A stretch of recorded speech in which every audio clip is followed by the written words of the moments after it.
What's up, guys? Don't forget to smash that like button, drop a comment, hype up the video, and if you're new here, hit that subscribe and join the family. In a world where power is everything and cultivators train day and night to reach the top, Xiao is reincarnated with an unusual system. While others struggle for every bit of progress, he guides disciples who grow incredibly stronger whenever he rests.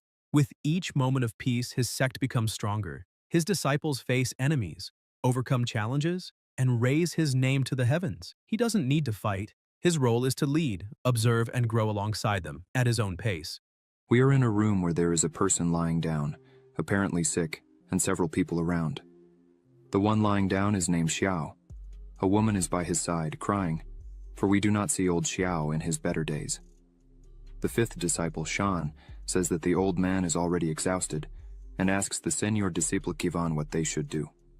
Kivan says the answer is obvious. Sivan says he will go out to look for another elder to learn from, as staying there praying for this old body would not help Sivan get any stronger. Kivan thinks that this kind of person who goes out on a simple mission and comes back crippled and wounded is a complete waste of time for them. Kivan knows that if it weren't for him exposing the martial arts of the elder, surely the old man would not die like this. The second and third disciples, Haoran and Feng, just agree with Kivan. The fourth disciple, Zheng, says that it was about time for this old man to die. Zheng had been looking forward to this for a long time. Zheng emphasizes that all those who still cherish this monk time should be treated as one. The young master would become the disciple of the second elder, who has the highest number of female disciples. The girl who was there listening to all this gets angry at everything and clenches her hand while cursing everyone there. She stands up and shouts at everyone that if it weren't for Xiao, none of them would be able to surpass the cultivation limit and become immortals. She points out that it might now be too late, and the old man may turn into a pile of bones. She screams that all there were just ungrateful animals. This leaves everyone extremely angry. Feng approaches her and slaps her face, throwing her backward. As she fell to the ground, Feng tells her to have more respect. Feng was clearly irritated by her words and asks who she thinks she is to speak to him that way. Chivan draws Feng's attention, saying, if this poor thing wants to stay with the old man, let her stay. As Kivan was picking up some things, he says he had already taken everything of value that the old man could have. Feng, while carrying some things, smiles, saying the useless old man was a perfect match for his useless slave. The woman was still on the ground, trembling as she tried to stand up, thinking all there were nothing but traitors. She finally manages to get up from the ground and, with tears in her eyes, wonders how these traitors could do this. As she was on the ground, the elder calls her. She runs back to the bed's edge, asking if Xiao was okay. Because the ungrateful ones had already left, and she would take care of him. Xiao says that after he took her to the top of the mountain, he never asked if she wanted to become his disciple, nor did he even try to guide her cultivation. Xiao sighs and asks if she hates him. She's a bit embarrassed to answer and says she knows her roots and bones were not so good for cultivation. This woman's name is Ji. She explains that, in the beginning, Xiao saved her from a slave trader, and for that, Ji has always been deeply grateful. Since that moment, Ji never had any complaints. She emphasizes that she only hates the injustice of the heavens and the treacherous villains, for a good person never dies a good death. Xiao begins to sit up in bed and says that if he had accepted her as a disciple before. Xiao begins to cough before finishing the sentence. Xi is worried about him. As Xiao looks at his hand, he notices there was blood on it and says, it seems he is about to die. Xi kneels on the ground and kneels before Xiao. Xi starts shouting, saying that if Elder Xiao does not hate her, then accept her as his disciple now. In the future, she will surely kill all those traitors who left here and avenge Elder Xiao. She makes it very clear that she will not stand up until Xiao accepts her as his disciple. This leaves Xiao somewhat impressed. Xiao turns to the front, places his hand on his chest, and says he might be on the brink of death, but he is not stupid. Then, Xiao asks Ji if he accepts this, wouldn't he just be hastening Xi's death? Ji, concerned for Xiao, asks him to stop moving around. Xiao takes a small bottle in his hand and says that this pill bottle is the last essence of condensation. Even though it's not great, it's the only thing he could offer her at the moment. Seeing this, Ji's eyes fill with tears. Ji asks Xiao to lie down and not worry so much about her, but Xiao tells Ji it's okay. he wouldn't die so quickly. After saying this, Xiao starts to cough and feels something very strong, dropping the bottle. The bottle breaks on the floor while his eyes start to close. He sees Zi saying she was wrong and didn't need to become his disciple, but he needed to wake up anyway. Xiao starts to wonder if this really is his death. He thinks Zi is crying too loudly and it's hurting his ears. Xiao thinks he's very annoyed, and the reason for this is for not having accepted Zi as his apprentice earlier. He thinks his end has really come, but suddenly, a voice says, officially launching the disciple bonus system. Xiao is a bit confused seeing this and wonders what it could be, but he receives an infinite gold pill. Just one of these pills contains the equivalent of spiritual energy of about 10,000 essence gathering pills. This pill contains so much energy that it can be used to advance a whole realm of cultivation or heal any kind of injury. Xiao takes the pill in his hand and rubs it on his face while crying, saying he's been in this world for 20 years since he crossed over, and finally, the hack has arrived. 20 years ago, I, Xiao, arrived in this world due to a car accident. I thought I was the main character of an illustrious family with exceptional talents. I even reached the foundation building stage before I was 10 years old. But after I entered the Hongmeng sect, my cultivation stagnated, and I never made any progress again. I became the laughingstock of everyone. However, the heavens have given me a second chance.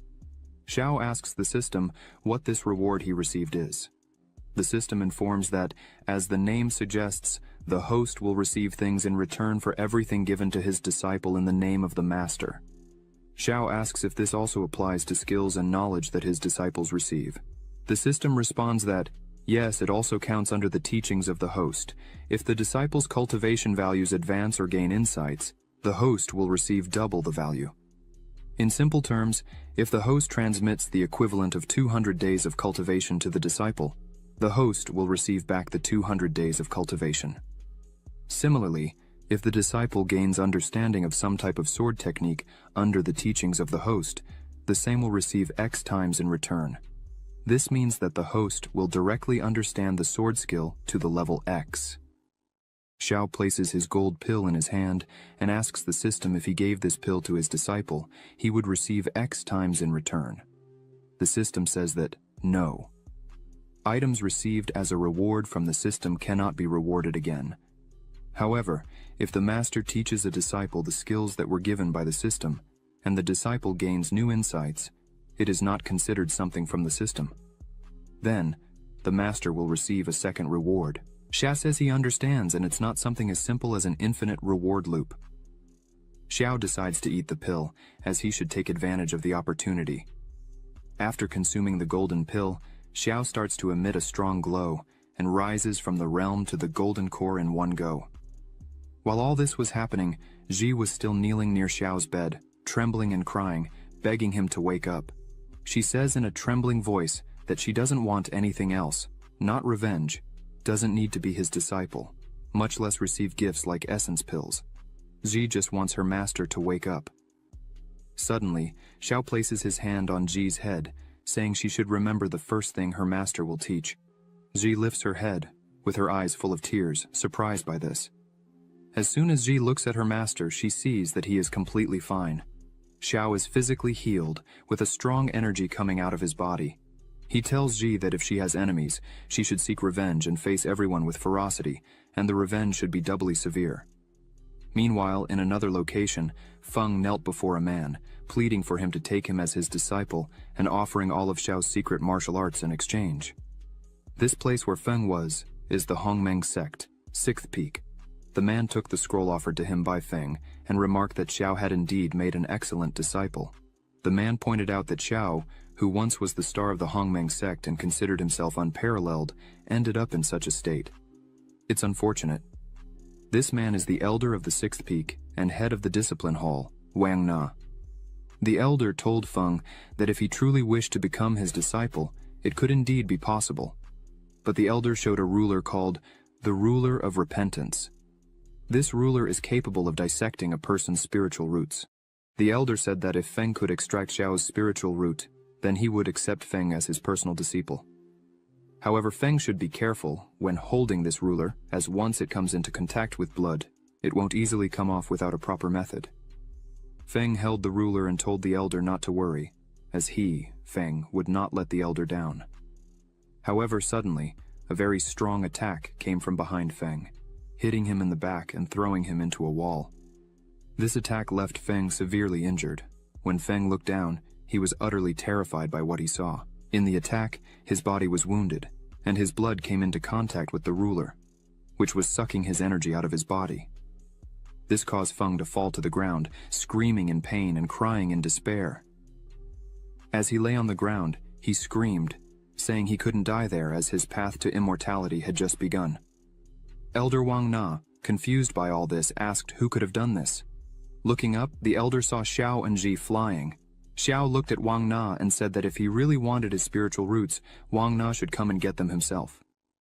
Wang looked up and apologized to Xiao, saying it was just a joke he was playing on Feng and nothing serious.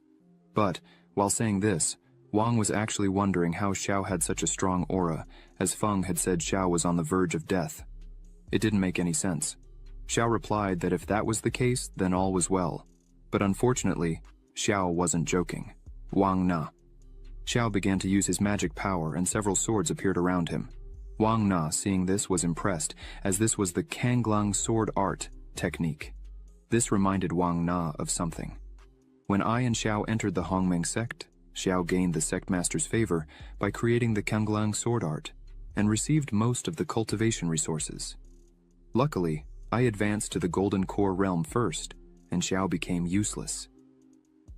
Wang Na created a barrier around himself to defend against Xiao's attack.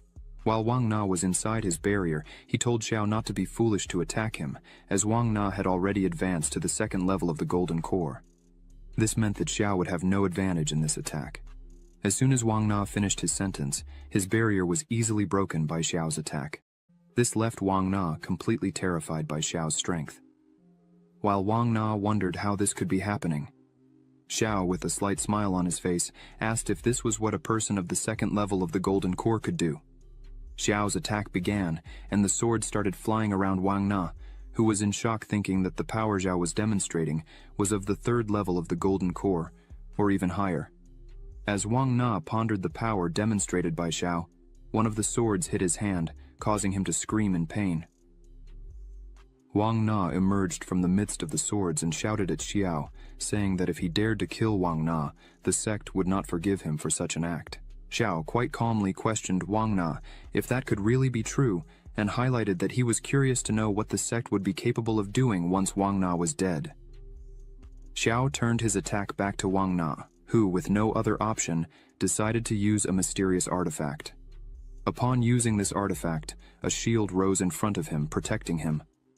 Wang Na thought to himself that unfortunately, this artifact only had 3 charges, and this was the last remaining charge. Wang Na considered this a huge loss, as he had intended to use this last charge when he was advancing to the nascent soul stage. Xiao observed this, and thought to himself that Wang Na really did have some tricks up his sleeve. Xiao remarked that it seemed Wang Na had received quite a few gifts over the years. Suddenly, black lightning started to strike everywhere. Wang Na yelled Xiao's name, questioning if he really intended to continue with this. Xiao, with a determined look, questioned why he should stop. Xiao continued his attack, leading to a massive explosion. Amidst it all, Wang Na couldn't believe this was happening to him. Xiao's attack began to destroy everything around. After the attack ended, everything nearby was destroyed, and a huge hole was created on the ground. In the midst of all this, Wang Na was severely injured, cocking in pain. When Wang Na saw Xiao approaching, he was completely terrified and began screaming for Xiao not to come any closer. Xiao, as he approached, asked if the shield Wang Na was using was a top-tier artifact, classified as mysterious, because it managed to keep him alive in this world. Artifacts are divided into 5 levels: mortal, mysterious, earthly, celestial, and finally, immortal. Within each level, there are 4 grades: low, medium, high, and supreme. The shield used by Wang Na was of the mysterious class, high grade. Even within a sect, this would normally be considered a sect-defending treasure. Xiao hadn't expected Wang Na to have such a valuable treasure tucked away. Xiao didn't care much about that. In any case, it was going to end there. Xiao drew his sword and aimed to deliver a finishing blow, but Wang Na created one last barrier around himself and pleaded for Xiao to spare his life. Xiao paused because he heard a voice. This was Zhang He, the leader of the Hongmeng sect. He told Xiao not to act impulsively, as fights among sect members went against the sect rules and could lead to expulsion for both. Xiao turned to the sect leader and laughed, creating a small amount of energy in his hand. Wang Na, seeing Zhang He, thought the gods had given him a glimmer of hope. So he began to beg for help, saying Xiao was beating up everyone there. But in the blink of an eye, Zhang He used his power to strike Wang Na's face, telling him to shut up. Zhang He stated that Wang Na should come to the inquiry pool of the disciplinary hall so they could better analyze and see who truly deserved to be expelled from the sect. Wang Na, severely beaten on the ground, said in a trembling voice that it wasn't necessary.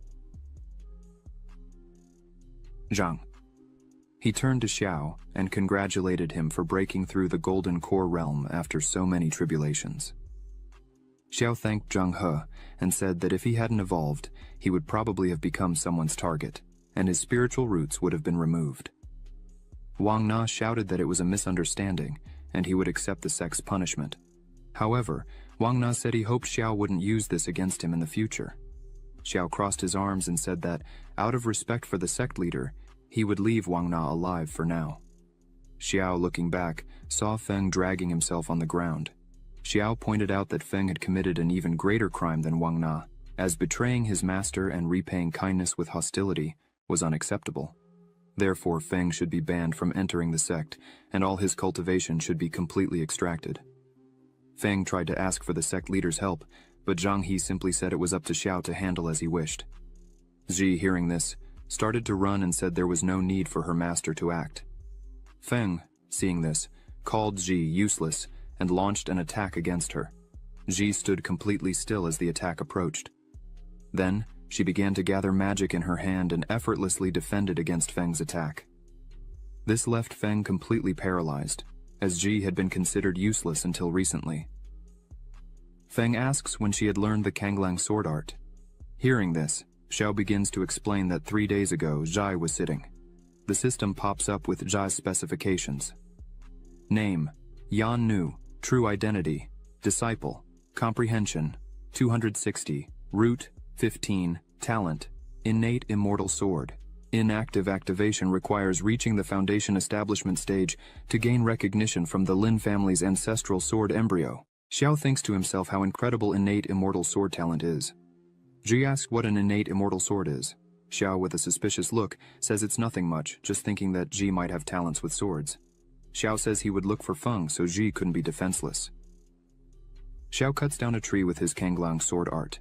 He explains that this technique was created by him years ago and emphasizes that even if Ji could learn a little, it would be great. Ji forms a small sword with her magic and asks if it's something like this. Xiao says yes, she's doing very well. The system notifies that Ji has entered into the Kanglang sword art.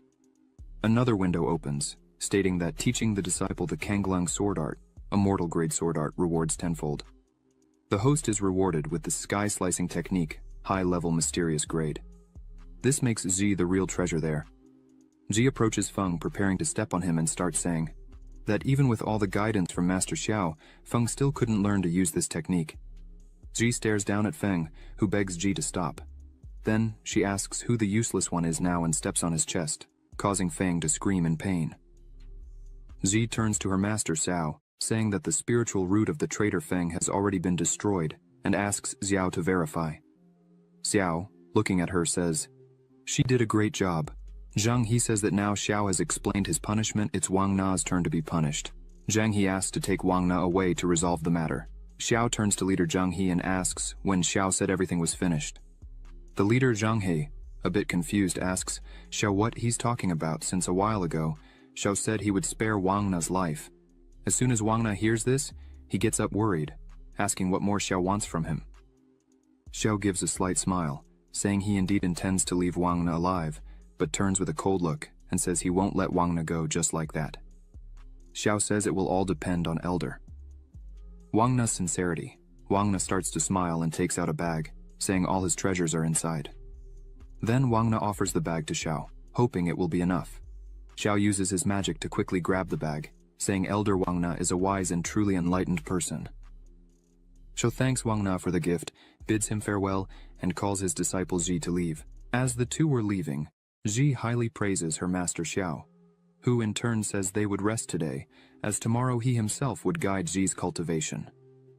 Wang Na just watches all this. Leader Zhang he bids farewell to Wang Na and asks him to take care. Wang Na, with a battered face, is extremely annoyed with everything and thinks this won't end here. The next day, at the 7th peak, Zhao was checking what was in the bag he received from Wang Na. As Xiao looks through it, he sees there were a lot of things, even elixirs good for the Golden Core realm. Even though they were not of good quality, they would still serve. Xiao picks up 2 scrolls in his hand, one of mortal grade and the other of earth grade. Xiao thinks that this medium grade primordial technique would be perfect for Ji to establish a foundation. Xiao looks over everything there and thinks that, amidst it all, the most valuable item would be this sword called the 5-element seal, earth grade, intermediate level. Xiao thinks none of it would be useful to him, as he needed nothing there. Then, Xiao decides to give everything to Ji, because when it comes to treasures, the system's rewards will always be better. Now that Xiao had looked through almost everything, only one thing remained. A small bag filled with high-level spiritual stones. Xiao thinks Wang Na must have mined a lot in recent days to have all this. Xiao thinks now it's all his, and he's rich. So maybe he'll create a small village one of these days.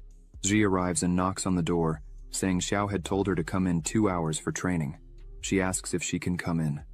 Xiao says yes, asks Ji to sit with him. The cultivation realms for practitioners are postnatal, innate, chi refinement, foundation establishment, golden core, nascent soul, separation realm, integration realm, Mahayana realm, transcendental realm. Each realm is divided into 10 minor realms. The postnatal realm strengthens the blood energy to temper muscles, bones, and skin, enhancing physical strength and its quality. The innate realm fills the blood and chi to form internal energy, increasing the power of martial arts and physical defense up to the transcendental realm. Should you reach it, you may ascend to immortality, but this is only a level few have reached. Xiao and Ji sit opposite each other, touching hands. Xiao says he will start by teaching the primordial technique. He asks Ji to focus on comprehending with dedication. Ji agrees, so they begin. While Ji is extremely focused, Xiao is guiding her, telling her what she should do. Xiao says to circulate the qi behind her body a few times to gain understanding. The system window pops up again with the same specifications as before. Xiao sees that Ji only has 15 spiritual roots, so Xiao asks the system what the score of an ordinary person would be. The system shows it's between 50 and 60 points. This explains why Ji easily learns techniques, but when it comes to cultivation, she has a lot of difficulty advancing. Xiao decides he himself will have to force qi for her to refine her essence and marrow. Xiao places his hand near Ji's head, and energy starts to envelop her, passing through her entire body. Ji opens her eye, and now she is at the 10th stage of the postnatal realm. Ji is very worried about Xiao and questions him, asking why he did this, as providing qi directly like this can be extremely costly. It might cause the person to lose cultivation, regress realms, and even injure the provider's body. Xiao places his hand on her head and tells her to be at ease, as her master is very well. The system pops up for Xiao, notifying that he sent 100 days of cultivation to his disciple, and thanks to this, he gained 500 days of cultivation. Xiao, seeing this, thinks he's actually much better off than before. Xiao gives a bag full of riches to Ji, saying all this was a gift from him to her, as before he didn't have much to offer, but now he can provide good things. Ji, seeing this, becomes extremely happy, as she had never received such treatment before. The system shows Zhao gave Ji a 3rd-grade Huan pill and 10 2nd-grade pills. Then, he will receive 15 times this. The system shows he received a 4th-grade Huan pill. Ji thanks her master Xiao again for having saved her life in the past, and now teaching her for the future. She says she will serve him at any time he needs. The system shows again that Xiao gave 17 martial arts to Ji, then received 20 times reward for this. Zhao obtained a celestial grade, supreme ranked 1000-mile sword art. Zhao tells Ji not to be so modest with him, as everything that's his is also hers. Zhao asks Ji to train carefully today. After she has managed to absorb this, he will give her more than qi directly for her cultivation. Ji is surprised, as there will be next times. The system shows Xiao gave Ji the martial art 5-element seal, mid-rank earth grade, and for this, he was rewarded 20 times, receiving a gentle wandering sword, supreme rank earth grade. Ji doesn't understand how her master can give her so much qi. So, she tells him to be more careful, as this might be charged, it doesn't seem safe. Xiao smiles, saying he is very well, and if Ji does not believe him, she just has to wait a little, as he will soon go into seclusion for 3 days. Xiao guarantees that he will rise to level 5 of the Golden Core realm. Ji gets excited and says she will protect Xiao while he is cultivating. If anyone comes close, she will take care of it. Xiao tells Ji to be careful and not to stress too much and to practice properly. Ji says it's okay, and will practice right now. Xiao opens the system window to check all his rewards. Xiao takes the Huan pill in his hands and thinks he had heard about it before. This pill can only be cultivated by someone who has a nascent soul. The heavenly materials required are the rarest to find for 4th grade elixirs. Xiao thinks that even if he searched the entire Hongmeng sect, he probably wouldn't find even 5 of these pills. But that still wasn't really what Xiao was eyeing, as the reward Xiao most wanted is the 1,000-mile sword art. This art is practically the pinnacle of all fencing. If Xiao combines the 1,000-mile sword art with his new high-level earth-grade sword, Gentle Wandering Sword, it becomes basically unbeatable. Xiao gets excited about all this and decides to test the real power this combination could have. Xiao sends a small attack at a stone and easily destroys the stone. Xiao is surprised by the 1,000-mile sword art, as this skill emphasizes the way the sword is manipulated. Xiao thinks that if he gathers more swords, or gets more valuable swords, it would be child's play to challenge stronger realms. But that would be for another time, as now Xiao will assimilate the cultivation received from the system. Xiao is quite confident this time. He believes he might reach, or even surpass the 5th stage of the Golden Core. Meanwhile, in the Wang Sect market, Zhang and Li Shan were walking carefree until, out of nowhere, 2 women start commenting on Xiao, saying he recently ascended to the Golden Core, and that Xiao had a confrontation with Elder Wang at the 6th peak, and apparently Xiao defeated Wang in a humiliating way. This caught their attention. The 2 women highlighted that Xiao was willing to sacrifice his own spiritual roots to assist his disciple. The other woman says that's so perfect and envied people who had a master like that. The 2 were completely in love with Xiao. Li Shan, upon hearing this, starts to think, could Xiao really have been able to help and pass his skills to that Ji? The other 2 women who were with Wang Zheng ask him and Li Shan why they left the 7th peak. Wang Zheng answers the women that everything they were hearing was a lie, as Xiao was a complete idiot who mistreated his students, and that's why they left there. While Wang Zheng and Li Shan were with these women, Lin Haran was just. Watching all this, he starts to think that Xiao, besides having a new disciple, was still able to move to the Golden Core. Not to mention that Elder Wang was not able to defeat him. Lin Haran wonders if this could really be true. So, he decides to see with his own eyes. At the gate of the 7th peak, a man stands in front of Xiao and Ji. This man says he was sent there on behalf of the sect leader Zhang He. This man introduces himself and says he is Ye Chen, the senior disciple of Zhang He. Ye Chen says he came to warn that the great sect competition will be in 100 days, so Xiao should prepare for such an event. Ye Chen looks at Ji and apologizes for what he is about to say, but in Ye Chen's view, Ji is a seemingly weak person. By her talent in the great competition, Ye Chen thinks she will lose and cry over the defeat. Ji gets angry when she hears this, but Xiao steps forward and says that Ye Chen has a somewhat limited view. Ye Chen is a little startled by this. Xiao says that Ji was a person completely without cultivation 3 days ago, and now is already at the 10th stage of the postnatal stage. Xiao asks Ye Chen what he thinks of Ji's rate of evolution, if she really seems irrelevant. Ye Chen is dumbfounded and can't believe what he heard and asks Xiao if he is joking. Xiao says that if Ye Chen doesn't believe him, then Zi is free to show who's boss. Zi obeys immediately and starts to emit flames from her body. Ye Chen, scared seeing this, says that this really is the 10th stage of the postnatal realm, but Yichen can't understand how this is possible. Lin Haoran, who was hiding and watching all this, is also surprised.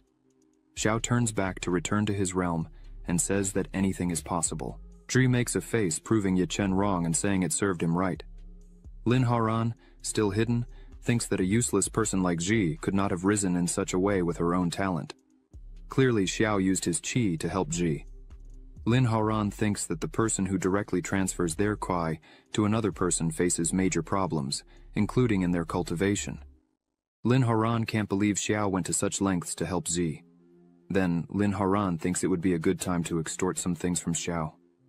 After all this, in the hall of the third peak, Lin Haoran is before Elder Meng Yu, who is asking Lin Haoran if everything he said is true, that Xiao took everything from Wang Na and transmitted the peak of the supreme technique to his disciple.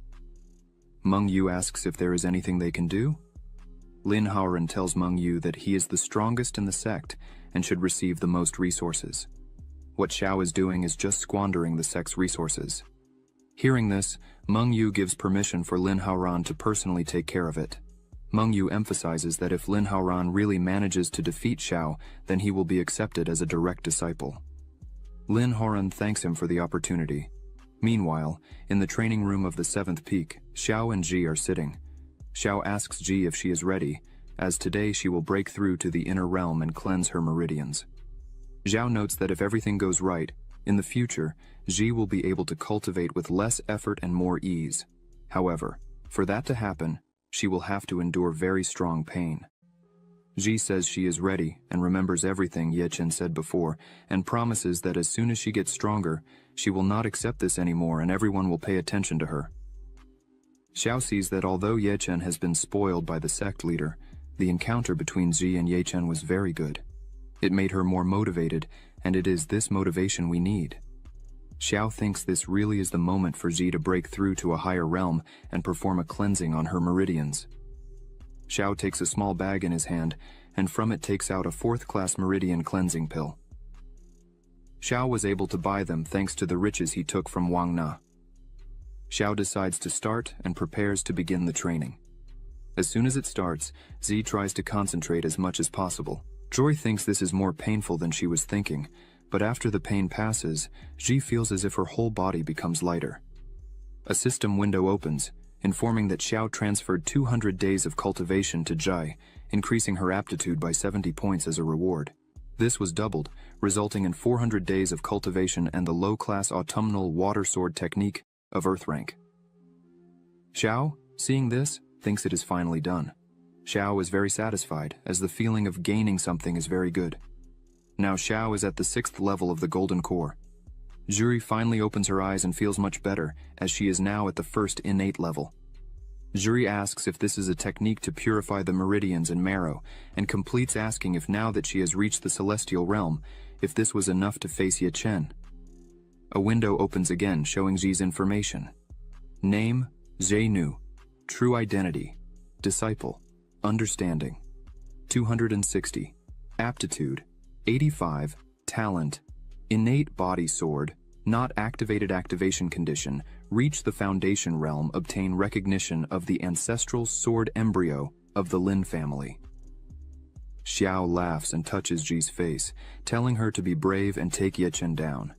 If Zhi defeats Yichen, Xiao promises to take her to the World Genius Challenge. Zhi is extremely happy with this, asking if she really can do all this. Suddenly, someone starts knocking on the door, leaving Zhi and Xiao surprised. This person calls for Xiao, saying that one of his disciples had been seriously injured while collecting medicinal herbs for his treatment, and asks Xiao to come outside to take a look. Xiao, already suspicious, decides to follow. As he was leaving, Zhi was just wondering who it could be, and if her master really had other students besides her.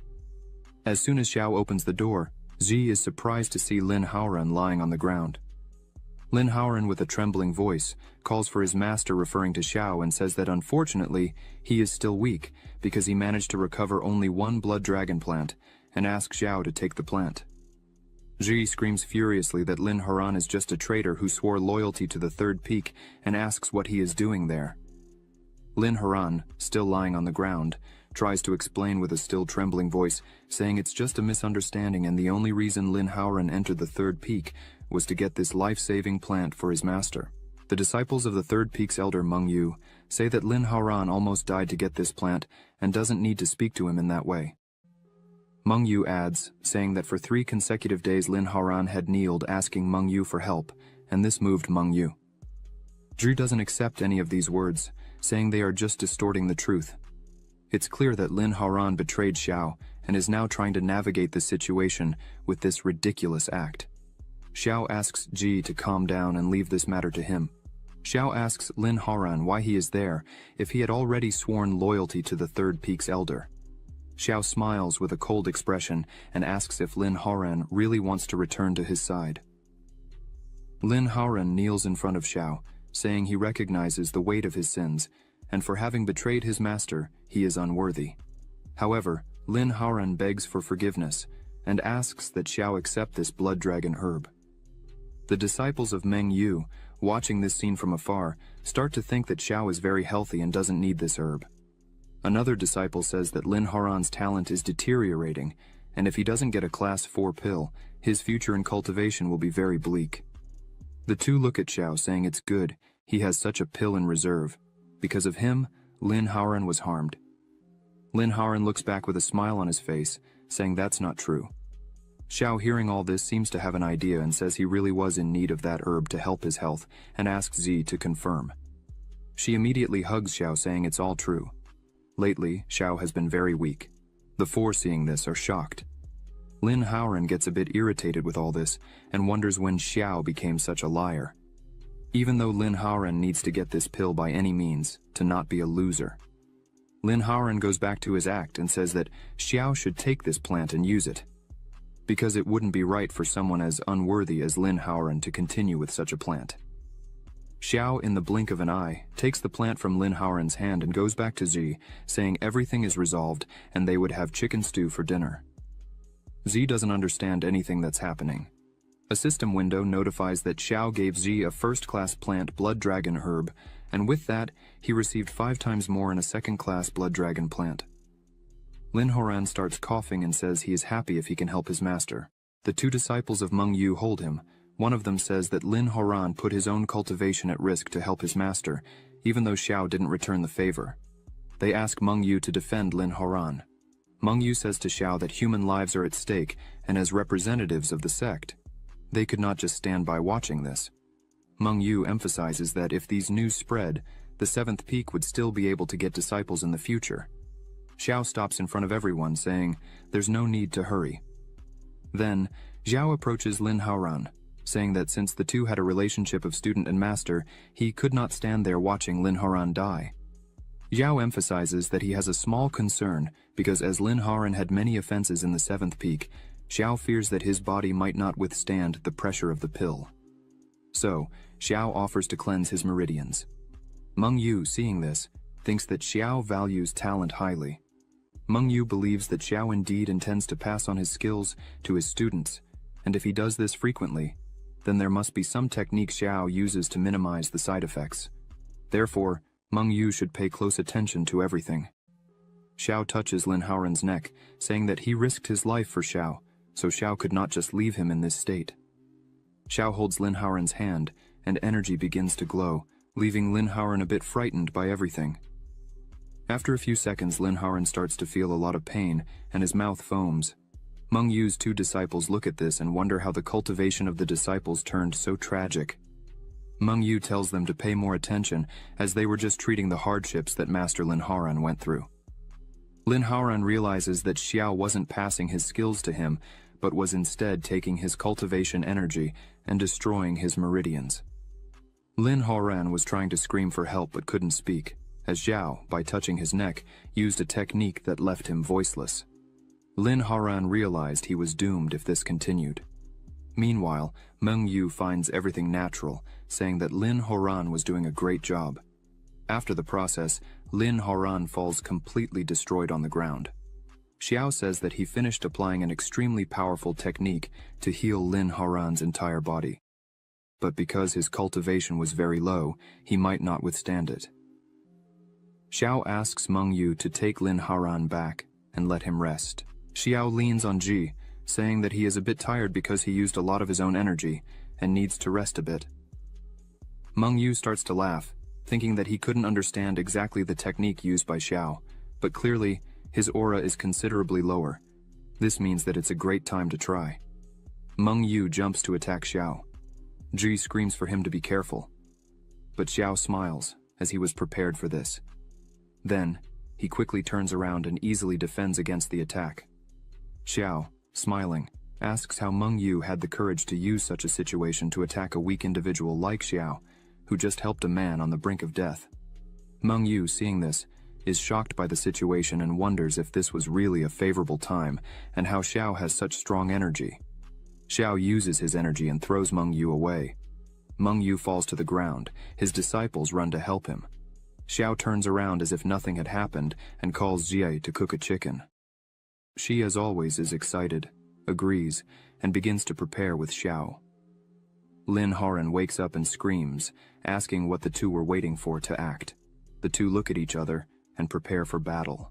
One of them takes some hidden items that Meng Yu had won during one of his travels. This can be controlled through a special technique. It disappears into the air without leaving any scent, a completely invisible attack. No one was able to counteract this before they came to the 7th peak. Meng Yu gave this to him and made clear how to use it if it came to this point. Then, he launches it towards Xiao. However, Xiao dodges as if it were nothing, making it seem like a joke. The item hits the door and starts to corrode. Xiao, looking at this, thinks that it really is something different. However, as soon as he consumed the limitless golden pill, his senses improved greatly, allowing Zhao to perfectly sense killing intent. Otherwise, Zhao could be in serious trouble. Now, Zhao looks at the two who didn't understand how Zhao had dodged the attack, but it didn't matter, as they were going to continue attacking. Zhao tells Ji to use the Kanglang sword technique, target southeast. Zi summons her sword and prepares for the attack. With a simple movement, she defends against the attack. Zi is astonished by what she did. A system window appears, saying that a reward was given. C. 0 stone. Detected that the disciple, under the guidance of the master, comprehended the intent of the Kanglang sword. First stage, reward tripled.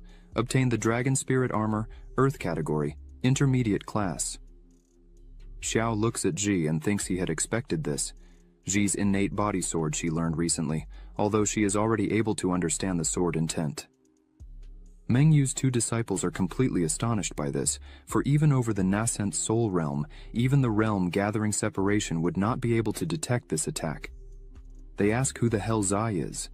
Lin Haran, crawling on the ground, screams that he needs to get out of there quickly. Zai notices this and, looking at Lin Haran, who had betrayed his master and harmed his ancestors, how Lin Haran had the courage to try to harm his master. Now, hearing this, Lin Haran gets scared. Zai jumps with her sword and says it's unforgivable. Lin Haran tries to flee, but Zai's attack hits him with great force. Lin Haran falls completely defeated on the ground, saying with his trembling voice that this could not be happening. One of the disciples tells him not to approach. Master Meng Yu says it will not end like this, for Xiao harmed their companion. The Sect master will not let this pass. The other disciple says they should not fear Zi, for they are in the foundation stage and another in the golden core, and Ji was just in innate cultivation. However, the other disciple points behind Ji, saying they were not seeing what was really there. When they look, Xiao is with a bloodthirsty look. Xiao touches Ji's shoulder, but she tells Xiao not to worry and rest, for she would take care of everything for him. But Xiao says he wanted to teach Ji something, and, with the same look, says that sometimes dying is more convenient than living. The two start to stutter, asking what Xiao was thinking of doing, and ask him not to approach any further. Xiao, while walking directly towards them, asks if they are regretting their actions. Unfortunately, it's too late now. A few hours later, in front of the Sect leader, Xiao reports the whole occurrence, saying that Meng Yu, along with a traitor from the Sect, came to provoke without any reason. And to protect his and his disciples' integrity, Xiao and Ji killed Lin Haoran and crippled the cultivation of 2 disciples from the 3rd peak. With all this, Xiao hopes the Sect leader understands and does not try to punish the 7th peak for it. Leader Zhang, he just looks at all this. Zhang He says that, although the traitor is dead, there may still be remnants. The leader emphasizes that repeatedly violating the sect rules cannot be forgotten. Several times, Xiao lowers his head and says the leader is correct, and he, Xiao, respectfully follows the sect leader's instructions. Meng Yu stands up and says the leader is being biased towards Xiao, for clearly he is distorting the real facts, talking nonsense. Meng Yu says he went to the 7th peak with good intentions, and Xiao killed one of his disciples, breaking the sect rules, and this should be punished with expulsion. Xiao responds that it was not quite a visit, as he had already taken Lin Haran as one of his disciples. Meng Yu should be responsible for Lin Haran's life and death. Xiao asks what the purpose was in taking him to the 7th peak. Xiao completes saying that visits do not need prior preparations and throws the needles used in the attack. Xiao asks Meng Yu if he thinks he can easily deceive the sect leader like this. Meng Yu, stuttering, tells Xiao not to make false claims like that. Leader Zhang. He slams his hand on his chair, showing he was annoyed with all this. He emphasizes that it really is unusual to see Meng Yu defending the sect rules like this. The leader says that since Meng Yu started all this, they should let Meng Yu set an example by voluntarily losing his cultivation according to the sect rules. Meng Yu, upon hearing this, kneels down again, begging for mercy. Zhang. He stands up and says, "That's enough. This matter would end here. As punishment for Meng Yu's behavior, he should undergo 3 months of physical penance and 1 month of reflection facing the cliff, and there will be no further discussion." Xiao thanks, saying the sect leader is very wise. The guards arrive to take Meng Yu, who is disbelieving to this point. While being taken away, Meng Yu looks at Xiao and says he would take revenge no matter the cost. While all this was happening, Ji was training seriously in the 7th Peak's training hall. Xiao opens the door and asks how Ji's comprehension was going, but as soon as he opens the door, she gets startled and quickly gets up, starting to run around Xiao, apologizing for having acted that way with the traitor. And if the sect leader had applied any punishment, she would take full responsibility. Xiao calms her down, saying that it was nonsense in her head. She wasn't at fault for anything, and she should be more at ease, for Xiao would protect her from everything and everyone. No one would be able to harm her. Xiao touches Ji on the shoulder and tells her to remember these words well. From today onwards, whether it's traitors, gods, Buddhas, emperors, or ministers, if anyone dares to offend Ji or Xiao, he himself would retaliate. All this leaves Ji with a face red from excitement. Xiao says that even if the sky falls, he will still be by Ji's side to protect her. Ji starts to cry and falls to her knees, showing gratitude. Seeing this, Xiao asks what she was doing. Xiao lifts Ji up and asks her to simply say if she wants to say something. Ji says there are some things she feels should not be hidden from Xiao. Ji says her real name is Lin Ji, and she is the daughter of the Lin family, the rulers of the Southwest. Xiao is surprised by this, as the Lin family was a recognized martial arts family in the Southwest. Xiao thinks that 10 years ago something happened, and everyone was annihilated overnight. Ji, with her eyes full of tears, begins to explain that 10 years ago, the Lin family discovered a huge spiritual stone vein on their territory, and this was a great breakthrough. The abundance of spiritual stone resources was enough to establish a power similar to the Hongmeng sect overnight. Ji's father, who was the head of the Lin family at the time, immediately ordered that this matter should not be disclosed, fearing it would attract disaster. However, Ji's uncle, driven by selfish motives, sold this information to the Lu Yun sect because he was dissatisfied with the distribution of mineral resources by Ji's father. Ji's uncle wanted to be the head of the family, and, since they didn't let him do such a thing, then he sold the information wishing that everyone would die, to take advantage of the spiritual mine. The Lu Yun sect murdered more than 100 members of Ji's family. The Lin family survived only under her father's protection. Ji was able to survive by a stroke of luck. When Ji managed to escape from all that, she encountered bandits on the way who robbed her of all her money and sold her to slavers. Ji says fortunately her master Xiao found her, otherwise Ji can't even imagine where she would be at this moment. Hearing this, Xiao burst into tears, saying he had no idea that his disciple's life was so miserable. Now it's clear why Ji hates traitors. Her seriousness is justified. Xiao grabs Ji by the arm, saying they would go down the mountain. Ji asks why they would do that and where they would go. Xiao says Ji begged Xiao to be her master, and out of respect for that, he should avenge everything. Xiao looks into Ji's eyes and smiles, saying that as her master, he would go with her to the Lu Yun sect to avenge everyone with their own hands. Ji starts to cry again upon hearing this. Ji runs and hugs Xiao, saying she just wanted to see him live a peaceful life and, if necessary, she would spend the rest of her life kneeling just to fulfill that. Xiao tries to calm her down, saying she doesn't need to say those words at the moment. They must head for the peak. The future is limitless. Xiao calls Ji to leave, and she agrees. In the middle of the forest outside the city, two people were fighting when suddenly another person arrives there. These two people are Bai Luori and Linqing Xuan. As soon as Bai Luori sees the leader, he raises his sword enraged, saying he should have known who was behind this, for letting all these other people die one by one, consuming their energy. Only this guy is capable of doing such a thing, isn't that right, Zhang Yi? This man is named Zhang Yi. He is from the Sun and Moon Ghost sect. Zhang Yi smiles, saying it's no wonder Bai Luori was a disciple of Fairy Zhu, as Bai Luori was able to kill several men there.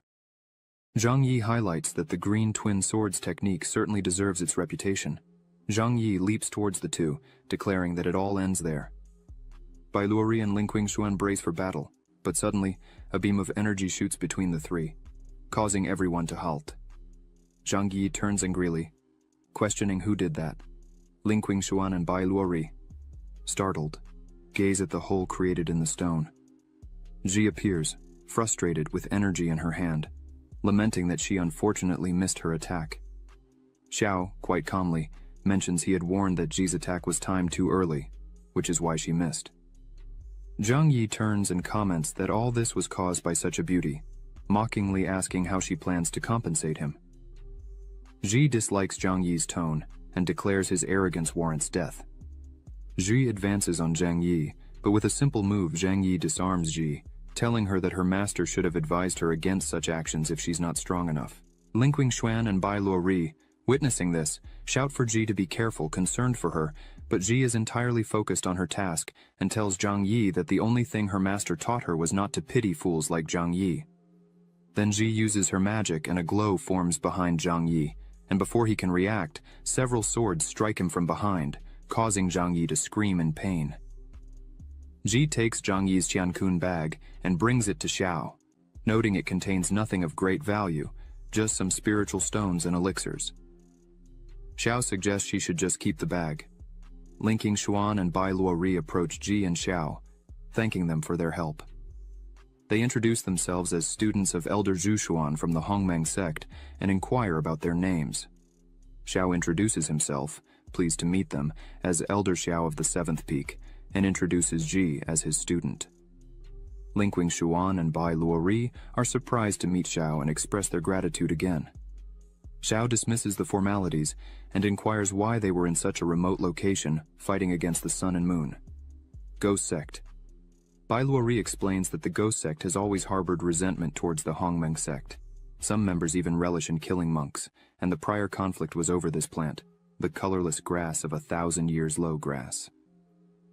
This plant comes in 5 quality levels: low, human, mystic, earthly, celestial, and immortal. Among them are 4 grades: inferior, medium, superior, and absolute. Bai Luori mentions that although this plant serves merely as a base for creating foundation stage pills, they are still highly valuable. He emphasizes the rarity of these plants. This one, for instance, was unexpectedly found at an auction due to leaked information. The leaked monetary information drew Zhang Yi's attention, leading to them being followed. Out of respect and gratitude, Bai Luori offers the plant to Xiao, stating that if he hadn't arrived in time, the plant would surely have been stolen by the Ghost Sect. Seeing this, Xiao remarks that Bai Luori would likely use this herb to refine foundation stage pills, significantly increasing the chance of success in the foundation stage. Xiao questions Bai Luori if he truly wishes to give it to him. Linqing Xuan and Bai Luori gaze intently at Xiao. Then Bai Luori responds that his master always taught them to be thankful for generosity and always avenge their enemies. With that, Bai Luori pleads for Xiao to accept the herb as a token of gratitude. Xiao agrees to accept, but since they are esteemed students of Elder Zhu, as soon as Xiao refines the pills, he will share them. Bai Luori thanks again and attempts to hand the herb to Xiao, but Xiao looks back and suggests it's a bit early to receive such a gift and calls for everyone's attention, as he intends to teach 3 lessons to all present. Xiao advises that in the future, when they kill someone, they should focus on eradicating the root of the problem and demonstrates by launching a sword with his magic at a tree, slicing it in half. 2 people appear beside the tree that was just cut down. Bai Luori, with a frightened face, yells asking when they hid there. The woman, still crouched, says that he was acting extremely arrogant even though he is at the 1st level of the Golden Core. These 2 are called Bai Yanzi, who is at the 3rd level of the Golden Core, and Qing Yang. She is at the 4th level of the Golden Core. Bai Yanzi says he doesn't know how Xiao had the courage to kill their disciple. Fortunately, they were nearby. So unfortunately, it's time for Xiao to die. Xiao says he heard about the 2 elders of the Lunar and Solar Phantom Sect a while ago, known as the Yin and Yang deities. Their soul recovery abilities are unmatched, and capturing targets is just a matter of time. It must be you 2, right? Xiu thinks that before leaving the 7th peak, he used techniques to hide his aura. Clearly, these 2 don't have that much discernment. Bai Yanzi looks at Xiao and says that even knowing their reputation, he still does not show fear. This makes Bai Yanzi even more excited for the combat. Bai Yanzi swings his chains trying to hit Xiao, but he easily dodges the first attack. Xiao looks at the trunk of the tree that the chain touched and notices something different. Bai Yanzi creates a kind of whirlwind with his chains, leaving Xiao in the middle of them. Bai Yanzi says that these chains were fused with blood and qi of thousands of people. Even a nascent soul cultivator will be turned into bones if they touch them. Xiu continues to dodge all the chain attacks and thinks that Bai Yanzi's words are very extravagant. As long as he keeps dodging, everything will be fine. But just as Xiu finishes saying these words, he feels something strange and, looking down, sees several magical skeletons coming out of the ground and holding his feet. Qing Yang, with her staff in hand, says that this staff allows her to use the souls of thousands of people as a sacrifice. Once you enter, you will never come out. Xiao, seeing this, gives a little laugh and says they still managed to coordinate attacks together. Not bad. Qing Yang screams for him to die, as now Xiao was being grabbed by several souls and chains were everywhere surrounding him. Zhi and the other 2 were completely desperate seeing this. Xiao closes his eyes, and a second later several magical swords appear around him. Xiao launches them towards the 2. Bai Yanzi becomes a bit more relaxed, saying that Xiao is merely taking form at the spiritual energy stage, and yet still wants to face the 2 magical treasures at once. Qing Yang, as soon as she sees Xiao's attack, is a bit shocked, asking them to be calm. One of the swords, as soon as it hits the chains, pierces them with extreme ease, leaving Bai Yanzi completely desperate, as he did not expect this. The sword hits Bai Yanzi, throwing him back.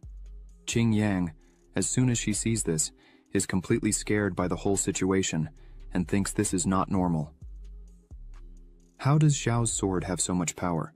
This is very bad. Qing Yang tries to flee. Zhi, seeing this, yells to Xiao that she is running away while Qing Yang ran desperately. She thinks those swords are not normal, because even a high-level sword being wielded by a nascent soul stage cultivator would not be so powerful. As soon as Zhi alerts him, Xiao focuses and asks if Qing Yang really thought she was going to run away. Xiao unleashes his power towards Qing Yang, stating that she should die. Qing Yang uses the souls within her staff again, asking them to block this attack. Xiao's sword continues to advance towards the center, heading towards Qing Yang. Once this formation is broken, all the spirits will be freed. As soon as the spirits hear this, they stop and refuse to protect Qing Yang, who becomes confused and tells the spirits that Xiao is the enemy, and therefore, they should protect Qing Yang. But the spirits turn against Qing Yang and start to bite and attack her. Thus the curse is broken, and Zhao frees them to go their own ways. Linking Xuan and Bai Luori are completely amazed by Zhao's immense strength, as the 2 villagers from the Lunar and Solar Ghost Sect were just killed by Elder Zhao with just 2 moves. Linking Xuan thinks that now Xiao might even be in the nascent soul realm, Ji comes running, all happy, saying that all the treasure from the two who were just defeated was there with her. Xiao approaches and smiles, congratulating Ji and saying she is getting better and better at collecting spoils. Xiao tells Ji that there is a Qiankun bag that belongs to Zhang Yi, so Ji could keep it. As soon as Ji hears this, her eyes light up with happiness. Ji, very happy with this, thanks her master Xiao for the gift. Linking Xuan and Bai Luori are agape, seeing that Xiao was giving all the economy of the elders from the lunar and solar ghost sect to Ji, who was just a disciple. Ji was now boasting with 10,000 low-rank spirit stones and many elixirs. Zhai asks her master Xiao how she was going to use all this by herself. Xiao says that he had already given everything to Ji, so she should save and use it very carefully. Xiao thinks it's time to see what the system gave him as a reward. The system notifies that it was detected that the host gave to his apprentice 68,720 low-rank spirit stones, 4,600 intermediate-rank spirit stones, 36 second-stage cores, 16 third-stage flying locust condensed pills, merciless millennium herb, 100 cubic meters Kenkun ring, 250 cubic meters Kenkun bags. The system announces that it was calculating the rewards. After a few seconds, the system shows the rewards, which are a level 4 immortal nourishing pill, a 15,000 cubic meters Kenkun ring, 5 merciless millennium herbs, 2,000 absolute class spirit stones. Xiao is very surprised with all that he has just received. Xiao stops for a moment and smiles, as he had received 2,000 absolute class spirit stones. There are 4 classes of spiritual stones: low, intermediate, superior, and absolute.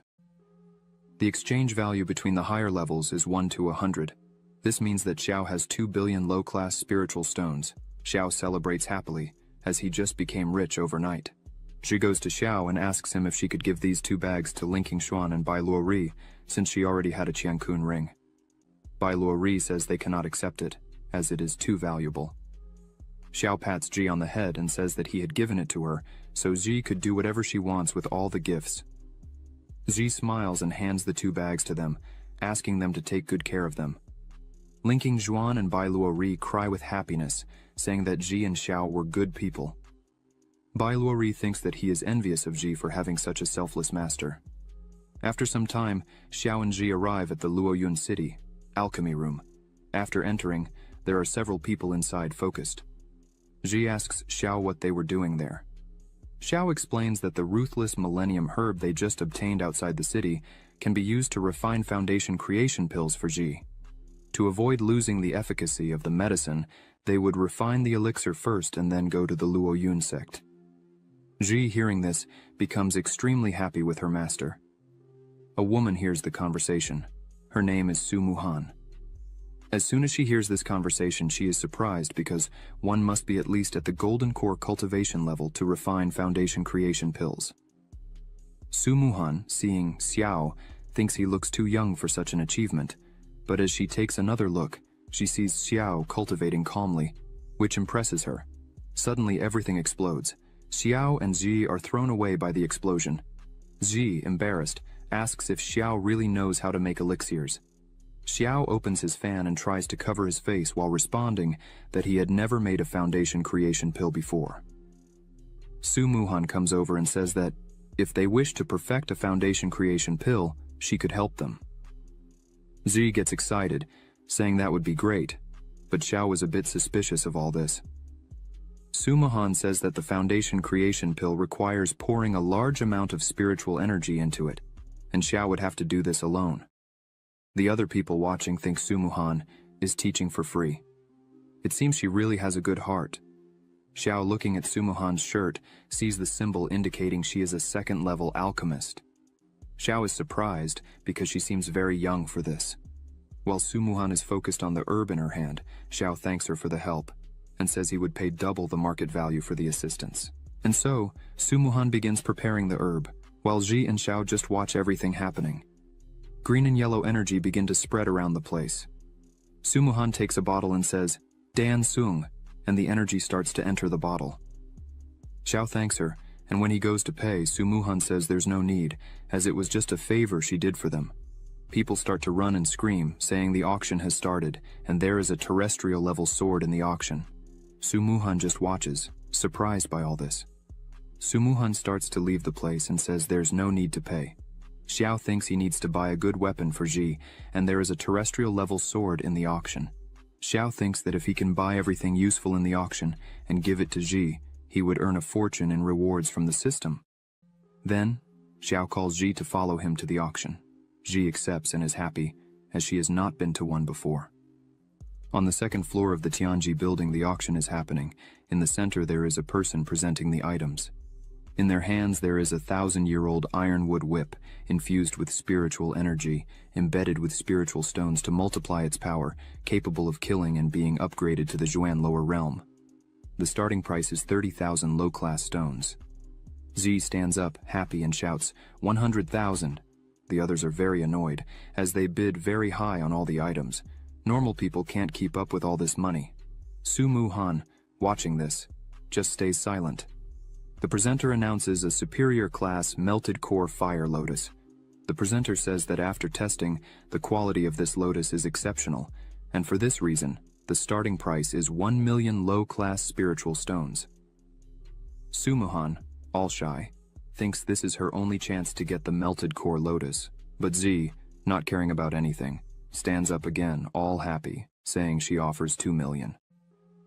Su Muhan just fills her eyes with tears and is disbelieving. The other people say they can't cover that value, and it was over. It was expected that the rich would take it again. The presenter hits the gavel, saying it was sold to Xiao for 2 million. Xiao, with his money bag, starts to think, who was the crazy one who said money wouldn't bring happiness? Z just looks at Xiao. The presenter brings the lotus to Xiao's table, congratulating him on the acquisition. Z is impressed by the beauty of the lotus. Su Muhan, looking at them, wonders if they really will buy everything there. Su Muhan starts to feel a bit sad, because she really needed the melted core, and was thinking of asking Xiao to let her keep it. But Su Muhan was afraid of the response she might get from Xiao. However, she gathers courage and approaches Xiao's table, calling out to him.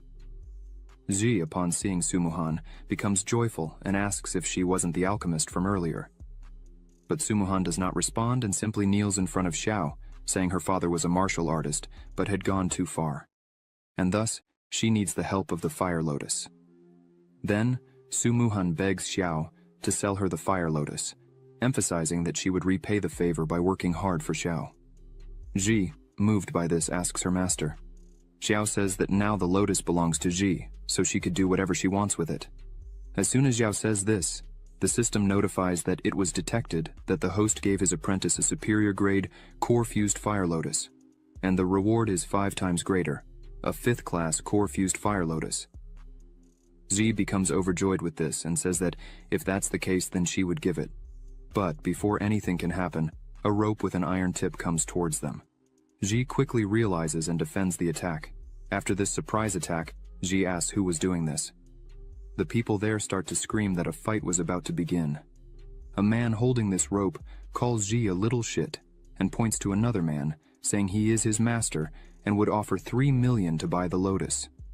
The people are shocked, as 3 million is a large amount for an ordinary person.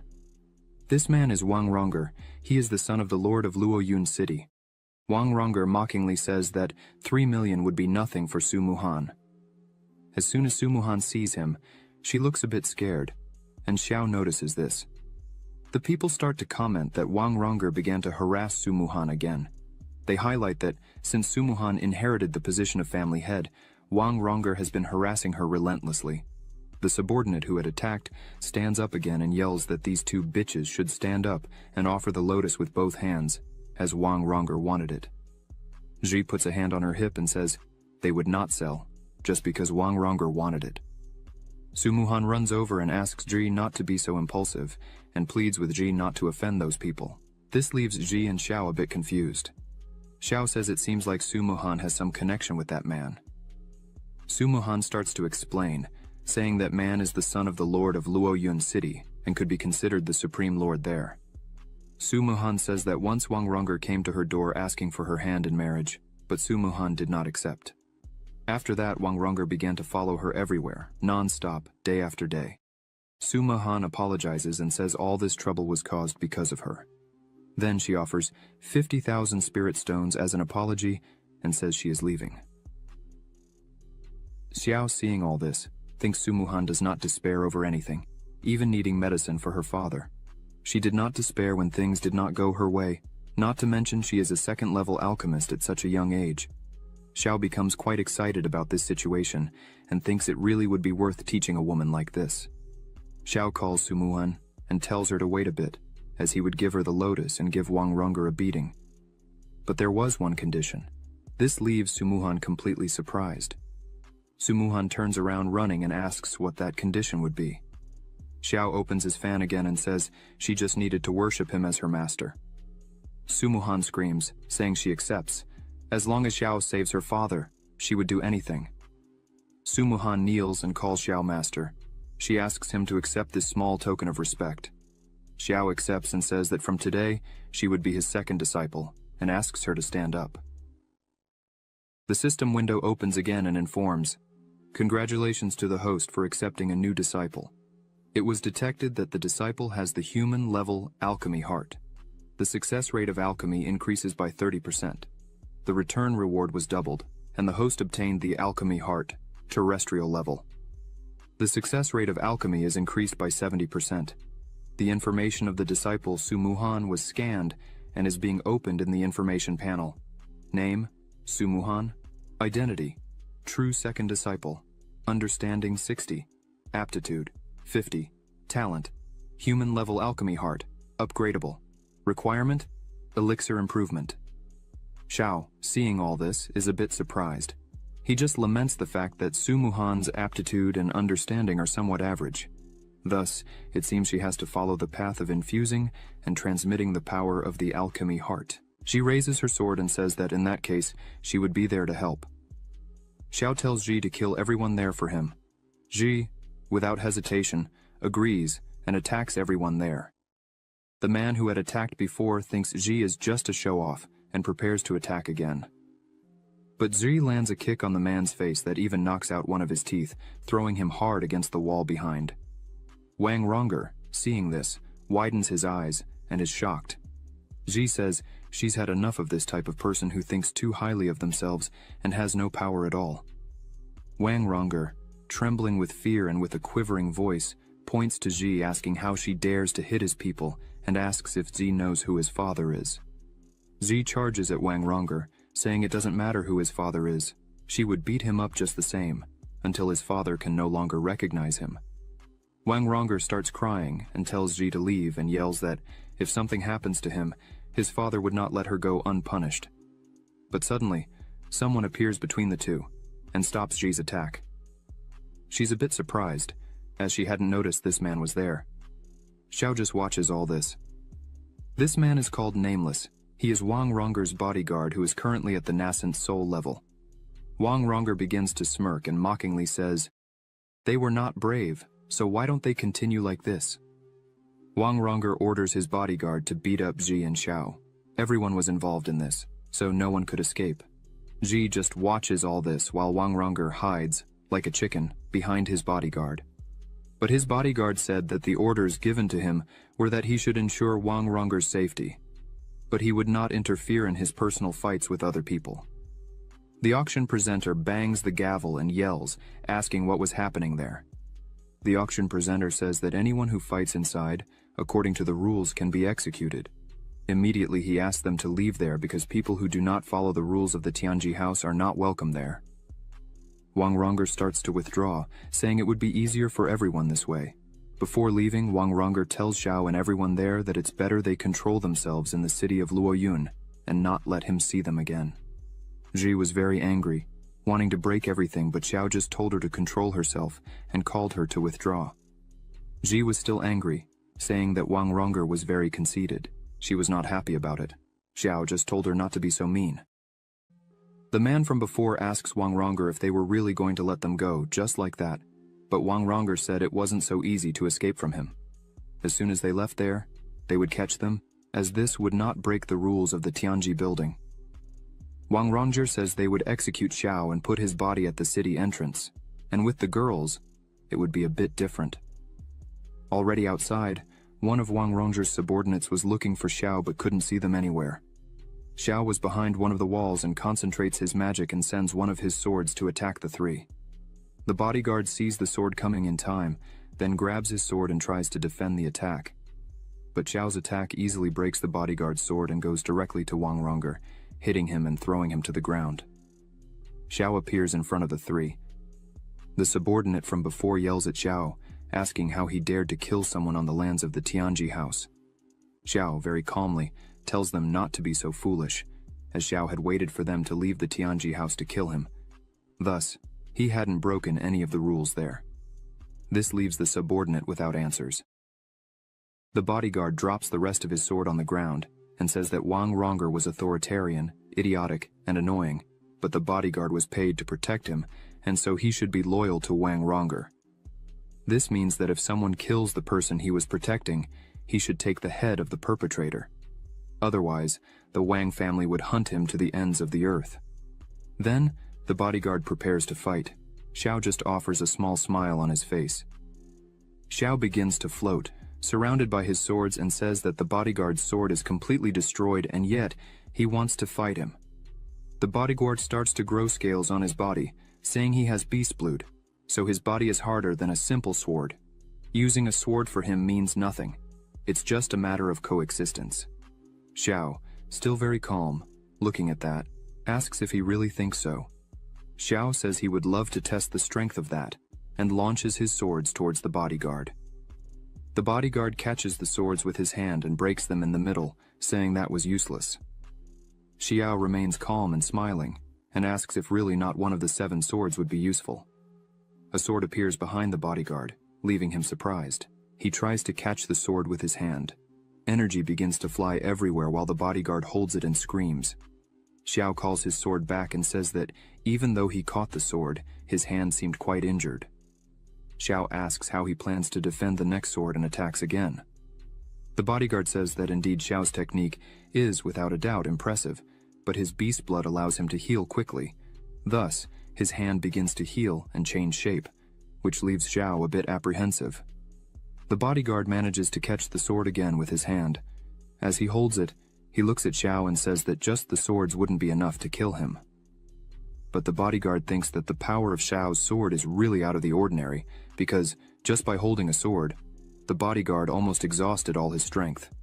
If Xiao launches one more of those swords, the bodyguard would be in trouble. The bodyguard looks at Xiao and says that apparently Xiao was already at his limit of strength. Xiao, looking at that, thinks what the bodyguard said is really true. The ordinary magic swords don't have much effect on him. However, this melted core fire lotus that Xiao had obtained from the system is cultivated by absorbing the purest fire element from the world, and is perfect for refining weapons. Xiao takes this moment to refine his equipment, and thus, a huge golden sword appears in front of him. Xiao says that this sword is extraordinarily dominant. Just by looking at it, Xiao is extremely happy. Xiao picks up the sword in his hand, very happy, and names it Happiness Fire.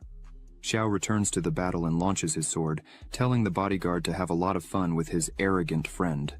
The bodyguard tries to defend with his arm, and as soon as the sword hits, he feels enormous pain. His arm is all cut up and smoke coming out of his body. The bodyguard, confused, wonders what kind of fire element that is and thinks this is not good. The bodyguard starts to concentrate and creates an energy barrier around himself while Xiao's swords were on their way, surrounding him. The bodyguard thinks that this shield he created won't last long. Looking at Xiao, the bodyguard thinks he definitely won't be able to face Xiao. If it continues like this, he would surely die. Xiao, seeing the bodyguard in trouble, says he still hadn't finished. Then, the sword that was in the bodyguard's hand starts to tremble and releases from the bodyguard's hand, breaking the barrier from inside out with extreme ease. Suddenly, all the swords are upon the bodyguard, and he can do nothing more. The bodyguard accepts defeat, lowers his head, and tells Xiao that he would accept anything. Xiao could kill him or damage his cultivation if he wished. Xiao just smiles and calls all his swords back to himself. The bodyguard, seeing this, does not understand why Xiao was sparing his life. Xiao says that if the bodyguard feels comfortable admitting defeat, then he would spare his life.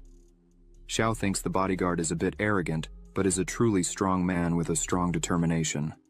Xiao turns and begins to walk away, saying his name is Xiao, and that if one day the bodyguard wants to seek revenge, it would be a pleasure to fight him again.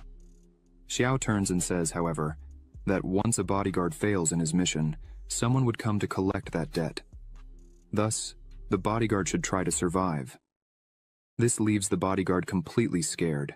Xiao joins Ji and Su Muhan and says they would now go after Su Muhan's father to help him. Su Muhan thanks him, and Ji is all happy, saying how amazing Xiao is. The bodyguard watching the three leave thinks that Xiao is so young and has so many achievements, which is really something extraordinary to see. The bodyguard begins to retreat and thinks that if he survives the Wang family's hunt, he definitely wants to meet Xiao again. After some time, they arrive at the mansion. Su Ji, seeing this huge house, says that Su Muhan seems to come from a very wealthy family. Ji says that in her father's time, the Su mansion was indeed prosperous. But since Su Muhan took over as the family representative, the Su mansion has been declining day by day. Now it is far from what it used to be. Su Muhan says Xiao should not have killed Wang Ranger because his father, Wang Cheng, besides being the city lord, is also an elder of the Lu Yun sect. Su Muhan says that in the past, Wang Cheng followed the current sect leader in several dangerous situations, thus, they have a very close relationship. By provoking him, probably in the future, Xiao would have trouble. Ji gets angry and says that if Wang Cheng were to come after them, she herself would make sure Wang Cheng would not return, as the Lu Yun sect was her main goal from the start. Su Muhan is happy and opens the door for them to enter. As soon as they open the door, they see a man sitting there. This man is named Su Hongyuan. He is Su Muhan's second uncle. As soon as she opens the door, he shouts her name and punches the chair. Her uncle calls her unworthy and asks how she dares to return there, leaving Su Muhan a bit surprised. Su Muhan asks why her uncle was there, and all the clan elders were also present. Ji is already a bit apprehensive about all this. Xiao is already on alert, as he noticed these guys were not friendly. A woman points her finger at Su Muhan, and begins to say that Su Muhan should not even dare to ask that, because if they had not come there, they would never know that the Su family had been sold by Su Muhan herself. This woman is Su Muhan's third aunt, named Su Runyue.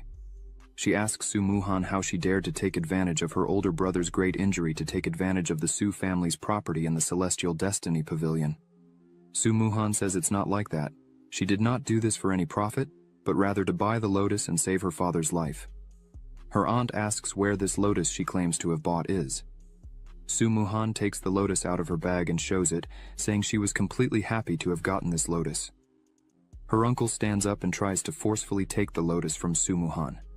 He is currently at the 6th level of the Golden Core. In terms of strength, Su Muhan turns around, scared, shouting for her uncle to stop, but before Su Muhan could see, Xiao steps in front of her with all his swords pointed at them and says he wanted to see who there would dare to touch a hair on Su Muhan. As soon as Su Hongyuan sees all of Xiao's power, he thinks it is something out of the ordinary, and clearly the power difference between them was glaring. Su Hongyuan realizes he couldn't even touch someone like Xiao, so he tries to flee from there at all costs. But suddenly, a sword hits the wall right in front of him, making him stop, and as soon as he notices, his entire body had been surrounded by swords on the wall. Runyue, seeing this, becomes worried and shouts, asking if Hongyuan was okay, but he just tells her to be very careful with those swords. Runyue turns and yells at Muhan, asking what this means, why Muhan was seeking foreigners to fight against their own family. Muhan starts to say something, but Zi grabs her arm and says she should not answer. Then, Xiao positions himself in front of the two. Runyue points her finger at Xiao and asks why he is acting like this and challenges him to try to hit her. Within seconds, one of Xiao's swords strikes right in front of Runyue, making her fall down scared, as she didn't even see the attack coming. Xiao points all his swords at them and says that anyone who dares to take another step, he would kill without hesitation. The other people there start to smile and say that even if Runyue and Hongyuan were wrong in being rude, they were still a family, connected by blood, so it's not right to let someone from outside treat them this way. Muhan starts to speak, but is interrupted by Runyue, who points her finger again at Muhan, calling her ungrateful, as the Su family had raised her for 20 years, and this is how she was repaying them. Muhan starts to cry and asks how they dared to accuse her like that. Muhan begins to scream that as soon as her father went mad, None of them had asked if she was okay, not even once. The only thing they did was fight among themselves and take advantage of her father's forgetfulness to steal and divide his assets. Everyone listens in silence. Mu-han screams again, saying that clearly everyone there was wishing her father's death. Ji hugs Mu-han, who is breaking down in tears, and says that these relatives are a bunch of garbage, worse than animals, even worse than beasts, who care not for their own family but for money and power. Xiao touches Mu-han's shoulder, saying that she was already his disciple, and that today she would have her first lesson from her master. Xiao points all his swords at everyone there, who were trembling with fear. Xiao emphasizes that when you are talking to people who hurt you and only use you, you must stand up for yourself and speak out strongly what you think. Xiao looks at Mu-han and asks what she wants to do with them now. Suppress all, or eliminate them? Mu-han just looks at her master, saying nothing. Meanwhile, Mu-han's relatives fall into despair, asking what suppression and elimination meant. Mu-han, with tears in her eyes, screams that she wishes her master to suppress the entire Su family, taking away their cultivation, but still leave them alive. Xiao says that if this is her wish, then it shall be done. Xiao tells Mu-han to take care of her father and leave the rest to him.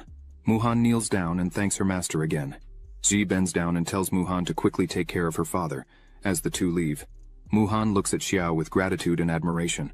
Then, Xiao closes his fan and asks who among them would like to be the first. Xiao says he would start with Hong-yuan, then sends one of his swords towards him, who starts screaming desperately.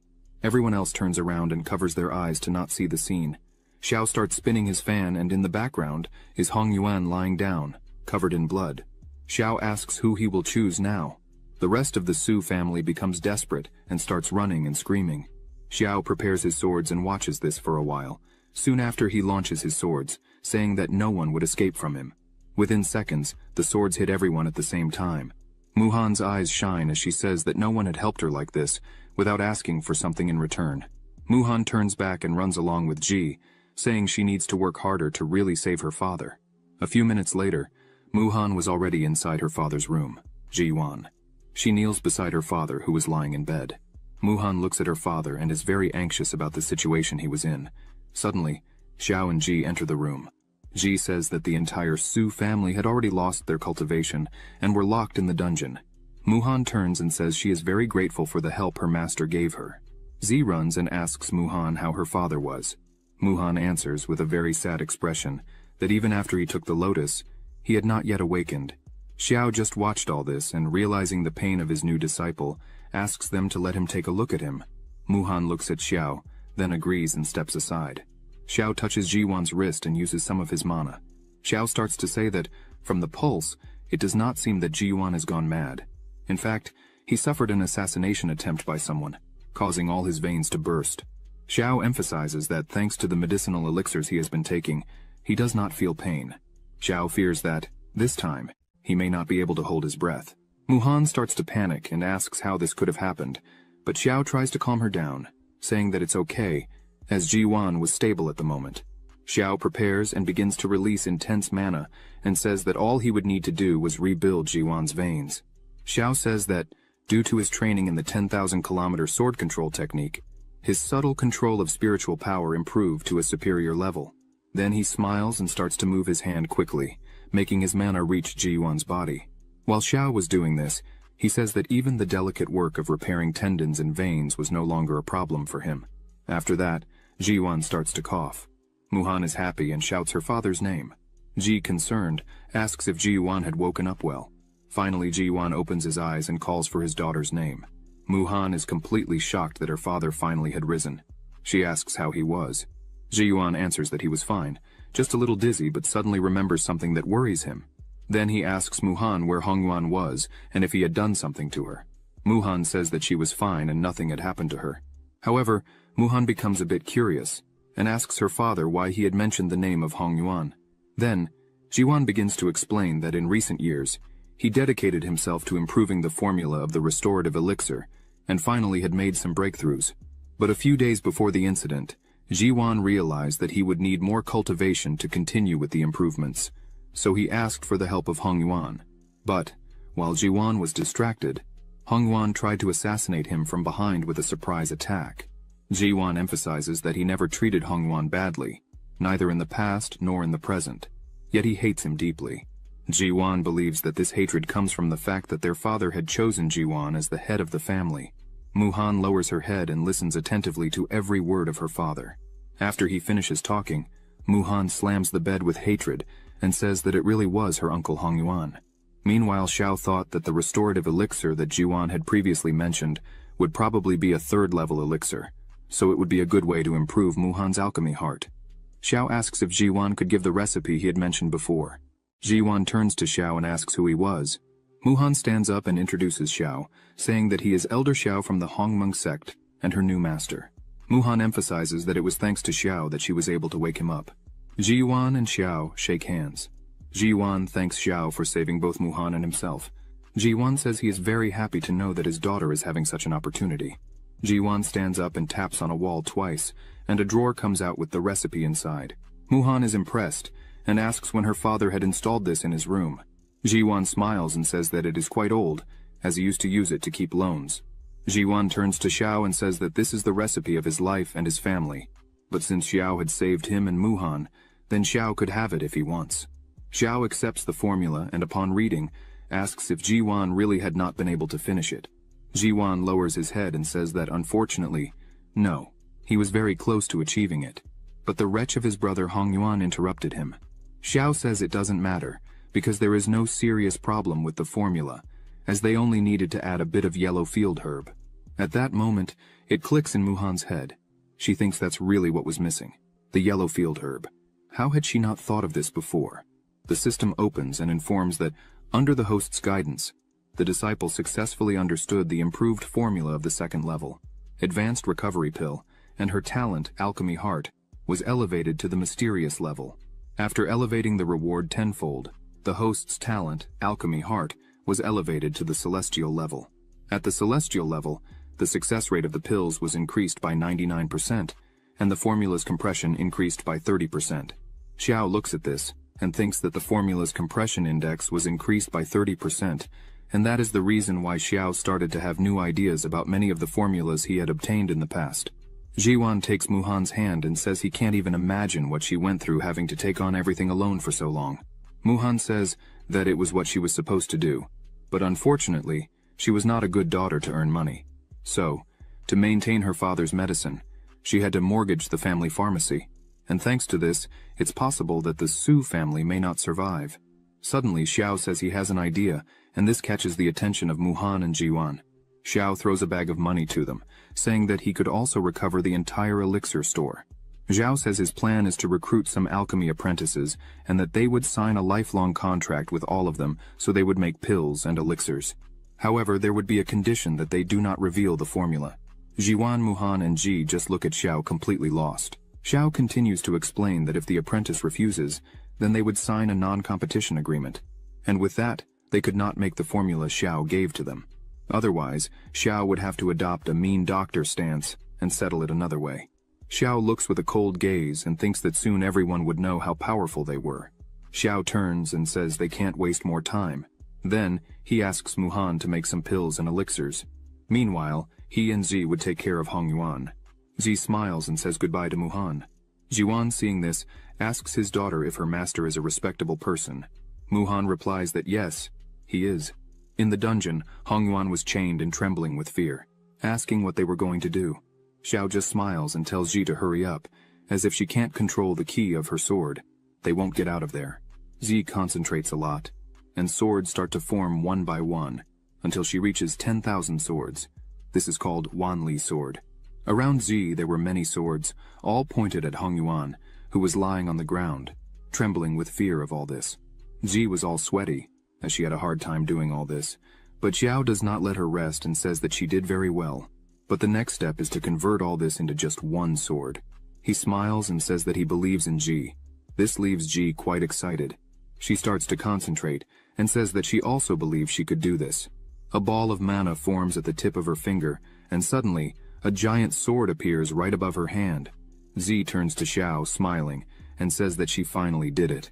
Xiao smiles back, and says that just with that, they were already enough to deal with the Lu Yun sect. While they were talking, Hong-yuan was dying of fear, leaning against the wall, looking at all this. Hong-yuan starts to scream, as the great sword was about to hit him. Hong Yuan begs them to stop, shouting no. Xiao, sitting in a chair, asks Hong Yuan if he had thought the same way when he tried to kill Ji Yuan. Did he ever think this day would come? Xiao looks at Ji and asks her to finish. Then Ji attacks, but Hong Yuan manages to dodge. Xiao asks for the assassin to help as this won't do. Ji gets angry, saying she missed by a little, but Xiao tells her that she just needs to aim and shoot again. She doesn't need to rush as they had plenty of time. Then Ji tries again and misses once more, and continues missing for a few other times. Half an hour later, with various marks on the wall, Hong Yuan's body was lying in a pool of blood. The system opens and informs that it has been detected that the disciple has understood the Wanli sword control technique. The host will be rewarded with 10 times the amount of the Wanli sword control technique, in addition to the flexible fingers sword, an object of the highest quality of ground level. Xiao gets up and thinks that now he has 2 flexible swords, and if he adds the transformation of all into one, even if someone manages to hit him when he is distracted, it will not cause him problems. Xiao thinks that this is much easier than cultivating himself. He calls Ji to see if Muhan was in need of any help. Zi agrees with him. Meanwhile, at the mansion of the city lord Lu Yun, everything was very quiet on the outside. On the inside, in the hall, there were 3 people kneeling, and a body covered with a white cloth. These people were telling their lord that young master Wang Ranger had been murdered. As soon as the lord hears this, he clenches his hand very tightly and screams, calling everyone damn trash, as they were paid to protect him. This man is the city lord of Lu Yun, father of Wang Ranger. He says that since his son Wang Ranger was killed, they should bring the head of the culprit. Otherwise, they would not leave alive. This leaves them paralyzed with fear, but one of them takes courage and says that the one responsible for the death of Wang Ranger was Xiao, an elder of the Hongmeng sect. Even Wu Ming was defeated by Xiao with just a few moves. It is impossible for them to do anything. This makes the lord even more nervous, calling them losers. Currently, the city lord is on the 7th level of the golden core. A dense and strong energy starts to spread throughout the room, and this throws the 3 men backwards. They scream for the lord to forgive them, as there was nothing they could do. The lord begins to think that he himself had verified the strength of Wu Ming, the personal bodyguard of his son. He thinks that if it is really true that this man named Xiao defeated Wu Ming with just a few moves easily, then definitely, the strength of this man is not something that the lord could compete with. The lord begins to walk and kicks one of the men who were there, telling them to get out of there. He thinks that the only way to avenge his son, Wang Ranger, is to ask for help from the Lu Yun sect. He starts to leave and says he would go to the Lu Yun sect and asks the men there to send invitations to all the nobles of the city, even to the Su family. The lord is completely irritated, saying he would avenge his son's death. Then, he promises that he would cut Xiao into pieces. Meanwhile, at the house of the Su family, the invitation arrives, saying that the Su family is cordially invited to a banquet at the Wang family's house this evening to rectify the situation of the family. Xiao, Muhan, and Ji were at the table. Ji says that this invitation is not a good thing. It is clearly a banquet to meet with the Hongmeng sect. Ji stands up and says they needed to leave the city right now and head directly to the Lu Yun sect. As soon as they leave the city of Lu Yun, they would find out what the Wang family would do. Xiao thinks a bit and replies no, because how could he refuse an invitation? Clearly, he would go. Ji waves his arms asking why. Xiao touches Ji's shoulder and says he heard that Yun Cheng would be at the banquet. Xiao asks his beautiful disciple if she really wanted to take revenge. As soon as Ji hears that name, she becomes angry. She sits down irritated and asks if that traitor would really be at the banquet. Muhan is shocked, as he has never seen Ji like this before. Xiao opens his fan and looks right into Ji's face and says that now Yun Cheng trusts in the power of the Lu Yun sect and that it is unparalleled. Previously, it would not have been so easy to catch him. Xiao stands up and asks what Ji thinks of joining him and causing a little chaos at this banquet. Ji, completely nervous, tells her master that she will do whatever he asks. Muhan, seeing this, thinks that someone is going to get hurt there. Xiao, out of nowhere, turns to Muhan and asks how the matter of the pill and elixir factory is going. Muhan is startled, but says it is going very well. They have already recovered the old 17 pill factories of the Su family and are recruiting alchemy apprentices. And this afternoon, they put the recovery pill on sale. Muhan, all happy, says they sold 50 bottles and earned 5,000 lower-grade spirit stones. Xiao thinks for a moment and feels that 50 bottles are too few. He asks Muhan if she has analyzed the reasons for this. She says yes, then she raises her little finger and, all confident, says that the main purpose of the Huishan pill is to clear the mind and regulate internal energy. The uses are relatively limited. Besides all this, it is the first day of test sales. Xiao puts his hand inside his clothing and takes out some recipes he had made recently. Xiao says that, since that is the case, then she should keep these third-level improved elixir recipes. She should study all of them, and, when the time comes, she should pass the test sales report to him. Muhan, seeing all these third-level recipes, is completely enchanted. Her eyes even sparkle with happiness. Muhan takes the recipes in her hand and begins to read, and starts to laugh to herself, saying that this is an improved golden core pill. The healing effect is at least 10 times more effective than the traditional one, and is enough to protect the life of the user. She believes this would sell very well. While Muhan was hugging the recipes her master had given her, Xiao was thinking that he loved money and money loved him. Money is everywhere, comes all the time. Money comes from all parts. He also says that the happy life he always dreamed of lying down and collecting money, is one step away from being achieved. Night falls and guests are arriving at the city lord's mansion. Ji Yuan arrives at the entrance, and the city lord goes to greet him personally. Right behind him is Xiao. The city lord greets him.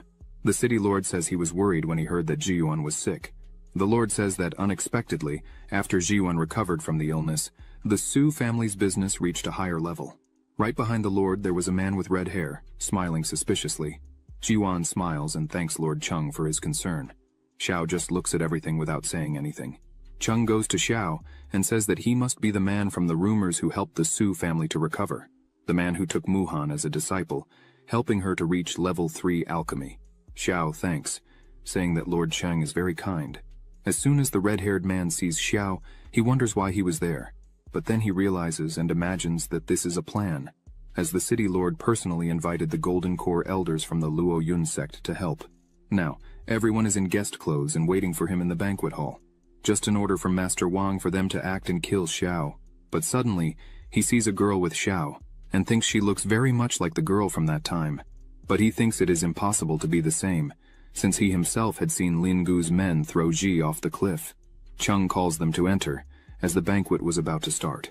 Chung says he heard that Xiao had already conquered the 5th level of the Golden Core at such a young age. Chung stands up and says that, in addition, Xiao has 2 promising disciples in his hand, and a great future ahead of Xiao. The red-haired man agrees and says that the Su family is very lucky to have a person like Xiao being Miss Muhan's master. People around think Xiao really is a very talented person. But Xiao starts to laugh a lot and says he feels honored. At this point, Xiao was a little drunk. He turns another glass and says that in fact, there is a misunderstanding about his strength. Because in fact he was only at the 3rd level of the Golden Core, and the only reason it seems like he is at the 5th level of the Golden Core is... Z tries to stop him, but he shows one of his swords, saying that everything is thanks to this sword because he got it, and coincidentally, it is very powerful. He smiles again and says that if it weren't for this sword, he wouldn't dare to come down from the mountain. Muhan just looks at it, while Ji asks him to stop and not expose his treasure like that. What does he think he's doing? Chung says it's very kind of Xiao and asks his men to bring the gift, but in reality, Chung thinks he would have to go through a lot of trouble to check who Xiao really was. But apparently, he's just a fool. A chest is carried to the place, catching Xiao's attention, who wonders what it could be. Chung says that he has long admired young Master Xiao, and today he had prepared a particularly generous gift, hoping to become friends with Xiao. As soon as it is opened, there are several spirit stones inside.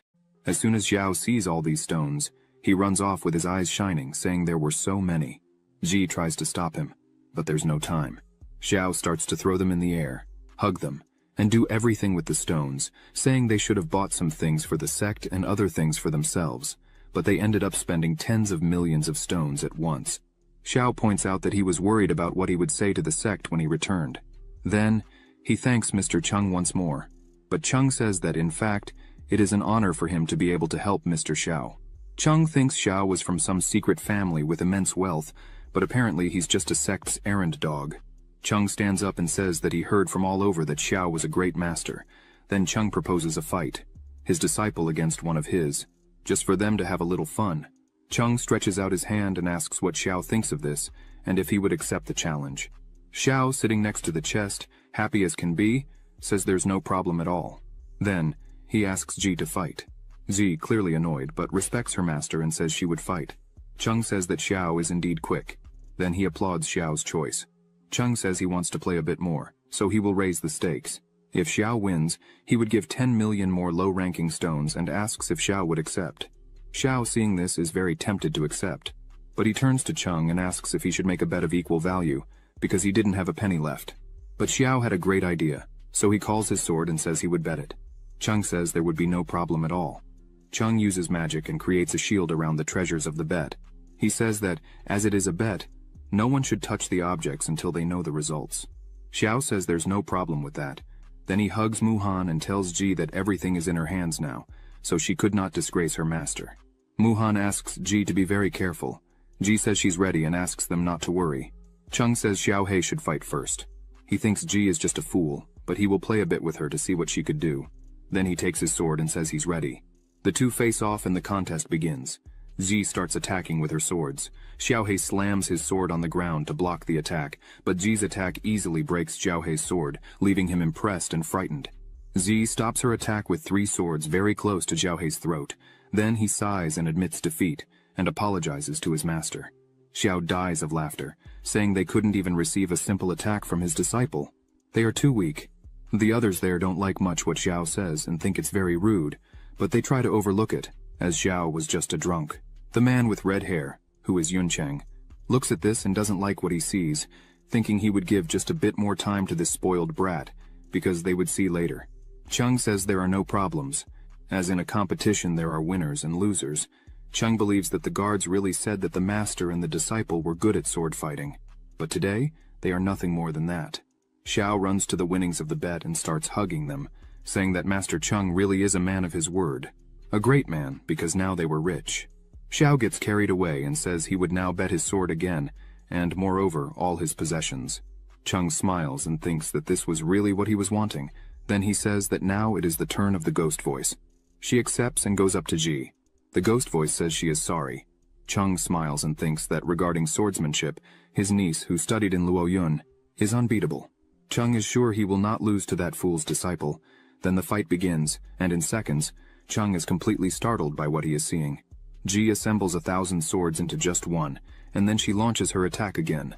The ghost voice has no reaction against this, as she has never fought against such a force. She wonders how 1,000 swords became one.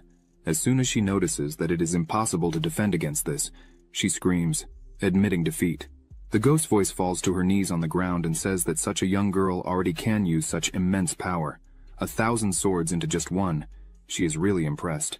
Ji just sighs and says nothing.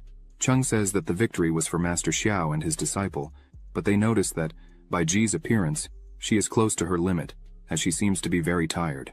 Xiao jumps amid all the money he is winning and starts laughing too much, saying that it is all useless. Even if a god descended on Earth today, it would be useless. Xiao celebrates a lot and asks to bet once more. Yuncheng looks at Xiao and thinks that he is really very happy. Chung says that, for her age, this disciple is a genius for having reached the level of turning 1,000 into one. It seems that Xiao really has a great disciple. Chung says that unfortunately this is just for now. Then a person jumps from behind him towards Zi, hitting her belly, causing Zi to spit blood. As soon as Xiao sees the hit, he notes that this attack is the Lu Yun palm of the Lu Yun sect. Then he quickly jumps and catches Ji in the air. She coughs and apologizes to her master for having fallen. Xiao smiles and says that it's okay. Xiao thinks that they finally pulled their trump card. Muhan asks Ji if she was okay, but Zi did not answer as she was very tired. The woman who defeated Ji mocks, saying that it did not take time and she had already lost. This woman is called Liang. She is an elder of the Lu Yun sect. Xiao hands over everything he had, almost crying, while Ji was completely upset back there, being comforted by Muhan. Xiao says he could not go back like this, as he had lost everything he had. How would he explain all this to the sect when he returned? Then he points to Chung and asks him to compete with him once more. Chung says he would accept to compete again. However, there was a small problem. Xiao had nothing more to bet, so how would they bet again? Xiao looks coldly and says he would simply bet his life. Some people think this is complete madness, but Yuncheng gets excited as soon as he hears this. Chung just tells Xiao not to expect to stay sober to try not to pay the debt. Chung is thinking that he would love to see what Xiao would manage to do without that sword. Xiao begins to release his power and tells Chung not to worry, as he would not back down from his bet. A huge sword appears behind him. Xiao says that unfortunately he would not lose. A hand begins to form, holding a huge sword. Xiao emphasizes that, as soon as he wins, Mr. Chung, besides returning all his fortune, will also have to pay with his life. Liang is astonished at what she is seeing right in front of her, is 1,000,000 swords condensed into one. Xiao begins his attack. Liang prepares to try to defend, but her sword is broken like a tree branch. The sword cuts Liang. She screams, "How can there be such extraordinary power in your hands?" While bleeding, Liang does not accept, because her sword was given to her by her master. This sword was strong enough to withstand the entire force of a cultivator in the nascent soul realm. Liang does not understand how Xiao had cut her in half with just one blow and without effort. She looks frightened, and asks where this man with such inexplicable strength came from. Xiao continues his attack, hitting Liang once again, who screams in pain. Chung is startled by all this. He runs and holds Liang, asking how she was. However, she does not answer. Chung gets angry. Xiao says that apparently Chung is also a disciple of the Lu Yun sect. Xiao forms his sword again, and tells Chung that to learn the Lu Yun palm of the Lu Yun sect, one must have a high status. Chung just listens to all this. Then Xiao smiles, and says that it would not be unfair to kill Chung there now. After Chung saw Liang being humiliated by Xiao, he looked at the other fighters and shouted, asking what they were waiting for to attack. Everyone began to surround Xiao, saying that it was finally their turn to fight. Muhan held Ji and stayed close to her father, just watching the fight. Ziwan was impressed by the number of people ready to defeat Xiao. Meanwhile, in the middle of the hall, Xiao still stood still as everyone advanced towards him. Xiao began to laugh loudly and clap, saying that all the fighters were in the realm of the Golden Core. Finally, Master Chung had prepared for today. Suddenly, Xiao became serious and stared at everyone, saying that unfortunately, today he could only kill 30 Golden Core cultivators by himself. He stepped on the ground, and a magical circle appeared, and his swords rose. Chung, seeing Xiao's stance, said that in addition to being an idiot, he was a complete arrogant. There is no one who defeats 30 Golden Core people at once. Chung said he still had a little help, the shadow of the Lu Yun sword, which he had asked the sect leader before leaving the mountain. He began to invoke it. As soon as Ji saw the sword's shadow, she felt something very strong. Chung screamed as he launched the sword, which after years of enhancement with the sect master's blood, the power of this celestial level weapon was no longer comparable to ordinary iron. Even if it was just the shadow of the sword, it was enough to kill a nascent soul cultivator.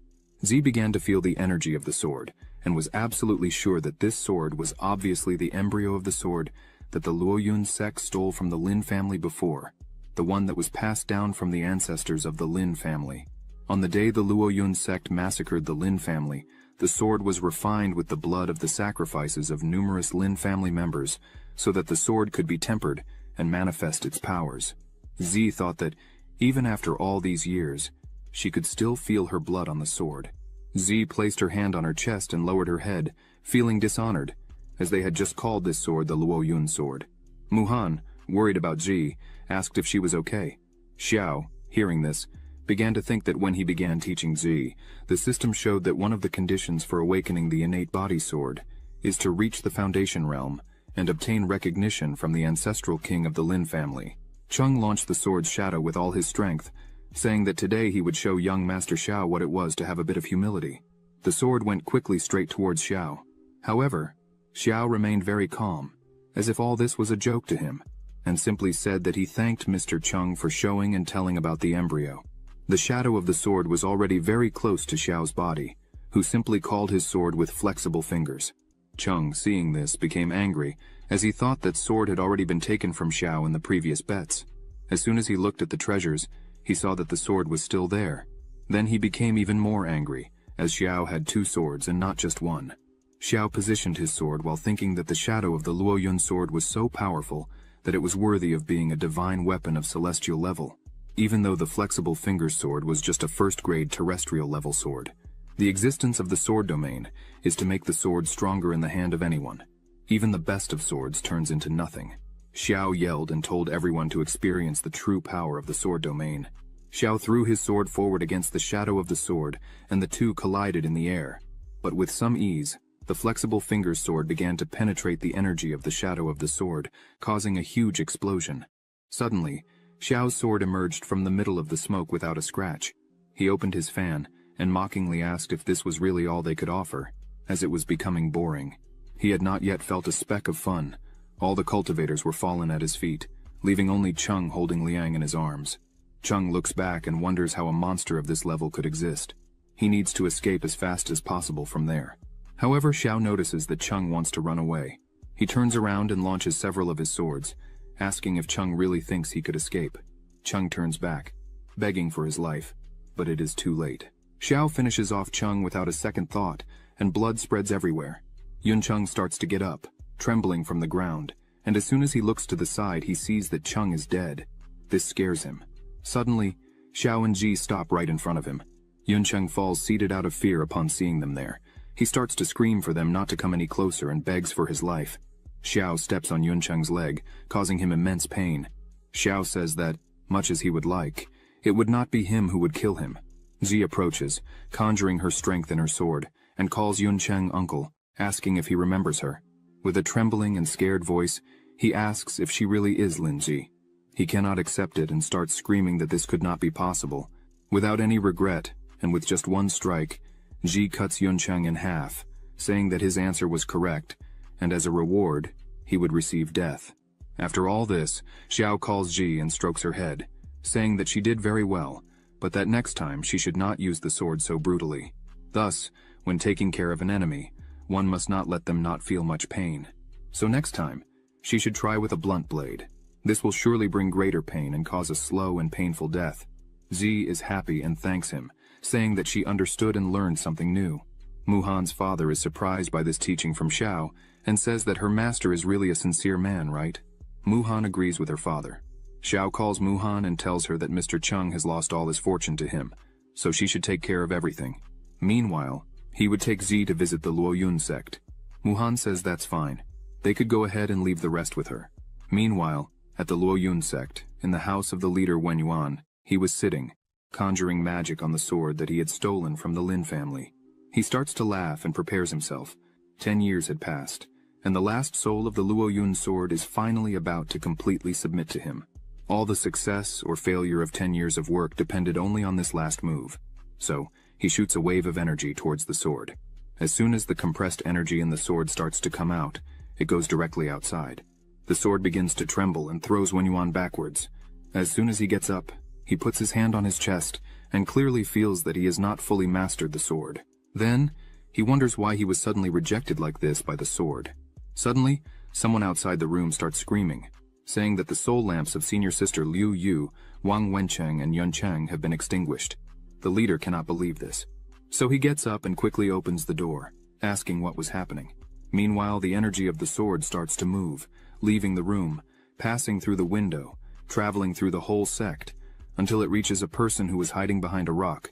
This person is Ji, who was concentrating on finding the sword.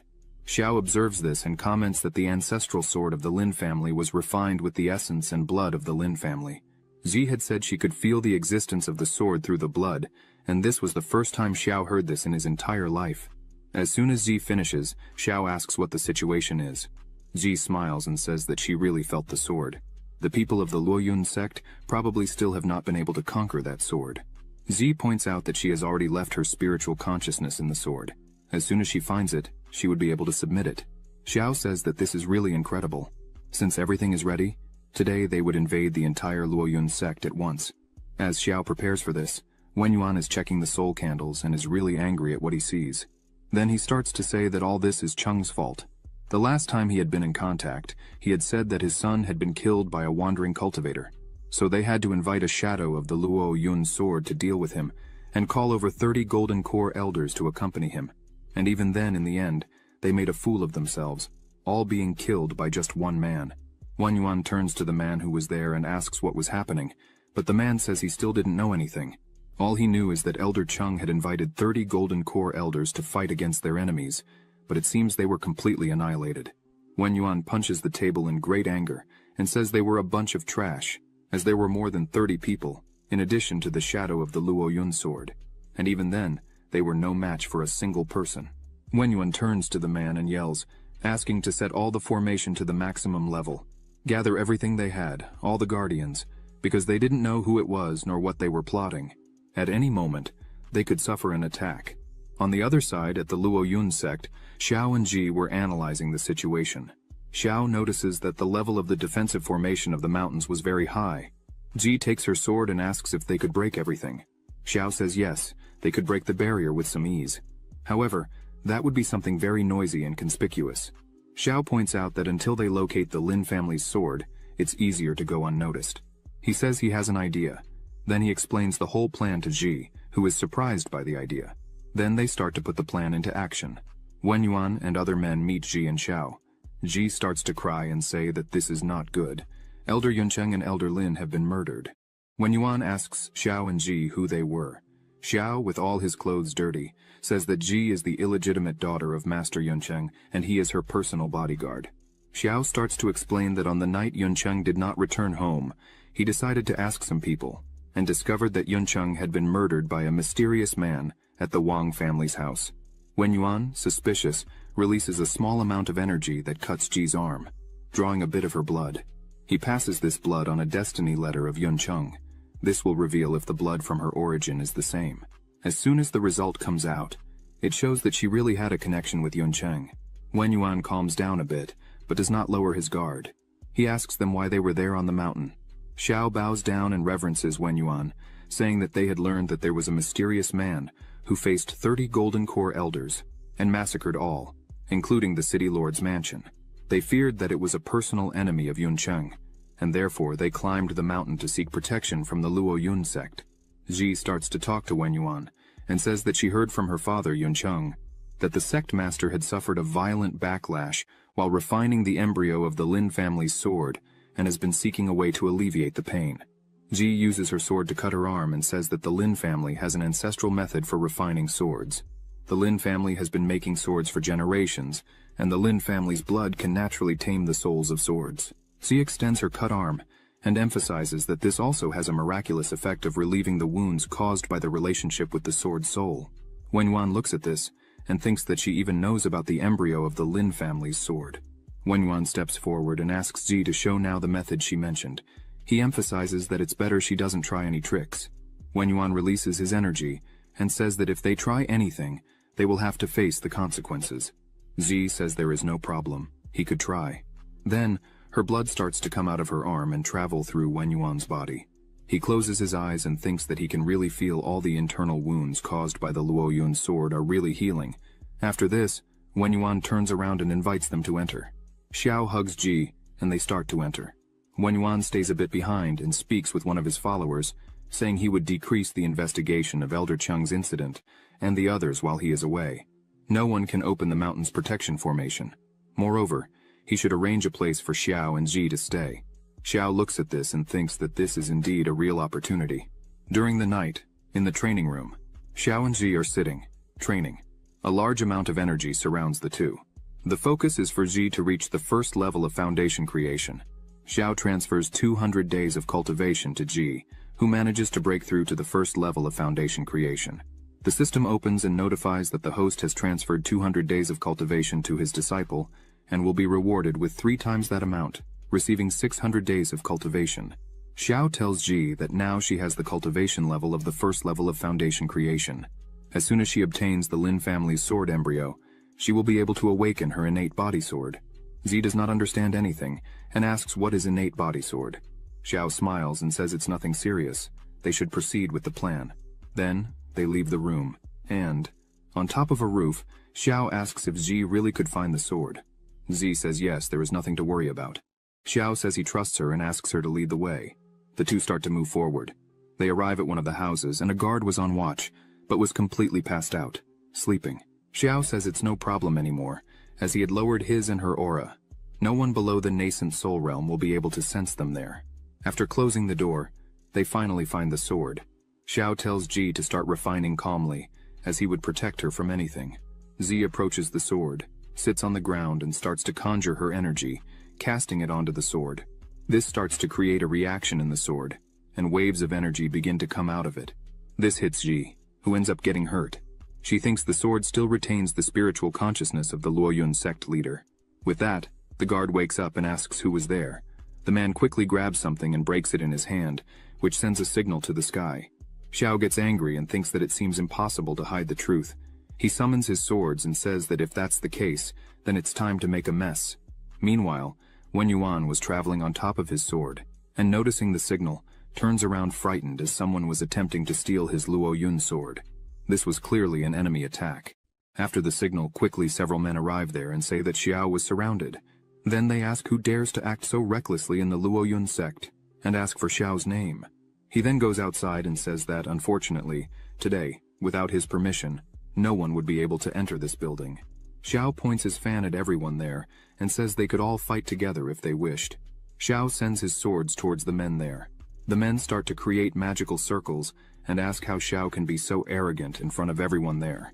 The Golden Core practitioners, although only skilled in sword abilities, quickly see Xiao's attacks begin to destroy ancestral weapons with just one hit and hit them one after another. Xiao, seeing this, smiles and says that the last time he killed 30 Golden Core cultivators, he thought they were drunk, and therefore were not able to fight well. But based on what you are showing me, it seems that the Lu Yun sect is nothing more than this bunch of trash. As soon as they hear this, they despair in knowing that the man who killed the 30 cultivators all at once was this man right in front of them. Xiao starts to float, and an overwhelming energy begins to surround his body. Xiao says he would not change his name or his surname. Xiao looks straight into the eyes of everyone there and says his name is Xiao Xuan, from the Nanli sect. After this night, if anyone alive from the Lu Yun sect still has the courage to face me, remember this name and look for it. One of the cultivators starts to say that he does not believe Xiao could really be from the Nanli sect, but within a radius of 10 kilometers, the only one that could compete with the Lu Yun sect is the Nanli sect. He orders everyone to attack, to capture the intruder who is in the sect. Xiao smiles and thanks them for their courage, as thanks to this he would have a bit of fun. Xiao begins his attack, controlling his swords which, without much trouble, begin to hit each of the cultivators one by one, who scream in pain and beg for help. Xiao, flying with several swords around him, and one hand holding a giant sword behind, goes near the cultivators who were fallen, and asks if that was really all they had to offer. He looks with a psychopath expression, and emphasizes that he didn't even get to show all his true power. The leader of the cultivators, lying on the ground, raises his head and points his finger at Xiao, saying that soon the leader of the Lu Yun sect would arrive and would cut Xiao into pieces. Xiao laughs, opens his fan and stops his attack, saying that then he would wait. A few seconds later, someone comes screaming from afar. As soon as Xiao looks up, he sees that it is Wen Yuan, the leader of the sect, flying in his direction, furious. Xiao prepares to fight again, saying that this was faster than he thought. Xiao defends himself with his power and the two swords collide, but Wen Yuan's sword starts to cut through Xiao's sword. A bright flash occurs and the two separate. Wen Yuan stares intently at Xiao and says that the thieves from the Nanli sect really have a lot of courage, as they dared to enter the sacred territory of the Lu Yun sect. Xiao puts his swords in attack position again, and responds to Wen Yuan that the Lu Yun sect is nothing. In fact, it's a trash sect. Just one man was able to defeat all the elders without the slightest difficulty. Isn't that right, Wen Yuan?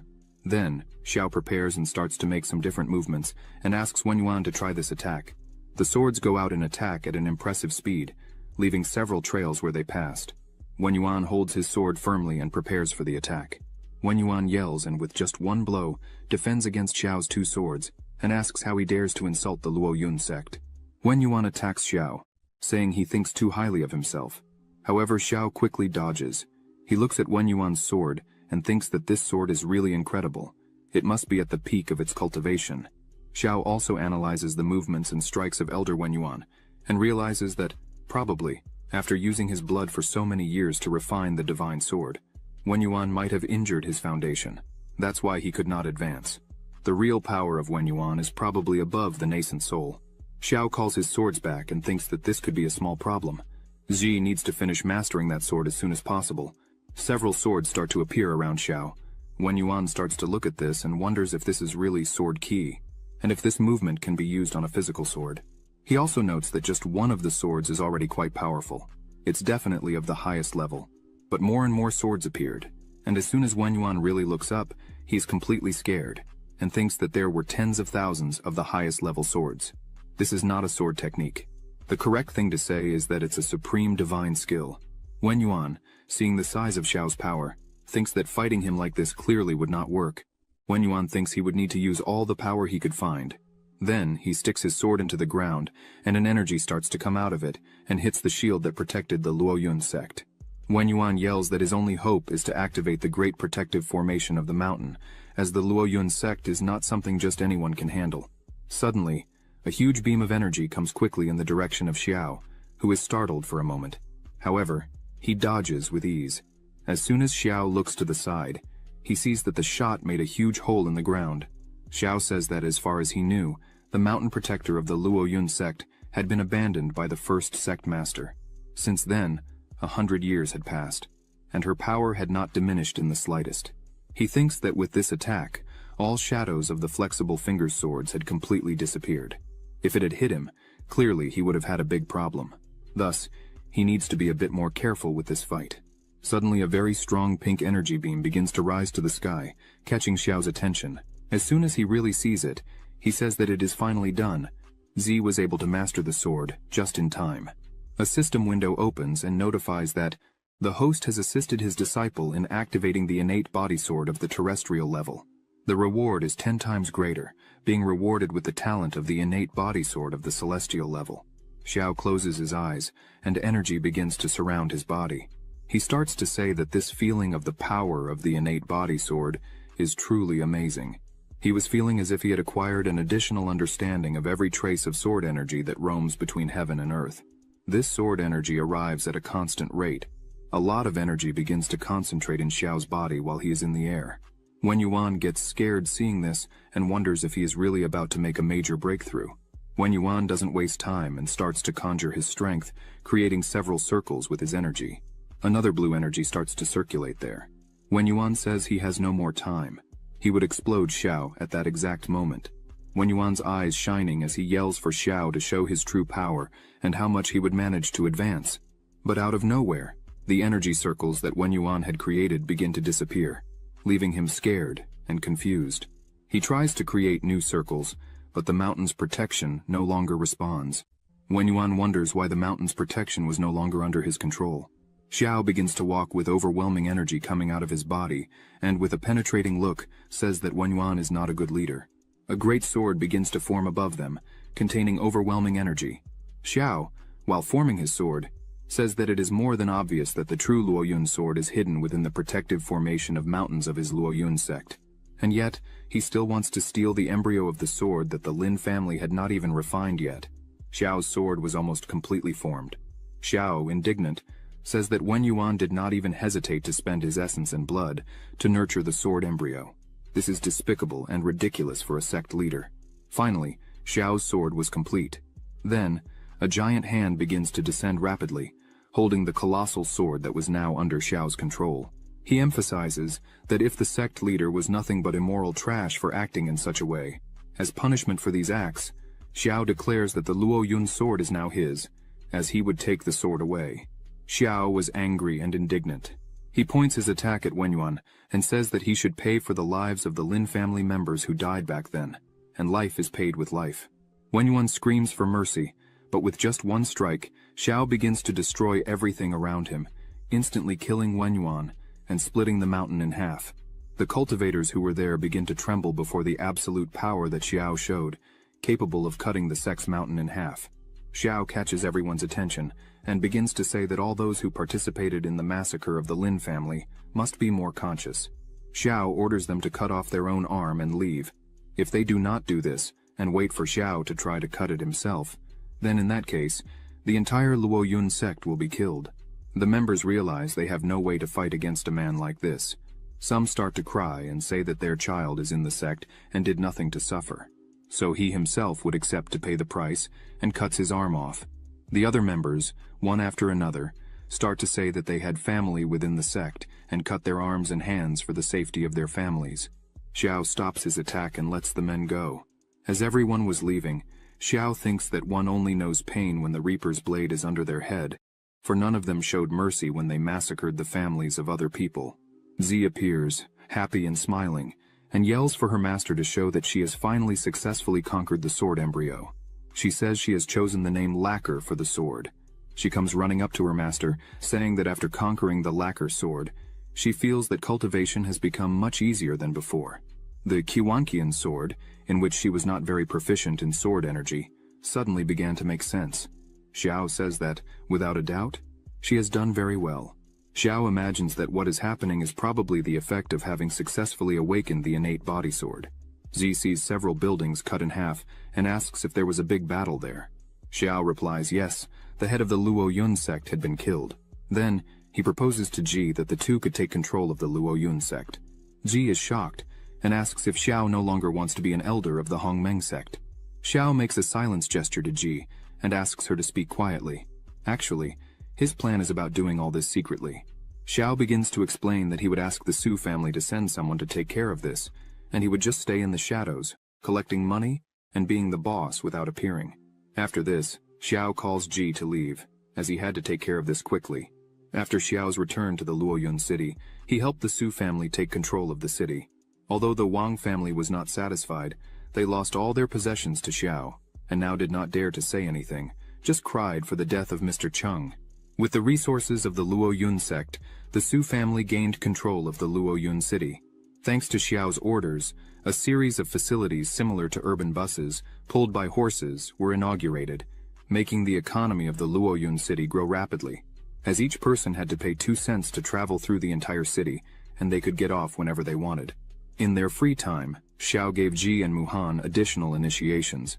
Now, both had been promoted to the foundation creation level. Z already demonstrates great skill with her energy, and is currently at the 2nd level of foundation creation. Muhan responded quickly to Xiao's teachings, and also shows great control of her energy, currently at the 1st level of foundation creation. After all this, Xiao also took some time to rest a bit. Ji kept him company while Muhan went through the pharmacy reports, saying that since the Golden Core elixir was put on sale, it received a lot of attention from cultivators. Every time they are put on the shelves, they sell out the same day, and this brings a very good estimate. Muhan says that according to the calculations, they are thinking of a daily sales flow of 10,000 bottles in the future. Muhan's eyes shine with happiness as she says that the daily earnings just from the Golden Core elixirs could reach 1 million low-grade spirit stones, not to mention the benefits of other projects boosted by the Golden Core elixir.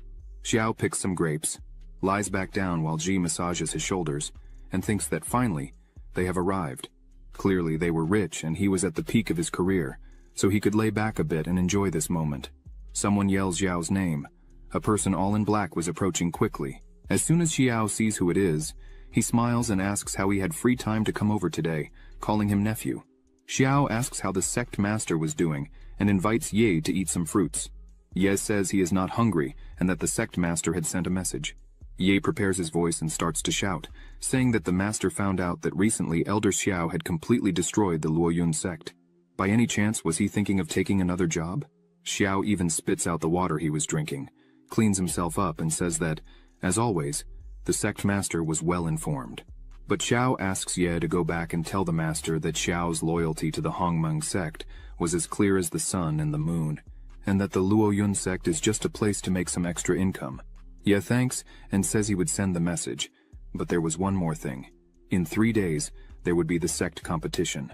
Ye emphasizes that if Xiao really is loyal and plans to continue in the sect, he should return in time. Xiao crosses his legs and tells him not to worry as he would be present. She stands up, stretches his body and says it's better for them to hurry up and pack and get ready for the competition. Muhan and Ji agree with him. Ji turns to Muhan and tells her that there are some people she should be cautious of as soon as they return to the sect. Just thinking about it, Muhan already feels a headache, but she asks who these people would be. Ji, with an expression of anger and hatred, begins to explain that initially, these people were disciples of Master Xiao, but they betrayed him and tried to kill him. Ji says he would explain everything properly. Muhan is a bit surprised and says she would listen carefully. Meanwhile, at the Hongmeng sect, on the 6th peak, Wang Na and his 2 disciples were talking. Wang Na says he heard that Xiao would soon be back in the sect, and therefore he wanted to know if his 2 disciples were ready.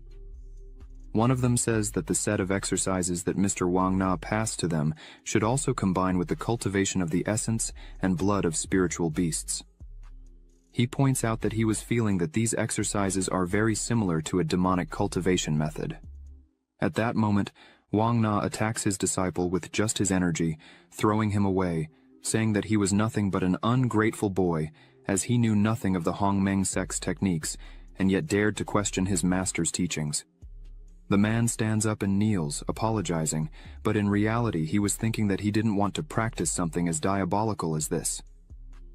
Wang Na asks his other disciple, named Qiu Huan. He responds that he followed his master Wang Na's instructions to the letter and managed to advance to the 3rd level. But now, his cultivation was refined, and this allowed him to reach the 5th level of foundation creation. Wang Na smiles a lot and says that this result is excellent, as if Qiu Huan could cultivate up to the 3rd level of the foundation. It wouldn't be a problem for him to become the leader among the younger generation of the Hongmeng sect. Wang Na stops smiling and stares at his disciples, saying that nothing else matters in the Great Sect competition. The only important thing is the prize of the violet key. This is a supreme treasure. There is a legend that, in the past, there was an immortal in the Hongmeng sect, and this violet aura is the great treasure that the immortal left after his death. Thanks to this, every 5 years, the Hongmeng sect holds a great competition, and the winner of each round receives a certain amount of Hongmeng's violet key. Wang Na begins to release a great energy around him and tells his disciples that they cannot lose a single round, as in each round they would win a bit of the violet ki, and the grand winner would receive the purest and first-class violet tiu ki, and so, losing is unacceptable. If they lose, that's how it will end. Wang Na slams his hand very hard on the table, causing small cracks and breaking it, which scares his disciples. Qiu Huan thinks that if he knew the 6th peak was so evil, he would have stayed in the 7th peak and lived happily. Wang Na stands up and tells the two to go rest. As soon as they leave, a person who was hiding, watching everything, says that even the disciples were already suspecting. He turns and says that Wang Na would need to speed up the process. Wang Na turns to him and says he didn't open the protective formation of the mountain for him to come there just to mock the situation. Wang Na asks how the preparations of this mysterious man's men are going. The man asks Wang Na not to worry about that, as he himself guarantees that he will make the entire Hongmeng sect know the meaning of the word fear. Then, the man begins to smile with completely strange eyes and a murderous face. A few days later, in the Hongmeng sect square, people were already arriving. A person asks Elder Wang why he was there. He replies that his grandson had obtained his spiritual root, and so he wanted to take him there to see the world. Some people commented on how beautiful and well-made the Russian square was, while others noted that this time there were several spectators from other sects. One person was eager to know which peak would be the winner. His friend says that probably the 1st peak, as they had been winning for a long time. The elder of the 1st peak is called Feng. He is currently at the 4th level of the Golden Core, and his disciples are geniuses. They have successfully reached the foundation. They are indeed very talented. Another man laughs and comments that they had forgotten one thing. The elder of the 2nd peak, Zuxuan, she has also recently reached the 4th level of the Golden Core. And under her, there are disciples as important as the green and purple swords. Her strength should not be underestimated in any way. Not to mention there is also Zhang He, leader of the Hongmeng sect and leader of the main peak. The two friends start to comment that apparently there were only 6 elders there. Where could Xiao, the elder of the 7th peak, be? One of the guys says he probably didn't want to embarrass himself and therefore did not come, since his disciple depends on him to start her cultivation. She is nothing but a losing trash.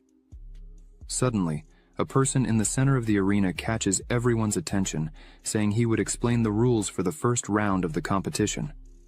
The competition will take the form of a round battle. In each fight, 2 of the 8 peaks will be drawn to face each other. Whoever loses a single time will be recorded as a loser and fall. The 2 peaks selected in the draw, the losers will go back to the queue and wait until the next time, while the winner goes straight to the next match. The winner remains in the field and continues. If they win a total of 3 matches, they advance. If they lose a total of 3 matches, they will be eliminated. Subsequently, the distribution of cultivation resources within the sect will be determined based on the ranking of this competition, and the winner will also be rewarded with a high-level magical weapon, the Ruyi Qingfeng sword. The first round of the competition, the 6th peak against the 7th peak. Then, disciple Wang Zheng enters the arena, which surprises many people and makes them wonder if he wasn't from the 7th peak and why he was representing the 6th peak in this competition. a person shouts and says that Wang Zheng had betrayed his master a long time ago and now joined the 6th peak. Now, they would have something good to see. Zhang. He asks his disciple Chen if Xiao had not yet arrived. Chen replies that he still hadn't seen him anywhere. This makes Zhang He a little nervous. People laughed, saying that there was no one living on the 7th peak, so they would win by woe. They continue mocking that, on the 7th peak, only Xiao would be able to fight against a disciple of the 6th peak. The judge raises his hand and starts to say that since there is no one to represent the 7th peak, this battle is, but suddenly a glow in the sky appears, shouting for them to wait. It was Xiao saying he was late because he had slept too much. Wang Zheng seeing this gets annoyed because Xiao was still with the trash G by his side and even accepted another trash as a disciple. Wang Zheng starts to smile and thinks that this will be perfect, as he was lucky to get a weak opponent. He just wanted to see the faces of the others when he stepped on Xiao's disciple. Quickly, Xiao says that Muhan should fight, as this is the perfect moment for what they had trained. Muhan promptly says she would accept. Zhi calls Muhan and says she still doesn't know Wang Zheng, but it was he who betrayed Master Xiao and tried to kill him. Zhi says that Muhan should not have mercy on a person like that. Muhan looks at Wang Zheng and thinks that she only found out what had happened to Xiao through Zhi. She didn't expect that, as soon as she arrived there in the sect, she would face the traitor right away. Muhan starts to release energy and thinks that, if that's the case, she must give her best and not embarrass her master. The judge introduces Muhan, saying that she was currently at the foundation level, Zhang. He is surprised by this, as Muhan is quite young for such an achievement. It seems that Xiao has found a talented new disciple. Meanwhile, in the center of the arena, Wang Zheng starts to mock Muhan, saying that clearly she hasn't learned anything from Xiao. Then, out of pity, he would let her attack first. Muhan gets angry and says that there is no place for traitors on the 7th peak. Muhan shouts that Wang Zheng is nothing but a scoundrel who deceives his own master and destroys his ancestors. Such trash is not worthy of calling Xiao master. Wang Zheng gets angry at these words and grabs his sword, saying that as can be seen, Muhan doesn't know what's best for her. Then, he asks her not to cry after he finishes this, and points his sword at Muhan and tries to hit her, saying that she should be careful because Xiao himself had praised his spring rain sword skills. However, as soon as he looks, Muhan is staring at his face while holding his blow with just 2 fingers. Wang Zheng doesn't understand how she can do such a thing. Muhan starts to exert her fingers, saying that it is indeed a beautiful technique. Wang Zheng's sword starts to crack until it breaks into pieces. Muhan remains serious and asks what kind of evil swordsman Wang Zheng is if he can't even break through the protective aura that Muhan created. Wang Zheng is taken aback by this, and seeing his broken sword, he starts to tremble and says that he surrenders. Muhan asks him to leave the arena, but she quickly realizes that this is a trick, because the Sect competition requires that they don't stop for anything. Muhan quickly conjures her energy in her hand and says that Wang Zheng is lucky, that according to the rules, she can't kill him. Now she's going all out and applies her technique. Wang Zheng quickly turns around and shouts that she's getting ahead of herself. Their techniques collide, and a great explosion occurs in the center of the arena. As soon as the explosion passes, Wang Zheng is all injured, screaming in pain, while Muhan is standing in front of him. Wang Zheng crouches in pain with his arm completely wounded and burned. He screams and asks if Muhan really is at the foundation creation level, because with that power it's impossible. Wang Zheng, still not reconciled to this, asks if she has this level of cultivation because she is forced to worship Xiao as her master. Muhan smiles without a scratch on her body and says that it's been half a month since she was just at the first level of QI refinement, but now she's at the first level of foundation creation. Muhan emphasizes that, thanks to the training, initiations, tendon and marrow cleansing by Master Xiao, she is now stronger than before, and unfortunately, this is something that traitorous trash is not even worthy of envying. Wang Zheng can't believe that Xiao really was able to give initiation and transmit skills to his disciples. On top of all this, he did a marrow cleansing. It's unbelievable. The judge enters the middle of the arena and announces that the 7th peak is the winner of the first match. But suddenly, a red lightning bolt appears right in front of Muhan, saying that they should wait a minute. This person is Chu Huan. He looks at Muhan saying that he will challenge the 7th peak. This scares the spectators because Q Huan really challenged the 7th peak. According to the rule, if someone takes the initiative to challenge a disciple, the challenged cannot deny. However, the elder can decide which disciple will fight. People continue commenting and asking if there really is anyone on the 7th peak who can face Chu Huan. Most people say no, because in the beginning Chu Huan was small compared to Xiao, but now he is at the 5th level of foundation creation. With this level of cultivation, he could even become an elder of a peak. The judge announces the challenger Chu Huan, who is currently at the 5th level of foundation creation, and asks Elder Xiao to send his disciple to fight. Xiao simply says the name Ji, and she quickly appears in the arena. She shouts that she is ready. Xiao smiles and asks her to be a bit careful while fighting. Chu Huan looks with a very arrogant gaze and asks if slaves were qualified to step into the arena. So she really should be careful while fighting. Xiao smiles and says he meant for Chu Huan to be careful. Quickly, one of Ji's swords was just inches from Chu Huan's face, who is startled by the situation but manages to dodge quickly. However, the sword still manages to wound his face. Xiao starts laughing in the arena and says that Zi should smash everything. She looks at him and says she would follow his orders. Chu Huan, annoyed by all this disrespect, wields his sword and says they don't know what they're talking about. A phoenix appears around him, and flames envelop him, but Zi doesn't move an inch. Wang Na asks if Chu Huan is using the Faiyan sword technique, which was created by Xiao to adapt to his sword skill. Meng Yu replies yes. As soon as Chu Huan defeats his disciple with the sword he himself taught, the expression on Xiao's face will definitely be beautiful to see. Ji, seeing all this show, just laughs and launches one of her swords.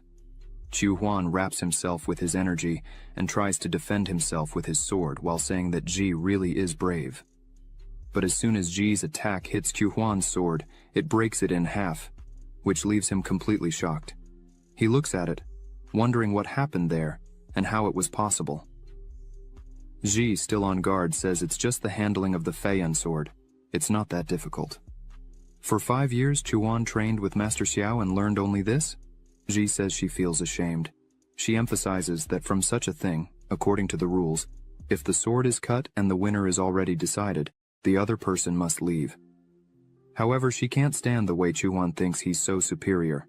So, Ji takes a new sword from her bag and throws it in front of Chu Huan, asking him to try again.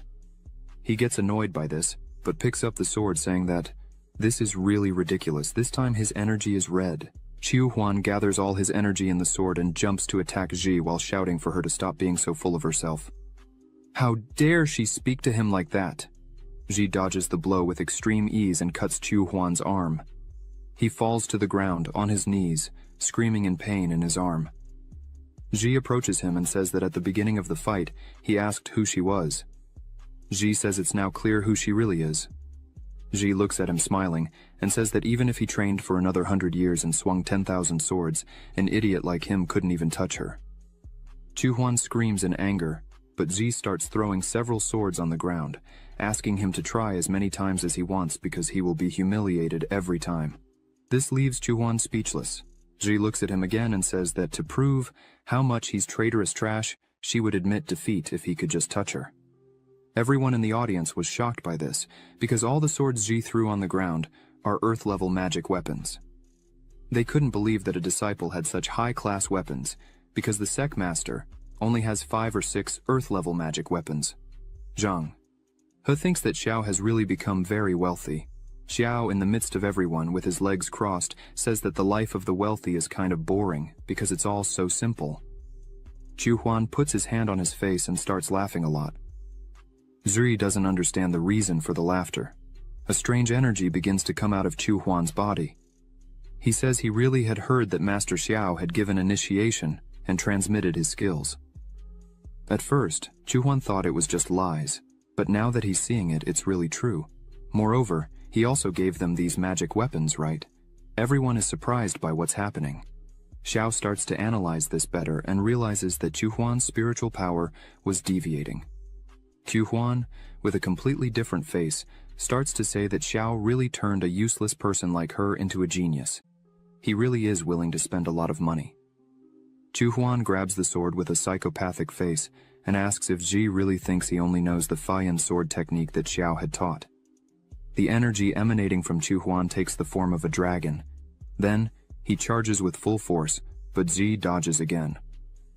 But this time, he attacks again and very quickly, saying that this technique is of the lowest level among the celestial levels, which Elder Wang Na had given him. Chu Huan again underestimates Ji, saying that she had never touched a sword above the earthly level with the trash of her master Xiao. Chu Huan's attack was close to hitting Ji, but she just smiles and summons her true sword.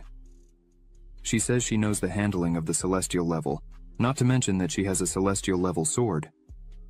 With just one strike, she disarms Chu Huan again, who is impressed by this. Ji emphasizes that she didn't think she would have to use her sword against him, but since he is pathetic and arrogant, with a set of celestial sword techniques, she would let him experience the taste of her sword. Ji sighs, saying that the celestial sword technique Chu Huan had mentioned was just that. He couldn't even use it properly. Not to mention that some people really are completely useless, so they shouldn't blame the sword handling. Ji defeated him again, using the Feiyan technique. Chu Huan begins to tremble, scared, looking at his hands, thinking that he was defeated again by a mere slave.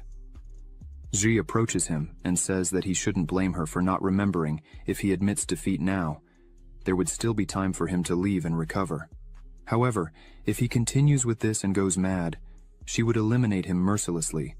As a disciple of the Hongmeng sect, she must eliminate all evil from the sect. Chu Huan starts laughing again with his hand on his face, saying that he really lost again. All thanks to Xiao, who gave a celestial sword to a slave. He starts to lose control and scream that it was impossible. How could he lose to a talentless slave? Zhang Hui, seeing this, thinks that this scene is exactly like that of an ancient man before going mad and turning into a demon. Zhang Hui stands up and says that Chu Huan is almost going mad, so they should immediately stop the competition. The judge signals that the match was suspended. Disciples from both sides should leave the arena. Ji turns to leave and says that this trash was lucky this time, but Chu Huan was already out of his mind and asks if Ji really thinks he would run away like that because he wouldn't allow it. Several swords are created around him. Ji turns with a murderous look and says that this was really what she wanted. Chu Huan launches his swords at Ji. She prepares and says that she would show him not only the Feiyan sword technique, but also any other sword technique, even the true sword art. Chu Huan's swords kept coming at great speed. In the blink of an eye, Ji destroys all of Chu Huan's swords and turns the attack against him, saying that all this was taught to her by her master Xiao, and it's not any useless person like Chu Huan who could achieve this power. Chu Huan was completely defenseless and screams as Ji's attack approaches rapidly. Zhang, he stands up, scared by Ji's strength, and asks them to stop this. Xiao just closes his eyes and asks Ji not to exaggerate too much. She smiles and asks Xiao not to worry, as she knew what she was doing. The swords pass straight through Chu Huan's body, leaving a mark on his face and his hair all cut by the swords. Chu Huan puts his hand on his body and asks if he's really alive. The entire audience starts laughing a lot. Chu Huan turns to them and asks what they were laughing at, and if it was him. Ji goes to him, smiling, with a mirror in hand, saying that she would be upset if he left without looking at her excellent work.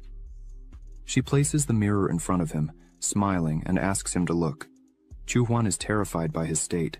Ji says that her swords contained her spiritual power, so until Chu Huan can really defeat her, neither the hair nor the wounds on his face will return to normal. She turns to leave and tells him that it's better for him to pray to God for a chance to defeat her in this life, and every time he holds his sword, he will have to remember this day for the rest of his miserable life. Ji asks Chu Huan not to delude himself, as he is nothing. He falls to the ground, on his knees, looking at his own hand, thinking about everything that happened. He bows before Ji, accepting defeat.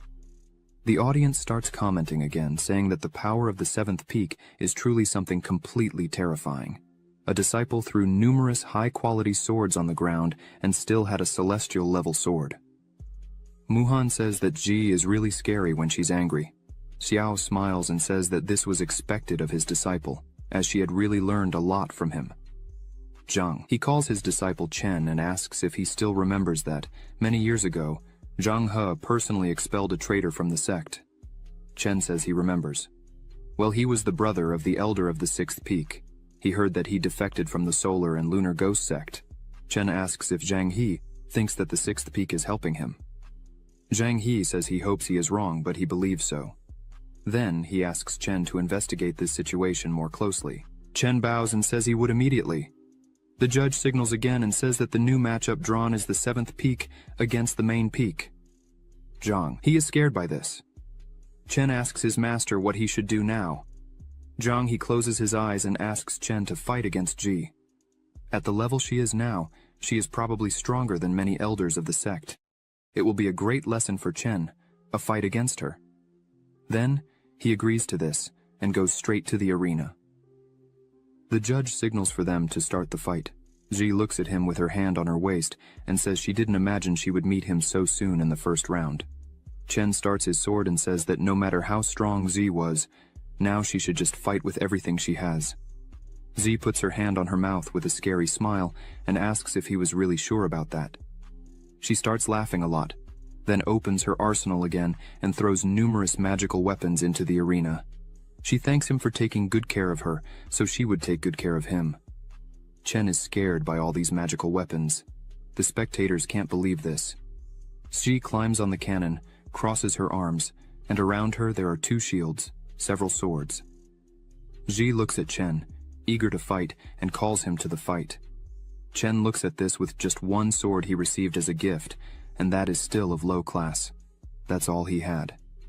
Chen throws his sword on the ground, saying that this crap is no match against all these magical weapons. Chen shouts for Zhang He to stop Ji, as she was already going too far. Zhang He, sweating coldly, says that by the rules, they don't prohibit the use of magical weapons in competitions. After all, a swordsman needs a sword for a competition. However, this was too much. Ji gets angry, as she could only use 1 at a time, but she agrees and stores everything again and asks Chen to attack her at once. Chen smiles and thanks her for that, then goes all out. While he was in the air, he thinks that if there is really only 1 sword, then he is not afraid, not even of a celestial weapon. Chen thinks he will finish this quickly, as he still needs to complete a mission. Ji smiles and says she would fulfill Chen's request. She creates a shield around her that blocks Chen's attack.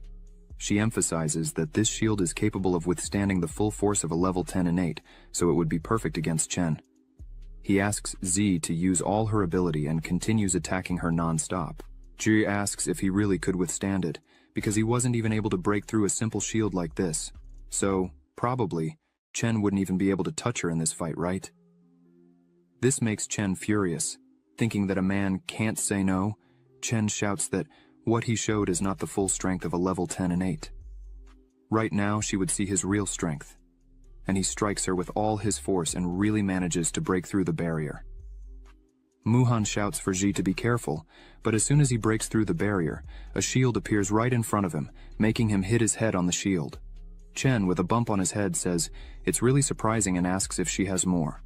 He jumps again to attack her, shouting that it won't be just 2 maximum strength blows. He destroys the first shield, and another appears. Then he uses 3 strikes, but another shield appears. Then, he uses 4 strikes. Ji remains calm and beautiful on the other side, not moving. After a while, several shields were cut on the ground.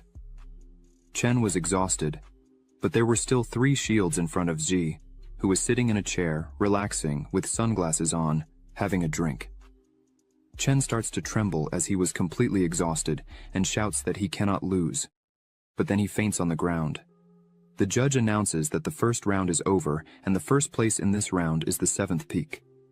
Ji quickly moves around the arena, thanking everyone. The others in the audience couldn't believe that Chen was defeated just with Ji's defense.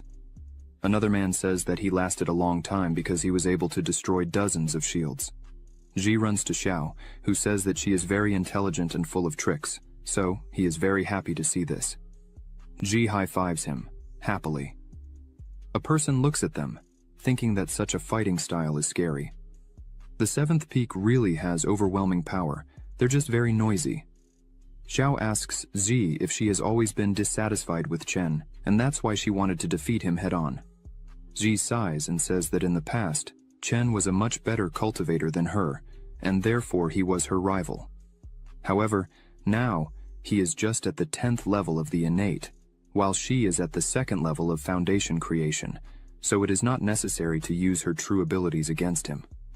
Muhan looks at her and says that now everyone is saying that Zhai is a bully. Soi's not at all happy about this, but she crosses her legs and raises her head, saying that, in short, she is no longer the Lin Ji of the past.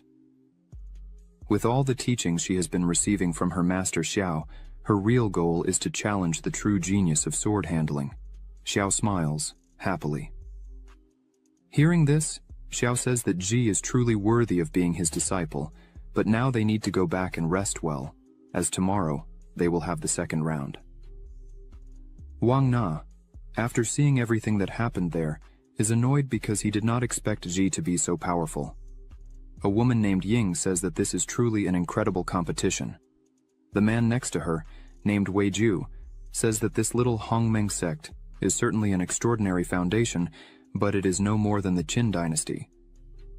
Ying says that she secretly sent some spies to investigate the girl, the senior disciple of Elder Xiao of the Hongmeng sect, who was a normal person without cultivation a few months ago, but not long ago. Xiao alone massacred everyone in Lord Luo Yun's mansion, and also climbed the mountain alone to challenge the entire Luo Yun sect, and the result was the same. Now, these 2 major places have become his. Ying emphasizes that, based on Xiao's deeds and the current situation, he is an extremely dangerous and powerful person within the Hongmeng sect, as well as being able to connect strongly with a person. Ying asks if this is not the kind of talent they were looking for. Weiju asks Ying if she was wanting to recruit Xiao. She replies, yes, if she can get this year's grand prize, the Violet Key. In front of the 7th peak, someone shouts, Violet Key. This person is Muhan, who was asking what the Hongmeng Violet Key would be. Xiao explains that it is a specialty of the Hongmeng sect. It is distributed every year, according to the ranking of the grand competition. They say that people who practice with the Hongmeng Violet Key for a long time are blessed by luck. Xiao says that if they win this year's competition, they will get the first-class Violet Key. When they get the first-class Violet Key, the entire peak will experience an extraordinary change. Muhan is impressed because the Hongmeng sect was not so famous and has such an incredible treasure as this. Xiao agrees with her and says that he was also surprised when he first heard about it. However, it seems that in the past the Hongmeng sect was a great sect. He smiles and says that they will test the effect of the Hongmeng Violet Key, then they continue to walk through the 7th peak. Zhi comments that the aura in the air of that place is much better, which allows them to achieve twice the results with just half the effort. Muhan approaches a golden tree and realizes that this is a necessary material to refine the infinite golden elixir, the infinite seed. She wonders why there are so many there. Looking closer, she notices that this year, the Violet Key of Hongmeng seems to be particularly stronger. Walking a bit further, Muhan notices that there are also several molten fire lotuses. Ji points out that with these molten fire lotuses, they could forge spiritual swords just like their master Xiao's. Upon hearing this, Xiao turns around smiling and says that they could try. After a long walk, they finally arrive at their resting place. Ji wonders why the house remodels automatically. Xiao replies that there are rumors that all the buildings of the Hongmeng sect were created by the Li Mountains, and seeing them today, Xiao believes in the legends. Xiao turns to his disciples and says it's time for them to enter and rest for the next round tomorrow. Muhan and Zi agree. Meanwhile, in the arena, the fights continued. Zheng was fighting against Linking and once again lost the fight. He finds himself in a not very pleasant moment for him. Linking mocks him, saying that she remembers the day he asked to join the 2nd peak, but was rejected by his master. She points out that apparently she does not see that Zheng has no intention of practicing sword handling, probably should not be there to study with her master on this subject. She asks if Zheng thinks that's why there are more people on the 2nd peak. She comes very close to him, who is kneeling on the ground and looks intently at Zheng, saying that, unfortunately for him, even if there were thousands of disciples on the 2nd peak, none of them would be interested in a man-trash with no value or reputation like Zheng. He lowers his head, clearly uncomfortable with these words, but Linking does not stop talking and says, she heard that Elder Xiao had customized sword techniques for his disciples, and that is the real reason why she is excited to see them. As Zheng continues to kneel in front of her, she points out that, from what she has seen, no matter who creates or how good the technique is, if the person using it is not good enough, it still doesn't work. This fight was a waste of time. It would be much more pleasant if it were with Ji. This makes Zheng completely angry. He begins to tremble and clench his hand on the ground, but to no avail. The judge gives the signal and announces the end of the fight. Now the sixth peak was disqualified for having accumulated 3 defeats. Seeing this, Wang Na becomes completely angry, saying that his 2 disciples are nothing but filthy trash. He turns to one of his subordinates and tells him to find Brother Changfeng and tell him that there is no hope for the 6th peak to be promoted. Wang Na points out that they all must prepare to attack the mountain to steal the violet key of Hongmeng as soon as the winner of the competition is announced. On the 2nd day of competition, Ji was in the arena ready to fight in the 2nd round. Bai, who was her opponent, says he wanted to learn the sword handling that Ji used, but he was concerned about the magical weapons that Ji had. So he prepares to fight and asks if she intended to use the magical weapons against him. Ji smiles and says she still didn't know. The fight begins and Bai comes at her with everything. Ji remains calm and prepares, because since she was able to recover the lacquer sword, she had a completely different feeling about fencing. After concentrating, Ji uses her innate creation Thunder Heart Step technique with extreme ease. Ji disarms her opponent as if it were nothing. With this Thunder Heart ability, Ji can identify all the weak points of her opponent at any moment during the fight. Bai is completely lost, as he almost didn't see Ji's movement. After that, he thanks her and says that the sword handling that Ji is using is really relentless, it is on a different level, and that's why he accepts defeat. The judge announces the end of the fight and says that the 2nd peak has been defeated, and the last winner is the 7th peak. The women in the audience begin to comment about Elder Xiao, saying that it is really amazing that, even after years in complete silence, he returns to the top in this way. The other one is enchanted by Xiao's beauty and wonders what kind of woman will win Elder Xiao's kindness. Meanwhile, Ji returns to her master's side. Xiao says that her fight was really beautiful to watch and the sword strike was excellent. Ji smiles, happy for the recognition she has been receiving from her master. Suddenly, a woman approaches them and calls Xiao. This woman is Zhuxuan. The 3 are surprised by this beautiful woman. Zhuxuan says that it has been a long time since they last saw each other. She points out that, apparently, Xiao is much better than before. He keeps looking at her and says that she also seems very well, as her aura is much stronger than before. It seems that she has gained a lot in her travels through life. Xiao begins to remember that when he entered the Hongmeng sect with Zhuxuan, his cultivation was something surprising, and Zhuxuan always tried to compete with him, and this bothered Xiao for always being in this situation, where Zhuxuan created a rivalry in almost everything. But the future was harsh, as there came a day when Xiao could no longer evolve, his cultivation stagnated, and everyone began to underestimate him, except for Zhuxuan. She was the only person who, even with all this happening, continued to treat Xiao exactly the same as before. Zhuxuan was always tough on Xiao, saying that he couldn't just give up on everything. If he didn't want to go through this, he should train with her. And that's why Xiao is grateful to this day. He thanks Zhuxuan for everything she did, and for taking care of him. Xiao says that he recently accepted 2 beautiful disciples and feels very excited when happy events like these occur. He asks how long Zhuxuan plans to stay there this time. Zhuxuan replies that this time she plans to stay for a few more days. She calls her 2 disciples and says they wanted to thank Xiao for saving them the time in the forest. Xiao smiles and asks if she isn't being too polite. Zhuxuan approaches Xiao and smiles. She says that this year he had won the prize, and with this first-class Hongmeng violet key, he will be able to advance his cultivation a lot. Xiao replies that Zhuxuan is also not bad at all, as she managed to go far in the tournament, finishing in 2nd place. As they continued the conversation, Wang Na just looked from afar, angry and dissatisfied with the outcome of this story. Around him, there were several men ready to fight. Wang Na says it's almost time. He gives the command for everyone to exterminate the Hongmeng sect. Then, several points of the sect that were peaceful began to receive attacks, and the whole confusion began. The guards didn't understand how they got there without anyone noticing. Their leader screamed at the others to steal the violet key in the main square of the sect.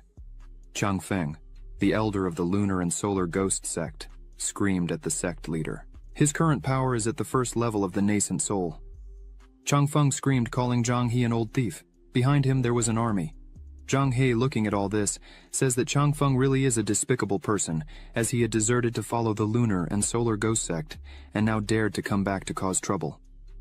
Chang Feng smiles and says that now he is at the nascent soul level, while Zhang He still remained at the golden core. Chang Feng orders Zhang He to kneel and beg for mercy and apologize for everything he did. Then, tie up Zhuxuan and hand her over to him. Chang Feng starts to laugh and says that if all this is done, maybe he will leave and let the sect live for a while longer. Zhang He begins to release his power and says that the Hongmeng sect is not a place where he can enter like this and leave when he wants.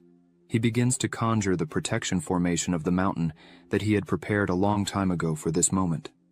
The energy around the sect begins to move, and this means that it is fully active. Suddenly, the protection begins to attack the invaders, hitting several at once. Chang Feng says he had indeed heard stories that there was once a man who reached the immortal level in the Hongmeng sect, and that the power of the mountain protection formation was astonishing. Chang Feng emphasizes that today, he can see it with his own eyes and confirm that it is indeed true. Suddenly, he begins to smile and says that, unfortunately, it would end there. The mountain protection begins to break. Zhang, he cannot believe what he is seeing. Everywhere, the protection is beginning to collapse. The sect members start to get scared as they look up and realize that the protection formation has been breached. They wonder what is happening there. Zhang, he turns around in fright as he knows this is not good. Upon further analysis, Zhang He realizes that demonic energy has invaded the first peak, and the main point of the mountain protection formation is focused on the first peak, which has now been corroded by the demonic energy. Zhang He starts to get really worried, as each of their moves was clearly well planned. The lunar and solar ghost sect had thought very well about what they were going to do. Zhang He takes action and mounts his bird, telling all his elders that he would return to the first peak and try to restructure the mountain's protection. Then, he would leave the invaders there for them. Zhuxuan and Xiao, side by side, say that he could go without worry, as they would take care of everything.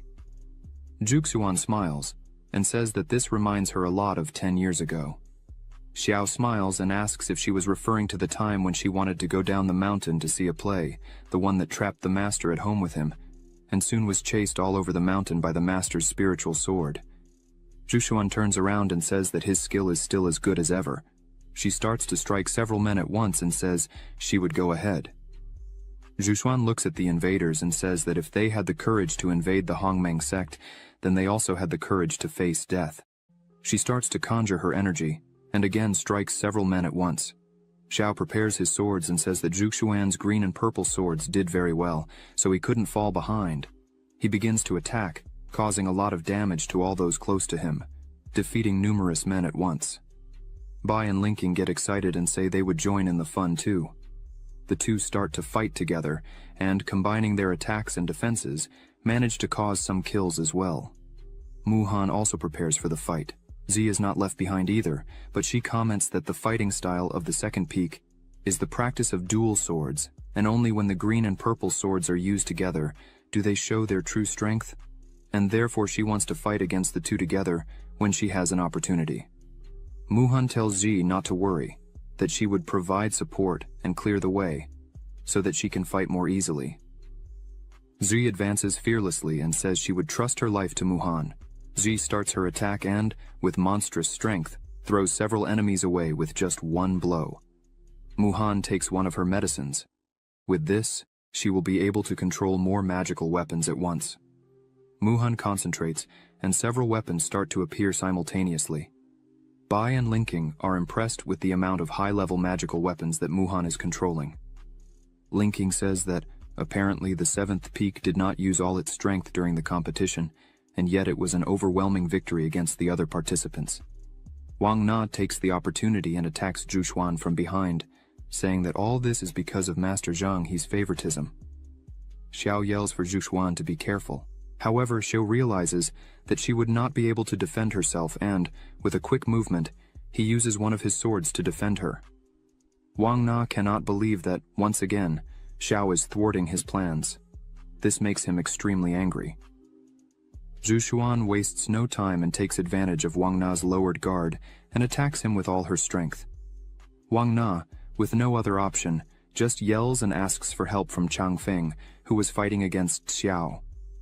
As Xiao attacked with his swords, Chang Feng defended himself with a magical barrier, saying that Xiao's attacks were useless against it.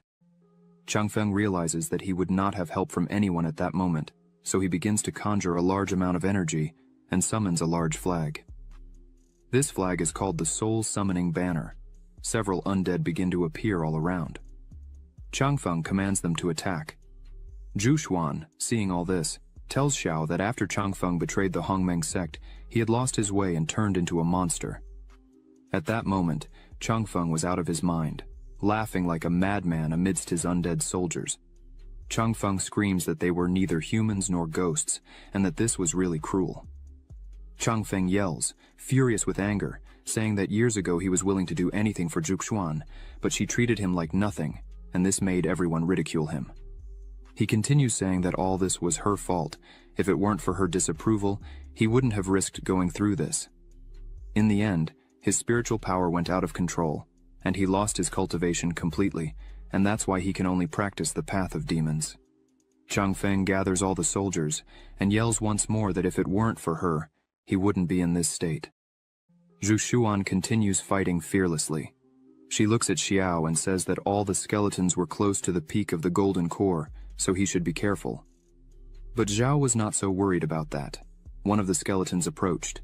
Ying and her elder Wei protect her with just one blow, knocking one of them down. She asks him if he thinks that, in the current situation, the Hongmeng sect would need help. Wei says that the elders of the Hongmeng sect were all cowards. They got too scared when they saw the soul summoning banner. Only the two young ones, a man and a woman, are worthy there. But they haven't crossed the golden core yet, and therefore it's difficult for them to deal with Chang Feng, not to mention the master in the nascent soul realm of the lunar and solar ghost sect, the killer demon.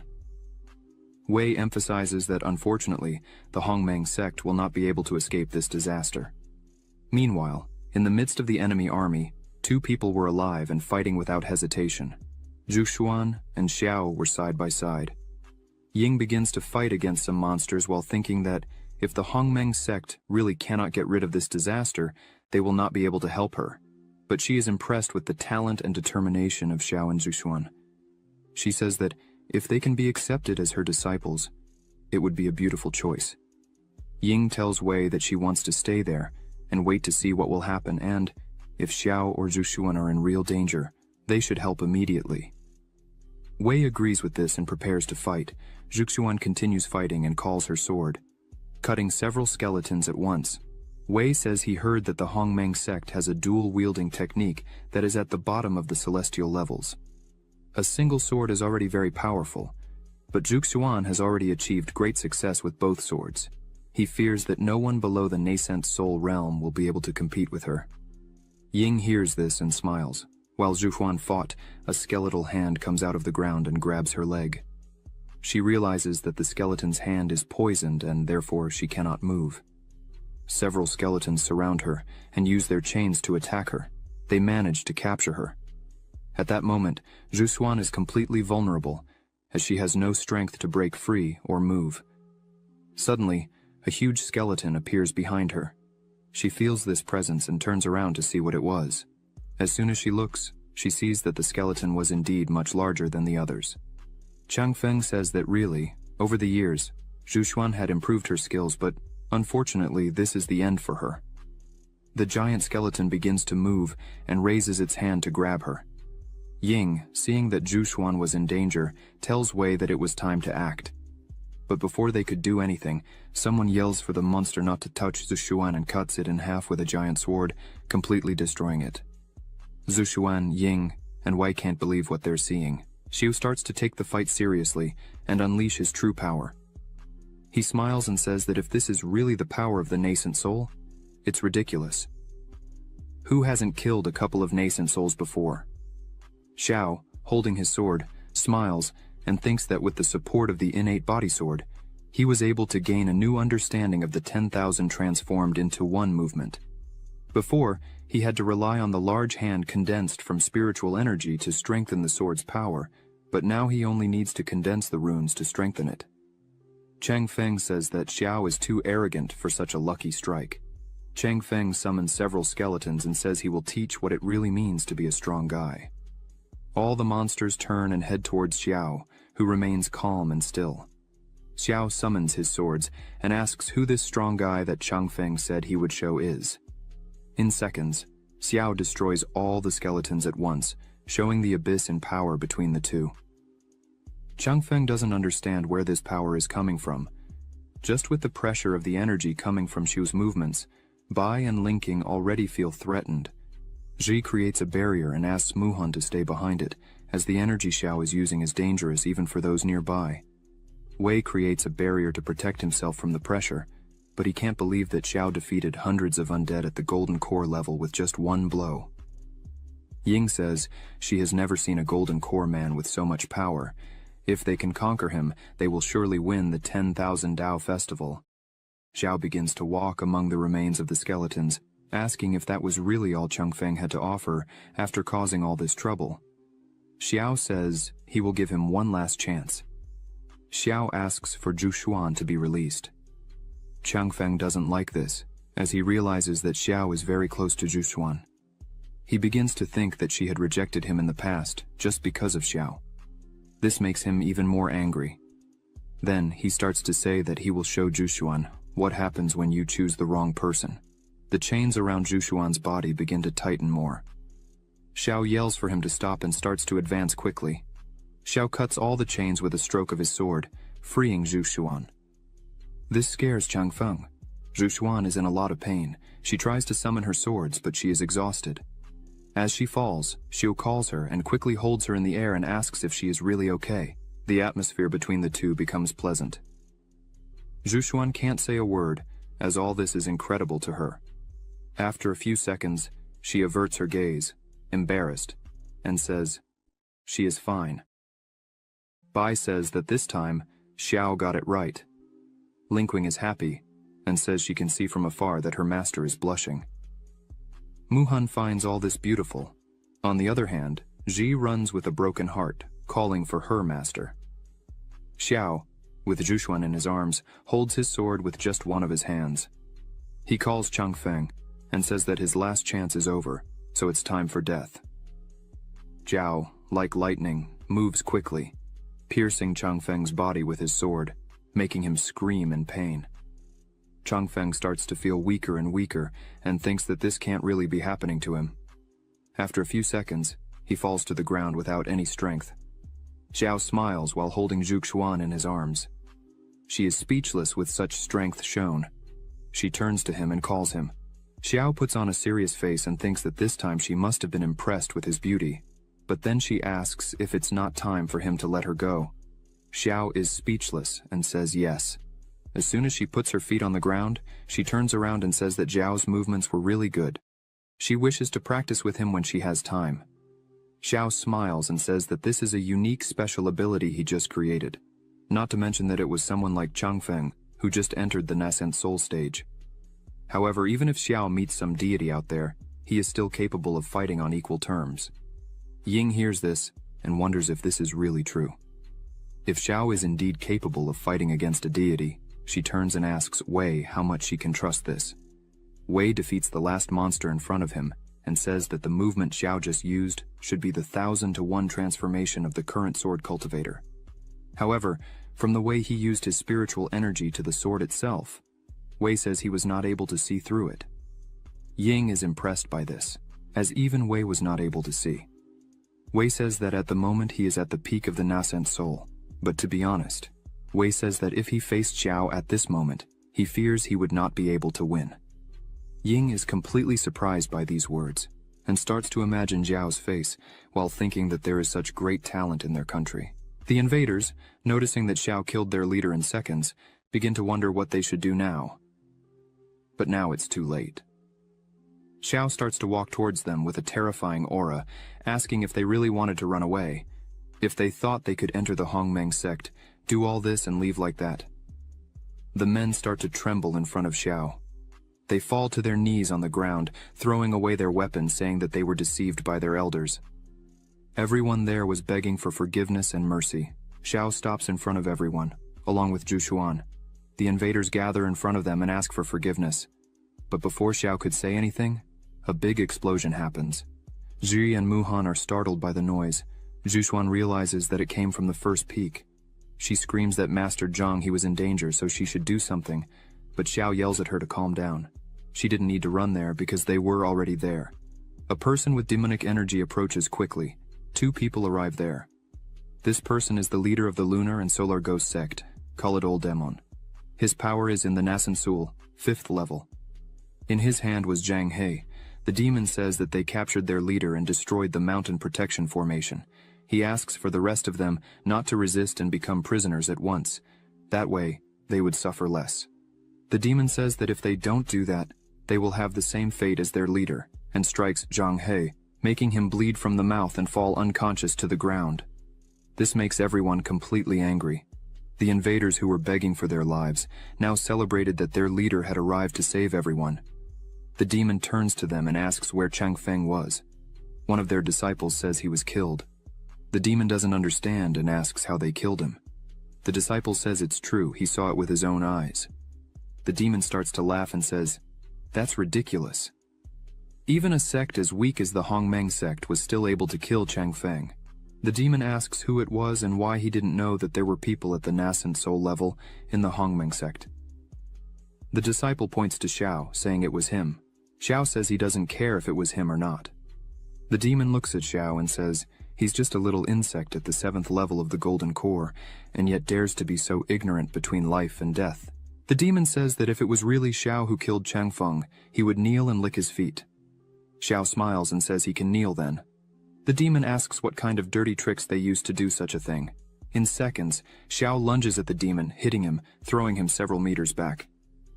Xiao says that if he spoke, the demon probably wouldn't believe it, so he prefers to show how he killed Chang Feng. The demon lying on the ground says that if that's the case, then it's fine. He gets up, takes his sword, and says he would kill Zhao at that very moment. A huge energy accumulates in the sword and he releases it towards Zhao. The two clash their swords. The pressure caused by this throws the people who were nearby far away. Zhu Xuan creates a barrier and asks everyone to stay behind it. The invaders are injured just by the pressure of the blows exchanged by the demon and Xiao. From a distance, Ji and Muhan watch. Ji begins to analyze that it seems Xiao can clearly see his movements. The Lu Yun sword that Xiao had picked up is a low-class spiritual sword of the celestial level that, if performed with the 10,000 kilometers technique, should be able to reach the power of a mid-class celestial level. Ji realizes that the demon's sword is superior to that, possibly being of the highest class. As the two fought, Ji fears, because now it can really be dangerous. The demon tries to hit Xiao, but he dodges and jumps back and asks for Zhu Xuan's swords on loan. Xiao uses his power and calls them immediately. He also uses his flexible swords. Ji is impressed seeing that her master is using the 7-star exorcist sword formation technique. At that moment, Xiao was surrounded by a dense and constant aura. His swords were ready and positioned. Xiao looks at the demon and says that no matter what kind of deity he believes himself to be, the outcome is already decided. He would die today. Ji can't contain her joy, as the 7-star exorcist sword formation is a high-class sword formation of the celestial level. When the 7 swords are completed, its power can come close to the immortal level. Ji, without thinking twice, throws her sword to Xiao, saying that if he needs it, he can use it. Ying is impressed by this, as she had seen this sword formation only in ancient books, but never imagined she would see its true form personally. She takes her sword and throws it to Xiao, saying that if he's going to form the 7-star exorcist sword formation, he can also use her sword, the highest quality terrestrial level dragon sword. Ying thinks this is a great opportunity to gain Xiao's trust. Now everything was ready. Xiao had the best swords in his possession. He points his finger at the demon and says he would exterminate the existence of the lunar and solar ghost sect today. Xiao begins his attack. The demon smiles and asks Xiao if he really thinks he wouldn't be able to win just because he had some extra swords. The demon fearlessly confronts Xiao's attack, but as soon as he tries to block it, he realizes he won't be able to. The attack bypasses his block and leaves the demon badly wounded, but he doesn't give up and asks Xiao not to get conceited too quickly. The demon says that no matter how great Xiao's abilities are, he wouldn't leave there alive today. The demon uses a spell and says it's time to make use of this pile of trash. He attacks his companions. The few who were still alive ask why their leader was doing this to them. The demon begins to take the energy and blood from all his companions. Xiao gets angry at this, and says that he didn't even spare his own companions, and therefore would die. The demon rushes towards Xiao with everything he has, while Xiao also charges with his 7 swords. Ji and Muhan are scared because the demon managed to block Xiao's attack. He smiles, saying that his sword can be tempered using blood, and now it was at the 2nd immortal level. As long as there are people in the world for him to kill, he will become stronger. Xiao gives a small laugh, and his energy begins to take the form of a dragon and becomes denser. Xiao starts attacking with all this power. The demon's block starts to break and he becomes desperate, asking how it is possible for the 7-star exorcist sword formation to have all this power. Xiao thinks that if it were a normal 7-star exorcist sword formation, it would be harder to win so overwhelmingly. However, the formation of the sword blessed by the innate body sword is different. It not only strengthens the power of the swords themselves, but also amplifies certain qualities of the swords. The green and purple swords of Zhuxuan have been tempered by the violet Qi of Hongmeng and can suppress the demonic aura of the demonic sword. Xiao hadn't realized that the Ying dragon sword, after being catalyzed by the sword formation, had actually developed a powerful dragon Qi, and this is so powerful that it can destroy demonic energy. Xiao, while running through the fight, looks at Ying and thinks that, by the way, she is not a bad person. The demon was completely helpless and starts to try to run. However, Xiao's speed was greater. He came quickly surrounded by his dragon-shaped energy. The demon looks back and says that his master is an elder of the Lunar and Solar Sect in Longyanshang. He shouts at Xiao that if he dares to kill the demon, his master will definitely not let Xiao go unpunished. Xiao looks at the demon and says he doesn't care, he's going to die. Xiao attacks, and the demon starts screaming in pain. Behind a rock was Wang Na, the elder of the 6th peak and traitor of the sect. He can't believe that the demon was being defeated by Xiao, who had this overwhelming strength. As soon as Xiao looks, Wang Na quickly hides behind the rock. Wang Na puts his hand on his head, desperate, not believing that Xiao was able to kill the demon so easily. Wang Na starts saying that the Lunar and Solar Sect is a sect that really has the power to govern during the realm of separation. With this, it can be said that it is the supreme lord of the Dragon Realm. Wang Na points out that even if the power of all the sects of the Qin dynasty were combined, they still couldn't even come close to the Lunar and Solar Sect. Wang Na was trembling behind the rock, saying that now it's really all over. Xiao is dead, the Hongmeng sect is dead, and he would also die. As he was saying these things, Xiao appears behind him and asks if that's really going to happen. At this point, Xiao has a murderous aura and hatred. He starts to grab his sword and says he doesn't know what the future really holds for him and the Hongmeng sect, but he knows what Wang Na's future is.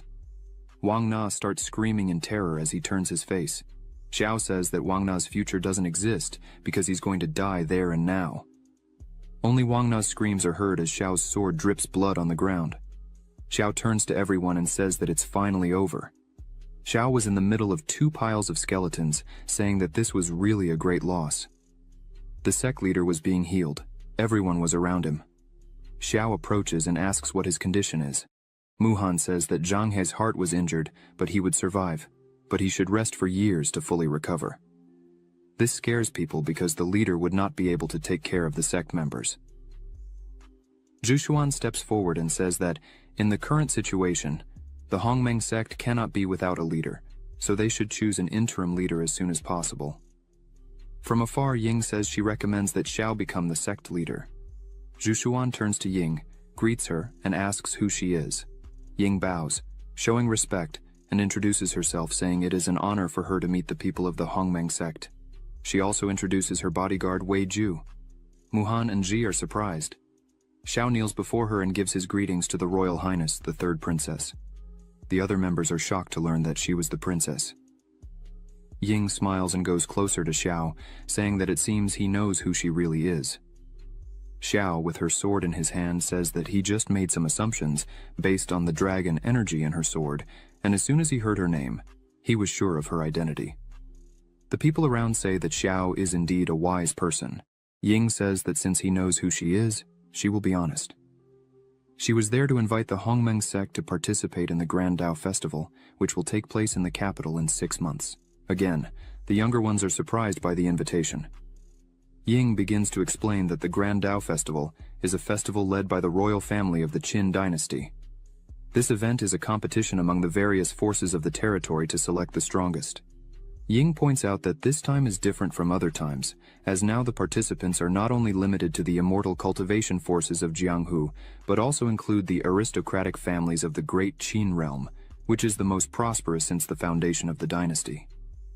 Ying turns to Xiao and looks intently at him and asks if, by any chance, the Hongmeng sect accepts to participate in the 10,000 Dao Festival, Xiao would be willing to lead his team.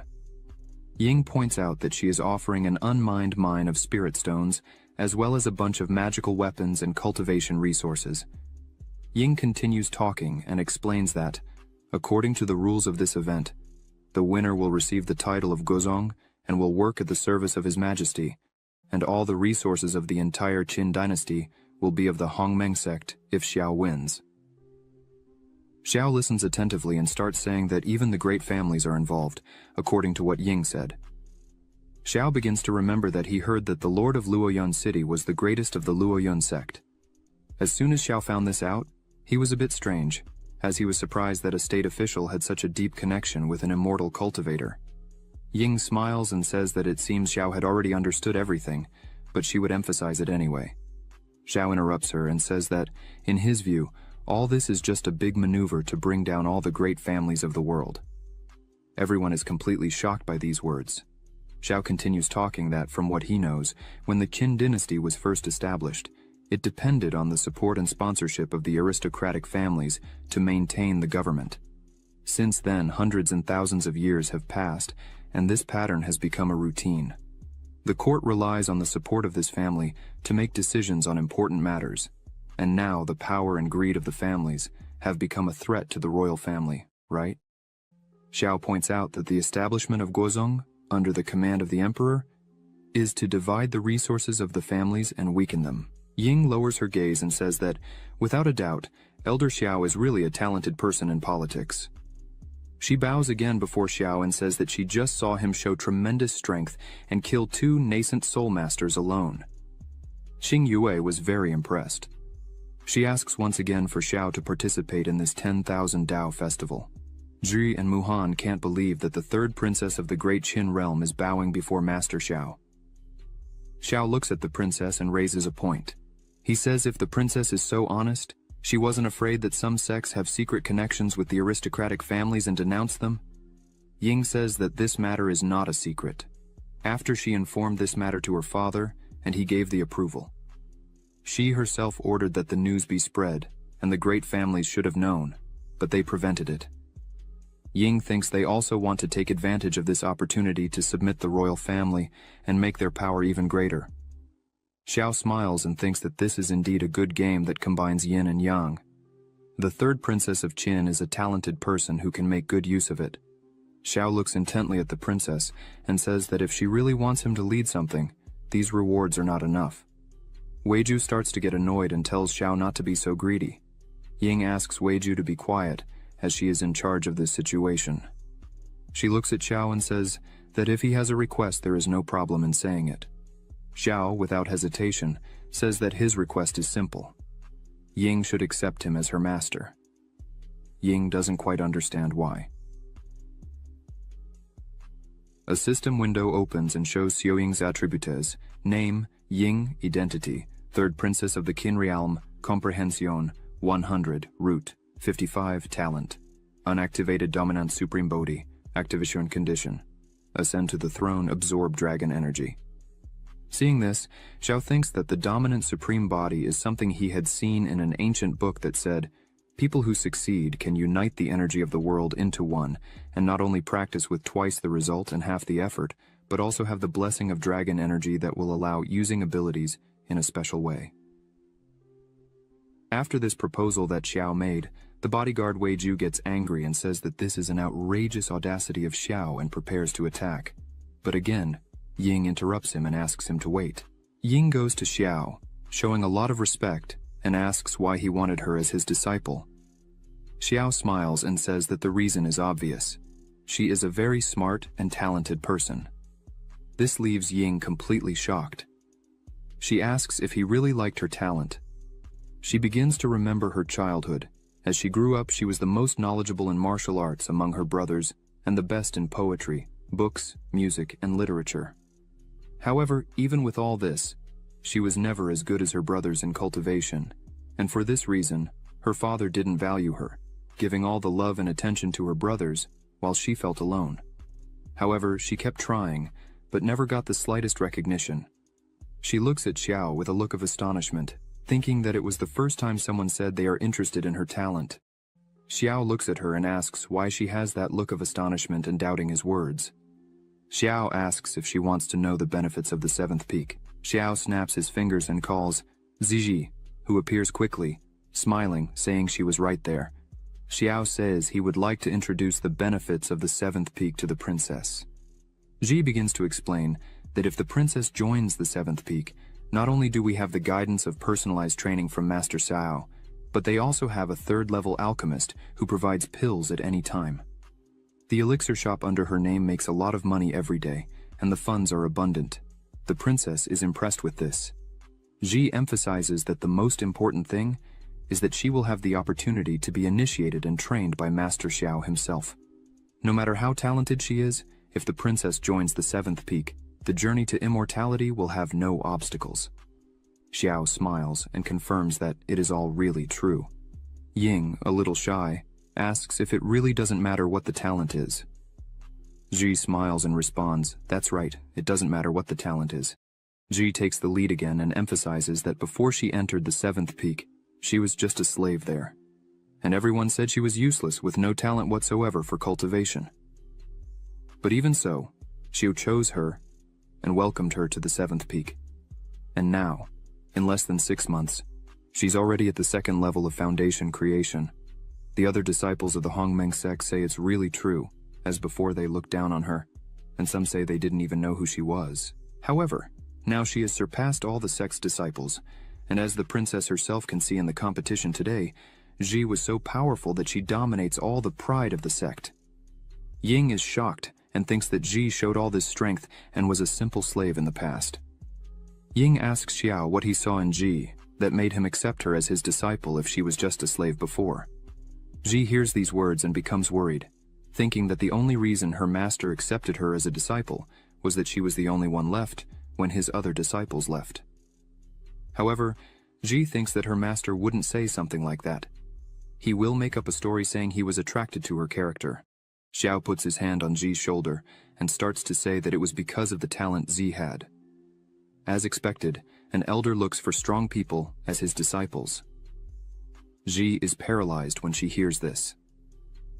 Xiao looks around and asks if there is anyone present who does not recognize Ji's talent in swordsmanship. Everyone was silent. Xiao turns to the princess and says that, as he said before, he is impressed by her talent. Xiao emphasizes that he fully trusts her and that she will surely become the best in this area. Ying again doubts herself but feels embraced by Xiao's words. She smiles, kneels, and bows at Xiao's feet, calls him master, and asks him to accept her humble reverence. Weiju doesn't like seeing the princess kneeling before someone else. Xiao holds Ying by the shoulders, calls her a disciple, and asks her to stand up.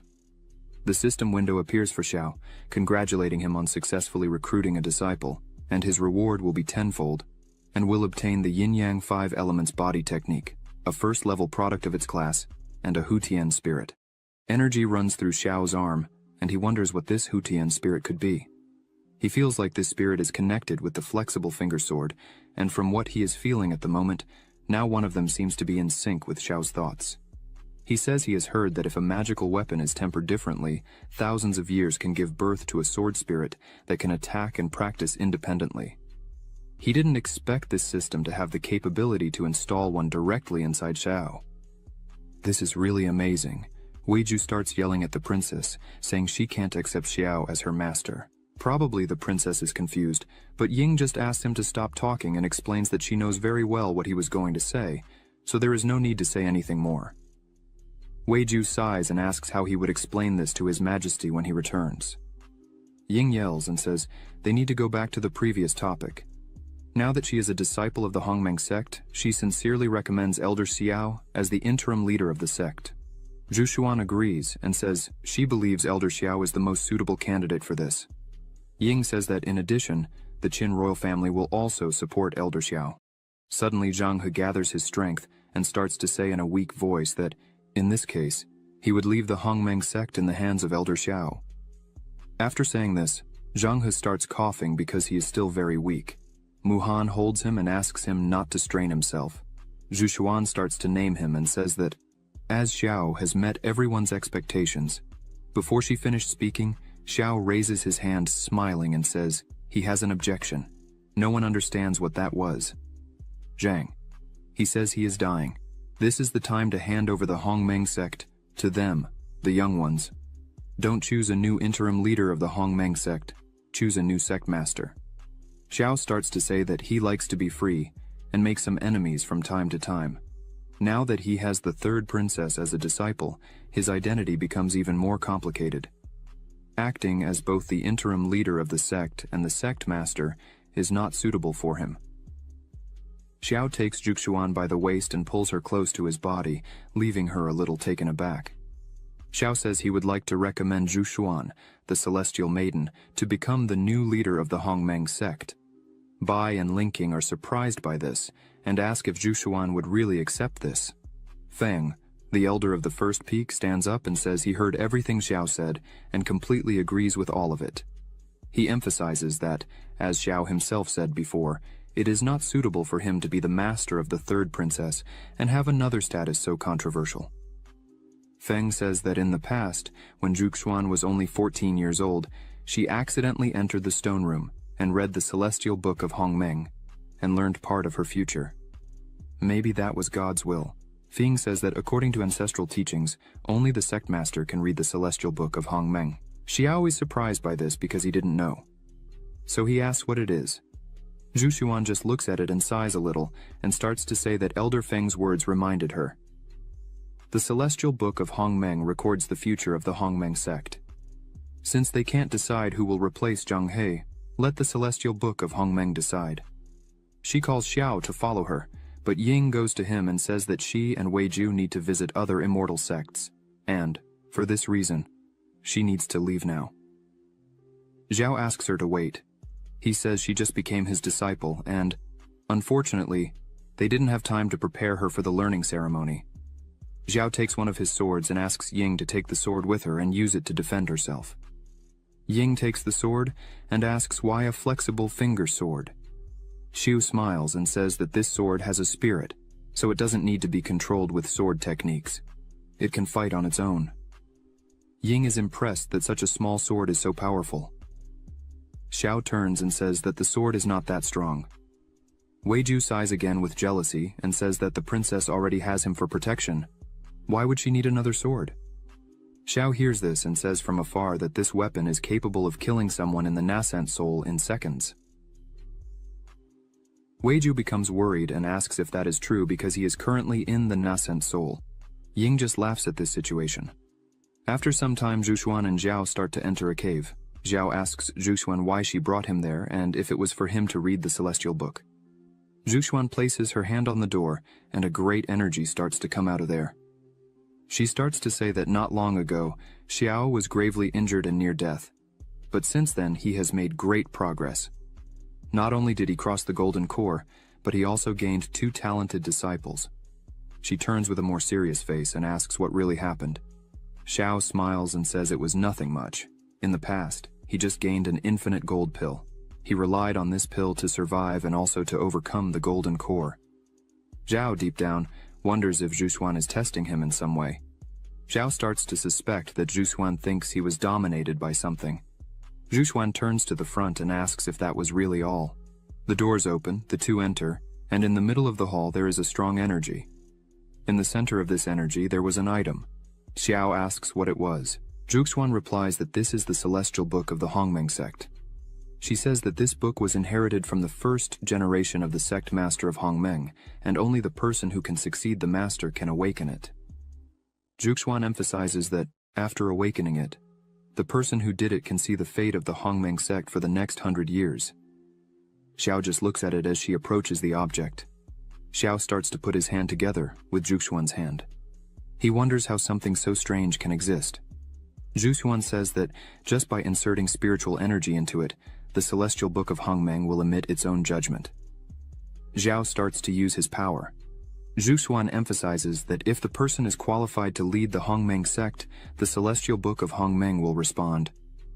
A few seconds pass, and energy starts to come toward Xiao, and the book floats close to his hand. Zhuxuan looks at it and smiles. She is happy and says that surely Xiao is the person who should take over the Hongmeng sect. Suddenly the book falls back, and they are surprised. Xiao turns smiling and says he had warned that this job is not suitable for him. The celestial book of Hongmeng itself understood that. Zhuxuan just looks at him after that. Zhuxuan puts her hand out to test again. As she did this, she thought that according to what she knew about the celestial book, if the person is really not qualified to lead the Hongmeng sect, the celestial book of Hongmeng would not even move. This makes her think and wonder if the celestial book was taking her desires into account. Suddenly, the book begins to glow in a slightly different way, and simply flies away. Xiao begins to smile when he sees this. Zhuxuan is amazed, and wonders if the celestial book of Hongmeng really recognized her as the sect master. She just wanted to see the future of the sect. She reaches out and the celestial book comes to her hand. Xiao is happy about this and bows, showing respect. He congratulates Zhuxuan, saying that she had been recognized by the celestial book. Zhuxuan takes the book in her hand and thinks that in the past, when she had gone there, the book simply showed her a part of the future and did not cross the barrier directly. She wonders what she should really do now, because as soon as she got the celestial book of Hongmeng, she would become the leader of the sect. Zhuxuan looks at the book in her hand and says it's better for her to look first at what was recorded in the celestial book of Hongmeng. Quickly, she begins to release the magic within the book, causing intense energy.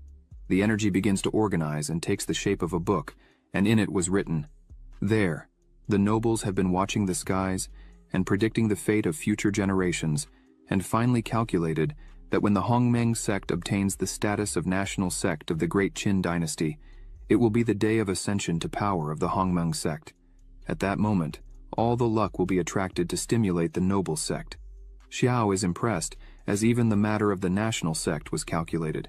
Xiao thinks that the celestial book is really too amazing. However, suddenly, Zhuxuan calls him, saying that the text was changing. This time the book showed that Xiao Xuan, year 1165 of the Qin calendar, joined us on the second peak. This man is the most gifted and talented disciple among all generations of the sect. He was 19 years old when he crossed the realm of foundation creation and became an elder of the seventh peak. He was 20 years old when he remained at the 10th level of foundation creation. He was 25 years old when he was attacked by a group of mercenaries and ended up seriously injured. Xiao looks at this with a fixed gaze and a serious face.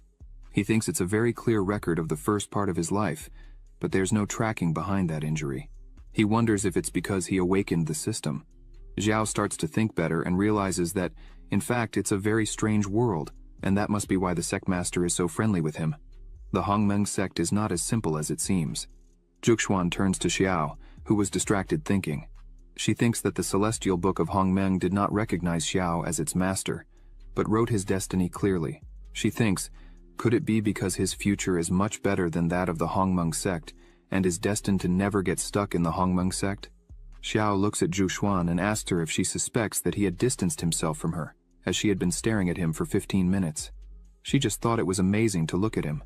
Suddenly, Xiao approaches her and says he remembers the day she took him down the mountain to watch a play, but the sect master found them. Xiao says he remembers it like it was yesterday. Zhuxuan didn't think twice about throwing all the blame on him. With that, the sect master made him kneel in the ancestral hall for several days. He continues to stare at her, and says that on another occasion she blew up the sect master's alchemy furnace and ran to Xiao's room to hide, but he was taking a bath and she ended up seeing everything. This leaves Zhuxuan embarrassed. Xiao continues speaking, and says that besides that, Zhuxuan interrupts him at once, saying that it's all right. She understands that he is like her, and he doesn't need to continue saying anything. Xiao smiles and says that actually, he knew she was joking with him, and he just wanted to play a little back. Nothing more. She prepares to speak. Zhuxuan starts to say that probably Xiao still didn't know, but if the Hongmeng sect has a surge of good luck, the qi of Hongmeng Violet will be distributed according to the status of each one in the sect. But as the Celestial Book wants her to take over the Hongmeng sect as a leader, she could choose an interim vice leader. She says it would be very good to have Xiao with her to help. Xiao hears this and is speechless, as he was moved. He thinks that Zhuxuan always thinks of him first, so he should also do something for her. Xiao looks at her and asks if she had a pair of yin-yang fish jade pendants. She begins to concentrate and catalyze her energy in her hand. She replies that she had all that. The technique that Zhuxuan practices is the combination of the two swords, which requires yin and yang qi, and this pair of jade pendants is exactly what she uses to help practice. Zhuxuan warns that the pendant was broken when she found it, so the effect is not very good. Xiao extends his hand and asks her to give one of them to him. Xiao promises that he had a way to make sure he would return a complete pair to her in the future. Zhuxuan hands the scroll to him and says that he is the interim vice master of the Hongmeng sect, and therefore he had the right to learn this technique. Xiao is happy, as this was a very good boost for the system. The night had already arrived and everyone was inside their houses. The system starts to notify. The host gave his disciple the dual-wield combining snow ability, low-class celestial level, and the reward is 1,000 times greater. Obtained limited-time skill fusion for 1 day. The host handed his disciple the incomplete yin-yang fish jade pendant, and the reward is 20 times greater. Obtained the complete yin-yang jade pendant. Meanwhile, Z was holding the scroll in her hands, with her eyes shining with happiness, and thanking her master Xiao for this. Xiao tells her to practice immediately, and emphasizes that she should share this with Muhan. Z stands up excitedly and raises the scroll, shouting that she would do it right now. As soon as Z leaves, Xiao opens his system again and checks the reward he had won. Obtained skill fusion, limited time for 1 day. He can't understand exactly what this fusion would be. The system shows another information window. Skill fusion can merge all skills of the same nature practiced by the host. After the fusion, the new skills will have all the characteristics of the fused skills, and the level and power will also be greatly improved. After reading this, Xiao smiles and says it's very interesting, and decides to test it immediately. He starts to gather energy in his fingers. The system notifies that the host used skill fusion. It was detected that the host cultivated 57 sword arts, including 32 mortal level arts, 20 mysterious level arts, 1 terrestrial level art, 1 celestial level art, and 1 divine soul art, 9 refinements of the divine mind, which can be fused. Xiao is thoughtful when he sees 9 refinements of the divine mind. He remembers his training with Z, and thinks that, by the way, he obtained this technique when he was teaching Z to practice when he was in Lu Yun City. The system warns again that skill fusion was successful and is manifesting. Xiao sits down and begins to concentrate as much as possible, several rays joining at one point on his forehead. Suddenly, Yao screams extremely loudly. A few days later, on the 7th peak, a strong storm cloud was above the 7th peak. A strong wind also accompanies this. Some people were passing by and begin to comment that this storm cloud over the 7th peak has lasted almost a month. They heard that it was caused by the seclusion of Elder Xiao. A young man says that's exactly it. He heard that Elder Xiao has been in seclusion for a month. Before entering seclusion, Xiao was able to kill a nascent soul person in a second. That's why he's making such a big fuss this time. The young man says no one knows the real strength Xiao will have when he comes out of seclusion. The woman walking with him says that under the leadership of Elder Xiao, the Hongmeng sect will definitely be elevated to the sky in this grand event. She was eagerly waiting for it. Another guy takes the opportunity to speak softly that he heard that the current sect leader and Elder Xiao have been childhood sweethearts, and last time they worked together to destroy the lunar and solar ghost sect. This leaves the other two astonished. The man emphasizes that, in his view, the two were perfect for each other. The three continue to walk while still talking about it, laughing and saying they don't know if they were really together, but a person was standing behind the three. This person is Meyer. She's a disciple of Zhuxuan and a newly appointed elder. She gets nervous and catches the three while shouting, calling them brats. As she shouted at them, she said they only know how to talk and complain. If they had done half the hard work of the sect leader, they would already be the best. She shouts, saying they should go back immediately to training. The three are frightened and scream as soon as they see Meyer. Two people were looking at the four, Meyer running after her three disciples. One of the men asks who that intriguing woman is. The other replies that she is the new elder of the second peak. The last second elder did not ascend to lead the sect. It is said that that woman was traveling abroad after the Foundation creation, but she returned for good as soon as she found out that the sect was in trouble. Meyer was shouting at a man in a bar when she found out that the Lunar and Solar sect attacked the Hongmeng sect. The man says he didn't expect her to already be at the 7th level of the Golden Core. If it weren't for the power ascension of Elder Xiao, nowadays she would be the first genius of the Hongmeng sect. But Meyer notices the two men there talking. She comes quickly to them and shouts, saying that the two have been there for years, but have made no progress in their cultivation. She sends them off there and tells them to run to cultivate, or she would tear them apart. The two men are astonished by this and scream that they would go right now. The two run away screaming that Meyer is very scary. She stays behind looking at them running, saying that they only know how to talk and never train. She says that the master and Xiao are childhood friends, but Xiao can't train as fast as the master. Meyer says that her master is the most beautiful in the sect, while Xiao is just a vulgar pervert. She says she doesn't know how her master can be interested in someone who hasn't improved for more than 10 years. Suddenly, Zhuxuan arrives behind Meyer and asks why she was bullying her sect brothers right after returning. Zhuxuan says that now she has succeeded as the main elder, so why can't she control her temper? Meyer comes running to her master and says that it was all just to protect her because those disciples were not cultivating properly and were talking about Zhuxuan and Elder Xiao behind their backs. Zhuxuan asks what they were saying about her and Xiao behind their backs. Meyer starts to say that everyone was saying that Zhuxuan and Elder Xiao were childhood sweethearts and were made for each other. This leaves Zhuxuan completely embarrassed. Her face turns red and her eyes widen. Meyer gets worried and shouts, asking her master why she was turning red. Meyer starts to realize and continues shouting, asking if Zhuxuan really liked Xiao. Meyer's world starts to fall apart with this. Zhuxuan just turns away full of shame and asks Meyer to stop talking nonsense. While the two were there talking, a strong and huge lightning bolt falls, hitting the 7th peak. This leaves the two not understanding what was happening. The flash of lightning is so strong that it begins to illuminate the entire sect. People are frightened by this and wonder what it could be. A person shouts that just looking at this scene, it seems to be something like the heavenly tribulation recorded in ancient books. Meanwhile, at the 7th peak, Muhan and Z were at the entrance of the 7th peak looking at this. Muhan says that this power is very great. She asks if it could be a heavenly tribulation. Z asks if the heavenly tribulation only appears when a great realm is broken, or when some strange treasure is born. Suddenly Z stops and thinks that her master Xiao might be about to enter the nascent soul realm. That energy was still flowing and continued intense. Z says that in her entire life, she had never seen anyone go through the heavenly tribulation with so much power. Muhan smiles and asks if they should look for a place to hide for a while. Suddenly, Xiao appears in the midst of all this energy and tells his two disciples not to be afraid, as he had his own way to deal with this tribulation. They scream, asking if he had really finished his seclusion. Xiao smiles and thinks that the skill fusion was a great success, but unexpectedly caused a tribulation. The system notifies that the successful skill fusion created a new celestial level skill. The skill has no name yet. Please set a name. Xiao continues flying through all the energy, saying that this time he really won the lottery.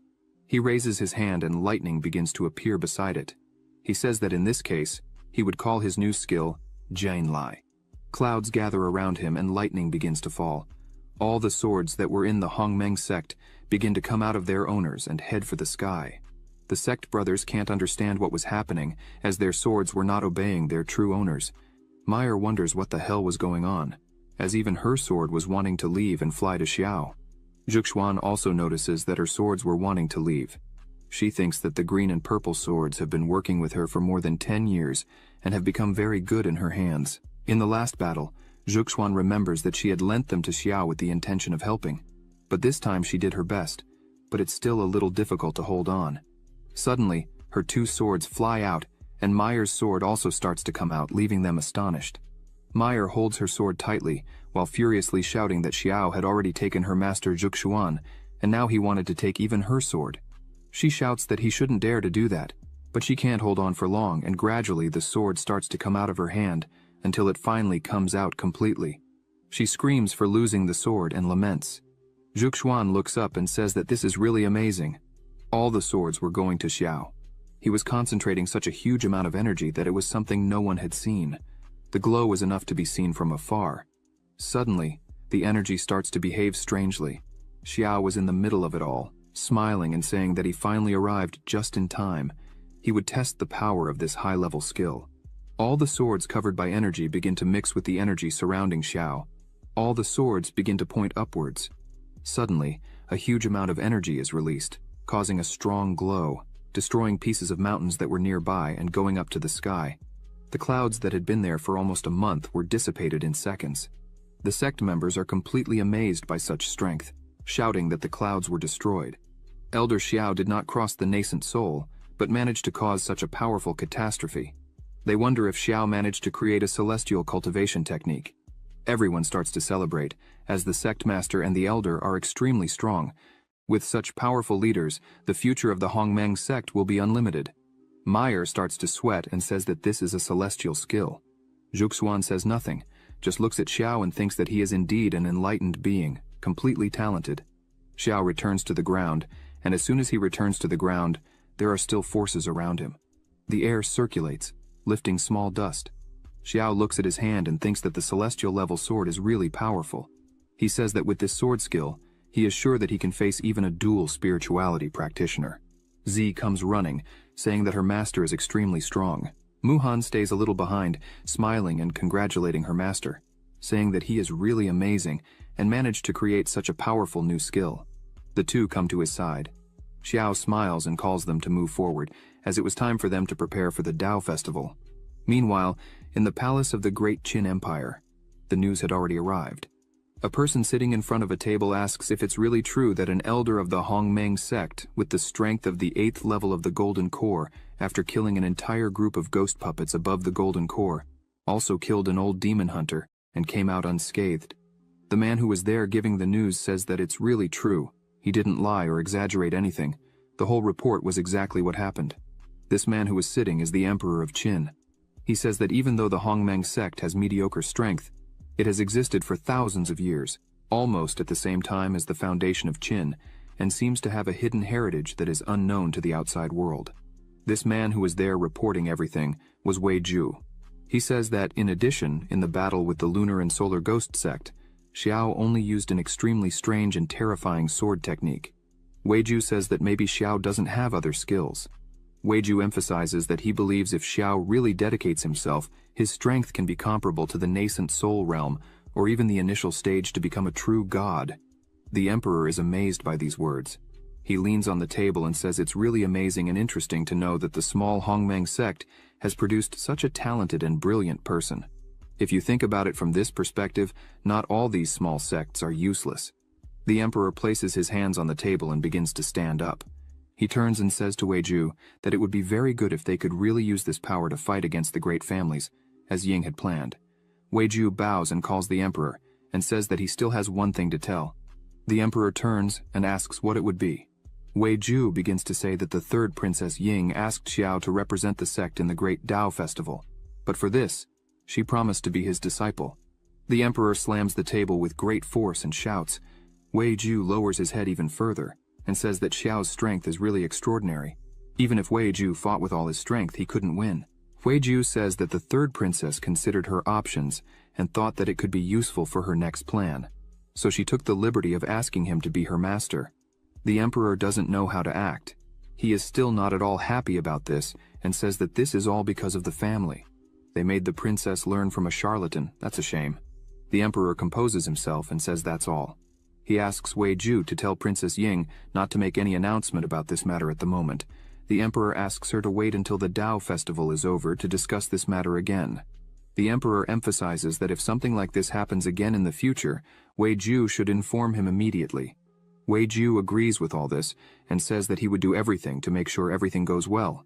He says he hopes this doesn't affect the emperor's attitude towards Xiao, because if it does, and the emperor becomes hostile against Xiao, and neglects the Hongmeng sect, then it will be the end, as no one would be able to withstand the retaliation of that monster called Xiao. After this, in the capital of Qin, Yulong City, in front of the city gate, was the great guard of Qin City, Hongda. Currently, he is at the 8th level of the Golden Core. Xiao and his team approach. Meyer is happy with Yulong City. She says that the city is undoubtedly the grand capital of the country. Guard Hongda greets everyone, welcoming them. He says that the capital feels honored to receive guests like them from the Hongmeng sect. He introduces himself, saying his name is Hongda, and he is the city guard. He was tasked with receiving them and welcoming them on behalf of Lord Wei. The people who were there are amazed, as General Hongda himself came to receive those people. They ask if they were part of one of the 10 main sects. Some people say that probably they were more important, as not even the 10 great sects would have the honor of being personally received by the general. This scene made the whole city stop. People look at them and say that these people were extremely important. The guard says that Wei Ju was waiting for them. With this, the people are even more surprised, as Wei Ju was the emperor's trusted man. Xiao opens his fan again and smiles, thinking that it seems that this great General Hongda must have been prepared by Princess Ying to receive them at the entrance, and just to avoid suspicion, borrowed Wei Ju's name. As expected of a member of the imperial family, she is very attentive. The general turns and asks them to follow him. After some time walking, they finally arrive where they would stay during the Dao festival. Hongda begins to introduce the place and shows a man, saying that if they needed anything, they should not hesitate to call the butler Huang. As soon as he is introduced, Huang bows and greets everyone. Xiao says that it is really worthy of being the capital of the country, as even the butler is a Golden Core cultivator. Meyer is impressed by this, asking if the butler was really at the Golden Core, and if he was not an elder. Xiao sees this and hits her head with his fan. He says that was enough. She should go back and join the others. Meyer gets angry with this, and asks Xiao if there was anything she could not say there, but Zhuxuan interrupts the two and calls Xiao, saying that she had gathered information about the participants of the Dao festival. She calls him to talk a little about this. Meyer insists and says to her master that she would also go with them, but Zhuxuan is a little embarrassed and asks Meyer to go play with Z and the others. If she needed anything, she would call her. This leaves Meyer completely shocked. Xiao just smiles while Z and the others sat at a table. Xiao and Zhuxuan sat together at another table, a little away from the people. Meyer eats her meat while crying angrily at Xiao because her master trusted him much more, even dismissed her presence. Z notices this and goes to Meyer and asks her if she had never eaten pork feet before, as she was crying. Meyer turns to Z with her red face and a piece of meat in her mouth and says it's none of her business. Meyer stands up and takes the hand of Z and Muhan, asking the two to go with her. Meanwhile, Zhuxuan tells Xiao that there were 3 main sects that they needed to be careful of at the Dao festival. Zhuxuan says that Xiao could take a look at them first, and hands him an item. As soon as Xiao takes the item in his hand, he begins to concentrate and energy starts to circulate around, showing that the first-class Taisu sect, like the Hongmeng sect, has a history of thousands of years, and has produced several powerful nascent soul cultivators, and in addition, it has hundreds of Golden Core cultivators. The leaders of the 2nd and 3rd sects, Changsheng and the Wanfeng sect, also have nascent soul cultivators under their command, and even though they were founded later, they have deep roots. Zhuxuan begins to say that in the great families, information is even scarcer. They only know that the first 3 families, Qin, Wang, and Lin, have more than one powerful nascent soul among their members. The others are completely unknown. Xiao turns to her and thanks her for all the help she was giving him. While the two talked about the festival, Meyer takes Z and Muhan to the middle of the city. She begins to eat angrily, saying that all this was Xiao's fault. As they walked around, Meyer hears a woman asking 2 men not to dirty their hands. She says to them that if they really wanted to buy the demon tiger, they only needed 1,000 low-class spirit stones. Otherwise, they didn't need to waste more time there. The woman was visibly scared, while the 2 men looked at her smiling. Meyer was still eating with Muhan. The two turned to the direction of this commotion. Meyer starts to get a little uncomfortable with this and calls the two to go there and see what was happening. The men were still bothering the woman. One man says she should be more sensible. He looks at her with a strange expression and says that whenever she is willing to follow them back to their home and spend a night, they would be willing to pay not only 1,000 low-level spiritual stones, but also 1,000 mid-level spiritual stones. This man is named Deng Xiu.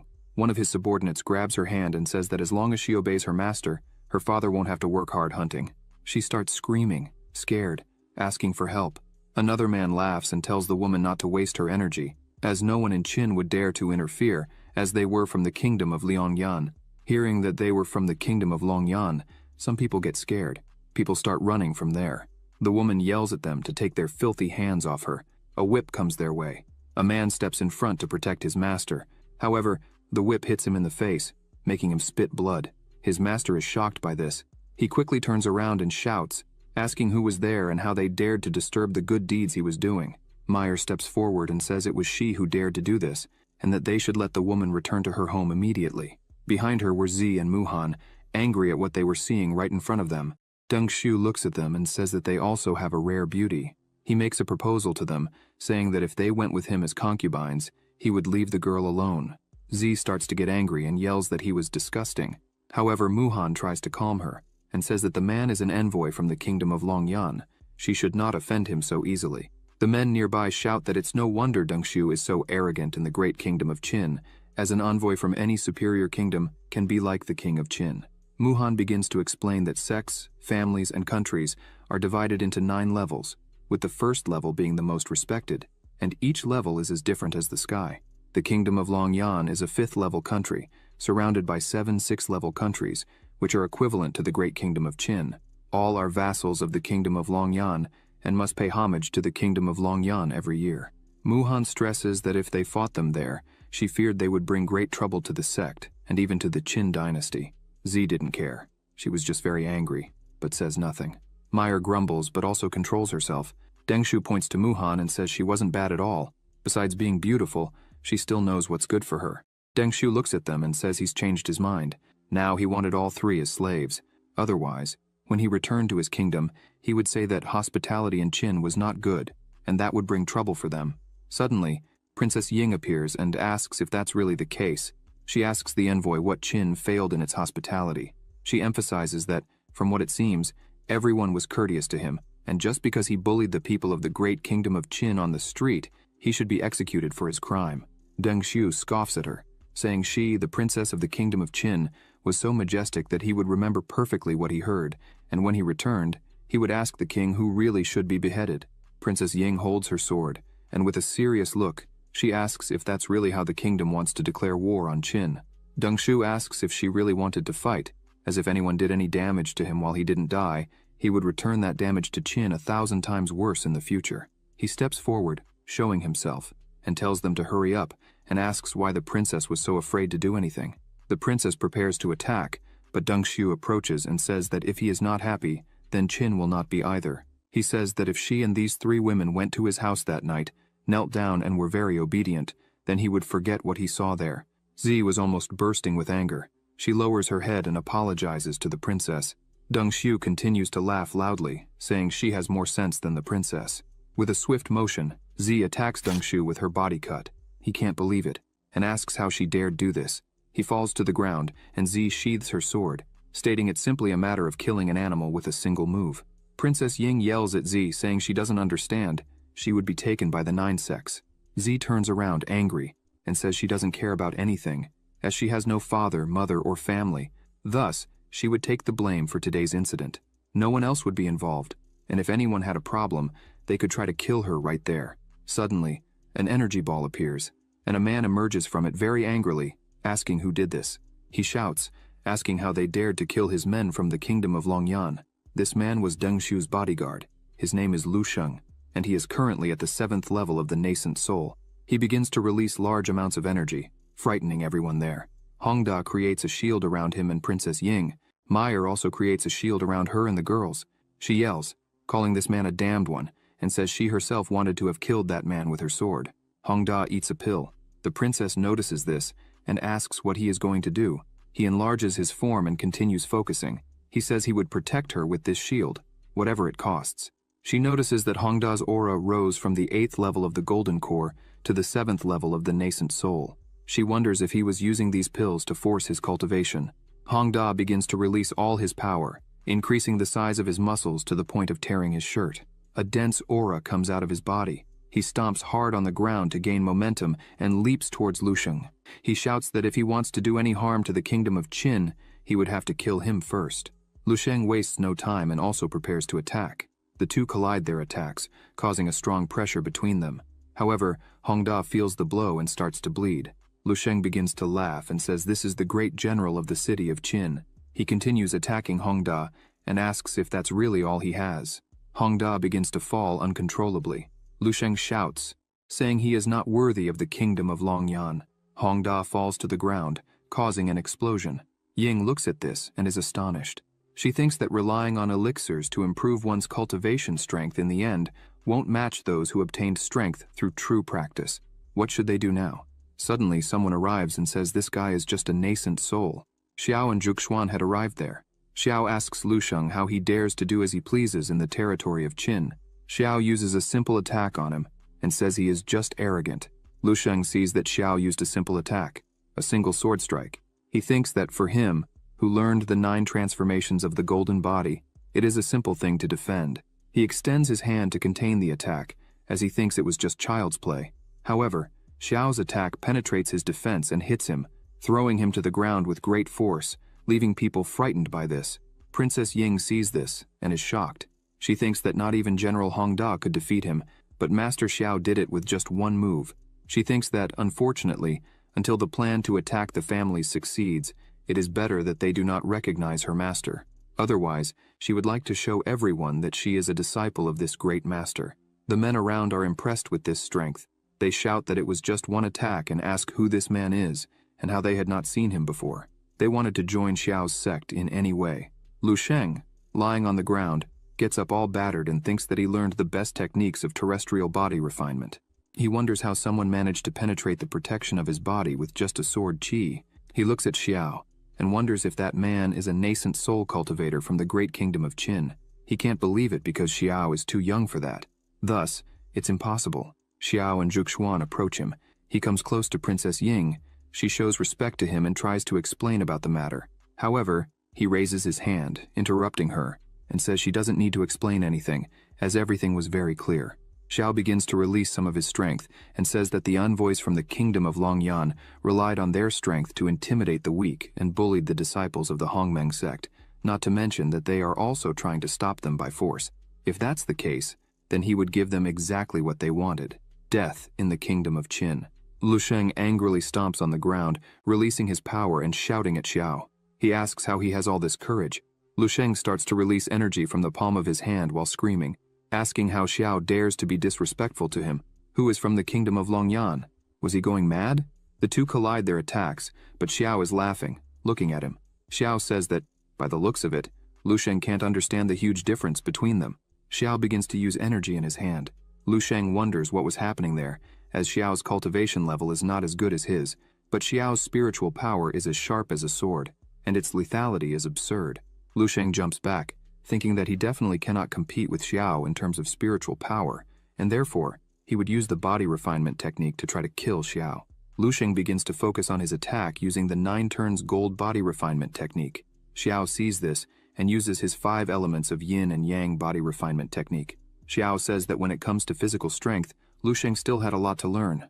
The two again clash their attacks, causing a pressure that made the men around them take cover. Lu Sheng's arm breaks in half with the force from Xiao. He begins to scream in pain and tries to retreat, shouting that his arm had broken. Xiao summons several swords and says that, in his next technique, he wouldn't just break his arms. Lu Sheng grabs a vial and thinks he has no other choice. He destroys the vial in his hand, and a great amount of energy begins to accumulate there. The princess sees this and wonders if this is really what she thinks it is. Lu Sheng begins to scream. His face starts to fill with veins. This technique is the rapid explosion, but Xiao's swords were already inches from him, leaving him no reaction. However, the swords start to hit his body and bounce back. Lu Sheng begins to laugh and asks if that's all Xiao had. Lu Sheng begins to concentrate energy in his hand again and says that Xiao's attack wasn't even enough to tickle him. He quickly advances towards Xiao, who just looks at him. Princess Ying shouts for Xiao to be careful. Xiao looks at him while holding one of his swords and begins to release a bit more of his power. Xiao begins to think that Lu Sheng's power has multiplied. He wonders why this happened, but this is the most Lu Sheng can do. Xiao uses his sword, striking where Lu Sheng was, making him quickly retreat. Lu Sheng is shocked because Xiao used the energy of the sword again, but this time even stronger than the first. Hong Da creates his barrier again. Lu Sheng's screams are heard, and his blood flies everywhere, falling on the barrier created by Hong Da. He thinks that the Hong Meng sect and Xiao, he had never heard of this man before, capable of killing a nascent soul without any effort, is truly frightening. Hong Da thinks that fortunately, when Princess Ying asked him to help them get to know the city, he didn't treat them with disdain. Hong Da thinks it's shameful for him to be like this in front of the princess, but his armor is full of spiritual energy, so at least he can protect the princess. Xiao continues to think about the reason for the sudden increase in Lu Sheng's aura. As things calm down, Princess Ying approaches her master Xiao and says that things have gone much further than she thought, and therefore, she asks all members of the Hong Meng sect to leave the imperial capital. She says it's better for them to move to another country to avoid being the center of attention from this incident. Xiao approaches the princess and says that if they leave, she would become the blamed party for this matter. And, if the Longyan kingdom were to come to the Qin kingdom and direct their wrath at her, how would she face them? The princess is left without an answer to this question. Z steps into the conversation and places her hand on her chest, stating that it was she who killed the envoy, and therefore she was willing to assume all the blame. The princess leans on Z's shoulder and says that she, with great altruism, put her life at risk for justice. If they allow her to be exposed to danger, would they not be discouraging all honorable hearts in the world in the future? Z is at a loss for words, looking at the princess. She continues saying that if this news reaches other countries, the great Qin dynasty will inevitably gain the reputation of being a people who value their own lives more than justice. The princess gets serious and says that, especially since they were talking about the powerful kingdom of Longyan, if they dare to allow their envoys to commit such atrocities, she fears there must be something suspicious behind all this. Xiao steps in and asks if Ying was suggesting that the actions of the kingdom of Longyan on this occasion were deliberately intended to provoke a direct conflict with the great Qin dynasty. Princess Ying begins to explain that some time ago, when she heard that the kingdom of Longyan had been frequently inspecting its vassal states in recent days, she found it very strange, because previously, when these envoys used secret techniques to increase their power, she clearly felt the strength of national fate. She says she fears that this is the goal of the kingdom of Longyan. The princess lowers her gaze and says that the kingdom of Longyan seems to have found a special technique to plunder the national destinies of other countries. Without a doubt, this must be a preparation for the imminent great battle of national fate. Everyone there begins to wonder what the great battle of national fate would be. Countries are divided into 9 levels. Levels 7 and 8 are small and common countries, such as kingdoms, the dynasty, the divine realm, the small country, the holy dynasty. Above them, there is the divine realm, the kingdom of Longyan. The 6th level consists of dynasties, like the Qin dynasty, the immortal palace, the palace of the divine realm, the palace of the sacred pilgrimage, and the supreme palace. The great battle of national fate was initiated by the immortal palace not long ago. The kingdom of Longyan went to war with the superior kingdom of Qingwei, which caused a great stirring of its life force. After that, they began to send emissaries to the surrounding vassal states to carry out inspections. Ying begins to say that, in the great battle of national fate, the defeated country must surrender all its subordinate states. At first, she thought the kingdom of Longyan was gathering forces with the intention of fighting to the end, with no possibility of escape. However, now it seems they want to preemptively take the national fate of the vassal states to minimize their losses. Ying says that clearly, Deng Xiu committed these bad actions on purpose, seeking trouble simply to find an excuse to cause difficulties for the great Qin dynasty. Meanwhile, at the Qin imperial palace, some people were meeting with the emperor. Leading them is the envoy from the kingdom of Longyan, Deng Yang, who is Deng Xiu's father. He says they were there by order of the crown prince to take the 3rd princess to the kingdom of Longyan as his servant. One of the servants of the king of Qin shouts, pointing at the ambassador Deng Yang, and asks if he was really trying to humiliate them. Deng Yang starts to laugh, and asks him who he thinks he is to speak in such a manner. As in the Qin kingdom, his status as an envoy from the kingdom of Longyan is equal to that of the king of Qin.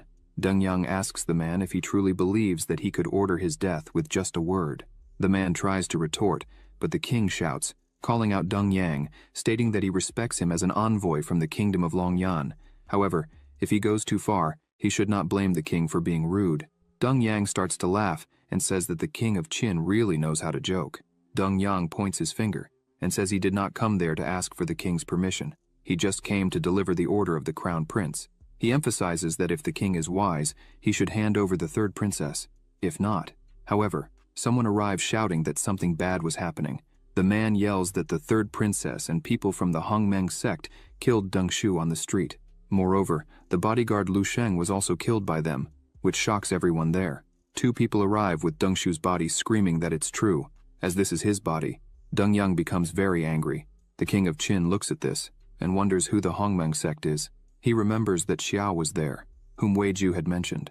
The king wonders if Xiao really managed to kill a nascent soul person, being just a golden core person himself. Deng Yang sighs deeply and demands a good explanation from the king of Qin. Otherwise, Deng Yang shouts that he would chop the third princess into pieces. He unleashes his power, which takes the form of a hand and moves toward the king, but one of his subordinates steps in front of the attack, stopping it.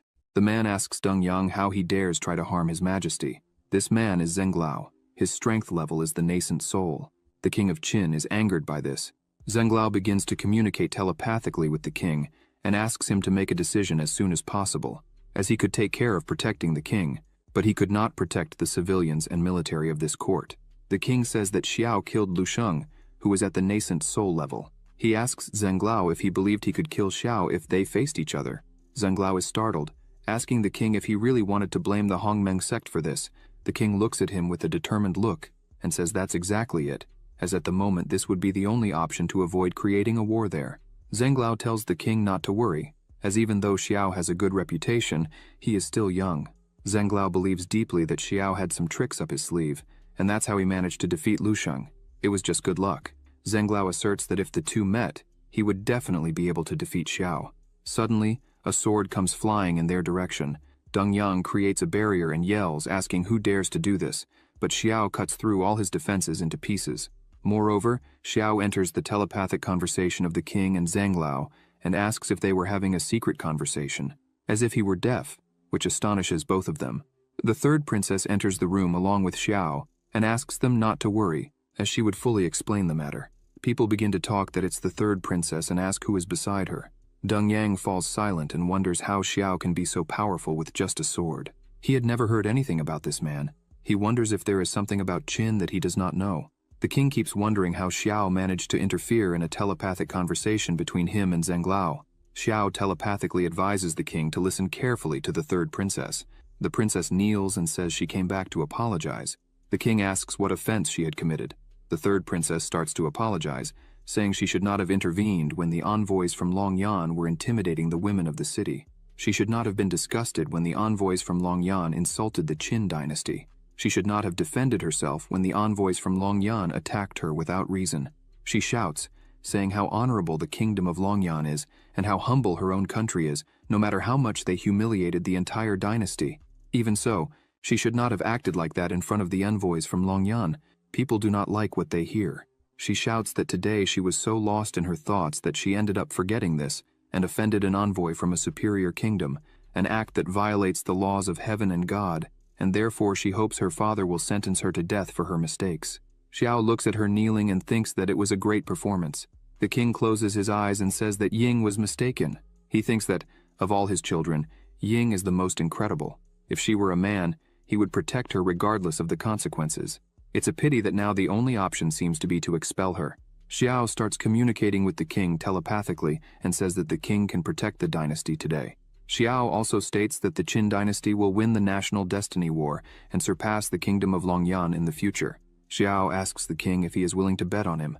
The king is astonished by this and says that Xiao is being arrogant and asks how he can guarantee this.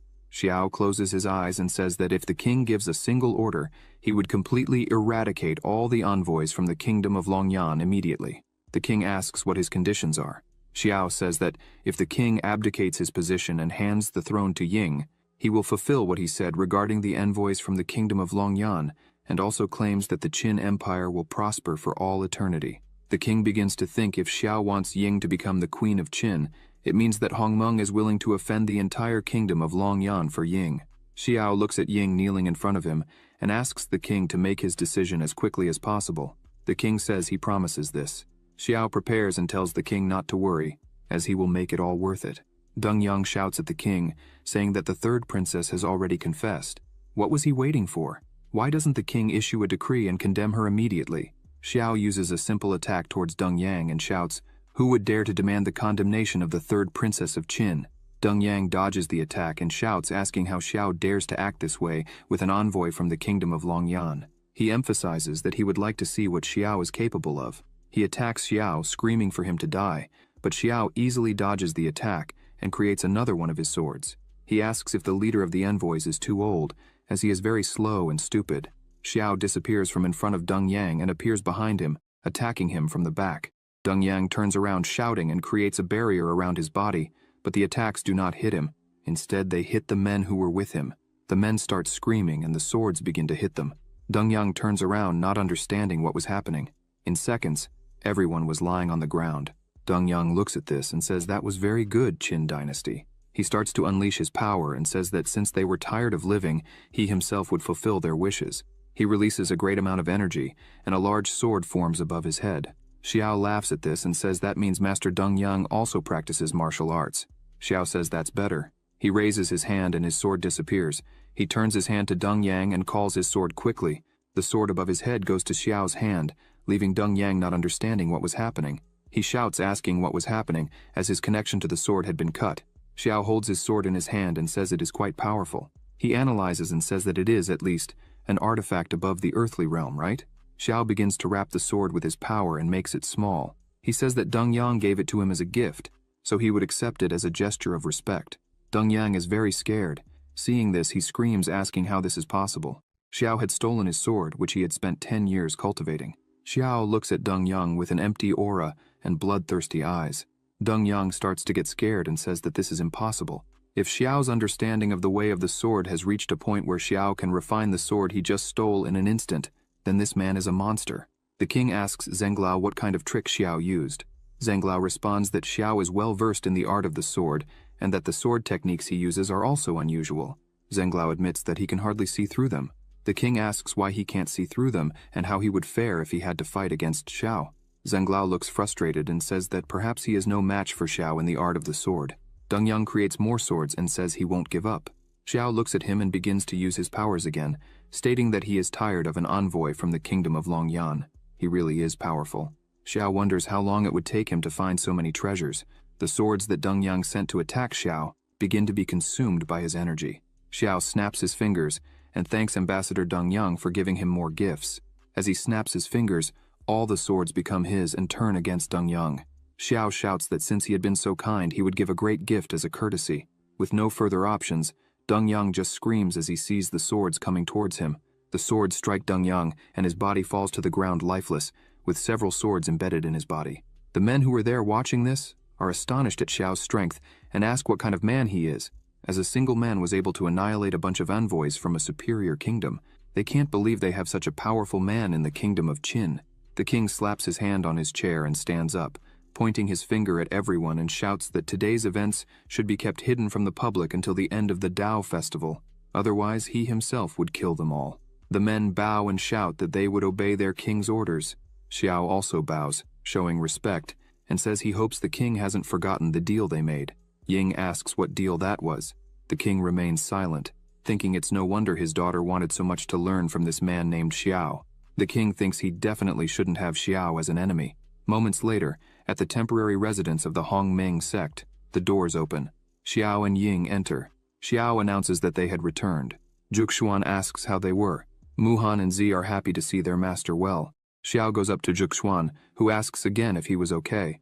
Xiao laughs and tells her not to worry about him, as the whole matter had already been resolved.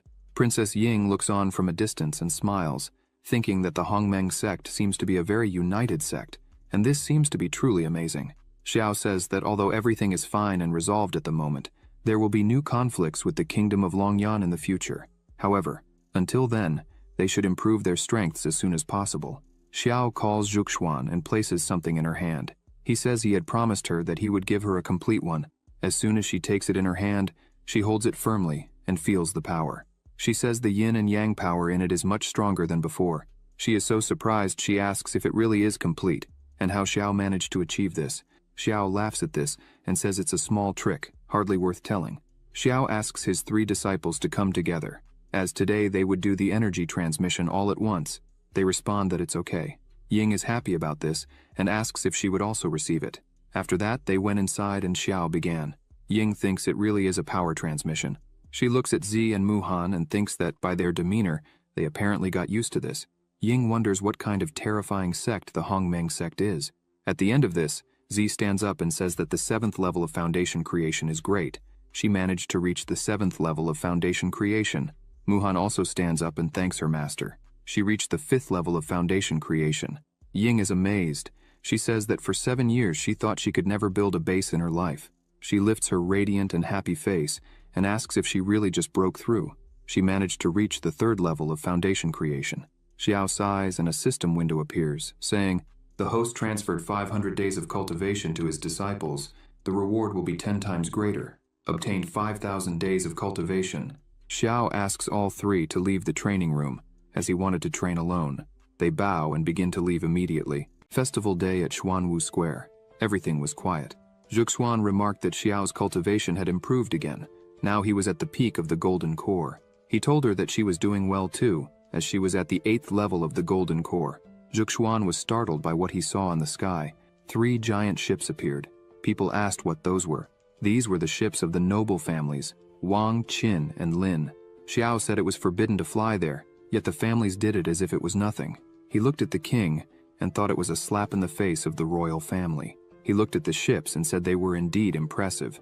The noble families began to descend, the Wang family, the Lin family, and the Qin family. The townspeople did not like the arrogance of the noble families. Zhuxuan noted that the weakest disciple among them was at least at the 5th level of foundation creation. Xiao said this was expected of nobles. The 3 leaders approached the king, explaining that they were late because they had important matters to resolve. The head of the Qin family apologized. The head of the Wang family said it did not matter when they arrived. It was just a tournament with some inferior sects. The result would always be the same. The head of the Lin family said he was only there out of respect for the king and the 3rd princess who invited him, as he did not like being in the same place as those sects. The people were angered by these remarks, calling the nobles dogs living off their ancestors' fame. The 3 leaders did not like what they heard and also became irritated. The nobles said they were very bold and began to release their aura. The people started to feel sick from the pressure caused by the nobles. Zhuxuan said they were arrogant and pompous, and Xiao agreed. The king asked everyone to be quiet and announced that they would begin. Wei Ju announced that the grand meeting of the 10,000 sects would start. Energy began to form. The magic circle formed, and he explained that the tournament would be divided into 2 rounds. In the first round, each sect could send 1 disciple in the foundation creation realm. Within the secret territory, people would be placed in random locations, and if they suffered a mortal wound, they would return to the external world. The Hongmeng sect also sent their disciples. After 7 days of the trial, the treasures each team obtained would be counted to determine the points. The top 10 would continue and participate in the next stage. Zhuxuan noted that both the royal family and the other sects had at least 100 disciples in the first round, while the Hongmeng sect had only 5. They were already at a disadvantage. Xiao asked her to remain calm, as their disciples were elite, and just one of them was stronger than 20 of the others. They changed the magic circle. Xiao said the sky mirror had been installed, and now they could see them fight. They finally arrived in the secret territory. One of them asked what they should do now. Z looked at the map and shouted that she had found it. She said she felt strong energy waves ahead. There were probably high-level treasures there, and the terrain was favorable to them, so she wanted to stay there. Z emphasized that they had only 5 people, so if they separated, they could not handle the 100 people from the other teams. She said they needed to find an area with many treasures and catch people off guard when they went there. That way, they could take all the treasures for themselves. Muhan agreed. The rest of the team had doubts and asked if they could defeat and rob the others since they were only 5. Muhan raised her hand to speak. She said they had several magical artifacts and recovery pills. With that, one of them could become an army. They still had doubts, asking if they could use all that, and if others would not think poorly of them for robbing others. Z said that if they got first place, their masters would be happy. She told them not to doubt themselves and just to act. Elsewhere, a team found the Tianjin flower. They said this flower was a supreme-grade earth healing medicine. Just with this, they could be among the top 10. One of them asked how no one had found something like this after an entire day. Another said that there was probably a guardian, and the people who found it were weak and fled. However, for them, it was nothing. Z smiled like a madwoman and thought that another group had taken the bait. She asked if everyone was ready. and they said yes. They used a magical artifact that was as bright as the sun. Muhan asked if that was all. The group that found the flower had their vision compromised. Linkwing shouted that it was their turn now. Bai activated the immobilization formation. The people were trapped, unable to move. Z began the attack. Muhan also joined the attack. Various attacks began to hit the people there, who screamed in pain and were defeated. The two high-fived. Z said they had another perfect fight. Ye thought that in the future, he could not offend either of them. Linkwing said she and Bai would do the cleanup, and when they returned, they would collect the spoils. Outside, people were shouting that the Heavenly Sword Sect was eliminated and that it was despicable. The king asked how many points the Hongmeng sect had. Wei Ju said that the Heavenly Sword Sect was the 8th sect to be eliminated by the 5 members of the Hongmeng sect. He said this would put the Hongmeng sect in first place, with double the points of the Qin family, which was in second place. The king said the Hongmeng sect was fascinating. Meyer asked Xiao what he was teaching his disciples. He smiled and asked if they weren't amazing. The head of the Qin family said no one cared if they used these tricks, as they were a low-level sect. In the second round, they would die. Suddenly, more people were eliminated. People noticed it was the Lin family and asked who had the strength to eliminate them in such a manner. They looked and saw that the arrows in their bodies were from the Hongmeng sect. They shouted that the Hongmeng sect had eliminated the Lin family. The audience started to laugh, saying that they were arrogant, and in the end, they were eliminated in the first round by a small sect with only 5 members. This was a disgrace to the noble family. The family leader shouted that this was insolence. He began to release a frightening aura, making everyone quiet. He went to the king and said the Hongmeng sect was using dirty tricks, and he wanted them disqualified. Meyer started to shout and told him to shut up because the Lin family had 100 members and still lost. Now he wanted to use his influence to intimidate them. Xiao just laughed at this. The king thought that the tricks used were effective against the forces of the Jianghu world, but the children of the great noble families had items that warned them about it, yet they were still caught. Wei Ju called the king and told him something. The king began to laugh. He said that the Lin family patriarch accused the Hongmeng sect of cheating, so the Lin family should explain exactly what happened inside. They started to stutter. Wei Ju pointed his hand at them and said the king asked what happened there, so they should speak up. Suddenly, more people were eliminated. Z was beating everyone. A great pressure was felt by all, making them scared. The Lin family members said they noticed there were few people in one place and went there to rob them, but they did not imagine that the 5 had strength beyond normal, especially the woman in pink who controlled swords. They screamed, saying she was a monster. The king asked if the Lin family patriarch heard that. His disciples could not defeat another sect, and he wanted to cause trouble because of it. The king shouted, saying they called themselves great nobles with their noses in the air, but now they were humiliated by a small sect with 5 members. It was a shame. The Lin family patriarch remained silent. The other 2 patriarchs started to laugh at him, saying it was a disgrace to lose to a team of 5 people. Suddenly more people were thrown out. They looked and said it was the Qin family, and from the arrows and swords, they were once again eliminated by the Hongmeng sect. The patriarch of the Wang family began to laugh and asked the head of the Qin family what he was saying. The head of the Qin family became irritated and said they were useless. The king asked the head of the Qin family if he was not going to ask to eliminate the Hongmeng sect as well. He jumped and landed in front of his disciples. He yelled at one of them, asking what happened inside and why they came out like that. The disciples said they did their best. He explained that they saw the conflict between the Hongmeng sect and the Qin family and tried to take advantage of it to steal the flower, but the Hongmeng sect had already anticipated this and set a trap. The patriarch threw him to the ground, calling them trash. The patriarch of the Wang family smiled, saying there was no doubt they would be the champions. People shouted that more people were eliminated, and it seemed to be from the Immortality sect. The patriarch said that couldn't be. All were thrown out. 2 people were fighting. The leader punched one of them on the head, told them to stop fighting, and asked why they were eliminated. The disciple, confused, asked if they were already eliminated. The leader asked how idiotic he could be not to realize he was dead. While they argued, the Taikshu and Wanfeng sects were also eliminated. Thus, only the Hongmeng sect remained. They were transported outside. Ye asked why they came out. Linkwing asked if they had won. The leader of the Wang family was still angry about the embarrassment he faced. The members of the Wanfeng sect apologized to their leader, called John Feng. He said it didn't matter. He was happy they did their best. The members of the Taixu sect also apologized to their leader, called Chong. He said it was okay. The reason they were there was to gain experience. Zhuxuan asked how so many people were eliminated at once and if anyone was hurt. Xiao asked Z to explain what happened. She explained that after they eliminated the Qin family, they were surrounded by the Wang family. She asked Muhan to leave with the others while she stayed to deal with everyone. Z said that Master Wang offered her a fair duel, one-on-one. After he lost, Wang ordered everyone to attack her, but she had already prepared the 7-star Juzian sword formation. During the fight, she noticed the Immortal Sect was waiting to attack, so she attacked them all at once. The Immortal Sect thought the attack came from the Wang family, so they started fighting each other, allowing Z to hide. Z said that while watching, she saw the Wanfeng and Taishu sects arriving too, so she saw the opportunity to defeat them all at once. Xiao said she used the resources perfectly. She was indeed his first disciple. She smiled and said she was happy with the praise. The leader of the Wang family was still angry with his disciples. The patriarch of the Qin family thought the Hongmeng sect was nothing special, but they were very smart. The king said the Hongmeng sect was not ordinary. He laughed and said seeing the 3 great families with those faces was priceless. Wei Ju stood up and said he would announce the winner of the first round. He shouted that the Hongmeng sect won without contest. Wei Ju said that only the Hongmeng sect came out victorious, so the others would be ranked according to their points.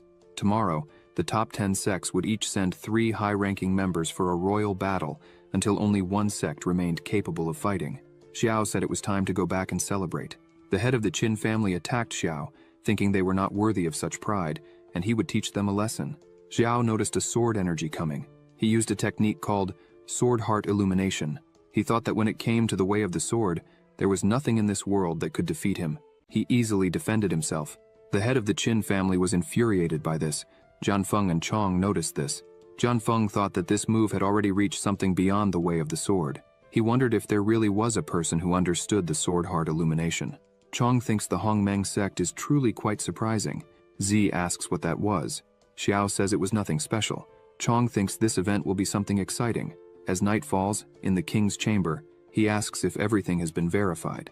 Wei Ju says everything is set, with guards surrounding the 3 great families, ensuring nothing goes unnoticed. He mentions that Zhenglao is outside the capital with the national mirror. If anything happens, he'll arrive immediately. Now they just need to wait for Xiao to defeat everyone and bring glory. Wei Ju asks for forgiveness, but inquires if the king is really going to hand over the throne to the 3rd princess. The king says that Xiao possesses strengths no one can explain, and that's why they will proceed. Once the event is over, he will abdicate and pass the throne to the 3rd princess. The king says that if Xiao can defeat the great families, and Ying can take the throne without problems, it will be great. However, if he can't, they are also prepared. The king asks Zhenglao to stay ready in case something happens. Wei Ju says it's a wise choice, and informs that Zhenglao has other matters to report. He says Zhenglao detected a powerful individual heading towards the capital. The king is alarmed by this. He says he is tired, and will just observe. Besides, they have a great protective barrier, and Zhenglao's help. A red light appears over the capital. A man concentrates a strong energy, and says the seals of the Qin Imperial City barrier are something he remembers well. He had expected this. This man is Yefan. He starts using his magic and says the memories of his past life are his greatest advantage. He easily breaks the barrier and laughs, saying it had been a long time since he was there. He says that in his past life he had a spiritual body with divine consciousness, allowing him to enter and exit anywhere without issue. Some people were running, saying the secret realm was stolen. He watched everything from afar, laughing. Yefan says his cultivation increased rapidly, and he gained the favor of many noble ladies, including Empress Ying of the Qin dynasty, who had the national fortune. However, he realized that when he was about to ascend to an immortal emperor, his cultivation was still insufficient. He should have cultivated through multiple paths simultaneously but failed, and ended up dying. But the heavens gave him another chance, and he was reborn. This time, he will achieve his goal. He thinks that this time, he will enter the Imperial Star secret realm of the Qin dynasty. The strength of the national fortune he can gain is much greater than 5 years ago, not to mention he can win Ying's heart, and make her use the imperial family's power to fund his cultivation. The next day, Wei Ju announces the start of the final round. He says that the responsibility for life and death is in their hands, so everyone should be careful. The winner will receive the national title, gain support from the Qin dynasty's imperial family, and be able to serve the imperial family. The first team was formed by the 3 patriarchs, followed by the immortal, Taishu, and Wanfeng sects, and lastly, the Hongmeng sect, followed by the other participants. Yefan watched everything from afar. He wondered if Ying hadn't become queen yet. He thought it would be great to be close to Ying these days. He remembered that when Ying was about to ascend the throne, she was obstructed by the residual soul of the god of war, the country's founder. He thought that if he appeared in time and saved her like a hero, he could establish a good connection with Ying. Wei Ju announced that the tournament had begun. Everyone prepared. People shouted that everyone joined forces to attack the Hongmeng sect. Jianfeng asked Chong why he was joining the others, as that wasn't like him. Chong said he thought the same about Jianfeng. Chong said that the last time they fought together, Jianfeng was in the second stage of the nascent soul. Years had passed, and he was still in the same place. Jianfeng said he stopped everything to learn the way of the sword, but he couldn't understand the sword heart illumination. When he learned the celestial level sword intent, he thought he was a genius. He says he's been stuck on the sword heart for years, and finally realized that humans have limits. Chong says that if that's the case, why doesn't he seek a master to guide him? He says that Jianfeng saw Xiao's move earlier. If Jianfeng can use some tricks to make Xiao teach it to him, he would certainly do well. Chong prepares to fight, and says he has no desire for the national title. And for their friendship, he can help Jianfeng achieve it. Jianfeng shouts for them to wait. A yellow energy was destroying everything and everyone in front of them. The two were paralyzed by what they saw. Around the leader of the Qin family, everyone was lying on the ground. Xiao walked forward and said that if this was all the power they had, then the Hongmeng sect would win once again. Zhuxuan said that Xiao continued to be reckless. Meyer said he was not doing badly. The spectators wondered what had happened. Instantly, one person defeated almost all the high-level opponents. Wei Ju announced that the immortal sect, the Wang family and the Lin family were disqualified all at once. Yifan looked at this and thought that in his past life, he had never heard of the Hongmeng sect. The leader of the Qin family used an exclusive body refinement technique of his family, the Throne Beast Seal. He advanced and shouted for Xiao to guide him. Xiao looked at this and used the 5 elements yin-yang body refinement art. He said he had little experience with this and wanted to find someone to advise him. Xiao easily defended the leader's attack, who was shocked, saying Xiao's hand strength was terrifying.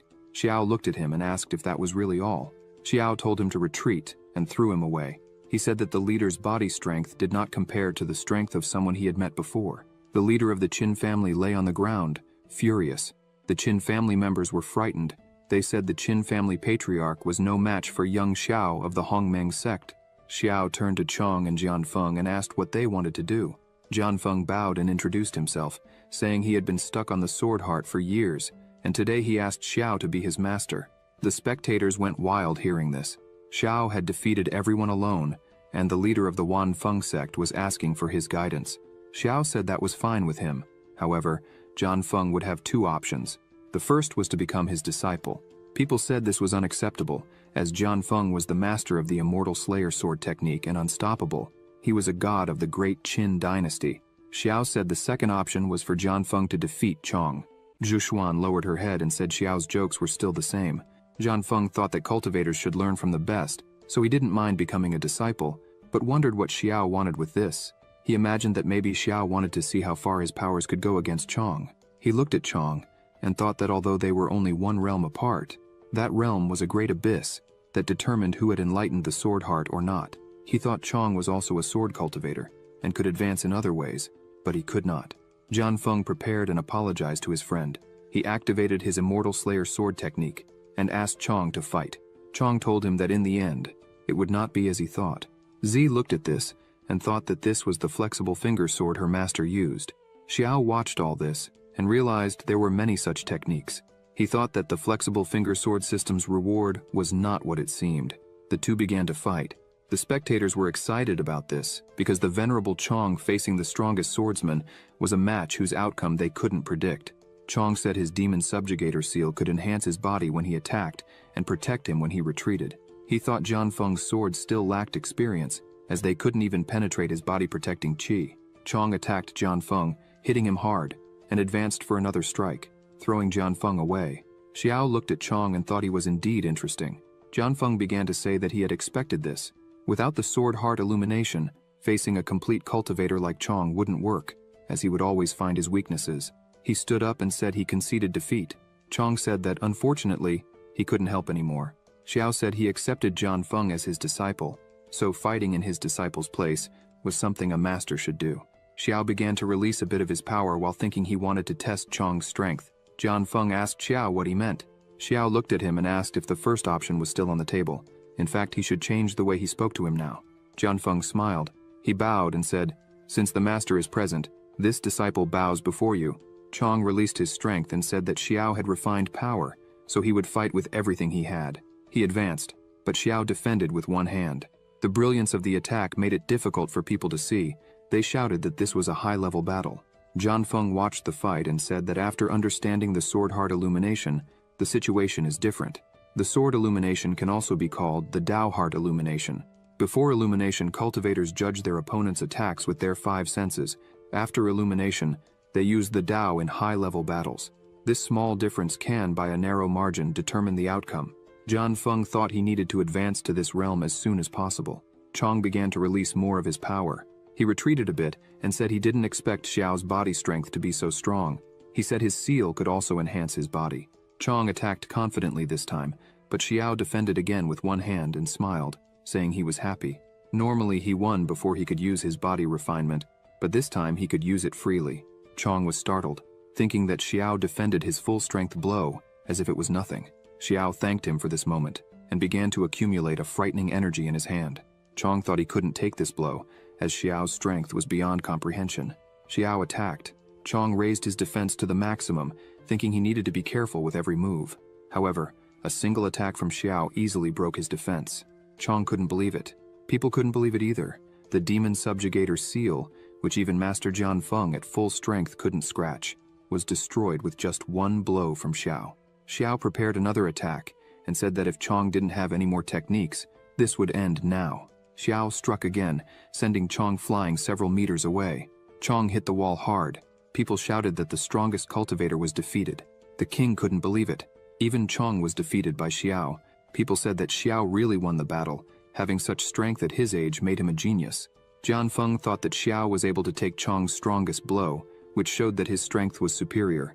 His level of heart illumination was higher, and his reactions were faster. Chong got to his knees. He stood up, thanked for the fight, and conceded defeat. Yafan was impressed, and thought that if even Chong couldn't defeat Xiao, the immortal Slayer sword god in the future would be a very dominant figure who controls the fields he specializes in. He wondered why he had never heard Xiao's name before. Xiao thanked him, saying it was a good fight. Chong left with back pain, saying that the new generation had surpassed his. He was already old.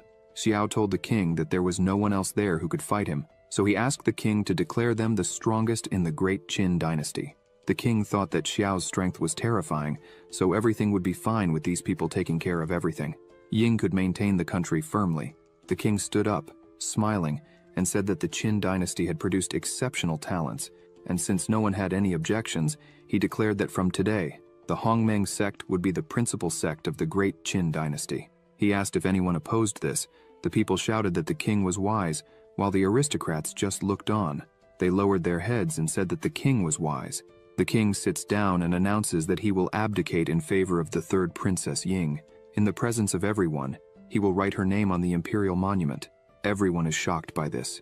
The aristocrats plead with the king not to do this. Suddenly Ying arrives, asking why he couldn't do that.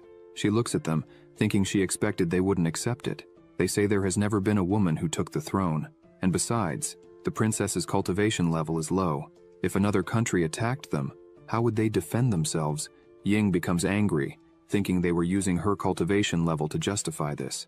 Yefan sits and says that it seems, in this life, Ying is not as powerful as in the past, and will be prevented from ascending the throne.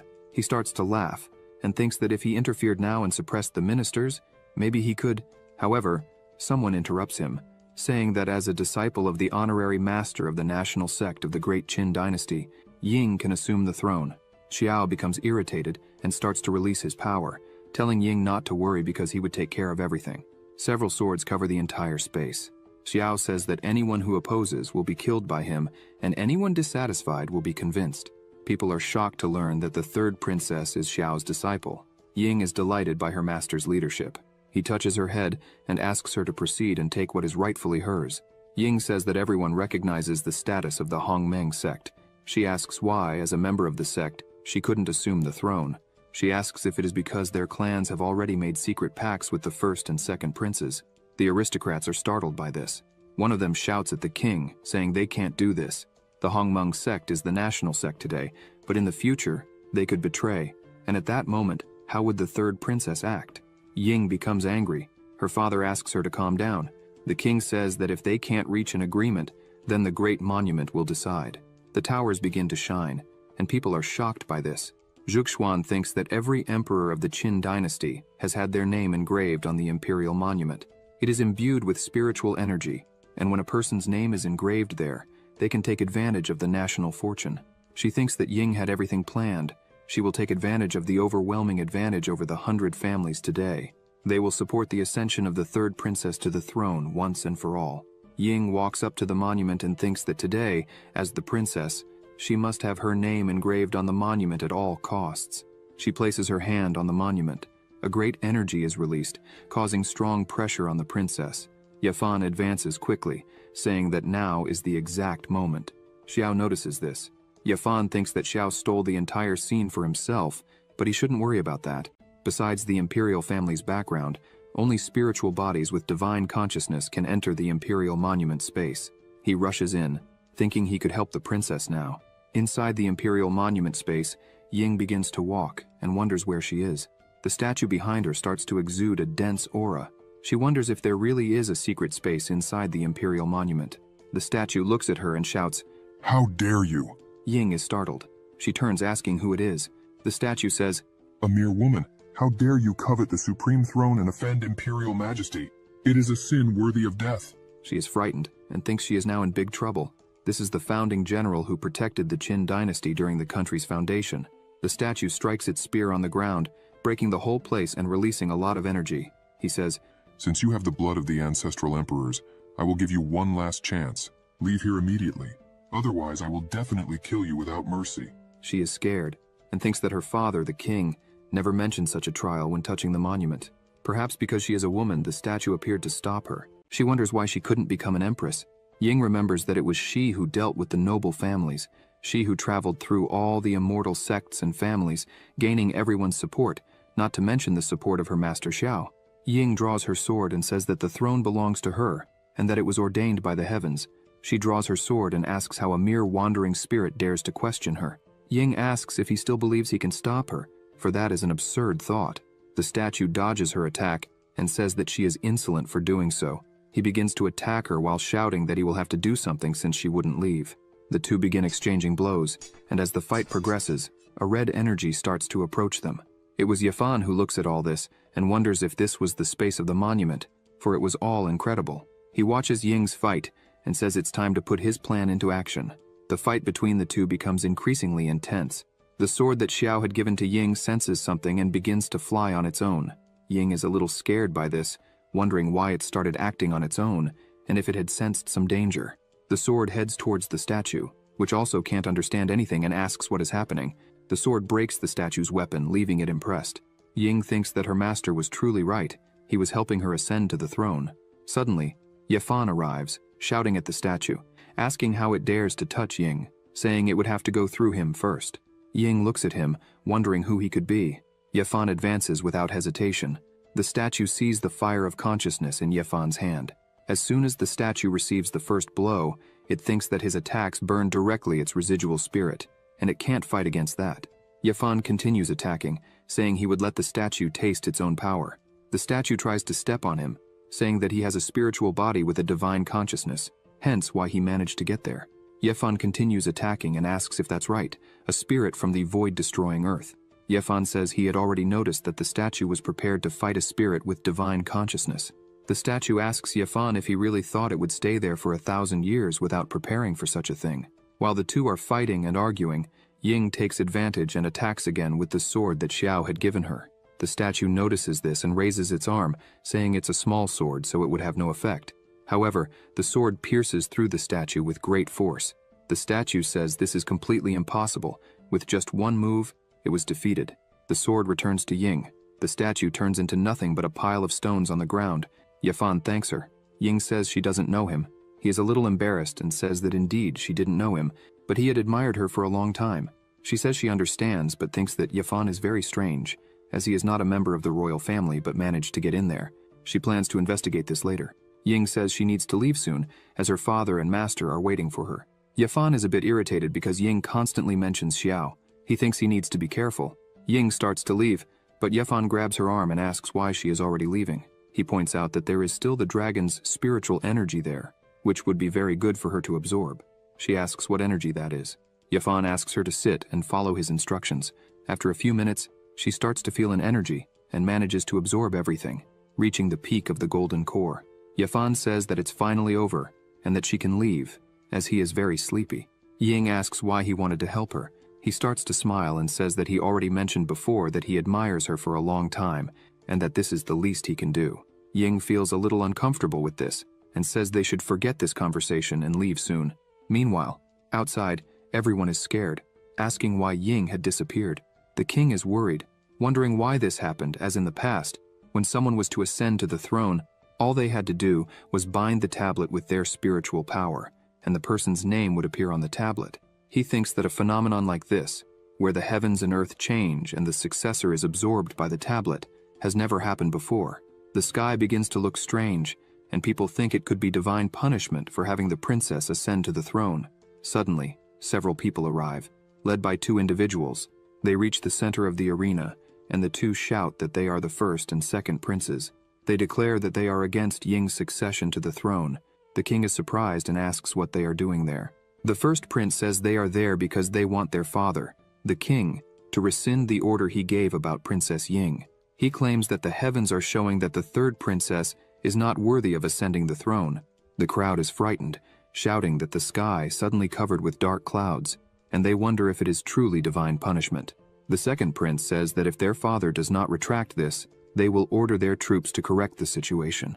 The people are scared by everything happening there. The first and second princes bow and beg their father to withdraw the order he gave. They kneel down. They all shout together that the succession of the third princess goes against God's will, and they beg him to stop it. Juxuan asks Xiao if Ying is really okay. He says she doesn't need to worry about anything because she is not only fine, but has also gained a great opportunity. He smiles because he was looking at his system, which said, "Information. The host helped Ying ascend to the throne and successfully activated her special supreme dominant physique, Earth grade. Received 1,000 times better reward. Will receive the Hutian physique, Earth grade. Introduction, Hutian chaotic body, special Earth grade body. Your spiritual energy absorption speed multiplies by 10. Can practice and integrate various exercises to improve your physique. After passing the celestial realm, you will be able to absorb the energy of the origin of chaos to grow and condense the innate chaotic physique." Xiao thinks he already imagined that the supreme dominant body would be extraordinarily strong, but he didn't expect it to be this strong. He says that the third princess will arrive soon. Suddenly, some beams of light shoot out from the sky. Ying shouts that she has become the empress. She asks who dares to disobey the mandate of heaven. The people notice that she is glowing with sacred light. The first and second princes are a bit irritated by this. Their father, the king, smiles and celebrates, for the sacred light is shining. His daughter has become empress, and he asks who would oppose this. They meet, and her father thanks her for all the hard work she has done. People start shouting, "Happiness to the new empress! Now we have an empress!" Everyone bows to her, shouting that the Qin dynasty will last for generations and wishing the empress a long life. The first prince is irritated by this and thinks that if it is this way, if his father is so cruel, then they are not to blame for what will happen. He throws something up. Wei Ju notices this and wonders if it is a teleportation array. A giant magic circle appears in the arena. The first prince says they have been in contact with the Longyan kingdom and that 100,000 soldiers are waiting outside the city. Several soldiers appear there. The first prince says this is enough to destroy this place completely. The king is enraged and asks how his son dares to ally with foreign enemies. The king says it is a disgrace for the kingdom to have a prince like him. Wei Ju leaps from the tower. He shouts that he will not let the teleportation array open. However, a barrier prevents him from reaching the array. He looks to the side and sees that Wang and Lin are betraying the kingdom. They say that since they have reached this point, now they will have to kill everyone there. Xiao begins to unleash his power and asks if they really intend to kill them all. Several swords start to appear beside him. Xiao asks if the two of them really think they can pull off such a feat. The two are frightened by this. Xiao's swords begin to strike the magic shield repeatedly. The shield starts to break because the attacks are too strong and continuous. Wang starts to get scared. Lin says it's now or never. He wouldn't lose to someone like Xiao, who came out of nowhere. Xiao begins attacking everyone there, leaving the first and second princes terrified of his overwhelming power. Wei Ju asks the king if he needs Zhang to return to help. The king replies that no, it seems Xiao will handle everything. What Zhang needs to do is guard the city. Xiao, crazed for battle, advances smiling against everyone at once. With a single move, he hits several enemies. The first prince shouts, asking who this man is who is annihilating everyone there. The second prince tells his brother to run as fast as he can. Xiao looks at them with blood in his eyes and asks if they now think of running. He attacks them both together. Another of his swords strikes the array. Wang sees that things have gone terribly wrong. The array begins to change, and a lot of energy starts to move around it. The frightened people ask what that is. Wang says that fortunately, there was time for the array to be activated. 100,000 elite soldiers would appear there.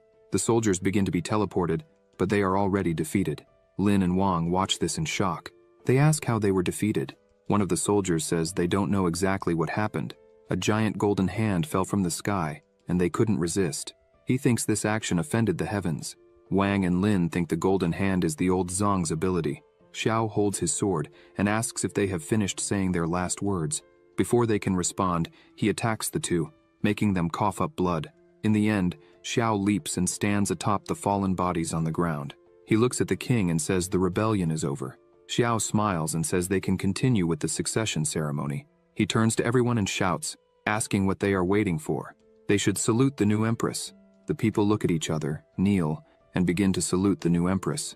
Ying steps forward and says that from today, she declares that the hereditary system of the nobility will be abolished, and all the titles of the old families and their decorations will be revoked. The members of the families are shocked by this, but bow their heads and agree. A few days later, Maier asks Xiao and Zhuxuan when they are going to return home, as she has nothing to do there. Zhuxuan says it's almost time. Suddenly, Zhan Feng opens the door, and Xiao says he has finally appeared. Zhan Feng kneels before Xiao and greets him. A system window opens, showing Zhan Feng's specifications. Information, name, Zhan Feng, identity, 4th true disciple, comprehension, 300, root, 300, talent, none. Xiao thinks that it's true that disciples with a special physique are not everywhere, but there will always be luck, and nothing can decide what the future holds. Xiao tells Zhan Feng that they are master and student, so there's no need to be so formal. However, since it's Zhan Feng's first time here, he can't be so stingy as a master.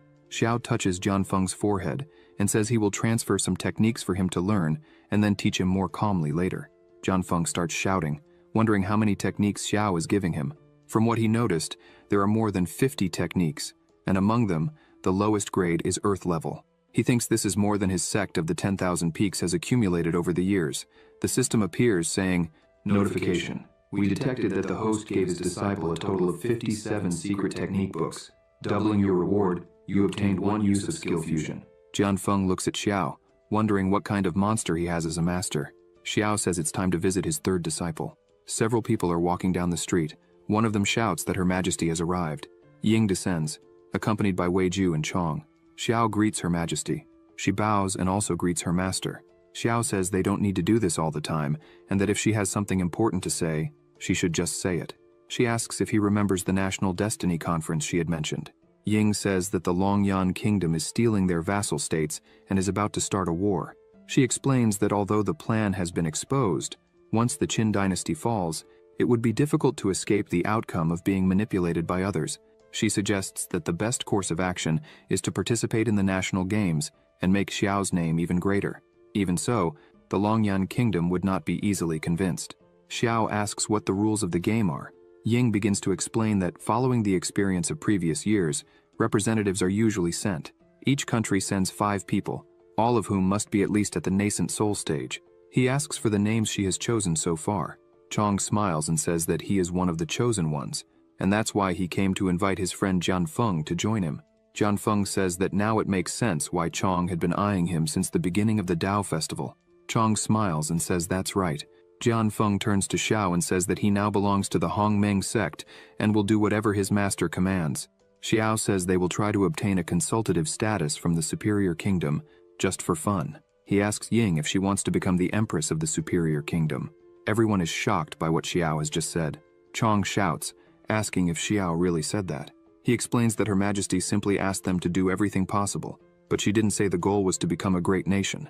Ying says that it's difficult for Qin to obtain 5 nascent souls, let alone become the most important one. However, if her master believes in her, she feels confident she can do it. She shouts that she wants not only to become the Empress of the Kingdom, but also the Empress of the Immortal Court, and she asks her master for help in achieving this. Xiao mentions that they have set a small goal. Qin will become a great country. Yifan, observing this, thinks that the Hongmeng sect is quite lively and wonders if he could be a part of it. Ying notices him and asks what he is doing there. He responds that he counted on his fingers and it seems they will need him too.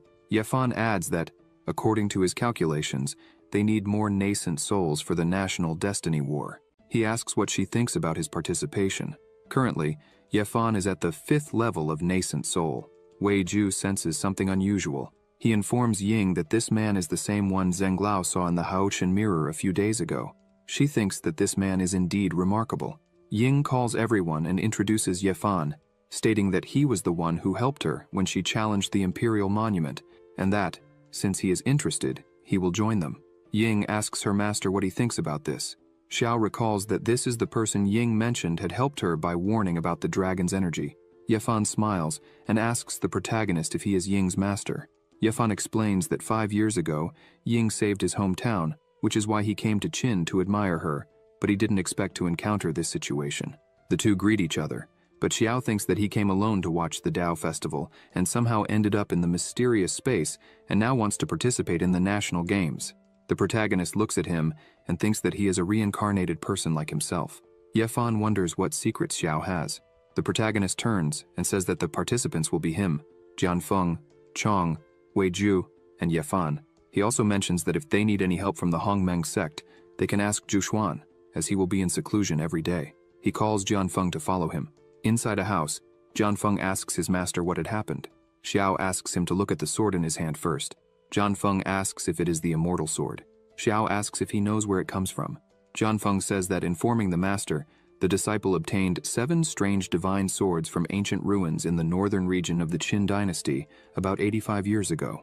There, they also acquired the 7 Importus assassination techniques, a low-level celestial technique practiced by disciples.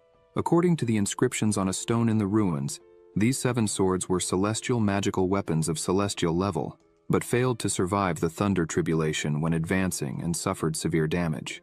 The craftsman of the time couldn't repair the damage, so he combined the remnants of the swords with other materials. Jianfeng says they should be unique, but wonders where the one his master is holding comes from. Xiao says he didn't ask for the stories told. He states that, to his knowledge, the true name of this sword is the Flexible Fingers Sword. He believes he obtained this sword through the system, so it is out of the ordinary in this world and difficult to explain. Jianfeng says he didn't know the names of the swords, and thus called it the Immortal Assassin Sword. Xiao asks if he remembers where the ruins are. Jianfeng replies that the ruins are beneath his sect, protected by magic circles, and they can enter there any time. The protagonist smiles and begins gathering magic in his finger, saying he agrees with this plan. Xiao says that before they go, he will teach a few more techniques called sword coming, and that it is good for Jianfeng to practice a bit first. Jianfeng is impressed, saying he has never seen such a mysterious and extraordinary sword technique. The protagonist says it is a combination of his 57 techniques. The first 57 he received were the predecessors of this, to make it easier for him to get used to. Jianfeng is amazed, and asks his master if he created the celestial-grade sword-coming technique. Xiao smiles, and says it was just luck. Jianfeng says that this is not luck, this is genius.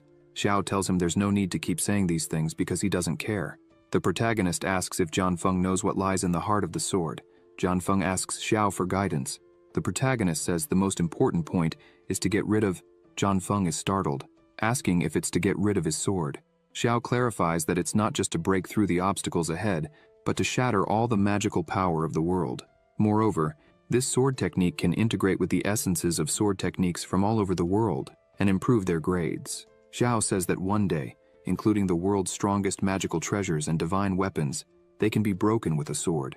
Including evil spirits and demons, they can be defeated with a sword. Jianfeng shouts that breaking all laws, breaking all weapons, breaking all means if he also incorporates the 7 styles of immortal destruction. At the heart of the sword, energy begins to emanate from his body, and he shouts that he has succeeded. The brilliance is so intense that people outside the house are startled by what they see. System screens appear saying, after receiving instructions from the host, the apprentice comprehended the 10,000 breaking weapons of the sword heart. Incomplete. You have been rewarded 10,000 times obtaining the 10,000 breaking weapons. Complete. The level of sword coming has risen to celestial level. With the help of the host, the apprentice has reached the 3rd level of nascent soul and received a reward 5 times greater, 100 days of cultivation. Xiao is impressed with his disciple's performance. He thinks that Jian Feng is truly a swordsman with a comprehension level of 300. Ying looks on in astonishment and asks what is happening. Chong says that Jian Feng has probably made a significant breakthrough. 10 days later, Jian Feng goes to the house where Xiao is and says that he has managed to find his path. The protagonist was cultivating and is now at the peak of the golden core. Xiao says he found it strange when Jian Feng stopped at the foundation, but this time he wants to break through the golden core and ascend to the nascent soul, which seems more evident. Cultivators store their spiritual energy in their dantian, and the protagonist's dantian seems capable of storing more than ordinary people. Both are at the golden core, but the difference between Xiao's golden core and that of a common person is vast. It is as if a common person is a well, and Xiao an entire lake. The protagonist says he has intentionally observed that, although he is now a golden core, in terms of purity, his spiritual power is much stronger than Zhenglau's, who is at the peak of the nascent soul, like a bottomless well. He thinks that although his energy control is now greater, it is still not possible to change the quality of his power. However, the foundation of his golden core is infinitely stronger than that of others. Perhaps this is the benefit of his special constitution. Xiao goes outside and calls Jian Feng so they can take a look at the ruins Jian Feng had mentioned earlier. At the entrance to the foot of Mount Wanfeng, some people are gathered while a person announces that an auction will be held today. However, money is not easy to exchange. Only the power of spiritual consciousness is traded. This catches the protagonist's attention. He wonders if they would really trade objects for the power of consciousness. The man explains that the stone can transform the power of one's consciousness. Generally speaking, acquired or innate power does not have the power to condense one's spiritual consciousness. The power of spiritual consciousness in the Qi refinement stage is between 1 and 100. In the foundation creation stage, it is between 100 and 1000. And in the golden core stage, it is between 1000 and 5000. The announcer says that the first lot is a 4th grade elixir, Huan Yuan Dan. The starting price is 50% of one's consciousness power. He asks if anyone is interested. A man raises his hand asking if he can really trade the power of his consciousness. It is a good thing, but he wants to try. The announcer says he can try. He asks a monk to inject his consciousness into the stone. As soon as the man touches the stone, he feels something strange and thinks something is wrong. The man starts trembling and sweating while the announcer smiles at this. The man who had touched the stone thinks he can't control his body. He becomes desperate as all his consciousness power is being drained. The announcer smiles and says that this man's power reached 4,444, which is the highest in his realm. He asks the man if he would like to bid on the Huan Yuan Dan pill. The man, out of his mind, says he is willing to give all his consciousness. The announcer shouts that this monk offered 4,444. He asks if anyone offers more. The people say that this value is the highest for a golden core stage. They couldn't get more than that. They begin to believe that they can indeed trade this power for objects. Jian Feng says that this monument is strange because all the monk's power was drained. Xiao says the monk was manipulated by someone. A mysterious qi entered the monk's sea of consciousness. Jian Feng draws his sword and shouts, cursing the man, asking how he dared to enter their territory like this. He wouldn't allow it. Xiao tells Jian Feng that he is already old and still so reckless. Jian Feng asks his master to teach him. The protagonist says that these people know the Dao festival is over, and yet they are still there, so they don't fear Jian Feng's presence. Xiao says that perhaps the root of the problem lies within the sect. Xiao mentions that among the techniques he taught Jian Feng is a special technique for divine consciousness called Divine Consciousness of the 9 Forgings, which can protect the divine consciousness from evil and demons. The protagonist tells him to hide his breath, change his appearance, and follow his instructions. Xiao raises his hand and says that this Huan Yuan Dan seems like something good. They also want to try it. The announcer shouts that the auction is for the best bidder, so if he is interested, he could come up there. Both place their hands on the stone. Xiao thinks that Jian Feng seems like a very good guy, but his actual acting skills are incredible. The announcer shouts that the divine consciousness power of the 2 monks exceeded 4,500. At the entrance of the mountain, the announcer shows something in his hand and says he was doing something for the elder and therefore should enter. They think that to let them in so easily, it seems the problem really comes from within the sect. Moreover, in that direction are the ruins at the back of the mountain. A strange energy was coming from within the ruin. Inside the ruin, a person was absorbing this energy, while others seemed out of their minds beside him. This person absorbing the energy is called Yuanji. The announcer tells the great elder that he managed to bring everyone there this time. Jianfeng looks at this and gets angry, thinking, "Yuanji, it really is you." Yuanji attacks the announcer with his aura. He asks why it took so long. Yuanji had warned that he would kill him if he arrived late again. The man shouts, saying that this time so many monks were deceived. He thought Yuanji would be pleased to have brought more people. Yuanji asks if the man wants to make him happy, then he should offer all his spiritual energy, blood, and consciousness. He starts to suck the man's energy while he screams. The man faints. Yuanji asks if that is all he had. He shouts that it is not enough. He uses his aura to grab more people. Xiao pushes the person Yuanji was going to grab, saying he twisted his ankle. Yuanji grabs Xiao. He asks why Xiao is not being controlled by the stone monument. Xiao says nothing, just looks at Yuanji. The protagonist looks at him, releasing a bit of his power. Yuanji trembles. Still trembling, he asks if Xiao really wants to compete with him because that is very audacious. The protagonist steps back and asks what Yuanji is talking about because he has already lost. Yuanji is startled and shouts, asking what is happening because he can't control his body. He asks Xiao what he did to him. The protagonist says he did nothing special, just used the same trick Yuanji was using. Xiao explains that Yuanji used the stone monument to absorb the monk's consciousness power and took the opportunity to invade the sea of consciousness, controlling the opponent's mind and capturing the person to consume their blood and spiritual power. Xiao says he just made some manipulations in the divine consciousness power he let Yuanji absorb, creating the opportunity to counterattack whenever he wanted. Yuanji starts screaming in pain as a lot of energy begins to surround his body. Xiao says it's a shame. It seems he is faster. The protagonist explains that this is the 12-star dragon blocking formation, which requires the sacrifice of a large amount of blood, spiritual energy, and divine power to achieve balance.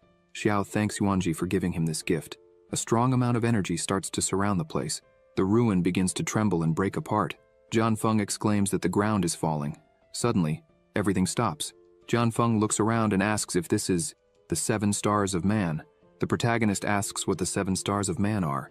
Jianfeng starts to explain that, according to legend, in ancient times immortals and gods were side by side, and among them was a supreme ruler called Shu Yuan. He ruled over the flooded lands and all the races of the heavens, a true emperor of the laws.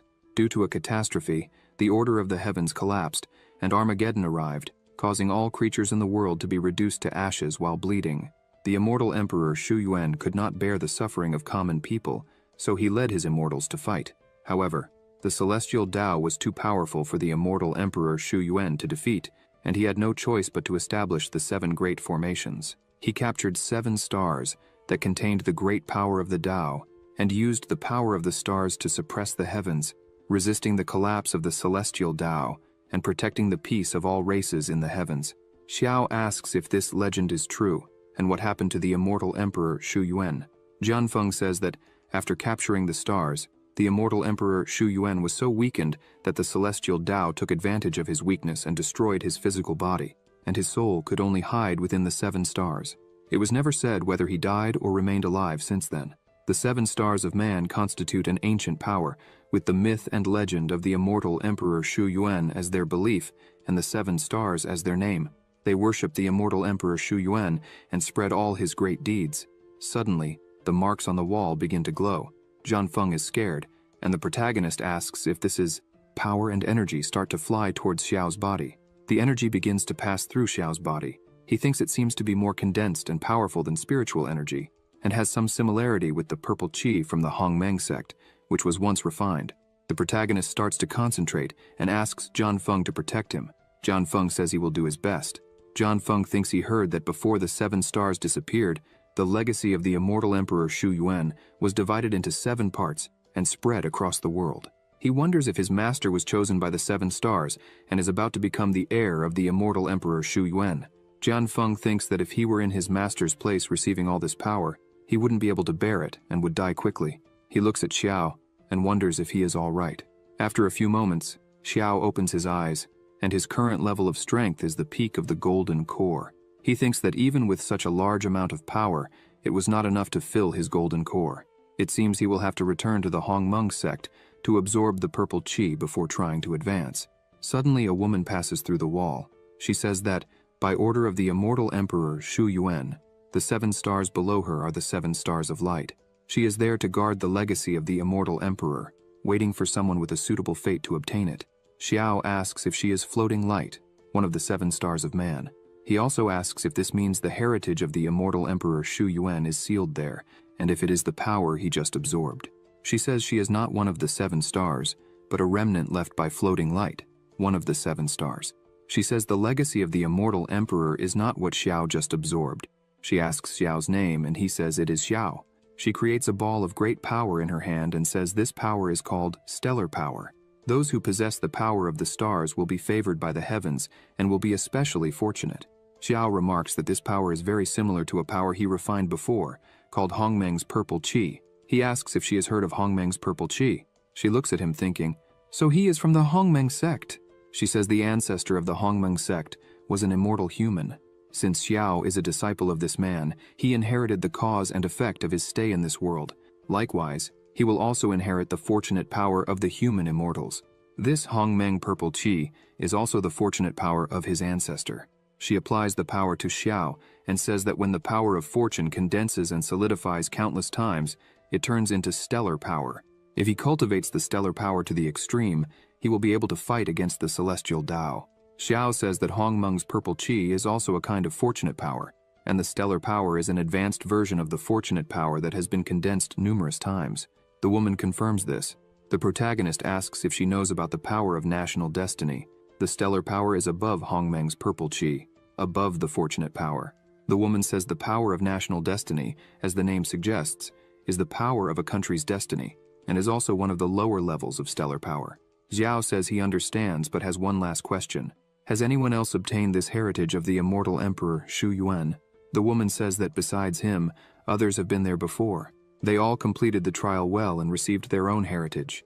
Xiao thanks the woman for clarifying everything and says he has no more questions. She says that, as Xiao already knows, this place is where the immortal emperor Shu Yuan left his heritage. Once he has received this heritage, he will be able to fight against the celestial Tao. She asks if he is willing to take the trial. The protagonist asks what the trial would be. She smiles and says that if he wants to receive this heritage, he must kill the man who came with him. John Feng is so scared that he reverts to his original form. Xiao remains silent while John Feng screams for his master, terrified. The protagonist smiles. He asks John Feng if the Emperor Shu Yuan is really as powerful as he said. Xiao says he believes this trial is a joke. The woman becomes angry, calling the protagonist presumptuous. She shouts, asking how a mere mortal dares to question the immortal emperor. She attacks, but he easily defends himself and asks if this is serious. He says he already understands everything. John Feng kneels and screams for his master. Xiao looks at him and asks what he is doing. John Feng cries out, saying that all his life he wanted to reach the highest level in the art of the sword, but now he realizes that it is impossible for human power to defeat the heavens. John Feng says that Xiao is different. In time, he will be the best in the art of the sword. He only hopes that Xiao can become an immortal emperor in the future. The protagonist sighs and asks John Feng what he is talking about. The woman says that Xiao's disciple is much more sensible than he is. She asks what he is waiting for. She says that now Xiao doesn't need to worry about being blamed. He can receive the heritage openly. She asks why he doesn't do it now. The protagonist smiles and says rebellion against the heavens. Immortal Emperor Shu Yuan. Now he can understand completely. Xiao uses his power and says he will borrow John Feng's swords quickly. He creates a large sword in his hand and says he understands this thanks to John Feng, since the flexible finger swords are originally just one sword. Therefore, if it can strengthen the magical weapons of the world, why not combine them into just one? Xiao creates a sword with incredibly strong energy and shouts that this is the sword that will break the world. John Feng is amazed and shouts, asking if all the flexible fingers swords have turned into one. He asks if this is not something even the ancient weapon forgers could do. The protagonist looks at him and says this is nothing. He grabs another sword in his hand and merges it with his true sword, saying it can be even stronger. The woman is startled, saying that the flexible fingers sword given to her by the immortal emperor has been strengthened. She asks if this power is now available to today's cultivators. Xiao advances, saying he will put all this to the test. The woman is frightened and shouts, asking what he is doing. She asks if he doesn't want the heritage of the immortal emperor. The protagonist asks her how it is possible that the immortal emperor Shu Yuan, who fought against the celestial Tao to protect the races of the heavens, would set such a trial. The only solution he thinks is, simply breaking their customs without scruples. He strikes the woman. The woman begins to emit a strong amount of energy and explodes with just one strike. Xiao says that if he is not mistaken, he could consider this a way to end the false legacy of the immortal emperor. Yuanji screams for his master. Beside them, a book with a lot of energy appears. The book opens, and Jian Feng shouts, saying that this is the technique cultivated by the legendary immortal emperor Xu Yuan. The protagonist approaches the book, and the energy begins to enter his head. He says that unfortunately, there are 7 chapters in the 7 Stars Sutra, but this is only the first, the chapter of tenebrous light, which can support his cultivation, but it is not enough to reach the first level of the separation realm. If he wants to cultivate to the first level, he needs to find the remaining 6 chapters. However, the chapter of tenebrous light also contains the location of the next chapter of Kaiyang, which is located in the Longyan Kingdom. He thinks it will be easy to find. It is also written in the chapter of tenebrous light that anyone who decides to kill their companions in the ruins can obtain part of the heritage, but will not be able to find the whereabouts of the other relics. Xiao thinks that until the true heir appears, the relic will remain sealed. From what he has noticed, the men who arrived there before him chose to kill their companions. The protagonist is a bit confused, thinking he does not know what the intentions of the immortal Emperor Xu Yuan were in leaving this kind of heritage. Jian Feng congratulates Xiao for receiving the legacy of the immortal emperor and the complete flexible fingersword. Now, he has a new powerful weapon. The protagonist asks Jian Feng to extend his hands. As soon as he extends them, Xiao hands the sword to him and asks what he was talking about, as this sword is now his. Since he doesn't need it, the system announces, "With the host's help, the disciple obtained the 8 swords in 1 high celestial grade, complete flexible fingersword. The host will receive 5 times the reward and obtained the upgraded version of the supreme celestial grade, complete flexible fingersword." Jian Feng looks at Xiao with tears in his eyes and bows, thanking his master. The protagonist says he will give him the sutra of the ancient 7 Stars Emperor. Jian Feng is shocked and asks if Xiao really wants to pass on the legacy of the immortal Emperor Xu Yuan. After Xiao transmits the knowledge, Jian Feng begins to meditate while the system opens again, saying, "It has been detected that the host taught the disciple the Sutra of the Ancient 7 Stars Emperor, Chapter of the Dark Light. The reward is doubled, and the host will receive the Scripture of the Ancient 7 Stars Emperor, Chapter Haiyang." The protagonist is happy with this reward, as the Kaiyang chapter is very good. He begins to summon a sword, thinking he would take a good look at it, as it is said to surpass even the immortal emperor's magic weapon. Jian Feng opens his eyes and asks Xiao if the sword he is holding is also a flexible fingersword. While Jian Feng holds the sword the protagonist gave him, he asks Xiao how it is possible that he has 2 complete flexible fingerswords. The protagonist's sword turns into energy and transforms into a fan. Xiao looks at him and says he already told him not to ask questions about the world. Jian Feng is so surprised by what Xiao is doing that he shouts he wants to become a fan of his master. The protagonist transforms the energy fan into an axe. Xiao says that the axe he is holding is as strong as a celestial grade weapon and that it's not bad at all. Now he can do whatever he wants with it, as he sees fit. He thinks that after practicing the 5 elements yin-yang body refinement technique, he gained new insights into the Tao of the sword, which had been stagnant for a long time, so it's better for him to explore new ways of cultivating. Jian Feng continues to be more and more impressed with his master. He thinks that Xiao made a celestial grade masterpiece. The flexible fingersword is only high celestial grade. From what he knows of the legend, this is the magic weapon refined by the immortal Emperor Xu Yuan to shake the light. Xiao asks the system if this upgraded version of the flexible fingersword has new functions besides changing shape. The system says, "By merging weapons containing the power of the stars, it is possible to evolve the sword's level." The protagonist is happy to know that this is a divine weapon that can evolve. He says this sword is much more powerful than the complete flexible fingersword, so he will call it Wushuang. He makes a movement with the fan, releasing a good amount of energy, and says they should get those people out of there. The released energy begins to transform into spirits, lifting and carrying the fallen people. He says it's time to test the puppet technique written in the chapter of the Dark Light. After getting everyone out of the cave, they went to Wangfeng Mountain Square. Several people were lying on the ground. Jian Feng informs Xiao that these people suffered damage after losing some of their consciousness power. Jian Feng emphasizes that if they leave these people alone, in the future, they may end up going mad. The protagonist begins to release his power and says he just learned several routes for the movement of spiritual energy and asks Jian Feng what he thinks. He says he will try too. Jianfeng begins to concentrate and releases a large amount of energy around him. After a while, he notices what this technique is and shouts at his master, asking if that ability is not the heaven and earth demon devouring technique used by Kui Wu Wu. He asks what the protagonist wants with that kind of magical power. Xiao smiles and says it's to reverse the technique and save Jianfeng's disciples and grandchildren. The system announces, through the host's teaching, the disciple learned the incomplete heaven and earth demon devouring technique. The host will receive a reward 7 times greater and obtained the complete heaven and earth demon devouring technique. Xiao begins to concentrate and releases his power into Yuanji. The protagonist thinks that this magical power can not only absorb other people's spiritual power, but also control their minds, which is quite practical. All the spiritual power that was stolen from the people starts to come out of Yuanji's mouth and return to its rightful owners.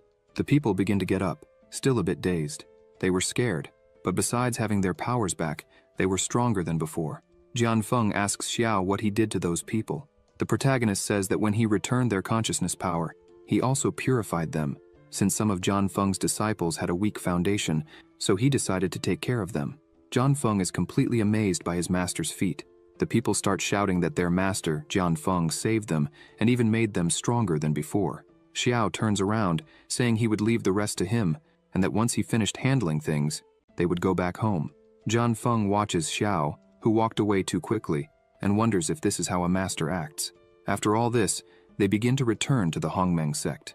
As soon as Jianfeng sees the sect, he is astonished and asks what happened, as the place looked different and luxurious. Compared to his own sect, Hongmeng seemed like a remote and poor place. The protagonist laughs at this and says it wasn't like that before, but they arrived at the right time.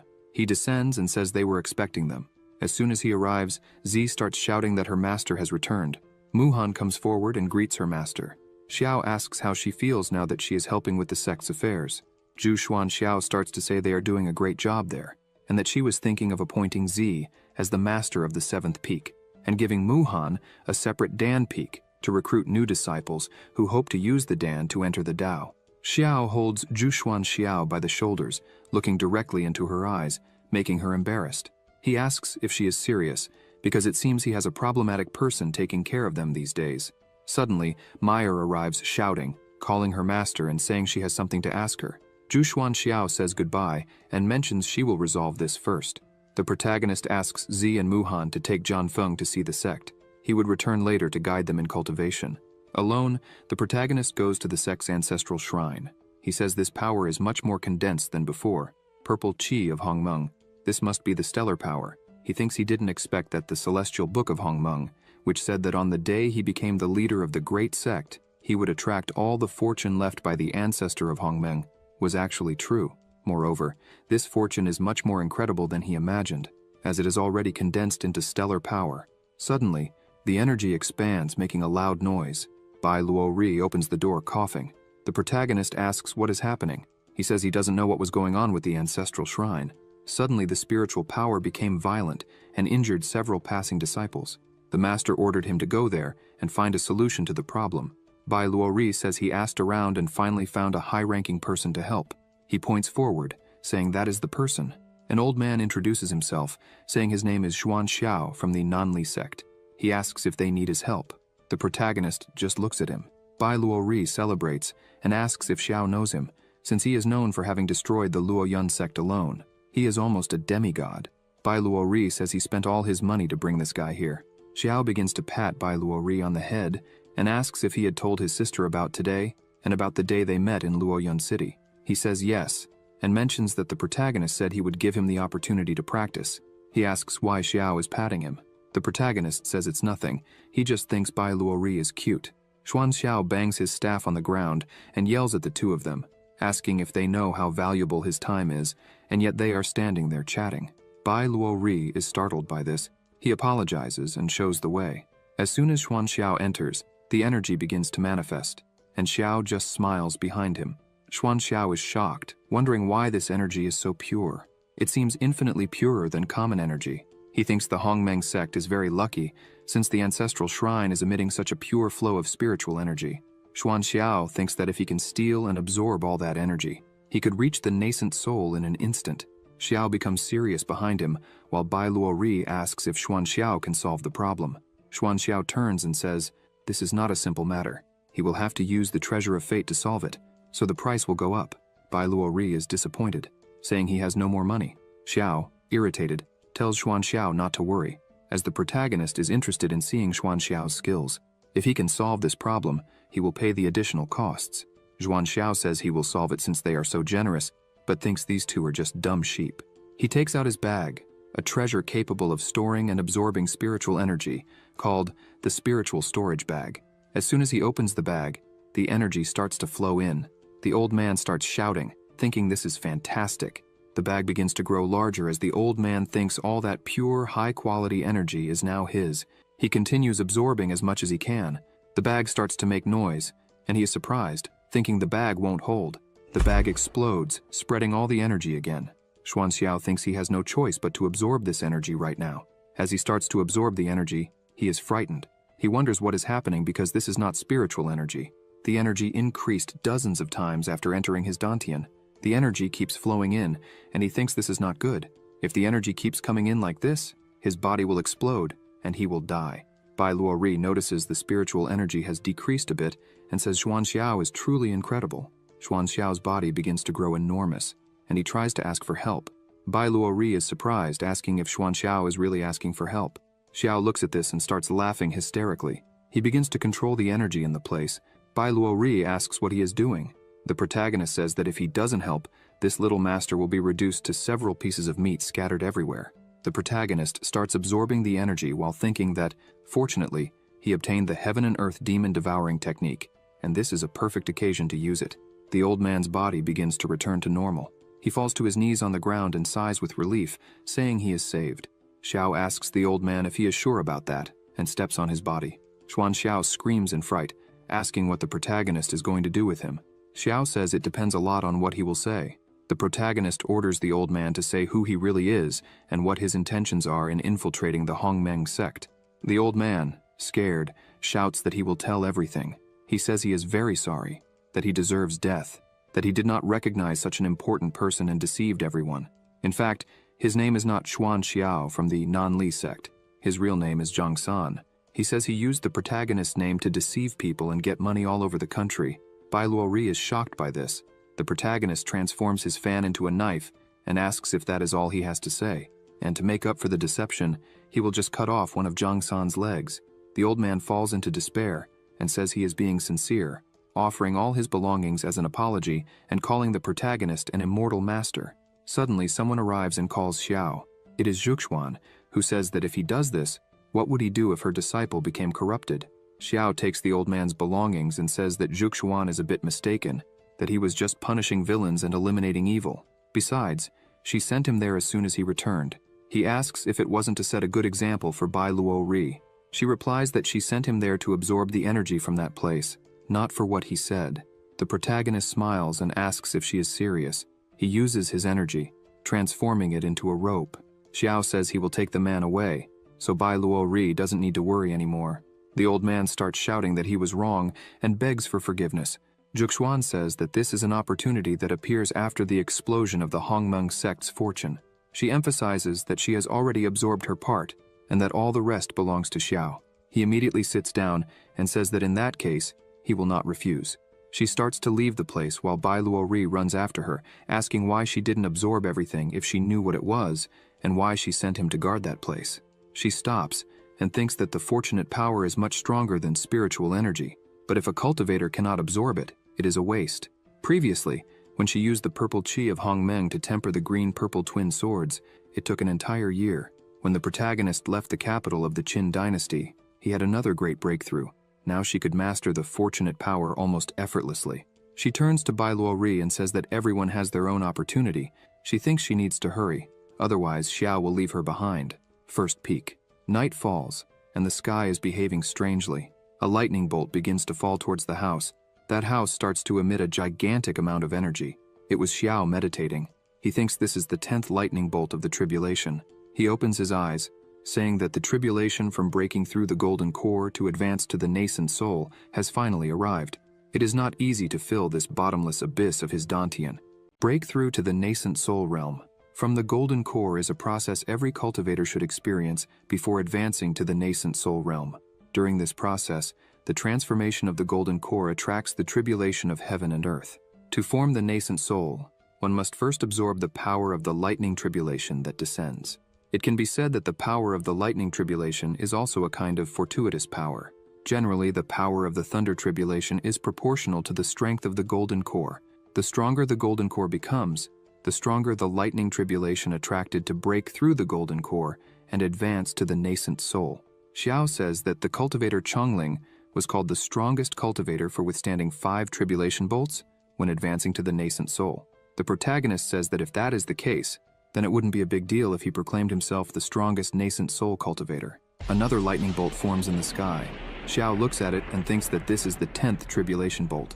Historically, no one has faced the 10th bolt, so that should be enough. However, another bolt forms, this time in the shape of a dragon. The protagonist shouts, asking if it would really continue. He smiles and says he never thought he would advance to the nascent soul with more than 10 bolts. The protagonist begins to prepare to absorb another bolt. He says he is too impatient. Outside, Jianfeng and Zhuxuan are impressed by what they're seeing. Zhuxuan says that in her entire life, she has only heard that besides the immortal Emperor Shu Yuan, there was only one nascent soul with 10 bolts. She can't believe that someone with the potential of an immortal emperor would be born in the Hongmeng sect. The bolts keep appearing. Jianfeng shouts that this is already the 20th tribulation bolt. He shouts, terrified, saying that this level of thunder power has already surpassed the level of a normal nascent soul tribulation. He shouts, saying that his master could be forming a nascent soul with 100 bolts. The entire sect starts looking at the mountain peak. One of the bolts shouts, furious, saying that no one can endure more than half a day of continuous lightning strikes and not die. This Xiao must be hacking. The bolt says it's leaving in anger. After that, the weather calms down. Xiao starts to open the doors. As soon as he opens the doors, Jianfeng and Zhuxuan congratulate him for forming a nascent soul with 100 bolts. The protagonist is surprised to see them there, and asks if they stayed there to protect him, and if they spent the whole night. Zhuxuan says this moment is historic for the Hongmeng sect, the birth of a nascent soul with 100 bolts. As the leader, she couldn't miss something like this. She lowers her head and says she also has something to tell him. The two go to a more secluded place. Xiao asks if she is from Longyan country and the daughter of the patriarch of the Zhu family, the most prestigious there. She sighs and says yes. Zhuxuan explains that she came to the Hongmeng sect because she got lost in the Qin dynasty, and Zhang helped her, saying that from that day on, that would be her new home. With nowhere else to go, she followed Zhang to the Hongmeng sect. The protagonist asks if her family hasn't looked for her all these years. She says they didn't come to get her. She says she left the Zhu family because her second uncle betrayed her and threw her to the beasts. If it weren't for Zhang's help, she probably would have been killed by the beasts that night. Xiao is surprised, thinking he never imagined she had such a past. Zhuxuan says that recently her family found her and asked her to return and marry the emperor of the Longyan kingdom. The protagonist gets angry and says this is nonsense. They ignored her for years, and now they want to use her for a matrimonial alliance. He says that during the visit to Longyan country for the National Destiny War, he would help her resolve this quickly. Zhuxuan thanks him but refuses, saying that this time she would return to cause a commotion herself. She says there are 3 months left for the National Destiny War. She would go and come back quickly, but while she's away, she wants him to take care of the sect. Xiao asks why they can't travel together. He says that would be perfect, because before the National Destiny War, Jianfeng and he need to visit the Dragonfire country to prepare. That way, they could travel together and cause a big scandal. She asks what will happen to the Hongmeng sect. The protagonist says Zhang could take care of everything since his wounds have healed, and he knows the place better than anyone. Zhang sneezes, wondering why he suddenly had a bad feeling. With everything resolved, they set off on their journey. At the gate of Dragon City, Xiao says that this is Dragon City, the farthest border of the Qin dynasty. The Qin dynasty and the Longyan country are very far apart, with several kingdoms between them. The Qin dynasty has only one long-distance teleportation formation. To reach Longyan country quickly, they must use the large teleportation formation here. The protagonist tells them to hurry because he already asked Xingye to inform the governor. He should be waiting for them at the city gate. The rest will come later with Xinye. They head towards the gate and find Governor Haiming there. As soon as the governor sees the protagonist, he welcomes them and introduces himself. Xiao says they don't need to be so formal. He says that probably His Majesty had already informed him that they would be using the teleportation. Haiming becomes desperate and says that the formation leading to Longyan country can only be used twice a year. And now, not only has the formation been reserved by Princess Yilan of Longyan country, but she has also occupied his house. Haiming says he tried everything, but he doesn't dare offend a princess of such a superior country. Xiao asks why she did this and if she has any urgent matter. The protagonist also asks if he told her they had an important matter to handle there. Haiming says the princess claimed she was tired of traveling on the flying boat and wanted to use the formation. He says he tried to inform her of the protagonist's participation in the National Destiny War. But the princess said, being a 6th-rank kingdom, even participating or not, they would only waste resources. It's better not to go. The protagonist gets irritated and says he wants to meet her now. He heads to the governor's mansion, but there is a barrier and a guard. Haiming tries to talk to him to let them in. However, the guard tells the governor to leave, saying that the princess is not available for visits at this time. Xiao intervenes and says they have important matters to discuss with the princess, so he should step aside. The guard starts laughing and asks if they are from Qin, saying that the princess mentioned the dogs of Qin are not welcome here. Haiming says that as soon as the princess arrived, she placed a barrier around the residence. Therefore, he cannot enter without her permission. So, it's better if they leave. However, the protagonist is furious. He places his hand on the barrier, effortlessly pushing his fingers through. With a bit of force, he creates a sword and says the princess of Longyan country is a true idiot. The guard is scared and asks what he is doing. Haiming is also worried, thinking it was a defense formation given to the princess by the emperor of Longyan. It can't be broken so easily. If the protagonist angers the princess, everything will be ruined. With a simple strike, the protagonist shatters the barrier. Neither the guard nor the governor could believe he broke the barrier so easily. The guard runs off, shouting that he needs to warn the princess. The protagonist says that in broad daylight, the princess is locked inside. He is worried, so he needs to enter and see if she is okay. A whip cracks on a girl's back. This woman is named Wushuang. Princess Yilan is beating the woman, telling her to hurry up and shouting what she is doing there if she can't pull a carriage. The guard arrives, shouting, "Princess!" She hits him with the whip, asking who gave him permission to speak. The protagonist is already there, witnessing everything. They say the princess is too abusive. She continues whipping the woman, ordering her to pull the carriage. Xiao looks at the carriage and thinks it's made of solid gold and must weigh around 10,000 catties. Not even a golden core practitioner could move it. And this girl doesn't seem to have any cultivation, but can move the carriage with her physical strength. The princess hits the woman again, yelling at her and asking why she hasn't kneeled yet for her to dismount. The woman screams in pain. She gets on all fours on the ground, saying that the slave obeys the princess's orders. Yilan steps on the girl's back forcefully and says that this is a good girl who knows her place. This is how a slave should behave. The girl, in great pain, agrees. Yilan starts shouting, asking what the guards were waiting for. The scum from Qin have rebelled. They must be arrested. The guards begin to run and surround everyone there. The governor shouts, saying this isn't right, and tells the princess she is mistaken. The national master truly has important matters to discuss. Yilan mocks, asking if the national master is this first-level nascent soul. Apparently the great Qin has fallen to this level. Any cat or dog can be a national master. Haiming is terrified. He turns to the protagonist and shouts that they are screwed, that everything is over, and asks what they should do. Xiao says it's obvious what he will do. He starts releasing his power again and leaps, advancing on all the guards. He asks how the noble Princess Yilan can torture her subordinates and speak rudely about the Qin dynasty. He passes through all the guards like lightning. A second later, they all fall. Xiao stops in front of the princess with the sword at her forehead, saying that now is the time to save the day. The princess is frightened by his strength. The protagonist asks how she dares to do this, and orders whatever is inside her to leave the princess's body immediately. Yilan asks how the protagonist dares to point a sword at her. He says he is there to protect her. Yilan asks what he wants. Xiao says he just planted a seal in the princess's mind, if she can't guess what he intends. Xiao approaches the princess and says he will let her experience this seal. She pushes the protagonist's sword away and shouts, asking if he wants to intimidate her. Yilan says she wants to see if he has the courage to make a move against her today. She curses him and kicks her slave, ordering her to run and tell all the soldiers that no one can enter Longyan City anymore. Xiao gets irritated, cursing the princess as stubborn. He says it looks like he will have to use his heaven-devouring and earth demon technique to exorcise the demons from the princess. The seal takes effect and causes unbearable pain in the princess, making her scream. She falls to her knees in front of the protagonist. Trembling in pain, she says her head is exploding and hurting too much. Xiao says that if he wanted, he could destroy the consciousness of this body right now. He places the sword at the princess's throat and says it would be a pity. If he does this, not only will the monsters be destroyed, but the princess will also become an empty shell. He smiles and asks if she now understands what he wants. She says she understands and will do whatever he wants. He turns and says it's better to resolve this peacefully. After all, he is still a person who loves peace. In great pain, the princess thinks that sooner or later, she will cut him into pieces. She shouts at Wu Shuang, asking why she isn't helping her up. When she looks back, she doesn't see her slave. In front of the protagonist, Wu Shuang kneels and begs him to accept her as a disciple.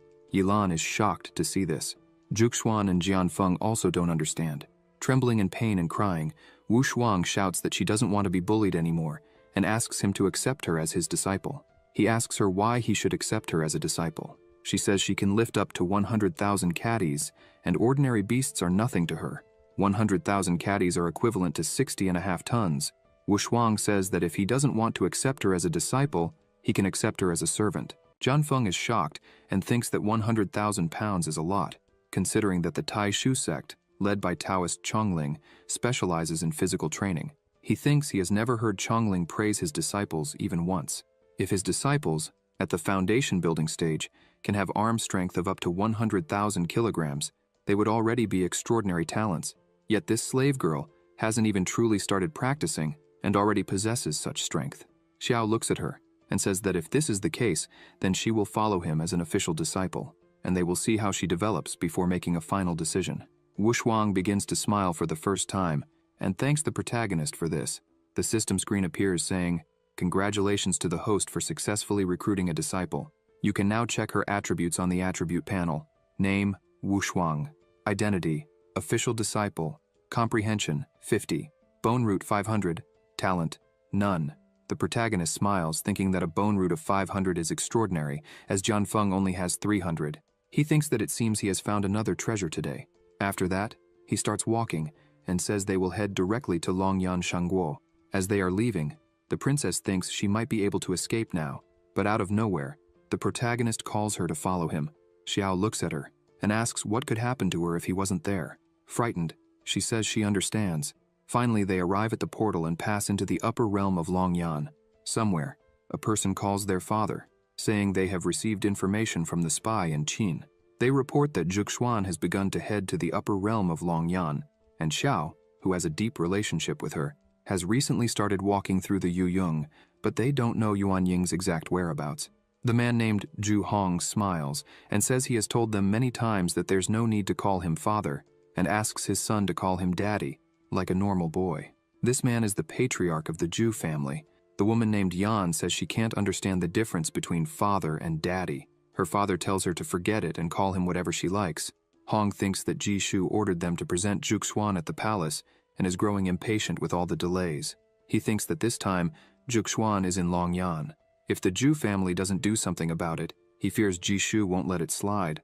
Hong thinks he needs to put on a grand show for Ji Shu. He asks Yan to bring the protagonist and Juxuan to their home as soon as they arrive in the city. She agrees and says she will do it. Hong thinks that his wife was killed. His eldest daughter was exiled by her own family, and the youngest daughter, who stayed with him, was born with an emotional deficiency due to the 9 yins. He thinks he would have preferred she hadn't been born into the Zhu family. He becomes angry, thinking he feels deep sorrow for his youngest daughter, and says that when he enters the palace, he will seek someone to help cure her. Moreover, these calm days will come to an end when his plan succeeds. The elders of the Zhu family, with their hidden motives, and the arrogant old fox on the throne will all die. In this way, he and his daughter will be reunited in the capital of Longyan Shangguo. Inside the emperor's chamber, some people were kneeling. One of them says that His Majesty has just received secret information. This man is Longyan, a secret guardian dressed in black. He reports that Lord Sima Ren of the Qingke Shangguo realm has sent an army of 300,000 men to their border, hoping to continue the war from a year ago when the War of the Nations ended. The emperor becomes enraged, saying that this Qingke Shangguo was a little-known country 100 years ago, but suddenly gained enormous prominence in recent years.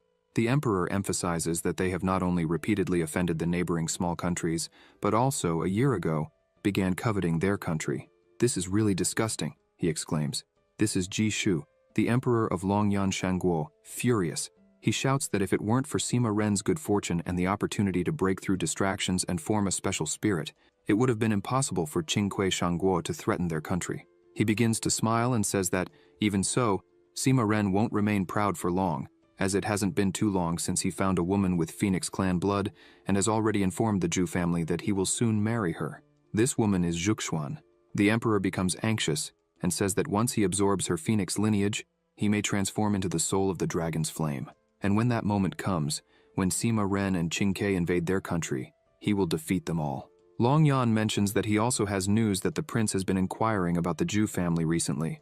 Long Yan emphasizes that he suspects the prince knows something.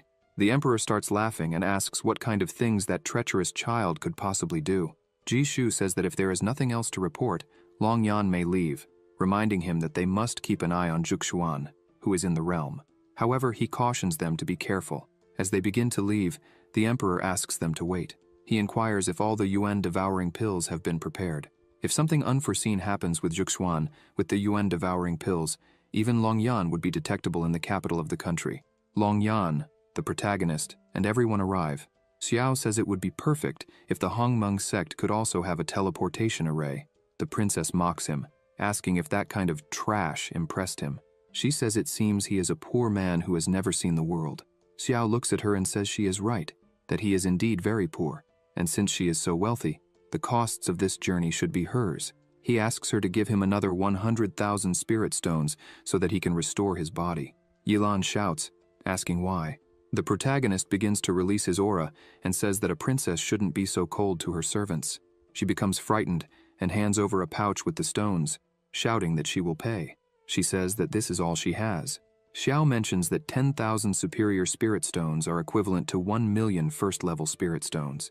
The protagonist calls everyone in his team to visit a good restaurant and have a great meal. Yilan shouts, asking about her. The protagonist says that since she is already in her own country, she could return home. He says he won't be around anymore, so he won't be able to protect her, and advises her to be careful, because if another evil spirit enters her body, it would be very bad. Yilan becomes furious at this, thinking that sooner or later, 1,000 swords will cut him down.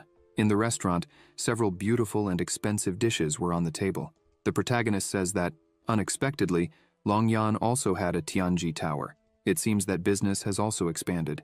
They not only manage an auction house, but also an inn and a restaurant.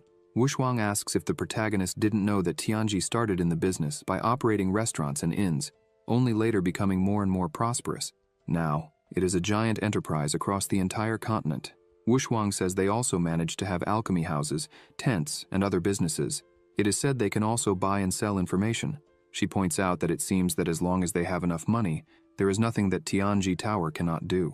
Xiao says that is really surprising. The waitress arrives at the table and wishes them a good meal, saying that all the dishes have been served. Xiao smiles and says everything is perfect. He stands up and shouts that until the food on the table is finished, no one can leave. Wushuang says that's right. Jianfeng shouts in agreement, while Zhuxuan just feels embarrassed. Jianfeng begins to eat and says that Xiao is a man of his word. If he said they can't leave the table until they finish, then they need to eat everything. Wushuang keeps looking at him and agrees, while eating a little bit of everything. Zhuxuan offers her a drink and says that as soon as they finish eating, she will take Wushuang to buy new clothes. Zhuxuan says that now that she is Xiao's disciple, she is part of the sect, so she can't be without proper clothing. Wushuang smiles, delighted with all this kindness, and thanks them for everything. Zhuxuan starts coughing, saying, "Not him." Xiao offers her some vegetables, saying that she also needs to eat some greens. A man at the table next to them looks at Zhuxuan, thinking that she is. He gets irritated and says that he has finally found Zhuxuan. Sometime later they had finished eating, and everyone except Zhuxuan was feeling sick from eating so much. Suddenly the table begins to glow, and the protagonist asks why Tianji Tower keeps placing magic circles on the table. The food reappears and he wonders if it's some kind of automatic refill. Wushuang explains that this is the special magic formation system of Tianji House. She says that not only can the food be automatically replenished, but even the walls of private rooms are soundproofed. In the past, when she followed the princess, she saw Yilan use the guard formation on the wall, and it was said that the attack from the guard formation could kill someone from the divine separation realm in seconds. She says she doesn't know how powerful the owner of Tianji building is. Xiao thinks to himself that if his sect could have such a formation, it would be incredible. Suddenly, a noise is heard, and dust starts to rise. Everyone looks in that direction. The man stomps his foot in front of everyone and says that he has finally found Zhuxuan. The protagonist asks who this woman is that he's talking about. Zhuxuan begins to think that it's been years since she last heard that name, and from what she's heard, She is now the strongest among the younger generation of Longyan, probably living quite a good life. The man continues, irritated and shouting, asking if she's going to keep pretending not to recognize him. He curses her and cuts the table in half. The man says he's been chasing her his entire life, and she's never looked his way, and now she's sitting here eating with a handsome guy. He attacks the protagonist, saying that if he kills the man she's dating right in front of her, maybe she'll change her mind a little. An explosion occurs. The man is startled because the protagonist blocked his attack with a fan. Xiao says they are in Tianji house, and it was the man who started the trouble, while he was just defending himself. The man turns around and asks since when that person had been standing there. The woman's name is Zhuge Lin. She smiles and says that guests are welcome, but if the guest doesn't want to dirty their hands, she can take care of it. The protagonist tells Lin that she doesn't need to worry about it, and with a simple move, he throws the man far away. The man flies a few meters and falls to the ground unconscious. Xiao asks if he was breaking any of Lin's rules. She starts gathering energy in her hand and thanks Xiao for what he did. From that energy, two spirits emerge and start dragging the completely unconscious man outside. Meanwhile, Lin smiles and says that she is the person in charge of Tianji Tower and introduces herself. Lin emphasizes that the guard at Tianji Tower was inappropriate and disturbed their meal, so everything will be on her. The protagonist sees that power and wonders if it might be stellar power. The protagonist creates a spell and asks the woman to wait a moment. He says he's very interested in the magic circle of Tianji Tower and wants to know if she's willing to make a deal. The protagonist says that he noticed that the people of Tianji Tower can also master the starlight puppet technique, recorded in the Yao Guang chapter, so she should recognize what he is showing. As soon as she looks at it, Lin is surprised and wonders if it really is the Kaiyang that she thinks it is. She thinks the protagonist might be the one who also obtained the inheritance of the immortal emperor, Xu Yuan. She clasps her hands and bows before the protagonist, asking him to follow her. He looks at his group and asks them to wait a little. The two go to a room, and Lin says she hasn't yet asked for the name of her guest. She admits she's very curious to know what he wants to trade for the magic circle of Tianji Tower. The protagonist says she can call him Xiao. As Lin pours water, the protagonist starts writing on the table, saying that he noticed she also masters the use of stellar power. Therefore, she should understand the meaning of those words. She looks at it and thinks that if the protagonist truly knows the whereabouts of the Kaiyang ruins, then she calls the protagonist and asks how she could confirm that the location of the Kaiyang ruins is authentic. He looks at her and says that she must also know that in the chapter, The Light Flows, one can only practice up to the divine separation stage, and to progress further, a new inheritance is required. Lin agrees with this. Xiao mentions that he has heard of an elixir that can help a person break through the divine separation stage, and if Tianji Tower helps him obtain this elixir, he will show her the way. Lin asks what the protagonist's current cultivation level is. He responds that he is at the first level of the nascent soul. She says that the protagonist has found the right person because the divine separation elixir, which is difficult to find in the entire world, is easy for Tianji. However, she warns that if anyone dares to mess with the tower, it wouldn't matter if they were at the second level of the nascent soul or even if they were an immortal. The tower would hunt them down to the ends of the earth. Xiao says that he is already aware of the tower's capabilities and emphasizes that he came there with sincerity so that she can feel more at ease. Lin comments that this matter still needs to be passed on to the owner of everything, who in this case is her adoptive father, Zhuge Qingyun. She asks the protagonist to wait for a moment. As for the protagonist's companions, she assures him that they will be well received in their rooms so they can rest.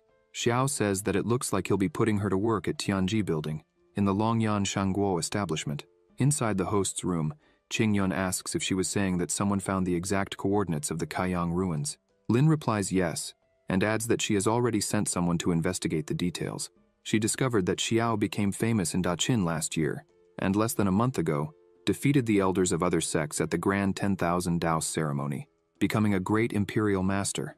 Qingyun does not express anything positive in his eyes. He comments that the protagonist is only from Qin and is not even an imperial master. He says that if he wanted to, the emperor of Qin would come here in person and he could crush him to death. Qingyun states that it would be as easy as crushing an ant. Lin then asks what he means by that. Qingyun orders her to get rid of the protagonist as soon as they get what they want. If others find out about the immortal Emperor Shuyuan's inheritance, a war will undoubtedly occur. They must ensure that Xiao keeps this secret. With no other options, she agrees with him. 10 years ago, Lin was in a cave. Qingyun appeared there, and she asked where her sister was, who was not with him. Qingyun said that she wouldn't be back for a while, leaving her scared. 10 years ago she saw her sister who was following Qingyun in search of the Yaoguang ruins, and who never returned. Qingyun says that when they go to the ruins, she must follow him with her head down. She responds affirmatively, thinking that she finally learned from her father, when he was drunk, that the trial for the Kaiyang ruins involved killing fellow travelers. Now she finally has her chance. After this conversation, she meets with the protagonist and says that she has already spoken with her father and that the matter has been resolved. In the meantime, she asks them to stay at Tianji building. She emphasizes that she has already arranged for the soul separation elixir to be prepared and will also ask someone to deliver it to the protagonist's room. A woman informs them that the lodging is ready and asks Xiao to follow her. Lin keeps thinking that the protagonist was able to become a great master of the Qin dynasty and even supported an unprecedented empress to ascend the throne. His strength is probably not at the first level of the nascent soul. She thinks that if it's him. Suddenly she asks Xiao to stay a little longer. Meanwhile, his group was sitting at a table. Jian Feng comments that the master has been away all afternoon, and moreover, Wu Shuang said she would go look for him, but she hasn't returned either. Zhuge Xuan stands up and says she will ask someone from the tower. Suddenly, another man arrives, shouting Zhu Yan's name, saying he knew she was there and demanding that she come out immediately. His shout was so powerful that the tiles and vases began to shatter, leaving both of them startled. She looks at the damage and thinks that with such power, this person must have cultivation above the nascent soul. She asks who is causing the commotion. People say that this is Ancestor Wanji of Qingque, an expert at the divine separation level. As soon as they step outside, Wu Shuang is being held by two people. Jian Feng asks who they are. The people around start shouting that the person in front of Wang Jian is Jian Feng, the immortal sword god of Qin. They begin to wonder how these people know each other. The woman calls Zhu Yan and Jian Feng from Qin. Wang Jian smiles and says that she has finally appeared. He strikes his sword on the ground and begins to release his power, telling Zhu Yan that his disciple is mad because of her, and that if she agreed to what he wanted, there would be no consequences. However, she humiliated him. Zhuge Xuan says that he came for the wrong reasons, emphasizing that there is no Zhu Yan there, and that she has no idea who his disciple is. Wang Jian shouts, saying that she is lying because he has witnesses, pointing out that his disciple came in there after her, and shortly after left covered in blood, and yet she wants him to believe it wasn't her.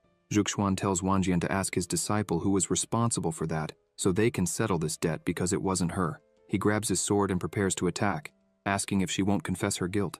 He lunges at her and says that if that's the case, he will destroy her cultivation base, imprison her, and offer her as a slave to his disciple. She dodges the attack, and her swords start moving. She also goes on the offensive, commanding them to release Wu Shuang. The fight continues. Wang Jian plants his sword into the ground and defends against Zhuge Xuan's attack. This leaves her shocked, wondering how the green and purple swords didn't break through the protective power of his sword. Wang Jian says that she indeed has some skill, but she won't be able to make up for the difference between the Golden Core stage and the Divine Separation stage with mere tricks. He manages to land a direct hit on her, throwing her backward. Jian Feng is shocked by this, shouting her name. Wu Shuang also cries out upon seeing her friend flying and hitting the wall. Jian Feng becomes enraged and charges at Wang Jian with all his might, but Wang Jian blocks Jian Feng's attack with just one hand, leaving him astonished.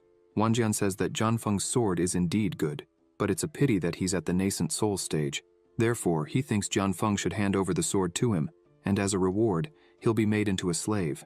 Suddenly, a person arrives, shouting that in the presence of the crown prince, someone dared to be so presumptuous. A terrifying aura emanates from the person, frightening everyone.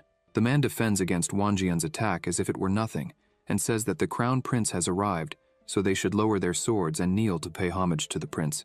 Wang Jian asks which prince he is talking about. Behind everyone, a carriage carried by several men begins to arrive. The prince asks the old man to step back. Everyone kneels to greet the prince. Zhuge Xuan and Jian Feng introduce themselves and thank the prince for saving them. Wang Jian asks what reason the prince has for being there. He says he'll be straightforward. If he doesn't get a satisfactory explanation, no one will leave there. The prince, named Yixuan, asks Patriarch Wang Jian what kind of explanation he desires. Wang Jian points at Zhuge Xuan and says he wants her to renounce her cultivation and become his disciple's slave from now on. Yixuan asks Wang Jian if he knows that the girl is favored by his father, and that in the future, she will be the concubine of the emperor of the Longyan kingdom. The people are shocked to hear this. Wang Jian starts laughing, and asks if it wouldn't be better to avenge his disciple, and also humiliate Elder Ji Shu. It would be like killing two birds with one stone. The old man gets angry, but Yixuan just laughs. He asks the old man not to be rude, because if he offends Patriarch Wanjian and damages the relationship between the Longyan Kingdom and the Qingque Kingdom, not even 10 heads would be enough to make up for it. Yixuan approaches Zhuxuan and says that this situation is truly a shame for him. As a prince, it wouldn't be good for him to rashly offend a strong man from Qingque. He smiles and says that if she is willing to marry him, the story would change because she would become the crown princess of the kingdom. The humiliation of the crown princess would justify his actions, allowing him to act without issues in the future. He asks her what she thinks. The people become even more frightened, realizing that even the prince is interested in her. Zhuxuan thinks that it seems even the crown prince of Longyan did not come to rescue her sincerely. He only came to take advantage of the situation. She reflects that maybe, if she tries hard enough. However, someone suddenly yells for everyone to wait. The protagonist appears behind Wanjian, filled with anger, and tries to strike him, destroying the ground. However, Wanjian manages to dodge. Xiao comments that the visitors from Qingque are indeed strong. The protagonist looks at Wanjian, who now has a cut on his arm, and remarks that if he was able to dodge the protagonist's sword, he must be a special person. Wanjian's disciples ask who that person is who missed his strike, yet still thinks so highly of himself. Wanjian looks at his arm, thinking that while the protagonist's aura is only at the first level of the nascent soul, his sword is extremely powerful. He reflects that despite his physical body being strong, his skin and flesh were cut open by the light of the protagonist's sword. Wanjian begins to gather energy, realizing that he needs to take this very seriously now, or he might die. Xiao says that if Wanjian offends him, as the leader of the Hongmeng sect, he can choose to lose either his arm or his head. Wanjian grabs the protagonist's sword and tells him not to be so arrogant. The sword begins to emit lightning, causing Wanjian to scream in pain and let go of the sword. The protagonist doesn't stop attacking, saying that it seems Wanjian has already chosen what he wants to lose. Wanjian becomes desperate, shouting for the protagonist to wait and not kill him, as he is a servant of the Qingque Kingdom. If he dies, the Qingque Kingdom might go to war with the Longyan Kingdom. Wanjian, terrified, says he is willing to lose one of his arms and begs the protagonist to be merciful. The people can't believe that Ancestor Wanjian has surrendered.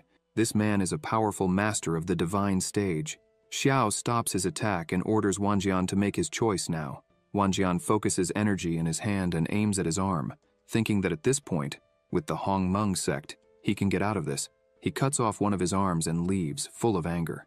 Yixuan looks at the protagonist and wonders where this guy came from, considering even Ancestor Wanjian couldn't be his match. The prince thanks the protagonist for helping with the situation and asks his name. The protagonist says he can call him Xiao, but emphasizes that there's no need for thanks since it was a matter of the Hongmeng sect. Even so, he mentions that they wanted to apologize to the crown prince, acknowledging that it's very difficult for the prince to do something against that thief from Qingque. Yixuan thinks the protagonist really has a sharp tongue. The prince calls his group to leave. Xiao goes to Zhuxuan and asks if she's okay. She says yes and asks why his aura was so strong. He responds that he made a deal with Tianjilu, obtaining the complete formation set from Tianjilu and resources from Tianji Tower, and now he has successfully ascended to the distraction stage. The protagonist thinks that it's just as expected from the world-famous Tianji Tower. In less than a day, they managed to arrange the divine separation pill. Zhan Feng can't believe it and asks if he really heard separation, and if the protagonist hadn't just broken through to the nascent soul, how he has already advanced to the separation stage. Xiao comments that the Longyan Kingdom is indeed as strong as the clouds. He heard that among those who participated in the national war, there were powerful people in the divine separation realm, and that's why he needs to hurry. Xiao concludes by saying that he will leave tomorrow night, and that when he returns, they will visit the Zhu family. During the night, outside the Imperial Mausoleum of Longyan, the protagonist and the others are gathered. The protagonist comments that it is a dark and windy night, perfect for doing bad things. However, he arrived a little late, so they couldn't take too long. Qingyun calls out to the protagonist and greets him. The princess remarks that it is truly inhumane to call someone so late to enter the Imperial Mausoleum. The protagonist replies that if she doesn't like the timing, she could go back home and rest. Yilan shouts, asking why the protagonist wants to discard her after using her. Lin observes the situation and thinks that, according to their investigation, this was his first visit to the Longyan Kingdom. However, being able to tame the princess, who was known to be crazy, leads her to conclude that the protagonist is far from as simple as he appears. She recalls what she had discussed with the protagonist earlier when she was begging him to save her life. Xiao asks what she meant by all that and how he could save her. She explains that the owner of Tianji Inn, who is also her adoptive father, intends to become the sponsor to obtain the inheritance of the ruin. At that moment, she would ask the protagonist to save her. She says that she is willing to work like a horse to repay the favor. She only hopes that the protagonist can defeat Qingyun. They arrive at the ruins. The protagonist says that, since they accepted the Flickering Light Sutra, they should know that it requires a lot of blood, spiritual energy, and consciousness to open this relic. Qingyun responds that he already knew this. He raises his hand and forces Lin to kneel. He smiles and says that he bought her from the slave market and educated her for years. Now it's time for her to pay for all of it. With a trembling voice, she asks her father if he was the one who killed her sister that day. He begins to laugh and says yes. Trembling with fear, she raises her hand towards the protagonist, begging for help. Qingyun says that Xiao wouldn't want to get involved in any trouble. He emphasizes that if the protagonist helps him conquer the ruins of Kaiyang, he will name the protagonist as the vice master of the Tianji Tower. Xiao closes his eyes, saying that it is unfortunate, and attacks. Qingyun is startled and tries to defend himself, but the protagonist's attack hits Qingyun's arm, causing him to release Lin while screaming in pain. Lin runs to the protagonist, seeking protection. Qingyun screams, asking what that was. Xiao begins to laugh and says that it's nothing. He just isn't satisfied with the price Qingyun offered. The protagonist points out that the price Lin offered is better, as she would let Xiao be the owner of everything. Upon hearing this, Qingyun becomes furious, yelling at her, saying that she was trying to team up with a stranger to kill him. Lin says she could say the same to him because if Qingyun hadn't used her as a mere tool, this wouldn't have happened. She bows, saying she will leave everything to her master Xiao. The protagonist says her request is in order and begins to use his power. The protagonist's aura starts to overwhelm Qingyun, making him scream loudly. All that energy begins to spread throughout the room, impacting the pillars. Suddenly, the walls start to make noise, and the whole room becomes filled with intense pressure. Lin is surprised, asking if this is... Xiao says that the ruins have been opened and this is their true form.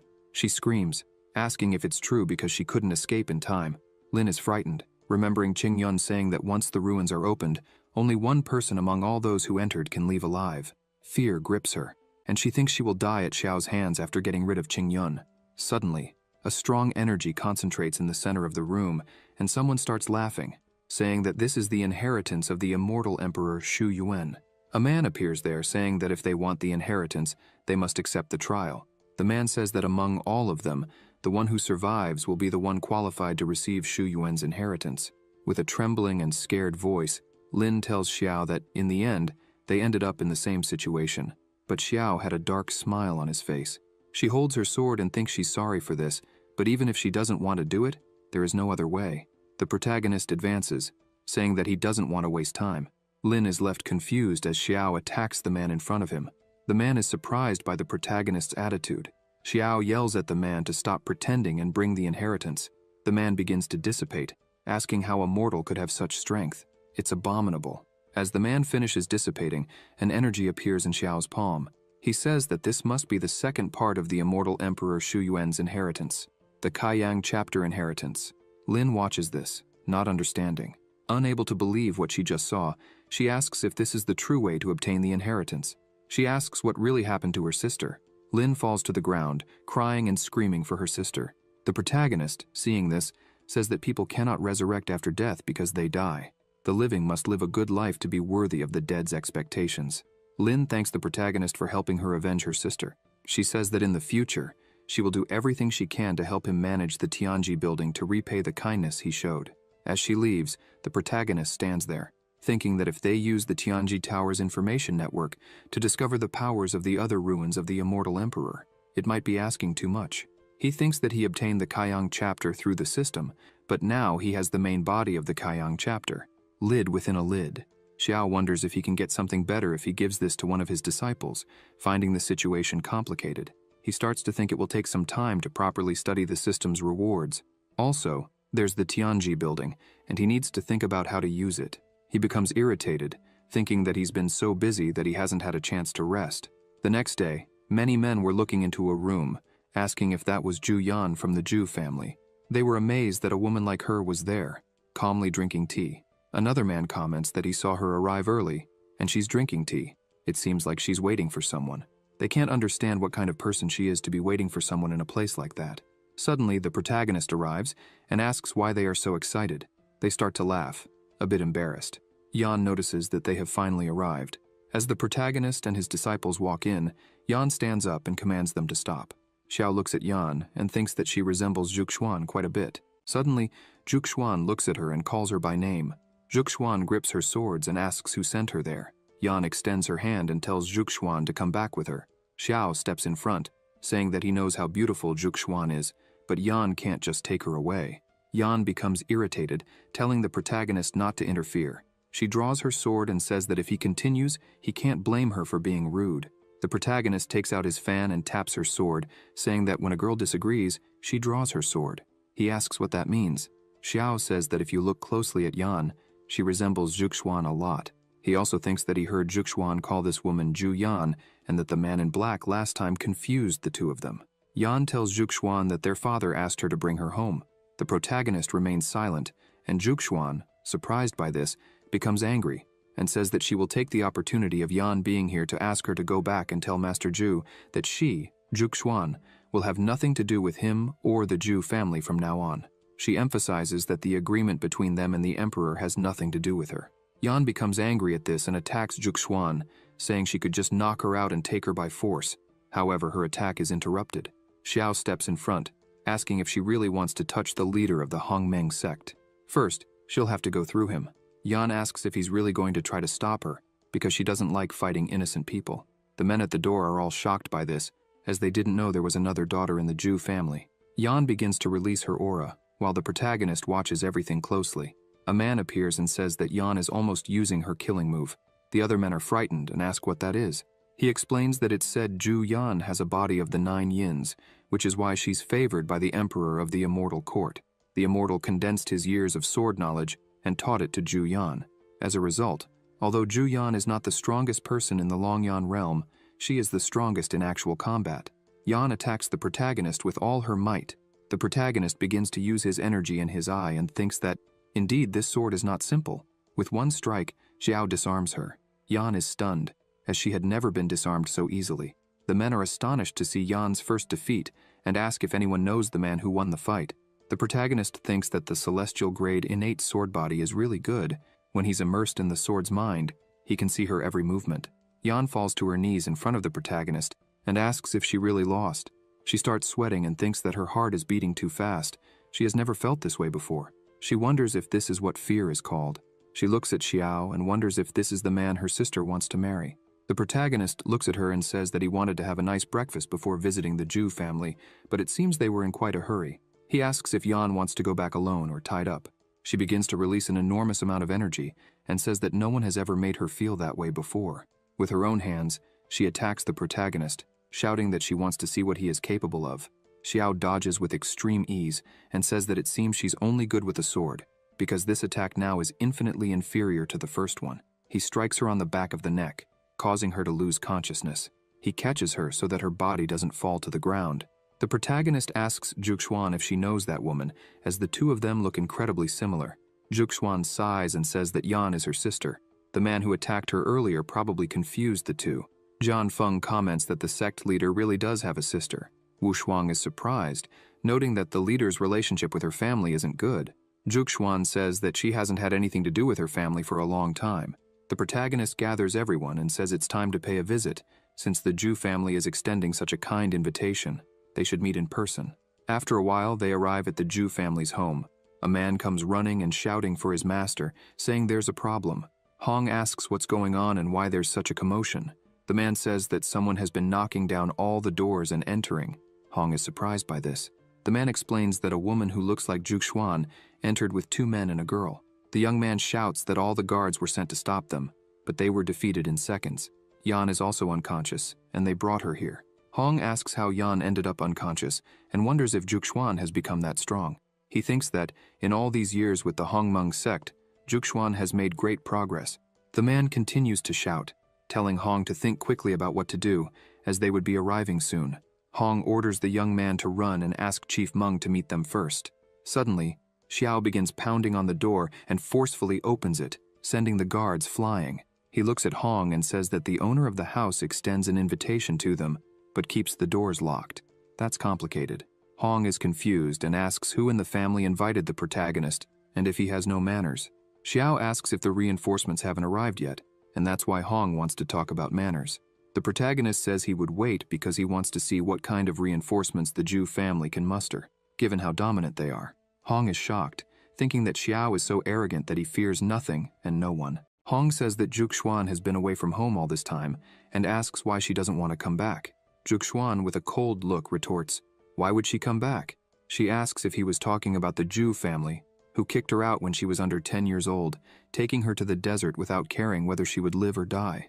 Hong, surprised, looks away and tries to end the conversation, telling her not to bring up those issues from the past. Suddenly, some people start to arrive. 3 men appear, and one of them comments that Zhuxuan has finally arrived. With an authoritative tone, he asks what's going on there. They are the elders of the Zhu family. The first elder insists on knowing what's happening and says that since she has returned, she should sit down and talk with her father. The second elder, with a malicious laugh, asks if Zhuxuan still remembers the second uncle, the one responsible for throwing her to the wolves. Zhuxuan smiles mockingly and replies, how could she forget the uncle who deceived and abandoned her outside the city? Hong, annoyed, yells at her not to be rude. The third elder then begins to release his aura, stating that it's not easy to come back, but that she's making a mess and daring too much. He continues, saying she must have forgotten the Zhu family rules by being away for so long, and that because of this, he would teach them to her again. Zhuxuan stares at him and asks what the family rules have to do with her. With a determined tone, she emphasizes that she came there only to make it clear that she and the Zhu family would no longer have any connection. From now on, the path the family follows has nothing to do with her. The first elder says it's very bold of her to say that. The second tries to justify himself, saying that what happened was the fault of the uncle, who didn't watch her properly and let that happen. The third elder, impatient, yells that they won't talk about the past. He orders her to go to the palace immediately and rest at home. Zhuxuan, with a sharp look, asks if they really believe she is the same child from before, emphasizing that if anyone tries to stop her today, her sword will show no mercy. The 3 elders are surprised by her firmness and determination. They say she's gotten used to being wild out there and has forgotten what her home is like. The first asks if she thinks the first family of Longyan is a place where she can come and go as she pleases. The third says there's no way around it. He'll have to help her remember where she is. Suddenly, several soldiers of the family appear there. Hong shouts, saying that, despite everything, Zhuxuan is his family, and asks the 3 if they would face him that way. The first points to him, saying she is like this because of his negligence. The second says it's the father's fault if the daughter learns nothing. The third laughs and says if the father doesn't discipline his daughter, then he will. They shout for the soldiers to protect the head of the family. Hong is puzzled, and the soldiers say they are also concerned about the head of the family. Therefore, he should be careful not to enter the battlefield. Hong gets annoyed, thinking the 3 are relying too much on the strength of the family soldiers, and therefore don't take him seriously. He thinks that sooner or later, these 3 old men will pay for this. Zhuxuan looks at them, thinking all the Zhu family soldiers are orphans bought by the family. All of them undergo brutal training from a young age. They are loyal. Among them, the one with the lowest cultivation level is a golden core, and those with talent can reach the nascent soul level. It is partly because of the existence of these soldiers that the Zhu family has become the #1 in the Longyan kingdom. Suddenly, Xiao steps in front of her, saying that's too many people. The protagonist begins to release his energy, turning it into a sword. He stands in front of everyone and, smiling, asks who would be the first to dare to take another step. The first yells at the soldiers, asking what they are waiting for. He gives the order to finish this quickly and take the lady to rest. They shout and begin to act. The ground beneath their feet starts to tremble. A great aura takes over everyone there, making them stronger. Xiao asks if really only they would come with a simple move. The protagonist launches his attack, and 3 soldiers create a barrier. Xiao's attack hits the barrier, causing only a small crack. He is surprised, thinking that his sword attack could be blocked by this barrier. Not to mention that the 3 are on the same level as him. In terms of power, they are all at the peak of the nascent soul. He thinks that condensing such a solid spiritual energy shield is not easy. Jian Feng shouts to the protagonist, saying he will go with him. However, Xiao replies that it's not necessary, and asks him to stay behind, protecting the others. Zhuxuan is worried, and asks him to be careful as he is going alone. Xiao looks at her, smiling, and asks her not to worry. Hong is surprised to think that the unit formation can unite the cultivation levels of the people in the formation. Those 3 soldiers are the best among the Zhu family warriors. With the help of the shield condensed by the concentric formation, they can at least withstand a full blow from the peak of the separation realm. He can't believe that with a simple strike, Xiao almost broke the shield. The first elder yells that the soldiers are a bunch of useless and threatens, if they don't kill the protagonist in less than 10 minutes, everyone will be killed. He yells for them to use the unit formation again. Everyone falls silent and begins to release their powers. A huge amount of energy starts to be released, emanating a strong aura. The three soldiers begin to shout.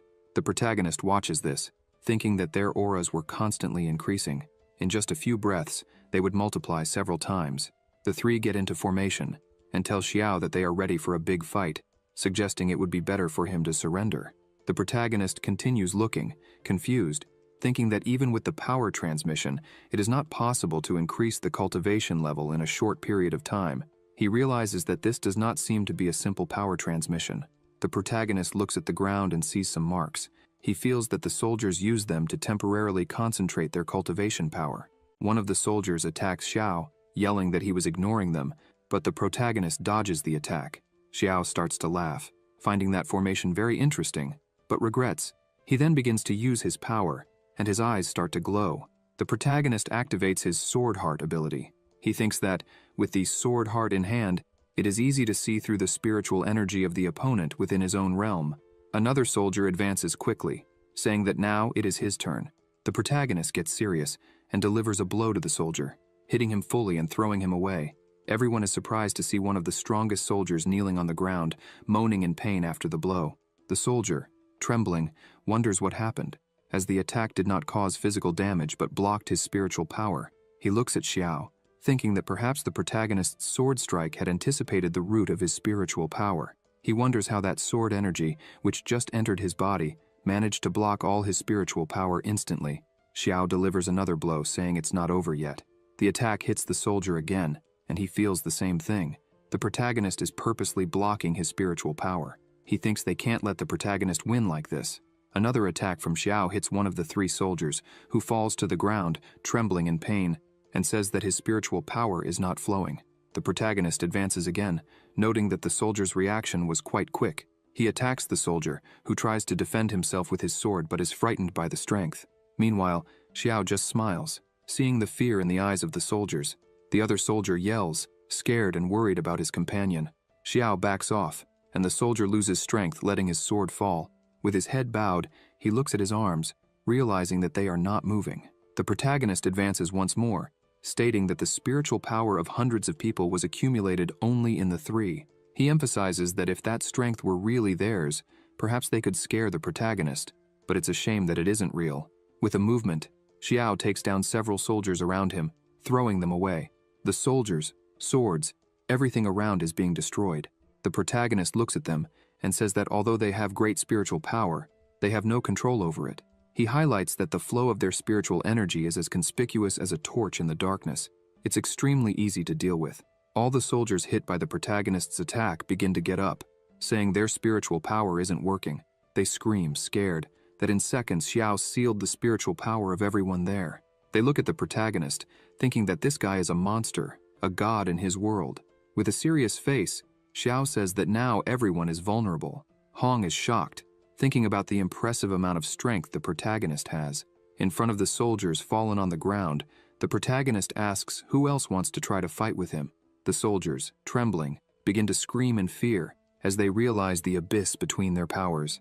Suddenly, the first elder starts to speak. He says that if the protagonist can defeat their unit formation with just one blow, then he must apologize for the ignorance at the beginning. The elder asks if the protagonist is the legendary Xiao, emphasizing that he didn't expect Elder Xiao to be so strong, even being so young. He then asks what the protagonist's monthly salary is.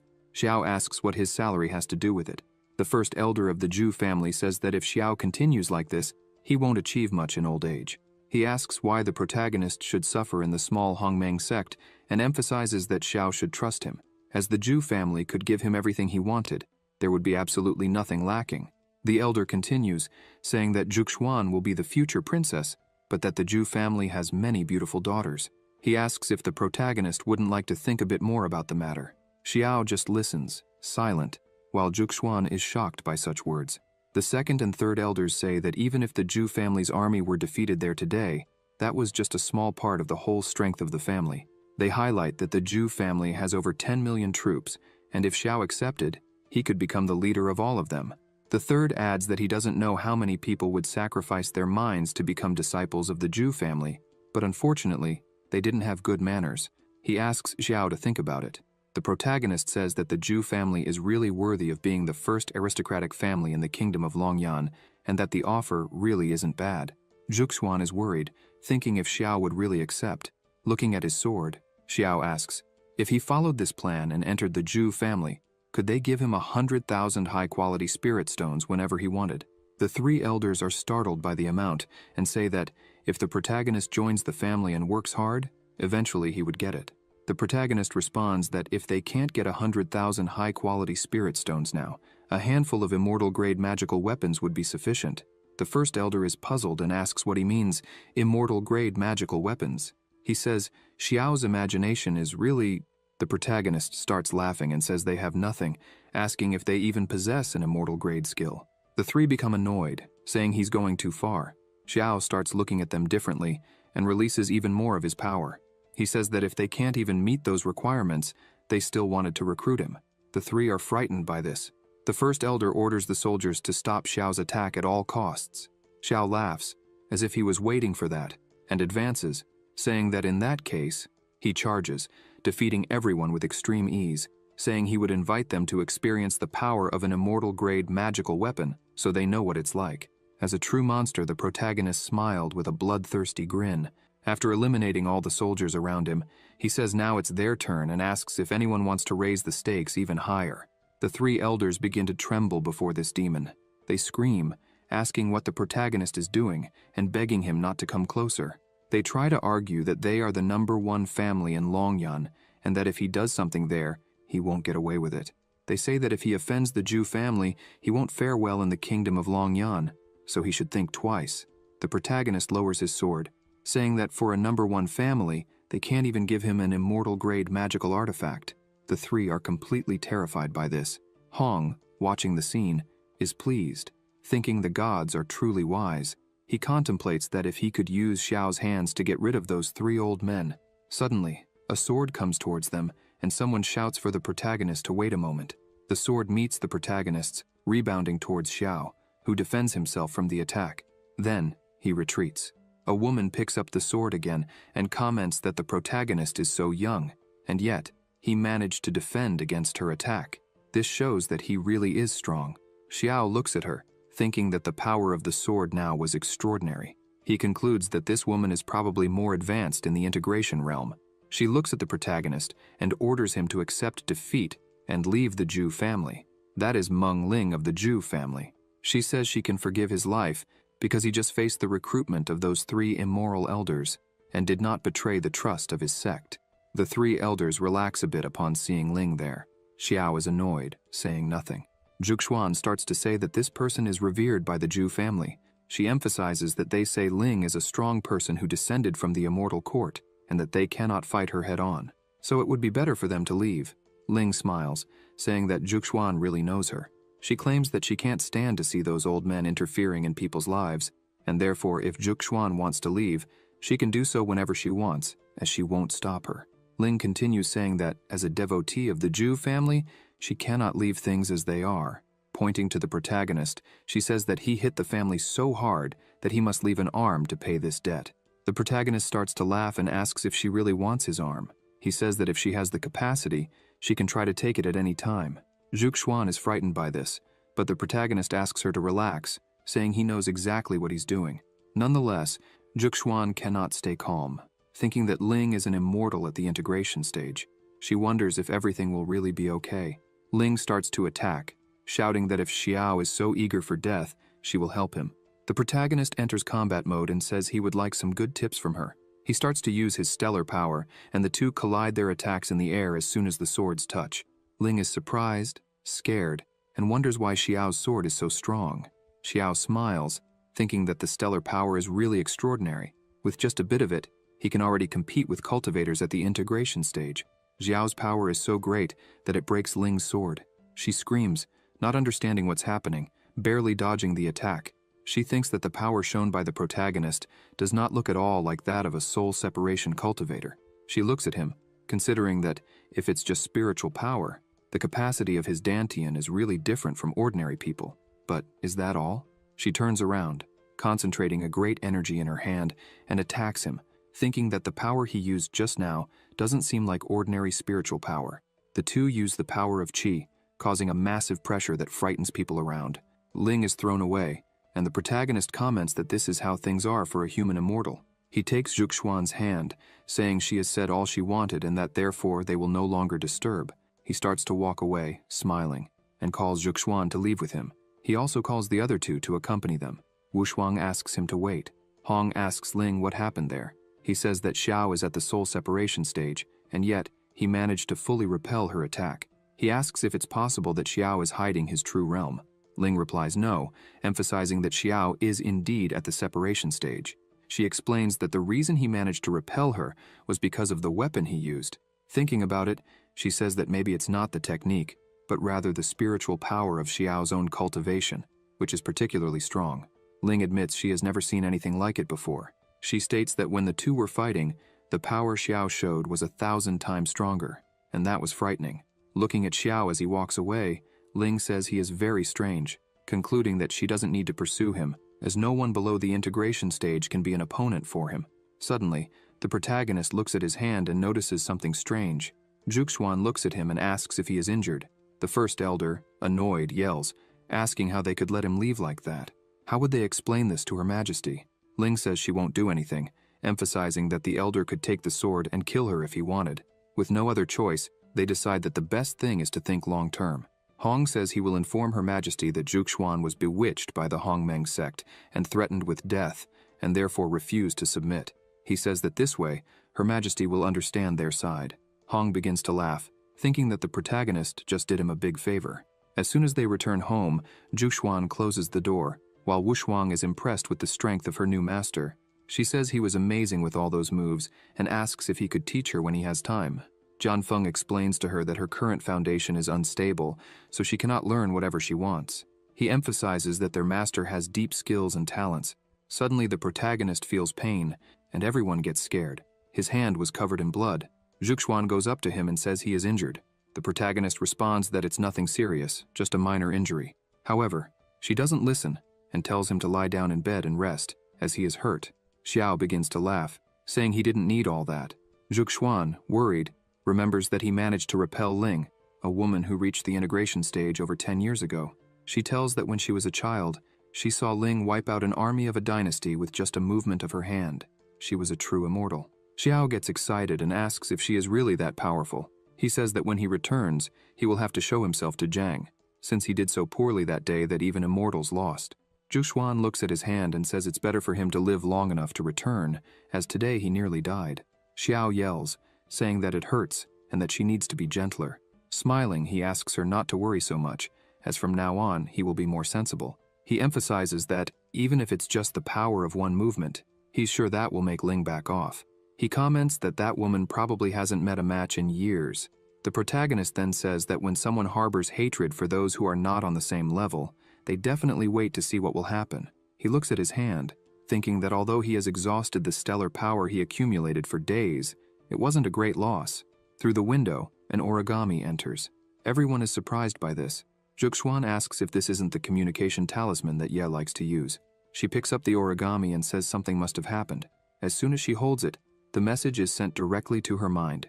She announces that the ancestral hall of the sect has problems again, and that Ye asked her to return immediately. The protagonist looks at her and says that the matters of the sect are important, and asks her to go back alone, as he will use this time to recover from his injuries and prepare for the national destiny battle. She gets up and says that she's fine, that she will wait for him at the sect. He smiles and says that the Hongmeng sect is in her hands. As soon as she leaves, Xiao begins to meditate, thinking that he has leveled up very quickly, and that now it's time to stabilize his cultivation. He tells the other two to get ready, because they will follow him to the highest peak there in the morning, and they will all go on foot. Wushuang gets all excited, celebrating that she will learn something new, as she is very strong. Jianfeng is a bit confused, thinking that his master said he was going to train alone, but now he wants to train them too. The next morning, they are climbing a mountain, each carrying giant stones in their hands. The system says, "You have taught your disciple to cultivate. You have gained 200 days of cultivation." Later he teaches them to fight, and once again the system screen appears. For fighting within a martial arts arena, your combat experience has increased. After that, he also took some time to train alone, and the system alerts. Trained alone, improving. Alongside Lin, they look at a sword, and the protagonist comments that it is a great and beautiful sword. Lin says she will arrange to have the sword brought to the protagonist's house. The system appears saying, "By managing the Tianji Tower, your assets have increased." They then go to a Longyan Shangguo transfer formation site. Xiao asks why Chongling has not yet appeared and gets annoyed, asking if they are really in the right place. Suddenly the teleport starts to work, and he says someone is coming. Ying Yefan and Chong appear there. Ying explains that something delayed her on the way, and that she ended up making her master wait all this time, apologizing for that. Xiao asks her what the point of being so polite is if they are master and disciple. Yefan looks at the protagonist, thinking that it has been a few days since they last saw each other, but his aura was even more unpredictable than before. Xiao asks how he is, and if he has improved his cultivation recently. Showing respect, he responds that not as much as the protagonist. The protagonist asks where Wei is. Ying says that he is settling in after advancing recently, and preparing for the catastrophe that could happen at any moment. Xiao asks what they should do, since one person is missing. Ying points to herself and says it has been a long time since they last met, asking if he hasn't noticed anything different about her. The protagonist observes her carefully and says that today she was wearing a brilliant woman's dress.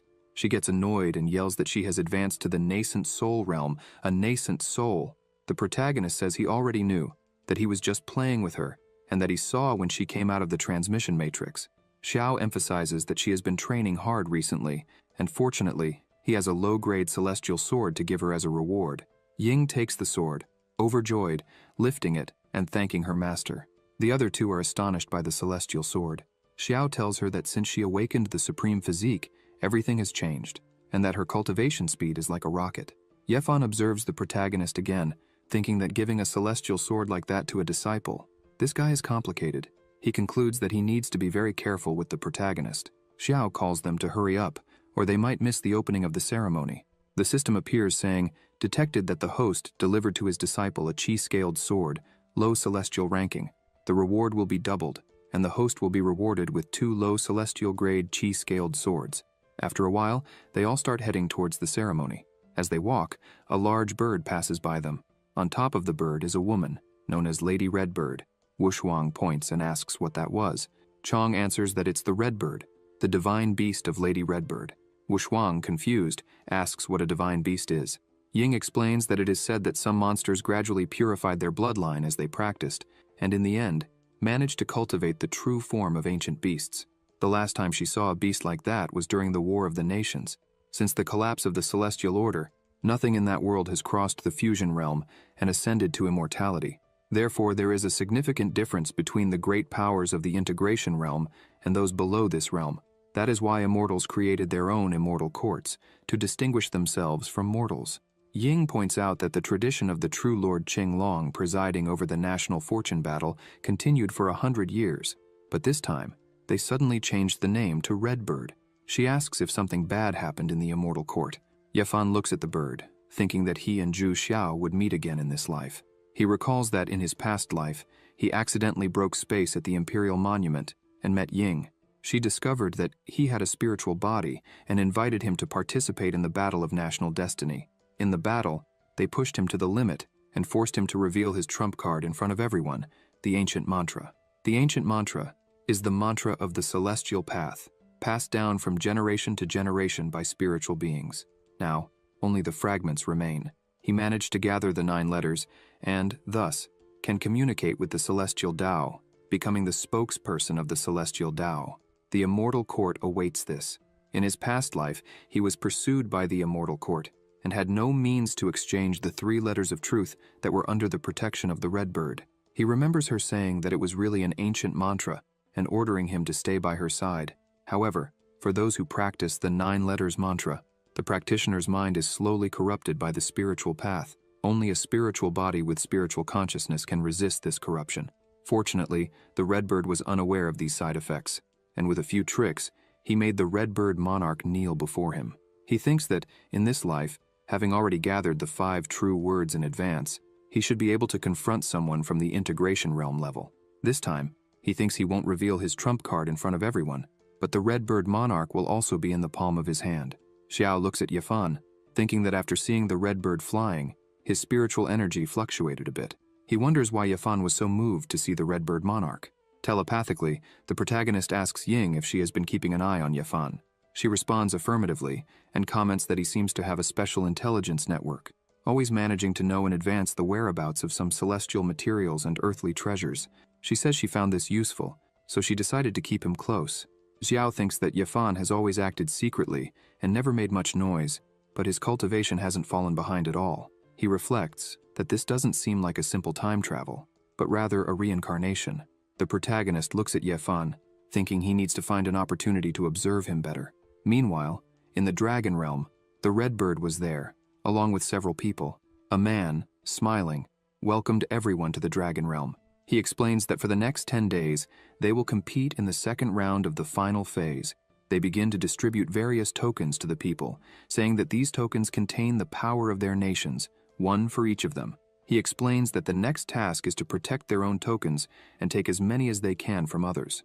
The power of national destiny will help them in the final round, but until then, he asks that everyone make sure not to kill each other before the final round, emphasizing that, if they try anything, they should be careful not to lose the tokens and be eliminated over the next 10 days. He warns that after 10 days, the team that has lost all its tokens will be eliminated. Furthermore, the forces of the same dynasty cannot kill each other before the last superior field is decided.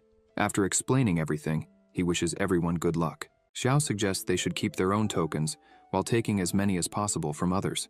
It's a simple and harsh rule. Jian Feng comments that, according to the rules, even if they did nothing and merely kept their own tokens, they would still light up in 10 days. Only in the end, they might have slightly less power to protect others. He asks the Prota what he thinks, questioning whether they should compete aggressively or play it safe. Ying interrupts, asking to share information she has gathered. She begins explaining that 5 kingdoms will participate: the dragon, Long Yan, the white tiger, Bai Hu, the green sparrow, Qingque, the green turtle, Xuangui, and the red rabbit, Chitu. She emphasizes that there are at least 5 dynasties under the command of each kingdom, and they will take part in this war. Among them, Long Yan is an exception. The other kingdoms have powerful men. Ying starts listing these men: Sun Xiang Fei Yu, the protector general of the Great Chu dynasty, affiliated with the Baihu kingdom; Gu Pan, the Yimei fairy of the Wanyu dynasty, affiliated with Qingque; Hua Yulong of the Blood Spirit dynasty, affiliated with Xuangui; and Lu Shunyu, the Xiao Yao king of the Shanwei dynasty, affiliated with Chitu. She looks back and says that the Longyan Shangguo are those present here. Ying highlights that they currently hold the strongest combat power in Longyan Shangguoming. She introduces the man at the front as Chen Kun, said to be the national advisor of the Divine Eagle dynasty. Suddenly Chong starts speaking, calling that despicable elder cunning and long-lived. The group is surprised and asks if he knows that person. He turns and bows to the Empress, stating there is something she does not know. Chong recounts that when he was 18, he participated for the first time in one of the national games with his master. At that time, he was leading several teams in the great Qin kingdom of Longyan.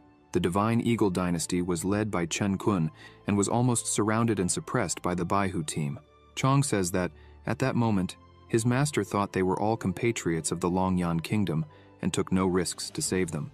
However, unexpectedly, Chen Kun conspired afterward and took all their results. After that, the Divine Eagle dynasty made a leap, surpassing the Qin dynasties and becoming the strongest dynasty in the Longyan kingdom. Chong says that Qin was falling apart. Angrily, he states that his purpose in participating in the National Destiny War is to trample that old man, and thus avenge his master. After explaining everything, he asks Ying to be careful, as he only wanted to defeat the Divine Eagle dynasty with dignity. If they reveal the truth of those years again, they would never act out of selfish motives, nor be swayed into handing over Qin. She responds that she had long heard that the Qin dynasty was defeated in a strange way, but she did not know such a secret was behind it. Suddenly, Chen Kun approaches, mocking, saying he finally found the great Qin dynasty. He remarks that he hasn't seen them for many years, emphasizing that Chong seems to be doing well. Chen Kun says it's incredible that Chong managed to survive that dynastic war. He adds that it's impressive Chong lived so many years. Chong turns around and says it's truly a pity that they met in such a treacherous way, cursing Chen Kun as despicable.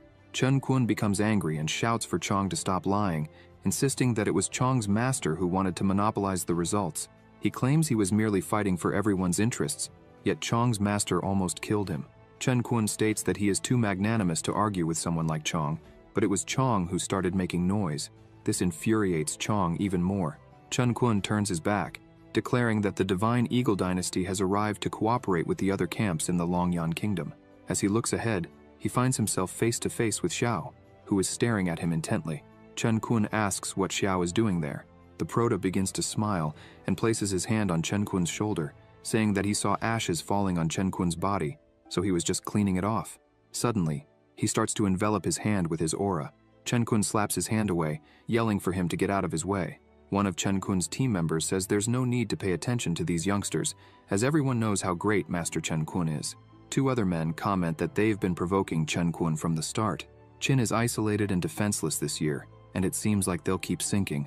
Chong is trembling with anger, shouting that Chen Kun is despicable. He smiles, apologizes, and admits that he acted impulsively, which caused a clash between them and the Divine Eagle dynasty. Ying smiles and says it's fine.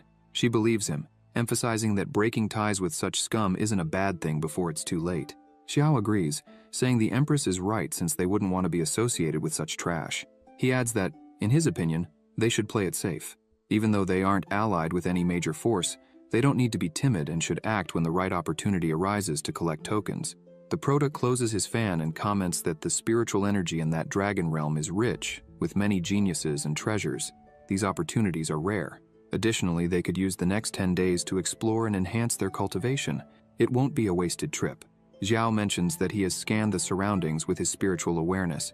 He discovered that the power of the 5 elements in the dragon realm is particularly strong. He believes there must be 5 elemental ley lines in the dragon world, and the closest one to them at that moment is the fire spirit ley line within the volcano. The Prota asks if anyone is interested in checking it out. Ying notes that, based on what she's observed, the Divine Eagle dynasty members are experts in fire techniques, so she thinks it's very unlikely they would miss this opportunity. Thus, they were bound to encounter them. The Prota is surprised and starts laughing, saying this will make it even better. Everyone is startled because the Prota doesn't stop laughing. Ying comments that every time the master has that expression, it means someone is going to suffer. Jian Feng agrees, mentioning that he heard the Prota was also betrayed by his disciples before. He probably hates traitors. They all end up agreeing with Xiao's plan, highlighting that they could proceed cautiously, away from the main group, using guerrilla tactics. After some time inside the volcano, the Divine Eagles are seated, absorbing the volcano's energy. Chen Kun is focused on his cultivation, while his members excitedly speculate whether their master is about to ascend again. However, one of them notices that there are no signs of a celestial tribulation outside. Xiao and his team arrive at the scene. Xiao comments that the place is truly a paradise, so they wouldn't mind sharing it. The Divine Eagle members start to panic upon seeing them, shouting and asking what the Qin dynasty was doing there, declaring that they were not welcome. The Prota starts laughing strangely again and asks if they were serious, questioning if Master Chen Kun thought the same.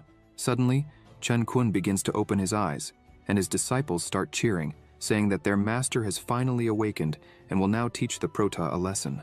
A strong aura begins to envelop Chen Kun, while the Divine Eagle members shout that the Qin dynasty should leave now, because once their master acts, they won't be able to escape.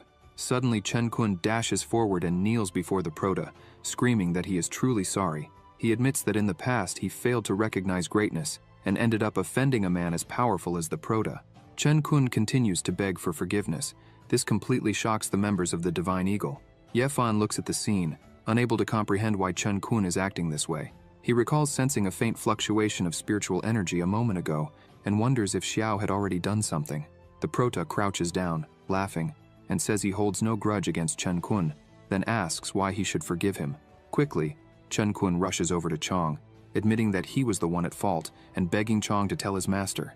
Acknowledging that he was blind and worse than trash, he begins hitting himself, saying it's all his own fault for betraying Chong's master and spreading lies about him. Therefore, he's worthless and deserves death. The members of the Divine Eagle can't believe their master is doing this. Chong, enraged, says that since Chen Kun surrendered willingly, he can't be blamed for being aggressive. Chong punches Chen Kun in the face, sending him backward. The others begin to feel fear as Chong shouts that he's wanted to beat up that piece of trash for a long time. Smiling with a murderous aura around him, Xiao asks if anyone else has anything to say, as they would like to start cultivating if no one else speaks up.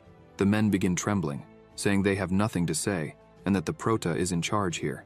Xiao orders everyone to make room for them to pass. As they walk, he smiles, remarking that it's nice when everyone behaves. He begins absorbing the energy, assuring the men that they don't need to worry since he isn't unscrupulous, noting that this spiritual vein belongs to everyone, so he won't interrupt anyone's cultivation. The Prota says he'll just take a large portion and leave the rest for them. The men are completely bewildered by this, wondering why he would take only a portion and leave the rest, and why he wouldn't attack them. Xiao states that the Qin dynasty is peaceful. The men start crying and thank the Prota, saying they never imagined that the famous Xiao would be so generous and fair. After absorbing a substantial amount of energy, they start to leave. Chong gives Chen Kun one last hit, spitting on him, and says that hitting him anymore would just dirty his hands. Ying asks her master if they really aren't going to take any more, but the Prota just looks back and laughs again in that same way. As they leave the cave, everything starts to shake, and the cave begins to collapse. The men inside start to panic, shouting and wondering why an earthquake would happen so suddenly. But one of them says it's not an earthquake. He explains that the Earth's energy veins have been damaged. They question how this could happen so suddenly, and how the veins got damaged. Another man says it was probably Xiao. He absorbed all the energy in there, and now the veins are crumbling. They grab Chen Kun and shout for everyone to run as fast as possible. Outside, they all hear a loud noise. Looking back, they see the divine eagles flying out of the cave. Zhan Feng is shocked, exclaiming that the entire cave is collapsing. He wonders if they'll be penalized for this. Ying starts laughing, saying no, emphasizing that they were several kilometers away when the cave collapsed, so what would they have to do with it? The Prota laughs, agreeing with her. Zhan Feng watches them, thinking that this behavior is exactly what he'd expect from Xiao, like master, like student. Ye Fan observes the Prota, thinking that draining nearly all the energy from the veins in an instant isn't something just anyone can do. He wonders how many more secrets Xiao keeps with him. The Prota calls for his sword, saying they'll now go hunt other cultivators from other factions, as he wants to see what valuables they might have. They begin to follow the Divine Eagles, who quickly approach another group. As they arrive, the leader of the group, known as the Crystal Water Kingdom, asks Chen Kun how the preparations are going and where the items are. The Divine Eagles try to hide their situation, but the leader shouts, asking what happened and where the items are. He begins to explain that earlier, his brother was injured by the icy chill of a beast from the lake depths. Chen Kun had said that if he absorbed the firepower from the volcano, he could heal the leader's brother. Frustrated, the man says they gave all their spiritual stones and artifacts, and now the eagles took everything and came back empty-handed from the volcano. Angered, he and his group release their auras, asking if the eagles were thinking of escaping. The eagles start shouting that they weren't trying to flee, they just had no other choice, emphasizing that it was all the Qin dynasty's fault. While they argue, Xiao appears, saying he just heard that someone was injured by an icy cold attack. Smiling once again, he shows a flask, saying it contains the power of spiritual fire, and asks if anyone needs it. The members of the Crystal Water Kingdom start smiling, confirming that it indeed contains spiritual fire energy. The Eagle members become furious, accusing the Prota of having the audacity to appear before them again. They insist to the Crystal Water leader that it was the Prota who turned Master Chen Kun into a fool, and that they shouldn't trust him. But the leader, irritated, asks if they really expect him to trust the Eagles, who had previously been relied upon but failed to deliver the firepower they had promised. After this heated exchange, they turn to the Prota and bow, showing respect.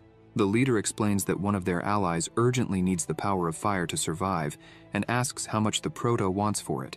The leader adds that they are currently poor and can barely afford food, but he assures Xiao not to worry because they represent the Crystal Water Kingdom, emphasizing that they are people of honor who would never take something without paying. He promises a generous reward later.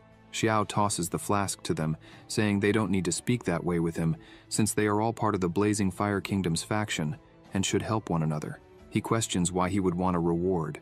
They receive the flask with tears in their eyes, saying those words were truly comforting, noting that the Prota is indeed a genuinely good man.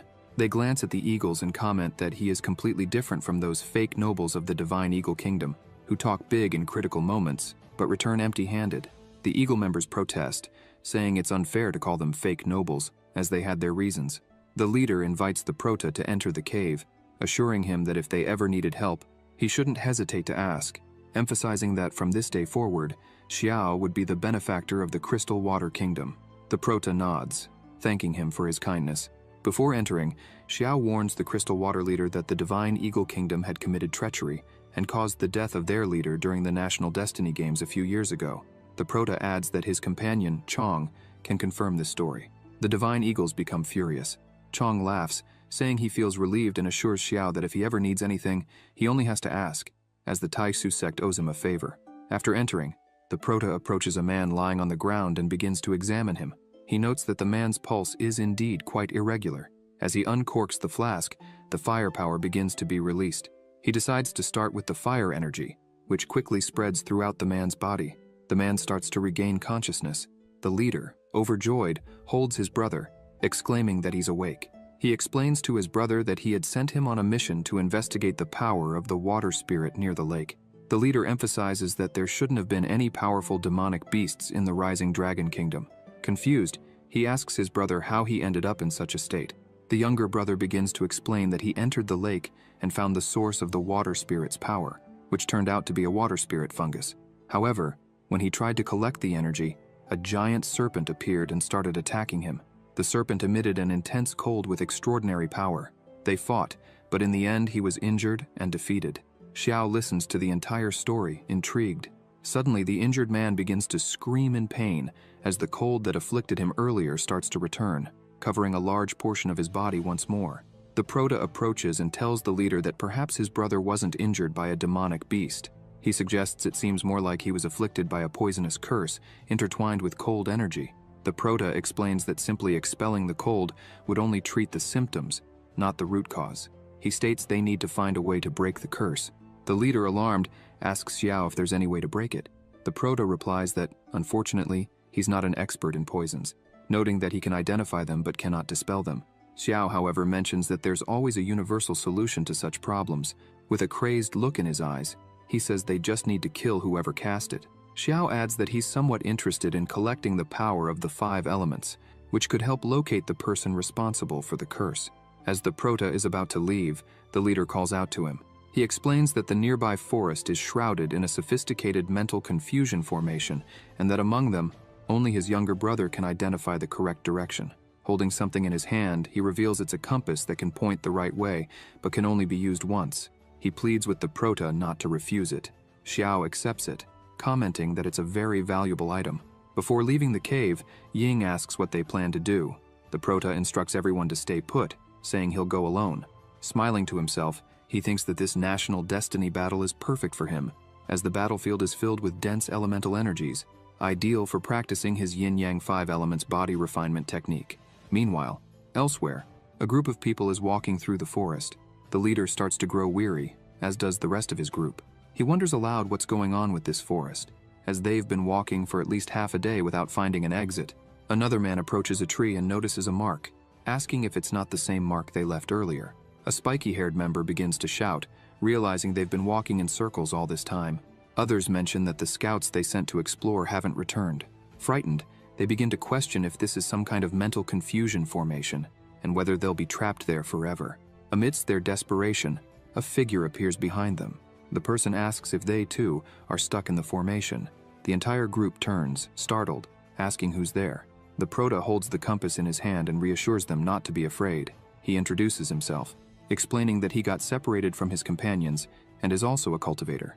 Xiao asks if they have any solution for breaking the forest's mental confusion formation. They exchange glances, replying that if they did, they wouldn't still be wandering aimlessly.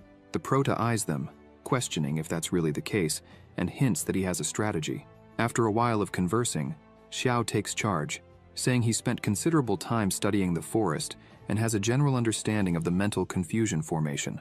He explains that the formation is mainly divided into 3 levels, each with 2 death gates and 1 life gate. For each death gate, someone must use spiritual energy to destroy the core of the sub-formation. Once a sub-formation is neutralized, they will soon encounter a second fork, marking the 2nd level of the formation, and so on, until all the death gate sub-formations are destroyed. Xiao looks at them and points out that they are 7 in number. They only need to ensure that each person enters a death gate. That person must destroy the core of the formation and then hold that position. In doing so, they can completely break the formation. One person hesitantly asks what would happen if someone entered a death gate but couldn't break the formation. The proto responds, saying that if he's not mistaken, this formation is derived from the spirit wood flower. He explains that this type of spiritual object dislikes murderous energy. It doesn't harm people directly, but instead causes them to become lost. Xiao tells them that if they succeed in this, their companions would also be saved. The group begins to discuss among themselves, considering that this plan might actually work, and they wonder if they should give it a try. Another member mentions that they really don't have a better option. The leader calls over someone and asks him to examine the book at the prota's waist. He explains that, during his studies with his master at the auction house, he learned that, if he isn't mistaken, the book Xiao carries is a celestial-grade artifact. The man is astonished upon hearing this. They continue talking and note that the compass in the prota's hand also appears to be an extremely valuable item, emphasizing that it's a tool specifically designed for breaking mental confusion formations. The leader explains that the artifact can only be used once, which is why he's so eager to cooperate with everyone there. The two begin plotting, given that the prota claimed to have been separated from his companions, so they decide to act at the final level of the formation. After walking for some time, they reach the first level of the formation, and 3 people prepare to enter. A young man asks if only one person needs to enter to break the formation. The 2 people next to him are determined to do it. As soon as they enter, one of them shouts, saying he's found the life gate and urges everyone to hurry over there as quickly as possible. Xiao starts moving forward and orders everyone to enter. An hour later, they reach the 3rd level of the formation. The prota remarks that all the cores of the earlier levels have been destroyed, and now only 2 death gates and 1 life gate remain, depending on the luck of the 3. Suddenly, the 2 men begin to laugh and draw their swords, declaring that the prota was mistaken because they would survive while Xiao would die. They attack simultaneously, but the prota remains still. One of them says that, with the compass artifact to indicate the source of life, they no longer need the prota. Xiao, surprised, comments that they plan to kill him to steal his treasures and escape the formation, noting that while their dream is nice, a massive surge of energy suddenly envelops the 2 fools. The prota, with his usual grin, remarks that reality is far too cruel. With a single blow, the 2 men are already on the ground, injured. Xiao continues his movements, lifting the 2 men with his energy. They start panicking, screaming for help, and asking what the prota is doing. Clearly enjoying himself, the prota says that since they've been companions for so long, he's decided to break the formation in a rather elegant manner. With a simple gesture, he throws the 2 through the entrances and continues using his mana to guide them, forcing them to run deeper into the formation. The 2 men scream, saying it's unnecessary since they will break the formation right away. Xiao observes all this and thinks that he should have anticipated it earlier. Upon entering the mental confusion formation, all directional information transmitted through his divine consciousness was incorrect. Additionally, he had imbued his divine consciousness into his spiritual energy to pursue those 2, and it appears they were running upwards the whole time, as neither of them entered the subsequent level of the formation. The prota gazes at the last entrance, thinking that the other 2 were unlucky and encountered the death gates. After walking a bit further, the prota discovers a flower emitting a strong energy. He looks at it and realizes that the dense wood spirit energy it contains would normally take about 100 years of cultivation to reach that level if refined alone. Ready to harvest the flower, he thinks to himself, how lucky he's been this time. Just as he secures it, the rest of the group catches up, exclaiming that the mist has finally dissipated. The prota turns to them and says that since the mist has cleared, he can now leave. Everyone thanks him for his help, while some members cry, saying that there are still good people in this world. One of the traitors trembles in pain after the beating he took. Another member turns around, sees his colleagues in such a state, and is horrified, asking what happened. Meanwhile, elsewhere, Hong stands before a door. He begins to report to His Majesty that more than half of the participating teams have already been eliminated. He highlights that, among their own nations, only the Great Qin has managed to keep its forces completely intact. However, the old man remains silent. Hong grows worried. Suddenly the door is smashed open, and the old man shouts that such information does not need to be reported to him in the future. Hong is sent flying, crashing several meters away. The old man continues to yell, berating Hong for not being mindful of his position and emphasizing that he failed to bring Juxuan as ordered. He warns that this is the last chance Hong will receive. The old man adds that the mandate for the Great National Protection Formation is already in Hong's hands. Once he concludes the National Destiny War, he must activate the formation and annihilate everyone from the superior Qingque nation. The old man roars that he wants all the elite forces of the superior Chinke nation dead in this great national destiny war. Turning around, he says that this way, Simeren will no longer have the strength to oppose him. He threatens that if anything goes wrong now, Hong's entire family will be killed. Hong, kneeling on the ground, remains silent, while a woman nearby is horrified by what she hears and sees. Hong slowly rises and declares that this humble servant will obey the imperial command. The old man orders the woman to inform the princess. However, the woman bows low to the ground, explaining that Princess Yilan, upon hearing of the great Qin's accomplishments, has started breaking things again. She admits she lacks the courage to go and calm her down.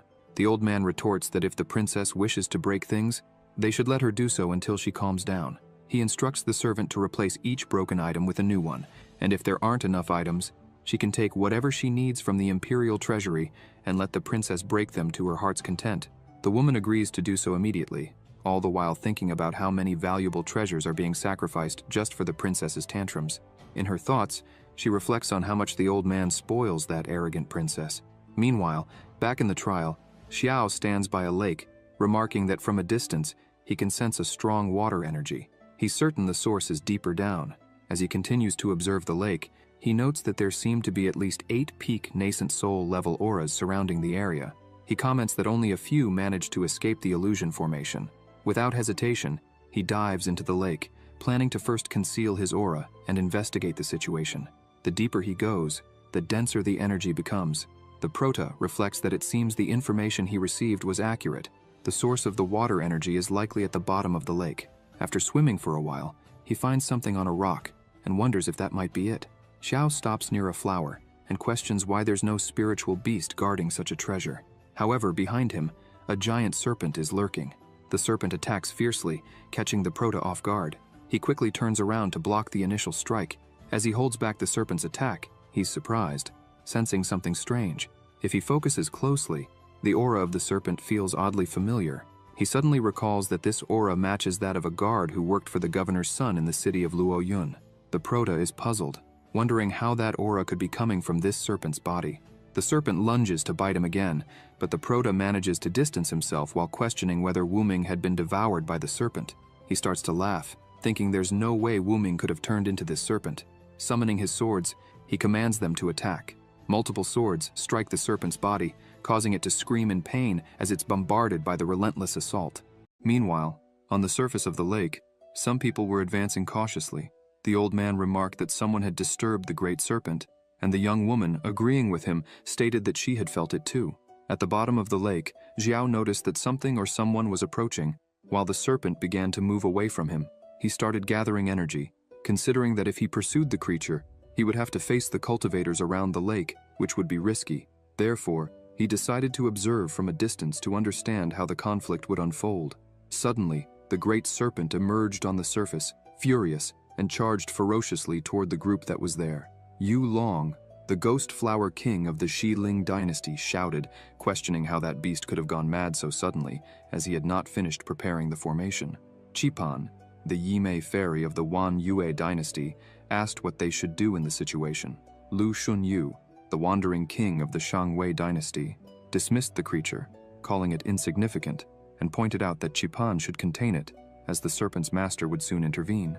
The expansionist general, Xiang Fei Yu of the Chu dynasty, seemed excited, stating that he could finally act freely, as hunting giant beasts was something that amused him. He struck the serpent forcefully, calling it to battle. The impact of his attack was so intense that it broke the creature's scales. Sensing an opening, Qipan began preparing to strike, believing it was the perfect moment. Suddenly, ghostly skulls began appearing around everyone. Xiang destroyed one with a punch, but to his surprise, 2 more appeared in its place. He wondered what it was, while Yulong laughed, saying that it had been more than 10 years since he had used that technique. The king advanced with determination, declaring that he would subjugate the creature at any cost. Xiao observed everything from a distance, surprised to recognize the hidden presences. He never imagined that the 4 powerful masters of the great war of national fate would be gathered there. Still, he remained alert, reflecting that a mere serpent would not be enough to bring together such formidable figures. Something greater was at stake. Sensing a powerful presence at the bottom of the lake, Xiao began looking around, and suddenly, something passed by him with incredible speed. Intrigued, he thought it could be the spirit of water. Soon, other things began entering a mysterious hole at the bottom of the lake. Determined to investigate, Xiao dove deeper into the waters and encountered something astonishing. A powerful presence was before him, but he couldn't identify exactly what it was. At that moment, a dragon aura appeared beside him, startling him. The dragon attacked ferociously, but Xiao managed to defend with his sword. He thought that the aura was extremely strong, and that any other cultivator would have already succumbed. Xiao began laughing as he realized that the serpent earlier was just a distraction, a divided body to deceive the opponents. The true purpose was to protect the embryo of a hidden dragon. He lamented the dragon's misfortune of crossing his path. With a sword strike, Xiao dissipated the dragon's aura and turned his attention back to the embryo.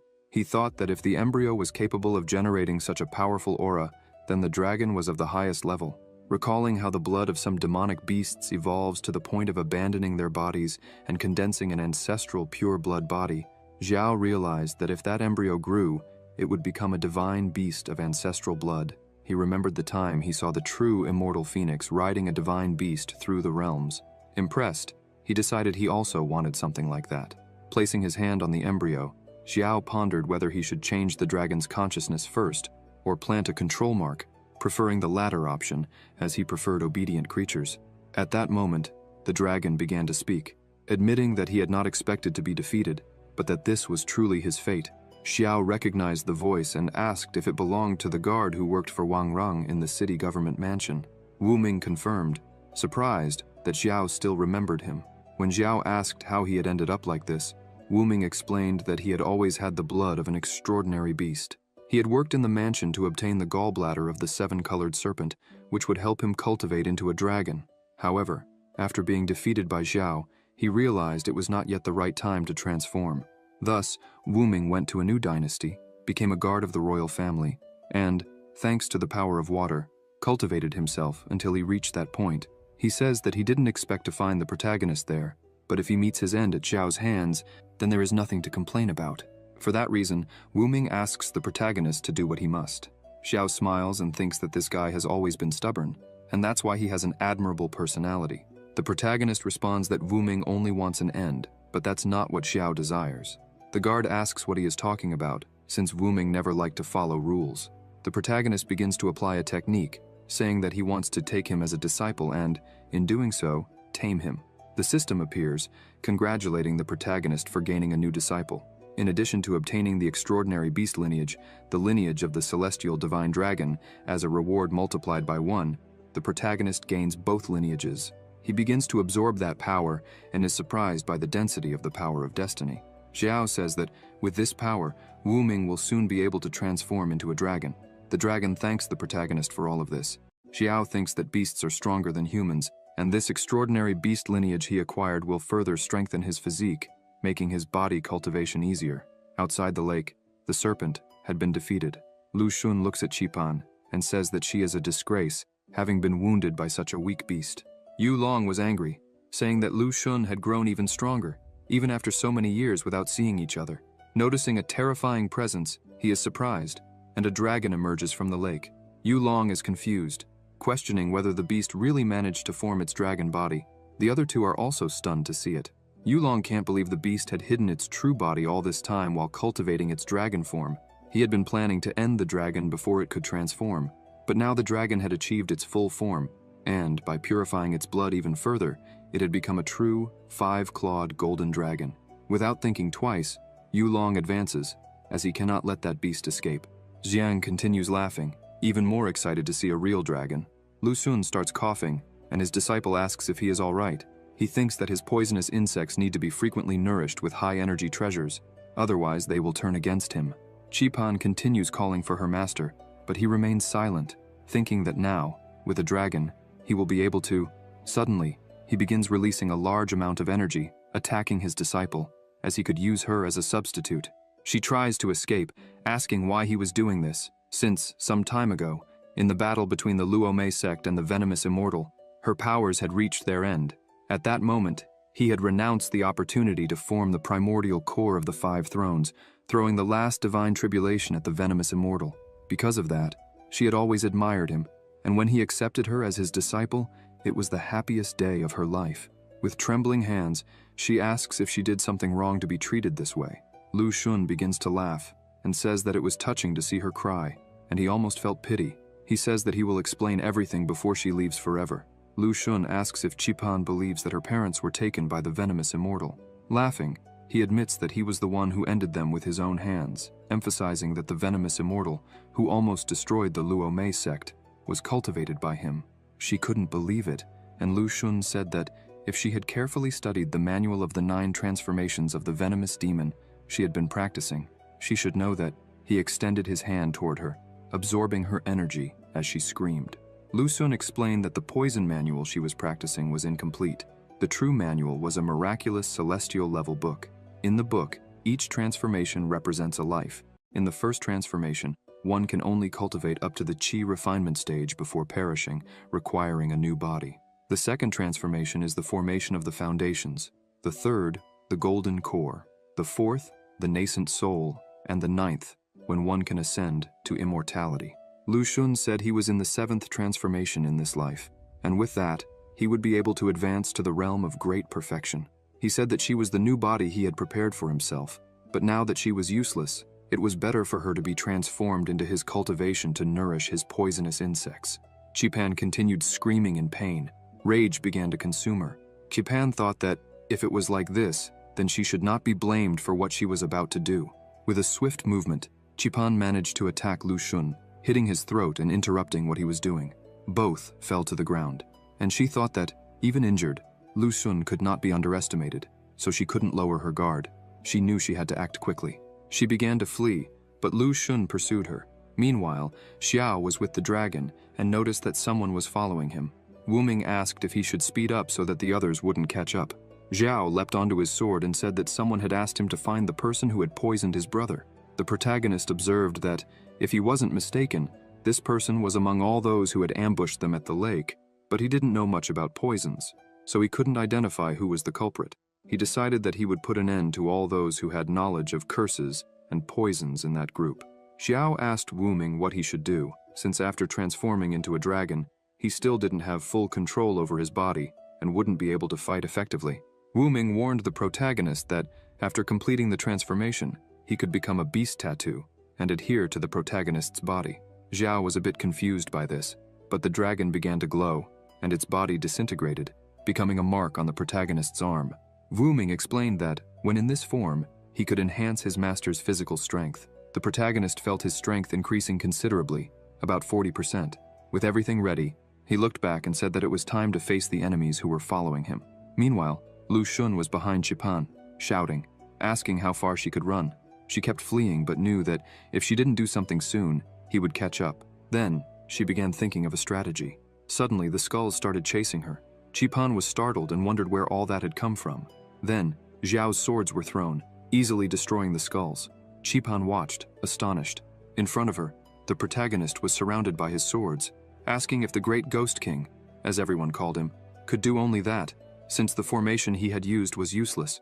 Chipan remained surprised by Xiao's strength and questioned who this person was who had so easily defeated Yulong's ghost formation. Lu Yun took advantage of the moment when she lowered her guard to attack, saying that it seemed she had plenty of time to witness the spectacle. Chipan managed to dodge the attack, thinking she couldn't continue like this. She needed to find a way to get rid of this madman. She then decided to go toward the protagonist, risking everything. She began gathering energy carefully in her hand, knowing that this was her last chance. They both turned, confused, and Yulong asked where that thief had come from. Chipan attacked, thinking of apologizing, but she was desperate. Yulong easily defended the attack, telling her not to be naive, as even if her master were there, it wouldn't be enough to harm him with poison, since he had prepared for a long time and was now immune to all poisons. Chipan asks if he's serious, and tells him not to make too many moves, as it might make things worse. Yulong begins to feel something strange and, upon looking at his arm, sees that it's all bruised. He asks what that is. Xiao manages to hold one of the needles and thinks that it looks like some kind of worm, but he can't penetrate the defense of the star power. Chipan says that when it comes to poison, she really can't compare to Lu Yun. However, with worms, the story is different. Not even 10 Lu Yuns together would be a match for her. Yulong begins to feel intense pain in his body as the worms begin to spread throughout him. Chipan orders him to submit to her will. Lu Yun, who was already nearby, asks where she thinks she's going. Chipan looks at him and says she's not running away. She orders Yulong to attack his master, and he goes without hesitation. Lu Yun is confused by this behavior, and the two begin a fierce battle. Chipan watches the fight between them, thinking that Yulong is also a bad person, as he sacrificed tens of thousands of civilian lives to form his magical weapon. Because of this, she believes she's eliminating a public plague. She becomes so distracted by her thoughts that she forgets there's someone else there. When she turns, she sees Xiao at her side, holding her arm. She is startled, and asks how he wasn't controlled by the worms. The protagonist replies that her move wasn't a good one, because if Yulong were fighting normally, he might have defeated Lu Yun. But by being controlled by her, who knows little about his techniques, it puts her in a difficult position. Xiao continues, saying that, in addition, controlling someone's mind and manipulating them to fight this way means Yulong won't be able to use all of his power. In other words, Yulong is destined to lose this battle. Seeing that the protagonist was right, Chipan becomes nervous. She screams, telling Xiao to let go of her arm or else she would be a little rude. Chipan is desperate, thinking she needs to use this time to escape. She attacks the protagonist, but he simply places his arm in front and all the needles break like sticks. This leaves her stunned. The protagonist asks her not to be in such a hurry, as her tricks can't hurt him. Chipan asks what he wants from her. Xiao looks at her and says that, from what he understands, she and Lu Yun are master and disciple, so why were they trying to hurt each other? She asks what that matters to him. The protagonist points out that he's interested in the worm technique she used. If she teaches him how to use it, he'll take care of the old man quickly. She is shocked by this proposal. However, Chipan still can't believe it and asks if only he would be able to do it. Xiao asks if she doesn't believe him. The protagonist says that, if that's the case, he'll have to show her. Xiao shoots one of his swords toward the old man, who is easily winning the fight. Lu Yun notices the attack and creates a shield in front of him. The sword strikes the shield and begins to crack it.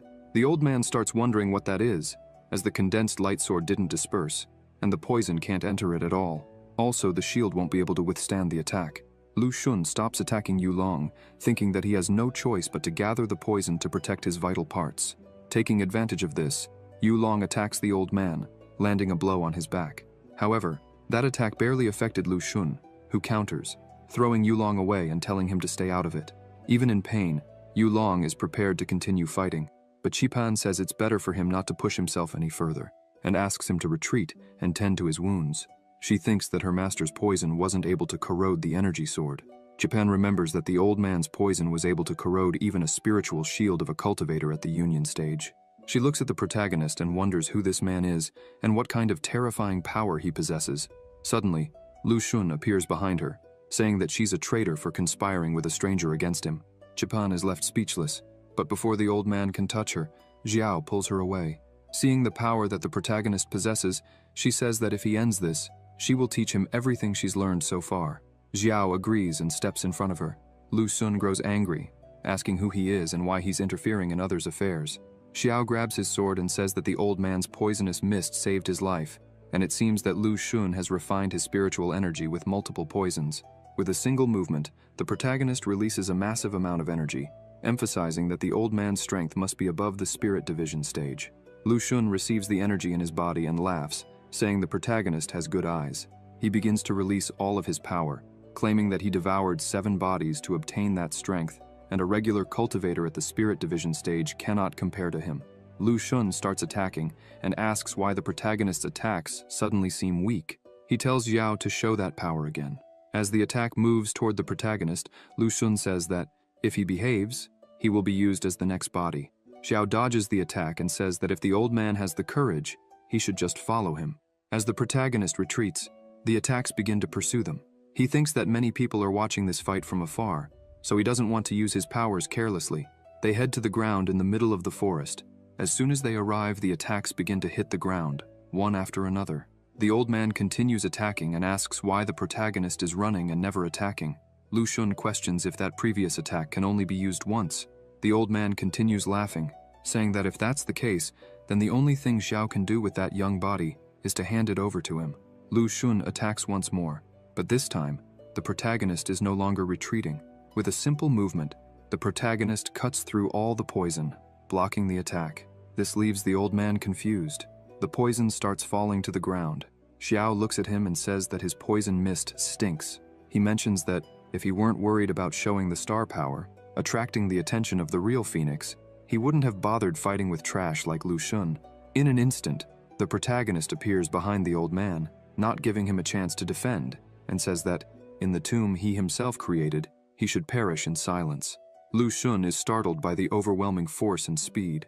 However, Xiao doesn't hesitate for a second and finishes the fight with a single strike.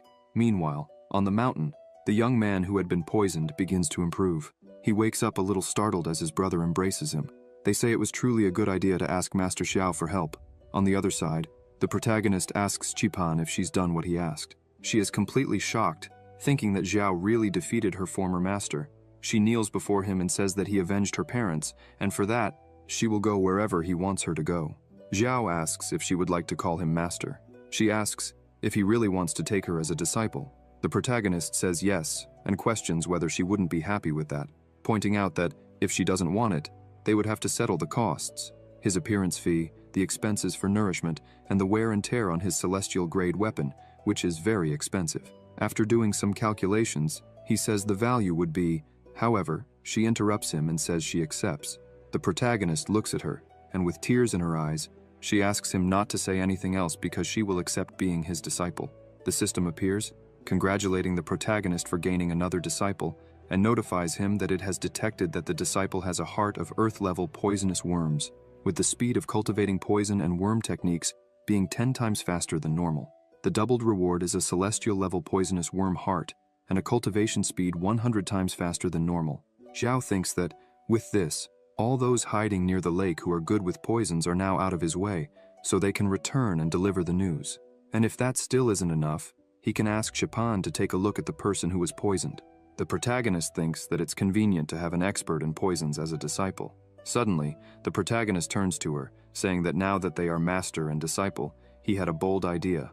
This leaves Qipan confused. He thinks that this poison and worm technique is perfect for testing the enemy's power, and there is someone whose true strength has always intrigued him. Elsewhere, Ye Fan was sitting by a tree. Suddenly, he feels a presence, and looking up, sees Yu Long, who says that he has found the territory of the Great Qin. He begins his attack. Ye Fan starts accumulating energy in his hand, even though he's confused, since Yu Long appeared out of nowhere, and alone. Ye Fan tries to destroy the skulls, but the more he destroys, the more appear. Yu Long shows up behind him, saying that it seems all of Ye Fan's friends are still sleeping. Yu Long delivers an incredibly strong attack, destroying the ground around him. Ye Fan dodges, thinking that this guy came straight for him, but this didn't happen in his past life. Suddenly, Ye Fan notices the dragon passing over him. This leaves him impressed, as he didn't remember that a dragon would appear at that moment. Yu Long continues attacking, asking if Ye Fan really thinks he can escape. Ye Fan keeps running, thinking that he needs to find a place where no one will witness the battle. He reflects that, in this life, most events are the same as in his past life, except for a few important events where a character appeared who never existed in his previous life. He wonders if these changes are connected to Xiao. Meanwhile, aboard the dragon, Qipan asks the protagonist if he doesn't think Ye Fan is a bit weak and questions why her master is so concerned about him. She says that if Ye Fan really is a nuisance, she can take care of him herself. The protagonist replies that soon she will see the reason. Xiao looks at him, thinking that Ye Fan has the ability to enter the Imperial star space, but he never became famous or even revealed himself to the world. Someone like that can't just be a nobody. Ye Fan continues fleeing, questioning whether the forest shouldn't be covered by the spirit flower and full of mist. He gets irritated and says he will use only one move. Ye Fan grabs the Limitless Tower, a celestial-level treasure that can create a barrier and isolate the entire outside world. This should be enough to prevent the true Phoenix Lady from seeing or hearing them. The barrier is raised. Yu Long enters the barrier. Ye Fan says that now they can fight at will, and no one will see, even though he doesn't know who's aiming at him. He smiles and says that Yu Long will regret it. Ye Fan says break. Yu Long starts to feel a tremendous pressure, and a force begins to crush him into the ground. He tries to resist, but is continuously pushed down. Qipan says that the connection with Yu Long has been severed, and she notices that the worm was destroyed. It seems Lu Yun met the same fate. Ye Fan really is strong. Xiao calls Qipan to leave, but she's confused and asks if they won't finish off Ye Fan. The protagonist responds that if they end him now, it wouldn't serve any purpose. Qipan is even more confused, while Xiao thinks he needs to understand what Ye Fan really wants, so he decides to stay close to Ying. Elsewhere, the true Phoenix watches as the battle for the national destiny becomes more exciting, as a divine beast has appeared, and she has also uncovered the secrets of the Luomei sect. It seems Xiao is involved in both situations. She also mentions that she has heard of the 9 Transformations Venomous Demon Manual, which is in the Celestial Court, and that there is a venomous immortal who practices this technique. She reflects on the fact that, after the 9 transformations, to reach immortality, the power of this immortal is far superior to that of anyone else. The Phoenix thinks that despite this, the protagonist, who is only in the early stage of the Spirit Division realm, managed to eliminate Yu Long without a single scratch. Unfortunately, she couldn't see exactly what happened because of the poisonous mist. The Phoenix also finds Ye Fan's performance impressive, as he has always been mediocre but suddenly defeated Yu Long with ease. She starts to think that maybe she could introduce them to the Celestial Court, but deep down, she believes it would be better to use these two for her own benefit. Sometime later, near the camp of the Qin dynasty, Xiao says that for now, they would separate. If they met within the Longten realm, each of them would fight at their own risk. Once they left the Longten realm, they would perform the master-disciple ritual. Ying approaches the protagonist and says that during his absence, they followed his orders and stayed there. She points out that many people entered unintentionally, but they eliminated all of them. She shows the insignias they collected and crosses her fingers, thinking that Xiao would be surprised by the number they gathered. Xiao hands her a few insignias, saying that he also collected some along the way, and with that, they should have enough to pass. The three are impressed by how many Xiao managed to get alone. The protagonist heads to one of the tents, saying that there are still a few days left to finish the competition, so they will rest, explore, and finish the competition at the same time. He emphasizes that, most likely, they will soon have to face members of the same group. If they accidentally encounter enemies, they should destroy them quickly. Zhao in turn says that it took a lot of effort to find a realm with concentrated energy of the 5 elements, and now that he's found it, he doesn't want to miss this opportunity. He managed to obtain the energy of earth and metal. He sits down and says that with the remaining time he will refine the energy of the 5 elements. 10 days later, the protagonist refines the energy of the 5 elements and perfects the yin-yang and 5 elements body refining technique. Now when he uses his sword, he feels that his power is 5 times greater than before. Xiao had already expected this, as different cultivation paths can nourish each other. Now, Xiao masters 4 cultivation routes, and his power is more than 10 times that of someone who cultivates only one path. Even against someone in the early stage of the fusion realm, he would be unbeatable. The second round of the competition is about to begin. Outside the ascending dragon realm, in the superior dragon flame country, all the victorious groups were already gathered.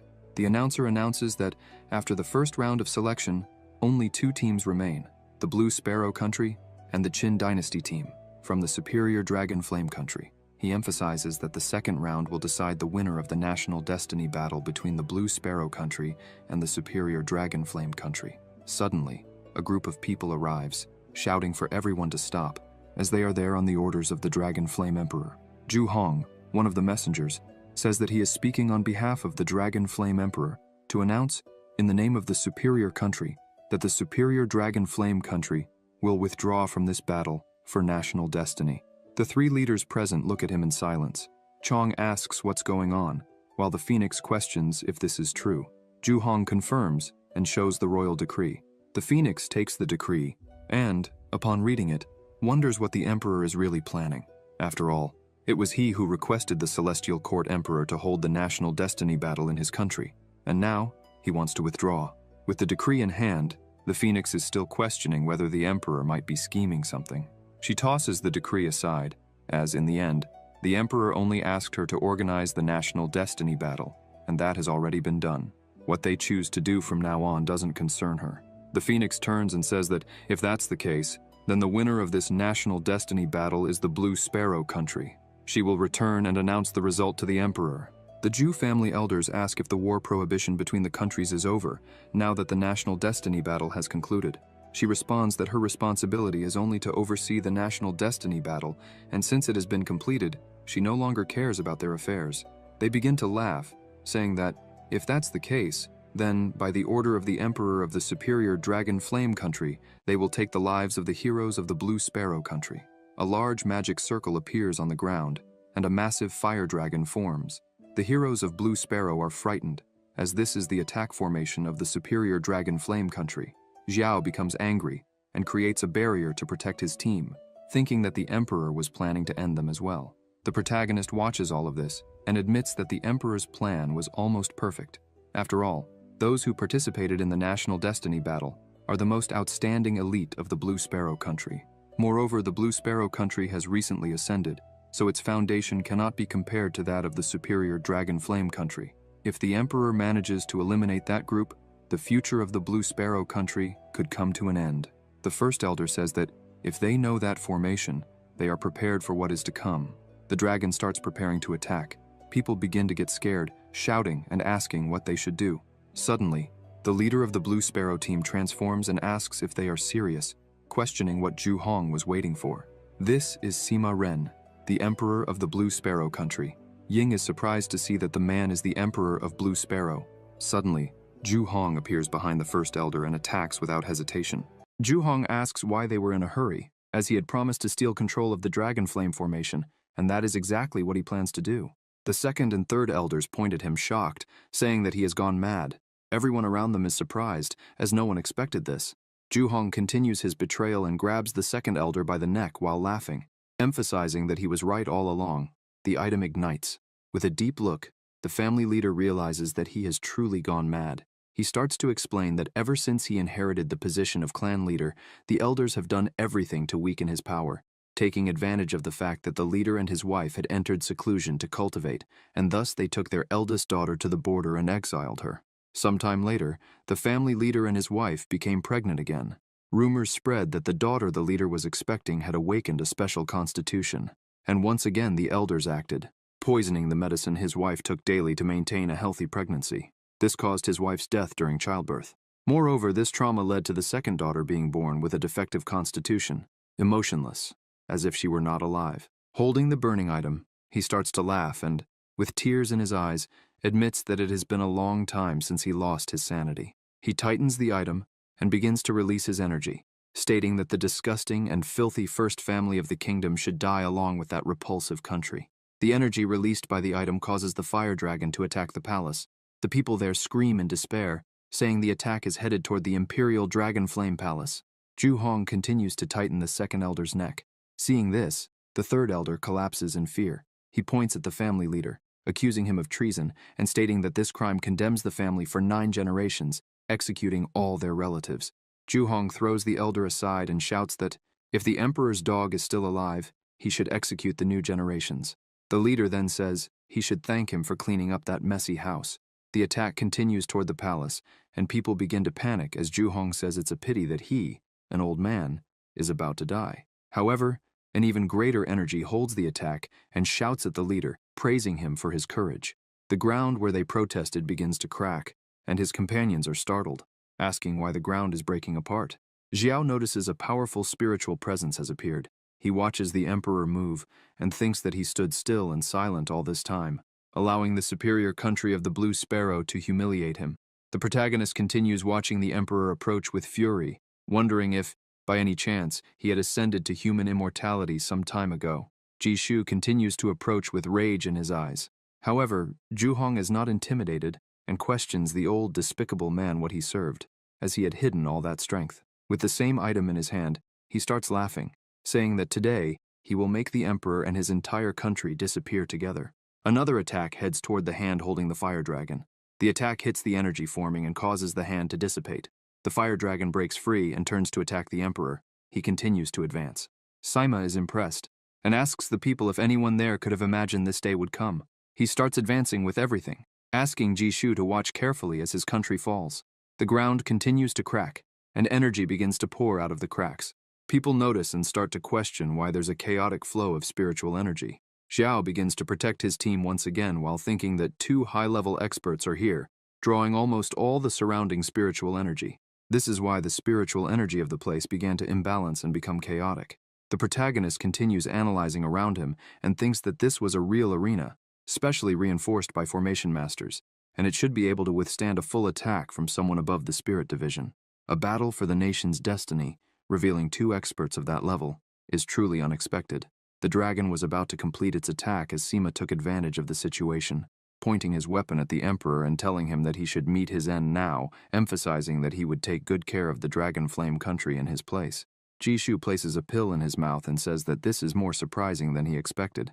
However, unfortunately, he was prepared and bites the pill. The overwhelming power begins to take over his body, causing him to scream in pain. Horns grow on his head, scales appear on his arm. In the midst of the transformation, both the dragon and Sima continue their attacks. The fire dragon behaves strangely. Zhu Hong notices this and thinks that the formation's order has been broken. Jianfeng watches in awe and asks what is happening.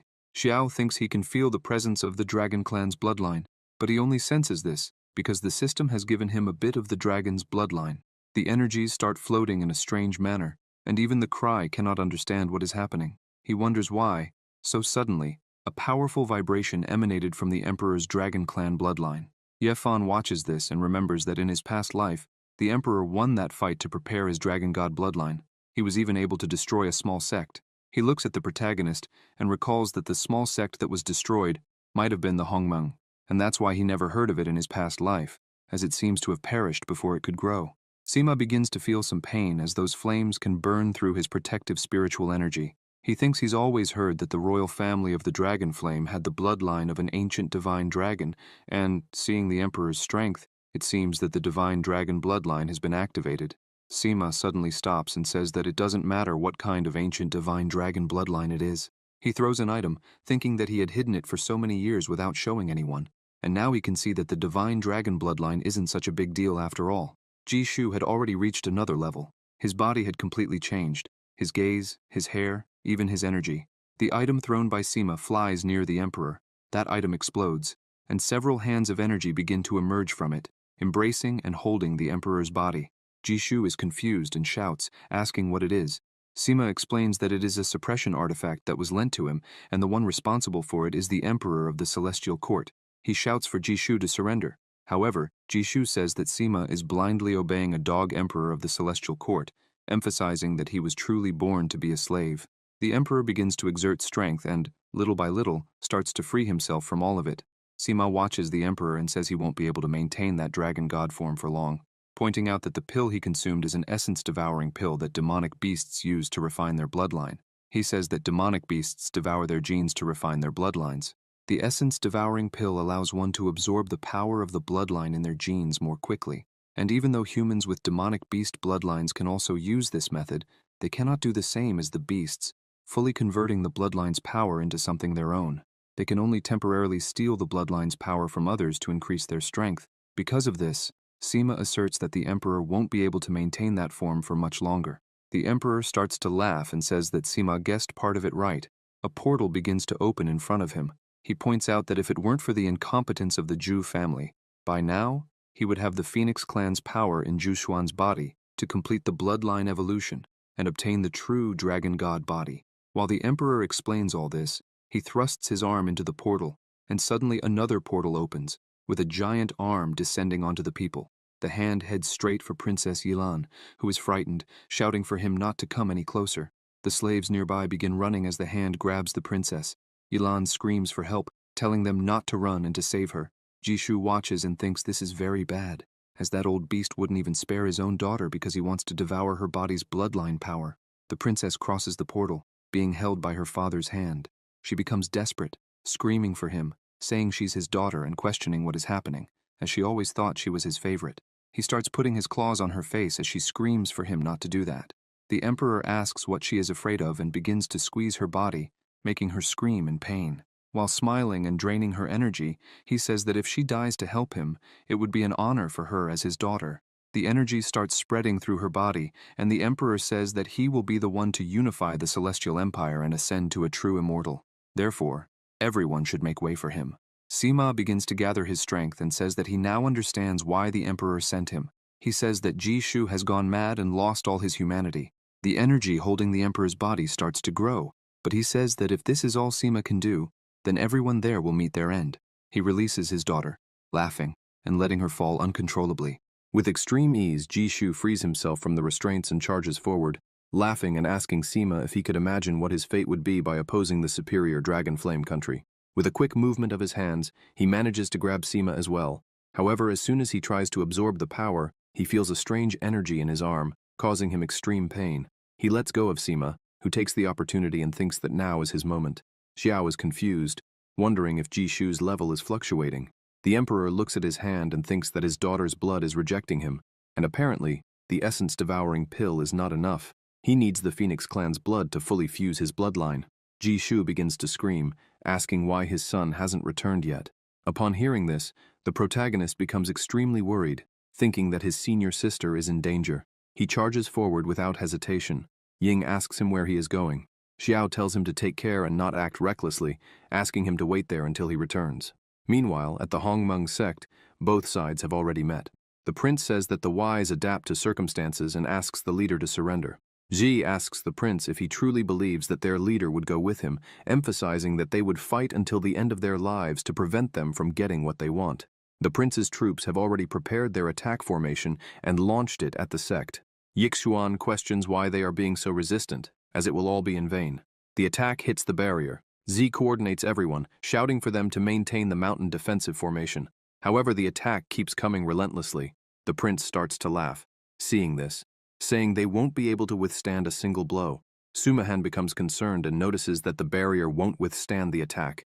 She shouts to the leader that, when the barrier breaks, they will cover for her to escape and go after Master Xiao, because if he returns to the sect, everyone will be saved. Z agrees and says she will fight to the end of her life to defeat their enemies.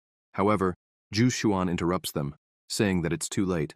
The leader steps in front of everyone and asks if the Dragon Flame Emperor sent them here, and questions if she surrenders and goes with them, will they leave the sect in peace? Everyone is shocked by this attitude, trying to stop her. However, the leader ignores them and says that she will go with him, but if he tries to harm any sect member, she will immediately take her own life, because if Yixuan suffered so much to come here just to find her, then he won't be able to take just a corpse. The prince applauds her and says that this is what should be expected from someone who has reached the level of sect leader, praising her courage. Some members still don't accept this, but the leader tells them not to follow her.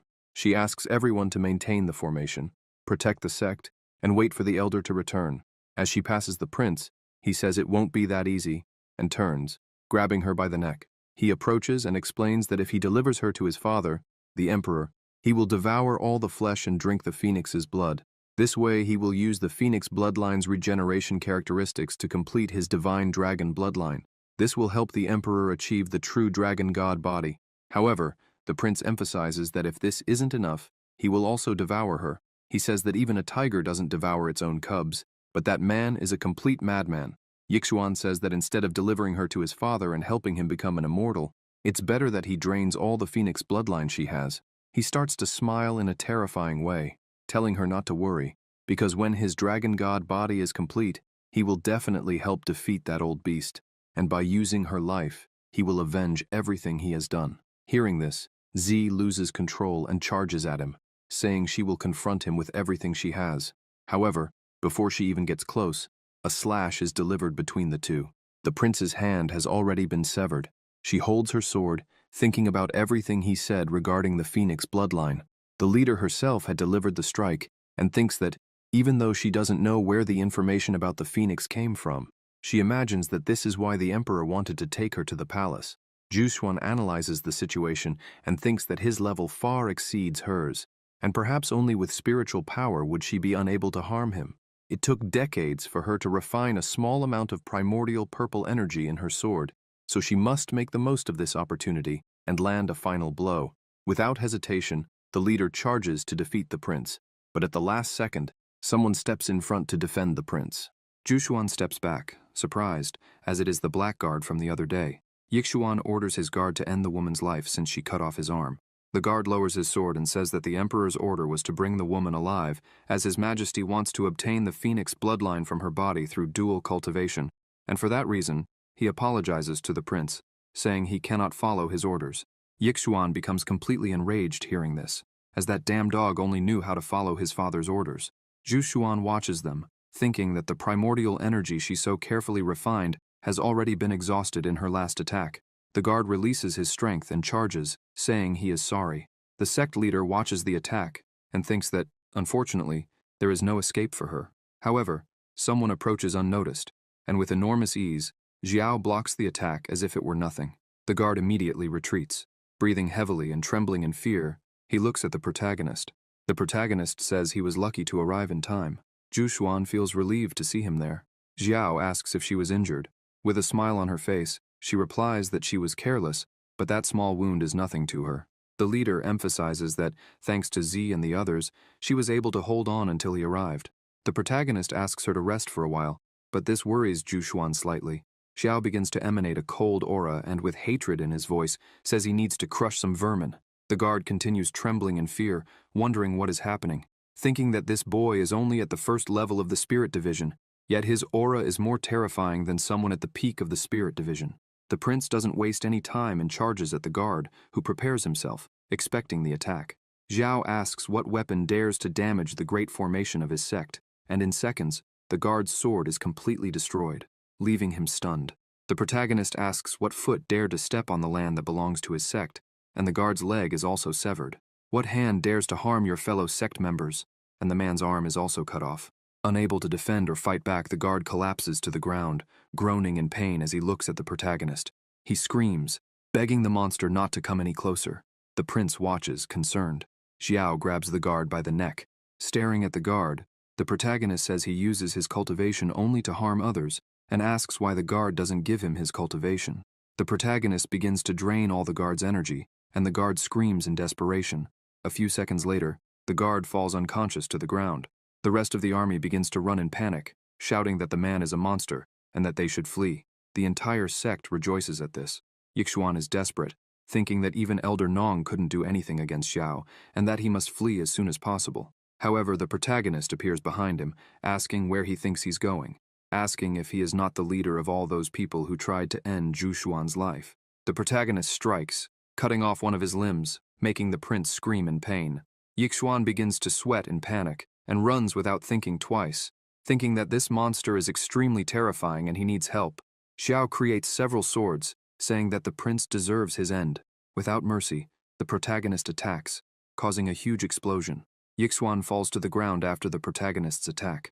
The prince begins to tremble, trying to get up, thinking that he needs to escape because this monster won't let him leave alive.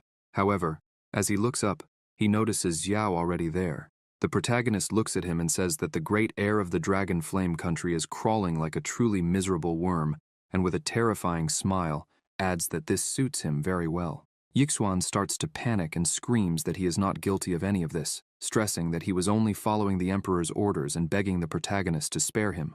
The prince says that he is the heir, and asks if Xiao wants money, as he has plenty and could give it to him, adding that if he wanted something else, the prince could get it.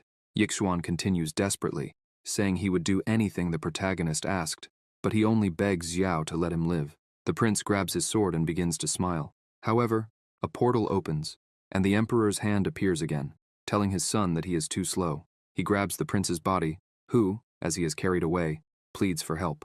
The emperor's body is now completely different, with a dragon's face and a gigantic body. He says that he is tired of waiting. The prince tries to stop his father from doing anything, shouting and begging him not to do it. However, it's all in vain. The prince is dominated by his own father, who says that the little power of his bloodline still has a final use. On the other side of the portal, Zhu Xuan asks if that man has been captured. Xiao explains that it is Emperor Jishu from the superior country Longyan. The protagonist says that his true body is trapped in a magical artifact, and if they want to end this, now is the best possible time. Xiao steps away from her and says he will send someone to use the information he gathered in the Celestial Mechanisms Pavilion to establish a new large protective formation for the sect. He looks at her and asks her to protect the Hongmeng sect well and wait for him to return. The sect leader is surprised and wonders if that hand that appeared was really from the emperor, because if that's the kind of technique used to take someone's life from thousands of miles away, it means Jishu must be at least in the body fusion stage. And the last time they were at the Zhu family, when the protector against Meng Liang was injured, it makes her question if Xiao will really be able to defeat Jishu, considering the emperor is already at such a strong level. He holds the artifact in his hand, saying he wanted to see how powerful the emperor of the Celestial Court's magical artifact really is. With sheer brute force, he manages to break the artifact in half, saying it's nothing impressive. Suddenly, an attack from several swords appears, striking one of the emperor's arms. The arm falls to the ground, causing the emperor to scream in pain. He looks around, asking who could have done that. Xiao begins to approach, saying that the one who did this is someone who will take his life today. Jishu charges forward, asking if the protagonist really thinks he can win. However, he thinks that the mysterious power of the sword is giving him an instinctive fear, making him wonder if this is star power. The two attacks collide in the air. The emperor says he has never heard of the protagonist before, yet he managed to become famous in such a short time. Jishu says that as soon as the protagonist acquired the immortal Emperor Yuan's inheritance, he defeated many people with that technique. The emperor says it's a pity, because today is not Xiao's lucky day, pointing out that, as a ruler of a superior country, what he has most of is the power of destiny. Jishu says that he is the son of destiny, the one who holds the destiny of the country. The emperor says that probably the protagonist doesn't know, but the ancient emperor Hongmeng classic he obtained is a deception, only enough to evolve a great kingdom. He emphasizes that if he wants to improve further, he must search the entire world for ruins no one knows the location of and lose many years trying to discover them. Jishu continues attacking with everything he has, saying that the little star power Xiao has is not enough to withstand an attack of national destiny. The protagonist starts laughing and asks if that's really all, and with a simple movement, dispels all the magic the emperor is applying on him. Jishu is confused, asking how an incomplete inheritance could have so much power. He screams that this is impossible, and attacks again, asking what kind of power Xiao is using. The protagonist attacks again, dispelling the emperor's accumulated power once more, cutting off another of his arms. Jishu is completely lost, asking how this is possible. Jishu asks if the protagonist managed to get the complete inheritance of the immortal emperor. Staring intensely, Xiao says that the dead don't need to ask so many questions. With a simple movement, he strikes a blow, causing the emperor great pain. Jishu begins to scream, saying this is impossible and thinking that, even with his dragon god body under the star power the protagonist has, he cannot resist any blow dealt by Xiao. Filled with jealousy towards Jushuan, the protagonist says that the next blow is for the emperor daring to covet his senior sister. He attacks furiously, saying that Jishu deserves his end. The amount of power accumulated in that attack is so great that a brilliant light starts to engulf the place, causing a huge explosion. The emperor is thrown with all his strength against the wall, returning to his normal physical form, and with the sword embedded in his body, he calls out the protagonist's name. Xiao creates several swords around him, saying that this next strike is to bring justice in the name of his companions from the Hongmeng Sect. Jishu is unable to do anything, and simply watches as the attack approaches. Several swords begin to strike him, destroying everything around him. He starts coughing, already drained of all strength. Fallen on the ground, unable to move properly, he says that a mere mortal from the Great Qin was able to put him in this state. Jishu becomes enraged, asking if this is really where everything he dreamed of is going to end. He begins to release his power, thinking he cannot accept this, as he was supposed to unify the celestial kingdom. However, Xiao approaches and grabs him by the neck, telling him not to worry, as his end won't be so easy. The emperor starts to panic and screams, asking what the protagonist is going to do. Xiao begins to drain all the energy, saying he will use the dragon blood to help him achieve his dragon god body. Red lightning lights up the sky. After some time, the emperor's corpse begins to turn into ashes. The protagonist is surprised, saying that after absorbing the bloodline's power, the body started to turn into ashes. Xiao looks at his hand, which is exuding power, and thinks that he feels his physical power has increased hundreds of times. Now, he understands why Jishu was so obsessed with completing the dragon god bloodline. A magical circle appears in the sky, emitting an enormous amount of energy. The people around begin to ask what kind of celestial phenomenon this is. Suddenly, an eye appears, and with a strange voice, it asks who dared to cause trouble from the lower world during its seclusion. The people tremble in fear, saying that the pressure is extremely powerful. The strength of the experts in the fusion realm, who had just fought, seems insignificant compared to this. The pressure is so great that some of them can barely breathe. Ye Fan places his hand on his face and thinks that this is completely different from his previous life. He wonders how the emperor could have been killed by Xiao. Ye Fan continues lost in his thoughts, saying that the power the protagonist used just now was something he had never heard of in his previous life. This makes him deduce that there is something very wrong with Xiao. He looks up and thinks that this presence can only be. In his previous life, he fought that thing for 10 days and nights, using all his powers, cards, and trump cards, yet in the end, he was careless and met his demise. Ye Fan thinks that this time, even the emperor of the celestial kingdom is on alert because of the power emanating from the protagonist. The blonde man becomes worried, thinking that he cannot allow the emperor to discover that he possesses the 9 true mantras.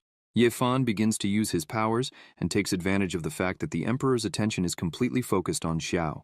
This allows him to conceal his presence and be completely discreet. The protagonist looks at the phenomenon and says that Jishu tried to harm his loved ones and destroy his sect. This means he acted solely in self-defense. Xiao also questions who this person speaking to him is. The eye asks the protagonist if he knew that the emperor was one of his pawns in the lower world, created to cultivate the dragon god bloodline. If he dares to covet what doesn't belong to him, then he deserves to meet his end. The spirit begins to materialize one of its swords and asks if the eye means that he, or his brothers, and the entire sect should stay quiet while Jishu wiped them all out. A human-like form begins to materialize, and with a loud laugh, the form says that the insects could serve as food for the pawns, and adds that they should feel honored. All the people around begin to experience a strong headache just from the pressure emitted by that aura.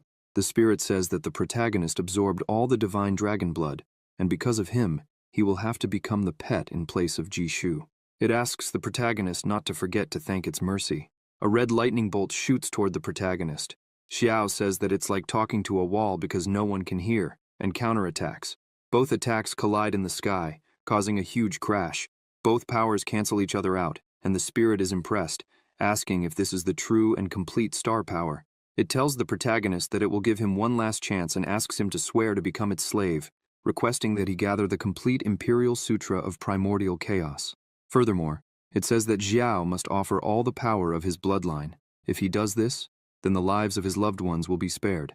The spirit says that if this is refused, it will turn the entire lower kingdom into an energy pill. Several lightning bolts begin to fall toward the protagonist. Xiao looks at all of this and says that if the spirit is capable, it should try. With just one strike, he repels all those attacks. Without wasting time, he advances and strikes again, delivering a powerful blow to the eye, causing incredible pain. With a crack, the eye says that everything is fine, emphasizing that Xiao will be even more valuable once his seclusion is over, as they will be able to face each other personally. As it fades away, the eye says that from today on, whoever can end Xiao from the Hongmeng sect and deliver the Imperial Sutra of Primordial Chaos and the Dragon God bloodline, which now belongs to the protagonist, will gain the title of Celestial Lord in the Divine Court. People start commenting that the Sutra of Primordial Chaos is the legacy of the immortal emperor of the Primordial Void. They say that the immortal emperor's legacy is in the hands of the Hongmeng sect, and if they can capture it, they will make anyone a celestial lord. The voice of the eye reaches everywhere, stating that, in addition to that, for any corpse related to Xiao, a reward of 5 million spiritual stones will be offered, and for Xiao's body, the reward will be 50 million spiritual stones. Zhu Xuan hears this, and wonders if his junior brother will be all right. The voice tells the protagonist that it will eagerly wait for the day when he begs for mercy, crying. Xiao's disciples become concerned for their master. Yifan is impressed, as he didn't expect the protagonist to resort to the same path he took in his previous life. He just asks that the protagonist hold out a few more days so that he will have more time. The blonde man continues to think that it is not safe to stay here, as he cannot let those from the superior realms discover the secrets of the 9 true mantras. He wonders if Ying would agree to escape with him right now. Yifan thinks that he needs to try, because if he loses the opportunity to obtain the dragon essence, he will certainly regret it in the future. He grabs her hand, asking her to come with him to the deep mountains, saying that he could protect her. He explains that they would wait until they reach the fusion stage to leave, and then ascend together to the celestial palace. She slaps his hand and, shouting, asks what he is talking about. As in moments like this, of course, she will stay by her master's side. If he wanted to escape, he could do it alone. The redhead is completely shocked by this, wondering what is happening with this life. Suddenly, a portal begins to open, and people ask what it is. A man steps out from within. It is the ancestor Tianxing. He says that the position of Celestial Lord in the Divine Court is a temptation, even for him. People begin to panic, screaming that it seems someone truly came from the Celestial Court. Without thinking twice, Yifan steps onto his sword and begins to flee, thinking that the rest of them can stay and meet their end alongside their master. Xiao raises his sword and questions who this man thinks he is. Tianxing calls the protagonist a little boy and asks him to be a bit more sensible, telling him to obediently hand over the Dragon God bloodline and the Imperial Sutra of Primordial Chaos. In exchange, he promises a quick end. The ancestor advances with all his speed, then asks the protagonist if he really wants the Dragon God bloodline. With energy in his hand, he says that it's too late, as he has already completely refined the power of the Dragon God bloodline. He leaps toward the ancestor, and the two begin to clash with their strikes. The protagonist says he could let him feel the power being applied to his body. However, Master Xiao's power is so great that he throws Tianxing back, leaving a trail of destruction and power in the middle of the city. The old man hits the wall, and already weakened, begins to wonder how someone from the lower realm has so much physical strength. He looks at Xiao standing before him and questions if this is the power of the dragon god's blood. The Prota attacks just above his head, telling him to go back and tell the Celestial Emperor that Xiao has taken over the Longyan country. He emphasizes that from that day on, there will no longer be the Longyan country, but only the great Qin nation.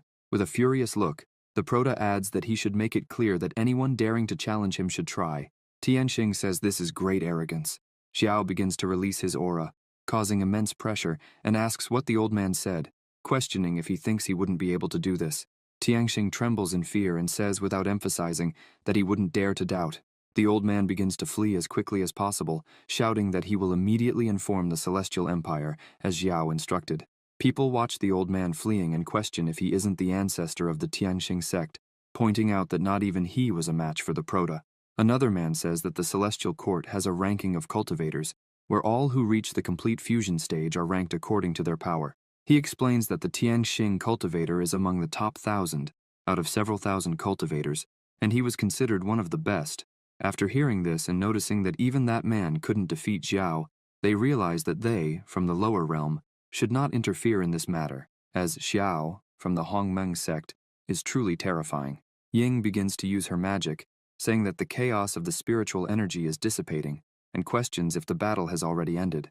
Suddenly, the spokesperson returns and asks the Empress to prepare, as they were going to take control of the Longyan nation.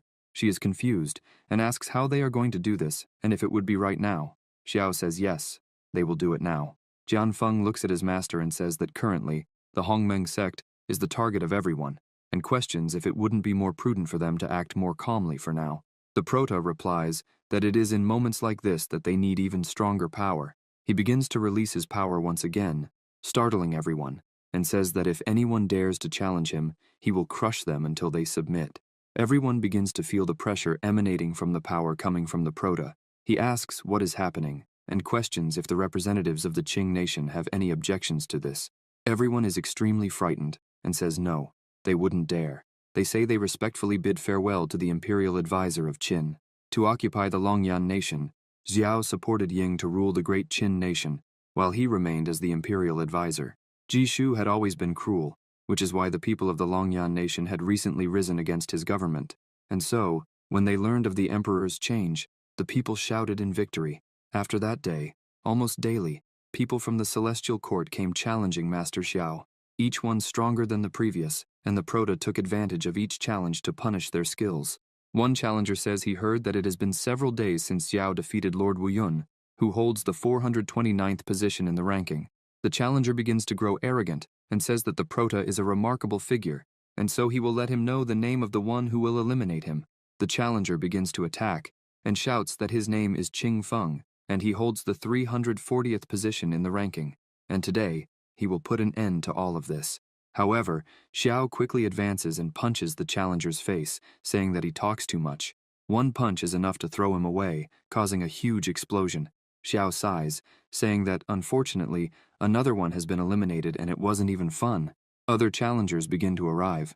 Z watches the battle with the others and says that, in just a few days, the challengers have moved from the 1,000th position to nearly the 300th, noting that their master must be getting exhausted.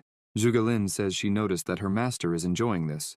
She explains that, in these days, his aura has become sharper and more intimidating, emphasizing that his power has increased considerably. Additionally, she says that recently, he has been using the sword less and preferring hand-to-hand combat. It seems that after absorbing the dragon god's blood, his physical strength has improved greatly. Zhuge says that, apparently, he still hasn't awakened all the power of the dragon god's blood. If he manages to fully unleash the dragon god's blood, his power could reach another level. Jushuan hears this and simply sighs in silence. The man hits the wall, leaving the three of them shocked. Zhuge is pleased, seeing that the Prota won again, pointing out that this time it only took the time of an incense stick. The time has been decreasing greatly. As Xiao returns, his two disciples bow before him. Xiao asks them not to do that anymore. He approaches Z and asks how everyone's training has been going lately. She explains that everyone has been waking up very early and going to bed very late, practicing day and night. Xi mentions that Jianfeng is preparing to reach the integration realm after receiving the Sutra of the ancient Hongmeng Emperor. The arrival of the sword that the Prota had given him seems to have helped him learn something unique, and he said he would obtain a special sword spirit. Ji also reports that Ying, since becoming the Empress, seems to have awakened a special constitution. Her cultivation speed is advancing in great strides. She is currently at the 3rd level of the separation stage, and her supreme dominant constitution has leveled up. Z notes that since the Qin dynasty became the superior Qin nation, her cultivation speed has reached another level. There are rumors that her special constitution has also strengthened. Xiao is pleased, thinking that he had also received information about that. The system appears to him, stating that by helping his disciples elevate the country, they receive the blessing of a national power superior to the supreme dominant constitution of the earthly level. If he takes it to the celestial level supreme dominant constitution, the reward will be doubled, or the host will obtain the later chaos constitution of the celestial level. The later chaos constitution of the celestial level can evolve into the innate chaos constitution, requiring absorption of the primordial chaos energy. This surprises him a bit, as he hadn't expected to learn about primordial chaos energy. Z continues to report that there is also Sumuhan. She has fully dedicated herself to studying alchemy. Now, she has reached the level of a 6th grade alchemist, and her cultivation has also surpassed the separation stage. As for Wushuang, she seems to be following Sumuhan lately. On one hand, she helps with tasks. On the other, she serves as a taster for the medicines. Z reports that, thanks to the effects of the pills, her cultivation has progressed very well, almost reaching the 1st level of foundation establishment. Zhuge Lin takes the opportunity to thank him, saying that thanks to the Sutra of the ancient Hongmeng Emperor from Master Xiao, she is now also at the peak of the separation stage. The Prota congratulates her, and she continues by saying that she will soon be able to reach the next level. After giving the report on all the disciples, Z begins to release her power and says that, as for her, she has progressed the most among all, as she has already reached the 1st level of the integration realm. She says that, in addition, she has understood the method to refine purple energy into primordial chaos. Since understanding this method, she feels that not only her cultivation speed has greatly increased, but she also feels that her powers are much greater compared to others of the same level. The Prota is surprised, seeing that his disciple has independently understood a method to refine the power of destiny. He questions if she was able to do this because she is in the integration realm. He thinks that, apparently, everyone has progressed very well. Suddenly, he notices a presence and thinks that someone extraordinary has arrived. He begins to walk while telling Z that tonight he will teach her a better way to use the pure energy of primordial chaos and asks her to remember to visit him. Zhuge Lin shows respect, saying she respectfully bids farewell to her master, while Z jumps for joy at the thought of learning something new. Zhuxuan remains silent, just observing all of this. Somewhere nearby, a young woman had fallen to the ground, creating a large hole. She gets up a little dizzy and complains, saying that the lower world is really complicated, noting that she had no idea where she was at that moment. This is the sacred maiden of the divine realm, known as Ye Qing Cheng. As soon as she looks ahead, she sees Master Xiao. She is happy to see that he is there, noting that he arrived just in time, and asks where she was, questioning if she was far from the Great Qin and if he knew someone named Xiao. The Prota says that she is in the Great Qin and that he is Xiao. Qing Cheng begins to release her power, asking if he really is Xiao, noting that it is a coincidence.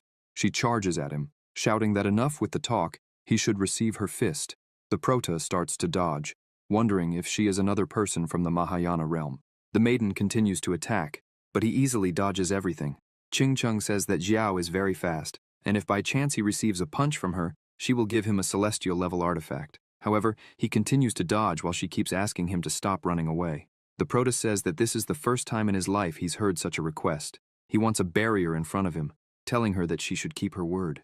The maiden gets excited and envelops her fists with her power, saying she will never break her word. She strikes Xiao, who is protected by his shield, shouting that if he survives her punch with full force, then she will keep her word. A huge explosion occurs, leaving the people in the city startled, asking what is happening. People say that it seems like the Imperial Advisor is fighting someone again. After the explosion, a crater forms in front of them, but nothing happened to Xiao. The Prota starts cleaning himself, saying that with all that power, a celestial level artifact isn't enough. Qing Cheng starts to breathe deeply, asking him not to act so clever. She says that, having received her punch and emerging unscathed, the reputation the Prota has is deserved, and throws an artifact to him. Xiao asks if that's a jade and questions what power the artifact holds. The maiden says he should be grateful to have received it from her. However, she gets a bit sulky, thinking that her previous punch wasn't enough, and that she wanted to try again. Ching Chung begins to explain that the object is called the Destiny Jewel and is an innate spiritual artifact of destiny, containing the power of the celestial laws. When fighting against a child of destiny, upon defeating them, one gains part of the person's destiny power. The Prota looks at the artifact in his hand, thinking that this is exactly what he needs. However, if this is such a powerful item, why did the person in front of him appear and give it as if it were nothing? The system appears, saying that it has detected that the host has obtained a special object, the Destiny Jewel, and that the system can start the evolution program now, as the mission has been updated. System mission: guide all disciples to reach the fusion level while you ascend, and must refine in the 4 paths: body, alchemy, poison, and sword. Mission reward: activate system update. He is impressed to learn that the system can also update because of that jewel. He looks at the woman and says that she still hasn't introduced herself, giving her name, much less saying what brings her to the Great Chin. The maiden begins to introduce herself, saying her name is Ching Chung, and that she is here because she stops speaking and asks him to first answer if he wants to dispose of the Celestial Emperor. The Prota, without hesitation, says yes. Ching Chung says she wants to make a deal. She explains that if he ascends to the Mahayana realm and defeats the top 10 talents in the ranking using the Jade's power, he will gain enough destiny from all of them. If that happens, she will help him eliminate the Celestial Kingdom's emperor and replace him. She asks what Xiao thinks of the proposal. He starts to think that she said she wants to help him eliminate and replace the Celestial Kingdom's emperor and someone who can say such words. He looks at her and says that, apparently, she must not be from the immortal court realm, because, if he's not mistaken, she must come from the divine realm, which is above the immortal court realm. She begins to laugh, saying that he is really quite smart, and confirms that she is indeed from the divine realm. The maiden starts to leave, saying that she has spoken with him. However, she needs to recruit other talents, pointing out that they will meet again when the Prota becomes number 1 in the ranking. As she moves away, he starts to question why she would need to recruit other talents. This makes him think that perhaps the divine realm is secretly reorganizing their realm. Sometime later, at night at Xiao's house, Jushuan starts approaching the door. Suddenly, Z bursts open the door, happy, saying she understands everything now, and thanks her master, saying she will teach the method to all her younger sisters immediately. Full of happiness, she looks at her master and asks why she is standing out there, silent. Jushuan is at a loss for words, as she was caught by surprise. The Prota goes to the door and asks her why she is there, questioning if something happened. A little sad, she lowers her gaze, saying that, actually, she needed to talk to him. Z starts laughing, saying that her master wants to speak alone with her master, so she shouldn't be so indiscreet and wandering around. Jushuan becomes even more confused hearing this and tries to explain. However, the Prota interrupts her and asks her to come in and explain what is going on. Z looks at them, starts laughing, saying she will leave the 2 of them alone. The Prota asks Jushuan to come in, but she feels a bit embarrassed. In her mind, there are 2 versions of herself, one in the form of an angel and the other in the form of a demon. The angel form asks if she really wants to do this, and if she's sure he would want it, because if he doesn't, how will she face him afterward? However, the demon form says that if she doesn't do it now, Xiao will ascend to the Mahayana realm soon, and questions whether she thinks he would actually remember his sister Celia when he reaches that realm, emphasizing that men are creatures of desires, and if Jushuan gives herself to him that night, maybe in the future he would remember the woman who spent a night with him. The angel form shouts, asking what madness the demon form is talking about, since Xiao is not that type of person, pointing out that they grew up together, and asking if the demon form truly didn't know the man standing there. The angel form says that if Jushuan truly loves the Prota, she should cultivate well and reunite with him in the Mahayana realm. The demon form asks what it matters if they grew up together, noting that even couples who live together for decades don't truly know each other, emphasizing that the Prota's power has increased suddenly in recent years and no one knows why, and he hasn't told anyone. The demon form questions where the angel form gets so much confidence from to say she truly knows that man. The angel form begins to retort, saying that everyone has their secrets, and asks what proof the demon form has against him, emphasizing that, since they've been together for so many years, has she forgotten the secrets they share too? Still angry, the angel form continues asking that if not for everything that happened, would they have told Xiao about their past? The demon form says that's exactly why they need to be direct. Between a man and a woman, there is only one veil, and besides, until now, the Prota isn't interested in her, so they can simply say that they did this to thank him for helping them so many times.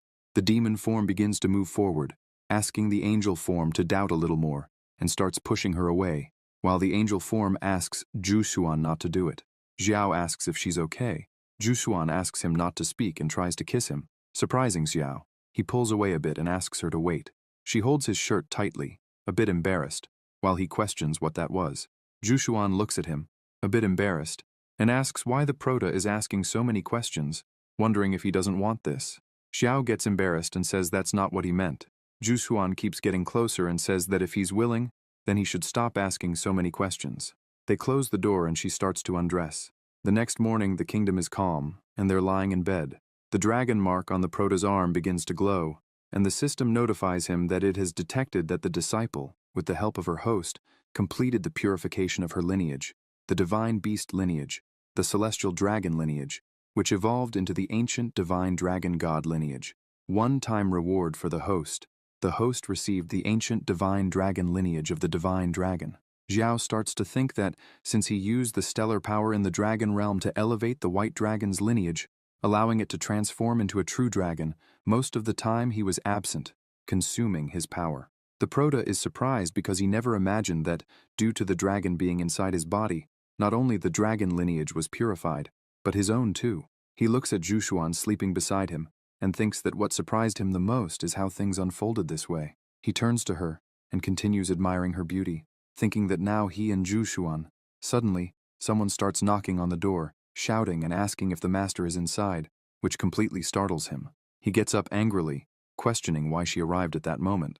Zhu Xuan also begins to wake up, asking how she got there. Suddenly she starts remembering the previous night, and they look at each other, and she feels a bit embarrassed. Xiao gets out of bed and asks her to go back to sleep while he goes to see what Z wants. He also says that later, they will go to the ancestral altar. He leaves the room while the master of the Hongmeng sect remains standing there, not saying a word. Zhu Xuan remains embarrassed, thinking about how the night before, she and the Prota, it completely shocks her. As soon as he leaves, Z asks him why he's so red. The Prota starts laughing, saying it's because the sun is very strong. His beloved disciple looks up and says that it's too early, and that she doesn't see any sun at all. Meanwhile, Zhu Xuan walks toward the Hongmeng sect's altar and opens the doors, thinking that Xiao is ready to ascend to the human immortal level. She enters and continues thinking that, when he reaches the celestial realm, undoubtedly, a completely different world will await him. Zhu Xuan walks up to a table, pondering that the lives of cultivators are very long, wondering if, after hundreds of thousands of years, the Prota will still remember her and the Hongmeng sect. The leader begins to concentrate, thinking that, in truth, she wishes for her beloved to have a path filled with victories and ascend quickly. An energy begins to form as she continues concentrating, thinking that she also wishes to reach her steps as soon as possible. The energy emerges from an object, and a strange voice says that it feels the wealth of the Hongmeng sect within her, asking if she is the current leader of the sect. This makes her alert, and holding her sword, she confirms, saying that she is the current matriarch of the Hongmeng sect, and asks who the person in front of her is. An image forms from that energy and says that it is the first leader of the Hongmeng sect, the Taoist Hongmeng. The ancient leader says that if she is truly the leader, then she must have read the celestial book he left behind. Zhu Xuan continues to be surprised by all of this, and asks if the man is really who he says he is, and if he really left the celestial book for the sect. The elder shows her something and says that when the Hongmeng sect officially became accepted by Qin, the fortune he left behind would be fully activated. He also says that, in addition to renewing the acceptance beneath that land, there is an immense, starry energy, one so vast that she cannot even imagine, and with that plaque, she will be able to move everything within that land freely.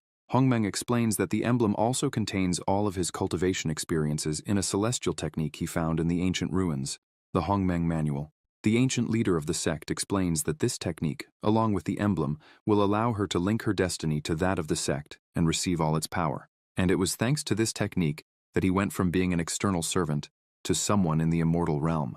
In reality, that land, Hongmeng, is far more extraordinary than anyone imagines, and she will discover all of this as soon as she merges with the plaque. Zhu Xuan asks the first leader to wait a moment and emphasizes that the merit for awakening the sect's fortune wasn't hers, but rather the Prota's. However, that energy strikes her chest with force. Zhu Xuan asks what just entered her.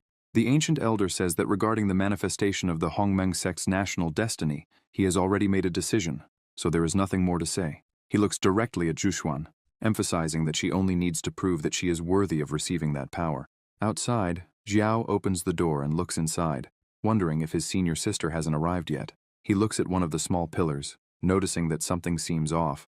Inside, the leader is kneeling on the floor, gasping and extremely tired, barely able to speak. The first elder questions if she really wanted to be the matriarch of the Hongmeng sect with such useless abilities. He says that, by the looks of it, she has really declined in recent years. And if this is true, then he begins to cast a spell with his hand, and the entire Hongmeng sect appears before them. Zhu is shocked to see this.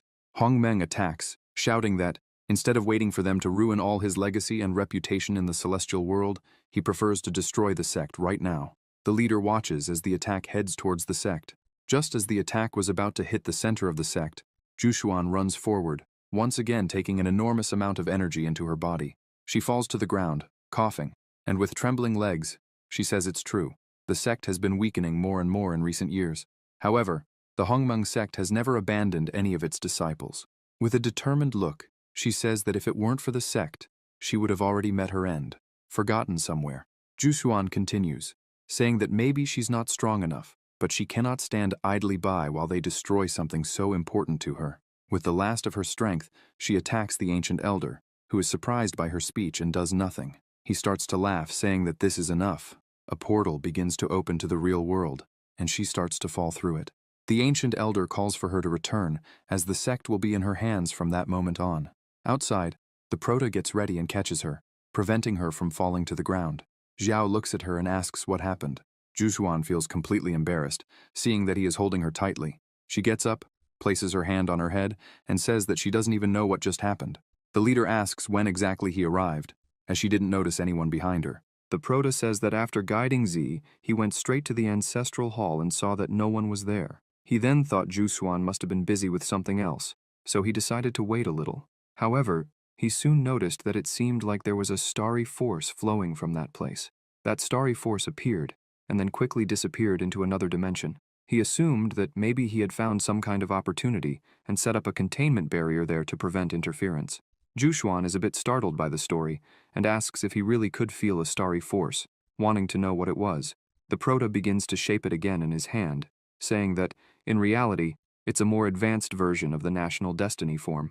He emphasizes that she also refined the purple chi of Hongmeng, which in reality is the same kind of power, just with a different refining method. The leader starts looking at her hand, and in her thoughts, she wonders if this means she has the same kind of power as the purple chi of Hongmeng. With this in mind, she imagines that she should use the same methods she used to dominate the purple chi of Hongmeng, so maybe she could dominate this power as well. She closes her eyes and begins to emanate a strong energy, thinking that trying wouldn't hurt. The amount of energy continues to increase. Suddenly, she opens her eyes, and on the palm of her hand is the starry energy. Zhu is happy, saying that she succeeded. Xiao congratulates her, saying that she made progress with it. She holds the talisman in her hand, thinking that, even after leaving that mysterious space, the wounds in her body have been healed. That talisman still accompanies her. Then, everything that happened was true. She hands the talisman to the Prota, saying that it belongs to him. Xiao is a bit confused and asks what that talisman is. Suddenly, the talisman begins to emanate energy, leaves Xiao's hands, and returns to the leader's hand. The Prota starts laughing, saying that, apparently, the object was linked to her. They both place their palms together. Zhu says that she will teach him a special technique. Suddenly, the system appears and says, "It has been detected that the host has received the ancestral Hongmeng Classic, a special technique. Since the system still needs time for an update, and to avoid the host getting angry, an independent secondary mission has been created. Upon completing this independent mission, the host will receive a generous reward." Xiao is surprised to learn that he has a secondary mission. The system continues, saying that within a month, everything the host contributes to the sect will convert into contribution points for the system. The progress made by the disciples of the Hongmeng sect will also be calculated as contribution points for the host, and the sect's commercial system will be opened so the host can spend his points. The Prota is confused, asking what this commercial system could be, and decides to take a look. The system notifies that the commercial system has been opened for the host, showing several options. In the commercial system, there were rare materials, artifacts, pills, coins, and plans, among many other things he could purchase. Xiao is pleased, saying that he had to work hard just to get a dragon lineage, and now the system was giving him several options. He decides to choose something. The system says the secondary mission has been activated and asks the host to accumulate points within a month, after which the calculation will be done. After analyzing the system, the prota turns and asks his senior sister what has been happening with her in recent days. He asks if something is bothering her. Ju Xuan gets a bit embarrassed and lowers her head. However, she gathers her courage and starts telling the prota that she is sure he will reach heights that she couldn't even imagine in her whole life, and she only hopes that he continues to remember the Hongmeng sect, and especially her. Xiao is moved by hearing this. He holds her hand and looks directly into her eyes, telling her not to worry, as he will not strive only for his own benefit, emphasizing that he will make the entire Hongmeng sect ascend with him. The leader gets confused and asks what he is talking about, questioning if the prota is an immortal and can do that. Xiao starts laughing, asking her to put that aside, changes the subject, and says that he also has many techniques of stellar power cultivation, and that he will share them with his leader. Sometime later, he hands her several scrolls, leaving her shocked by the quantity. The prota asks her not to be impressed, as little by little, he will also share those with all the disciples of the sect, emphasizing that everyone who is able to comprehend the power of the stars can learn those techniques. Ju Xuan questions if he is really planning to share techniques of that level with all the disciples of the sect, and asks if that's a good idea. She also questions once again if he is truly serious about taking everyone from the Hongmeng sect to the ascension. The prota confirms and says that he is serious. However, he has a condition, and says that if any disciple from the Hongmeng sect wishes to withdraw, they will have to destroy their own cultivation and erase all memories related to those techniques. The system appears, stating that it has detected the host's significant contribution to the construction of the sect. 1,000 contribution points have been received. As the disciples formally progress using these techniques, the system will evenly distribute contribution points to the host. The protagonist thinks that the points for so many techniques aren't very viable. Ju Xuan looks at Xiao, asking why he suddenly fell silent since she can't see the system. The protagonist asks the system how many contribution points he can earn if the disciples progress in cultivation using the techniques. The system says it will be calculated based on each disciple's level increase. A disciple who breaks through the Qi training stage will get 1 point. One who breaks through the foundation building stage will get 10 points. One who breaks through to the golden level will get no points, and so on. Each time they ascend to a higher realm, the contribution points will be multiplied by 10. Xiao isn't too happy about this, and asks the system if it's just giving charity. However, he thinks that, even if it's crumbs, it's better than nothing. He starts analyzing the situation, and concludes that to achieve greater progress, the talent of the accepted disciples is a problem, so he needs to find a way to fundamentally improve the quality of all the disciples in the sect. Suddenly, he becomes happy because he had an idea, even though the sect leader doesn't understand anything. He turns and starts to leave, telling his senior sister that he has something to do, and will see her later. Hearing they'll see each other in the evening, she becomes embarrassed. Meanwhile, at the medicinal herb cultivation field on Mount Dantian of the Hongmeng sect, several people are working. They begin to admire the herbs, impressed by their quality, and how incredible they are, emphasizing that Xiong has an innate talent for preparing medicinal herbs. Just like Elder Sumuhan, they gather and start talking about it, as they can even feel the density of the medicinal energy from afar. Suddenly, Sumuhan appears, asking what is happening and why everyone is gathered. People get startled and say they were praising senior brother Xiong for his medicinal herb cultivation. She approaches and says that the medicinal energy is indeed intense and tells Xiong that he has cultivated very well. Sumuhan also mentions that it's clear he put great care into growing those herbs. Xiong starts to get proud, saying that it's obvious his medicinal herbs are amazing. However, Sumuhan begins creating a flower in her hand, asking Xiong if it wasn't Master Xiao who brought back the wood spirit from the Longtongue realm, noting that he already passed the refinement technique to everyone. She begins applying the energy accumulated in her hand, saying that when cultivating herbs, they can also supplement the fields with some wood spirit energy. This will help them grow even better. The energy starts spreading over all the herbs, leaving everyone impressed.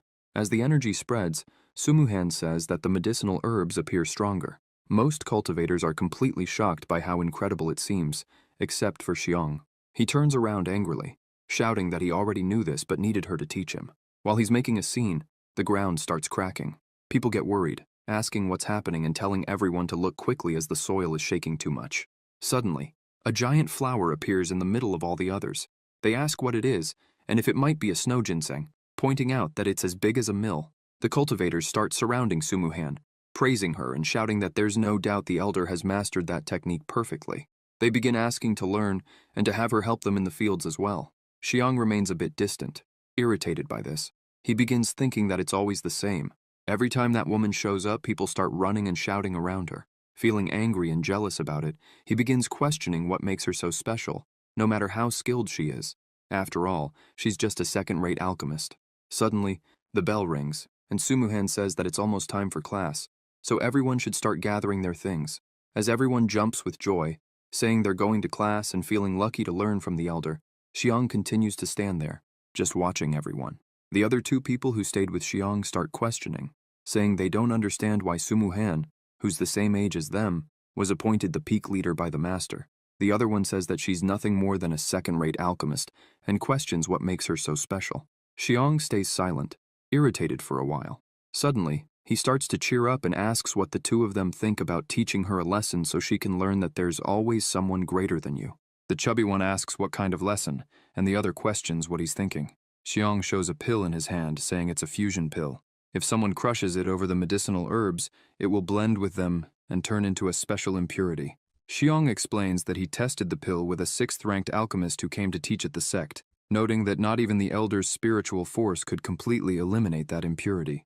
On top of that, if it's not detected immediately, the impurity will cause an explosion. The chubby one is impressed, asking if the explosion from the other day was his fault. The bowl-cut hair one says he thought that 6th-ranked alchemist was simply incompetent. With a look of envy, Xiang says those are the herbs Sumuhan used today for a demonstration in class. He points out that the 6th-ranked alchemist was severely injured in the previous explosion, and he heard that he had to stay in bed for a month to recover. Filled with envy, he starts saying that this time he wants Sumuhan to meet her end. The three of them begin walking, as it's time for class, and from a distance, Seal watches everything. He just watches silently. In the alchemy room, several people are entering, and are surprised to see some new faces. They start questioning who the two people are since they've never seen them before. Others say that, judging by their clothes, they seem to be from the Wanlian Pavilion. This means that today, people from the pavilion are observing, and it seems like they want to start a collaboration. That little group thinks that the Wanlian Pavilion is the most prestigious alchemist organization today. If they can embarrass that woman in front of them, it will be a disgrace for all alchemists, and she'll never recover from it. Suddenly, Elder Sumuhan enters the room with a larva in her hand. She walks over to the cauldron, saying that she will now demonstrate the special method to refine the snow ginseng pill. Xiang starts laughing, thinking that now is his moment. Sumuhan throws the herb into the cauldron, and the fire begins to dissolve it. She explains that, to refine this type of pill, the most important thing is to completely eliminate the impurities from the herbs. During the fusion of medicinal energy, there shouldn't be a trace of impurity. The elder begins using her alchemy, and the cauldron starts shaking. Everyone is stunned, watching the scene. However, Sumuhan begins to get a little worried, not understanding what's happening, and wonders, what was that sound? People begin commenting that they heard something breaking, and ask if the alchemy cauldron could explode. Other students tell them to stop talking nonsense, as that couldn't happen, especially with the people from the Wanlian Pavilion there to observe them. The two visitors remain silent, just watching the scene. The elder thinks something's wrong, so she decides to fuse the medicinal liquids first, and begins using her magic. The process begins, but she notices that the fusion of the medicinal liquids fails, and wonders how this is possible. Still worried, she starts questioning if there's an impurity she didn't see before. However, she decides to stabilize it before the medicinal powers get out of control. Indeed, there are impurities that weren't eliminated, and these impurities are not typical of snow ginseng cultivation. Furthermore, they've almost completely fused with the medicinal liquid.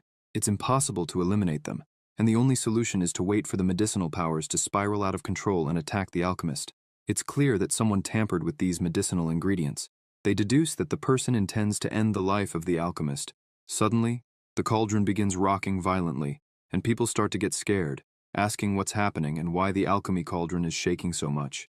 They begin speculating that this is a loss of control of medicinal powers, wondering if the elder might lose control as well. One of the visitors starts mocking the scene, saying that a simple second-level snow ginseng pill has already caused the alchemist to lose control. The other points out that she has poor concentration. Xiang continues happily, mentally hoping that it explodes soon. That way Sumuhan will be humiliated in front of everyone, and his greatest desire is to see her pathetic face. Suddenly she hears a voice saying, "Stay calm.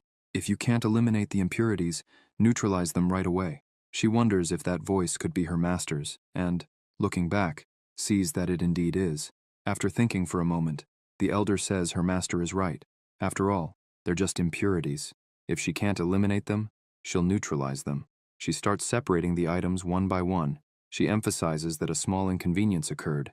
Then, she will show everyone the special technique for refining the snow ginseng. Sumuhan says she will let everyone take a look at the process of refining the level 10 elixir. Xiang continues trembling with rage, questioning what this is. All the people present begin to be completely stunned when they hear it's a level 10 pill, a legendary pill. Even the visitors from the pavilion begin questioning if she's really going to make a legendary pill. The oldest among them says that he has lived for hundreds of years and has never heard of such a young alchemist capable of refining a level 10 pill. He points out that Sumuhan is getting too confident, so he hopes she doesn't trip over her own arrogance. However, nothing shakes the elder's confidence. After seeing her master, she takes some lotus of the 1,000 carp decision, covered snow herb, and gills of the ice fish, thinking there's no problem. Now she will add the snow ginseng, and it will be perfect to refine the great regenerative pill of the 7 disasters. The cauldron calms down, and she thinks she's been researching the great regenerative pill of the 7 disasters for more than half a year, always missing something. But now, she understands. Her previous methods were too conservative, and clearly, the snow ginseng is unstable if there are impurities.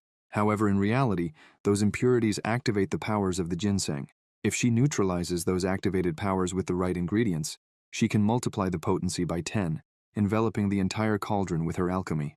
Once again, it begins to emit a strong amount of heat and energy all around. That energy starts spreading through the room, and the students begin to be impressed, saying the medicinal aroma is dense, and they feel their level advancing. Now, they can sense they're about to break through to the golden core stage. The 2 visitors are impressed, saying that a pill of that level, with just a trace of its aroma, can make someone advance from foundation building to golden core. Still astonished, they remark that, in addition to all of that, the pill has Tao inscriptions on its surface. So, there's no doubt, it's truly a level 10 pill. The elder is happy and thanks everyone for witnessing it. The 2 visitors are so amazed by her abilities that one of them asks if she wants to become his apprentice, while the other bows his head, showing respect, and asks Sumuhan if he could stay and study at the Sect, noting that even if he stays as a simple assistant, it would be enough for him. The other students also start to surround her, eyes shining, emotional and impressed by all of this, asking if she will also teach how to refine a level 10 pill. The protagonist watches from afar and thinks that, it seems, Sumuhan has also made great progress in her training these days. Xiang, looking from afar, wonders if she really did it. Still in disbelief, he thinks that not only did she prevent the medicinal power of the snow ginseng with impurities from going out of control and exploding, but she also managed to successfully refine a level 10 pill in front of everyone. He can't believe how this is possible. Xiang continues irritated, thinking that maybe she took advantage of something her master did to deceive everyone. He truly believes that's what happened, and it must be some trick of that woman's. He starts pushing everyone, thinking he will expose her in front of everyone. Xiang approaches her and shows respect, asking what happened with the cauldron at that moment and questioning if she didn't manage to control the medicinal power and almost exploded the cauldron. And why didn't it explode? And instead a level 10 pill appeared. This is enough to make people start questioning, saying it's true, because just a while ago, the cauldron was about to explode. How, all of a sudden, was a level 10 pill refined? After all, she's nothing more than a second-rate alchemist. Since he joined, he has never seen her refine a pill greater than level 2. The chubby one says it's true, stating that Sumuhan has been deceiving them all, while the bowl-cut hair one questions whether that pill is really level 10. She gets a bit irritated and thinks that since Master Jushuan asked her to establish the alchemy peak and teach pill refinement, she's dedicated almost all of her life to that task.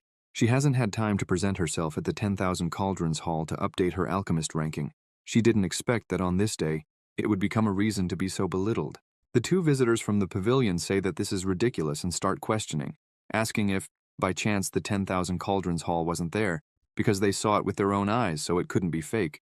The older man says that, even though it's been hundreds of years since a level 10 pill appeared at the 10,000 Cauldrons Hall, they still managed to see an ancient method for evaluating such a pill. They explain that it said the main difference of a level 10 pill, compared to lower levels, is the profound Tao resonance it emits through its fragrance. Just by smelling it, one can achieve an advancement. On top of that, the Tao lines on the surface of the pill also have the power to help others break through their limits, just by observing it. The visitor asks the elder if he could examine the pill. Sumuhan holds the pill in the palm of her hand and says there's no problem. Xiong continues saying that it doesn't seem extraordinary, but suddenly, someone begins emitting a very strong energy and says that now they understand everything. The person starts shouting joyfully, saying that it's incredible. The older visitor says that the facts speak for themselves. Xiong turns his face and starts wondering if this really is a level 10 pill, questioning how it's possible, and if the elder has been hiding her true strength all this time. Xiong shows respect once again and says that, it seems there's no doubt, it really is a level 10 pill. He apologizes, admitting he was completely ignorant. A little shaken by all of this, he says he just remembered that he has something to do, so he will leave now. However, she tells him to wait. Annoyed by the situation, Sumuhan says that she clearly remembers the snow ginseng she used earlier, which came from his plantation.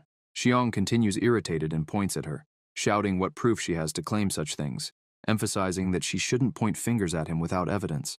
She starts releasing some of her power, saying that all the ginsengs in that pill had spiritual wood energy. This method of nourishing herbs with spiritual wood energy hasn't been taught to anyone yet. Today, she demonstrated it to everyone using his plantation as an example. Furthermore, she never even said the ginseng had anything wrong with it, but it seems the accusation hit home for him. She emphasizes that, until now, she always thought he was the most talented disciple of the alchemy peak, and was planning to recommend him to the master to be the next peak leader. These words leave Xiong shocked. She crushes the herb with her own hands and says that, unfortunately, he has deeply disappointed her. It seems he is a person with ill intentions, and from this moment on, he is expelled from the sect, emphasizing that he is no longer a disciple of the Hongmeng sect, and telling him to leave immediately. Xiong opens his arms, irritated, shouting that she can't expel him because she's just a peak leader and doesn't have the authority to do that. Suddenly, the protagonist interrupts everyone and asks if, by chance, as vice patriarch, he has this authority. Xiong is completely paralyzed with fear upon hearing the master's voice. The protagonist looks at him with a look of indignation and anger.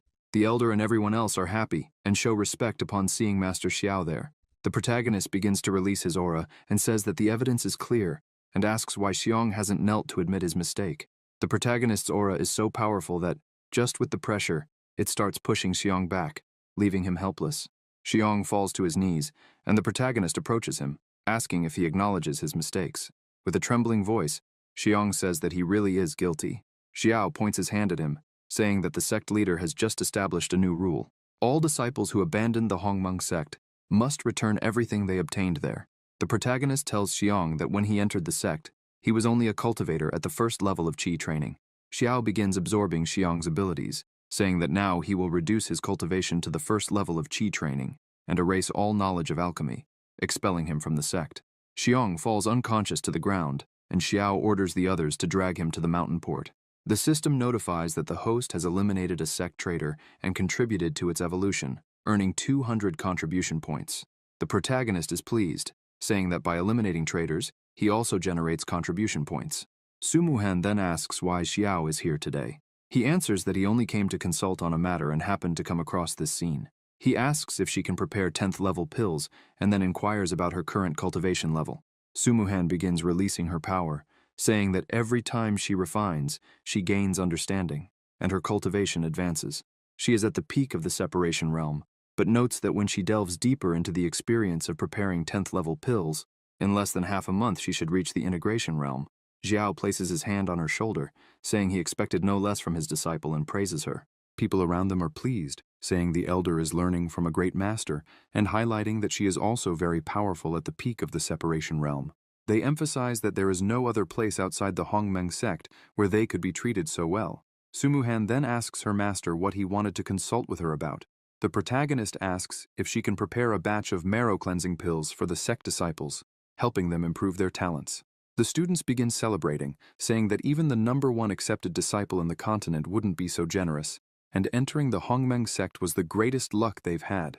Sumuhan says preparing the marrow cleansing pills wouldn't be a problem, but questions if her master really wants to enhance the talents of all the disciples, as it could be too risky. The visitors in the pavilion agree with the elder, noting that, with all due respect, the heavenly treasures the protagonist possesses will be coveted and attacked, and they cannot control whether these wonders fall into the wrong hands.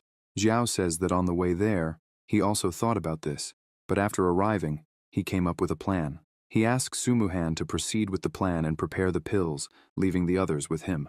She is pleased with the master's request and agrees immediately. Meanwhile, Xiong is struggling to descend the mountain, as his body has no more energy. He continues walking down the immense stairs, complaining that without his cultivation, he can't even fly on a sword, thinking he'll have to descend step by step and will only reach the bottom by morning.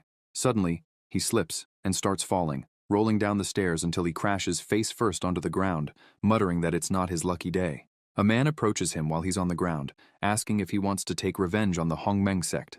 Xiong looks up and asks who the man is. The man, fully hooded and dressed in black, says that no one needs to know his identity, and asks Xiong to just remember that he is someone who can help him seek revenge. Sometime later, somewhere, Xiong looks at himself in a mirror and looks back, questioning if the man really said that with this, he could take revenge on the Hongmeng sect. The mysterious man places his hand on his shoulder, saying that this won't be enough. Suddenly, Xiong feels an immense pain flooding his body and screams, asking what the man is doing. The mysterious man replies that he is transferring some power to him. The mysterious man begins to remember a fight in which an old friend lost. Since discovering his friend's death, he has always sought revenge. He thinks that he didn't expect even Zhu Yan to be defeated by Master Xiao, emphasizing that the strength of that man is truly insurmountable. The mysterious man thinks that it is said that even the immortals of the celestial court are no match for that monster, and if it were just him against Zhao, victory would be nearly impossible. However, he was lucky, as the protagonist has practically become the goal of everyone. As they solve the issue of the mountain's protective formation, those who want to eliminate Zhao only increase. He thinks that he can't wait to see the protagonist lose his life. Meanwhile, at the entrance of the Hongmeng sect, Xiao was telling his disciple that, 300 miles to the west, there was a valley where demons had been seen recently. He emphasized that he had just completed the transmission of skills, but she needed real combat experience to gain more. His disciple agreed and began walking alone toward the destination her master had ordered. Xiong hid behind a tree, watching everything, and looked at the girl alone, thinking that she seemed a bit naive. This made him think that if he gained her trust, he could infiltrate the sect. They stepped on a branch and made noise, and suddenly she was surrounded by several people. As they surrounded her, Wu Shuang prepared to fight, and questioned if they were the demons causing trouble there, all wearing masks. She asked what she would do if they were demons. They all advanced together, shouting and questioning if she believed that, even alone, she could be a heroine who would eradicate the demons and defend the righteous path. She began to remember her master's teachings, saying that if she chose to specialize in body arts, the best defense would always be attack. She began moving her spear, thinking that she should remember every word of her master. However, a strange energy began to take over the spear and her body, making her question what it could be. She became trapped, seeing the demons approaching, and thought that this was not good at all. One of the demons started speaking, saying that she would now be his. She started to panic, thinking that she was in serious trouble. However, another person emerged from the forest and drove the demons away, defeating them, saying they were a bunch of cowards, attacking with superior numbers. Xiong managed to defeat them all, and Wu Shuang looked at him, saying she was very lucky to have been rescued. Suddenly, the magic she was learning started to disperse. She wondered if it was because the owner of the demonic qi lost consciousness. Xiong helped her up, asking if she was okay. She was happy and said she was fine, thanking the knight for saving her. He began talking to her, saying that recently many demons had appeared in that area. He then asked why she came alone. Wu Shuang answered that it was a mission from her sect, and she came specifically to eradicate the demons from that place. Xiong said he understood, but from what he saw, she had no experience fighting them. Wu Shuang felt a little embarrassed and admitted that it was true. She didn't have real combat experience yet, apologized, and thanked him again for saving her. Xiong smiled and asked if he could teach her. Wu Shuang was happy and asked if that was true, if he could really help her. Xiong smiled, saying yes, and that she could leave everything to him. They began fighting against the people who were there. She didn't waste any time and also started training. Sometime later, the two were walking through the forest.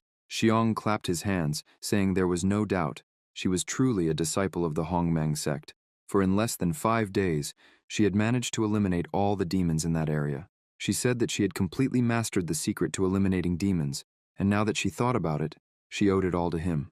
Wu Shuang turned and said that she was going to check out the other areas and explore a bit to see if she could find more demons and continue practicing. Xiong begins to smile, thinking that after taking care of all those demons, Wu Shuang will trust him more, and as long as he uses her, he will be able to enter the Hongmeng sect easily. Wu Shuang raises her spear, all happy, saying that she has finally fought on her own. Xiong watches her thinking that soon he will take care of all of them. However, he is shocked to discover that the Hongmeng sect has established a new rule that no outsiders can enter unless they have the master's approval. He falls to the ground, upset as Wu Shuang apologizes, saying these are the rules. Still crying, he says he understands and asks her not to worry, as he didn't want to cause trouble for her. Xiong begins to wonder when the sect established these rules, as he didn't even know about them. Putting on a sad act, he says that his intention is not to put her in a difficult position. He simply wants to join the Hongmeng sect because a friend of his disappeared after joining. Xiong emphasizes that he grew up with this friend since childhood, but they lost contact and now he is searching for him. Wu Shuang is moved by the story, saying she understands. Xiong continues his act and asks her not to worry, as if it's really difficult, it's better to forget about it. He mentions that he can't take advantage of having saved her once to ask for something in return, and says he will find his friend on his own. Wu Shuang starts to leave, telling him to be careful. Xiong shouts, asking her not to be so cold, saying that if she can help him, he would like to be helped. Wu Shuang stops and thinks for a moment while Xiong makes a pitiful face. After a few seconds, Wu Shuang gets an idea and says she will introduce Xiong to her master, as he is fond of new talents, and since Xiong is stronger than her, the master will probably like him. This shocks Xiong. Wu Shuang grabs his arm and starts dragging him, saying she will take him to meet her master right now. Xiong freezes in fear and asks if they really should make such a scene. He starts thinking that he can't meet Xiao as he's too clever, and if he finds out about the whole act, he'll tear Xiong apart. He tries to break free but can't, realizing that Wu Shuang has immense strength, which doesn't make sense. Seeing he won't be able to break free, he asks her to wait. Wu Shuang looks at him and asks what's going on. Xiong tries to disguise it, saying he was thinking and feels he's not prepared to meet her master this way, as it seems disrespectful. Wu Shuang doesn't understand and asks what he wants to do. Xiong begins to explain that usually when looking for a master, one should bring a gift, and wonders if he should offer at least 100 low-quality spiritual stones. He emphasizes that he would feel bad meeting such an important person empty-handed. While he's explaining this, Xiao appears behind him. Wu Shuang notices her master's presence and greets him, making Xiong tremble with fear. The master asks her who the person in front of her is. Wu Shuang walks towards Xiao and says that while fighting the demons, she had some issues, and this companion saved her life. She also mentions that her companion said an old friend disappeared after joining the Hongmeng sect, and that's why he wanted to join to search for clues. With a smile on her face, she says she remembered what the master had said about not letting anyone in so easily, and that's why she was thinking of recommending him as a new disciple. Xiao stays silent, listening to everything, and after she finishes speaking, he says he understands. Xiong was already accepting that he was going to meet his end, but Xiao asks him to follow him. Xiong is confused and Xiao explains that since he saved his disciple, he can't be too harsh. Xiao asks what the name of Xiong's childhood friend is. He replies that his friend's name is Xiong Chumo. Xiao says that if it's this guy, he was expelled from the sect recently for trying to kill an important mistress. Xiong starts shouting, saying that's impossible as he knows his friend's personality well, and he would never do something like that. He emphasizes that he's sure his friend was framed and thinks that if those bastards hadn't forced his hand, he wouldn't have done that.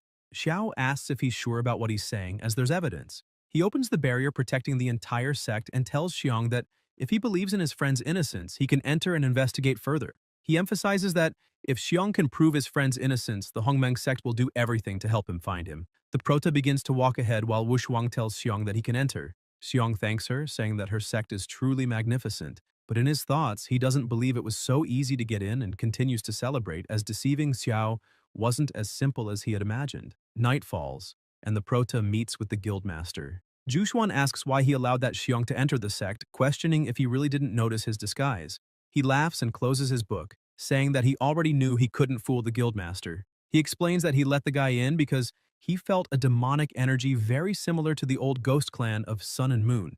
The prota emphasizes that if they really came into contact with demonic cultivators, it won't be as simple as just expelling him from the sect. Xiao also says that in addition to all this, he wants to take this opportunity to train Wu Shuang, since she has always been an obedient girl who follows orders to the letter. He wants her to understand that even though she's obedient, she can make mistakes. And instead of following orders blindly, she should learn to think for herself. In the middle of the night, Xiong opens the door to his room and leaves, thinking it was easy to infiltrate and that, apparently, the Hongmeng sect isn't as impressive as he thought. He begins jumping across rooftops, reflecting that maybe his expulsion was the will of the heavens, so he wouldn't waste his talent in that mediocre place. Upon arriving at a certain location, he sees a building and says that the ceiling stone that holds the protective formation must be there. Xiong watches the guards, remembering that during his time in the sect, He watched that stone several times, so he knows the patrol routes like the back of his hand. As soon as he finds a gap, he quickly opens the doors, enters the building, and comes face to face with the sealing stone. Xiong raises his hand, thinking that destroying it will soon turn the sect into history. However, as soon as he touches the stone, he feels something very strong, and a force violently throws him against the wall. The impact makes a loud noise enough to attract some guards. Injured, he realizes he wasn't prepared for a protective seal and that all the noise has drawn the guards' attention. Xiong starts to panic, thinking that now there's no way out because if he gets caught this time, it won't be solved with just an expulsion. His only choice is to follow the order of that man in black, as that way he can survive under his protection. He takes a leap and advances full force, thinking that even if he has to sacrifice his cultivation, he needs to destroy that stone. Suddenly, the prota grabs Xiong and asks Wushuang if she now understands. Xiong looks around and asks what they're doing there. The prota answers that this is the question he should be asking, and then asks the friendly companion if he could explain what he was doing in the room where they keep the sect's protective formation. Wushuang gets upset and asks if Xiong saved her only out of self-interest. The prota looks at her and tells her not to worry, as he's not there to judge her today. Xiong starts shouting, demanding that Xiao let him go. The prota explains to Wushuang that human nature can be very dangerous, which is why she always needs to think before acting. Wushuang says she understands and emphasizes that she won't make this mistake again. Xiao begins to laugh and says it's all right, but now he's going to teach her how to deal with a despicable traitor like that. He activates his Heavenly Devourer skill and explains that he'll show her how to handle this kind of situation. A few seconds later, the prota lets Xiong go, saying that the technique has taken effect. The prota asks Xiong who sent him and what the plan was. Under the effect of Xiao's technique, Xiong extends his hand to deliver something and says that his plan was to destroy the Hongmeng sect's protective formation and then use that to contact his superior. Xiao takes the object in his hands and questions whether it's really what he thinks it is. Suddenly, the protective barrier is broken, and the alarm signal is triggered. Outside, the enemy leader sees the signal and thinks that at least the boy was useful. He starts smiling and says it's time to act. As they reach the entrance of the sect, they realize something is wrong and wonder why everything is so quiet. One of the servants asks the leader if he really thinks something is wrong there. The leader points out that even if it's a trap, it doesn't matter, because if there's a powerful formation, it will take at least 15 minutes to reactivate it. By then, the Hongmeng sect will already have been reduced to ashes. The members are happy to hear this and emphasize that, with the leader protecting them, that insignificant sect poses no danger. The man with the skull-like face says that, fortunately, he informed the sect and requested help from the ghost portal sect of the Sun and Moon from the celestial realm. With the help of an immortal from the fusion realm, the Hongmeng sect wouldn't survive the night. Their leader states that it's time to go, as they're going to wipe them all out at once. Meanwhile, inside the sect, Xiao is observing when Z approaches him and warns that those people just crossed the entrance to the mountain. The prota smiles, saying that everything is perfect. He advances with his two disciples and asks them to activate the mountain formation. While advancing, Wushuang asks her master if he didn't say they could have brought reinforcements from the celestial realm and questions if the sect's great protective formation will be enough to eliminate a celestial immortal. Xiao responds that they'll only know if they try. He thinks that since the formation was destroyed by Yixuan last time, he brought Zhugelin to repair it, but also fully enhanced it along with Gupan and Jianfeng. That's why the Hongmeng sect's great protective formation is now brand new. The prota says that even so, the formation needs time to activate and asks Wushuang if she can take the lead. She agrees, saying there's no problem. The ghosts advancing suddenly stop when they see someone at the end of the stairs. They shout asking who is there. Confidently, Wushuang yells that if they want to pass, they'll have to step over her corpse first. The leader of the ghosts is impressed, as a brat who still smells like milk is trying to stop them. Without hesitation, he orders his disciples to attack. Wushuang clenches her fists, thinking that now is the moment. She remembers that her master directly transmitted his energy to her, allowing her to ascend directly to the peak of the Golden Core realm. Moreover, all those people were just between the Golden Core level and the beginning of the Divine Division realm. To top it off, she still has the magical weapons her master gave her. Striking the first blow on one of the ghosts, she thinks that if she handles the rhythm of the battle well, victory will be easy. However, one of the opponents manages to attack her from behind, trapping her with a chain while another strikes her. The attacks are powerful, causing her to get injured. The guy holding the chain takes advantage of the moment to tighten it even more, pulling her backward. From a distance, Xiao and Z observe the scene. Z starts to worry about her sister, but the prota tells her not to worry, stressing that Wushuang needs to learn to fight on her own and that Z must trust her more. Despite her master's words, Z remains anxious and worried about her junior sister. Wu Shuang, being dragged by the chains, exerts tremendous effort to hold them and thinks she needs to get up right now. Besides having received energy from her master, the Prota also strengthened her physical body, which means her physical endurance should far surpass that of an ordinary golden core cultivator. With this in mind, she believes she should be able to break those chains easily. The ghost holding the chain mocks her, asking his partners to look, as she's trying to break the chains of the River of Tales with just physical strength. He points out that it's ridiculous, and he and his companions start laughing, explaining that the chains were made from the bones of cultivators who practiced body refinement at the divine division level. Even so, Wu Shuang is trying to break them, with only golden core cultivation and brute strength. Full of mockery, they say that she couldn't possibly do it, not in her dreams. Facing their jeers, Wu Shuang thinks that strength has always been her greatest asset, and brute strength has never failed her.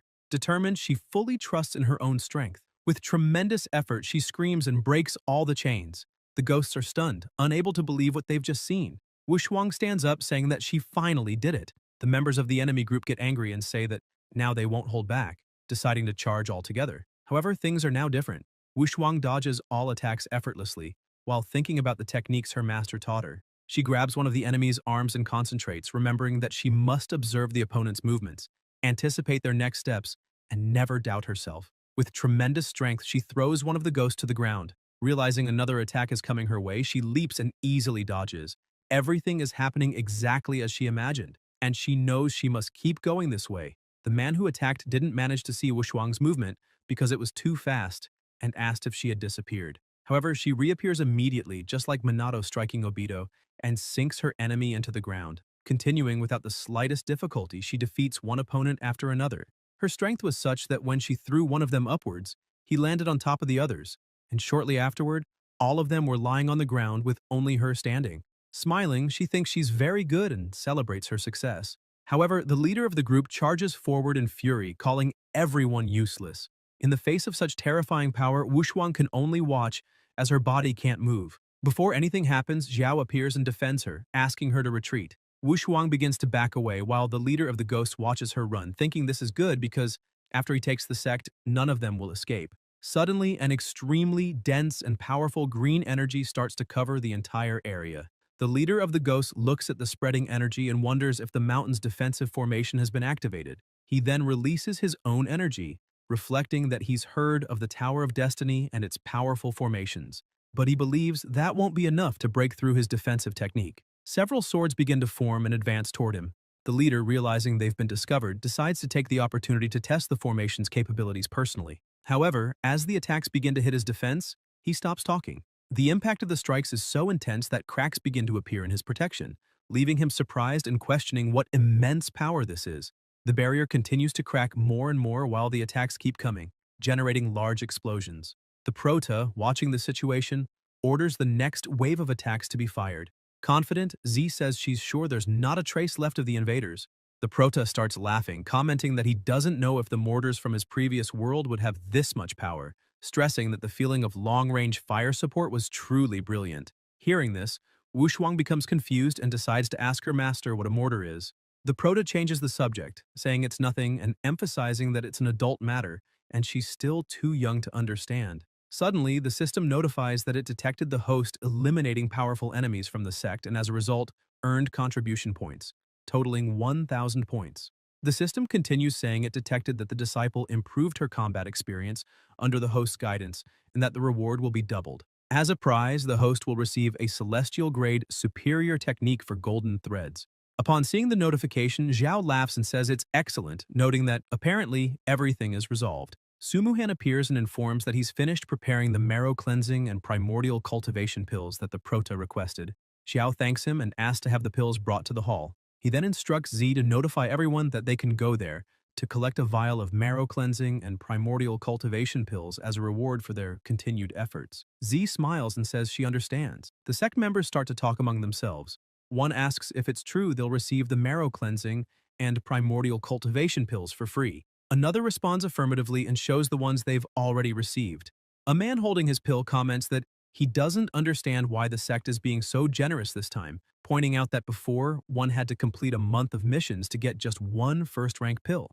Looking at the pill in his hand, he notices that there are so many refined patterns on it that it must be at least an 8th-rank pill, which leads people to question if they could really distribute them for free. 3 disciples are admiring the pill, commenting that it's the first time they've seen something of that level.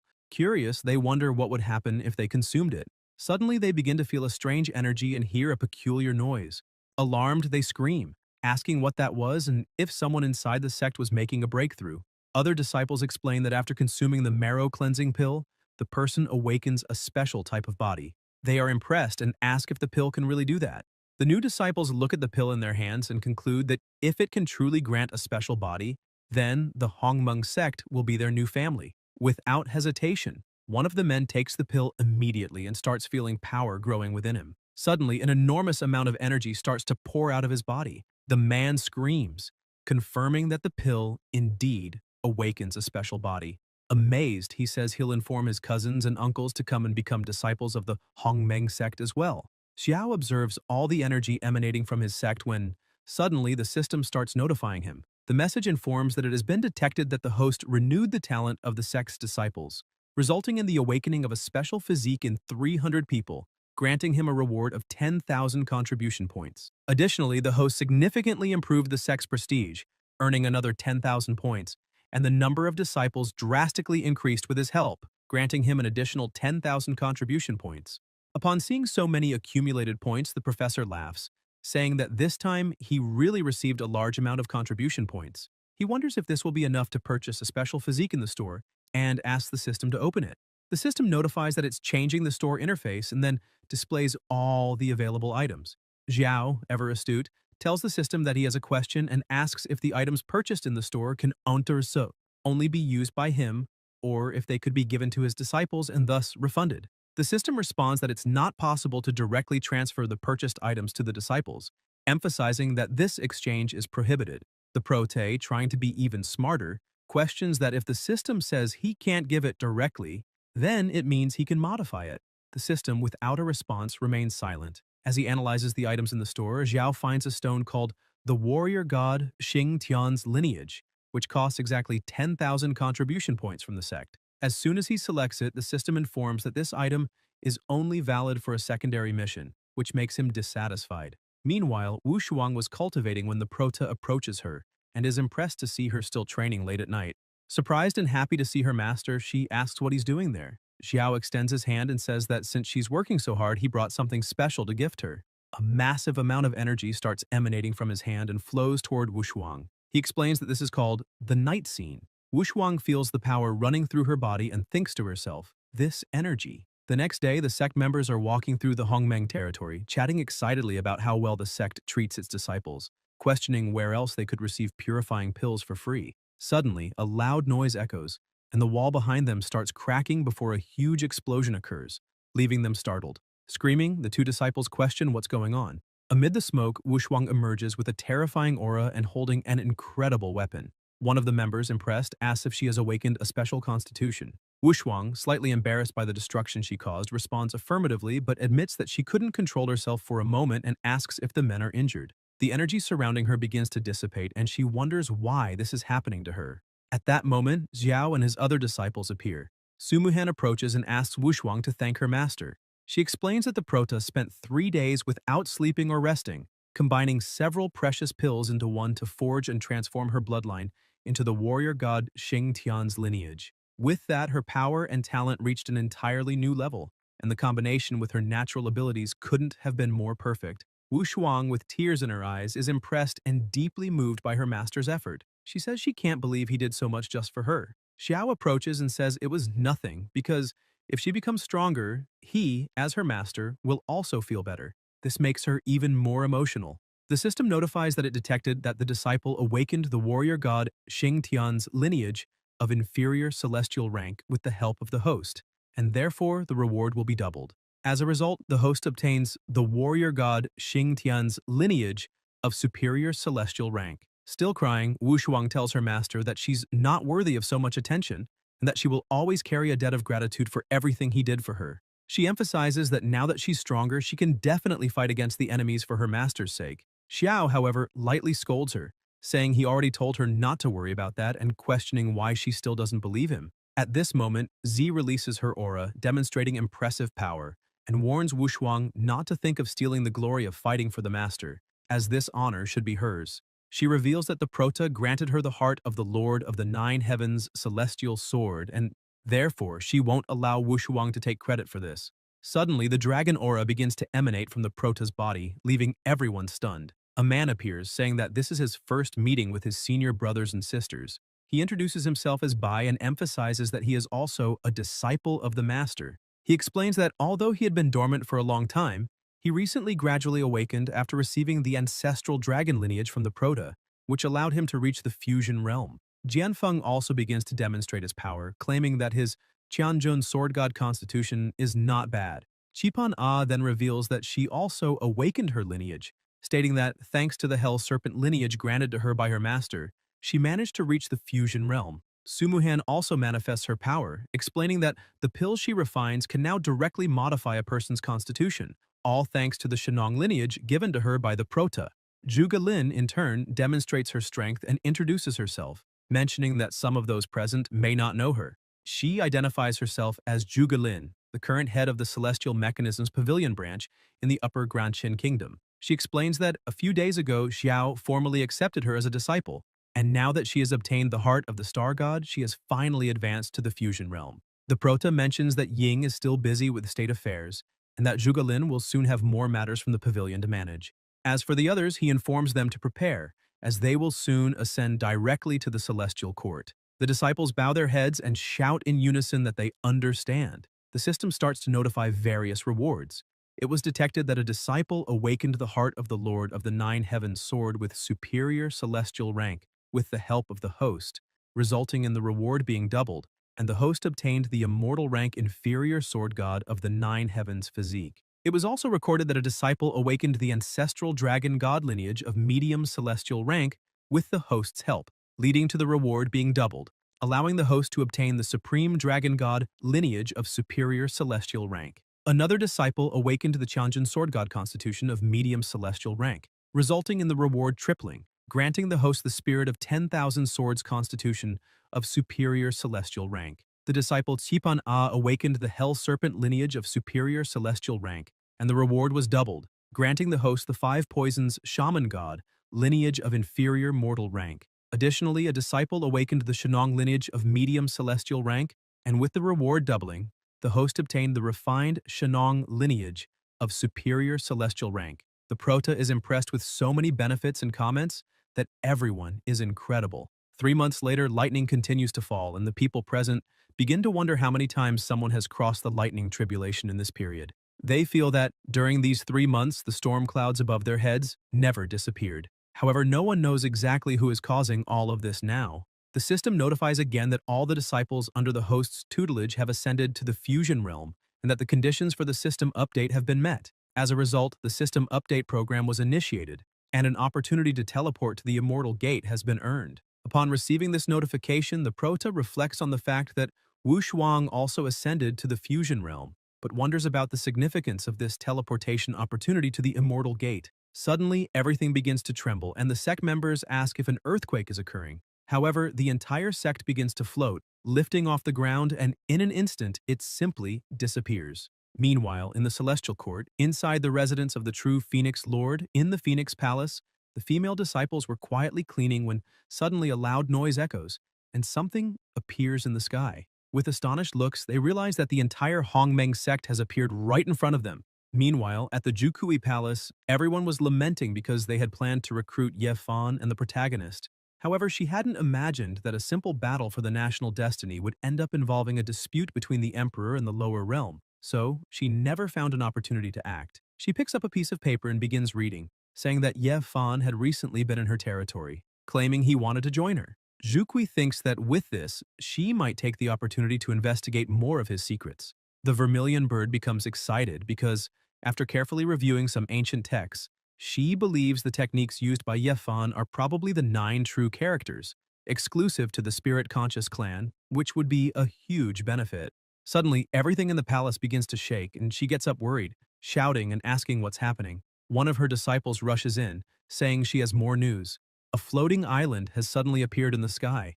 Jukui is confused and asks what she's talking about. However, the disciple keeps shouting, distressed, saying the island blocked the sunlight and without it, all the floating formations of the palace were shut down. The vermilion bird steps outside and indeed sees a floating island there. Still not understanding anything, she asks who dares to cause such a commotion. Meanwhile, on top of the island, Xiao and Z were watching everything. She asks her master where they are now, since the concentration of spiritual energy in the air is at least 3 times greater than before, and notes that refining the power of destiny has become easier. The protagonist looks at her and says he doesn't know exactly where they are, but he's sure it's the Immortal Bridge.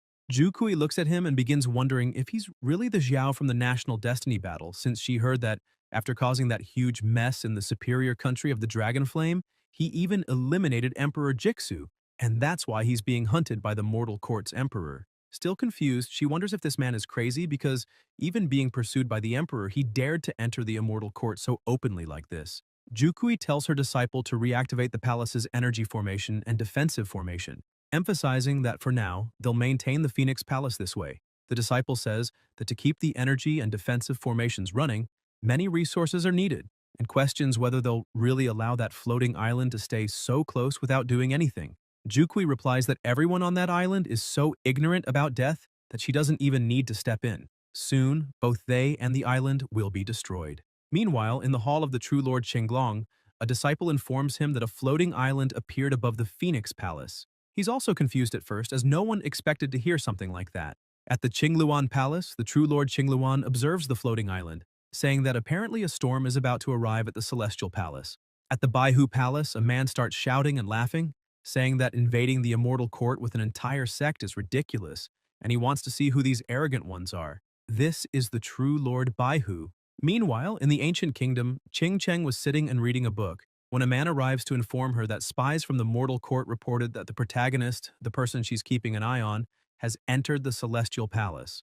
The princess says this happened a bit earlier than she expected, but says she understands and asks the man to leave. The man seems a bit uneasy and tries to say something else. Qing Cheng asks if something happened and if there's anything else she should know. The disciple hands her a mirror that shows the protagonist's sect and says he entered the Immortal Court with his entire sect, drawing everyone's attention, and asks her to take a look. The princess takes the mirror in her hand and is impressed to see that he really entered the Immortal Court with his entire sect, starting to laugh and saying he's truly impressive. Qing Cheng points out that this is very interesting because while others fear attention, the protagonist plays with it, causing all this commotion. However, she still has doubts and wants to see if he really has the power to show such confidence. She calls Liu Feng, who immediately shows up. The princess asks what his current position is in the human ranking. Liu Feng makes a face like he wants praise and says he recently rose to the 21st position in the human ranking. She's pleased to hear that and says sending him to the lower realm to infiltrate the Celestial Palace wasn't in vain. Then she chooses him and asks him to go face Xiao. Liu Feng gets a bit discouraged and asks why he should be the one to face Xiao.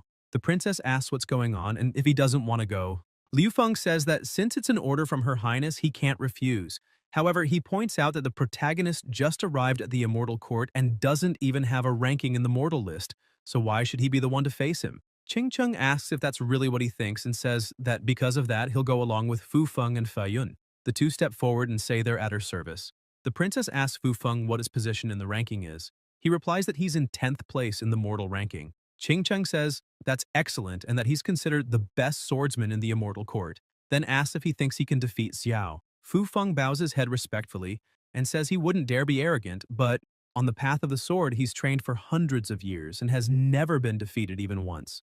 The princess says that's very good and orders him to go with Fei Yun and Liu Feng. If the protagonist wins the battle, they must give that to him and speak about the Immortal Court. Liu Feng doesn't like it much and asks why the princess doesn't entrust such an important mission to him alone, stressing that he can handle it by himself. But she says she doesn't want to hear anything else and tells them to simply do what she ordered. As soon as they leave, she gets excited while watching the mirror, observing everything, wanting to see if the protagonist really has the strength to be up there. When they arrive, Fu Feng looks at the island and asks if that floating island is the Hongmeng sect the princess asked them to keep an eye on. Fei Yun isn't happy to see it floating and thinks they're way too arrogant. Fei Yun asks Fu Feng where his brother is, questioning whether the princess didn't order him to test the protagonist's strength. Fu Feng replies that he hasn't been able to contact his brother and doesn't know, but it seems that if he doesn't get up on that island soon, he'll miss a big opportunity. Several cultivators were already in the air surrounding the island. Among all the people, 2 cultivators begin chatting and ask if those are the Hongmeng sect members the Mortal Court's emperor is after. The other comments on the 500,000 spirit stones per head and wonders where he should spend so much money. Fu Feng keeps watching and says Fei Yun is mistaken. Suddenly, a powerful energy begins to emanate from within the sect. That energy intensifies with each second, scaring everyone. Suddenly, the nearest cultivators are thrown back. Fei Yun is shocked. Fu Feng says he heard that everyone ranked above 100 in the mortal list of the Celestial Court has already challenged the protagonist and none lasted more than 5 moves. Liu Feng appears behind the two saying they're nothing but fleas in the fusion realm pretending to be immortals, and points out that the protagonist must think he's all-powerful. He also says that if the princess weren't tied up in the matters of the Celestial Court, with the power of true immortals from the Taigu realm, wiping out the immortal court would be easy. Fei Yun thinks that's idiotic, and Fu Feng reflects that his brother is also in the fusion realm and still said all that. Xiao looks at Zi and asks if the little one is ready, as there are many nasty weeds she needs to clear out. She grips her sword excited and says she's ready. Fu Feng comments that from the looks of it, those insignificant ones aren't even worthy of being faced, and immediately begins to create a barrier since his brother is very impulsive and he needs to raise a sound barrier before he exposes the princess's secrets. Liu Feng stares at the protagonist, thinking he's a coward hiding behind a woman. Z steps forward and points her sword, asking if anyone else there wants to face her. Liu Feng charges quickly, leaving everyone impressed with his speed. He appears behind her, saying she has no right to speak there. Z turns around, finding him fast, but the protagonist appears between them, defending her, and says that after all the waiting, someone at least somewhat worthy has finally shown up. He blocks the attack with ease. Z asks her master to let her help, but he tells her not to worry about that guy and to take care of the others as he'll handle this one. Liu Feng tells the protagonist that he doesn't even need to draw his sword to face him. Xiao, unfazed, says he'll use his anyway. He draws the sword and comments that, from the man's fighting style, he already knows who sent him. Xiao strikes, asking the man if his master didn't teach him that. To fight someone like him, he should be using at least 90% of his power. Liu Feng blocks the strike, but then starts screaming, terrified by the sheer force. He's thrown back, and even in great pain, he realizes his power of destiny is being drained. Liu Feng asks if the princess gave the Jade Manual of Destiny to the protagonist. Xiao shows it to him and asks if that's what he's referring to. Liu Feng becomes furious and asks why the princess values someone like the protagonist so much. Curious now, he draws his sword and tells Xiao to hand it over because he's not worthy of possessing it. The protagonist says his master disagrees, since she was the one who insisted he accept it. Liu Feng remains furious, shouting for the protagonist to give it back.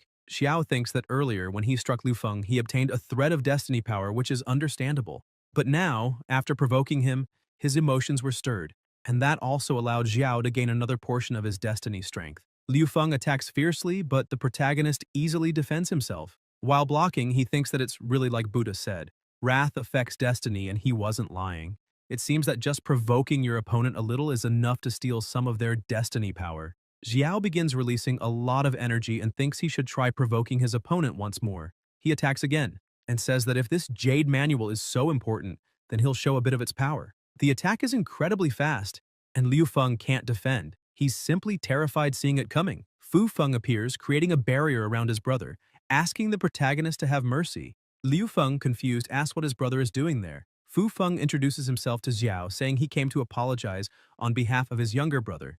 Liu Feng still doesn't understand and gets irritated, asking his older brother why he's being so polite to the protagonist. But Fu Feng just tells him to be quiet and not be disrespectful.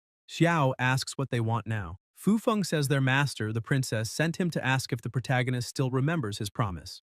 Xiao asks if he's referring to what his master said, that if he ascends to the immortal court, defeats the top 10 talents of the mortal ranking, and uses the Jade's power to absorb enough destiny from them, then she'll help him eliminate the immortal court's emperor.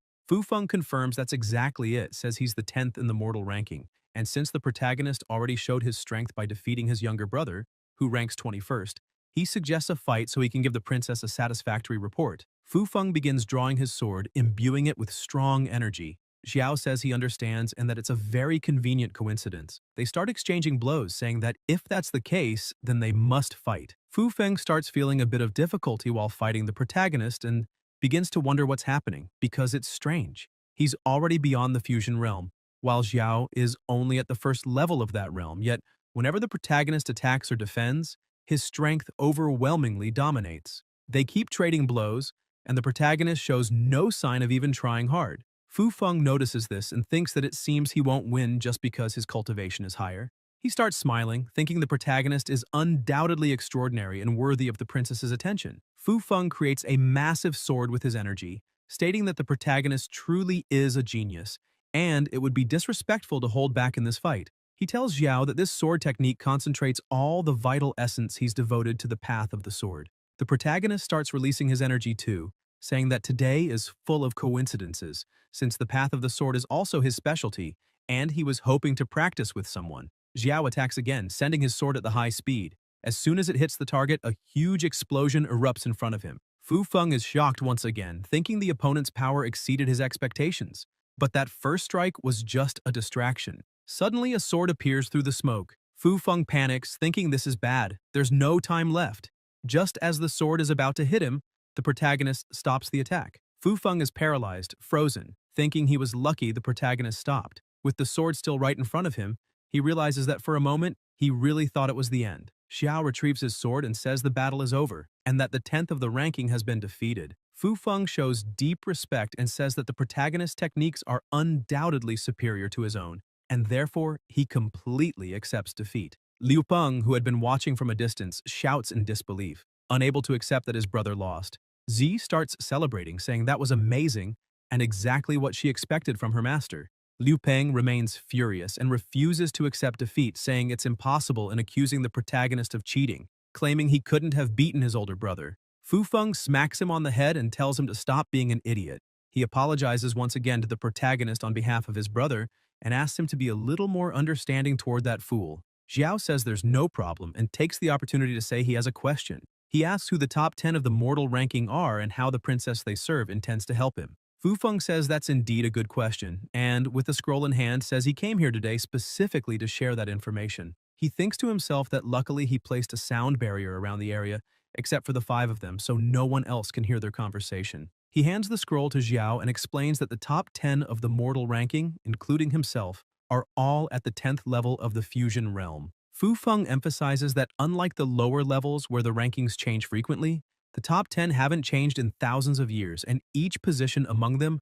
represents a massive gap in power. Fu Feng explains that the protagonist needs to know that each of these cultivators has specialized in different fields: artifact forging, alchemy, body cultivation, and poisons. He highlights that the 9th rank, known as Qianlian, is a master of body cultivation and has strengthened his body so much that even celestial weapons can't leave a mark on him. For swordsmen like them, he's practically invincible. The 8th rank, named Qinzi, although an alchemist, has taken the art of alchemy to divine levels. The pills he produces can even influence the heavenly Tao, making the natural laws bow before him. Fu Feng says he knows the power of these two very well because he has a close relationship with them and warns the protagonist that not even 10 Xiaos together could face either of them. He continues explaining that as for those ranked even higher, he doesn't even know their faces and says that if the protagonist manages to defeat either of the two he mentioned, he might be able to get more information about the others. Fu Feng asks Xiao to heed his advice and says that before him the imperial princess tried to recruit many talents from the lower realm, but none of them completed the task. So he advises the protagonist to be very cautious. While reading the scroll, Xiao says he understands but still has one last question. He looks at Fu Feng and asks once again how the imperial princess intends to help him face the celestial emperor. Liu Feng gets mad again and starts shouting, asking if the protagonist is questioning the power of the imperial princess. His older brother once again interrupts him and apologizes for his brother's recklessness. He asks the protagonist if he's ever heard of the ancient domain realm. Xiao looks confused and asks what that is. Fu Feng begins to explain that the ancient domain realm is the home of the divine race. The celestial spiritual power that the entire celestial court longs to obtain throughout their lives comes from that place. Just cultivating there for a while, nourished by that power, will make surpassing members of the celestial court only a matter of time. The protagonist asks what this celestial spiritual power is. Liu Feng keeps mocking, saying the protagonist doesn't even know what celestial spiritual power is and that he can't understand why the imperial princess pays attention to someone like him. Fu Feng tells the protagonist that if he knows how to refine destiny power, then he definitely understands this too. Xiao says he already gets it. Fu Feng then says it'll be easy for him to understand and starts explaining that celestial spiritual power can be seen as a form of destiny power, but much more concentrated and potent than normal. After hearing the explanation, the protagonist wonders if that's also a form of destiny power, which sparks a new doubt in his mind. He doesn't know if it's stronger or if star power is superior. He replies without hesitation that he understood everything and says they should now go back and tell the princess he accepts the mission. He asks her to wait patiently. Liu Feng steps forward again, points his finger at the protagonist, and says he's extremely arrogant, asking if he even knows who he's talking to. His brother gets irritated again and slaps him once more, apologizing yet again to the protagonist. He says they'll definitely deliver the message to the imperial princess and leaves, dragging his brother along. The protagonist turns around and begins speaking loudly, saying everyone there saw the show, and asks if that was enough or if anyone else wants to challenge him. If anyone does, just step forward. He'll face them all at once. The other cultivators start trembling in fear, saying that if even Liu Feng and Fu Feng were defeated, they don't stand a chance. So it's best to leave. One by one, they turn their backs and walk away. The protagonist returns to his sect, saying no one else dares to step forward. And now he feels lonely. Z looks at him, thinking her master is joking again. He starts heading back and tells her to follow him. Since no one wants to fight, they might as well return and eat. Meanwhile, inside the palace, Jukui tells her servant to leave while she remains silent. Once alone, she says that there's no one else there, so he can come out. Ye Fan appears, saying it's been a long time since they last met. The vermilion bird gets straight to the point and tells him to say what he came to discuss, and it better be important. He replies that without a doubt, it's something that will interest her and shows one of the words. Jukui looks at the word, wondering how they compare, and asks why he's showing such a treasure to her, questioning if he's not afraid she might just kill him and take it by force. Ye Fan says that if he were afraid she'd steal it, he wouldn't have been foolish enough to come there in the first place. The vermilion bird begins to release a bit of her power, asking if he's trying to insult her. Ye Fan shouts for her to calm down and unleashes even more of the power from the word, telling her not to get angry because he's not done speaking. He emphasizes that someone of her level surely wouldn't stoop to someone like him, and if he's giving her the treasure, he assumes she wouldn't cause problems for someone as insignificant as himself. Jukui smiles, thinking the man before her is quite cunning. He leaves no loose ends and even showed her his power. It makes her wonder whether he's trying to threaten her or not. The firebird begins releasing flames from her hand, thinking she wants to see how powerful these true words of the 9 characters really are. She fires an attack at the word, completely destroying it.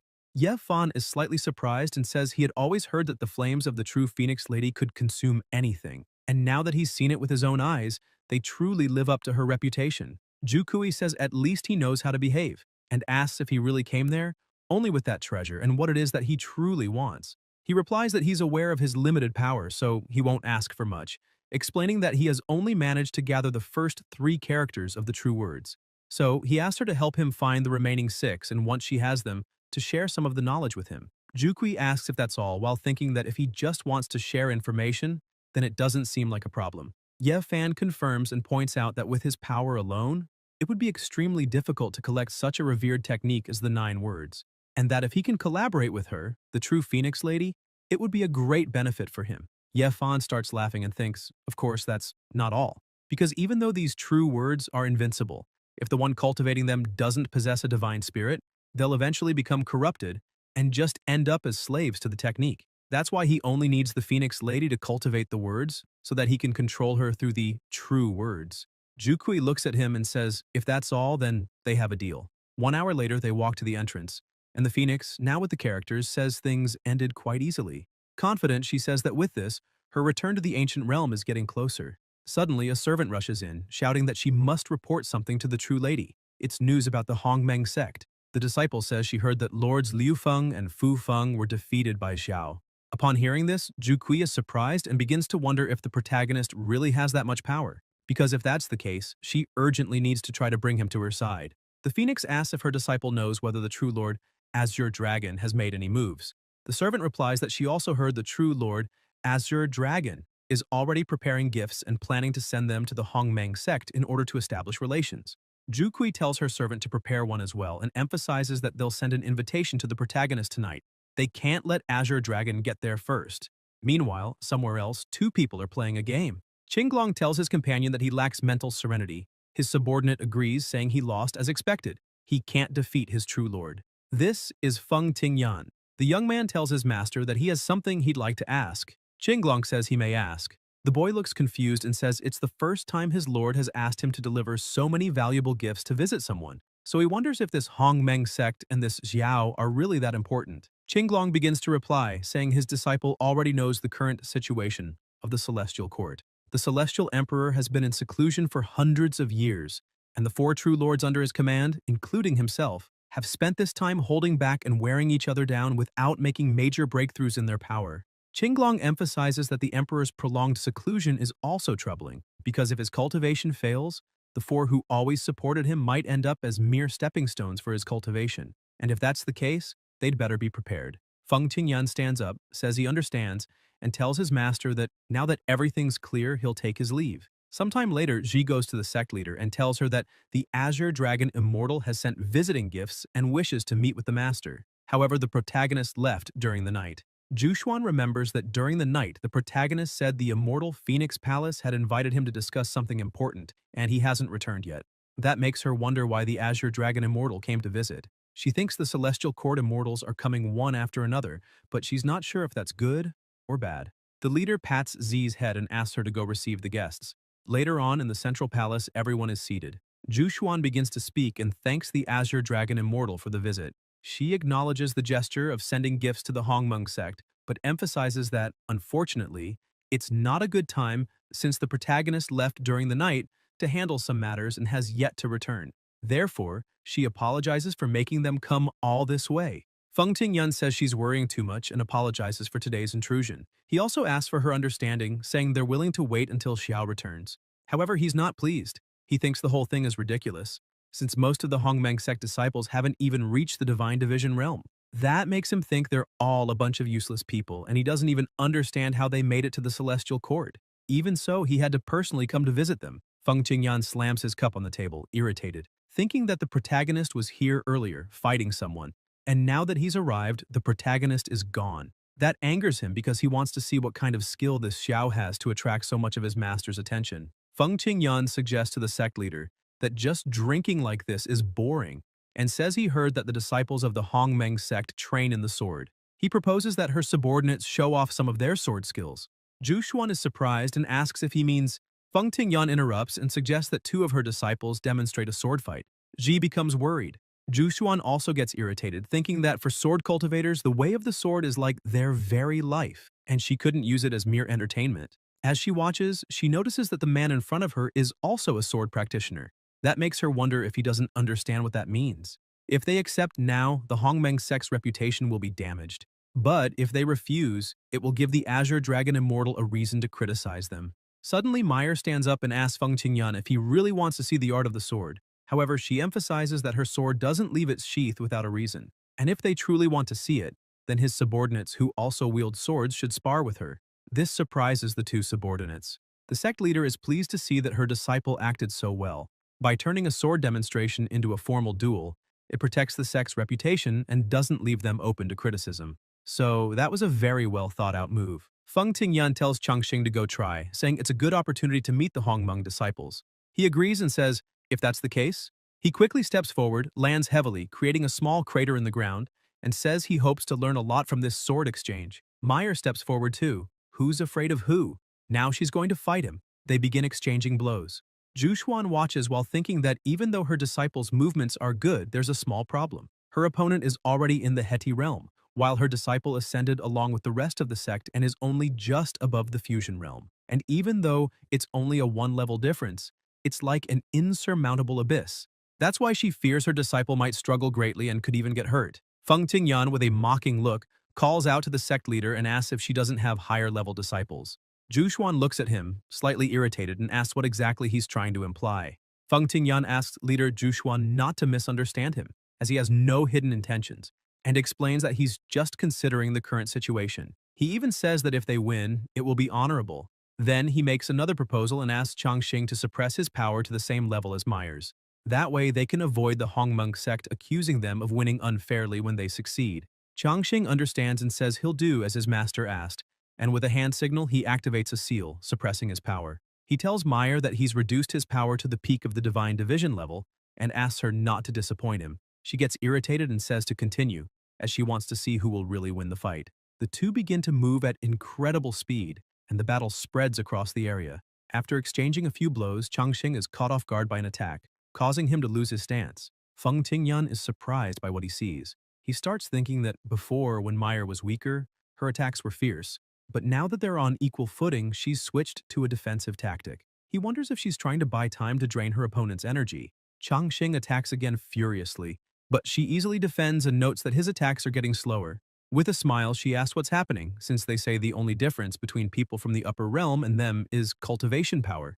Mocking him further, she says maybe it's not just that. Maybe he's just really bad with a sword, or maybe he's just a weak idiot. Changxing backs off, furious, yelling at her and asking what she just said, emphasizing that she's just a woman and dared to insult his swordsmanship.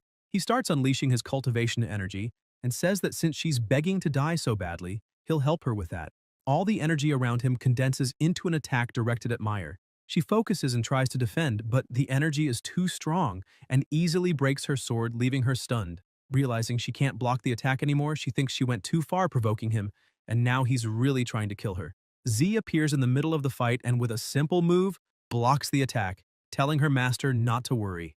Angry at everything she's seeing and hearing, she charges forward, breaking Changxing's sword with a single strike, leaving both Feng Tingyan and the other disciple in disbelief at her power. Confident in her victory, Z says she'll give them some advice and warns them never to underestimate a woman's power. Still with her back turned to her opponent, she reminds him that it was supposed to be a friendly duel and questions why he had murderous intent just now. With a serious tone, she asks if it's because he couldn't win and, hurt in his pride, now wants to kill to prove superiority.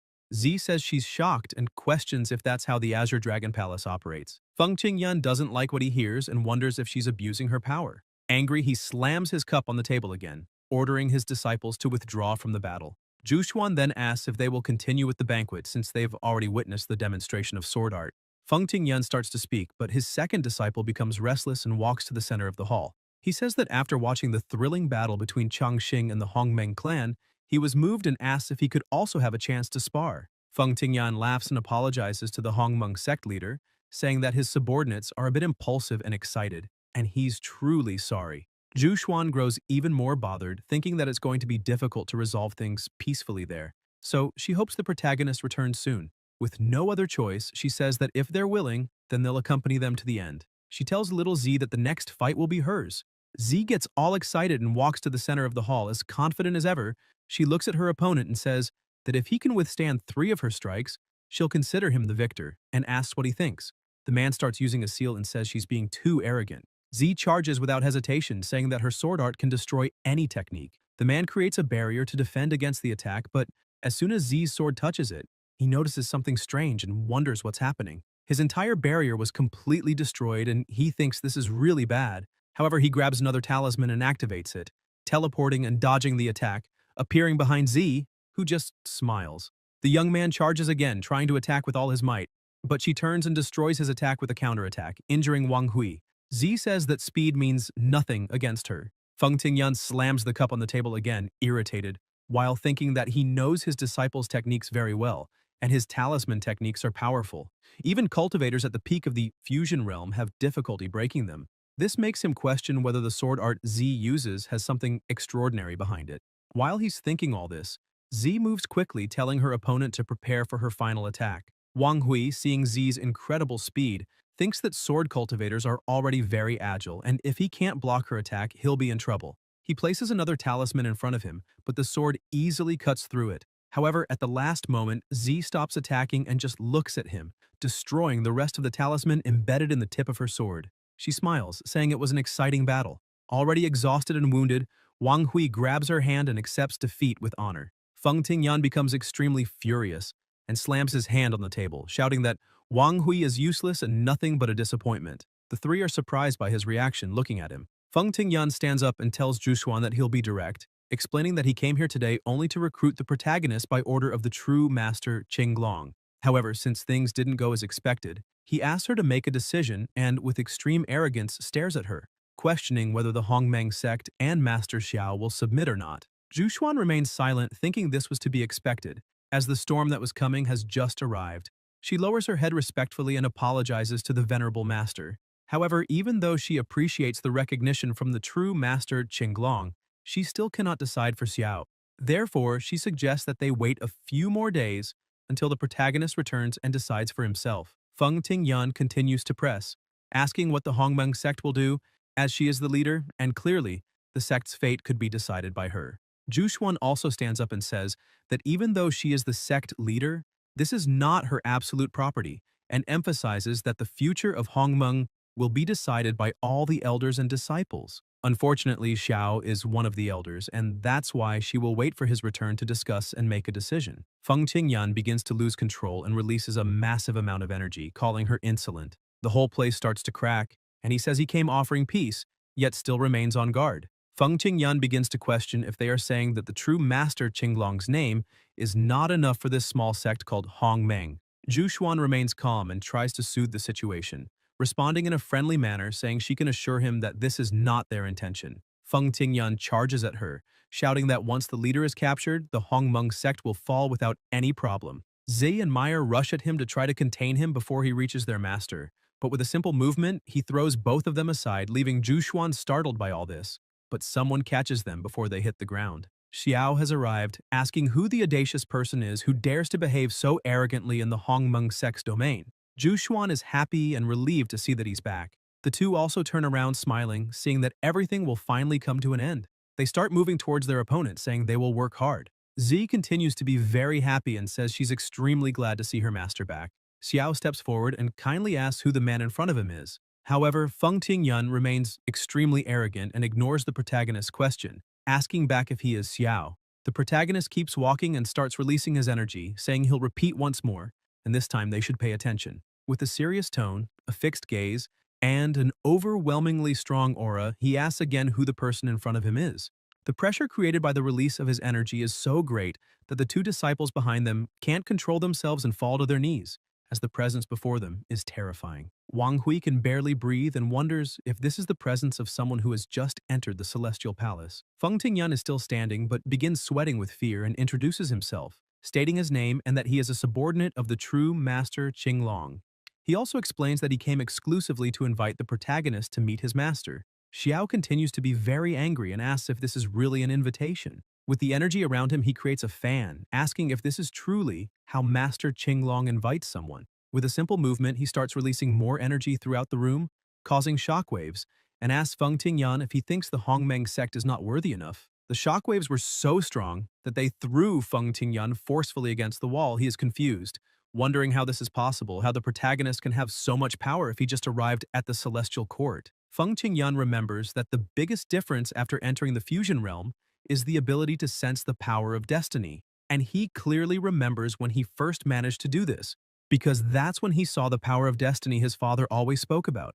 Seeing the protagonist in front of him, he thinks that there are people with special talents who can perceive the power of destiny even before reaching the fusion realm. And even though few people know, the power of destiny also has different levels. The reason why the Emperor of the Celestial Court is stronger than others is that he possesses a destiny power refined to the maximum, called celestial spiritual power. The four true masters receive this power from the celestial spirit of the Emperor, which is why they are stronger than the rest. He also received a bit of this power as a reward for the true master's merits. He begins to lose consciousness and falls to the ground, thinking that ever since he obtained this celestial spirit power, nothing could defeat him. But now, having been completely humiliated with just one movement, he wonders if Xiao possesses a power superior to the celestial spirit power. And if that's not possible, he can't find an explanation for such overwhelming power. With a fixed, cold stare, the protagonist continues approaching, saying that there better be a good explanation for all of this. Feng Qingyan manages to stay conscious, but he can barely move. Lying on the floor, he keeps wondering what is happening, as Xiao's posture is imposing and inviolable. This posture is exactly like that of the former Celestial Emperor Xu Yan. The protagonist remains standing in front of him, looking. Feng Qingyan realizes there's no chance to do anything there, so he kneels and humbles himself, apologizing for his offenses, emphasizing that all the mistakes were due to his own stupidity. He asserts that the true Master Qinglong has nothing to do with this. However, Xiao no longer wants to hear any of it and tells him to stand up and take that filthy group away immediately, disappearing from his sight. The two disciples help him stand up while the protagonist continues saying that he truly hopes he disappears from his sight, because if they appear in front of him again, it will be the end of their lives. With a trembling voice, completely scared, Feng Qingyan agrees with everything the protagonist says. After they leave, Zhu Xuan begins healing Zi and Meyer. Xiao asks how they are. They are delighted by his concern. Zi says she has some minor injuries, but after meditating a bit, she's already healed. As for Meyer, she says her injuries are nothing, and that in at most 2 days, she will be 100%. The protagonist says he's glad nothing more serious happened because after entering the celestial court with so many forces clashing and sects rising, it will be impossible to keep a low profile, even if they wanted to. Therefore, he emphasizes that everyone there should be prepared because situations like this will happen more and more often. Z becomes confident and tells her master not to worry, as she will give her all in cultivation to protect the Hongmeng sect. Meyer also becomes confident and says she will do the same. Even though her cultivation is not as high as the others, she will try her best. Zhu Xuan asks the protagonist how his meeting with the true lady Zhu Kui went. Xiao says it's a long story and starts explaining that, at night, when he was about to sleep, he heard someone knocking on the door. One of the sect disciples tells him that a secret message has arrived. This surprises him a bit, as he wasn't expecting it. However, he receives the letter and closes the door. With the paper in his hands, he starts wondering what kind of matter could be so urgent that they would send a secret message at that time of night. The letter said, "Urgent matter related to the Emperor of the Celestial Court. Come immediately to the Red Phoenix Palace. Signed, True Lady Zhu Kui." Still confused by all of this, he opens the window, wondering what the true lady has that's so urgent to contact him about a matter related to the Emperor. And even though he thinks it might be a trap, he jumps out of the window and says he's going to investigate the situation. After looking around for a while, he notices that there doesn't seem to be anything unusual, but suddenly he feels an energy and sees a red bird standing alone. Upon seeing the technique she's practicing, he smells something different and immediately thinks that the technique clearly carries the aura of Ye Fan.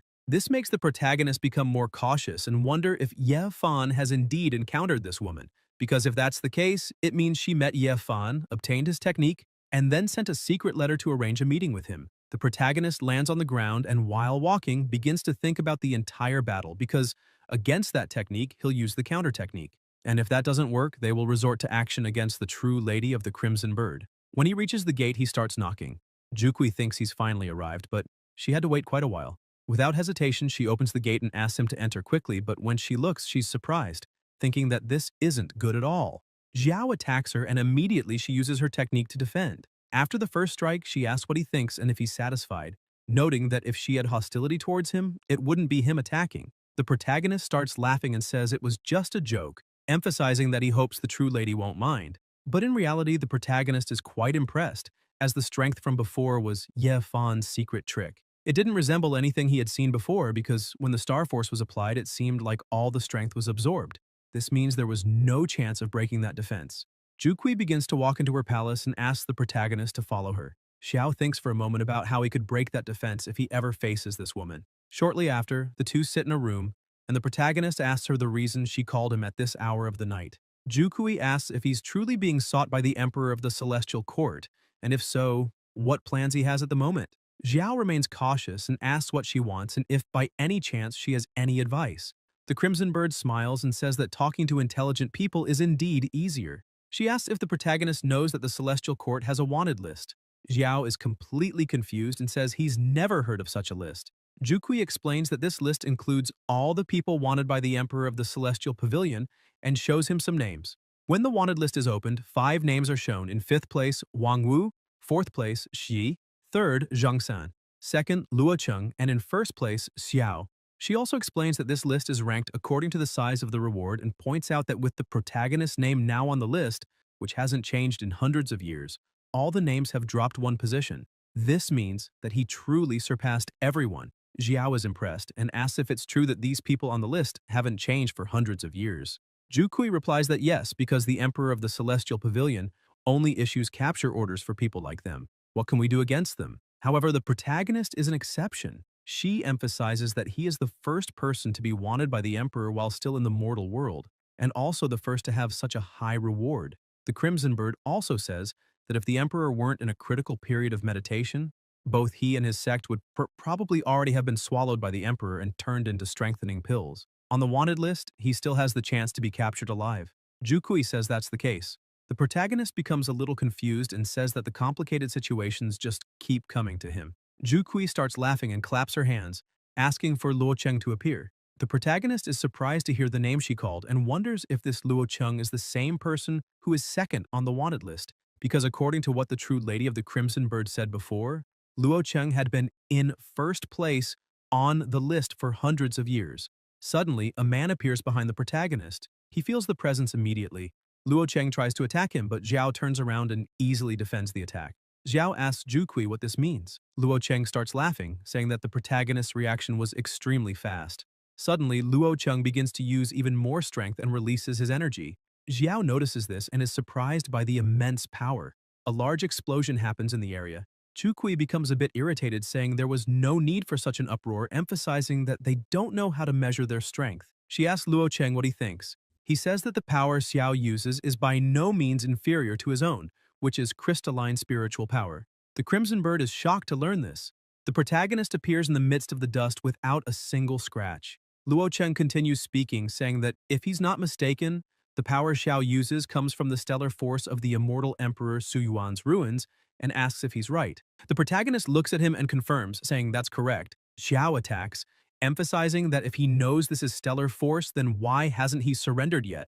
Luo Cheng yells that this is a bit arrogant, but he still wants to exchange a few blows and prepares to defend, asking if this is the limit of the strength Xiao possesses. However, as soon as he collides his spiritual power with the protagonist's stellar force, he realizes something is wrong. He's thrown back, thinking that the protagonist's attack is several times stronger than before. Xiao continues attacking, while Luo Cheng wonders if he hasn't been using all his power from the beginning. However, Luo Cheng isn't intimidated and shouts that this is great, as he wants to see who has the most powerful strength. He also charges forward, landing several blows, while the protagonist also attacks several times. Luo Cheng begins to get scared, as the intensity and frequency of the protagonist's attacks haven't decreased at all since the start of the battle. The cultivation of destiny force should be much harder than that of spiritual energy. This makes Luo Cheng unable to understand how Xiao managed to do this. Suddenly, the protagonist moves with extraordinary speed and appears behind Luo Cheng, saying that if he gets distracted for just 1 second, it will be enough for him to die. Xiao attacks once more. Luo Cheng realizes that this time there is no chance of defense, and he's finished. But at the last second, Jukui launches an attack, stopping the protagonist's strike, and shouts that it's enough. She gets angry and asks Luo Cheng if he really needs to be beaten like this to learn his lesson. Luo Cheng feels a little embarrassed and smiles, apologizing to the protagonist and admitting defeat. He also thanks the Crimson Bird for intervening in the fight and saving his life. He asks if this means that the two already know each other and plan to test him. Jukui gets a little startled and replies no, emphasizing that this has nothing to do with her. Luo Cheng confirms the story and takes full responsibility, saying that the idea to test him was his. The protagonist remains suspicious and questions if they're really telling the truth because he doesn't believe it. Jukui asks why she would lie to him and points out that the reason she called him here today has to do with him. The true lady asks Luo Cheng to introduce himself properly. He apologizes once again for his earlier rudeness and says that in reality they are the same kind of person. This leaves Xiao even more confused by the whole story. He asks what Luo Cheng really means by the same kind of person. Luo Cheng begins to explain that before the protagonist entered the Celestial Court, he had already been at the top of the Celestial Court Emperor's wanted list for hundreds of years, and it was thanks to the protection of the true Lady of the Crimson Bird that he managed to survive until now. The reason he was wanted by the Emperor is quite similar to the protagonist's.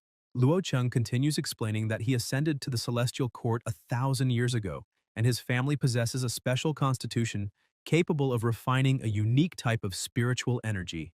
The Emperor, upon realizing the value of his family's blood, tried to capture all the women in his clan. However, his family fought to the death, preferring to self-destruct rather than become slaves to the Emperor. Luo Cheng emphasizes that he too should have died that day, but he had a protective artifact that preserved a thread of his vitality in times of crisis. This allowed him to survive. Afterward, he tried to hide his identity as much as possible and focused on increasing his strength to avenge his clan. However, when he finally ascended to the Celestial Court, he realized how naive he had been, as he tried to challenge the Celestial Court Emperor but was defeated by the true Lady of the Crimson Bird in just 3 strikes.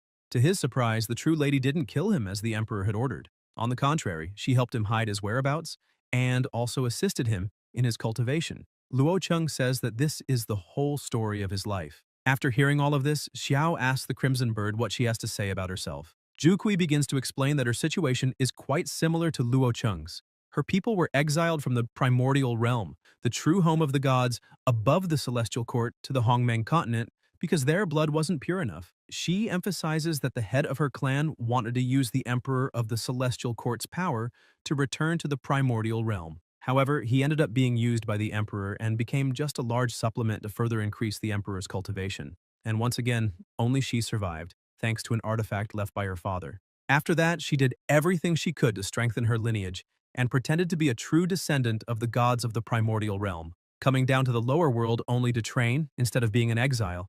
The emperor believed her lie and, as a result, granted her the title of True Lady. In exchange, she promised that when she returned to the primordial realm, she would bring him the legendary Jianling sacred tree to help with his cultivation. Zhu points out that sometimes she suspects that, with the emperor's personality, he never truly trusted her, and that if she cannot deliver the sacred tree when he needs it, the emperor will certainly not hesitate to devour her, completely disregarding her. She slams her teacup on the table, saying that this doesn't matter right now, as it's a problem for the future. And, in addition to avenging her people, she wants to prove to the descendants of the primordial realm that, even with impure blood, they are not failures. That's why she wants to show that she's stronger than anyone else. After hearing this story, Xiao starts thinking that, apparently, the power within the celestial court is very complicated. Zhu stands up, catches the protagonist's attention, and touches his face, saying she finds him very interesting, and asks what he thinks about joining forces. Xiao removes her hand from his face and says that if they are going to cooperate, he wants to know what benefits this will bring to his sect. The Crimson Bird says the benefits are numerous and shows one of the letters of the true words as an example, emphasizing that she has already promised Ye Fan she would work with him to find the complete art of the 9 words. And if the protagonist agrees to join them, she can also share this knowledge with him. He looks at her, thinking that if they can obtain the art of the 9 words, that benefit is indeed tempting. However, collaborating with Ye Fan will not be simple, because on the day Ye Fan saw the protagonist being disrespected by the Emperor of the Celestial Court, he fled alone, which was expected. But before fleeing, he still tried to influence Ying. Additionally, the way he met Ying is strange, because for an outsider to invade a space exclusive to the royal family is not normal. The protagonist thinks that everything seems to indicate that Ying had already been marked as a target from the start. Suddenly, he pauses to think a little deeper, and concludes that the same is happening with the true lady, because from their first meeting, Ye Fan had already been treating her in a special way and even exposed his most secret letter exclusively to her. After thinking carefully, Xiao tells the Crimson Bird that he has an additional request and asks if she would allow him to examine her soul. She becomes confused and asks if he's really asking to examine her soul. The protagonist confirms, saying that, to be honest, he learned a special technique that allows him to control people's minds, and because of that, he is very sensitive to similar techniques. Xiao says he suspects that, while exchanging the art of the 9 words with her, Ye Fan may have left some kind of control mark in her consciousness. Zhu starts laughing and says the protagonist must be joking with her, emphasizing that maybe he doesn't know, but the Phoenix race has always cultivated spiritual consciousness power, and anyone who dares to use cheap tricks in front of her probably doesn't exist in that celestial pavilion. However, she says that, since the protagonist mentioned this, and she hasn't clarified his concern, it might affect their collaboration. She shows him 2 celestial protection locks of divine level in her hand and points out that they can protect the bearer against spiritual attacks, even from a true god. She hands one of the artifacts to him and says she will also use one, asking what he thinks. Xiao looks at her and thinks that the item does indeed seem very good. However, he questions the terms of their agreement. The Crimson Bird says she cannot openly rebel against the Emperor of the Celestial Court, but she will provide all the possible help, and when the time is right, she will need his cooperation, emphasizing that while she acts in the light, the protagonist will act in the shadows. Together, they will defeat the Emperor. Xiao smiles and stands up, saying that, in that case, he hopes this alliance will be prosperous. Returning to the present, the protagonist says that, after returning from the Crimson Palace, everything that happened is already known to the 3 of them. Z is impressed, as she never imagined that the true Redbird lady had such a complicated past. Meyer also becomes irritated because of the immortal Emperor. She shouts, saying that Redbird managed to endure this for so long. As if it were her, she would have already done something to that scoundrel. Zhu reprimands Meyer, telling her that she has been the elder of the Second Peak for a long time, and, therefore, must control her impulsive temperament. She continues by expressing her concern and tells the Proto that there are many hidden forces in the Celestial Realm, as they have barely arrived and already offended the true Azure Dragon Lord. Having the support of the true Redbird Lady is better than being completely alone. However, she emphasizes that, despite all this, in the end, Redbird served the Emperor for many years, and working with her will require caution. Xiao approaches Jushuan a bit more, asking her not to worry, as he knows what he is doing. Z appears smiling, saying that the relationship between the 2 is getting better and better, making the sect leader shy. Meyer feels jealous and says this has nothing to do with it, as her master gets along better with her, and starts questioning Jushuan, asking if she really likes that guy. The leader gets even more embarrassed and asks her disciple not to cause any more confusion.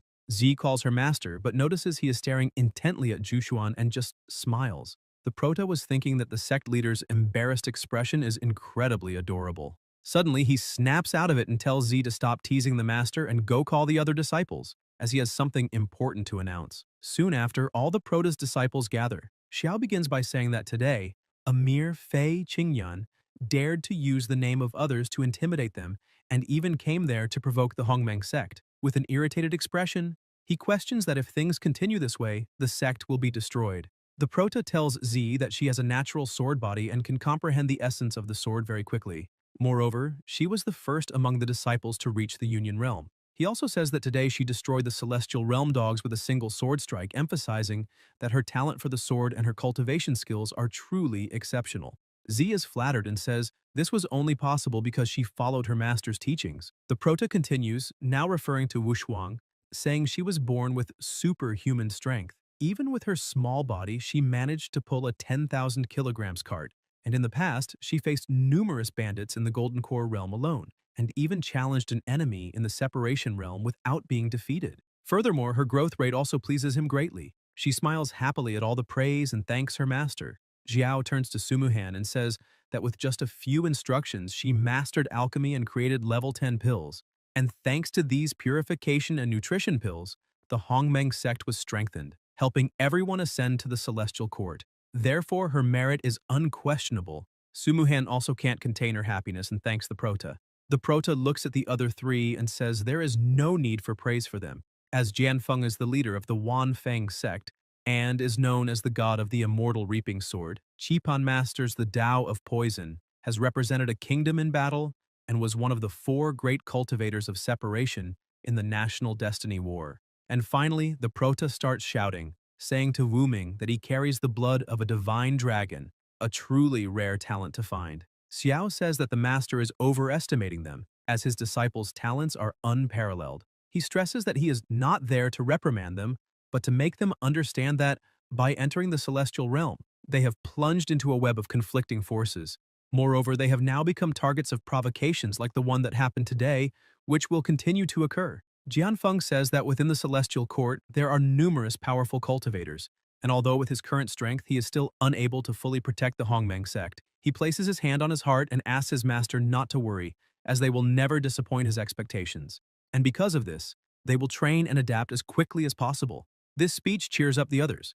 Z, with all her energy, says that's right and emphasizes to her master that she will train with even more dedication and always be prepared to protect the Hongmeng sect along with everyone. They all start saying they will do the same. Xiao is happy to see this and begins to show some rings, distributing them to everyone. Z asks what is inside.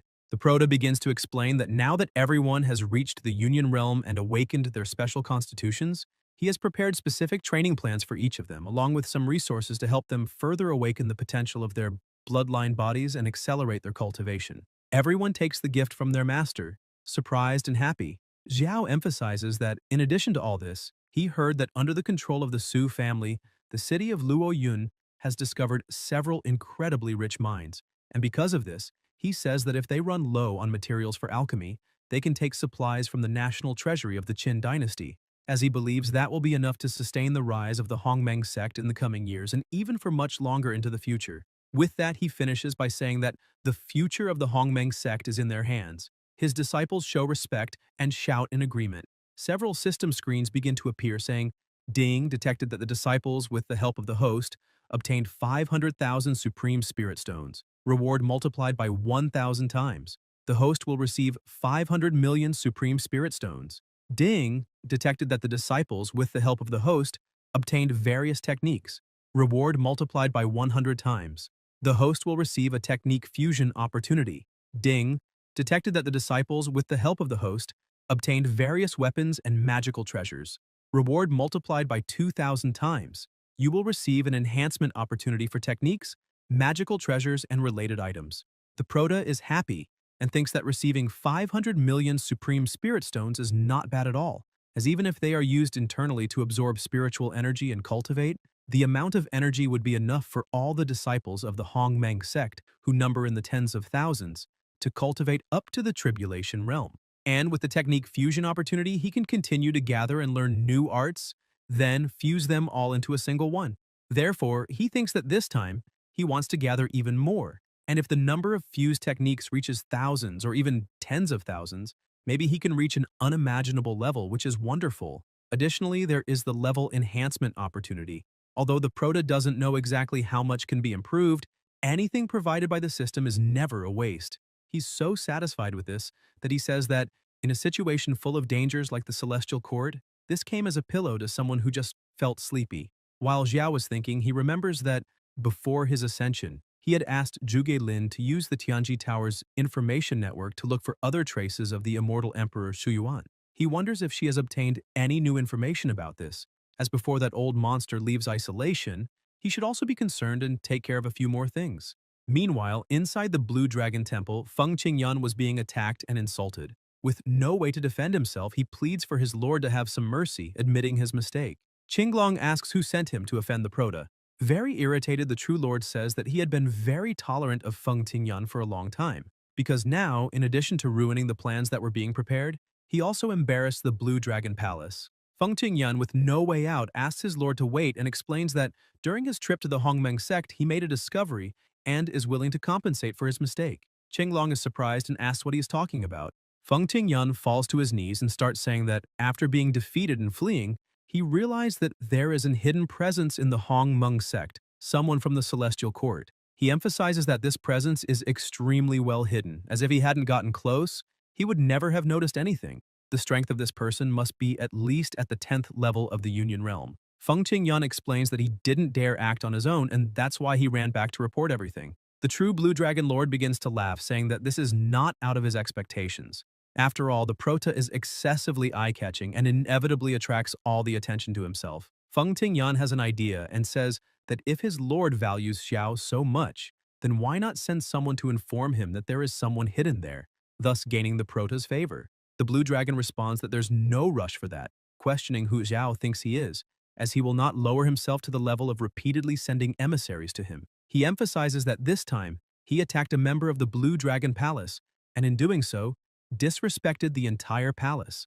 A person so arrogant and ungrateful needs to learn a lesson. Qinglong tells his subordinate to find out who else is keeping an eye on the Prota, because when the right moment comes, he will personally visit him. That way he will be able to show Xiao that within this celestial court, he needs to know whom to submit to. Meanwhile, at the Hongmeng sect, Meyer goes to her master and says that she worked hard today, and to heal them, she brought a soup she made herself with snow ginseng, 100 herb dew, celestial mushroom, and 10 other medicinal herbs. Meyer emphasizes that the soup is excellent for recovering energy and asks her master to try it. Jushuan thanks her but says she's already feeling much better. She begins to think that the power of the stars is truly mysterious, as after just one circulation, most of the exhaustion caused by transferring energy to heal Meyer and Z has already been alleviated. Suddenly, they hear a noise from outside and a person appears behind the door. The guildmaster asks who it is. Meyer moves forward without hesitation, asking which rat dares to hide within her sect. Her attack causes a small explosion, making the man step back. The two of them watch as the man, unscathed, says that he had already activated a powerful barrier, and even if they scream until losing their voices, no one will hear them. He begins to walk toward them, with flames in his hands, and asks which of the two is Jushuan, the master of the Hongmeng sect. Jushuan watches the flame and thinks that it seems to burn, but it doesn't emit any heat. On the contrary, there is a penetrating cold emanating from it. Meyer continues attacking, shouting what this has to do with the man. The guildmaster shouts for her to stop. The man, still standing, looks at Meyer and says that apparently she is seeking the end of her life. With a simple motion, the man releases a huge amount of fire, completely destroying Meyer's attack while counterattacking at the same time. She begins to retreat, thinking that this flame is strange in some way. Jushuan cuts the man's attack in half, telling her disciple to be careful. She asks who the man in front of them is and when he infiltrated the sect. The mysterious man is impressed with Jushuan's strength and starts to wonder if that is fate energy, but this energy seems more condensed than usual as it managed to break the soul purification flame with just one strike. The sect leader also recognizes her opponent's attack, explaining that this is the soul purification flame. It has terrifying corrosion, and if someone cannot resist it, their soul would be burned and turned into an empty shell, a walking corpse that knows only slaughter. Meyer is impressed by this.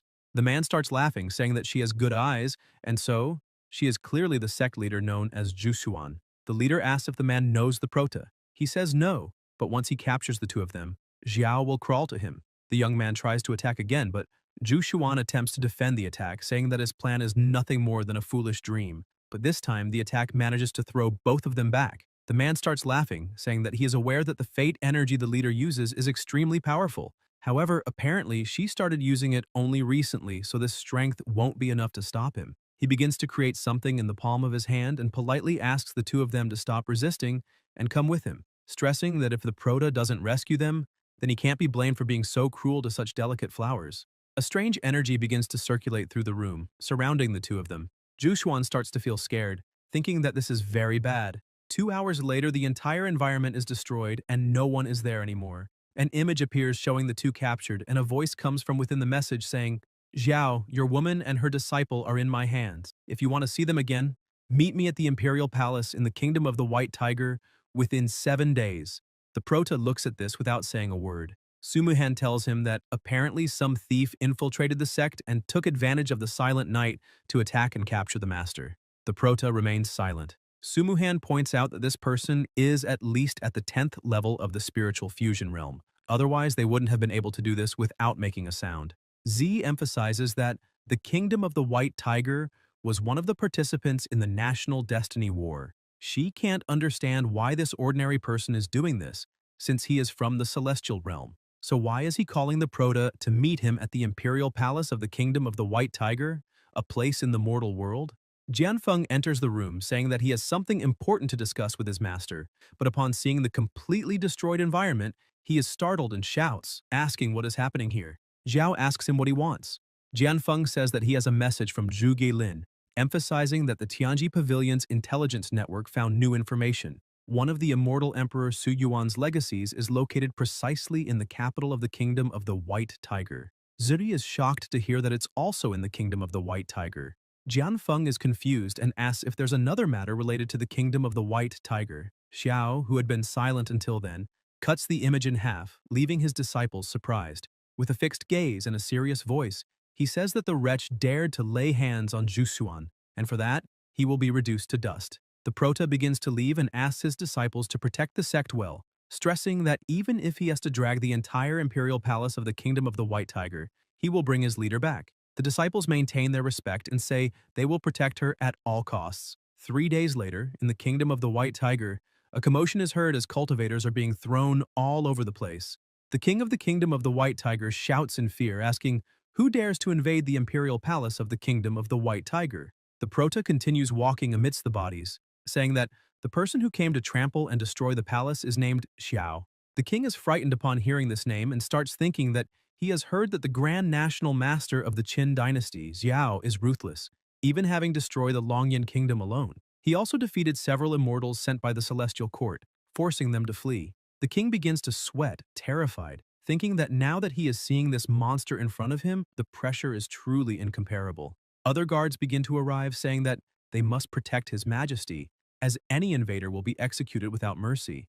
The prota just looks at them, saying they are naive, and, with a mere release of his aura, begins to throw them away. The soldiers had no chance, being defeated as if they were nothing. The king begins to use a bit of his cultivation, saying that the prota is going too far. Before the king could do anything, the prota advances, delivering a fierce blow and pushing him against the wall.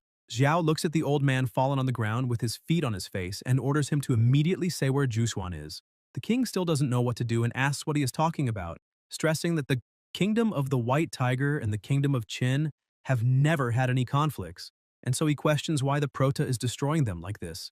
The prota raises his foot, irritated, saying that the aura of his leader is clearly inside the imperial palace, and since the king refuses to cooperate, that's fine. He will destroy the palace and, along with it, erase the Kingdom of the White Tiger from the face of the earth. The king begins to realize the prota's murderous intent and his cold, penetrating gaze and begins to panic. One of the subordinates, who is lying on the ground, calls to the king and says that Xiao was able to eliminate Jixu from the now extinct Longyan Kingdom and annexed Longyan to the Kingdom of Qin, so clearly he has the power to do what he just said. For that reason, the subordinate asks the king to think carefully and try to remember if he has seen the person he is looking for. The king begins to stutter. The prota pushes him, telling him to speak quickly. The king falls onto his back and begins to shout that he will tell everything he knows. He starts to explain that 2 days ago, during a hunt, one of his subordinates brought a report. In this report, the subordinate mentions that they found 2 unknown women unconscious. As they were returning, they saw these 2 extraordinary beauties lying under a tree. The report says that the woman with the thin veil was truly stunning. The man recounting says that this woman was simply a fairy, a celestial maiden, as he had never seen such a beautiful woman in his life. The king listens to this and is impressed. Without thinking twice, he orders his subordinates to bring them to the palace, and at that moment he was so mesmerized that he didn't care about their origin, ordering them to be brought to the palace, planning to name them consorts as soon as they woke up. However, once they woke up, the king was surprised to discover that the 2 claimed to be from the Hongmeng sect of the Qin dynasty, and even with their cultivation sealed, they proved to be very strong and would rather die than submit. The king tells the prota that for this reason, he thought tonight would be better and simpler to just consummate the marriage. Xiao kicks him again, irritated, asking if he thinks he deserves such a thing. The king begins to apologize, saying that he himself will take Grandmaster Xiao to see the 2 noble visitors. The king gets up, badly injured and barely able to walk, telling his subordinates to immediately take the man to the 2 visitors. The disciple apologizes, saying she didn't have time to report, but this morning, people from the crown prince's palace came and took the 2 women, claiming they were suspected of being assassins. The king is startled and asks how this could have happened. The prota just remains silent, with a serious look on his face. Meanwhile, elsewhere, the 2 are being kept in a room, and the heir starts laughing with his shirt open. He asks Jushuan not to be so tense, as he is the crown prince and not like that old, dull man of her father, stressing that he will treat her very well. She asks what he just did to them. The prince starts undressing while continuing to laugh, saying that the 2 were very hostile and didn't even let him touch their hands, so he had no choice but to give them a little taste of something good. The prince emphasizes that he didn't expect Meyer to faint so quickly, but unfortunately Jushuan is still awake, as playing with 2 dead fish would be boring. The prince continues, saying that seeing a beauty like her crying over him, even if he has to risk his life, will still be worth it. He tries to grab her, saying that now she is his. The sect leader begins to pull away and frightened. Suddenly, someone screams for the prince to die, and a strong attack pushes him away. The attack was so strong that it made him crash into the wall, injuring him internally. The heir falls to the ground, barely able to speak, and asks who the person in front of him is and who dared to invade the crown prince's palace. Xiao continues with his serious gaze and a strange energy in his hand, and suddenly begins to smile strangely, saying that the dead need to know nothing more. Jushuan is happy to see him. The prince is surprised to discover that the 2 know each other, but is still in shock, as he feels an overwhelming pressure and immense murderous intent coming from the prota. The prince grabs his clothes and starts dressing, but it's too late to do anything. Xiao begins his attack while the prince, terrified, shouts that this is a joke, questioning how he dares to be so disrespectful. That dense, murderous energy continues circulating the entire room, while the prince begins to tremble, shouting for the other not to come any closer. Suddenly, he notices something strange. Even at that distance, the terrifying aura exuding from Xiao surrounds the entire space. That aura represented a hungry wolf staring at its prey. Still on his knees, the crown prince stammers and asks who the prota is. Xiao looks at him and says that if he wants to die knowing who killed him, then that's fine, and asks if he's ever heard of the name Xiao. Upon hearing this name, the prince becomes even more terrified, asking if he is the Grand Master of the Qin dynasty. He begins to realize the mistake he made and thinks he was a complete idiot for not noticing earlier, because this name Xiao belongs to the same sect as those 2 women, the Hongmeng sect. Desperate to survive, the crown prince bows before the prota, shouting that it was a huge misunderstanding and stressing that he has done nothing to either of the 2 women. The prota asks what he knows about the ancient capital of the White Tiger. The prince starts shouting that he knows and begins explaining that the ancient records of his royal family mention this place as the sacred land of the White Tiger. He says it was one of the 5 great sacred lands of the primordial era, hiding countless treasures, not just celestial and divine artifacts, but also techniques and ancient scriptures that may still be there. However, at the same time, this sacred land is full of restrictions and unknown dangers. Additionally, its exact location remains a mystery to this day, so even today, no one has managed to find it. The prince tries to get closer to Xiao, asking if he's looking for the ancient capital of the White Tiger, stressing that it wouldn't be such an easy task. Xiao smiles and says that he already knows where it is. The prince continues to flatter the prota and begins laughing, saying that then everything is fine because if it is the Grand Master known as Xiao, the dangers of that sacred land won't be anything, and that's wonderful news. The prota says he is flattered to hear that, but he still needs to ask something of the prince. Upon hearing this, the crown prince begins to smile, saying that he will do anything the Grand Master needs.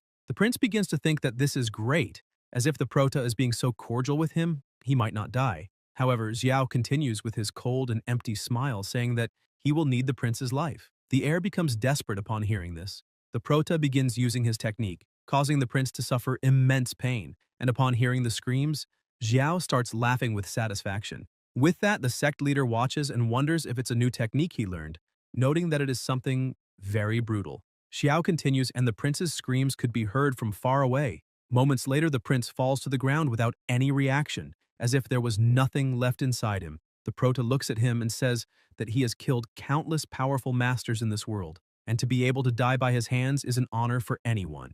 Zhu Xuan calls to him, breathing deeply. She tries to call again and starts thinking that her head is reaching its limit. He begins to approach her and touches her face, saying that it seems she doesn't look too well. She continues to look at him and, just before losing consciousness, starts to think that something is a bit strange and wonders if it's just her impression, as the prota seems a bit different to her. Her mind can no longer handle it and little by little she faints, collapsing onto the bed. Xiao just looks at her without saying anything, but in her mind she appears in another place and begins to wonder what happened and where Xiao is. Suddenly she hears a voice saying that he is right behind her. She turns around happily thinking it's the prota, but upon seeing him she is shocked, as the person in front of her looks like Xiao but behaves strangely. This Xiao begins to ask if she is looking for him. The next day a scream is heard and she wakes up startled. Suddenly the door bursts open and the prota enters, asking what happened. Zhu Xuan takes a deep breath and says it was nothing, just a nightmare, and asks where her disciple is. She begins to wonder why she had such a strange dream. The prota says that Meyer has also just woken up and is resting. The leader agrees and looks at Xiao's hand, asking what that is. He says that he got a bit worried about her, so he borrowed a pot from the kitchen and made a bowl of calming soup. Zhu Xuan is happy, thinking that he even made calming soup for her. Xiao sits beside her on the bed and starts feeding her, asking her to eat while it's still warm. Zhu Xuan accepts the food while thinking that at that moment, she realized that the prota just wanted to avenge her. And it must be because she's been so exhausted lately that she started thinking foolishly, since the prota has always been so good to her. So how could she doubt him? Suddenly, she notices something strange on the prota's shirt and asks if he's hurt, as there's some blood on his clothes. Xiao starts laughing and asks her not to worry, saying that it's not his blood, emphasizing that it must have splashed when he took care of all the Locaccios in the Crown Prince's palace. The leader is astonished and asks if he really killed everyone in the palace, pointing out that some didn't even harm her. Xiao gets irritated and says it's better to kill 1,000 innocents than let 300 guilty ones escape, affirming that those people got what they deserved. Zhu Xuan is at a loss for words, and the prota continues offering food, asking why she stopped eating and questioning if she didn't like it. She starts laughing, saying that maybe it's because she just recovered and doesn't have much of an appetite. She changes the subject, asking how he found out she was in the White Tiger Kingdom's palace. The prota says that the scoundrel who kidnapped her left a note to provoke him, and as soon as he saw it, he left immediately. She asks if he knows who did this, but Zhao changes the subject, asking if she heard what the prince said before he died about the ancient and White Kingdom being a sacred place, and asks if they can't explore it together now that she's recovered. This leaves her a bit surprised. The prota continues, saying that, as she herself heard, that place is a sacred land and is filled with dangers. So even if they manage to obtain the inheritance, there will still be many challenges, and asks if she remembers everything she needs to keep in mind. Zhu Xuan, still a bit confused, smiles and says that she remembers. Zhao gets up, saying that's great, and stresses that she needs to rest, so he won't bother her anymore. He asks her not to forget to drink the soup as they'll be leaving soon.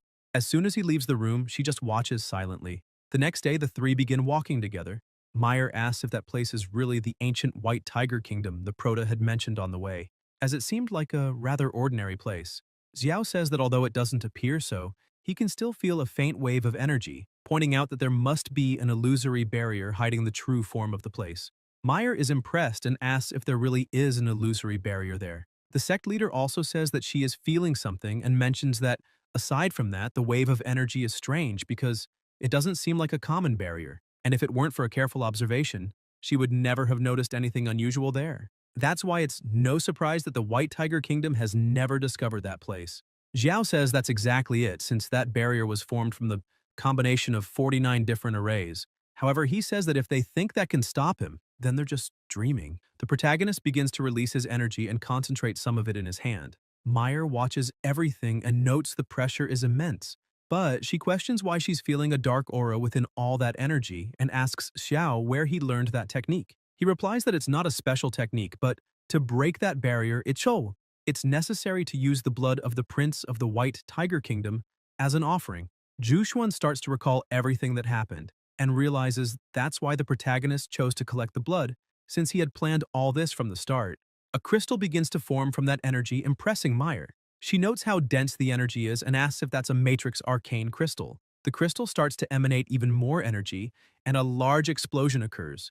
The two get startled, shouting for their master to be careful. A few seconds later, they stare in amazement, as in front of them was a relic of the sacred land. Xiao begins to explain that the ancient kingdom isn't just a specific region on the Honghuang continent, but rather an independent space created separately to ensure its safety and provide an ideal cultivation environment. He also says that sacred place was probably created by an immortal who mastered calligraphy and painting in the ancient era, and that's why the mysteries inside are far too vast to understand immediately. He invites them to enter. Though still suspicious, they agree. However, before entering, Zhu triggers something on the ground, and they head inside that realm. Once inside, Meyer is even more impressed, saying she never imagined such a mysterious cave could exist within that painting. As the patterns carved on the walls are identical to the ones from the painting they entered through, Zhao is surprised when he sees a sword. They approach it. Meyer asks what sword that is, since both its material and aura surpass any celestial-level treasure, even rivaling the protagonist's incomparable sword. Xiao is shocked and asks if his incomparable sword has that kind of power too. Meyer looks confused and says that's obvious. Jushuan interrupts them and says that cave must be the entrance to the sacred place, and that sword is clearly the key to open it. So now, the most important thing is to extract the sword and uncover the secrets in its runes. Meyer agrees, saying she thinks the same and questions what they're waiting for. They need to unlock it quickly. Zhu suggests that since they're already there, they should let Meyer try, as it would be a valuable experience. And, besides, maybe the one who opens the gate to the sacred land might receive a treasure, or even a special blessing. Xiao looks at them strangely. Meyer shouts that she'll give it a try and begins to approach, but the protagonist steps in front of her quickly, telling her to wait. He says that claiming the sword as the key to that sacred place is still just a theory, and the unique seals on it are strange, so there might be a trap. That's why it's risky, and it's better that he handles it. Jushuan still finds everything suspicious, but says nothing. The protagonist starts to get excited, wondering what kinds of treasures are hidden in the White Tiger Kingdom. He places his hand on the sword, and suddenly, someone starts laughing and shouting, saying no one would ever guess that the sacred relic was hidden in such an insignificant mountain, since they searched everywhere and now just stumbled upon it with no effort. The three are startled and turn around quickly. Some snakes begin moving toward the protagonist. He dodges them and starts fighting, quickly burning them. He shouts, asking who's there. A group of people was behind him, and one of them shouts to their leader, saying that kid killed his precious creature that he worked so hard to raise, so he must die. The leader says that if the protagonist is smart, he'll hand over the relic without resistance, so his death will be quick. He adds that he'll gladly accept the two girls as well. Meyer, irritated by that comment, points her sword at the men.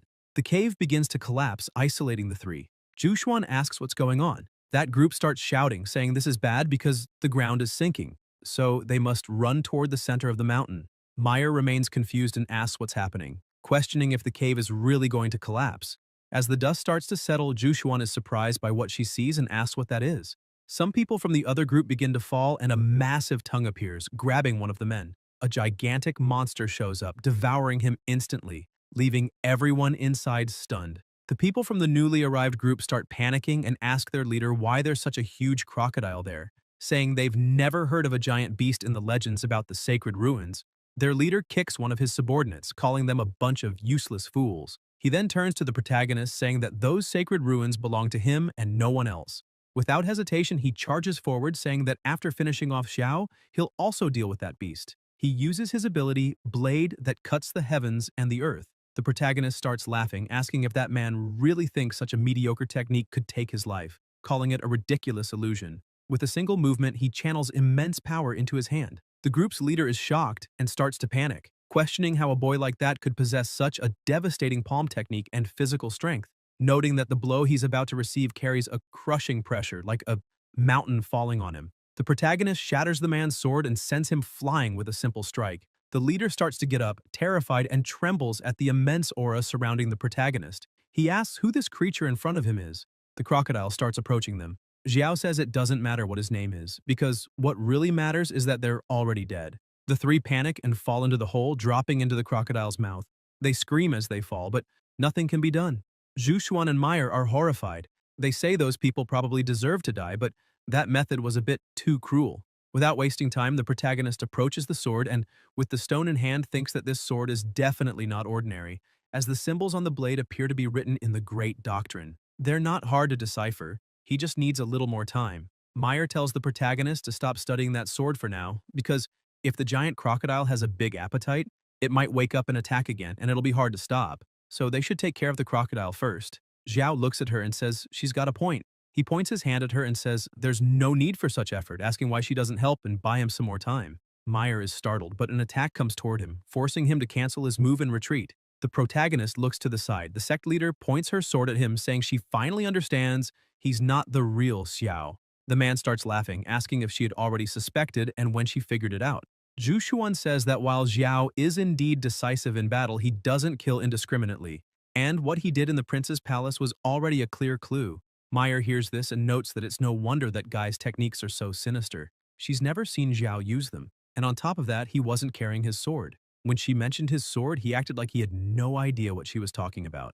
But she asks, if that imposter isn't the protagonist, then who is he? The sect leader asks her disciple if she still remembers the person who attacked them that night. She says that person also used the soul-burning flame. At first, she wasn't sure, but when she asked about that night's attack, the imposter dodged the question, trying to change the subject. And besides, during the recent battle, the strength shown in the imposter's body was very similar to the invaders from that night. She says she didn't understand why the imposter stole from them and brought them to the White Tiger Kingdom, but now it's clear he had it all planned, to use the prince's blood to open the sacred ruins. And on top of that, the imposter also bet that she wouldn't dare betray Xiao, so he disguised himself to trick her and bring her here. If he got the inheritance, great. If not, he'd reveal his true face and use her as a stepping stone for his own plans. The imposter starts laughing, saying she's not as dumb as he thought, but she only got half of it right. He points out that the idiot Xiao is probably destroying the White Tiger Kingdom looking for her, and because of that, even more people will be after his head. Zhu Xuan starts getting irritated. The imposter looks at the sword and says he's about to fully decipher all its symbols, so she should worry more about herself. The energy contained within the sword begins to radiate throughout the place. Just the aura alone makes Zhu Xuan short of breath. He charges toward them, saying he'll send both of them straight to hell. The two freeze completely in fear. However, a cold and hateful voice says that if he dares lay a finger on his companions, he'll have to face his sword. The imposter turns and asks who's there, but sees an attack coming at him. He quickly dodges and creates a net for protection, but the attack keeps coming and easily pierces his defense. The imposter panics, realizing this is bad. The attack shatters his barrier and hits him directly, causing the sword to fall to the ground and his form to collapse, reverting to normal. The real Xiao stands before him, shouting and asking if he really thought he could impersonate him with such a mediocre skill. Zhu Xuan is overjoyed to see that the protagonist has finally arrived. He approaches the two and apologizes for being a little late. Zhu Xuan, relieved, says it's fine because she knew he would come. Xiao explains that he followed her presence's trail to that place, but when he passed through the valley, her energy suddenly vanished. However, he felt an extremely faint trace of star energy she had deliberately left behind. He moves closer and caresses her face, making her feel more at ease. Chanlian starts laughing, saying that the scene is really shocking. He says those useless fools from the White Tiger Kingdom let Xiao escape without a scratch, but asks if the protagonist really knows who he is. Meyer says the imposter, even at his last moment, is still wasting time with nonsense. The protagonist turns and begins attacking him, asking why he should care about the identity of an insect. He only needs to know that this will be his last day walking on Earth. Chanlian laughs and asks if he's serious, saying Xiao is still underestimating him. Zhu Xuan shouts, warning Xiao that it's a trap. Chanlian laughs and introduces himself, saying his name and that he's the 9th ranked on the Celestial Court's immortal ranking. He states he can't be compared to the trash who ranked 10th, calling him an insignificant existence from the lower world, and says that dying by his hands will be the protagonist's greatest honor. Xiao looks up and says that Vortex looks a little odd, so everyone should get out of the way. He points his sword at it and says cheap tricks don't work on him. But Chanlian starts unleashing even more power, saying the protagonist talks too much. The overwhelming energy causes the two girls to panic in fear. When the protagonist looks again, he sees his opponent's body has drastically changed. Chanlian charges forward, laughing and saying he'll show Xiao true power. The protagonist grows a bit concerned for the two girls. Chanlian uses his skill Void Rift Claws. Meyer watches in shock, saying his body is so resilient and his regeneration is terrifying. She wonders if this is truly the power of the ninth ranked on the Celestial Court's immortal ranking. Qianlian keeps laughing, saying his body has been tempered to the point that even celestial-level weapons can barely scratch it. And he adds that with his attack, the protagonist's body will be nothing but minced meat. However, Zhao doesn't move and just watches the attack approach, thinking he's always been curious about the physical strength of a cultivator at the 10th stage of body fusion. And this will be very interesting. The attack hits him, and the two girls are shocked by the force of the impact. Right before the hit, the protagonist used his yin-yang 5 elements body refinement technique. Upon impact, Chenlian feels discomfort and backs off, his arm in pain. He looks at his body and sees his hand trembling and bleeding. Xiao begins to laugh and says, "It seems that his so-called tempered body isn't so impressive after all." Chenlian is stunned and wonders how that's possible. Suddenly, he feels a strange pain in his arm and starts realizing that it wasn't slashed. Instead, that force is spreading through his muscles, bones, and skin, devouring his flesh and life energy bit by bit. So, he needs to recover quickly. Concerned about the situation, he activates the dragon scale armor. His body begins to be covered in scales. The two who had just been watching begin to wonder what kind of thing that is. Xiao starts thinking that it's a state activated by draconic blood power, but that force isn't pure. He recalls that during the War of National Destinies, Emperor Jixu used that blood power to completely transform into a monster. Chanlian's energy begins to take the form of a dragon, and he activates the black dragon physique, laughing and saying the sensation is magnificent. He attacks, declaring that today the protagonist will die without even a grave to be buried in. Xiao remains still and tells him to attack with everything he's got, just to see what happens. He begins to release his own power, saying that Qianlian isn't the only one in this world with that kind of strength, because using draconic blood doesn't mean turning into something grotesque. The protagonist's power also begins to transform into a dragon, as he uses the Jade Dragon God's lineage. Chanlian starts to panic, realizing the pressure from such massive energy is terrifying. The two energies clash in the air and Chanlian easily loses the first exchange. He falls to his knees, trembling with fear and blood coming from his mouth. He thinks he needs to escape as fast as possible, but then feels a hand on his shoulder, which terrifies him even more. Zhao looks at him and smiles, asking if he really plans to run. The protagonist's eyes fill with hatred as he says, Qianlian used his filthy body to impersonate him, and for that, he deserves worse. With crushing strength, he slams him into the ground, making him scream in pain. Qianlian thinks that power feels like being crushed by 1,000 armies. Xiao steps back and says that's for daring to insult his leader. He strikes again, sending Qianlian's body flying as if it were nothing. The entire area begins to collapse under the protagonist's overwhelming power.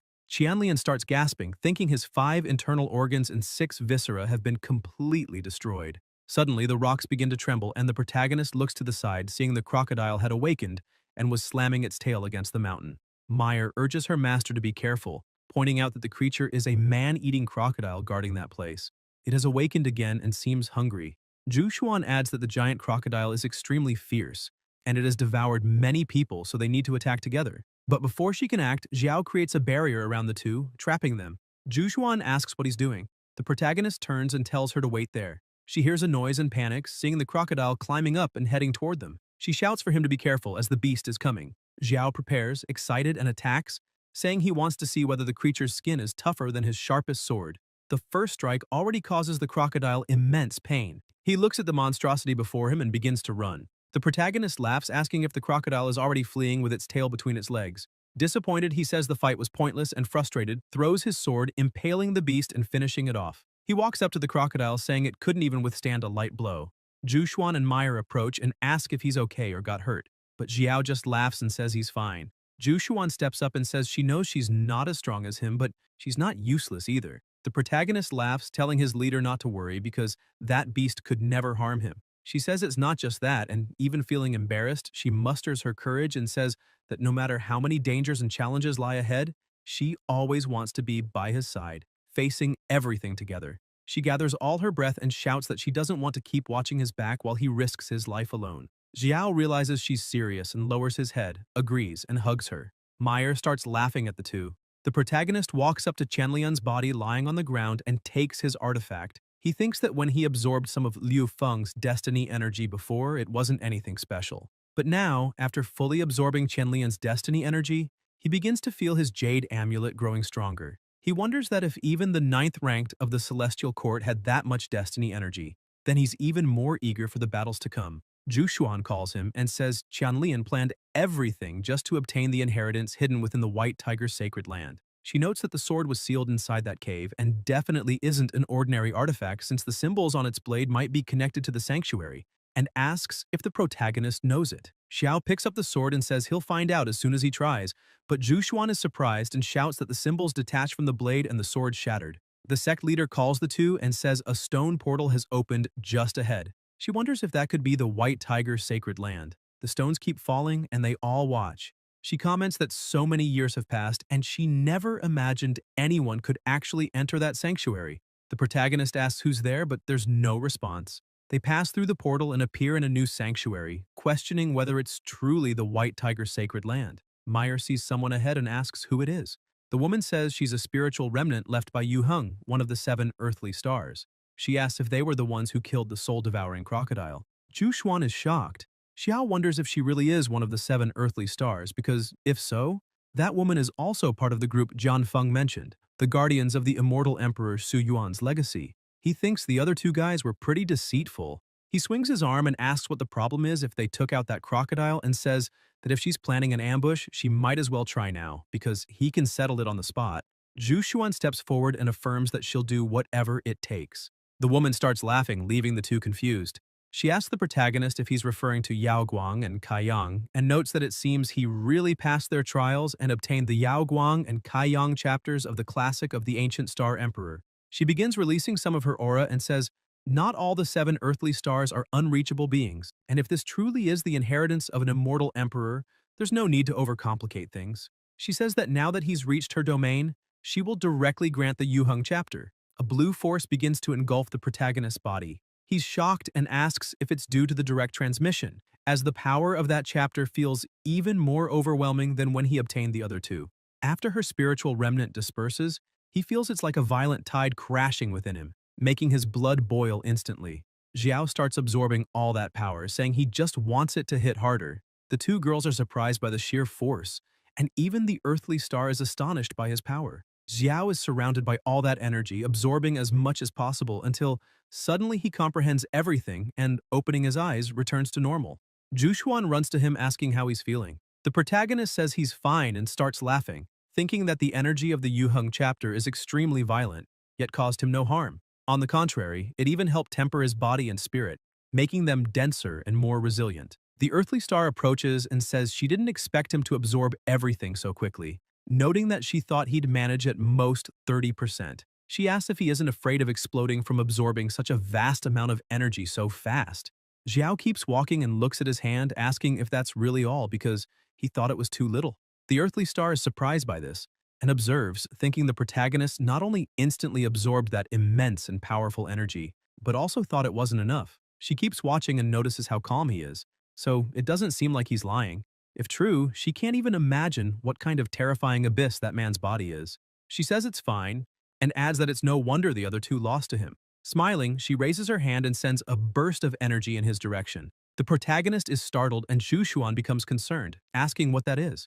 The earthly star tells them not to worry, as that is the location of the inheritance of the Tianquan chapter from the canon of the ancient 7-star emperor, and with that she considers her mission complete. Xiao respectfully thanks her for everything. The earthly star begins explaining that when the heavenly Tao collapsed, calamities fell upon the world, lives were devastated, and Emperor Su Yuan, the strongest in the primordial continent, sacrificed his physical body to save the masses, and his fate remains unknown to this day. However, she emphasizes that even so, he didn't forget to leave behind a legacy as a symbol of hope for the world, though she herself once doubted whether reversing the heavens and reviving the splendor of the ancient immortal Emperor Su Yuan was anything more than a distant dream. She smiles and says that, upon seeing the protagonist, she had a premonition. Staring intently at Xiao, she confidently says that perhaps he really can create a miracle.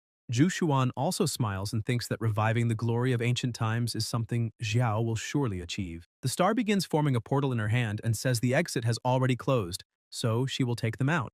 The 3 are quickly enveloped by a blue energy and begin to vanish. She smiles and says the world is now in that man's hands and wishes him good luck. Shortly after, at the border of the White Tiger Kingdom, Meyer is surprised, saying she didn't expect it to already be night upon leaving the White Tiger's sacred land, and adds that after such a hectic day, she's starving. They start walking. Zhu Xuan says she sees a small town up ahead and asks the protagonist what he thinks about entering and finding an inn to rest. He says he was thinking the same. He begins reflecting that his two disciples haven't sent any word in the past few days, which likely means everything is calm at the Hongmeng sect. No one has dared provoke the Celestial Kingdom for now, so they can rest a bit before returning. They enter the town, and as soon as they step inside, Xiao begins to feel something and looks back. His leader asks what's wrong, but he says it's nothing and tells them to keep going. However, some strange marks were etched right at the entrance. Upon arriving in Qingshui City, strange noises echo through the streets.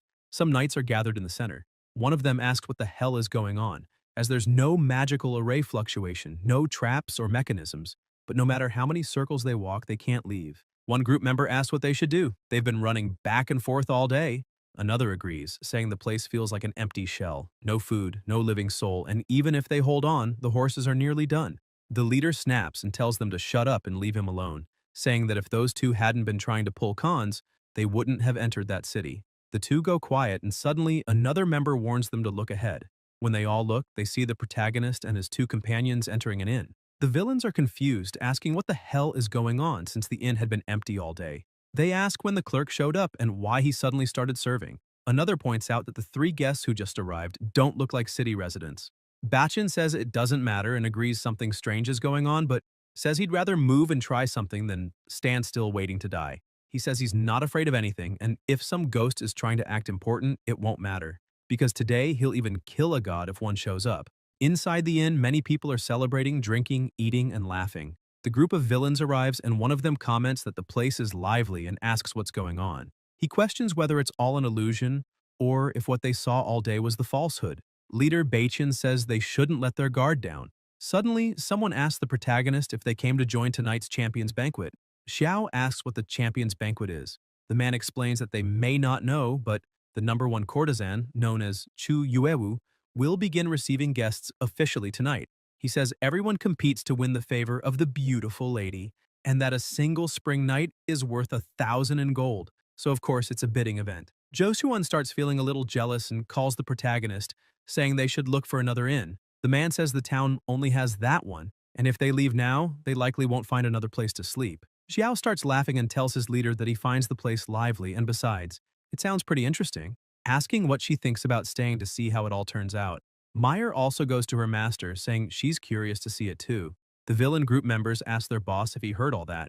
Someone mentioned the Champions Banquet, the clerk seemed convincing, and when they look around, everything is working, it doesn't seem fake. He adds that if it were an illusion, it would require an enormous amount of energy, and questions why someone would waste all that effort in a forgotten village. Another member says it's all true, and comments to his boss that all the weird stuff today might have just been bad luck, falling into a ghost trap. So they should eat and drink freely there and think later about how to break out of it. Baitian remains uneasy, thinking he still doesn't know why, but something feels off and it's bothering him. He reflects that his subordinates do have a good point, and so far, nothing truly dangerous has happened. The attendant leads the protagonist to a table but gets kicked in the back, and the man asks if he's blind. Didn't he see that the boss hasn't eaten yet?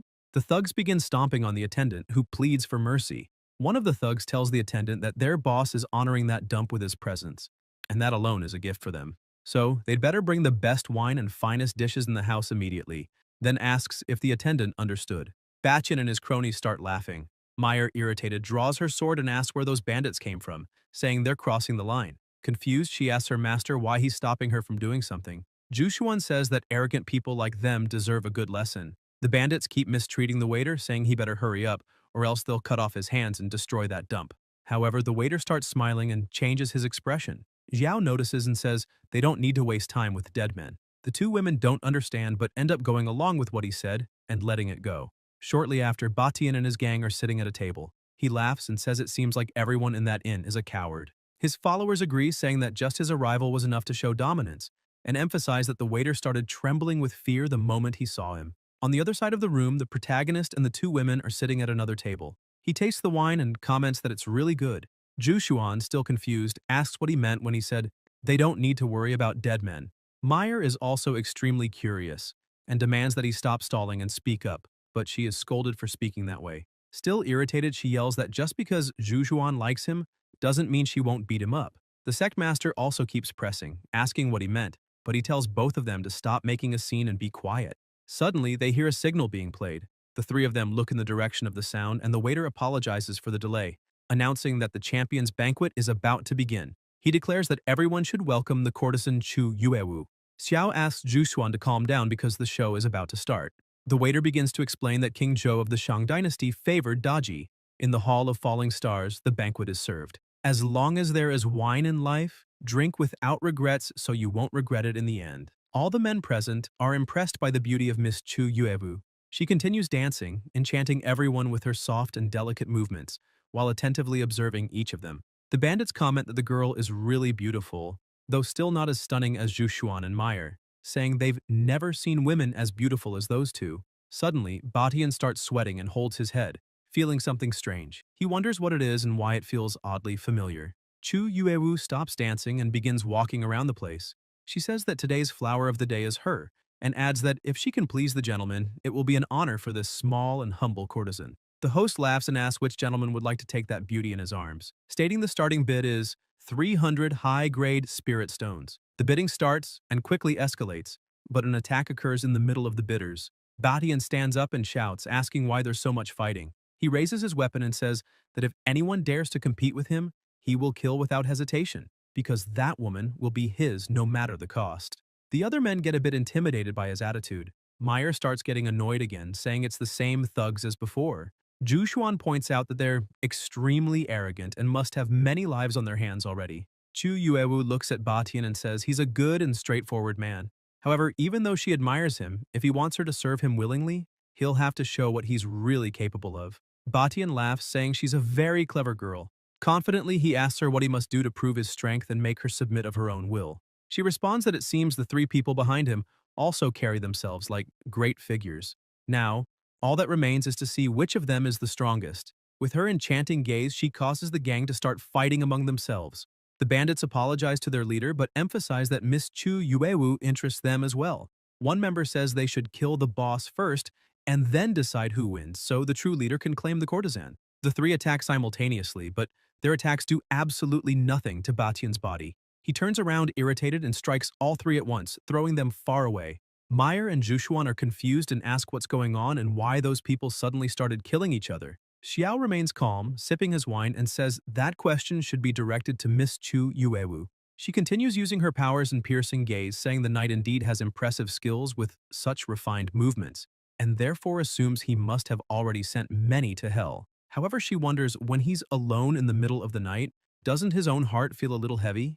Batian shouts that it's a joke, saying those who achieve great feats don't get caught up in details, and adds that he has indeed killed many because the lives of ants like those mean nothing to him. While saying all this, he keeps his hand on his head, thinking that the pain he's feeling is only growing. Suddenly, the gang members return and attack him again. One says that for the lady's sake, he could kill anyone. Another says he'd do anything for her and no longer cares about his boss. Chu Yuewu asks if they're really doing all this for her and emphasizes they're nothing but wretches, driven by their own greed and desire. The blood debt of the past is destined to be paid today. Batian begins to lose it and screams that this is all great. If everyone wants his death, then they'll go to hell together. He starts attacking his comrades mercilessly and quickly defeats them all. Chu Yuewu looks at him and says he's still as cruel as ever, revealing that 18 years ago, he betrayed the kindness he received, murdered the mayor of Qingshui and his entire family, and burned the whole city to the ground. She asks if he truly believes there is no retribution. Batian turns, irritated, asking what she's talking about and who she thinks she is to speak to him that way, repeatedly questioning who she really is. He thinks that ever since that woman appeared, something has felt off. There's clearly something sinister about her. The young woman begins to emit an even emptier and stranger aura. Her face changes, and her eyes begin to glow red. She says she is simply Chu Yuewu. Xiao creates a barrier around the table to protect himself and his companions. The entire place begins to be affected by her aura, throwing tables and chairs in all directions. Batian is also struck by the power and thrown far away. He starts repeating her name over and over until he remembers her surname is Chu and asks if she could be from that Chu family of Qingshui. But then he screams no, insisting it's impossible because the Chu family was completely wiped out back then. How is she still alive if he remembers tossing her body into an abandoned graveyard? Chu Yuewu starts laughing and says, that's right, noting that at the graveyard she was devoured by vultures and jackals, but at that moment, she was still alive. Her mind was terrifyingly clear, but her body could no longer move, with fangs tearing into her flesh and ripping her muscles. She emphasizes that every bite felt like burning fire, each pain drilling into her bones. She begins to transform, and everyone else present does too. She asks if he can see it and says she hates him so much. Chu Yueu screams that she waited 18 years for this revenge and became a creature neither alive nor dead, moved only by hatred. She declares that she will tear him apart 1,000 times and grind his bones into dust. She commands the undead to attack all at once. Bachin starts panicking, realizing this is his last option. He gathers his strength and throws it at his companions, whose bodies begin to swell. Zhu Xuan screams that he plans to explode the three bodies to try to escape. Meyer says they can't let him do that. The protagonist opens his fan and says even a stray dog wants to flip the game, and with a simple strike he disrupts Batian's escape, causing him to fall and allowing the undead to catch him. Just before being attacked, he wonders what just happened and where that extremely powerful wave of energy came from. The undead begin their assault, and only Batian's screams are heard as he begs for mercy, pleading for them to stop. He keeps screaming that the pain is unlike anything he's ever felt, as the monsters are devouring his flesh.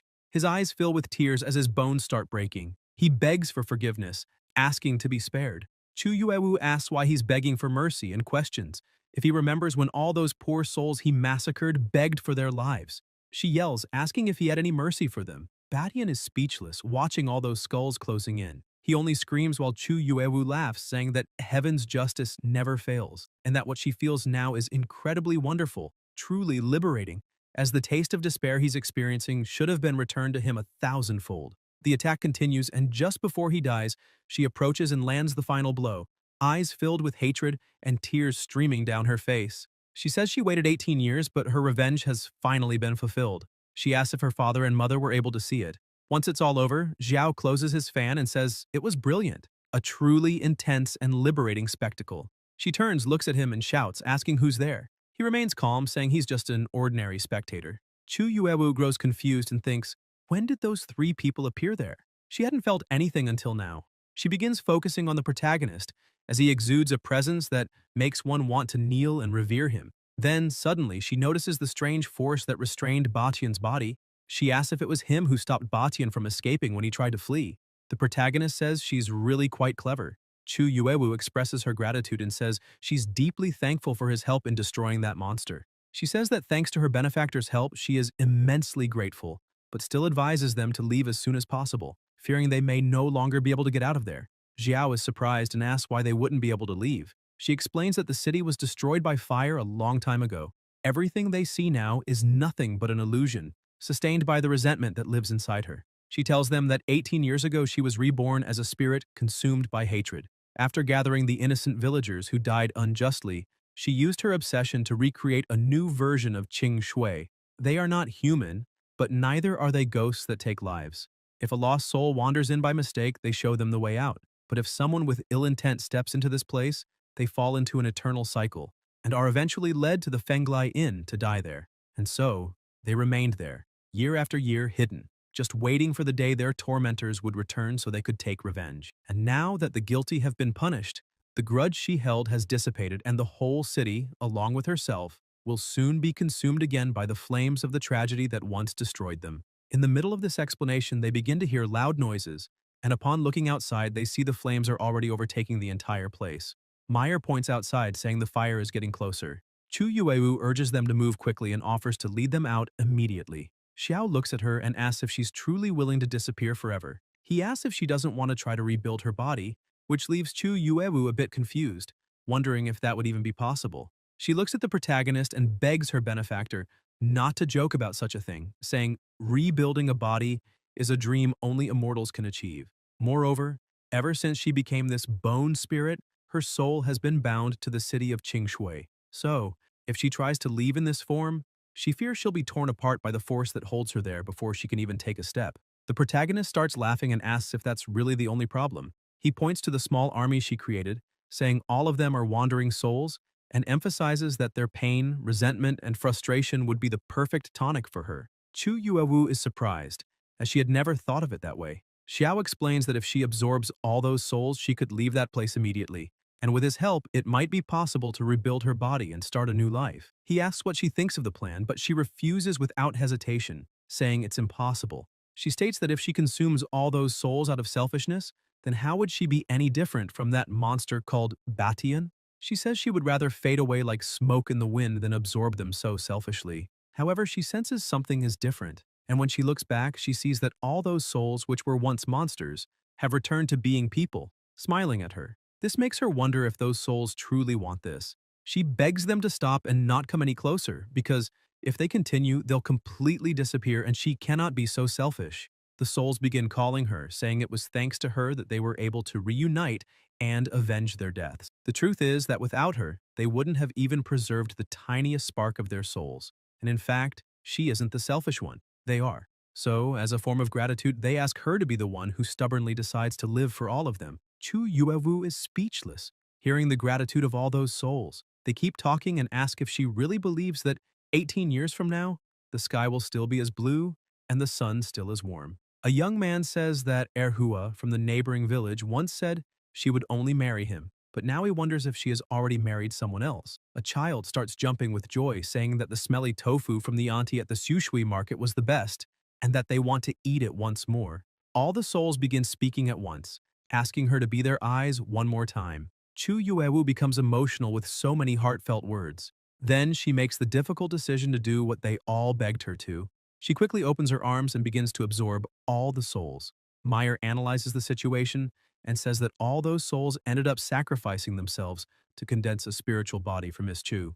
Juhuan adds that they were once living people just like them, and that now, out of gratitude, they accepted disappearing completely from this world. Chu Yuewu begins transforming once more into a human body, and the sect leader tells her that in light of this, she doesn't need to let sorrow consume her. Meyer agrees, emphasizing that the disappearance of those souls is not the end, but rather a different form of rebirth. Chu Yuewu turns with tears in her eyes and agrees with their words, saying that from that day on, she will no longer give in to sadness, because life is much more than a mere beginning and end.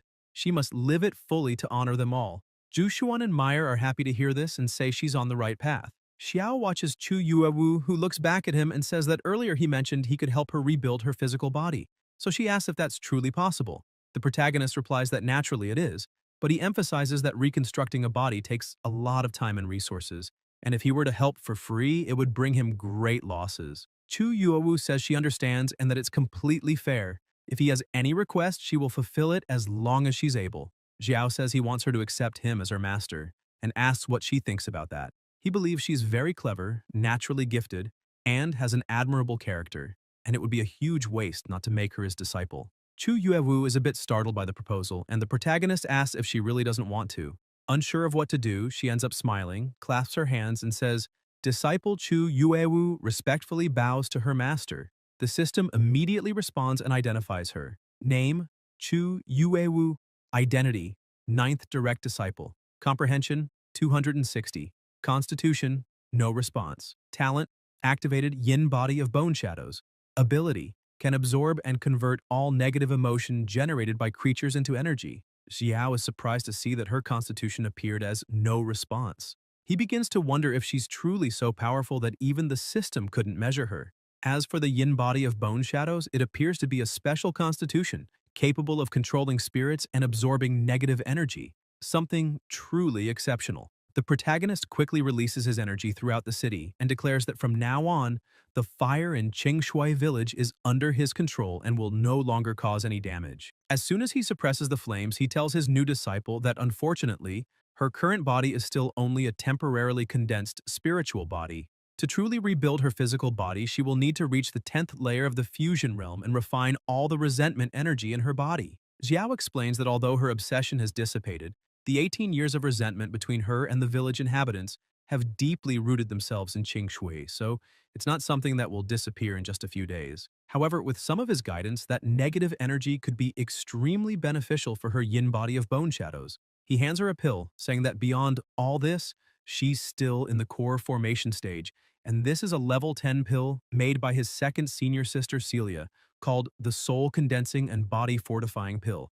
Xiao asks her to take it to stabilize her spiritual body, and then cultivate as her efforts will yield twice the result with half the effort. Chu Yuewu happily takes the pill and smiling, says she is deeply grateful to her new master. The protagonist is pleased and asks her to call him master once more. Smiling, she says again that the disciple thanks the master. Xiao begins to walk away and pats her head, saying she's a wonderful girl. The other two watch the scene, and Meyer comments that it seems he had planned to take that girl as a disciple from the start, only now revealing his true intent. She says the protagonist seems to have more tricks up his sleeve than a wasp's nest. Xiao turns around, points his hand, and shouts that everything is going great and that in 3 days they'll return to the upper realm. Meyer asks why it will still take 3 days. He gives a small smile and asks if his new disciple didn't accept some kind of mission. Then he turns to Chu Yuewu and says that about the burger he just ordered, she should remember not to add onions or mayonnaise. Smiling, she thanks her master once again and says that his disciple will obey. Meanwhile, on the floating island of the Celestial Court, in the Hongmeng sect, Sumuhan and Z were waiting outside. Sumuhan comments that the master had sent a message saying everything was going well and that they would probably return to the sect today, but they still hadn't arrived. She wonders if it's possible that they ran into some trouble along the way. Z starts laughing and says that with their master's cultivation level, now alongside the sect master, nothing bad is going to happen. According to her, they should be arriving any moment now. Suddenly, they appear like angels among the clouds, and the protagonist asks how things have been in the sect lately. Z runs off shouting that her master has just arrived. Sumuhan says the disciples welcome the sect master and master Xiao back. Z asks who the woman with them is. The protagonist introduces Chu Yuewu, saying she's the disciple he recently accepted in the White Tiger realm, and that she will now be their junior sister. Chu Yuewu greets the two, and Z is delighted to know she now has another little sister, saying that's wonderful. Sumuhan also brightens up and welcomes her to the Hongmeng sect. Xiao asks Zai if all the other disciples, including her, have been cultivating properly these past few days. She says yes, explaining that everyone is in seclusion, following the training plan he left before departing. She says the sword technique he left behind, the mystic sword of the 9 heavens, has already been practiced by John Feng up to the 7th level, the 1000 Thunder Attraction. She describes his sword style as fierce and unstoppable. With a single strike, it changes the color of the sky and earth, as if it truly holds the power of 1,000 thunders. She goes on, explaining that Sister Wushuang cultivated the 9 Tribulations Nirvana technique up to the 6th level, the Fist of the Tribulation Wind. She condenses the winds of heaven and earth into her fists, and her punches sound like roaring tigers, with wind blades capable of ripping through space with immense power. Brother Wuming hasn't lagged behind either. In just a few days, his technique, Burning Heaven Flame Dragon, reached the 6th level, with Red Dragon Skin Condensation and Red Dragon Shield. His shield's surface is indestructible, capable of withstanding extremely powerful attacks. Z points out that as amazing as they all are, the most diligent one has been Sister Chipan. She cultivated the 1,000-heart devouring poisons technique up to the 8th level, the first appearance of the venomous soul. Her poison has now reached the soul, and once she releases that venomous soul wherever it strikes, the enemy's soul is destroyed. Z gets excited and says that she and Sister Sumuhan didn't disappoint their master either. Each completed her own training, she with the divine celestial machine technique, and Sumuhan with the Zixiao spiritual pill technique. Both have already broken through to the 2nd level of the fusion realm. Xiao is impressed and smiles, saying they're progressing extremely fast. He thinks that with such hard-working disciples, he feels more at ease as a master, and it's no wonder the system's rewards have been very generous with him lately. Several system screens pop up, informing him that he has received numerous extremely high-level items. Seeing how happy everyone is, Chu Yuewu also starts to feel joy. She thinks all her senior brothers and sisters are incredible and wonders if she'll ever become as strong as them. Sumuhan notices this, approaches, and says that if there's anything she doesn't understand in the future, she can ask any of them. Z also comes closer and says that from now on, this will be her home, and they, her family. Chu Yuewu becomes emotional, and with tears in her eyes, wonders if this is really true, if she finally has a family and a home now. Z turns to the protagonist and says that since their little sister just arrived and doesn't know the Hongmeng sect yet, she and Sumuhan want to show her around. Xiao smiles and says they can go. The three begin walking, and Z comments that there are many interesting places in the sect and that she's sure Chu Yuehu will love them all. They ask her to tell the story of how the master accepted her as his disciple after the tour because they're really curious. Jushuan tells them not to run, but Chu Yuewu says it's okay and starts feeling truly welcomed. When they reach the sect's entrance, the two point and ask her to look.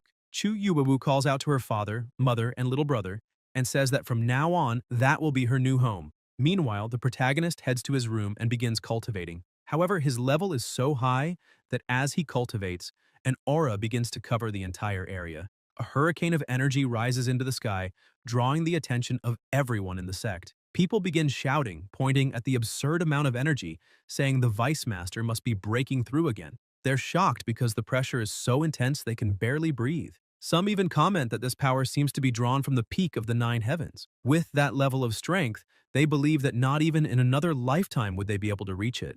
After completing his breakthrough, the protagonist thinks that ever since he inherited the Yu Heng chapter of the ancient classic of the seven-star emperor in the sacred land of the White Tiger, his cultivation had already been showing signs of rapid advancement, and just a bit of training was enough for him to unexpectedly break straight into the 8th level of the Union stage. He thinks that Dan Qingzi, 8th in the Celestial Court ranking, is at the 10th layer of the Fusion realm. Xiao focuses on him, curious to see whether it will be his pills that open the heavens and the earth, or his own star power that crushes the universe entirely. Suddenly, he hears someone knocking at the door. When he opens it, he sees that it's Jushuan. She congratulates him on yet another breakthrough, and he asks why she hasn't gone to rest yet, as it's already quite late. Embarrassed, she explains that she heard a new hot spring was recently inaugurated in the sect, one that can relieve the exhaustion of days of running around, and asks if he'd like to go with her to relax a bit. Both become extremely flustered since, in practice, she just invited him to bathe together. An hour earlier, Jushuan had asked her disciple what all of that was.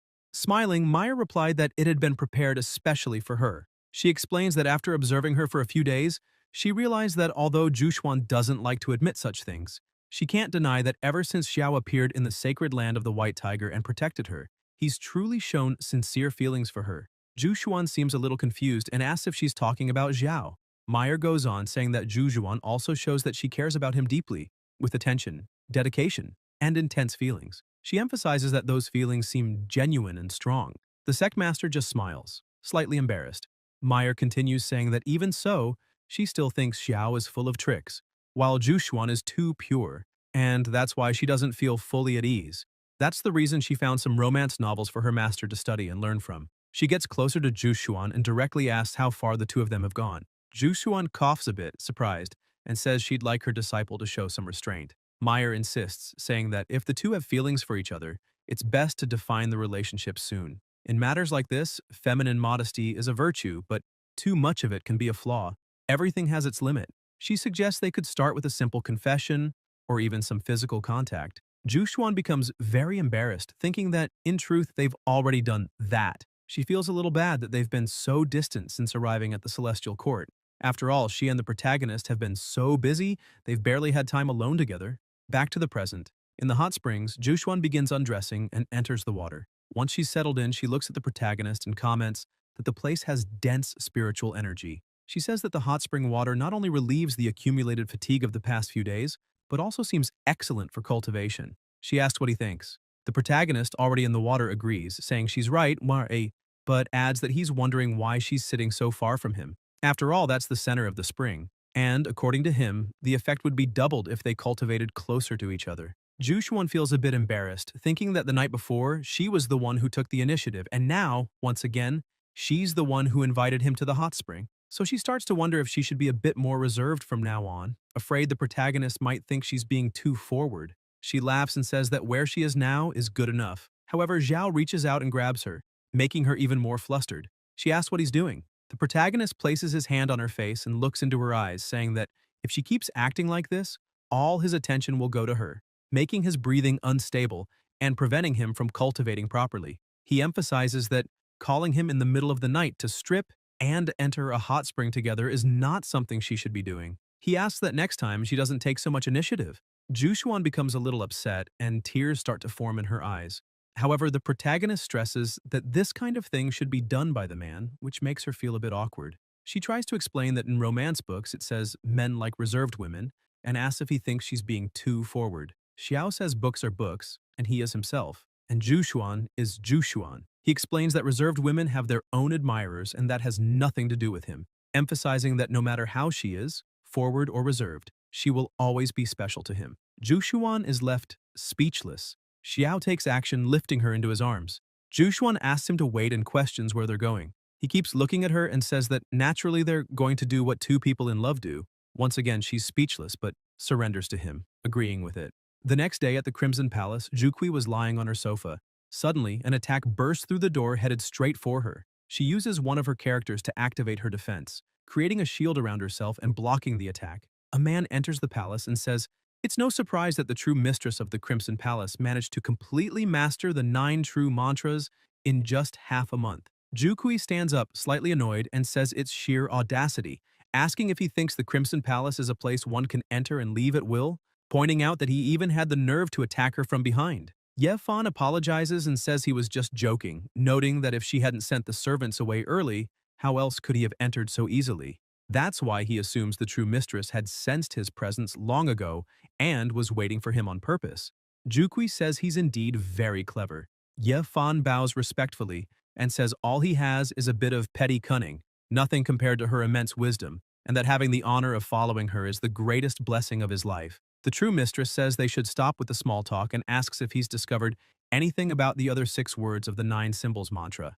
Ye Fan starts thinking that it's a bit strange because Zhu Xiaojing is just a spiritual consciousness, and once she starts cultivating the mantra, her mind should gradually be corroded until she falls under its control. He begins to question why he feels she's becoming more distant. However, he changes the subject and says that, of course, he's managed to uncover a bit more. Jukui gets excited and asks if it's true, and where it is.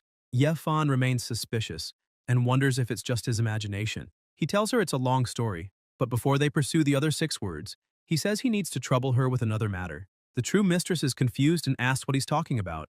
Sometime later in the Bluebird Kingdom Mountain Valley, 2 men stood guard outside a small house while a woman cultivated inside. Suddenly, they hear a noise and a strange wind and go on high alert. Ye Fan appears before them, and they ask who he is and what he's doing there. They rush in to subdue him. Ye Fan attacks both, asking if they really want to die. Without any chance, the 2 are thrown back and easily defeated. The woman opens the door and says she doesn't know why he invaded her land and even hurt her men. Ye Fan just smiles. The woman points a sword at him, radiating strong energy, and shouts that this is absurd. Ye Fan uses one of the words and simply says, "Break." Her sword shatters into several pieces, leaving her stunned, asking what kind of power that was, since he destroyed her celestial jade sword directly. So who could this man be? Ye Fan attacks again. She takes the hit, unable to react, thinking that this is really bad. However, Ye Fan simply controls her in the air and places her back on the ground unharmed. He greets her, calling her Princess Saima. She gets a little uncomfortable and asks what Princess Saima he's talking about, since that's already in the past. This woman is named Sima Mi, and she is the former princess of the old Bluebird Kingdom. She emphasizes that now she's nothing more than a useless person anyone can step on and questions if that's not really how it works. Ye Fan points out that she's being too hard on herself and that he didn't come there to cause her trouble, stressing that it was those 2 guards who attacked him first, and he only reacted in self-defense. Beyond all that, the reason for his sudden visit today is precisely to propose an alliance with her.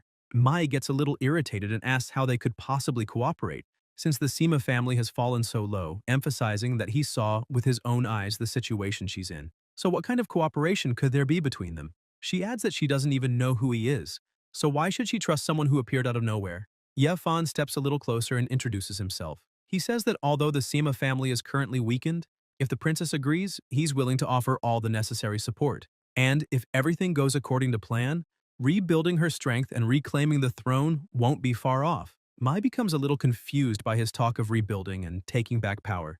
She remembers that after the national tournament, the Sima family was ruined by traitors and scoundrels, and only she was left. She thinks she should forget all that because getting revenge and regaining power is nothing more than a futile dream. Tears fill her eyes as she keeps looking at Ye Fan, thinking that this man, even though she doesn't know who he is, showed terrifying powers. He summoned a golden symbol, blocked her attack with ease, and immediately countered, nearly killing her. So maybe he has a way. Even though she's confused, she makes a tough decision and thinks that either way she has nothing left to lose. So it's better to take a risk than keep living like this. The princess says she can accept this partnership, but wants to know what terms he's demanding. Ye Fan says that if she's truly willing, then why don't they go inside and discuss it more calmly? As soon as they enter, Ye Fan begins explaining that he heard the Sima family possesses an artifact called the Celestial Scroll and asks if she's heard of it. Mai confirms and explains that, according to her grandfather, this scroll is a celestial artifact passed down since ancient times.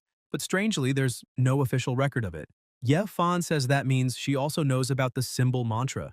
The princess confirms again and says that the 9 symbols mantra is a supreme secret technique from the ancestral era, said to have been created by the celestial Tao itself, manifesting in golden runes. Whoever masters the mantra becomes the spokesperson of the celestial Tao, with words that shape reality. It's a divine art that transcends heaven and earth. She emphasizes that ever since the collapse of the celestial Tao, the nine symbols mantra has completely vanished. Suddenly she notices how strange this conversation is and asks why he's bringing all of this up so suddenly, until she remembers those golden runes he used earlier. The princess asks if that was the nine symbols mantra. Yefan simply smiles, saying nothing, and she thinks she already suspected that this man wasn't ordinary, but never imagined he had mastery over an art lost for ages. Yefan says that's exactly it, but admits he's only grasped part of its essence, and to fully decipher it, he needs to use the princess's sacred scrolls. Mai says now everything makes sense. So that's why he was interested in the sacred scrolls, because they're related to the nine symbols mantra. She thinks it's possible that the scroll actually contains the nine symbols in a hidden form. And if that's true, the Sima family wouldn't even need external help to rise to glory again. Ye Fan becomes suspicious and wonders what the princess is imagining now. However, he can already guess. He tells her that the celestial scroll has nothing to do with the nine symbols mantra and emphasizes that he only wants to use the scroll's spatial property to make a copy of the mantra. She asks about that, and he explains that the nine symbols mantra is an ancient language full of hidden power and extremely unstable. If handled incorrectly, it can cause serious negative reactions, and once revealed to the world, if not understood in time, it will simply vanish as if it never existed. And the Sima family's scroll might have many abilities, but it's unique in its capacity to record words and images without losing their essence, making it the best tool to preserve the symbol mantra. The princess says she understands now and thinks that if the scroll really contained the mantra, how could the Sima family have fallen so far? She says she gets what he's proposing, but still, the Sima family studied that scroll for years without discovering how to activate it. So unless he has a method, nothing will work. Yefan says he does have a plan. Suddenly, a huge explosion happens behind him, and the true lady appears, saying to leave everything to her because she has her own methods. The princess is shocked to see the true lady of the Crimson Palace standing before her. The next morning, at the Hongmeng sect, the protagonist kisses Zhu Xuan on the forehead. She wakes up and wishes him good morning. He asks if she slept well that night, and completely in love, she says yes.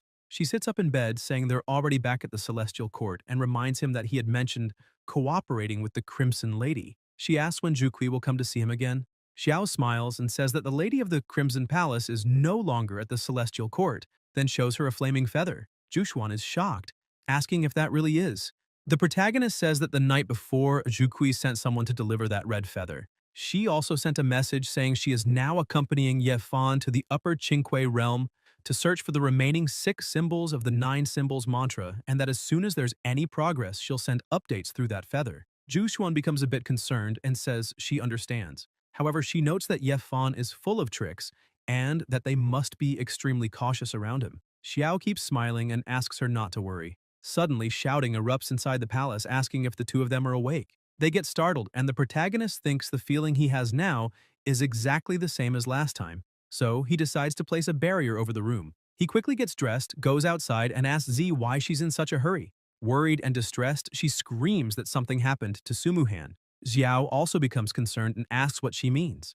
Immediately, the two head to the room where she is. Sumuhan is bedridden and in very bad condition.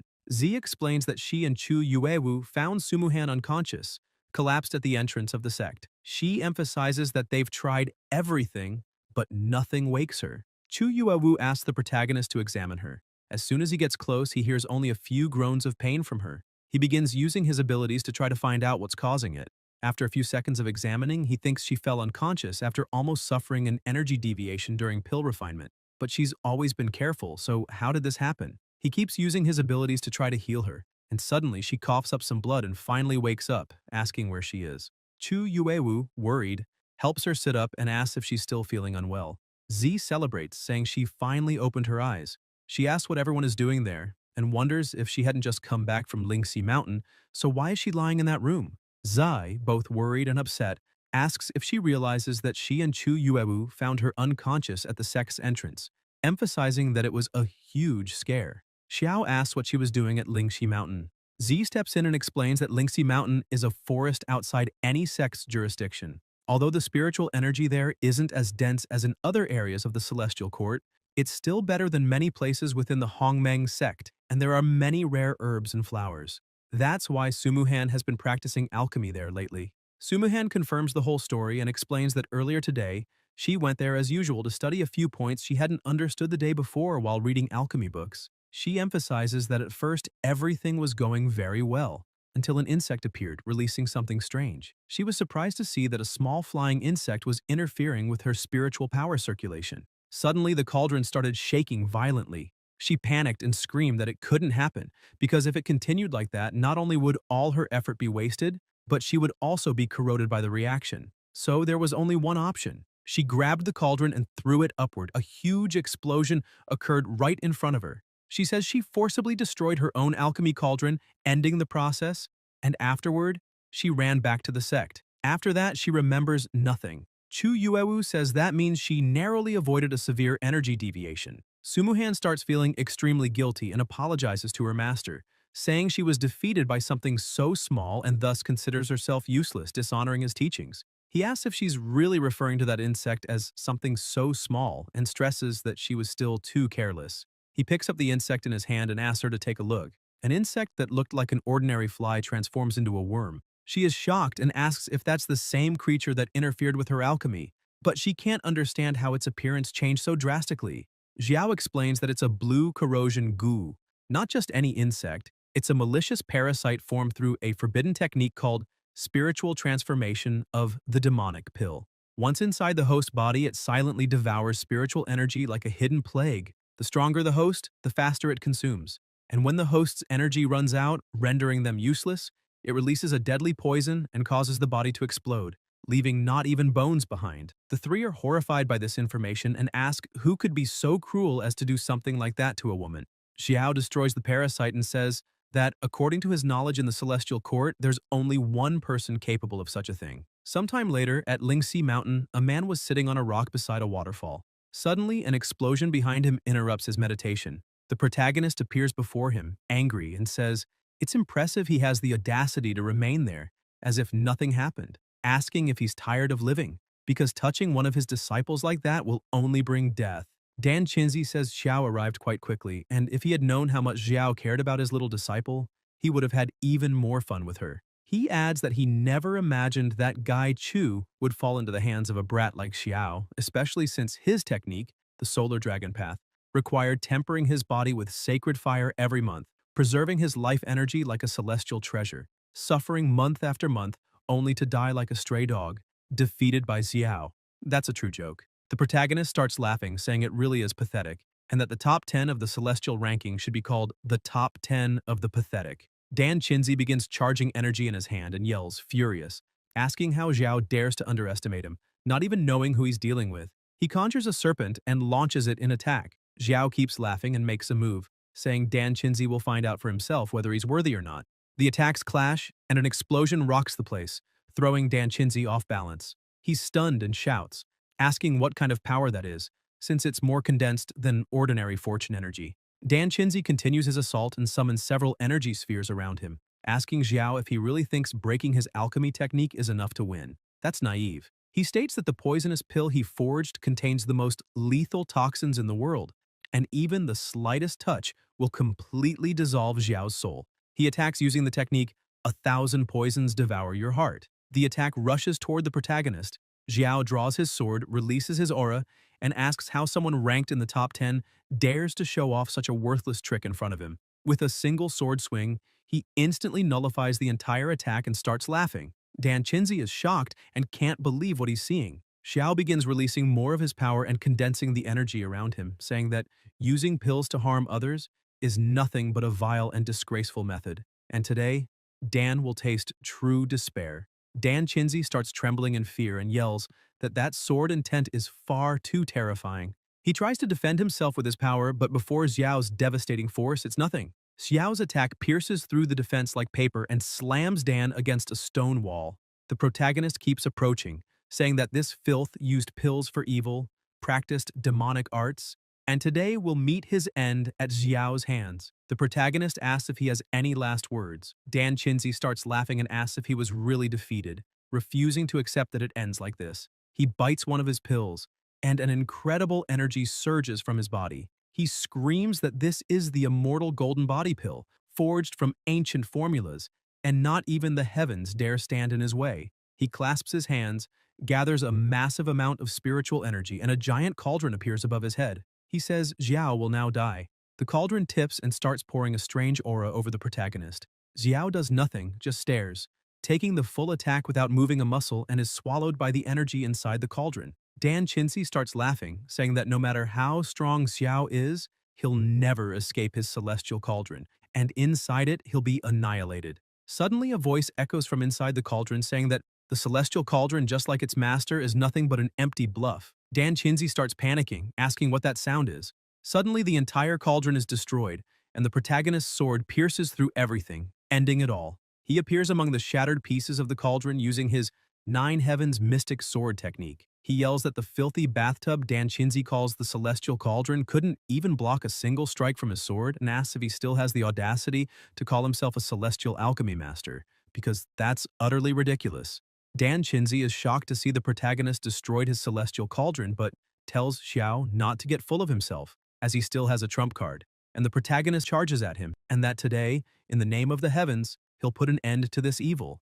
Dan Chinzi realizes the gap between them is enormous, and that he's powerless against that attack. Xiao hits him directly, ending the fight. Lying on the ground, completely defeated, Dan Chinzi meets his end. Xiao uses his artifact to absorb the energy of his fallen opponent. Suddenly, some noises come from the bushes. Feng Tingyan appears and is surprised by what he sees. He thinks he never imagined the protagonist would kill Dan Chinzi, the 8th in the ranking, so easily. And that strange jade seems to be a secret weapon, absorbing Dan Chinzi's fortune. He wonders if he should report this to the True Lord, especially since the True Lord already had an interest in the protagonist and was seriously injured last time because of him. As soon as he heard Xiao had returned to the Celestial Court, he rushed to investigate. 2 hours earlier in the Azure Dragon Palace, a small explosion occurs inside. Feng Tingyan congratulates Qinglong, pointing out that his spiritual power is even more refined. The True Lord asks what the matter is. Feng Tingyan replies that he came specifically to report that Yao returned yesterday to the Hongmeng sect with Jushuan and his other disciple. In addition, he brought a woman with him who appears to be a new disciple from the lower world. He also emphasizes that they've already investigated, and the one who infiltrated the Hongmeng sect was Chu Qianlian, who is now missing and likely dead. Qinglong notes that the Celestial Court's immortal ranking is full of worthless names anyway, but that only increases his desire to claim the protagonist. He orders his subordinate to go and watch Xiao's every move and bring back any news immediately. He stresses that Feng Tingyan should consider this his chance to make up for the mistakes he made. Feng Tingyan starts smiling as he watches the protagonist, thinking that no matter how strong he is, he just fought Dan Chinzi and must be weakened, not to mention that he's now exposed, while Feng Tingyan is hidden. He draws his sword, thinking that if he can beat Xiao, kill him, steal his treasures, and present everything to the True Lord, maybe he'll be valued again like before. Suddenly, the protagonist asks if he's seen enough. Feng Tingyan is startled and gets struck before he even sees where it came from. Xiao walks up to him and says that with that level of skill, how dare he even consider attacking him. Feng Tingyan tries to get up, panicked, and asks when Xiao discovered him. He says Xiao is too bold to attack a direct subordinate of the true Azure Dragon Lord and should let him go if he wants to live. Xiao slaps him across the face, telling him to shut up immediately. Feng Tingyan asks what he's planning to do because if he dies here, the True Lord definitely won't forgive him. Xiao starts laughing and asks who said he's going to die here. The protagonist begins using his ability, and Feng Tingyan realizes what it is and starts trembling, saying this can't happen. Xiao keeps approaching and says he just remembered he's never tested that essence-cutting technique on someone of celestial level. Upon hearing this, Feng Tingyan panics and begs Xiao not to come any closer. Then, the protagonist uses the Heaven and Earth devouring technique, saying he should consider it a gift for the Azure Dragon Lord. Feng Tingyan's body begins to be drained of energy, but another energy enters his body. A blue aura wraps around him, reaching even his eyes. Xiao tells him to return to the Azure Dragon Palace and report everything that happened today to his master. Feng Tingyan smiles and says he'll do that immediately. Back at the sect, Xiao tells Jushuan what he did and she screams, shocked, asking if he really injected a thread of his soul into Feng Tingyan's body. She asks if that isn't way too dangerous, because if the true Azure Dragon Lord finds out, Xiao replies that that guy isn't easy to fool, and if he doesn't control Feng Tingyan with his own soul to keep him stable, he'll expose flaws even faster. She remains worried, but the protagonist touches her face and asks her not to worry so much, because he knows exactly what he's doing. He says that only by doing this can he temporarily leave the Hongmeng sect in peace. She asks if he's really going to leave again. He shows her the feather and asks if she remembers everything he told her about the true Crimson Lady. He explains that after that, he quickly received a message from her, so he will leave early tomorrow for the upper Bluebird realm. Ju Xuan feels a bit upset and thinks that she has already been away from the Hongmeng sect for quite some time, so she needs to take care of the accumulated matters as soon as possible. And if the true Azure Dragon Lord acts suddenly, someone must be there to hold the situation. She says the sect needs her now, and that's why she won't be able to go with him this time. Zhao replies that in fact that's exactly what he was hoping for, since she's the leader of the sect and has responsibilities. There's no need for her to follow him everywhere. He points out that Sumuhan still needs to recover. Chu Yuawu has just arrived and needs to get familiar with the place, so this time he will only take Z on a training journey. He holds her hand and says that the Hongmeng sect will be under her care. She hugs him and asks him to return safely because she'll be waiting for him. The protagonist hugs her back and says, "It's all right." In the upper Bluebird realm, at the Tianji Tower branch in White Moon City, many people were gathered. They commented that the tower was always busy, but they had never seen it so crowded, since those cultivators were there for an event. They said it was unbelievable because a grand auction was about to happen. The incandescent scarlet pearl with a starting bid of 500 spirit stones. The bidding begins to rise. Meanwhile, at a table, Yefan and Mi were seated. She asks why the true Crimson Lady came to White Moon City, but didn't want to watch the auction with them. Yefan explains that she naturally has other matters to deal with. The princess says she's curious, and asks if he truly isn't afraid of her, because the true Crimson Lady is one of the four greats of the Emperor's celestial court. She thinks that, on top of that, the entire mission is being led by him, which means even the true lady must follow his orders. Ye Fan thinks that in his past life, even Jukui belonged to him. The princess asks if that means he fears no one. Ye Fan replies that he fears only one person. He immediately thinks of the protagonist, ruthless, cold, and decisive. Even in the face of death, he remains calm and turns the tide. He sees causes and consequences in record time. His command over people and situations borders on the supernatural. His talent, mind, and cunning surpass any genius Yifan ever met in his entire past life. That's why he sometimes wonders whether he was really the one who reincarnated, or if Xiao also came back from the future. Because the protagonist seems like his destined enemy. Every time they meet, everything goes wrong. He appears and crushes him again and again. Yefan thinks that regardless of all that, it's fine, because once he finally obtains the full version of the 9 symbols mantra, it will be time to settle the score. The princess asks if this person really exists and who it is. However, she thinks that, from the look Yefan had when he said he fears only one person, it seems like he truly fears that someone. Yefan says she's quite clever and warns that the more you know, the sooner you die, so it's better to stay silent.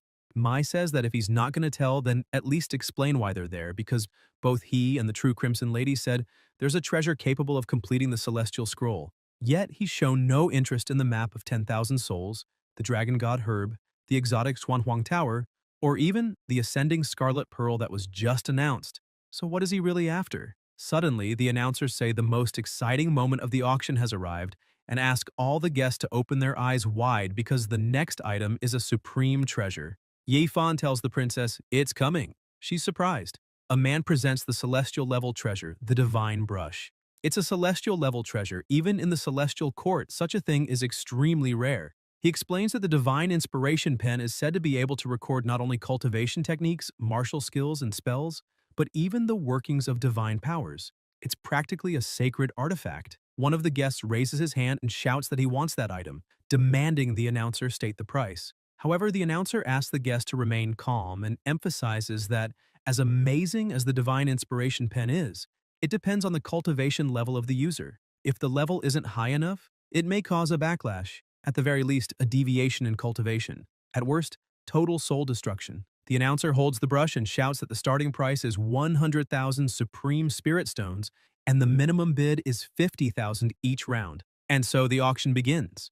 People start placing their bids. Some shout 150,000, others 200,000, others 250,000, until someone yells 500,000.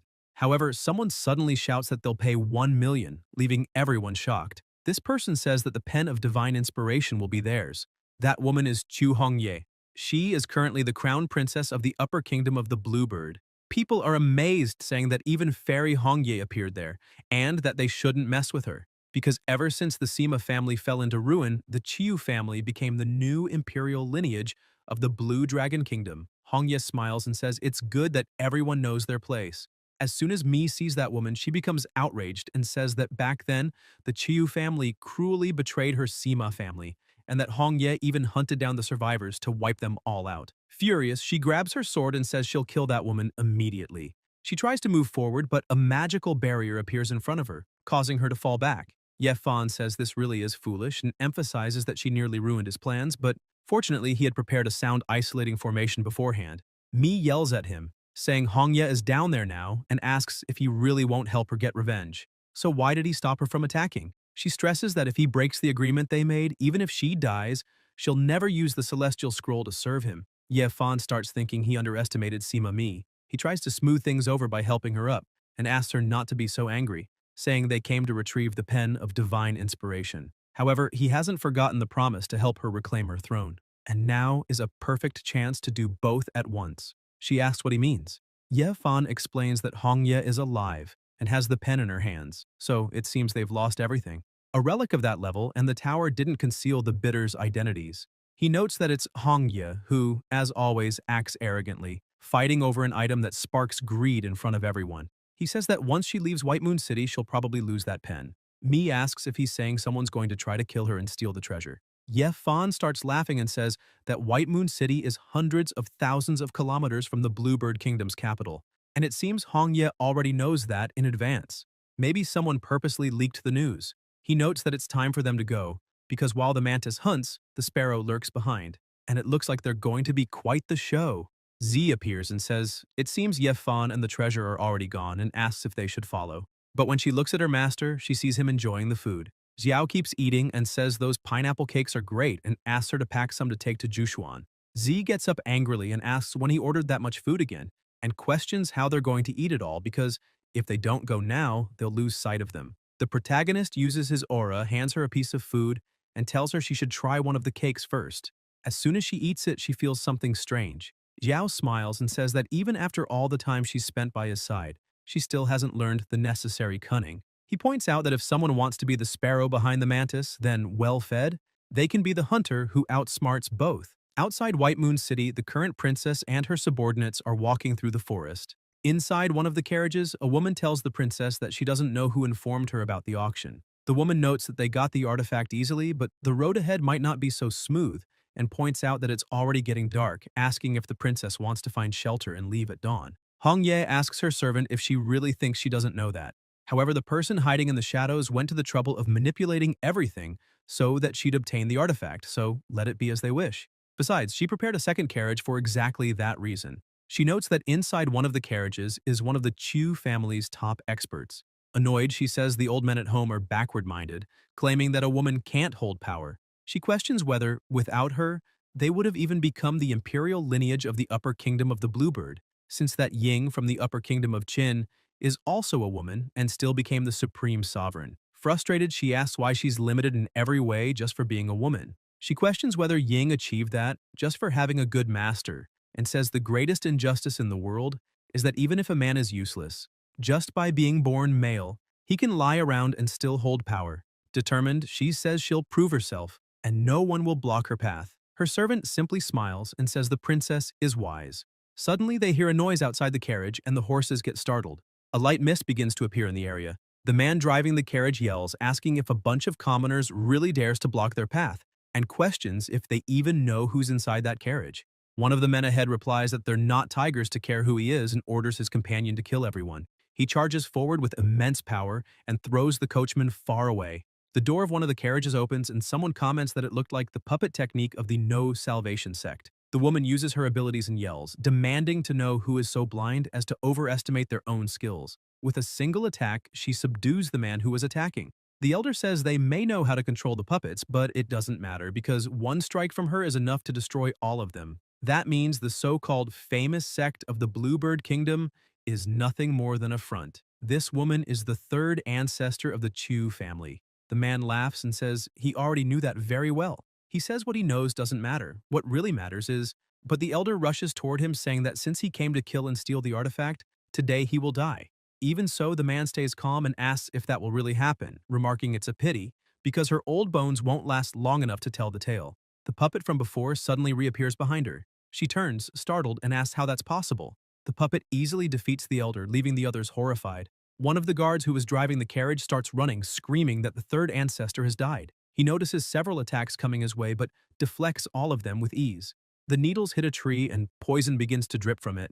Hongye says that a traitor expelled from the family more than 400 years ago still has the audacity to show up.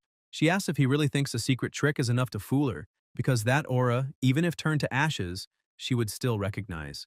She calls the man Chu Mubai, pointing out that he's her dear cousin, and quite bold for trying this. Mubai looks at her and says he's certain it was her who lured him to the pen of divine inspiration. He summons his puppet back to his side and tells his cousin she's not bad at all, asking when her cultivation and cunning grew so much. He asks if it was intentional, if she made him kill that old witch of the family with his own hands. He's sure she always hated how the clan favored that useless brother of his, and even that artifact escort was just a pretext to strengthen his claim to the throne.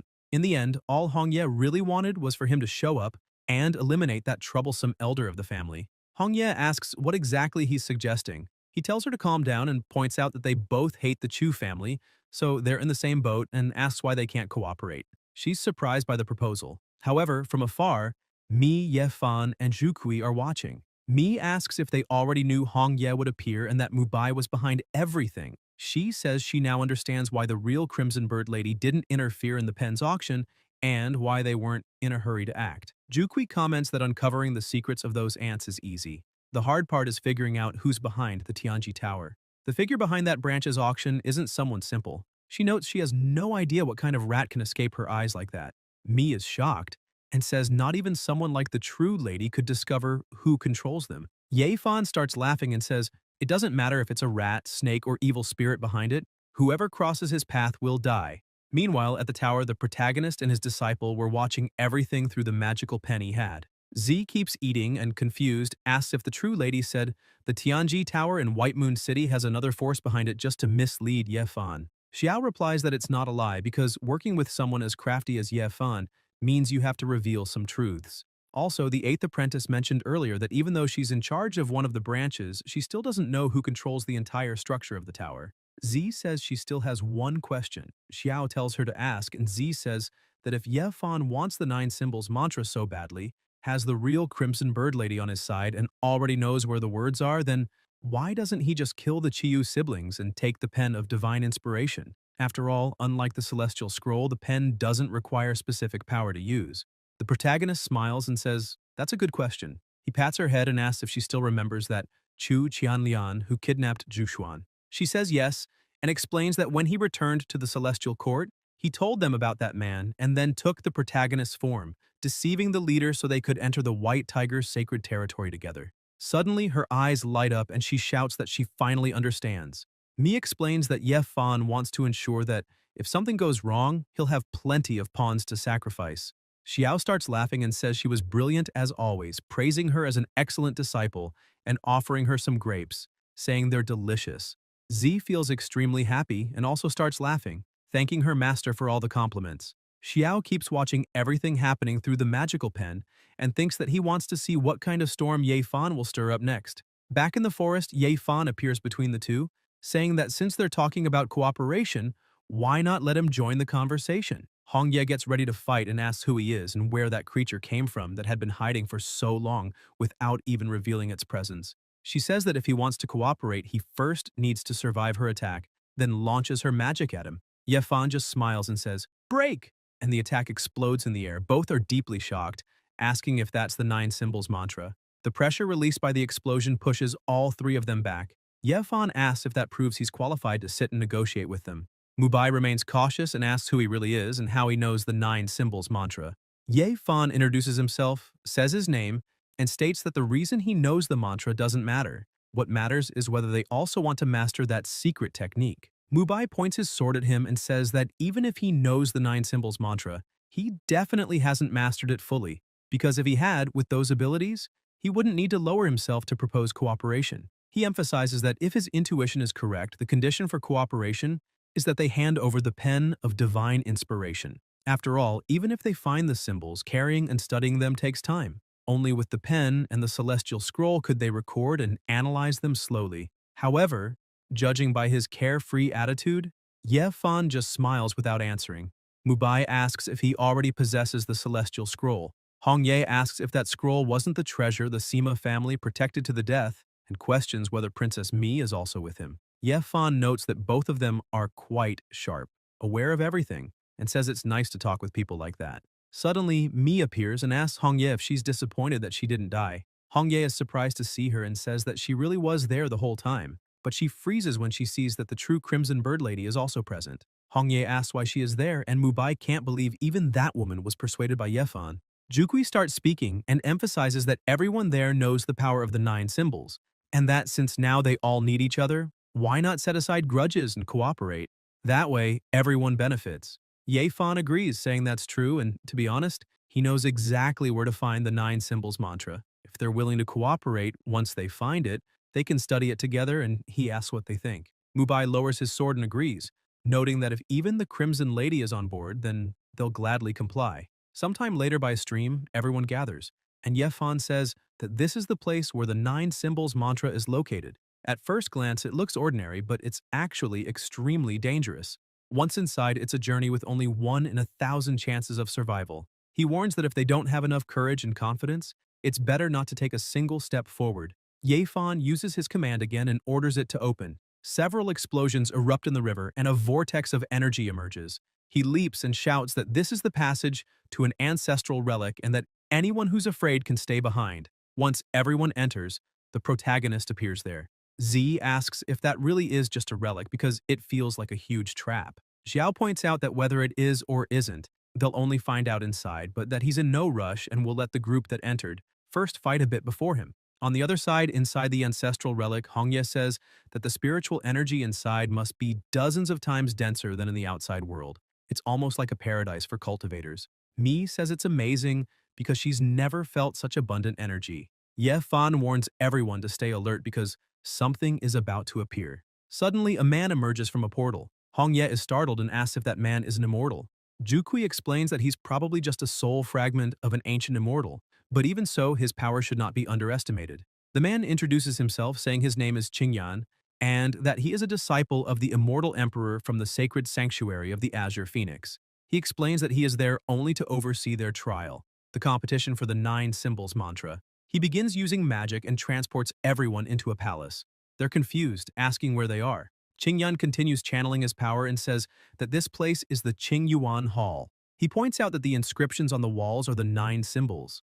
Mubai says that's exactly what one would expect from an ancient immortal, as those spells are of terrifying magnitude. Qingyan starts explaining that each of the 9 symbols possesses a unique and extraordinary effect. The combination of all 9 can turn someone into a true representative of the heavenly Tao, with the power to tear through the void and annihilate everything. Hongye shouts in awe, saying that this is a representative of the celestial Tao, and that kind of power is simply terrifying. Qingyan continues explaining that mastering the 9 symbols is nearly impossible. Since ancient times, only 5 people have managed to fully comprehend them. They ask the immortal who the chosen one will be. He says he'll register everyone who enters that relic at the Golden Core stage. Each will face battles, and only the winner will inherit all 9 symbols. For the losers, he'll grant an opportunity.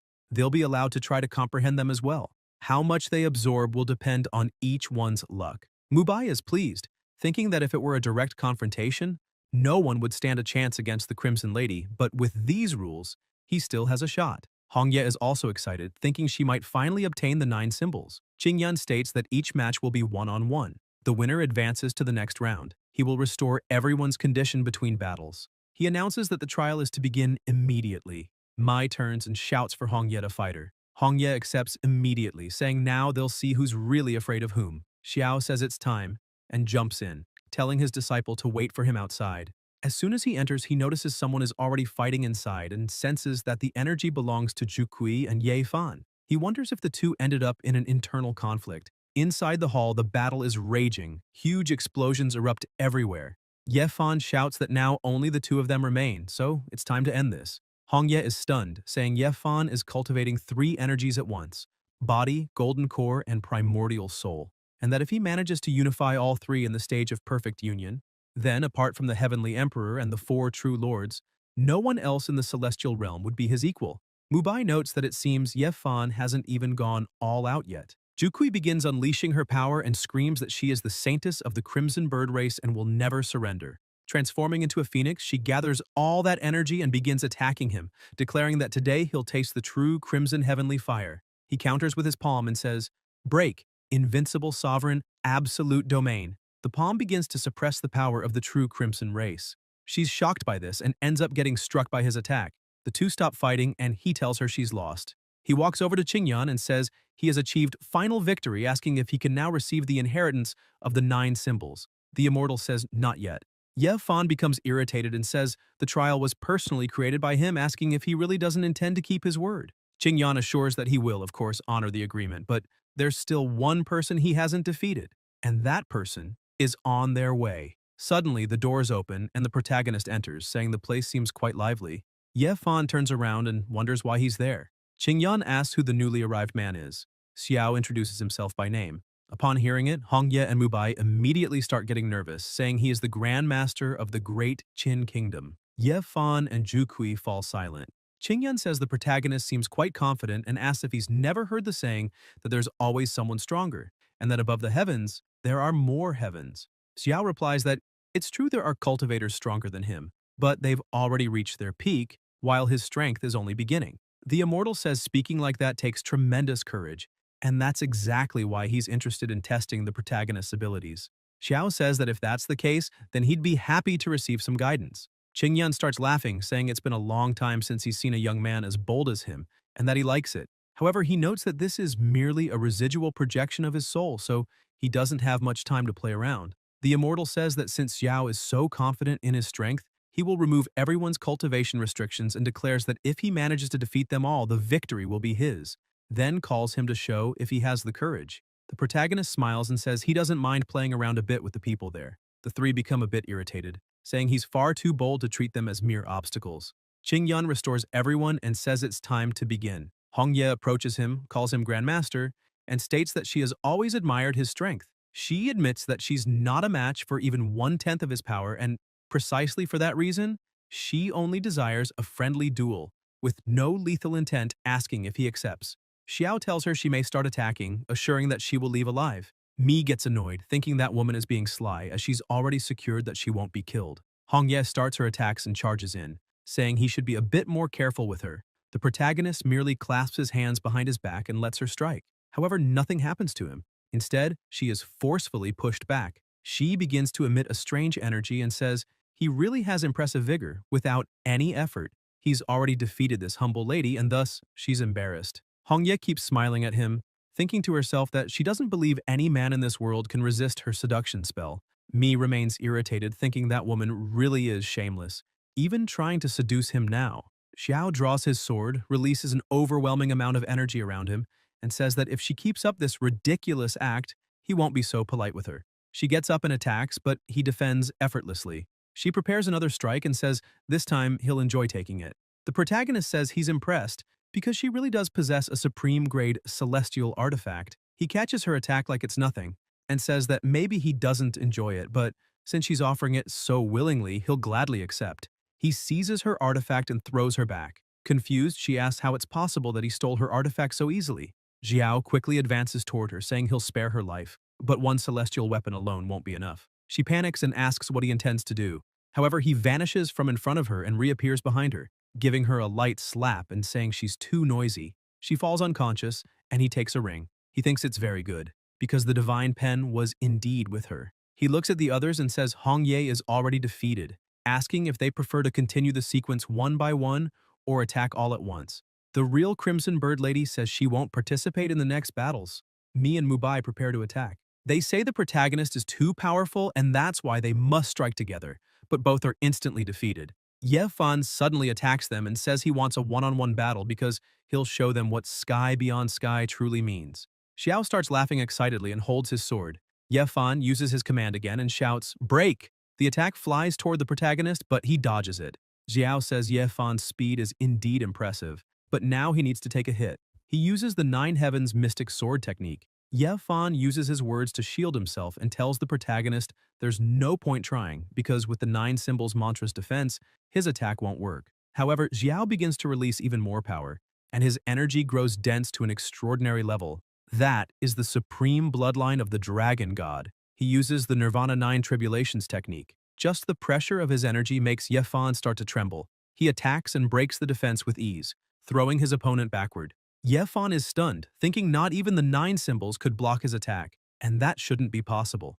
Xiao continues attacking and asks if that's all his opponent can do. He fires countless swords at once, saying, Yefan is too weak. Ye Fan feels cornered and starts dodging all the attacks. He creates some distance and says the protagonist is too arrogant, asking if he really thinks Ye Fan avoided fighting all those times because he couldn't match him, emphasizing that he was just sparing his life. Xiao starts laughing and says he already knew, pointing out that Ye Fan is preparing the Great Blood Cloud formation. Ye Fan becomes completely alarmed and asks if he knew all along why he allowed time for him to prepare it. The protagonist becomes serious and asks if he truly believes a mere celestial blood cloud formation can stop him. Ye Fan continues his formation, irritated, asking Xiao if he really thinks he can look down on everyone just because he has a bit more skill, and emphasizes that this celestial formation is so powerful that not even the Emperor of the Celestial Court at his peak would dare to underestimate it, and for that, he will regret it. Ye Fan activates the formation and commands it to protect him. The protagonist also begins to act, summoning his Thousand Arms Destroyer sword. Ye Fan asks if he truly thinks it's that easy to break the formation he built and activates his defense. The attacks begin striking both him and the formation, and Qingyan, who was watching everything, thinks that the fight is already over. A few seconds later, as the mist starts to clear, a bit of blood appears on the ground. Xiao is standing with his sword pointed at Ye Fan, who's on his knees. The protagonist says that he lost, but Ye Fan starts smiling and asks who said that. He points to Zhukui and commands her to kill the protagonist for him. She gets angry and asks who he thinks he is to give her orders. Ye Fan is left confused. The protagonist starts laughing and says it really looks like he used a dark spell to control the mind of the true lady, but it's a pity he had already warned her in advance. So she activated the Divine Protection Chain. The Divine Protection Chain is capable of restraining even a full strike from a member of the divine race. Ye Fan's cheap tricks are nothing against it. Xiao says that this is definitely the end. Ye Fan starts to feel outraged, wondering why this is happening to him. He lived 2 lives. And even so, he's dying at the hands of a mere mortal who didn't even have a name in his past life. So why is this happening? Xiao moves in to deliver the final blow, but a force stops his attack, leaving him surprised. Both look around, trying to understand where it came from. Xiao turns and asks the immortal why he did that, but Qingyan replies that he doesn't need to explain anything to anyone. The protagonist says that if that's the case, then he'd like to learn a bit more from an immortal's existence, and begins attacking Qingyan, who defends easily using the words. Xiao watches and thinks that apparently it's true. That guy also masters the 9 symbols mantra. The immortal uses the word shatter and strikes at the protagonist. Xiao tries to defend himself. Qingyan sees an opening and quickly uses his skill, thinking that even if he can only delay the protagonist for a moment, that will be enough. He hits Ye Fan with his ability, who is left dazed, not understanding what's happening. They shift into the consciousness space, and Ye Fan asks the Immortal Lord what this means. Qingyan asks him not to call him Lord Immortal in front of His Majesty, as he's not worthy of such a title. Qingyan bows respectfully and greets the Immortal Emperor Qingque. Hearing that name, Ye Fan is confused. Qingyan confirms and says that His Majesty is the reincarnation of the Immortal Emperor Qingque, one of the most powerful beings of the ancient era, who fell in battle against the heavens themselves because of the 9 symbols mantra. His soul survived through the power of the mantra and sent a fragment of itself beyond the world, escaping heaven's pursuit and being reborn with a new chance. Qingyan emphasizes that, in fact, there's no need to teach Ye Fan the 9 symbols mantra because the mantra is already sealed within his own body. He just needs to unseal it, and his soul will resonate with it. However, mastering it completely will take time. Qingyan tells him not to worry, as the seal is undone. All the techniques he mastered in his past life, including the legendary celestial mist power, will gradually return. Qingyan uses the word unlock, and energy begins to flow inside Ye Fan's body. Qingyan smiles, thinking it worked. The image of Qingque appears behind Ye Fan. Back in the real world, the pressure and aura begin to push the others back. Zhukui thinks that this is the power of a true emperor. Xiao, still on guard, says he'd like to see what the two were plotting and calls his sword to him. But Ye Fan attacks and strikes the protagonist's sword, interrupting him. He points his hand at Xiao and says he must surrender or die. However, the protagonist stands firm and says Ye Fan is nothing to make him kneel. Xiao remains confident, channels power into his sword, and begins his attack, saying that if Ye Fan dares to stop him from advancing, then he will be destroyed. Ye Fan starts laughing and says there's no point in continuing the fight, Xiao is nothing more than an ant to him. Ye Fan manages to block the attack and uses an illusion, appearing beside the protagonist and landing a direct blow. Xiao is confused and asks if that was a clone, and whether Ye Fan is using the 9 symbols mantra because what's happening doesn't make any sense. Ye Fan begins gathering a massive amount of energy and tells the protagonist that now is the moment for him to see the true difference between them, because dying under the unique power of the celestial mist should be considered an honor. He attacks the protagonist, declaring that this is the end. Xiao starts changing his aura and his energy drastically shifts from yellow to blue, allowing him to easily block the attack. Ye Fan is stunned, asking how he can wield the power of the stars, and questions what connection the protagonist has with the heavenly emperor Zhuanyuan. Xiao begins to gather star energy and says that, in his view, the celestial mist is nothing more than a cheap trick. Qingyan, still watching the battle, thinks that this is the sutra of the ancient emperor of the 7 stars. He grows concerned, thinking it's impossible for Xiao to be related to the heavenly emperor Zhuanyuan. The protagonist keeps advancing and tells everyone to stay silent as another exchange of blows begins. However, as he lands his strike, he realizes it was just an illusion. He's caught off guard and Ye Fan appears behind him, ready to attack.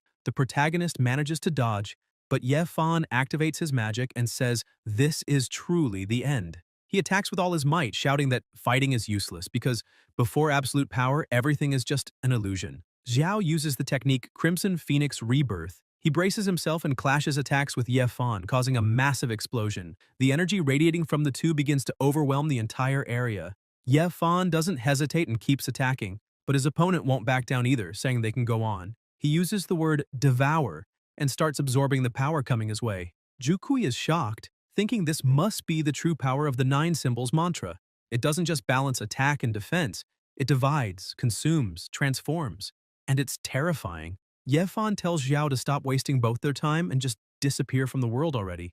Qingque begins unleashing his power, making Ye Fan overwhelmingly strong. He prepares to go all out and end everything. Ye Fan readies another strike. However, the protagonist remains confident and prepares himself, saying now he'll show what true strength is. He activates the Sutra of the Ancient Emperor of the 7 stars, chapter of Yu Heng. An immense amount of energy begins to build up around him, drawing everyone's attention. Ye Fan is startled by what he's seeing. Xiao fuses 1,000 swords into one, forming a massive energy blade. Both the Red Bird and the Immortal are stunned by that power. The protagonist launches his attack, destroying everything in front of him. The blow hits Ye Fan and flings him back with tremendous force.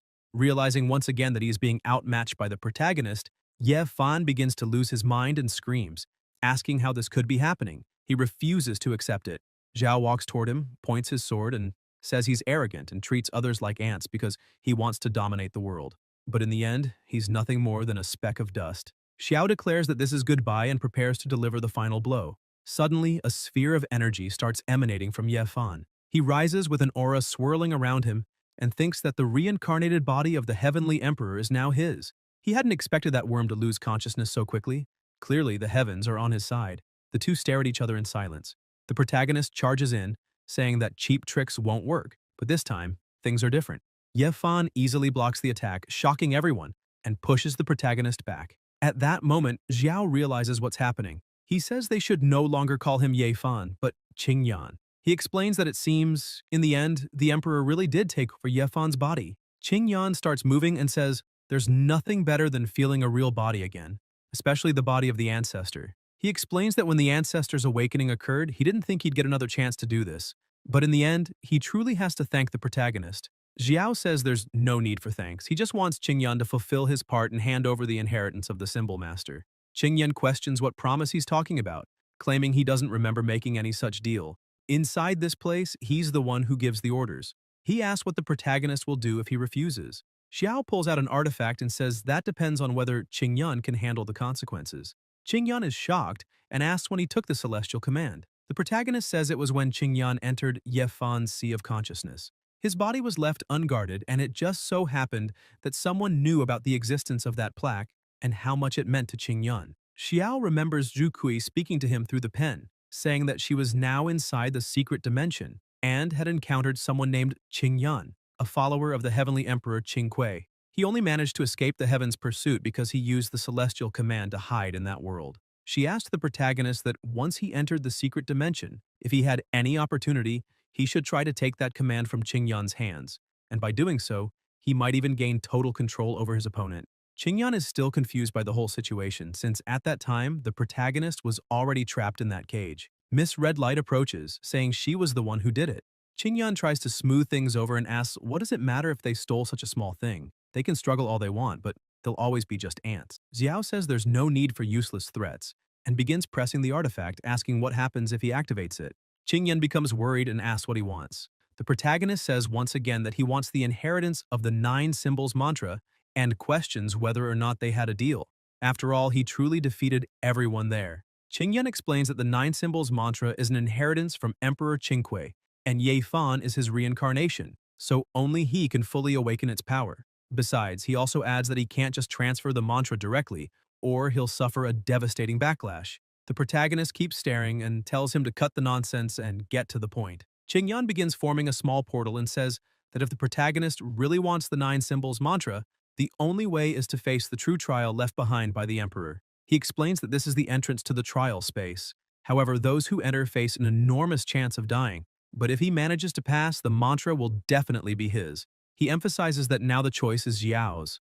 The protagonist says that before entering, there's one more thing. He asks Qingyun to hand over the celestial scroll because, without it, there's no point in continuing this conversation. Qingyun throws him the scroll, saying that the command is useless in his hands anyway. With everything ready, Xiao states that the 9 symbols mantra has been his goal from the beginning and enters the real challenge without hesitation. Qingyun watches with a smile, thinking that, since ancient times, no one has ever passed that emperor's trial. Even if the person dies in the secret dimension, by rule, he can claim everything on the challenger's body. In the end, the celestial command returns to him. Meanwhile, in the secret realm of Qingque, Xiao is lost, thinking that the place is massive and has no hints, no directions, nothing. So how is he supposed to pass this trial? Suddenly, a system screen appears, stating that since the host entered an independent small world, the system has activated the temporary disciple function. After leaving the small world, the master-disciple relationship will automatically be dissolved. The protagonist gets excited but confused, as he doesn't know exactly what that function does. Suddenly, he notices an attack coming his way and manages to dodge. He yells, asking if anyone is there. A woman appears in front of him and attacks again, but he dodges, thinking that her strike is indeed strong, not inferior at all to Ye Fan's attacks, and this only proves how hard this trial will be.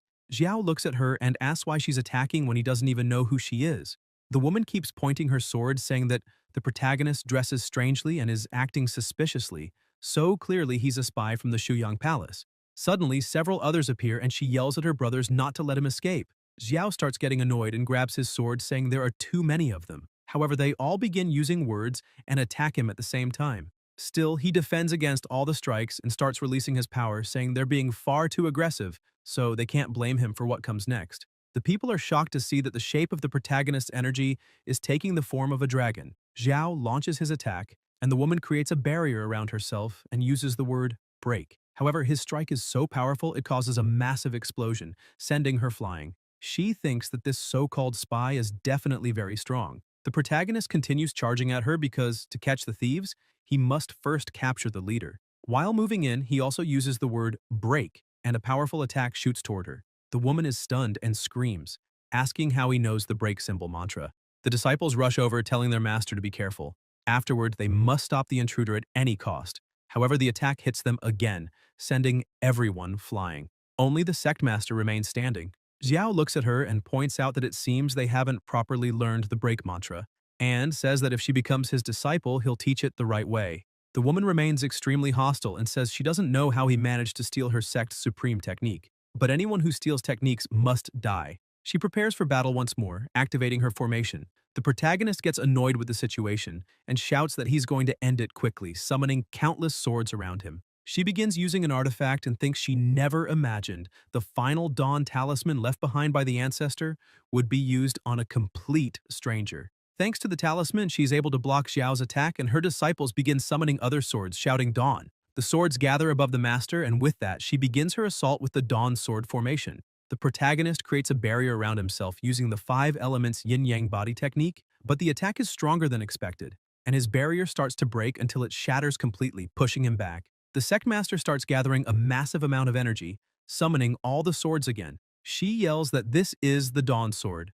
second form Daybreak. A giant sword charges towards Xiao. He responds with his 10,000 swords return as one technique, forming another barrier around himself, but the barrier isn't strong enough to block it entirely, so he defends with his own sword. The attack is so powerful, the ground around him cracks and he's pushed back. The Sect Master prepares once more, saying, "This is the final form of the Dawn Sword, Sunrise." She charges, shouting that this time, he'll die. But the protagonist simply smiles at her. He asks if she really thinks that he, the great Xiao, is someone that easy to deal with. Releasing even more power, he clashes their attacks and completely nullifies hers. She steps back and says that each of the Great Nine Sects masters a unique technique, but the one he just used clearly doesn't belong to any of them. Confused, she keeps shouting, asking who he really is. The protagonist thinks that maybe the unique techniques of the Nine Sects are actually the Nine Symbols mantra. He keeps analyzing and realizes that, with the support of the sword formation, her attack power is close to his. If he keeps facing her head-on, it'll be hard to win quickly. Maybe it's best to avoid direct confrontation for now. While he's thinking, the woman charges again, saying that if he won't talk, then she'll beat it out of him. But in the blink of an eye, he simply raises his hand and touches her sword. She realizes the force left in the sword is overwhelming, and the explosion hits her, throwing her far back. Xiao is surprised to see her cough up blood, which means the fight is over. He smiles, saying now he understands. He was so focused on exchanging blows that he didn't notice her weakness.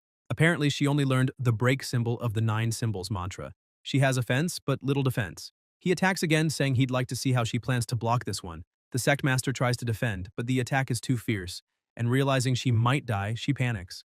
The protagonist yells that everything stops now, and with the attack inches from her face, he asks if they can talk without fighting.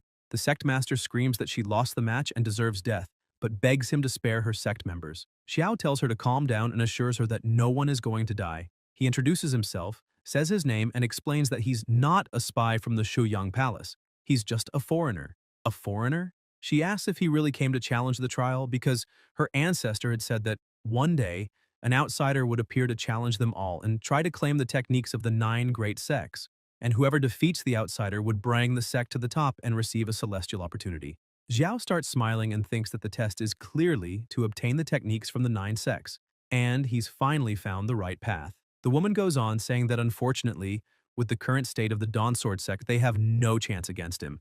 The protagonist tells her that to elevate her sect to the top, it's not necessary to defeat him. He asks for her name and emphasizes again that if she becomes his disciple, he'll lead her to the top. She introduces herself as Hong Yu and asks if he's really serious. Xiao extends his hand and says yes, and more than that, he can teach her the techniques of the other 8 sects as well. He explains that becoming his disciple will bring her nothing but advantages. After hearing everything, she's shocked and immediately kneels before him, shouting and calling him master, begging him to accept her disciple's vow. As soon as she did that, the system appeared to him again, saying, "Name, Hong Yu.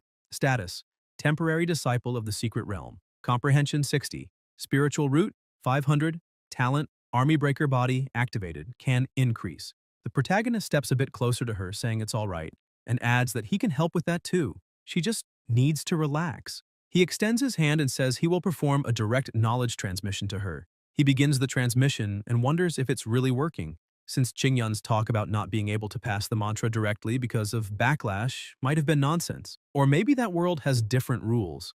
Upon receiving the knowledge, his new disciple becomes happy and says that the parts she didn't understand about the break technique now make total sense, and she thanks her master for everything. The system appears again, saying that disciple Hong Yu has learned the break symbol of the 9 symbols mantra with the host's help. Double reward, the host has learned the enhanced version, or Super 9 symbols mantra, break symbol. He thinks to himself that his disciple really doesn't need to thank him, since he gained much more from it.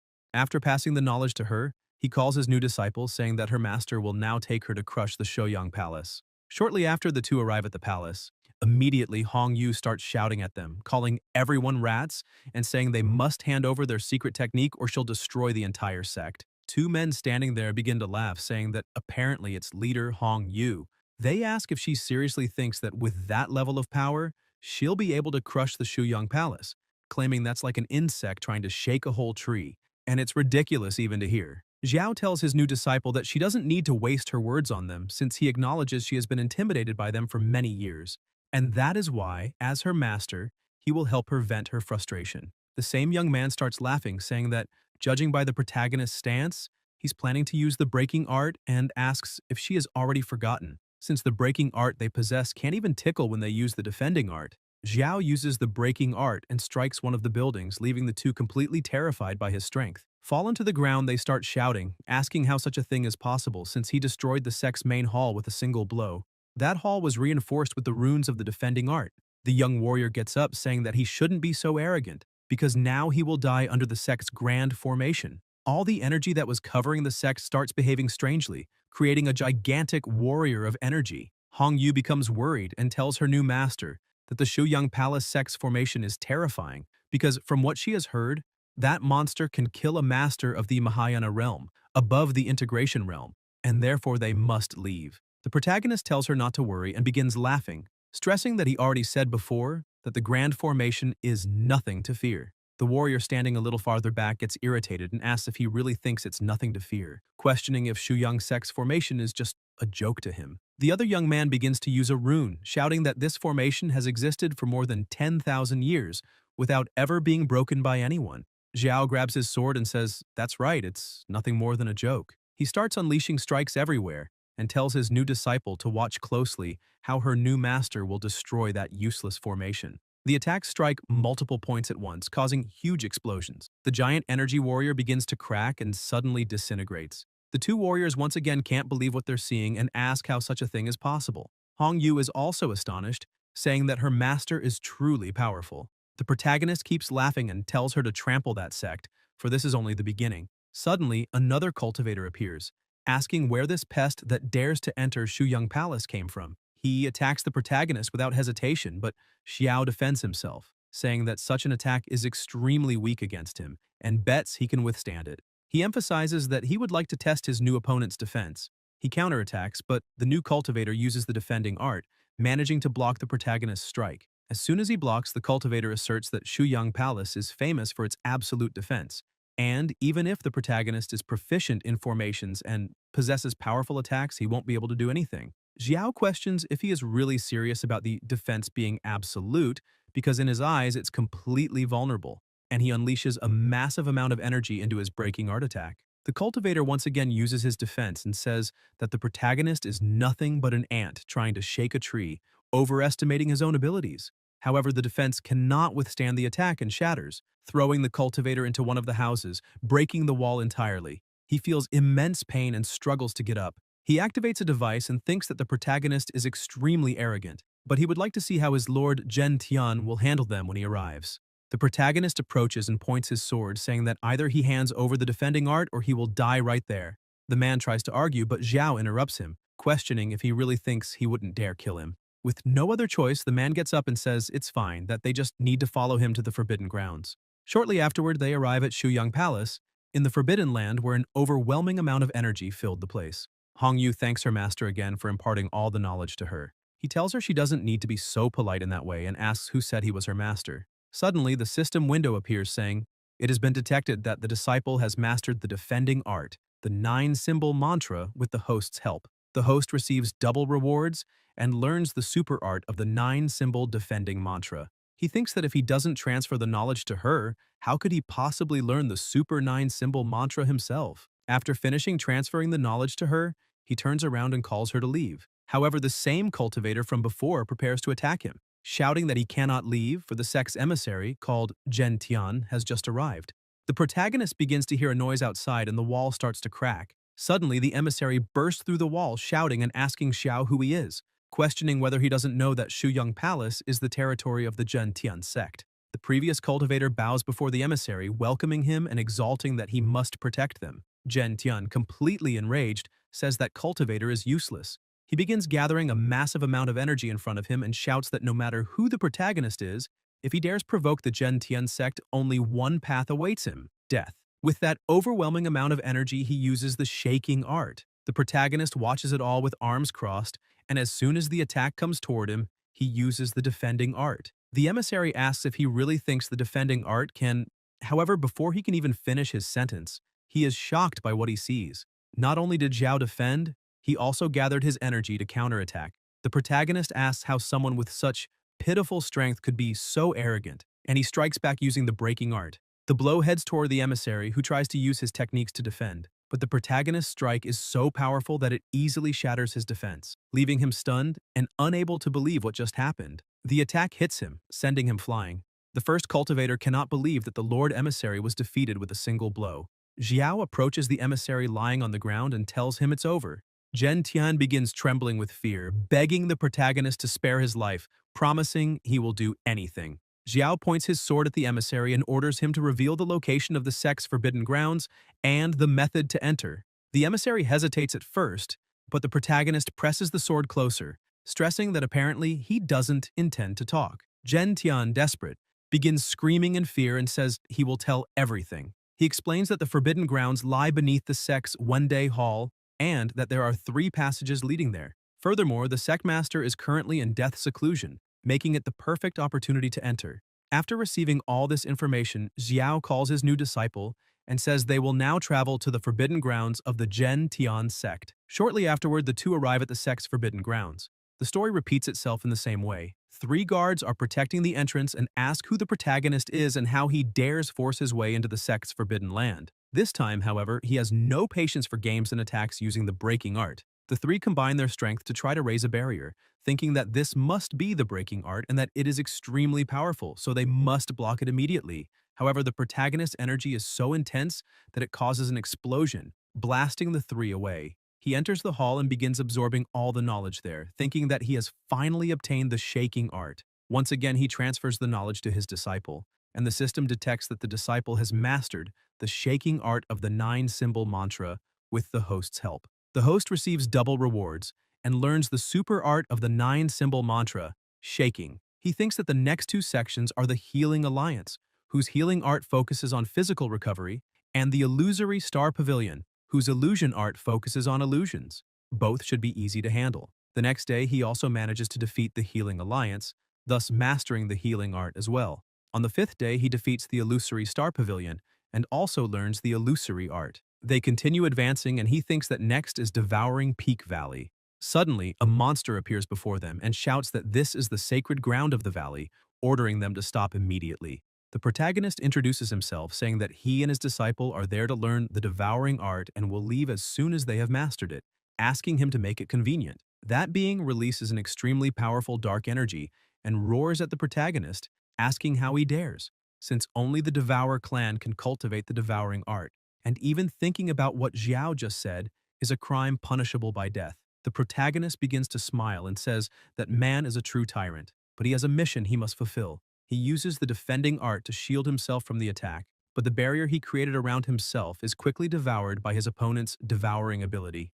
Xiao recalls that his disciple had warned him that the devouring art consumes everything and is incredibly terrifying, and it seems she was right. The protagonist prepares to attack again, saying he would like to see how much his opponent can absorb, and uses the shaking art. He launches his attack, but his opponent absorbs everything and asks what else he has, as he would like to absorb more. Xiao then uses the dragon bloodline and unleashes his attack, telling him to absorb that as well. His opponent begins to absorb the attack again, asking if he really thought he wouldn't be able to, just because the strike was stronger, saying that such a thought was nothing but naive. However, the concentrated energy was so intense that he couldn't fully absorb it and started to emit sparks and a strange sound, causing a massive explosion that slammed him hard into the ground. Still injured and lying down, he asks how such a thing is possible. Hong Yu tells the protagonist that the devouring ability is not limitless, and if it exceeds its capacity or encounters an incompatible attribute, it will trigger a backlash. Xiao remarks that this is exactly what he was hoping for and tells his opponent that he is not invincible. Suddenly, another cultivator appears, shouting that all who dare cross into Devouring Peak Valley shall die. This man is known as Situ Zhuan, the master of Devouring Peak Valley. Without wasting time, he immediately begins to use the devouring art to attack the protagonist. His attack takes the form of a serpent and rushes towards Xiao, who prepares a counterattack. His strike manages to cut through the serpent, but to his surprise, it continues advancing. He starts to feel the effects of the attack and braces for impact, thinking that his head hurts badly and that there is something wrong with that snake. Situ Xuan says that it is the celestial level sword art with immortal level bloodline, the inheritance of the ancient emperor, the 9-symbol mantra, and remarks that he is truly surprised the protagonist has had so many opportunities. Xiao is astonished and wonders how that man knew that the serpent could indeed devour memories, concluding that the devouring art is truly extraordinary. With some difficulty, he thinks that his only choice is to use the venomous heart-devouring art he received from Gupan. He prepares and strikes back. However, Situ Xuan remains calm and begins to defend, saying that his devouring art has reached the grand completion stage, and therefore it is useless no matter how hard the protagonist tries. He demands more, and Xiao continues using his ability to attack him. Situ Zhuan keeps absorbing everything and laughs, saying that Xiao should give up because it's useless no matter how many times he uses that attack. However, he soon begins to feel the side effects and screams that the technique the protagonist is using is a celestial-level poison technique, unrivaled. Xiao starts laughing and asks if he finally realized it. With his body nearly fully poisoned, the Master of Devouring Peak falls ill, quickly loses consciousness, and collapses. Xiao approaches his opponent and says that it doesn't matter if he devoured his memories, because even if he glimpsed his techniques, he cannot instantly convert them into his own moves. The only thing left is to watch his body be poisoned to death.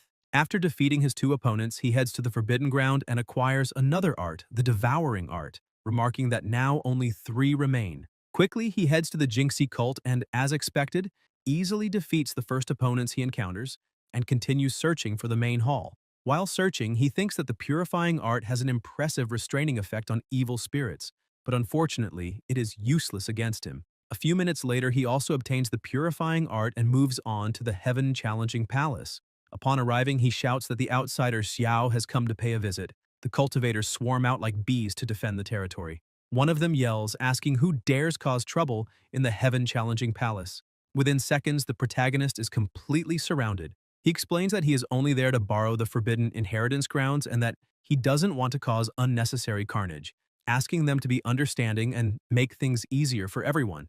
The master of the heaven-challenging palace steps forward and points at the protagonist, saying that he is the outsider who has recently challenged the major sects and questions whether he really dares to attack the heaven-challenging palace, because if he does, his judgment day has arrived. A little farther away under a tree, Hong Yu watches the scene worriedly, thinking that the master of the heaven-challenging palace really did bring all the elders to wait for Xiao, making things extremely difficult.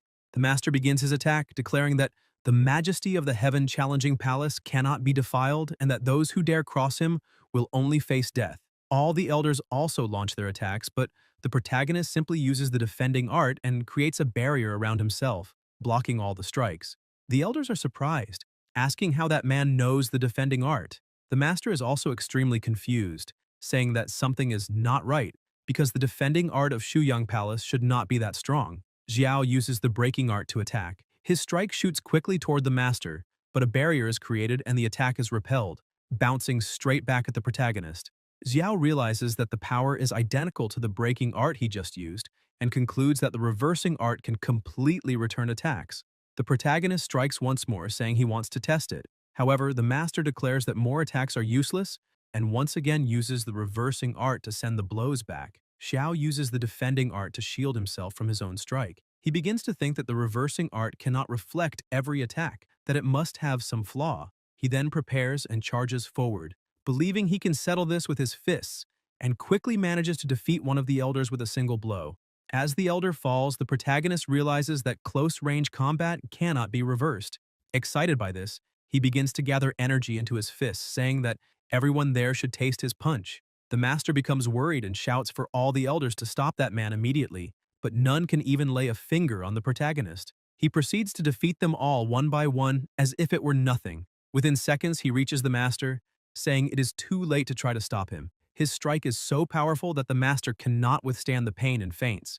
Xiao says that this is pathetic, for they are completely vulnerable. He then charges forward, declaring that only one sect remains standing. As soon as he arrives at the Annihilation Tower, he tells his disciple that it will be basically the same as with the other sects, and that while he fights, she should simply enjoy the spectacle from a distance. Hong Yu grows a little worried and stresses that the Annihilation Tower has always been the strongest of the 9 great sects, since the stillness art can immobilize people, and so he must be very careful.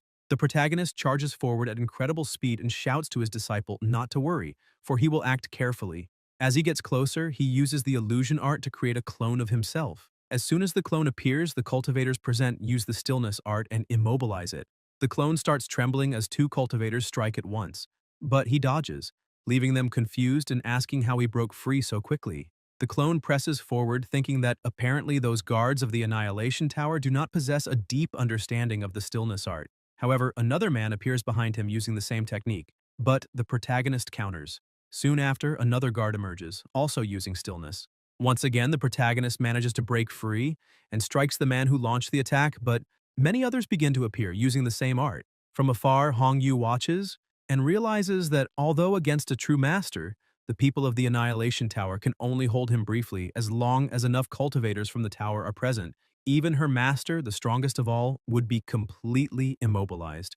This is what makes the Annihilation Tower so terrifying. While some cultivators restrained the protagonist, others attacked him, until suddenly a massive explosion erupted in the sky. Everyone was shocked, wondering what was happening, as it seemed to be the illusion art, and they shouted that they had been deceived. Suddenly, the real protagonist appeared, using the devouring art. Xiao thought to himself that his disciple had warned him so many times, so of course he would use a clone to draw the enemy's firepower while his true body lay in wait for the right moment to strike. With the devouring art, he began to absorb the memories of all those present. He realized that even though the absorbed memories would not grant him the complete stillness art, the sheer amount was enough for him to learn part of it, and thus he would not be completely controlled by them. However, he had a great idea and began to smile. Using the illusion art, he appeared beside his disciple and called to her, saying he would teach her a portion of the stillness art. As he transferred what he had absorbed, the system appeared, stating that it had detected the disciple had mastered a fragment of the stillness art of the 9-symbol mantra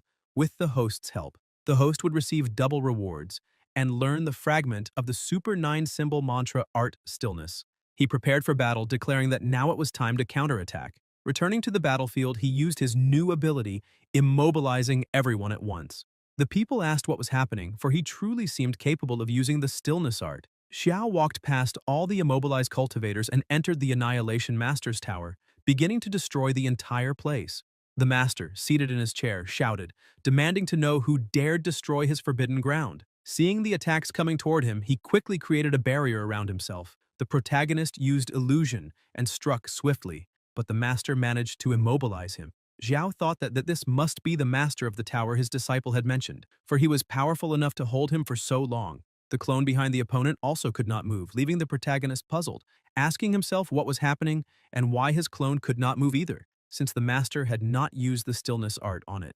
This made him wonder if that man was capable of stopping time itself. The master strikes his chair and an immense power begins to surge. He shouts that this is outrageous, for it is time for the protagonist to die under the spear of annihilation. The massive spear descends toward the protagonist, leaving him stunned by the situation. Just as it is about to strike him, the spear begins to vanish. The Tower Master is utterly shocked and cries out that the Spear of Annihilation was devoured, asking how this is possible since only Situ Zhuan, who mastered the devouring art, could do such a thing. He wonders aloud if the man before him has achieved great perfection in the devouring art.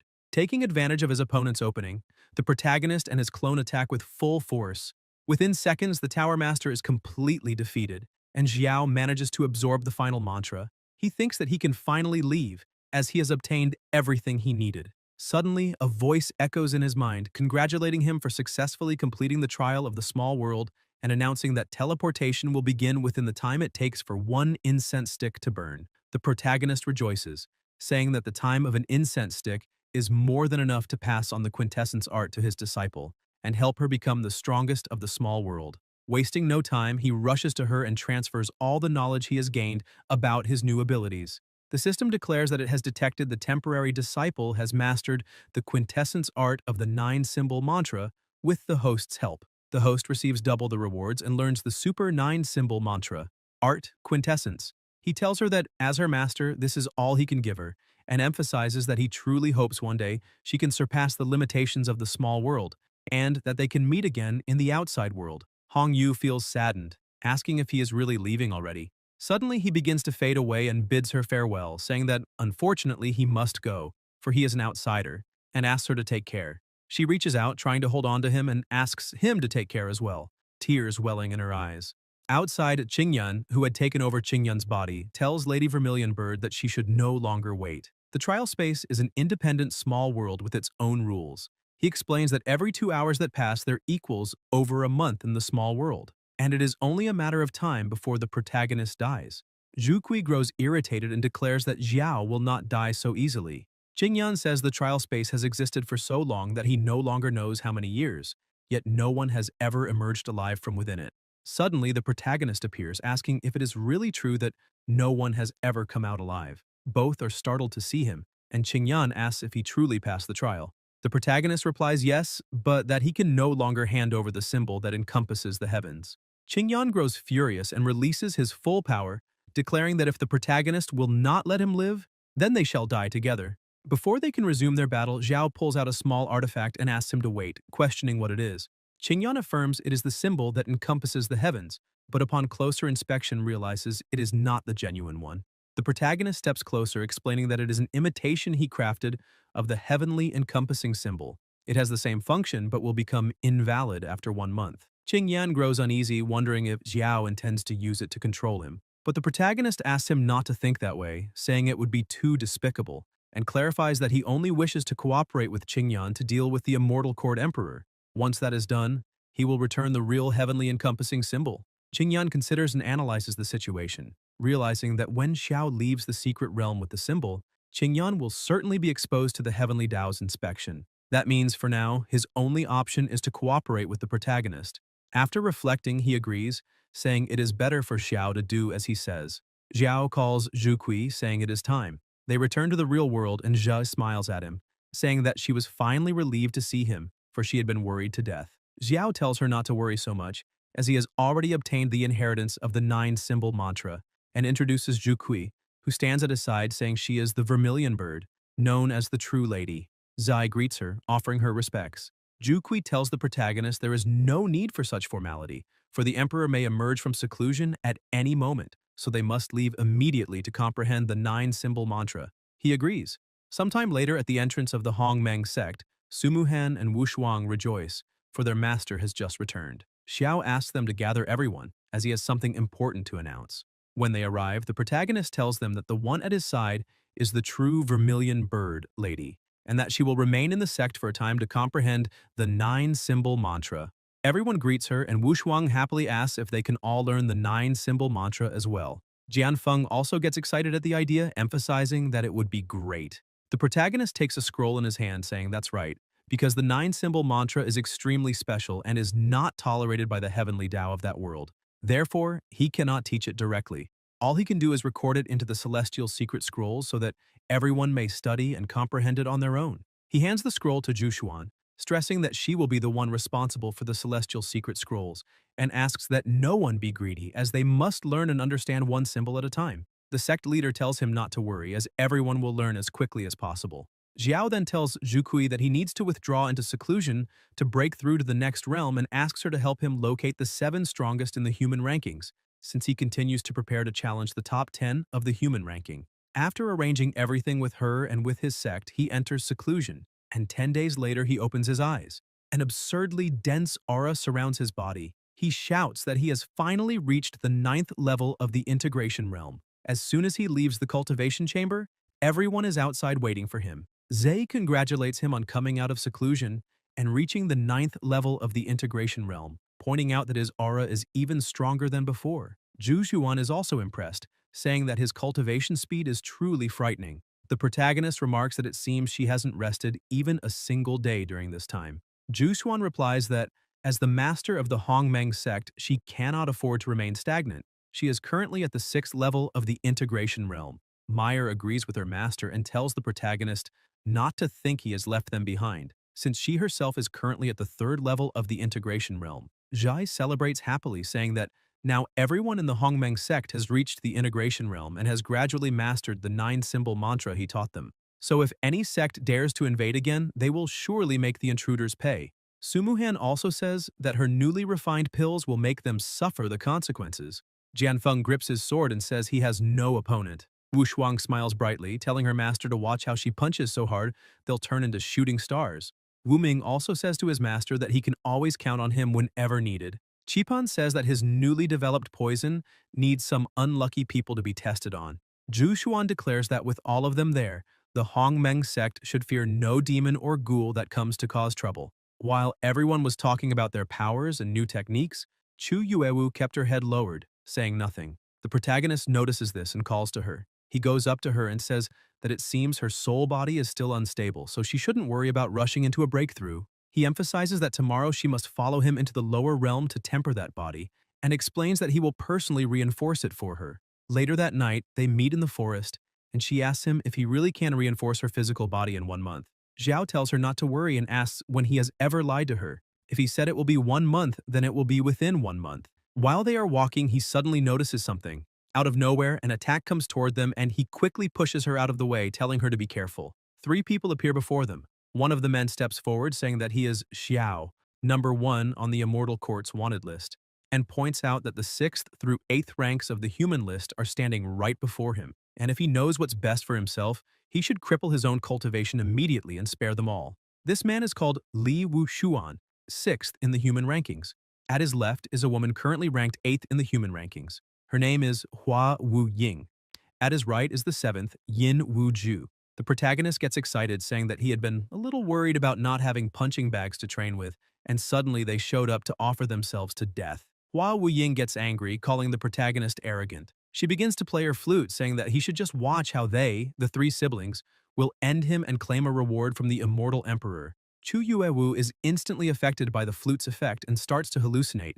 She quickly panics, screaming and crying for it to stay away from her. Xiao touches her forehead, telling her to focus. She kneels, saying that just now she was... The protagonist explains that the woman's attacks carry a soul-shattering effect, and therefore Chu Yuewu must guard her mind and watch from the side for now because he will be stretching his muscles a little. Li Wushuan also begins to attack, saying he fears the protagonist might not be able to stretch his muscles. He uses his soul-binding smoke chains attack. With his chains, he manages to restrain Xiao. Yin Wuju wastes no time and unleashes his poisonous miasma that corrodes bones, hitting the protagonist directly. Hua Wu Ying asks him how her second brother's poison tastes, explaining that it will corrode his bones little by little, since even a mighty golden immortal would be reduced to a pool of blood.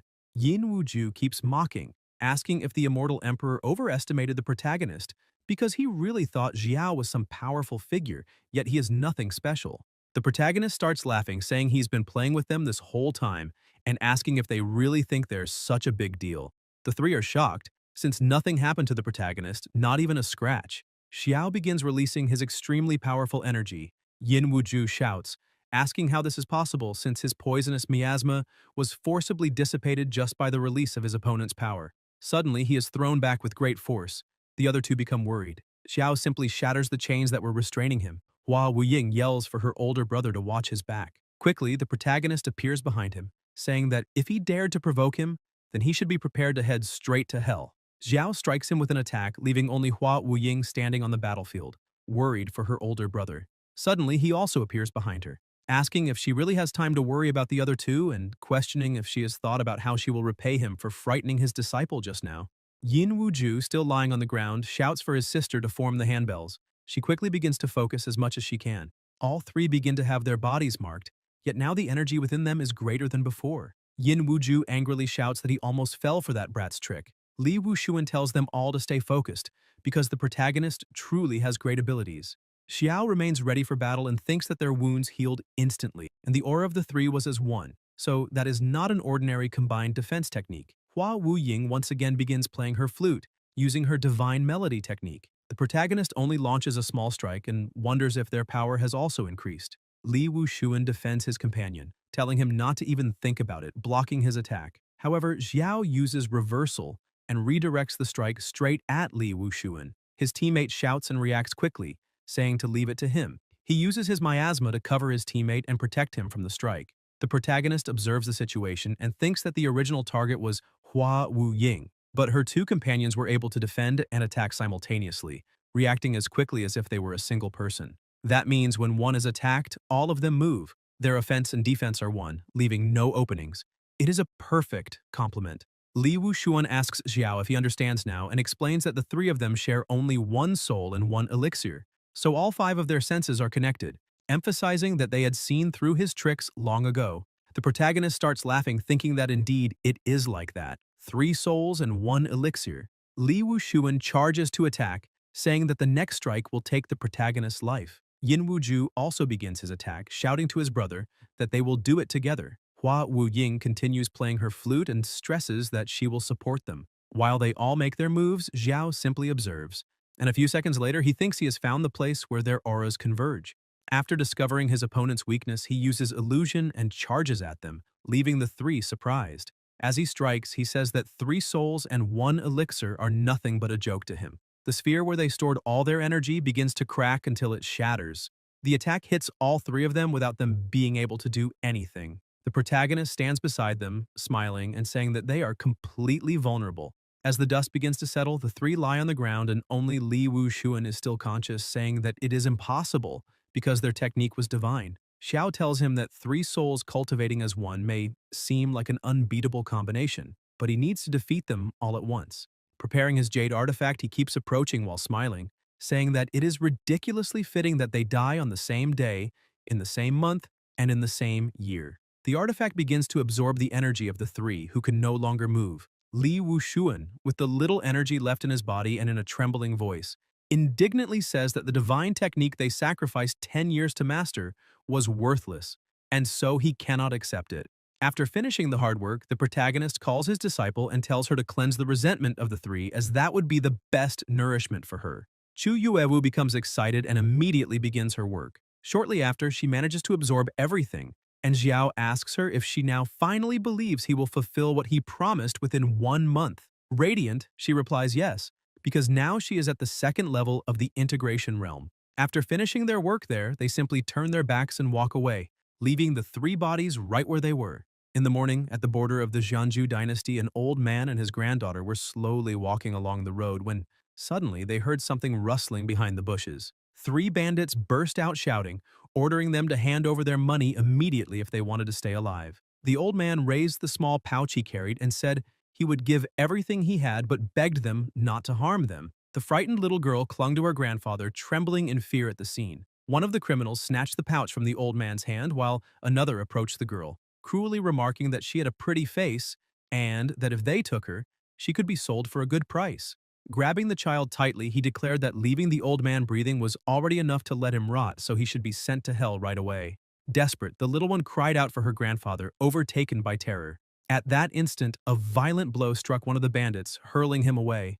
The 2 remaining, startled, had no time to react and were also knocked down by swift attacks.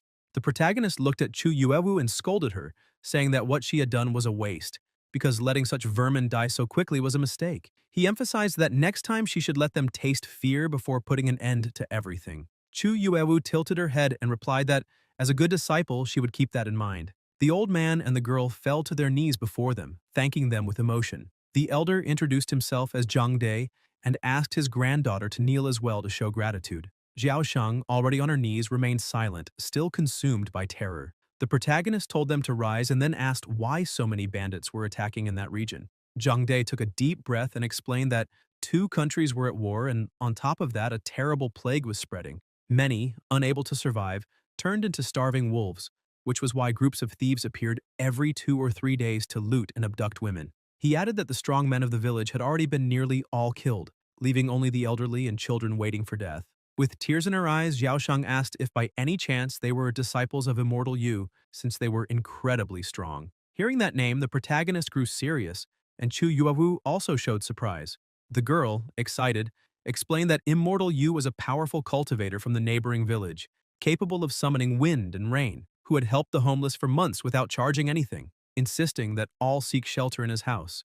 Zhang Da said that he and his granddaughter had left that very day to seek protection with Immortal Yu. The protagonist smiled and said it was a coincidence, as they too had heard of this man's compassion and intended to go to him, asking if they could be guided. Chu Yuewu looked surprised, not quite understanding the situation, but Xiaosheng hopped in joy, saying it would be great to travel together, as they would no longer need to fear bandits along the way. Still suspicious, Chu Yuewu questioned if her master was not just passing by, but he replied that, in chaotic times, it was unlikely that someone so kind existed without hidden interests. And if something seemed unusual, there were certainly secrets behind it, making it worth investigating. Soon after, they reached a place that seemed clean and quiet. An elder pointed to a house, saying he had heard that Immortal Yu lived there. The protagonist watched carefully, finding the scene odd, until noises were heard from inside. Moving forward, they found the man sitting in a chair, displaying an air of superiority. Immortal Yu welcomed them cordially, praising the arrival of traveling Taoists, but noted that they had not yet introduced themselves, asking their names and origins. The protagonist immediately grew alert and asked his disciple if she had noticed.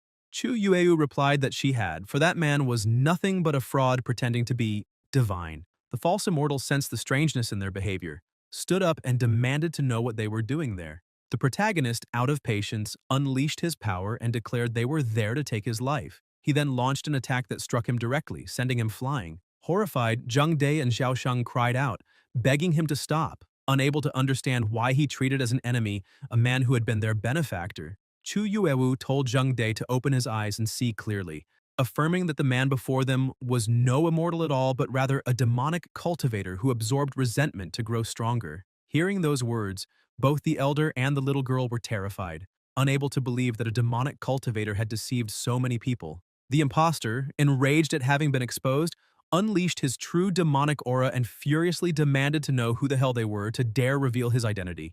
Xiao, still smiling, replied that wherever he and his disciple had passed, be it the pit of the destitute or the village of death, they only ever found scattered corpses, but never the slightest trace of resentment. That made it clear that the culprit was none other than the imposter before them, who had devoured everything down to the last drop. The false immortal then lunged at Xiao, shouting what business he had with any of this, but his attack was effortlessly blocked, leaving him completely stunned. Xiao asked whether he intended to surrender willingly or if he would have to be forced. The imposter, shaken, wondered how it was possible that his most powerful technique had no effect at all, questioning in his mind who this man was and how he could possess such crushing power and presence. Even so, an elder still tried to intercede, saying that immortal Yu could not be evil, since he had driven away groups of bandits and saved so many lives.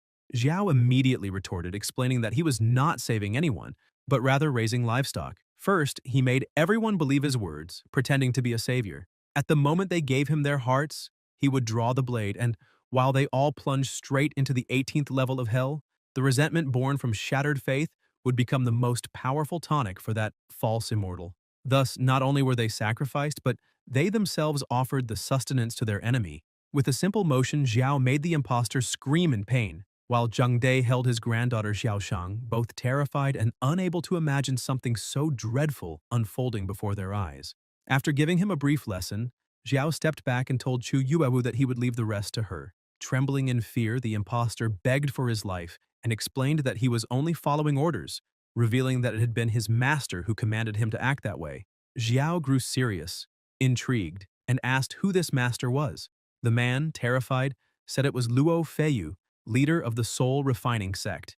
Without hesitation, Xiao decided to head toward that sect, taking Chu Yuewu with him. At the entrance to the enemy territory, the two observed the formation surrounding the place. Chu Yuewu, astonished, remarked that the sect was truly corrupt to the bone as it used the remains of thousands of people as the foundation of its evil formations. She then asked her master what they would do and whether he intended to force their way in. Xiao explained that the imposter Yu Lianrong had revealed that Luo Feiyu was naturally distrustful and that besides him, only the right protector was under his command, tasked with descending the mountain to harvest resentment and capture villagers within a 100-kilometer radius. He added that even though they were close, not even those two knew Luo Feiyu's true appearance, whether he was young or old, handsome or hideous. Therefore, if they invaded recklessly, they might only startle the snake, and if that old demon fled with his primordial soul, they might never find him again. While reflecting on all this, Xiao noticed two figures approaching. One of them struck at the sect's defensive barrier, shouting for it to break, but the formation did not react. Frustrated, the man muttered that the demon must have committed countless murders recently, making it impossible to confront him. His companion, more cautious, assessed the situation and said that forcing entry would be pointless, suggesting they retreat for now. At that moment, Xiao stepped forward and asked them to wait, saying that from what he had heard, they seemed to know the secrets of the soul refining sect well, and asked if they could share information. The impatient man, however, pointed his finger at Xiao, calling him a shameless mutt and demanding to know where he had crawled out from. In an aggressive tone, he said he had no time to waste with useless people and ordered him to get out of the way immediately. Xiao grew mildly annoyed and, with a flick of his finger, sent the man flying several meters, knocking him unconscious on the ground. He then stared at the other young man beside him and asked if they could now talk civilly. The young man began to tremble, bowed his head in respect, and hesitantly revealed that they were both members of the Celestial Court, the enforcer force that served the true White Tiger Lord. They had been ordered to capture Luo Feiyu, considered a traitor to his own sect. Xiao furrowed his brows in surprise and asked if that was true. The youth explained that Luo Feiyu had been the White Tiger Lord's most treasured disciple, a direct disciple, but had suddenly died. Out of respect, the master used the forbidden artifact called the Bone Devourer of the Nine Hells to transform him into a spirit born from the golden core, allowing him to cultivate again. However, that ungrateful man not only failed to show gratitude, but allied himself with the demonic path and murdered his sect brothers. The Lord, enraged, decreed his immediate execution. But Luo Feiyu was as cunning as a fox, and for 10 years they could not even touch a hair on his head. The youth recounts that during the war between the two countries, the fields were filled with corpses, yet no trace of rancor remained, which was extremely suspicious. Therefore, they followed the trail until they found that lair, not expecting Xiao to be there. The protagonist didn't like the tone and asked why they hadn't anticipated meeting him. Then he ordered them to take the unconscious companion away and vanish before he changed his mind. As they withdrew, Xiao asked Chu Yuewu what she made of the man's words, what was true and what was false. The disciple replied that the hunt for Luo Feiyu was real, but the story of purifying the sect was clearly a lie. Xiao asked how she knew, and Chu Yuewu explained that she sensed in them a persistent rot of resentment in the air, something that came from their spiritual essence. It was the same origin as the ghost cultivators of the soul-refining sect, who certainly used evil techniques to convert resentment into power. She concluded that the true White Tiger Lord was probably also a ghost cultivator disguised as human, and that those enforcers were nothing but hunting dogs sent to harvest food. The protagonist laughed, enlivened, and declared it didn't matter whether he was man or ghost. Just kick down the door and pull him out. He struck the protective barrier and broke it with ease. Then he looked at his disciple and said he felt like acting, asking what she thought about playing dress-up with him. Inside the dungeon of the soul-refining sect, many people were imprisoned. Some shouted for someone to finish them quickly, while others begged for their lives. One of the guards tried to calm them, saying that the sect master had promised that soon the great pardon of the world would arrive, and that when it did, they would be freed. Another guard, irritated, replied that it was tiring to keep up that theater and that, in any case, they would all end up eliminated. The blond man explained with contempt that the sect master believed it necessary to give a little hope before crushing them, because the resentment generated at that moment was 10 times more powerful than simply killing them. As they left, they commented that the master was indeed a visionary. At that instant, a silent presence watched them. Xiao, disguised as Yu Lianrong, remained hidden until the two had moved away. Then he revealed himself. Chu Yueu, who had transformed into a small vial, began to tremble and asked the master why he still wanted to keep that pack of trash alive, saying it would be better to exterminate them at once. Xiao replied calmly, asking why the haste. He explained that he still needed those people and that destroying the sect was only a matter of snapping his fingers. But if she wanted to absorb enough resentment to break her limits, it was first necessary to offer a little sweetness, and then cast them into hell. After all, since they had done that to innocent civilians, they would return the same fate to them. And that, according to Xiao, was justice. Suddenly, the right protector of the soul-refining sect, Lin Qing, appeared questioning what Yu Lianrong was doing hiding in that place. He accused the left protector of having been missing for months and returning empty-handed, reminding that the master had ordered them to descend the mountain to collect resentment.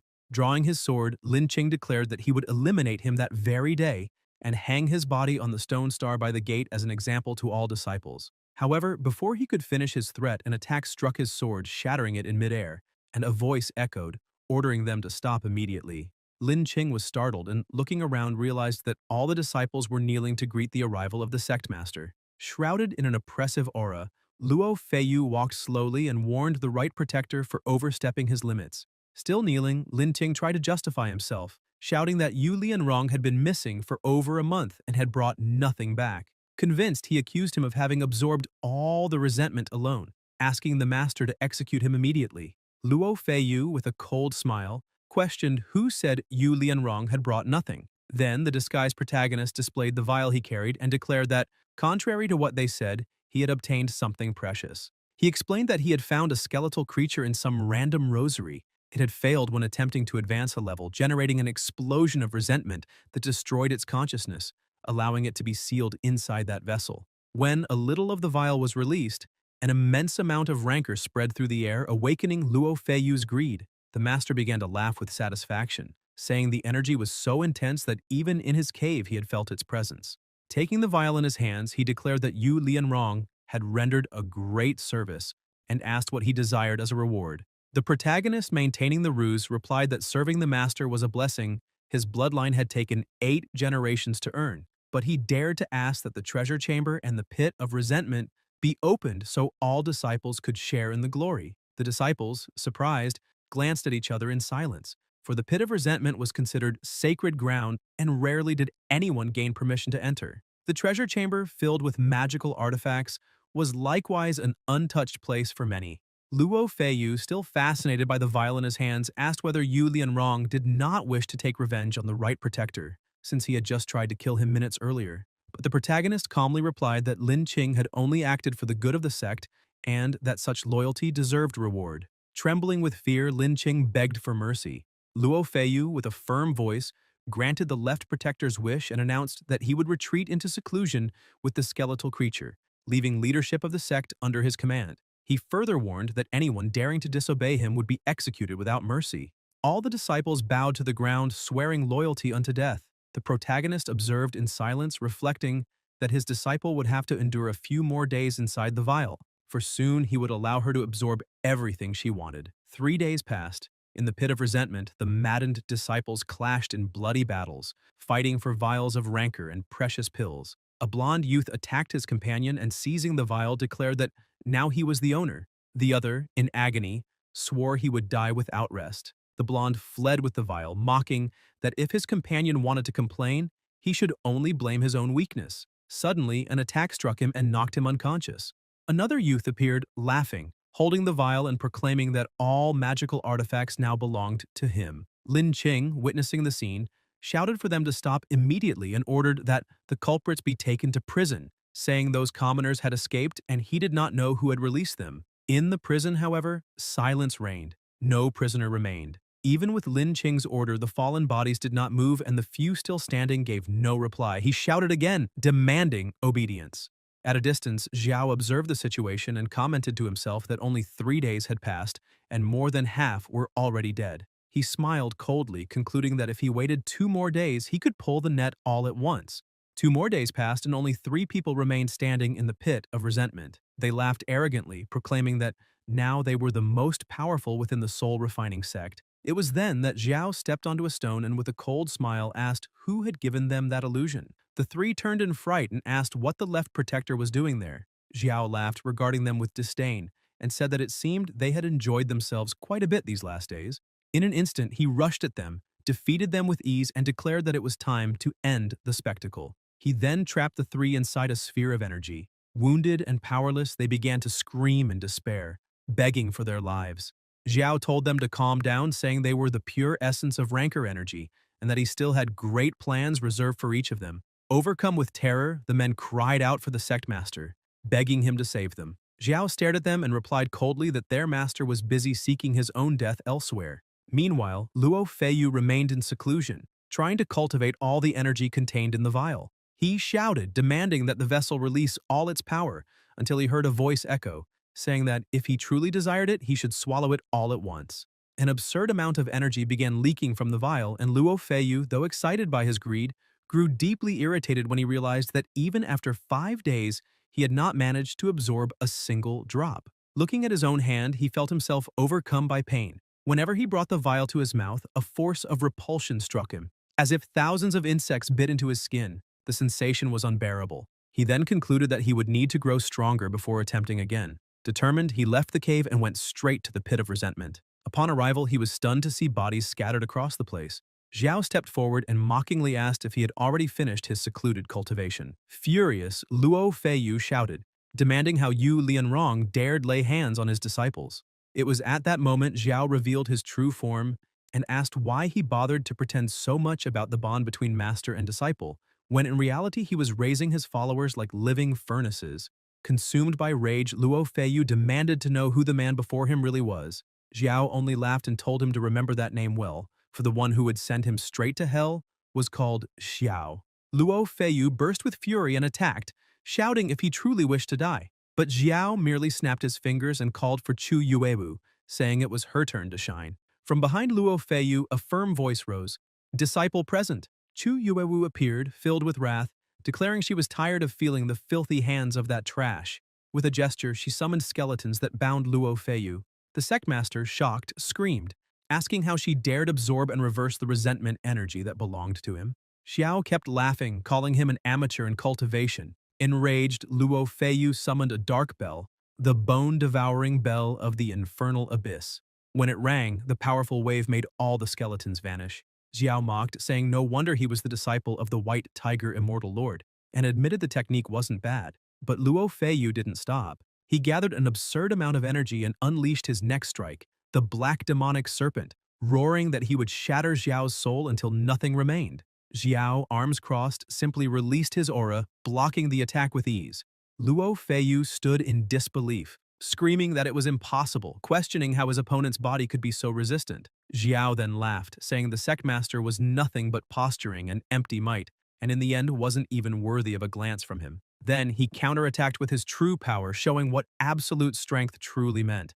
The released force is so absurd that even Luo Feiyu is startled. He shouts indignantly, saying that Xiao is clearly only in the body union realm and that such power should not exist. Furious, he recreates his bell and threatens that it is time for his enemy to die.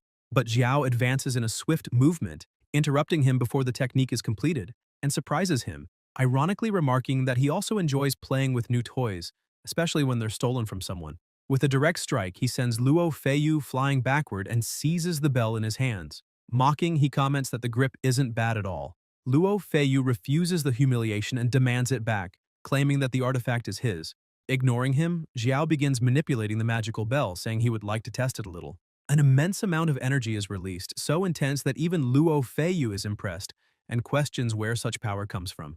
Desperate, he activates the demonic black armor to defend himself. In his thoughts, he remembers that the bone-devouring bell of the ninth abyss, depending on the user's strength, can summon powerful demonic beasts. He himself spent decades in arduous cultivation and only managed to condense a single evil serpent, while Xiao, on his very first use, is already able to summon a skeletal general. The attack rushes in with fury and Luo Feiyu falls into despair. Upon being struck, he is hurled far away. Xiao remains arrogant, declaring that he didn't even use 30% of his power and the opponent already fell. Trembling and wounded, Luo Feiyu tries to stand, unable to believe that his artifact is now in the enemy's hands, and that Xiao can display such strength. Chu Yuewu approaches, notices that Luo Feiyu has fainted, and informs her master. Coldly, Xiao orders her to eliminate him without hesitation. She then begins to gather her power to deliver the final blow, but two attacks suddenly strike against her.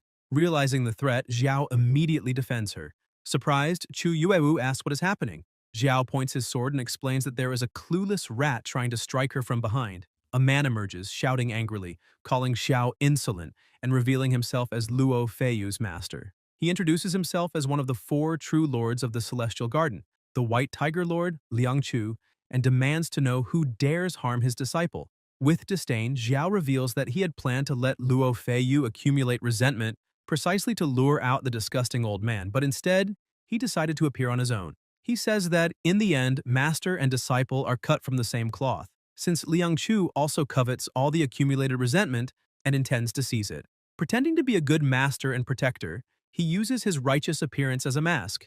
Xiao accuses him of hiding when Luo Feiyu betrayed the sect and committed atrocities in the mortal world, profiting from it until the disciple had gathered enough resentment. Only then would Liang Chu appear, pretending to clean house, to take what he wanted and still maintain the false reputation of a true celestial lord, an extremely clever but disgusting move. Liang Chu laughs, asking what difference it makes if it were true, doubting that the protagonist with such little power is worthy of facing a lord. Xiao answers with laughter and an attack, saying they'll only find out at the edge of the blade. Liang Chu manages to block the first strike. The protagonist observes and comments that he blocked a simple move and yet exudes such presence, a true lord of the celestial court, which he finds interesting. Liang Chu releases his energy, a sword appears in his hand and he strikes with the absolute soul slash, but Xiao defends himself easily and the two clash, exchanging blows. Chu Yuewu watches from afar, impressed by the speed. Everything is so fast she can hardly follow their movements. The true lord threatens to crush every bone in the protagonist's body piece by piece, making him experience the cruelest pain of this world and showing the fate of those who defy Liang Chu. Xiao mocks him, already tired of playing with a filthy old man, and launches forward, landing a direct hit that catches the opponent off guard. Liang Chu screams in pain, glaring at Xiao and saying that now he is truly enraged. Xiao merely swings his sword and asks what difference it makes whether he's angry or not. Irritated, the true lord calls him an ignorant brat and swears he will pay for his arrogance with the complete annihilation of his soul.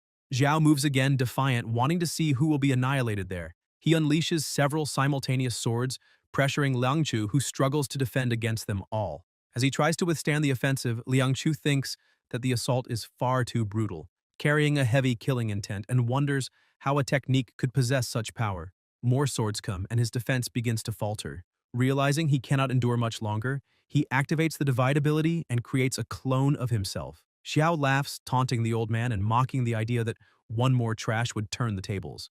Liangchu attacks again, shouting that he only needs to stall Xiao for an instant and that will be enough. Xiao perceives the true intention. The spirit Liangchu releases is heading straight for his disciple. Chu Yuewu intervenes and asks if he truly planned to absorb all of Luo Feiyu's resentment, asserting that he will not succeed. Liangchu rushes at her, insulting her and calling her a freak, revealing that his real target is her spiritual body. He seizes her and she screams, asking if he truly intends to drain her completely. Feiyu keeps pressing Chu Yuewu and laughing wickedly, saying he'll devour her because, with the evil spirit she possesses, he'll immediately reach half a step into the Great Ascension stage. Furious, Xiao hurls one of his swords at him, forcing him to release her. Feiyu turns around in shock at who attacked him. But before he can react, the protagonist charges again, cursing him and demanding to know if he's lost his mind for daring to lay eyes on his disciple. Clearly tired of living, Feiyu's spiritual body begins to disintegrate as Xiao returns to his disciple's side. Terrified, Feiyu screams that this isn't good, but Xiao gives him no chance and strikes again. Trembling in pain, Feiyu asks how Xiao managed to overcome his soul-devouring avatar so quickly. The protagonist replies that using such filthy tricks in front of him is pure stupidity. Desperate, Feiyu shouts that he can't die there, that he's one of the 4 true lords of the Celestial Garden and will soon rule everything. Driven by resentment, he recreates his avatar and sends it against one of his own disciples. Xiao interrupts the attack and tells him he's on the verge of death, yet still tries to devour his own follower's body, showing what a despicable kind of master he is. The protagonist declares that he hates traitors above all and despises those disgusting masters who pretend to be human. He then orders Chu Yuewu not to let him die too quickly. She understands, releases her power, and begins devouring Feiyu's spirit. Wounded and terrified, Feiyu pleads for mercy, saying he knows he was wrong and will give them anything they want as long as they let him live. Chu Yuewu ignores his screams and coldly says that after he goes to hell, he can negotiate directly with Yama himself. Soon after, she finishes the process, and, surrounded by a denser aura, thanks her master for helping her reach the peak of the 10th stage of the unification realm. The system announces that the host helped disciple Chu Yuewu absorb resentment and advance to the 10th level of the unification realm, granting him a 300-fold reward, 3,000 days of cultivation. Xiao smiles and says he can also feel the energy flow. He asks his disciple to come closer so he can rebuild her body. Excited, Chu Yuewu approaches, and when he touches her forehead, she begins to float. Looking at her hands, she cries out in surprise as she realizes she now has a new body. Xiao then reveals the 9-nether bone-devouring bell, explaining that this artifact will help her control resentment and temper her soul, and tells her to keep it. Chu Yuewu holds the bell in awe and asks if her master truly intends to give her such a valuable item. Xiao confirms, saying he wants her to use it to further train her hands. The system reappears, reporting that the host gifted his disciple the lower celestial grade 9 nether bone-devouring bell, and, in return, with a 1,000-fold effect, received the upper celestial grade 9 peak suppressing bell. Chu Yuewu looks confused upon seeing the new bell, noting that it's a celestial weapon, and that her master is asking her to use it only for training. Xiao tells her to calm down and shows her the 9 peak suppressing bell, telling her to accept it as well. He explains that it's the true Juhua confinement bell. The disciple is stunned, asking if it's really the supreme sacred relic that, according to legend, the venerable Dizang used to seal the infinite hell. Xiao confirms and says that this bell absorbs, refines, and controls resentment far more effectively than the 9-nether bone-devouring bell. Therefore, he hopes she'll comprehend the artifact's mysteries and with its power reach even higher realms, asking her not to disappoint him, as his legendary reputation depends on it. Chu Yuewu begins to cry, saying that the treasure is powerful enough to shake even the immortal heavens, and asks why her master is so good to her. Xiao approaches, gently pats her head, and replies with a soft smile that she's just a silly girl, for by joining the Hongmeng sect, she automatically became part of the family, and among family, there's no need for formalities. Maintaining a calm expression, he explains that he's giving her that treasure so she can grow as quickly as possible and asks her not to disappoint him, while inwardly admitting that, besides that, the system's rebate bonus is simply irresistible. Chu Yuewu's eyes shine with emotion as she clasps her hands and lowers her gaze, promising to engrave her master's teachings deeply into her heart and give her all to be worthy of his kindness. Xiao then begins walking and says her situation has been resolved, and now he wants her to follow him to a new and wonderful place. The two walk together to the edge of a cliff. Curious, Chu Yuewu asks what place this is, and Xiao replies that they stand before the ruins of Tianquan. Thinking to himself, he recalls the guidance from the Yu Heng chapter and concludes that the inheritance must lie below. To test it, he picks up a stone and throws it into the abyss, but it disintegrates instantly. The disciple gasps, and the protagonist notices her reaction, asking if she's afraid. Chu Yuewu denies it, saying that wherever her master goes, his disciple will follow. Xiao smiles, releases part of his aura, and envelops them both, assuring her confidently that not even a strand of her hair will be harmed at his side. They begin descending, and at the bottom of the cliff, Xiao notices an opening. Without hesitation, he passes through the hole and is drawn into a new world. Chu Yuewu is awestruck, exclaiming that the place is breathtaking. Suddenly, a voice praises her fine taste. Startled, she warns her master to be careful, but Xiao calms her and asks who the mysterious figure is. A refined man approaches, introducing himself as the chief strategist under the command of the immortal Emperor Xuan Yuan, and his name is Tianquan. He adds that he has been waiting for them for a long time. Tianquan begins showing the place to the protagonist and his disciple, leaving Chu Yuewu puzzled. She whispers to her master, asking whether they weren't supposed to come here to claim an inheritance and why that celestial lord is welcoming them, as if hosting a banquet. Tianquan overhears and explains that the rules of this place require the presence of the heirs of the Yaoguang, Kaiyang, and Yuheng chapters to enter the ruins, and once inside, they must rely on their own fortune to protect themselves.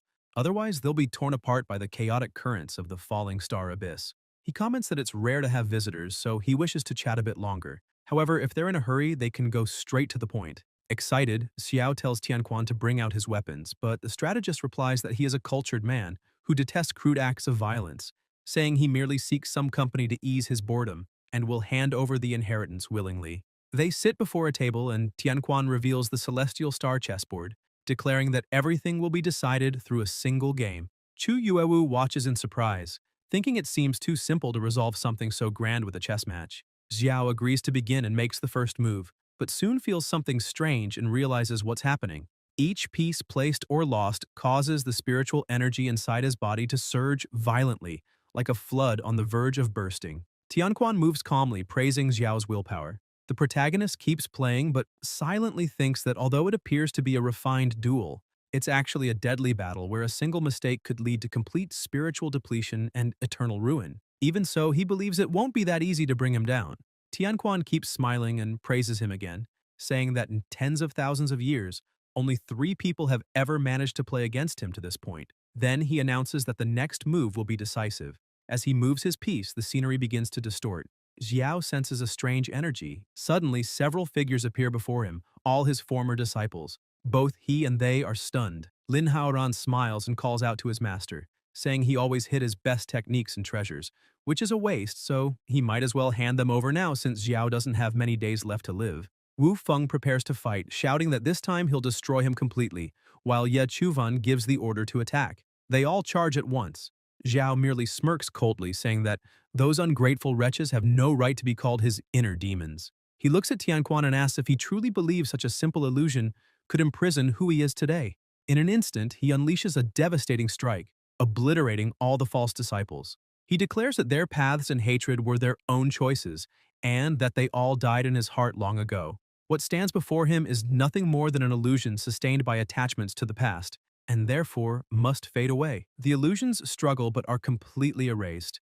Tianquan, impressed, says it was magnificent that Xiao shattered the illusion and attained true insight, his heart now enlightened, something rare through all eternity. However, he says he still wishes to test him once more to see if he is truly worthy of inheriting the legacy. Xiao braces himself but is caught off guard when a gigantic eye manifests before him, proclaiming itself as the Heavenly Tao. The pressure it exerts is so immense that the protagonist can barely remain standing. From afar, Chu Yuewu grows anxious, seeing her master frozen in place. Within the illusion, Xiao realizes that even though this is only a projection, The power of the heavenly Tao is terrifying, and wonders if this is the true might of the heavens themselves. The eye stares at him and says he is just like that stubborn, unyielding immortal emperor Zhuan Yuan. That rebellion is carved into his very bones. The heavenly Tao continues, saying that Xiao has gathered the 7 chapters of the ancient sutras, and asks whether he intends to follow the emperor's path and defy the heavens. Though trembling, Xiao smiles and replies that if the heavenly Tao is unjust, then there is no wrong in challenging it. The eye laughs mockingly, calling him arrogant, and questions again, and if, after enduring 1,000 tribulations and gathering every sutra, you still find yourself nothing more than an ant trying to move a tree, what will you do then? Xiao lifts his gaze unwavering and answers that if he cannot shake the heavens, then it only means the Tao has underestimated him. He begins releasing his energy, shouting that he cares not for the heavenly Tao, the earthly Tao, the ancient Tao, or the new Tao. He will challenge them all. The great eye is taken aback, and Xiao surges forward, declaring that if the heavens will not accept him, then he will create his own. His strike erupts with unimaginable force, shattering the heavenly Tao apart. Xiao finally moves again in the real world, and a roar echoes through the place. Tianquan watches in horror, thinking that such power is beyond terrifying.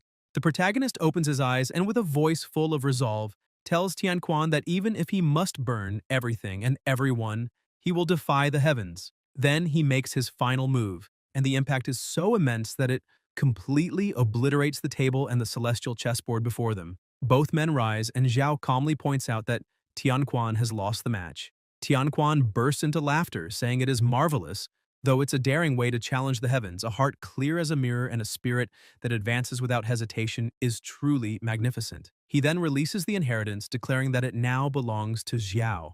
The Tianquan chapter focuses on the art of stellar deduction, a technique capable of evading the detection of the heavenly Tao and glimpsing a thread of hope, something that greatly eases Xiao's mind. The protagonist thinks that with this, only the Tianchu, Tianxuan, and Tianji chapters remain. As they prepare to leave, his disciple asks if now that they've obtained the Tianquan chapter, it means they can foresee destiny. Xiao explains that while that's true to some extent, the true decrees of heaven must still be seized through one's own effort. Suddenly, they return to the immortal garden. The protagonist releases his aura, and Zhukui appears before him, saying he has finally returned. He smiles, commenting that it seems she gained great results from her secluded cultivation. Zhukui replies that she has completely mastered the 9 sacred mantras, and now, even before an emperor of the immortal garden, she has the power to stand against him. Furthermore, she says all the information the protagonist requested about the human ranking is ready. She tosses him the report, and Zhao, surprised, asks if she has already found the hiding places of the remaining rats. She scoffs, asking when he's ever failed once he acts. The protagonist then orders his disciple to deliver the challenges to those people.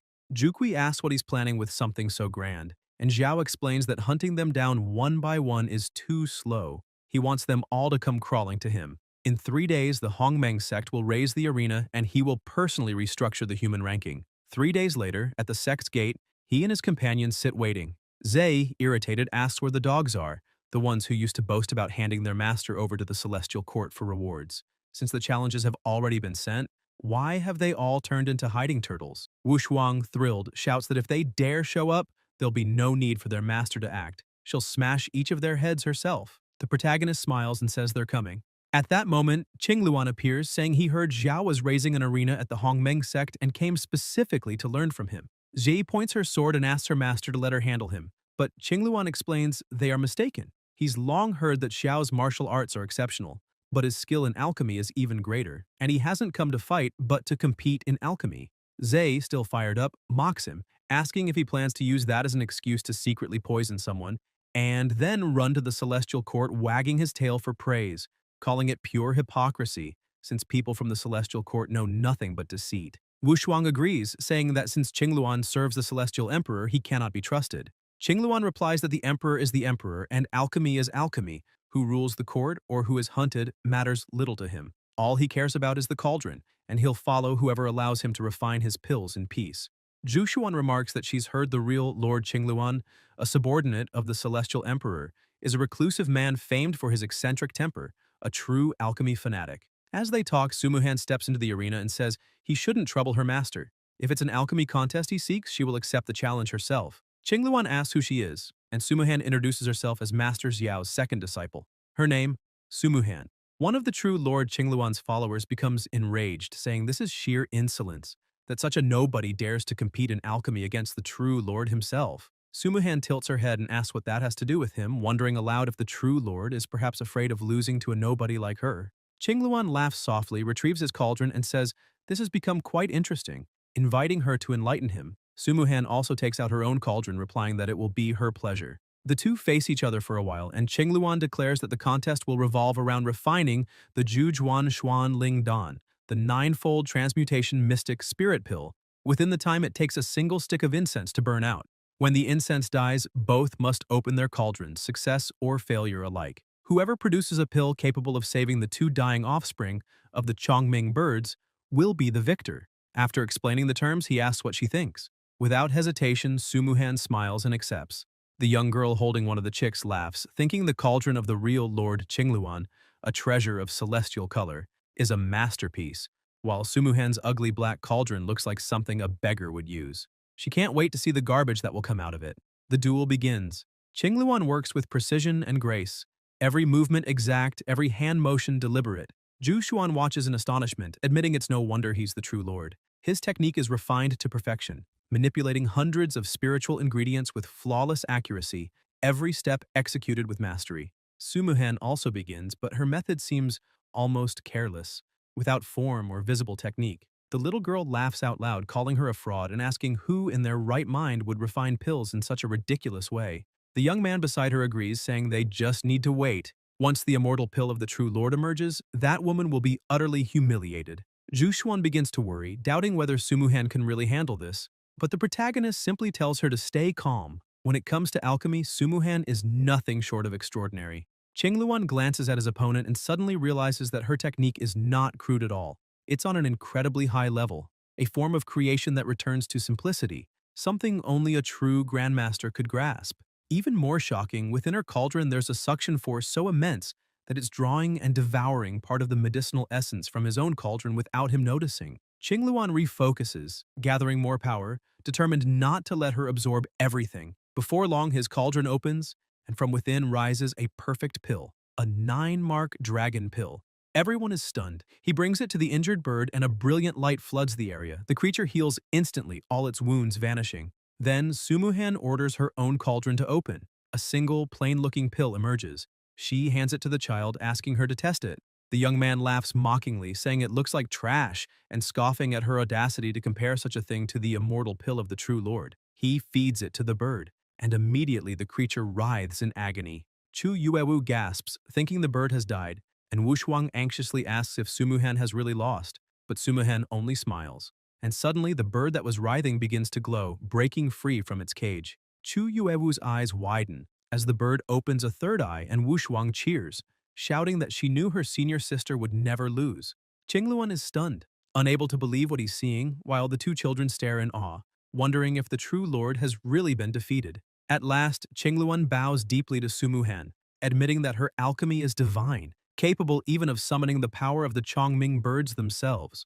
He concedes defeat with a calm heart. Sumuhan extends her hand, saying it was an honor. The true lord then turns to the protagonist and declares that from this day on, no matter what happens between him and the celestial court, not even the grudges involving the emperor, he will never interfere again. Xiao, surprised, remarks that hearing such words from a true lord of the celestial court is impressive, and asks whether Qingluan doesn't fear the emperor's wrath once he leaves seclusion. The true lord replies that his only pursuit in life is alchemy, and that if not for the emperor's promise of granting him free access to the court's treasury, he would have abandoned that meaningless title of true lord long ago. He adds that after witnessing the pinnacle of alchemy that day, he finally understood how vast the world truly is, and thus he will return immediately to enter seclusion once more. Suddenly a voice echoes through the arena, saying it's no wonder that the true Lord Qingluan, so free-spirited and fearless, has earned the admiration of someone like him, Feng Tingyan. As soon as Jushuan sees who it is, she stands up angrily and demands to know what he's doing there.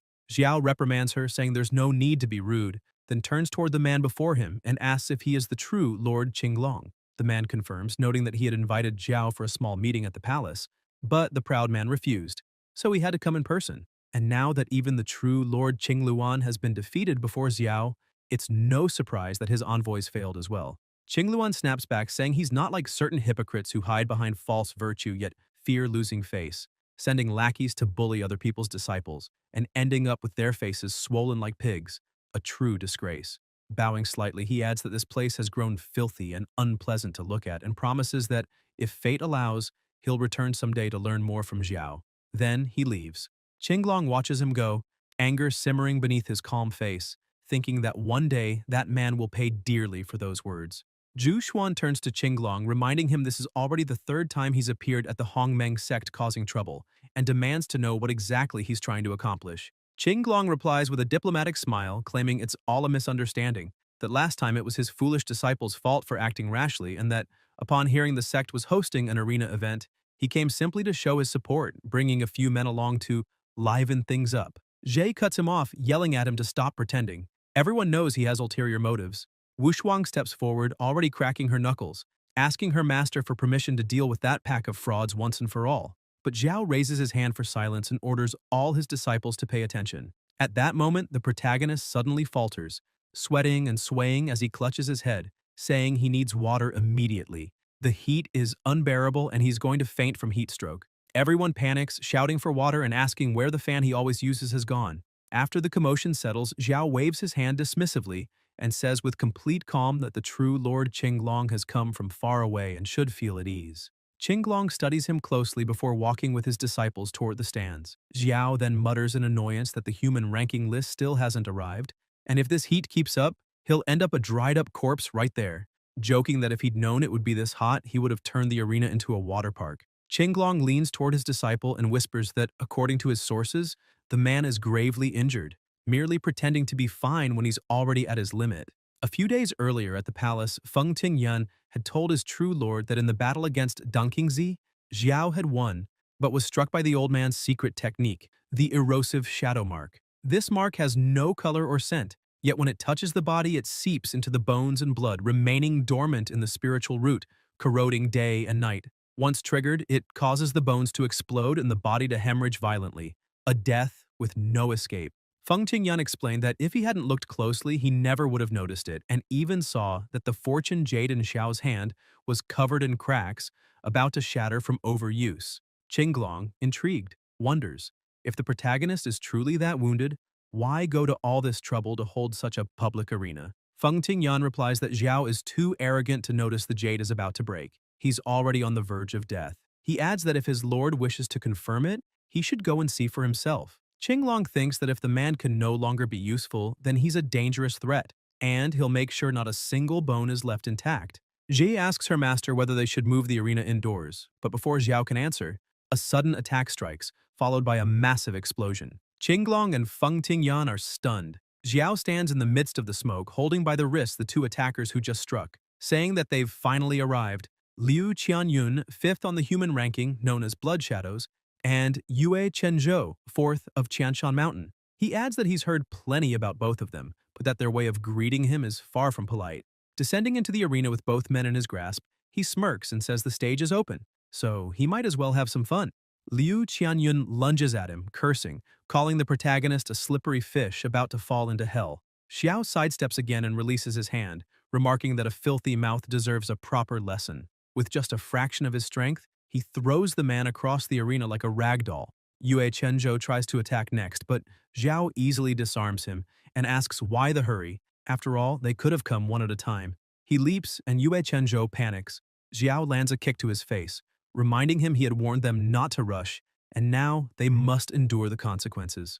The man rolls on the ground while the protagonist's disciples celebrate, awed by his strength. Suddenly a sound begins to echo and a different energy fills the air. Xiao senses it and prepares, but everyone present starts to suffer severe headaches. Even the sect leader recognizes the sound, saying it is the demonic melody that disturbs the mind, and urges everyone to keep their focus. Swords appear in the sky, the formation of the Seven Deaths sword, and they all turn toward the protagonist at once. Qinglong laughs, believing Xiao's luck ends there. The second-ranked human, Ling Jue, declares they can leave it to him, for he will finish the confrontation himself. The third-ranked Ku Liu Shang laughs and says that in the end it's always her who has to resolve everything. When the dust settles, Xiao stands unharmed, not a single scratch. Shang is astonished, and the protagonist comments that the gust was so strong it even messed up his hair. The true lord shouts in disbelief, asking if he truly emerged unscathed. Shang insists that's impossible, and even her brother seems unable to believe it. Xiao then points his sword at the two and asks if they've had enough fun, because now it's his turn. Countless blades manifest around him, an enhanced version of the Kanglang sword bleeding. The second ranked and his sister raise a barrier, but he admits the pressure is enormous. She, frightened, realizes they cannot hold. Xiao declares this is the end of the line for them, and with a single strike, utterly defeats them. Qinglong begins to doubt whether the protagonist was really injured, but Feng Qingyan tries to calm the True Lord, saying Xiao is staggered and barely able to stand. The protagonist activates the jade, and all who tried to confront him begin to cry out in despair, saying this must be a curse. No one believed a young man could be so powerful. They realized too late they completely underestimated their opponent. Qinglong, watching silently, notes that the jade truly is covered in cracks. Xiao, showing no emotion, imprisons all the enemies within a small spiritual jail. They scream in terror, asking what he intends to do. The protagonist answers coldly that they came from far away only to die there, but because of their effort, he will give them a second chance. With a single gesture, he flings them all away, sparing their lives. His disciples cheer, celebrating the victory, but Xiao's gaze narrows. He senses a new attack rapidly approaching. He dodges at the last moment, and a figure appears before him, a monk with a serene expression, emanating an overwhelming aura. It is him, the #1 ranked human, Shi Jialuo. Xiao stares and asks if he is truly the legendary top-ranked. The monk confirms and, in a calm voice, declares that Xiao's heart is filled with chaotic desires that unbalance karma, and thus he will personally bring him to extinction that day. Xiao smiles to the side and advances without hesitation, shouting that the monk talks too much. If he wants to fight, then let them fight at once.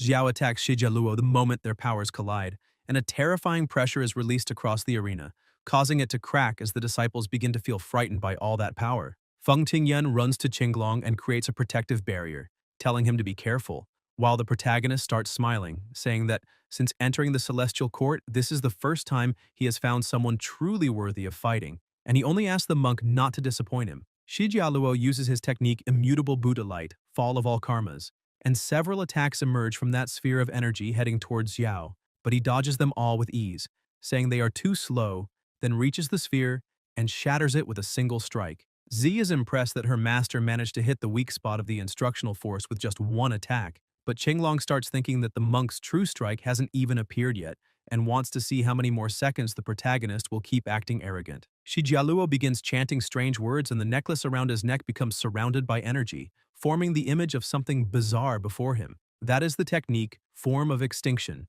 Vira of the Furious Eyes. Xiao also starts releasing his energy, saying that things are finally getting interesting, and Vera starts moving, restraining the protagonist with its hands. Zhu cries out for him, but the monk notices something strange when a dense glow begins to emanate from inside the hand. With countless strikes, the protagonist cuts everything around him, saying it is good to vanish sometimes. Shi Jialuo cannot believe what he is seeing and says it is impossible, but the protagonist keeps advancing, questioning why it would be impossible, because just because someone has never seen something like that does not mean it is impossible to do.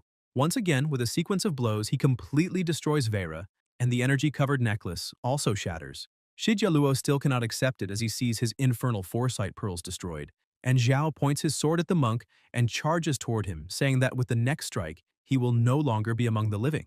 The monk manages to defend himself, and as a final attack uses the imprint of the motionless king, a sphere of energy forms above them and begins to fall, hitting the protagonist and causing a massive explosion. His disciples once again grow worried, and as soon as the dust clears, the monk is on his knees with his body injured, while Xiao remains standing with his sword in hand. Seeing this, the disciples feel somewhat relieved, saying it is good to see their master has won, but then he also falls to his knees.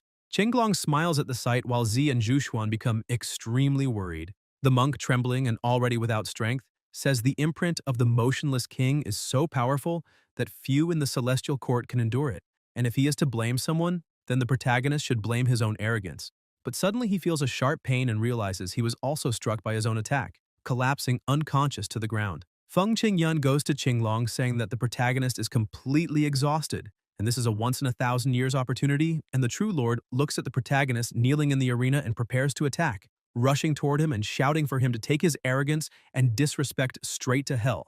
Xiao simply blocks the attack, surprising Qinglong, and smiles, asking if the True Lord is only looking at him because he is nothing but an idiot, and tells him to look behind. Feng Qingyun stabs him in the back apologizing, and Qinglong looks back asking his subordinate how he dared betray his lord. The protagonist starts smiling and stands up saying it was very well done, snapping his fingers. From the moment he snaps his fingers, Feng Qingyun feels something intense in his head and returns to normal, screaming and asking what he just did, begging the true lord to understand it was not his intention because he cannot control his own body. Qinglong's other guards rush forward, shouting to execute the traitor and protect the lord, and Feng Qingyun only defends himself, telling them to stop attacking and at least listen for a moment, but since the guards won't stop, he must defeat them all. The true lord heals himself and Feng Qingyun runs to his master, kneeling and shouting that it was never his true intention, but only a mental confusion technique cast by the protagonist. Yet Qinglong ignores the explanation and, using his techniques, commands his subordinate to go to his own master and die, launching the attack directly. However, as soon as the power is released, his chest starts bleeding again, and veins appear on his face as he screams in pain. Zhuxuan observes the scene and says that after having his chest pierced by Feng Qingyun, the true lord forced his vital energy to protect the last thread of his heart vein, and that caused a power collapse. Xiao keeps smiling and calls the true lord an idiot, and Zhenglong, consumed by rage, charges at the protagonist, but with just one strike, Xiao throws him back, saying that whoever sows will always reap exactly what they planted. The true lord falls to the ground without the strength to fight, but suddenly the sky starts to change drastically. Wushuang shouts for them to look quickly as an incredibly intense glow begins to form at the center of the clouds, and the protagonist immediately understands what it is. Qinglong smiles and points upward, saying that the emperor has emerged from his cultivation and now Xiao is doomed. A man begins to descend from within that sphere of energy, and the entire Hongmeng sect is stunned by the overwhelming power he carries.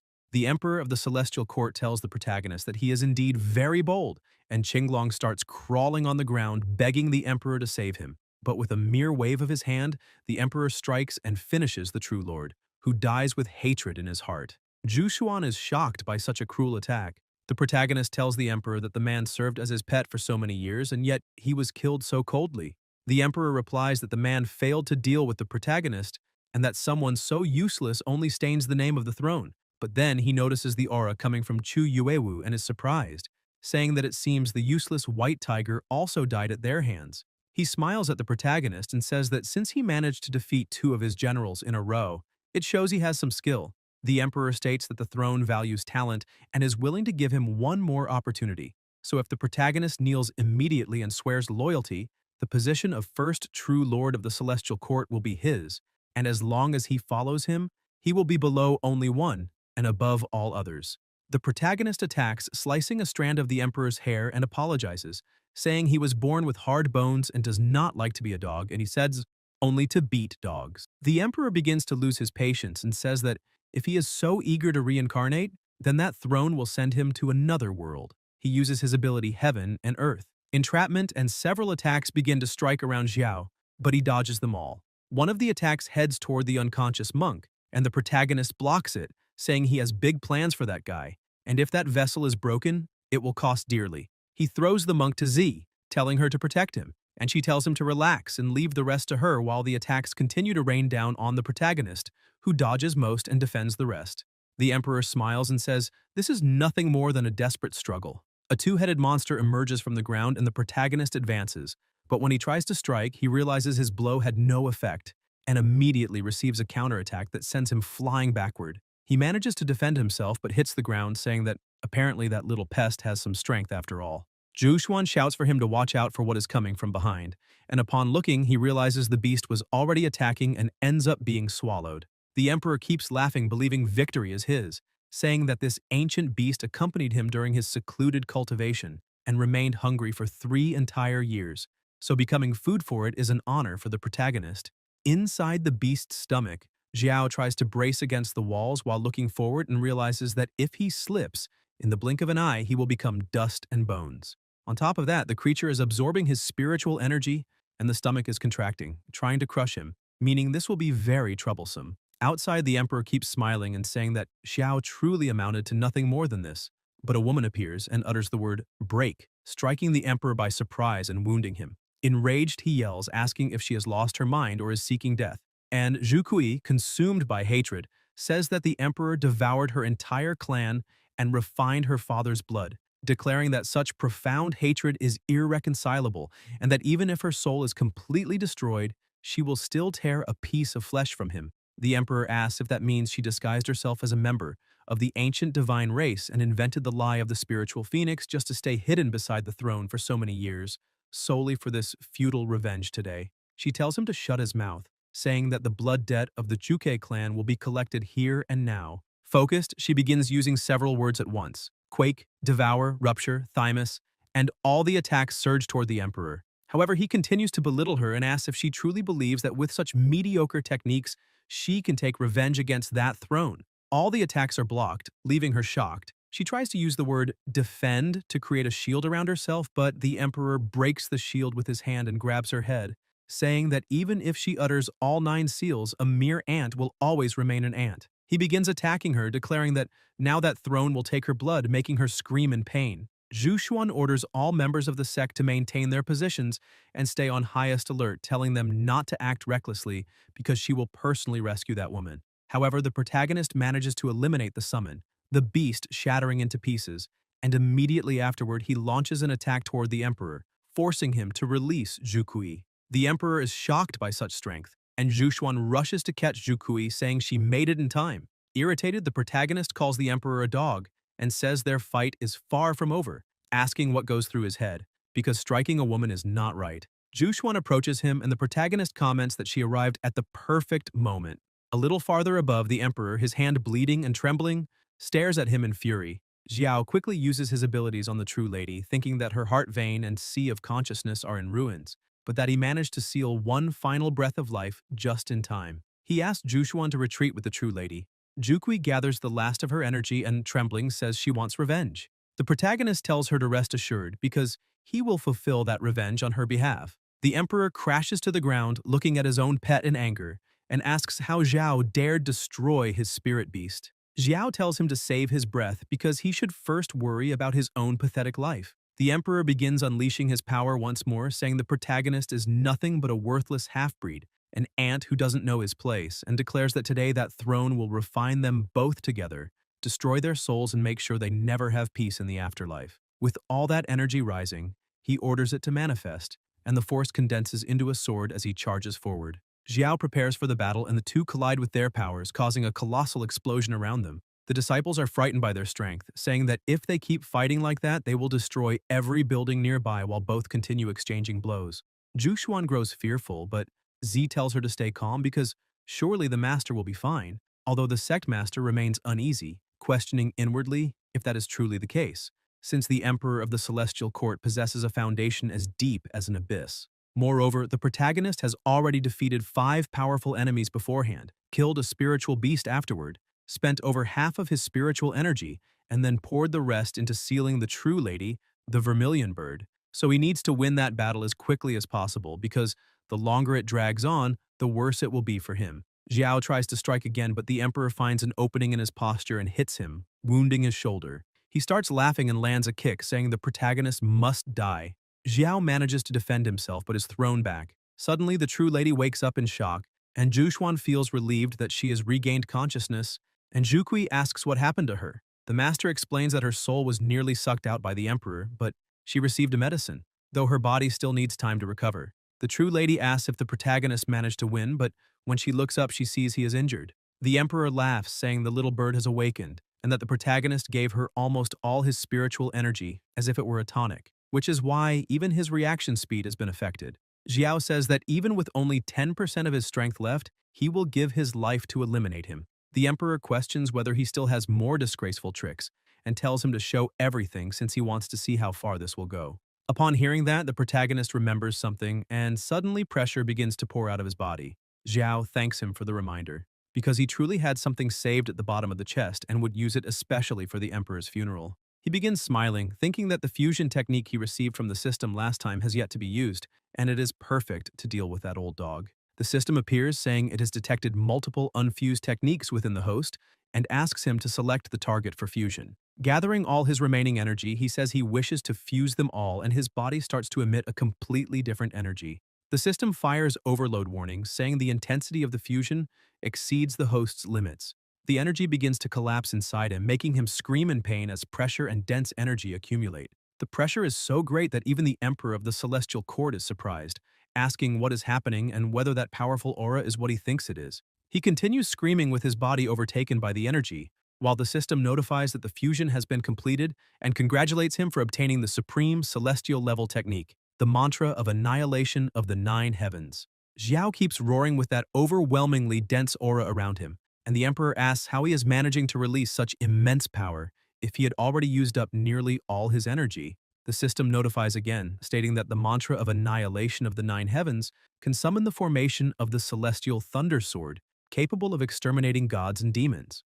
Xiao regains consciousness and points his sword at the Emperor, saying that this is a supreme celestial level technique, and, consumed by fury, asks whether that damned old man can withstand the attack. He raises his sword using his cutting skill as all that energy begins to engulf the blade. Chu Yuewu is frightened by that overwhelming sword power. The attack rushes toward the Emperor, who cannot believe the amount of energy, and the strike hits him directly, throwing him to the ground and shocking everyone present. As the energy dissipates, the Emperor is left sunken into the floor, unable to move, his body wounded, and with a trembling voice he asks if he was truly defeated by a worm like that man. Zhe and Zhu Xuan begin smiling, saying it is wonderful because the master has won. However, the protagonist also falls to his knees, thinking that after fighting 7 enemies and even activating such a powerful sword formation, the exhaustion is immense. Even so, he gathers strength and stands, walking toward the Emperor and declaring that the sovereign of the immortal court abused divine power, clung to the throne, and even as a ruler, never thought of protecting the people. Instead, he turned the mortal world into his hunting ground, toying with other people's lives. The Juke clan and so many other innocent races were destroyed because of him, their families ruined and their bodies reduced to dust. He points his sword and says that if he does not kill him today, even the heavens will not allow it. Seeing that nothing more could be done, the Emperor asks if the protagonist truly thinks this is the end. Xiao senses his intention, but the Emperor activates the burning soul sacrifice and a powerful energy descends from the sky, striking him and forming a strange aura around his body that begins to dominate the entire place. Zhu Xuan shouts that he is going to self-destruct and that the protagonist must escape immediately. Xiao tries to raise a barrier, saying they cannot let him succeed, but the energy hits his heart and the barrier shatters.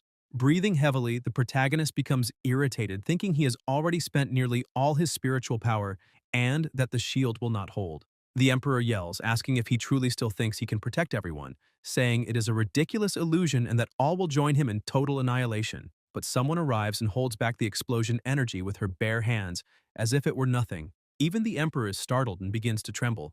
Ye Qingcheng, the sacred maiden of the divine realm, asks if she arrived at the right time. All the sect girls are shocked, wanting to know who that woman is. With divine calm, she says that it is all over and begins to release her power. The Emperor is alarmed and asks who she is.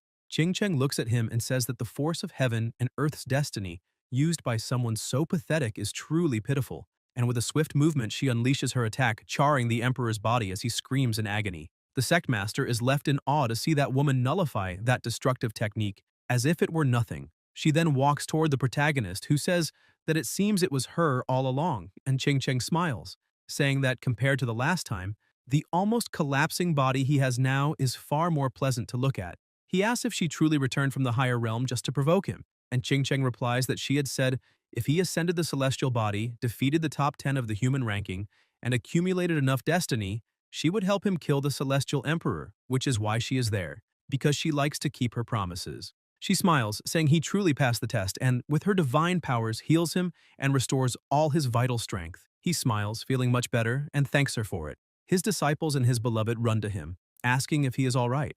Qingcheng tells them to rest assured, because if she entered that battle, even if the protagonist tried to kill himself, he would not be able to die. Zhu Xuan feels a bit jealous and asks if the two know each other. The protagonist says somewhat and, turning to the maiden, asks what her true objective is.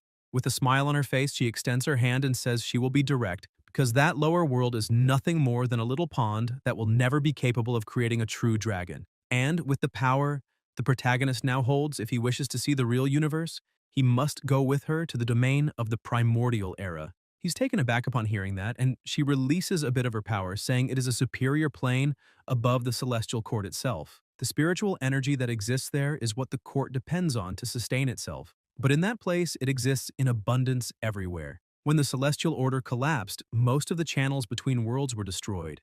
The lower planes became prisons, and reaching the higher world became nearly impossible. While the strongest cultivators can descend freely, that is the fate of the weak. Z asks how things can be that way because it is far too unfair, but Ching Cheng questions why it would be unfair since the cultivation world has always been this way. The strong make the rules and the weak have no right to complain. She then turns back to Xiao and says she imagines he does not intend to stop there, and if he wishes to become stronger, she can show him the way. She emphasizes that she believes in him greatly, and if he accepts one condition, then she will tell him how to reach the domain of the primordial era, asking what he thinks of the offer. Zhu Kui is shocked and wonders if that woman truly knows how to return to the domain of the primordial era. Xiao asks what the condition would be, and Ching Cheng says it is simple. When they arrive there, he will need to do 3 things for her. But he does not need to worry because they are tasks within his reach. The protagonist begins thinking, because according to what Ching Cheng said, the domain of the primordial era is a plane above the celestial court itself, where the power of destiny is plentiful and countless opportunities surely exist.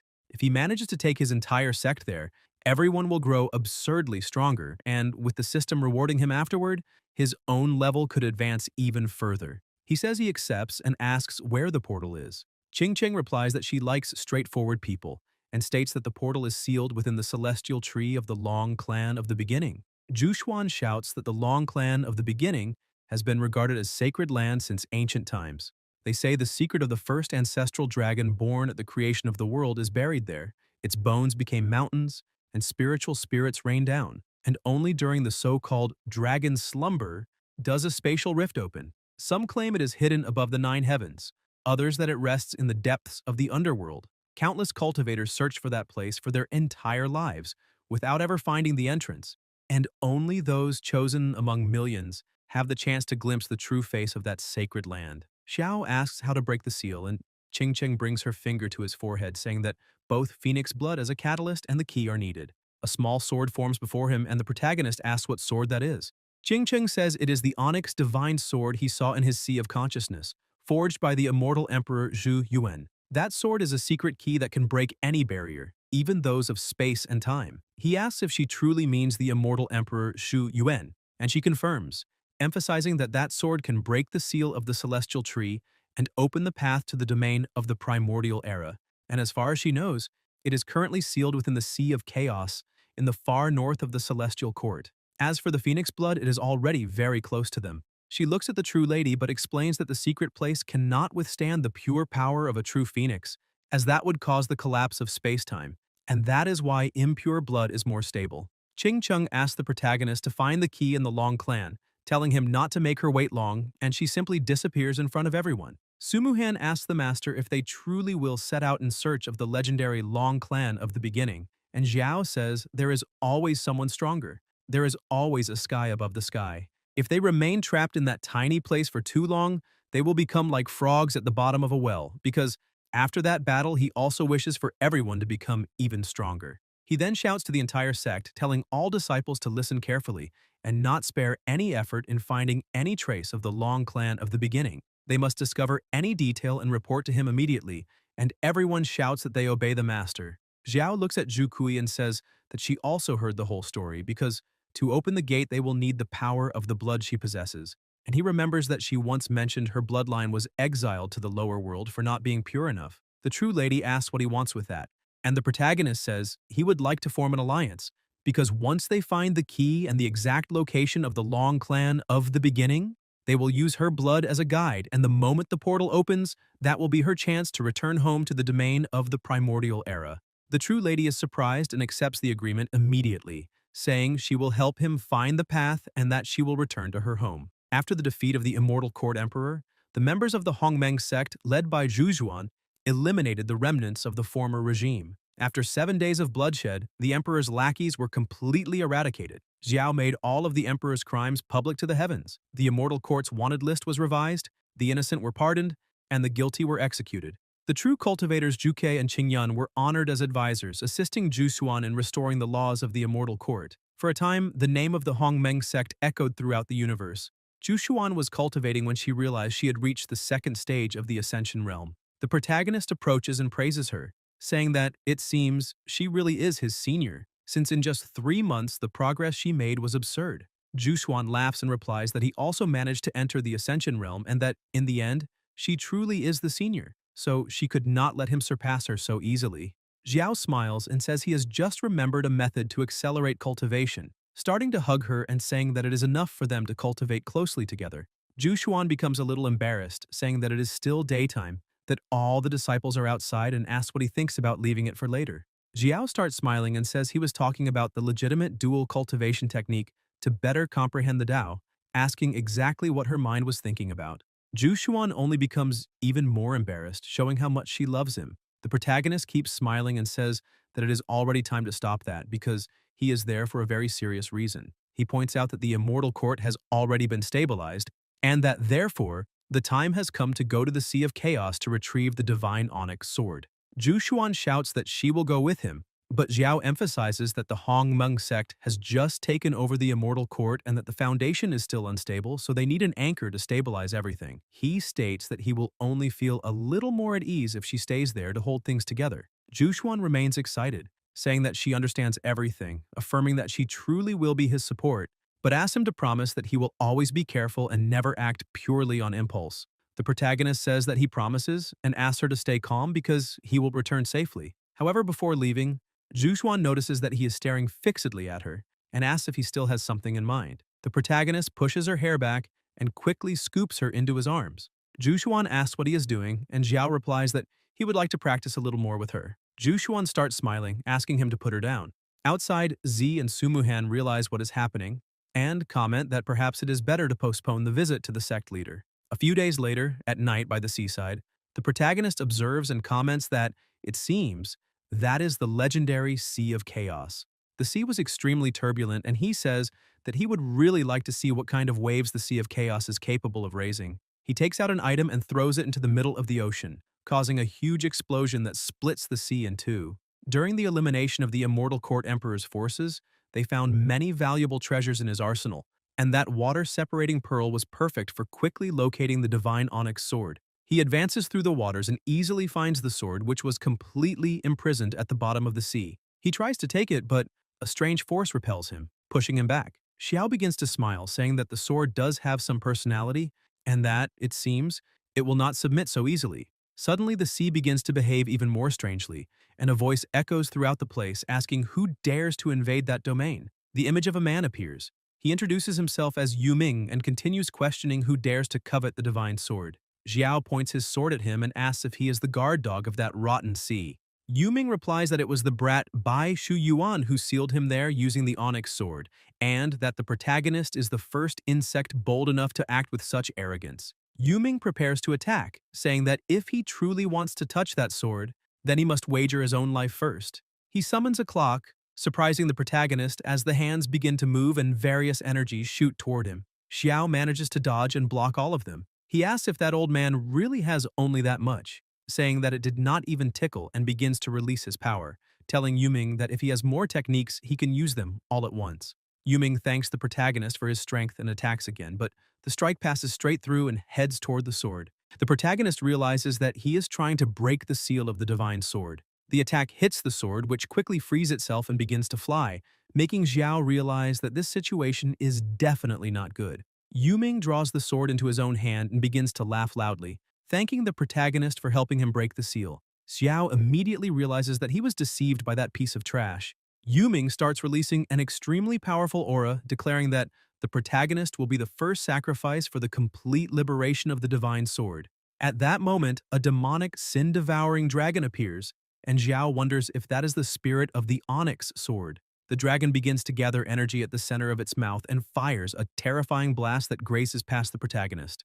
Xiao states that the spirit of a sword should be born from the blood and soul of its true master, and that using brute force to corrupt a sword and dominate its spirit is something repugnant. Yu Ming simply shouts at him to shut up and continues ordering the demonic dragon to attack, saying that now is the time for the protagonist to taste true power.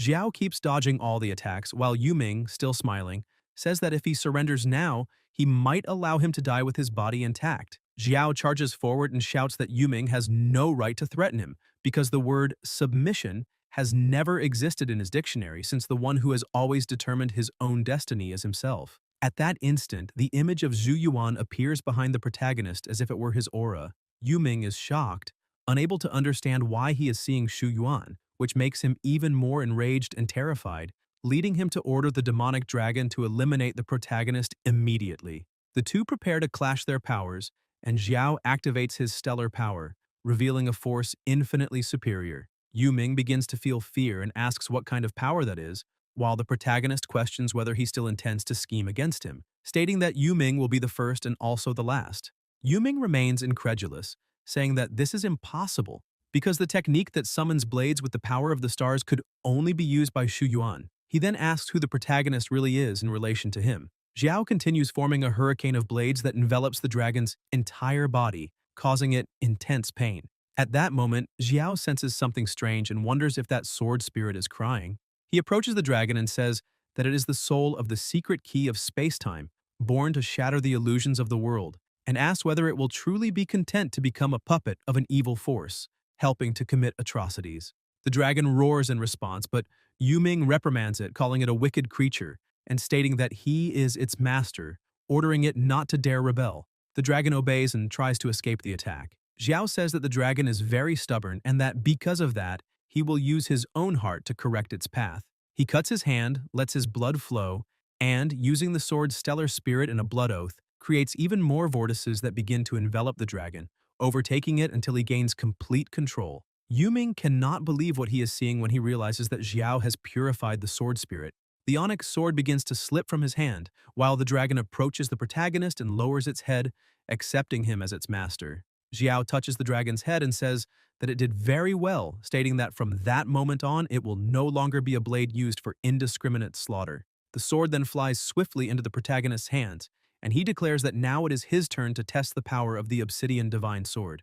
Yu Ming refuses to accept this, screaming that he planned everything for hundreds of years and that he will never allow the sword to fall into the protagonist's hands. He creates countless spears and hurls them in a suicidal attack, saying that the two of them will die together. Xiao activates the power of the sword, creating magical circles that effortlessly absorb the attacks, leaving Yu Ming completely shocked. Xiao states that now it is time to return all that power, and the magical circles reflect the attack, striking Yu Ming head-on. Shortly after, Yu Ming begins to fade away and the waters of the Sea of Chaos finally calm, with him vanishing completely. The protagonist observes the sword in his hands and says that it is no wonder the obsidian sword controls space-time, because at the instant of the strike it performed a perfect spatial exchange and returned the attack at the exact moment. However, he feels something wrong within his own body, spits blood, and admits that, despite its power, that technique consumes an absurd amount of energy, nearly exceeding the limits of his body. He concludes that he should not use the sword unless absolutely necessary, unless it is in a truly critical situation. Furthermore, by injecting all of his stellar power into the sword, he ended up triggering an unexpected resonance, and Yu Ming's words echo in his mind, making him begin to question whether there truly is some connection between him and the immortal Emperor Shu Yuan. However, he looks to the side and thinks that, in any case, he is already much closer to the primordial domain, and that if the Emperor's power truly resides within him, then he will find all the answers in that place. Sometime later, in the middle of a forest, he comments that when he returns to the sect, he will show his senior sister the true power of the obsidian sword. Suddenly, however, Zi and Wu Ming appear in front of him, calling out to him. The protagonist is surprised and asks what the two of them are doing there. A man accompanying them steps forward and greets the Grand National Master. Xiao narrows his gaze slightly and asks who that person is. The man introduces himself as Liu Wenxun, a scholar of the Hanlin Institute of the Great Qin Dynasty, stating that he is there by order of the Empress to deliver a message. Xiao is startled and immediately asks whether something happened to Ying. Wenxun replies that Her Majesty is fine, having merely encountered a bottleneck in her cultivation and wishing for the National Master to help her break through her realm, which is why he was sent to invite him. Zi explains that not long ago this official went to the Celestial Realm looking for him, claiming to act in Ying's name, and for that reason the sect leader allowed her to bring him to that route, which was likely the path the protagonist would take on his return to the Hongmeng sect. Xiao says he understands the situation and that he will depart immediately for the capital to help his disciple. Wenxun thanks him, stating that in that case he will trouble the Grand National Master for a bit longer. Xiao adds that Wu Ming and Zi will accompany him this time. Sometime later in a restaurant, the three are eating together. Zi thanks him for the meat, saying it is very tender. Wu Ming, on the other hand, remains silent, clearly hesitant to speak. The protagonist notices and asks if there is a problem. Wu Ming then asks whether Xiao truly believes and trusts Liu Wenxun. Xiao asks what is wrong, and Wu Ming explains that Wenxun's cultivation is extremely high, seemingly at the peak of the Union realm, yet he claims to be only at the initial level. Moreover, all the men outside say they are there to protect them, but they seem more like observers than guards. Xiao smiles and praises him, saying that his perception has indeed improved, since he was able to sense Wenxun's true cultivation level. The disciple explains that after advancing to the Union realm, the power of his bloodline greatly strengthened, and his sensitivity to spiritual fluctuations became greater than that of most cultivators, allowing him to detect that man's true power. Xiao then comments that Wenxun not only conceals his cultivation, but also carries an even more suspicious detail in his aura. The two disciples ask what he means. Xiao explains that Wenxun claims to be a scholar of the Hanlin Institute, an extremely prestigious position that requires spending most of one's life immersed in classics and literature. However, during their first meeting, the protagonist sensed in his aura the faint yet striking odor of blood, the cold scent of someone who lives by killing in the shadows, something a mere official should never possess. Wu Ming is confused and asks the master that if he truly finds that man's identity so suspicious, why he agreed to go to the capital, since if Wenxun has ill intentions, that is exactly what he wants. Xiao replies that as a master, regardless of who Wenxun is or what his goals are, if the situation involves Ying, who is one of his disciples, then he must go. Zei, who continues eating calmly, tells her younger brother not to worry, as the master has already foreseen everything, and therefore they need not fear anything. Wu Ming smiles, saying that it seems both the master and his senior sister had already realized everything, and that he was the one who ended up worrying too much. Xiao offers him some more meat, telling him that he needs to eat well, as he will still need his strength to deal with those intrigues later. Elsewhere, several men are kneeling before Wenxun. He asks whether all matters were handled properly, and one of his subordinates replies that everything has already been arranged. Wenxun emphasizes that this matter is crucial to the great plan of the true master, and that he will not tolerate mistakes because if the operation fails, none of them will even have a place to die. His followers reply that they understand. The next day, Wenxun informs them that the ancient Seal City is only half a day's journey from the Imperial City, and that it would be imprudent to rush into an audience, making it better to rest there for a while. He then introduces the two men at his side, saying they are Lord Cao and the Lord of the ancient Seal City, along with their officials,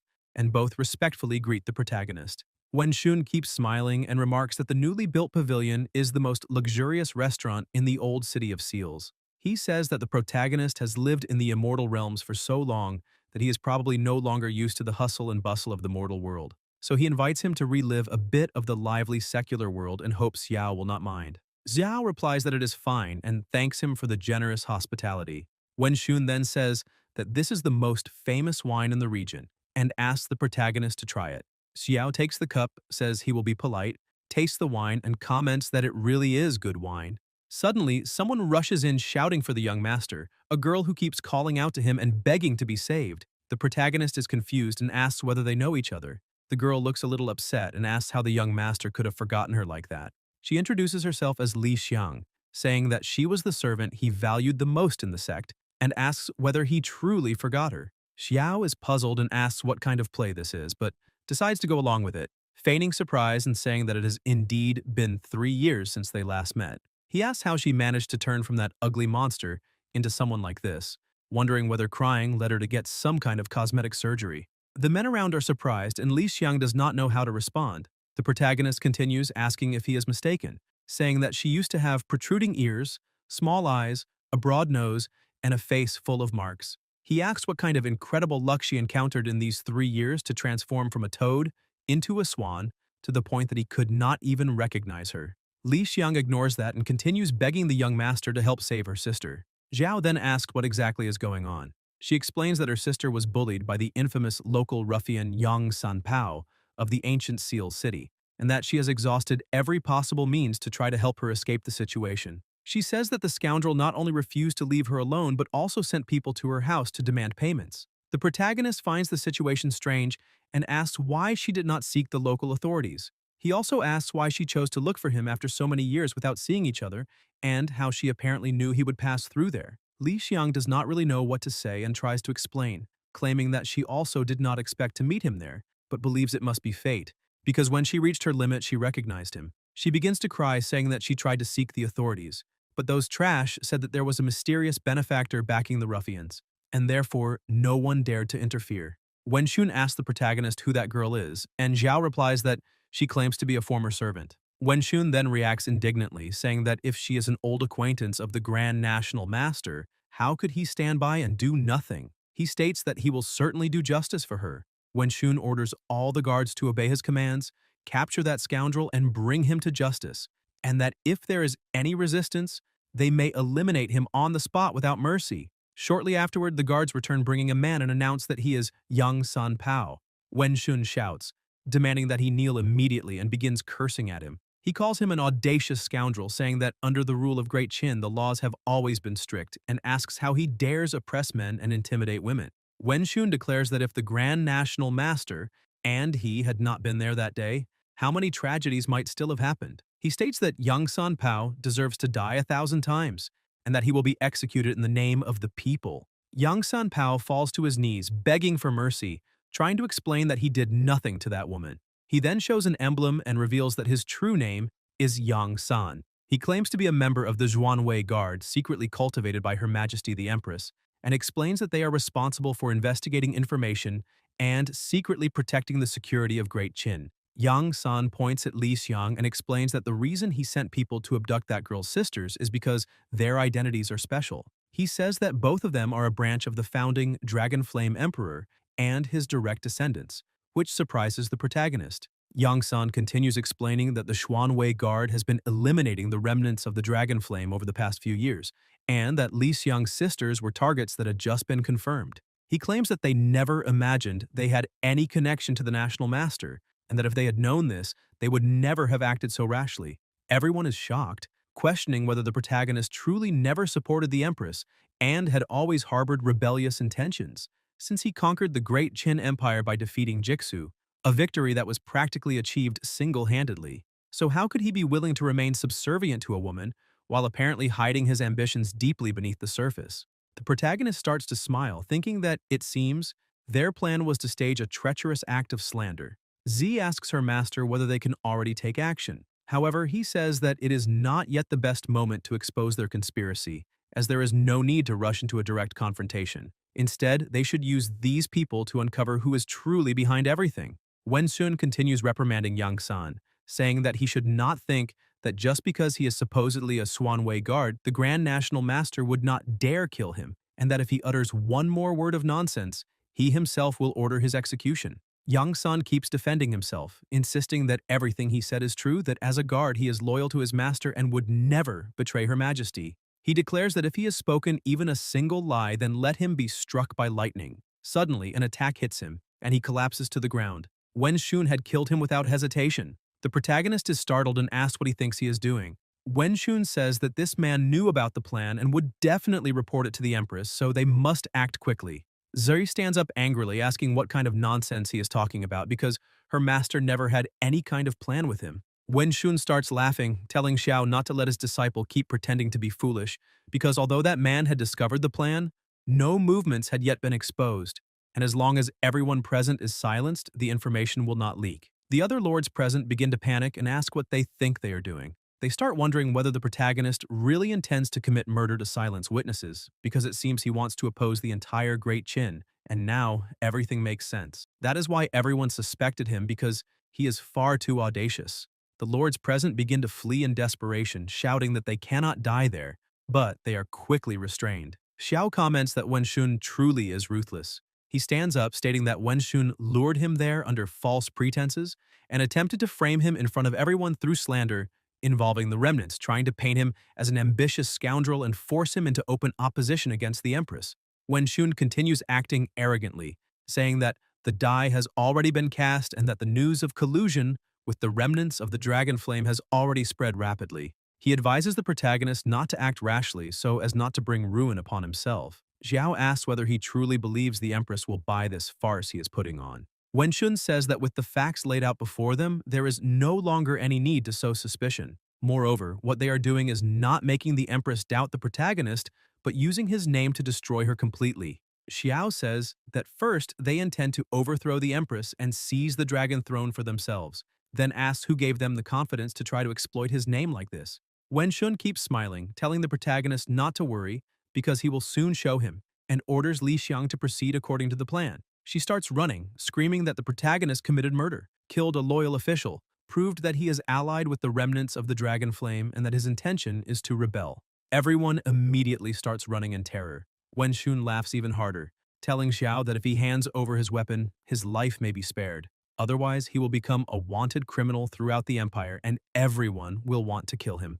The protagonist merely smiles, saying that becoming a wanted criminal will not be his first time, because the last time an immortal court emperor tried to do that to him, everyone already knows the ending: death. He advances and grips Wen Xun by the neck. Wen Xun begins to tremble in fear, saying that the protagonist clearly drank his poisoned wine and should have lost all his internal energy, so how can he still be like this? Xiao asks which of his eyes saw him drink it and demands that Wen Xun reveal who the mastermind behind everything is, otherwise his neck will be snapped. Wen Xun grabs a vial in his hand, thinking that this object was what saved his life, and that his master gave it to him before the operation, so he must use it now. The protagonist continues tightening his grip, but Wen Xun throws the vial to the ground where it shatters and releases a cloud of mist. Everyone retreats from the mist, and the protagonist tells his two disciples to save them first. Wen Xun continues acting arrogantly and shouts that, thanks to his master, he left behind a plan B, and therefore the protagonist will die there. The smoke begins to take shape and turns toward Wen Xun, who becomes terrified. A serpent emerges from within the mist and attacks him, tightening around his neck. On the brink of death, he starts questioning how this could be happening and then collapses to the ground. The protagonist says that he brought all of this upon himself. He goes to his disciples and asks about the other guests, and the two reply that unfortunately only those people were saved. Xiao dislikes what he sees, as everyone else there was silenced. Z says that that man used Yang San as a pawn, but she did not know that he himself was also a disposable piece and that, it seems, evil begets evil. The protagonist says that the mentor behind all of this uses cruel methods, and because of that his disciple the Empress is in danger, and he must go to the Imperial City as fast as possible. In the Grand Hall of the Imperial City, everyone is already gathered. A man approaches Her Majesty and says that the National Master is guilty of heinous crimes, harming officials and common people, and harboring rebellious intentions, and therefore must be severely punished. Ying says that the protagonist is her master, and that as the sovereign of a nation, if she were to execute her own master, she would be seen by all under heaven as someone without filial piety. Her subjects say that this person is unworthy of holding the position of imperial preceptor, and claim that he indiscriminately massacred innocents at the tavern of the ancient Seal City with the intention of rebelling. If he is not eliminated, the consequences will be endless, and therefore they believe that everyone should unite with other monarchs and collectively suppress and execute that evil. Everyone around voices their agreement. Ying says that everything her beloved ministers are saying is absolutely correct and that this person deserves to be executed.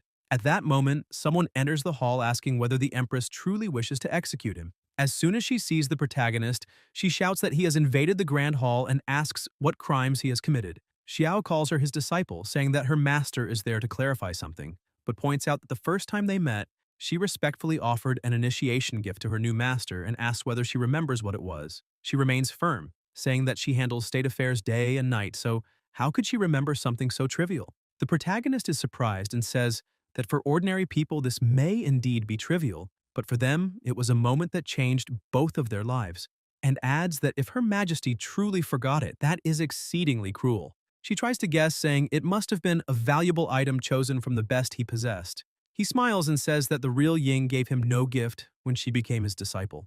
Instead, it was he who gave her a sword capable of instantly killing an ascending soul expert, and that if she truly wishes to execute him, then he would like her to return that sword. The Empress becomes somewhat uneasy and tries to say that the sword was lost long ago. Xiao asks whether the sword was truly lost or whether she is not the real Empress. The subjects begin to grow alert, saying that the Empress has always been particularly attentive to details, but today seems somewhat careless.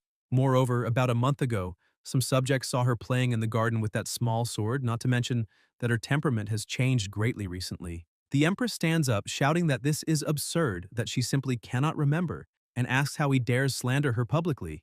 The protagonist starts snapping his fingers, saying that it seems the Empress has overworked herself for the country these past days, and as a result her memory has become somewhat impaired. Thus, as her master, he will help her remember properly, and he advances toward the Empress, who becomes frightened. She falls back to a seated position under the effect of the protagonist's attack, and everyone panics as some people begin to gather. The subjects say that it seems the protagonist truly harbors rebellious intentions and shout for all the guards to follow orders and immediately arrest him as a traitor. He becomes irritated and tells everyone to open their eyes and clearly see who is truly rebelling. Suddenly, the Empress's face begins to emit flames, and a descendant of the main dragon flame bloodline starts to appear. The subjects are shocked and ask who that person is and where the Empress has gone.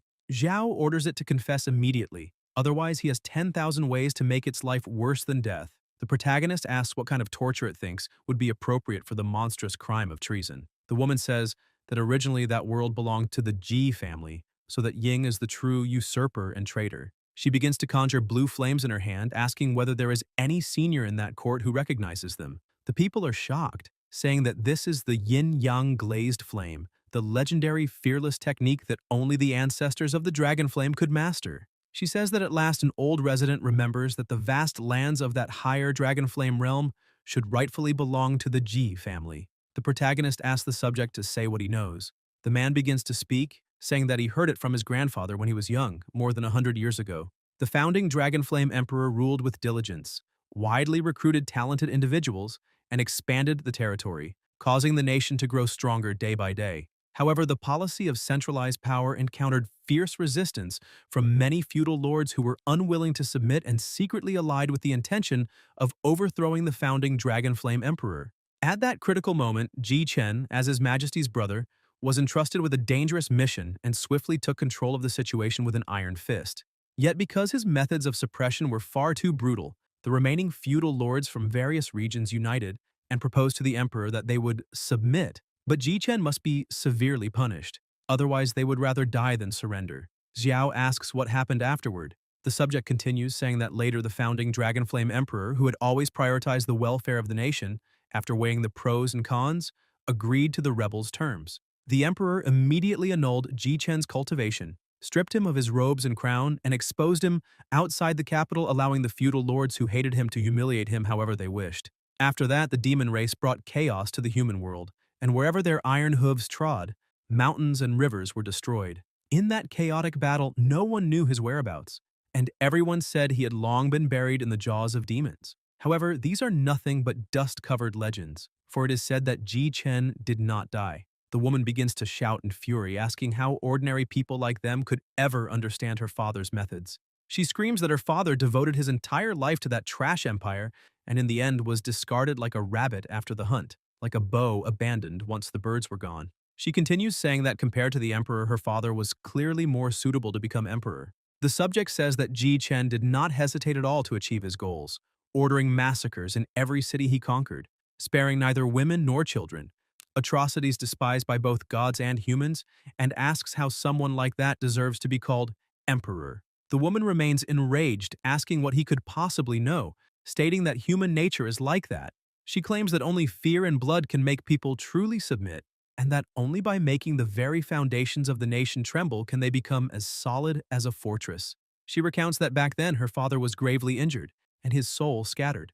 But fortunately her mother, who was a demon, saved him by preserving a fragment of his soul. Her father waited for his chance in the demon realm, silently biding his time. After she was born in the demon realm, he taught her day and night to reclaim the empire and avenge that deep hatred. She says it is truly a pity that her father was so severely injured, for it took him nearly 1,000 years of cultivation to condense his soul within that vessel. By that time, the dragon flame throne had already passed through several generations, reaching the descendant named Jixu. She emphasizes that originally her father's plan was perfect. He only needed to end the founding emperor's bloodline and possess Jixu's body, replacing him. However, just as her father's divine power was about to be perfected, Jixu was killed by the protagonist. Xiao points out that now that her plan has been completely shattered, she became desperate and turned her sights on Ying. The woman confirms that this is exactly the case and thanks the protagonist, saying that Ying's soul is exceptionally compatible with her father's remaining divine soul, simply a gift from the heavens, a perfect body. Xiao begins to grow angry, asking whether they truly planned all of this with the intention of possessing the empress. The woman replies yes, but laments that that idiot Ying had the protagonist supporting her from behind because her father tried many times to bewitch her, yet there was always a firm and unshakable will he could not overcome. After many attempts, they finally discovered that the root of that unshakable determination was Xiao himself. The empress had always believed that the protagonist would protect her, and it was precisely this support that kept her mind stable and difficult to shake. The protagonist asks whether they set a trap that day, creating the illusion that he would rebel in order to make her emotions fluctuate violently, weakening her mind and allowing them to take advantage of that opening.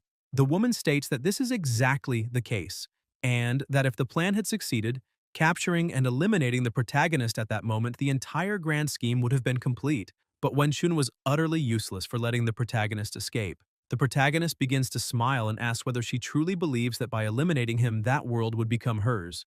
The woman asks what he means by that. The protagonist looks around and says that he knows that more than half of those present were once trusted officials of the Upper Dragon Flame realm rather than close confidants promoted directly by Ying. He points out that if the world were to change hands here and now, he would immediately withdraw and not interfere, and that anyone who wished to serve a new master could step forward without fear. The officials begin to look at one another and one after another declare that they are willing to follow Her Majesty Ying to the death, stating that their loyalty belongs to her alone. One by one they kneel, showing absolute loyalty. The woman becomes furious, saying that they are nothing but old cowards who had received imperial grace from the Ji clan for generations, and now bow before an outsider woman, unworthy of their ancestors.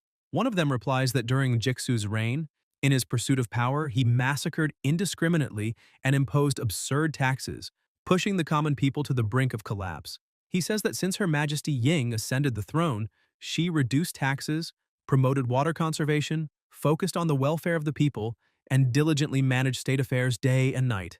Another subject steps forward and says that this is exactly right, recalling that a few months earlier a small border country suffered a devastating famine. He states that Her Majesty personally inspected the affected counties, opened granaries to distribute food, saved tens of thousands from starvation, severely punished corruption, and rectified governance, asking how such a benevolent ruler could not be the true empress. Their leader adds that Her Majesty abolished cruel punishments and established state schools, allowing children from humble families to also have a chance to rise in society. He asks how they could not pledge their lives to such a diligent empress, who loves the people as if they were her own children, stating that they are willing to follow a wise ruler so that the peoples of the world will never again suffer under the yoke of a tyrant. The woman tries to argue that her father could also have done all of this, and that therefore the world should belong to the Ji family. The officials respond that, to seize the throne, she did not hesitate to massacre innocents at the tavern, and treated her followers as disposable, and that with such a nature, even if she gained power, she would never rule benevolently or love the people. She grows increasingly enraged, asking how this could have happened. The protagonist asks whether she now understands the true difference between herself and Ying. The woman says that if that is truly the case, then she only needs to kill everyone who refuses to submit, because she refuses to believe that no one will surrender. She begins to laugh, saying that things have already come to this point, but that the protagonist should first worry about his precious disciple, because as long as she does not speak, no one in that world will know where Ying is. Xiao simply smiles and says that his disciple is in the demon realm. The woman is shocked and asks how he knows that. The protagonist explains that to seize a body, an absolutely secret and tranquil location is required, and that with Ji Chen's meticulous and suspicious nature, he would never risk being discovered elsewhere. Therefore, only in the demon realm could he act with peace of mind. He continues saying that between the demon realm and the primordial continent, there exists a powerful spatial barrier, making it extremely difficult to travel freely between the two without knowing a secret spatial technique or the weak points of that barrier. The woman begins to tremble in fear as the protagonist approaches, saying that the secret technique to open a passage between the two realms was most likely passed down by Ji Chen to his own daughter. She tries to retreat, asking what he intends to do, and claiming that she will never tell anyone anything. But in the blink of an eye, the protagonist appears in front of her, telling her not to worry because he does not need her to say anything at all, because he will find out for himself. And with a touch to her forehead, he uses the soul-searching technique, making her scream in pain. After finishing, she collapses to the ground, and the protagonist says that he did not take her life, only removed all of her cultivation, cutting it off permanently, so that she can clearly see who the true and righteous emperor fit to govern that world really is. He calls Zi and Wuming, who appear immediately awaiting his orders. The protagonist says that he discovered Ying's whereabouts through his divine consciousness, and therefore will leave that place to them to clean up. However, he does not want either of them to act rashly before his return. The two thank him for the trust, saying that the disciples will obey their master faithfully. Meanwhile, in the demonic realm, the false princess's father was taking care of Ying, One of his followers arrived and reported that he had witnessed Liu Wenxun conspiring with the state preceptor and eliminating everyone inside. Another man came forward and agreed, saying the protagonist's rebellious intentions were obvious, and if they did not eliminate him soon, the people of the world would never know peace. The princess's father asked the two to accompany him. Outside, they wondered whether they had performed well, thinking about the reward their master had promised earlier. However, their master suddenly attacked them, saying that was the reward they deserved. He added that they had worked hard and were therefore no longer needed.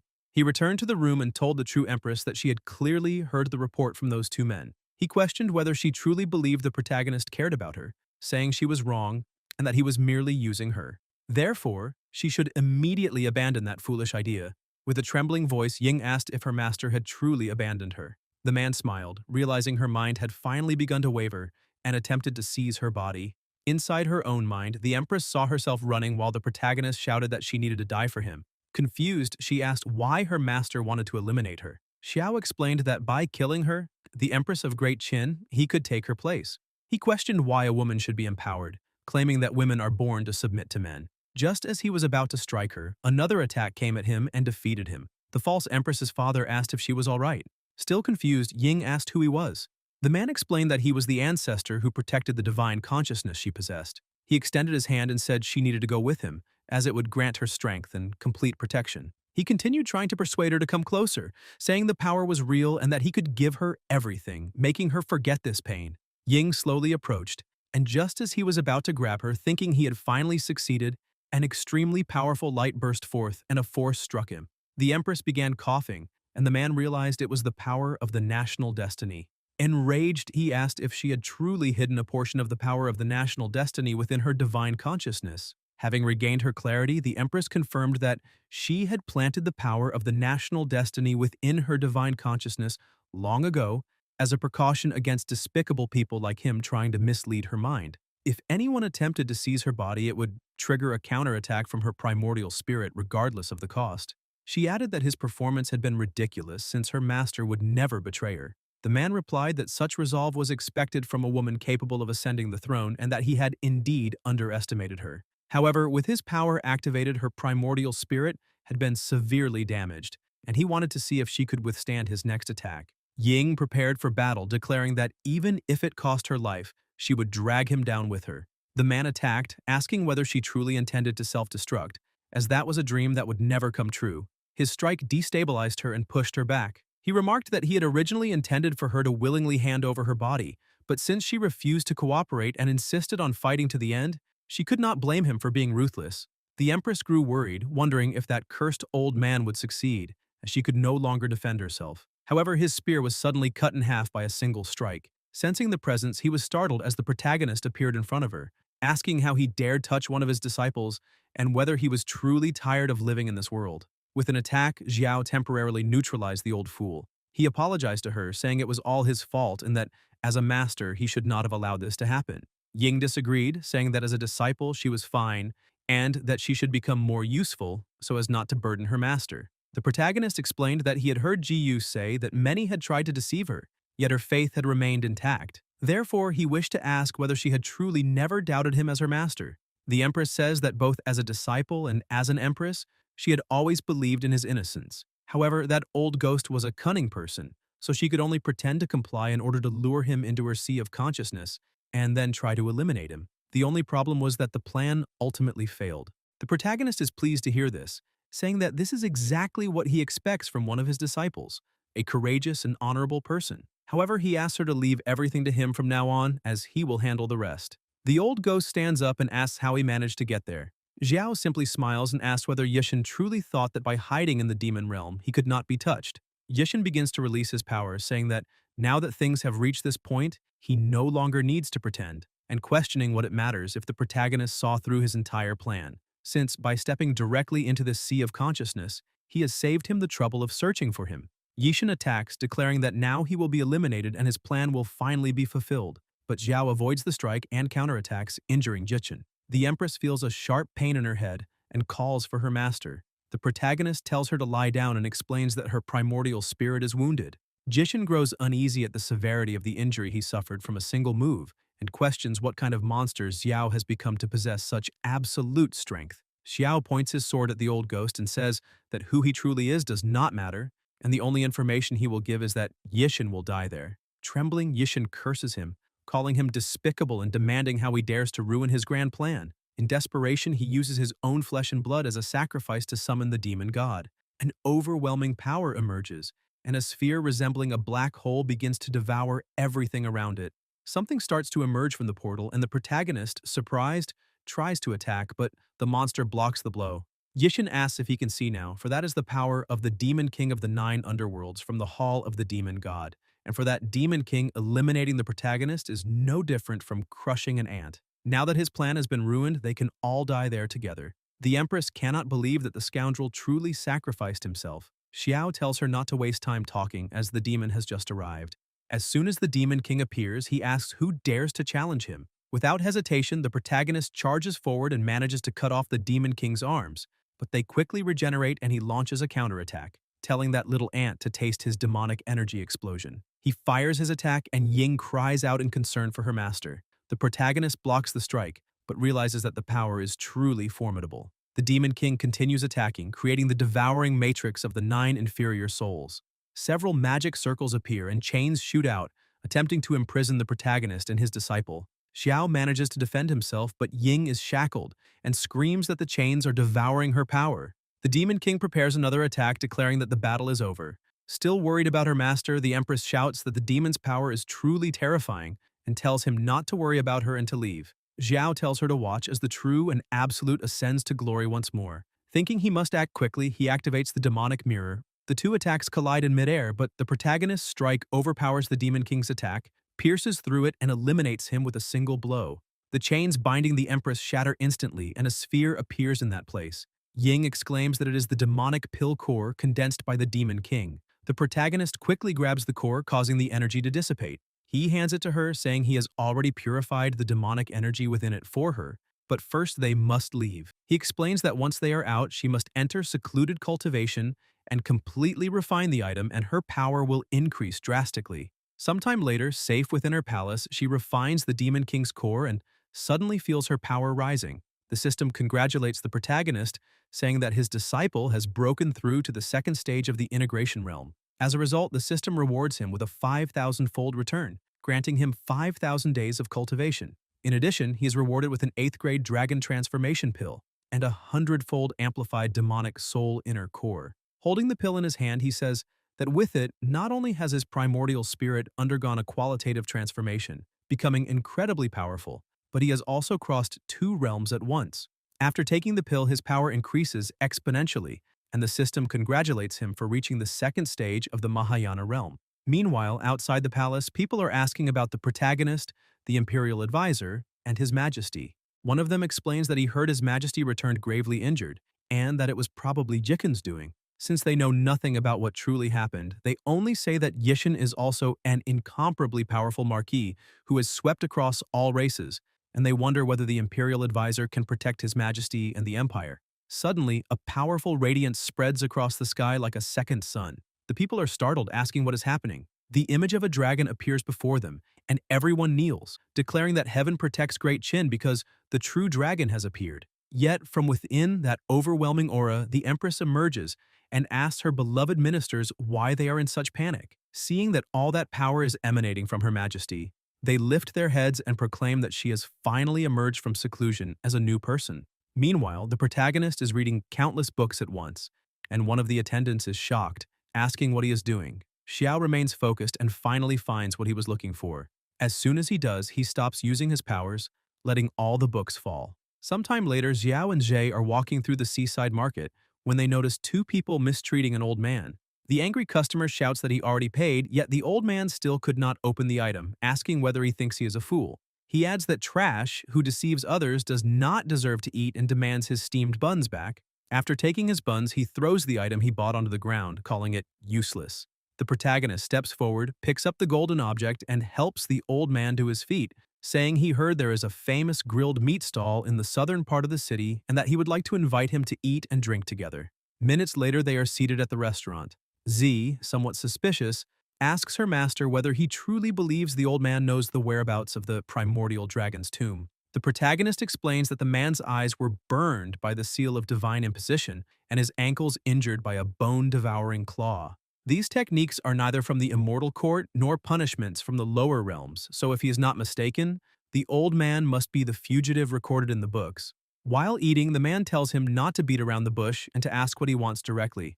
Xiao agrees, saying that if he is straightforward, he will be as well, and explains that they wish to enter the primordial dragon's tomb. The old man asks whether he is truly interested in that legendary place, but advises him to forget it, because without sufficient ability, he will be eliminated instantly. The protagonist asks why he believes that. The man explains that he once escaped from the primordial realm, intending to hide for a time before returning, but was unexpectedly captured by people from the immortal court.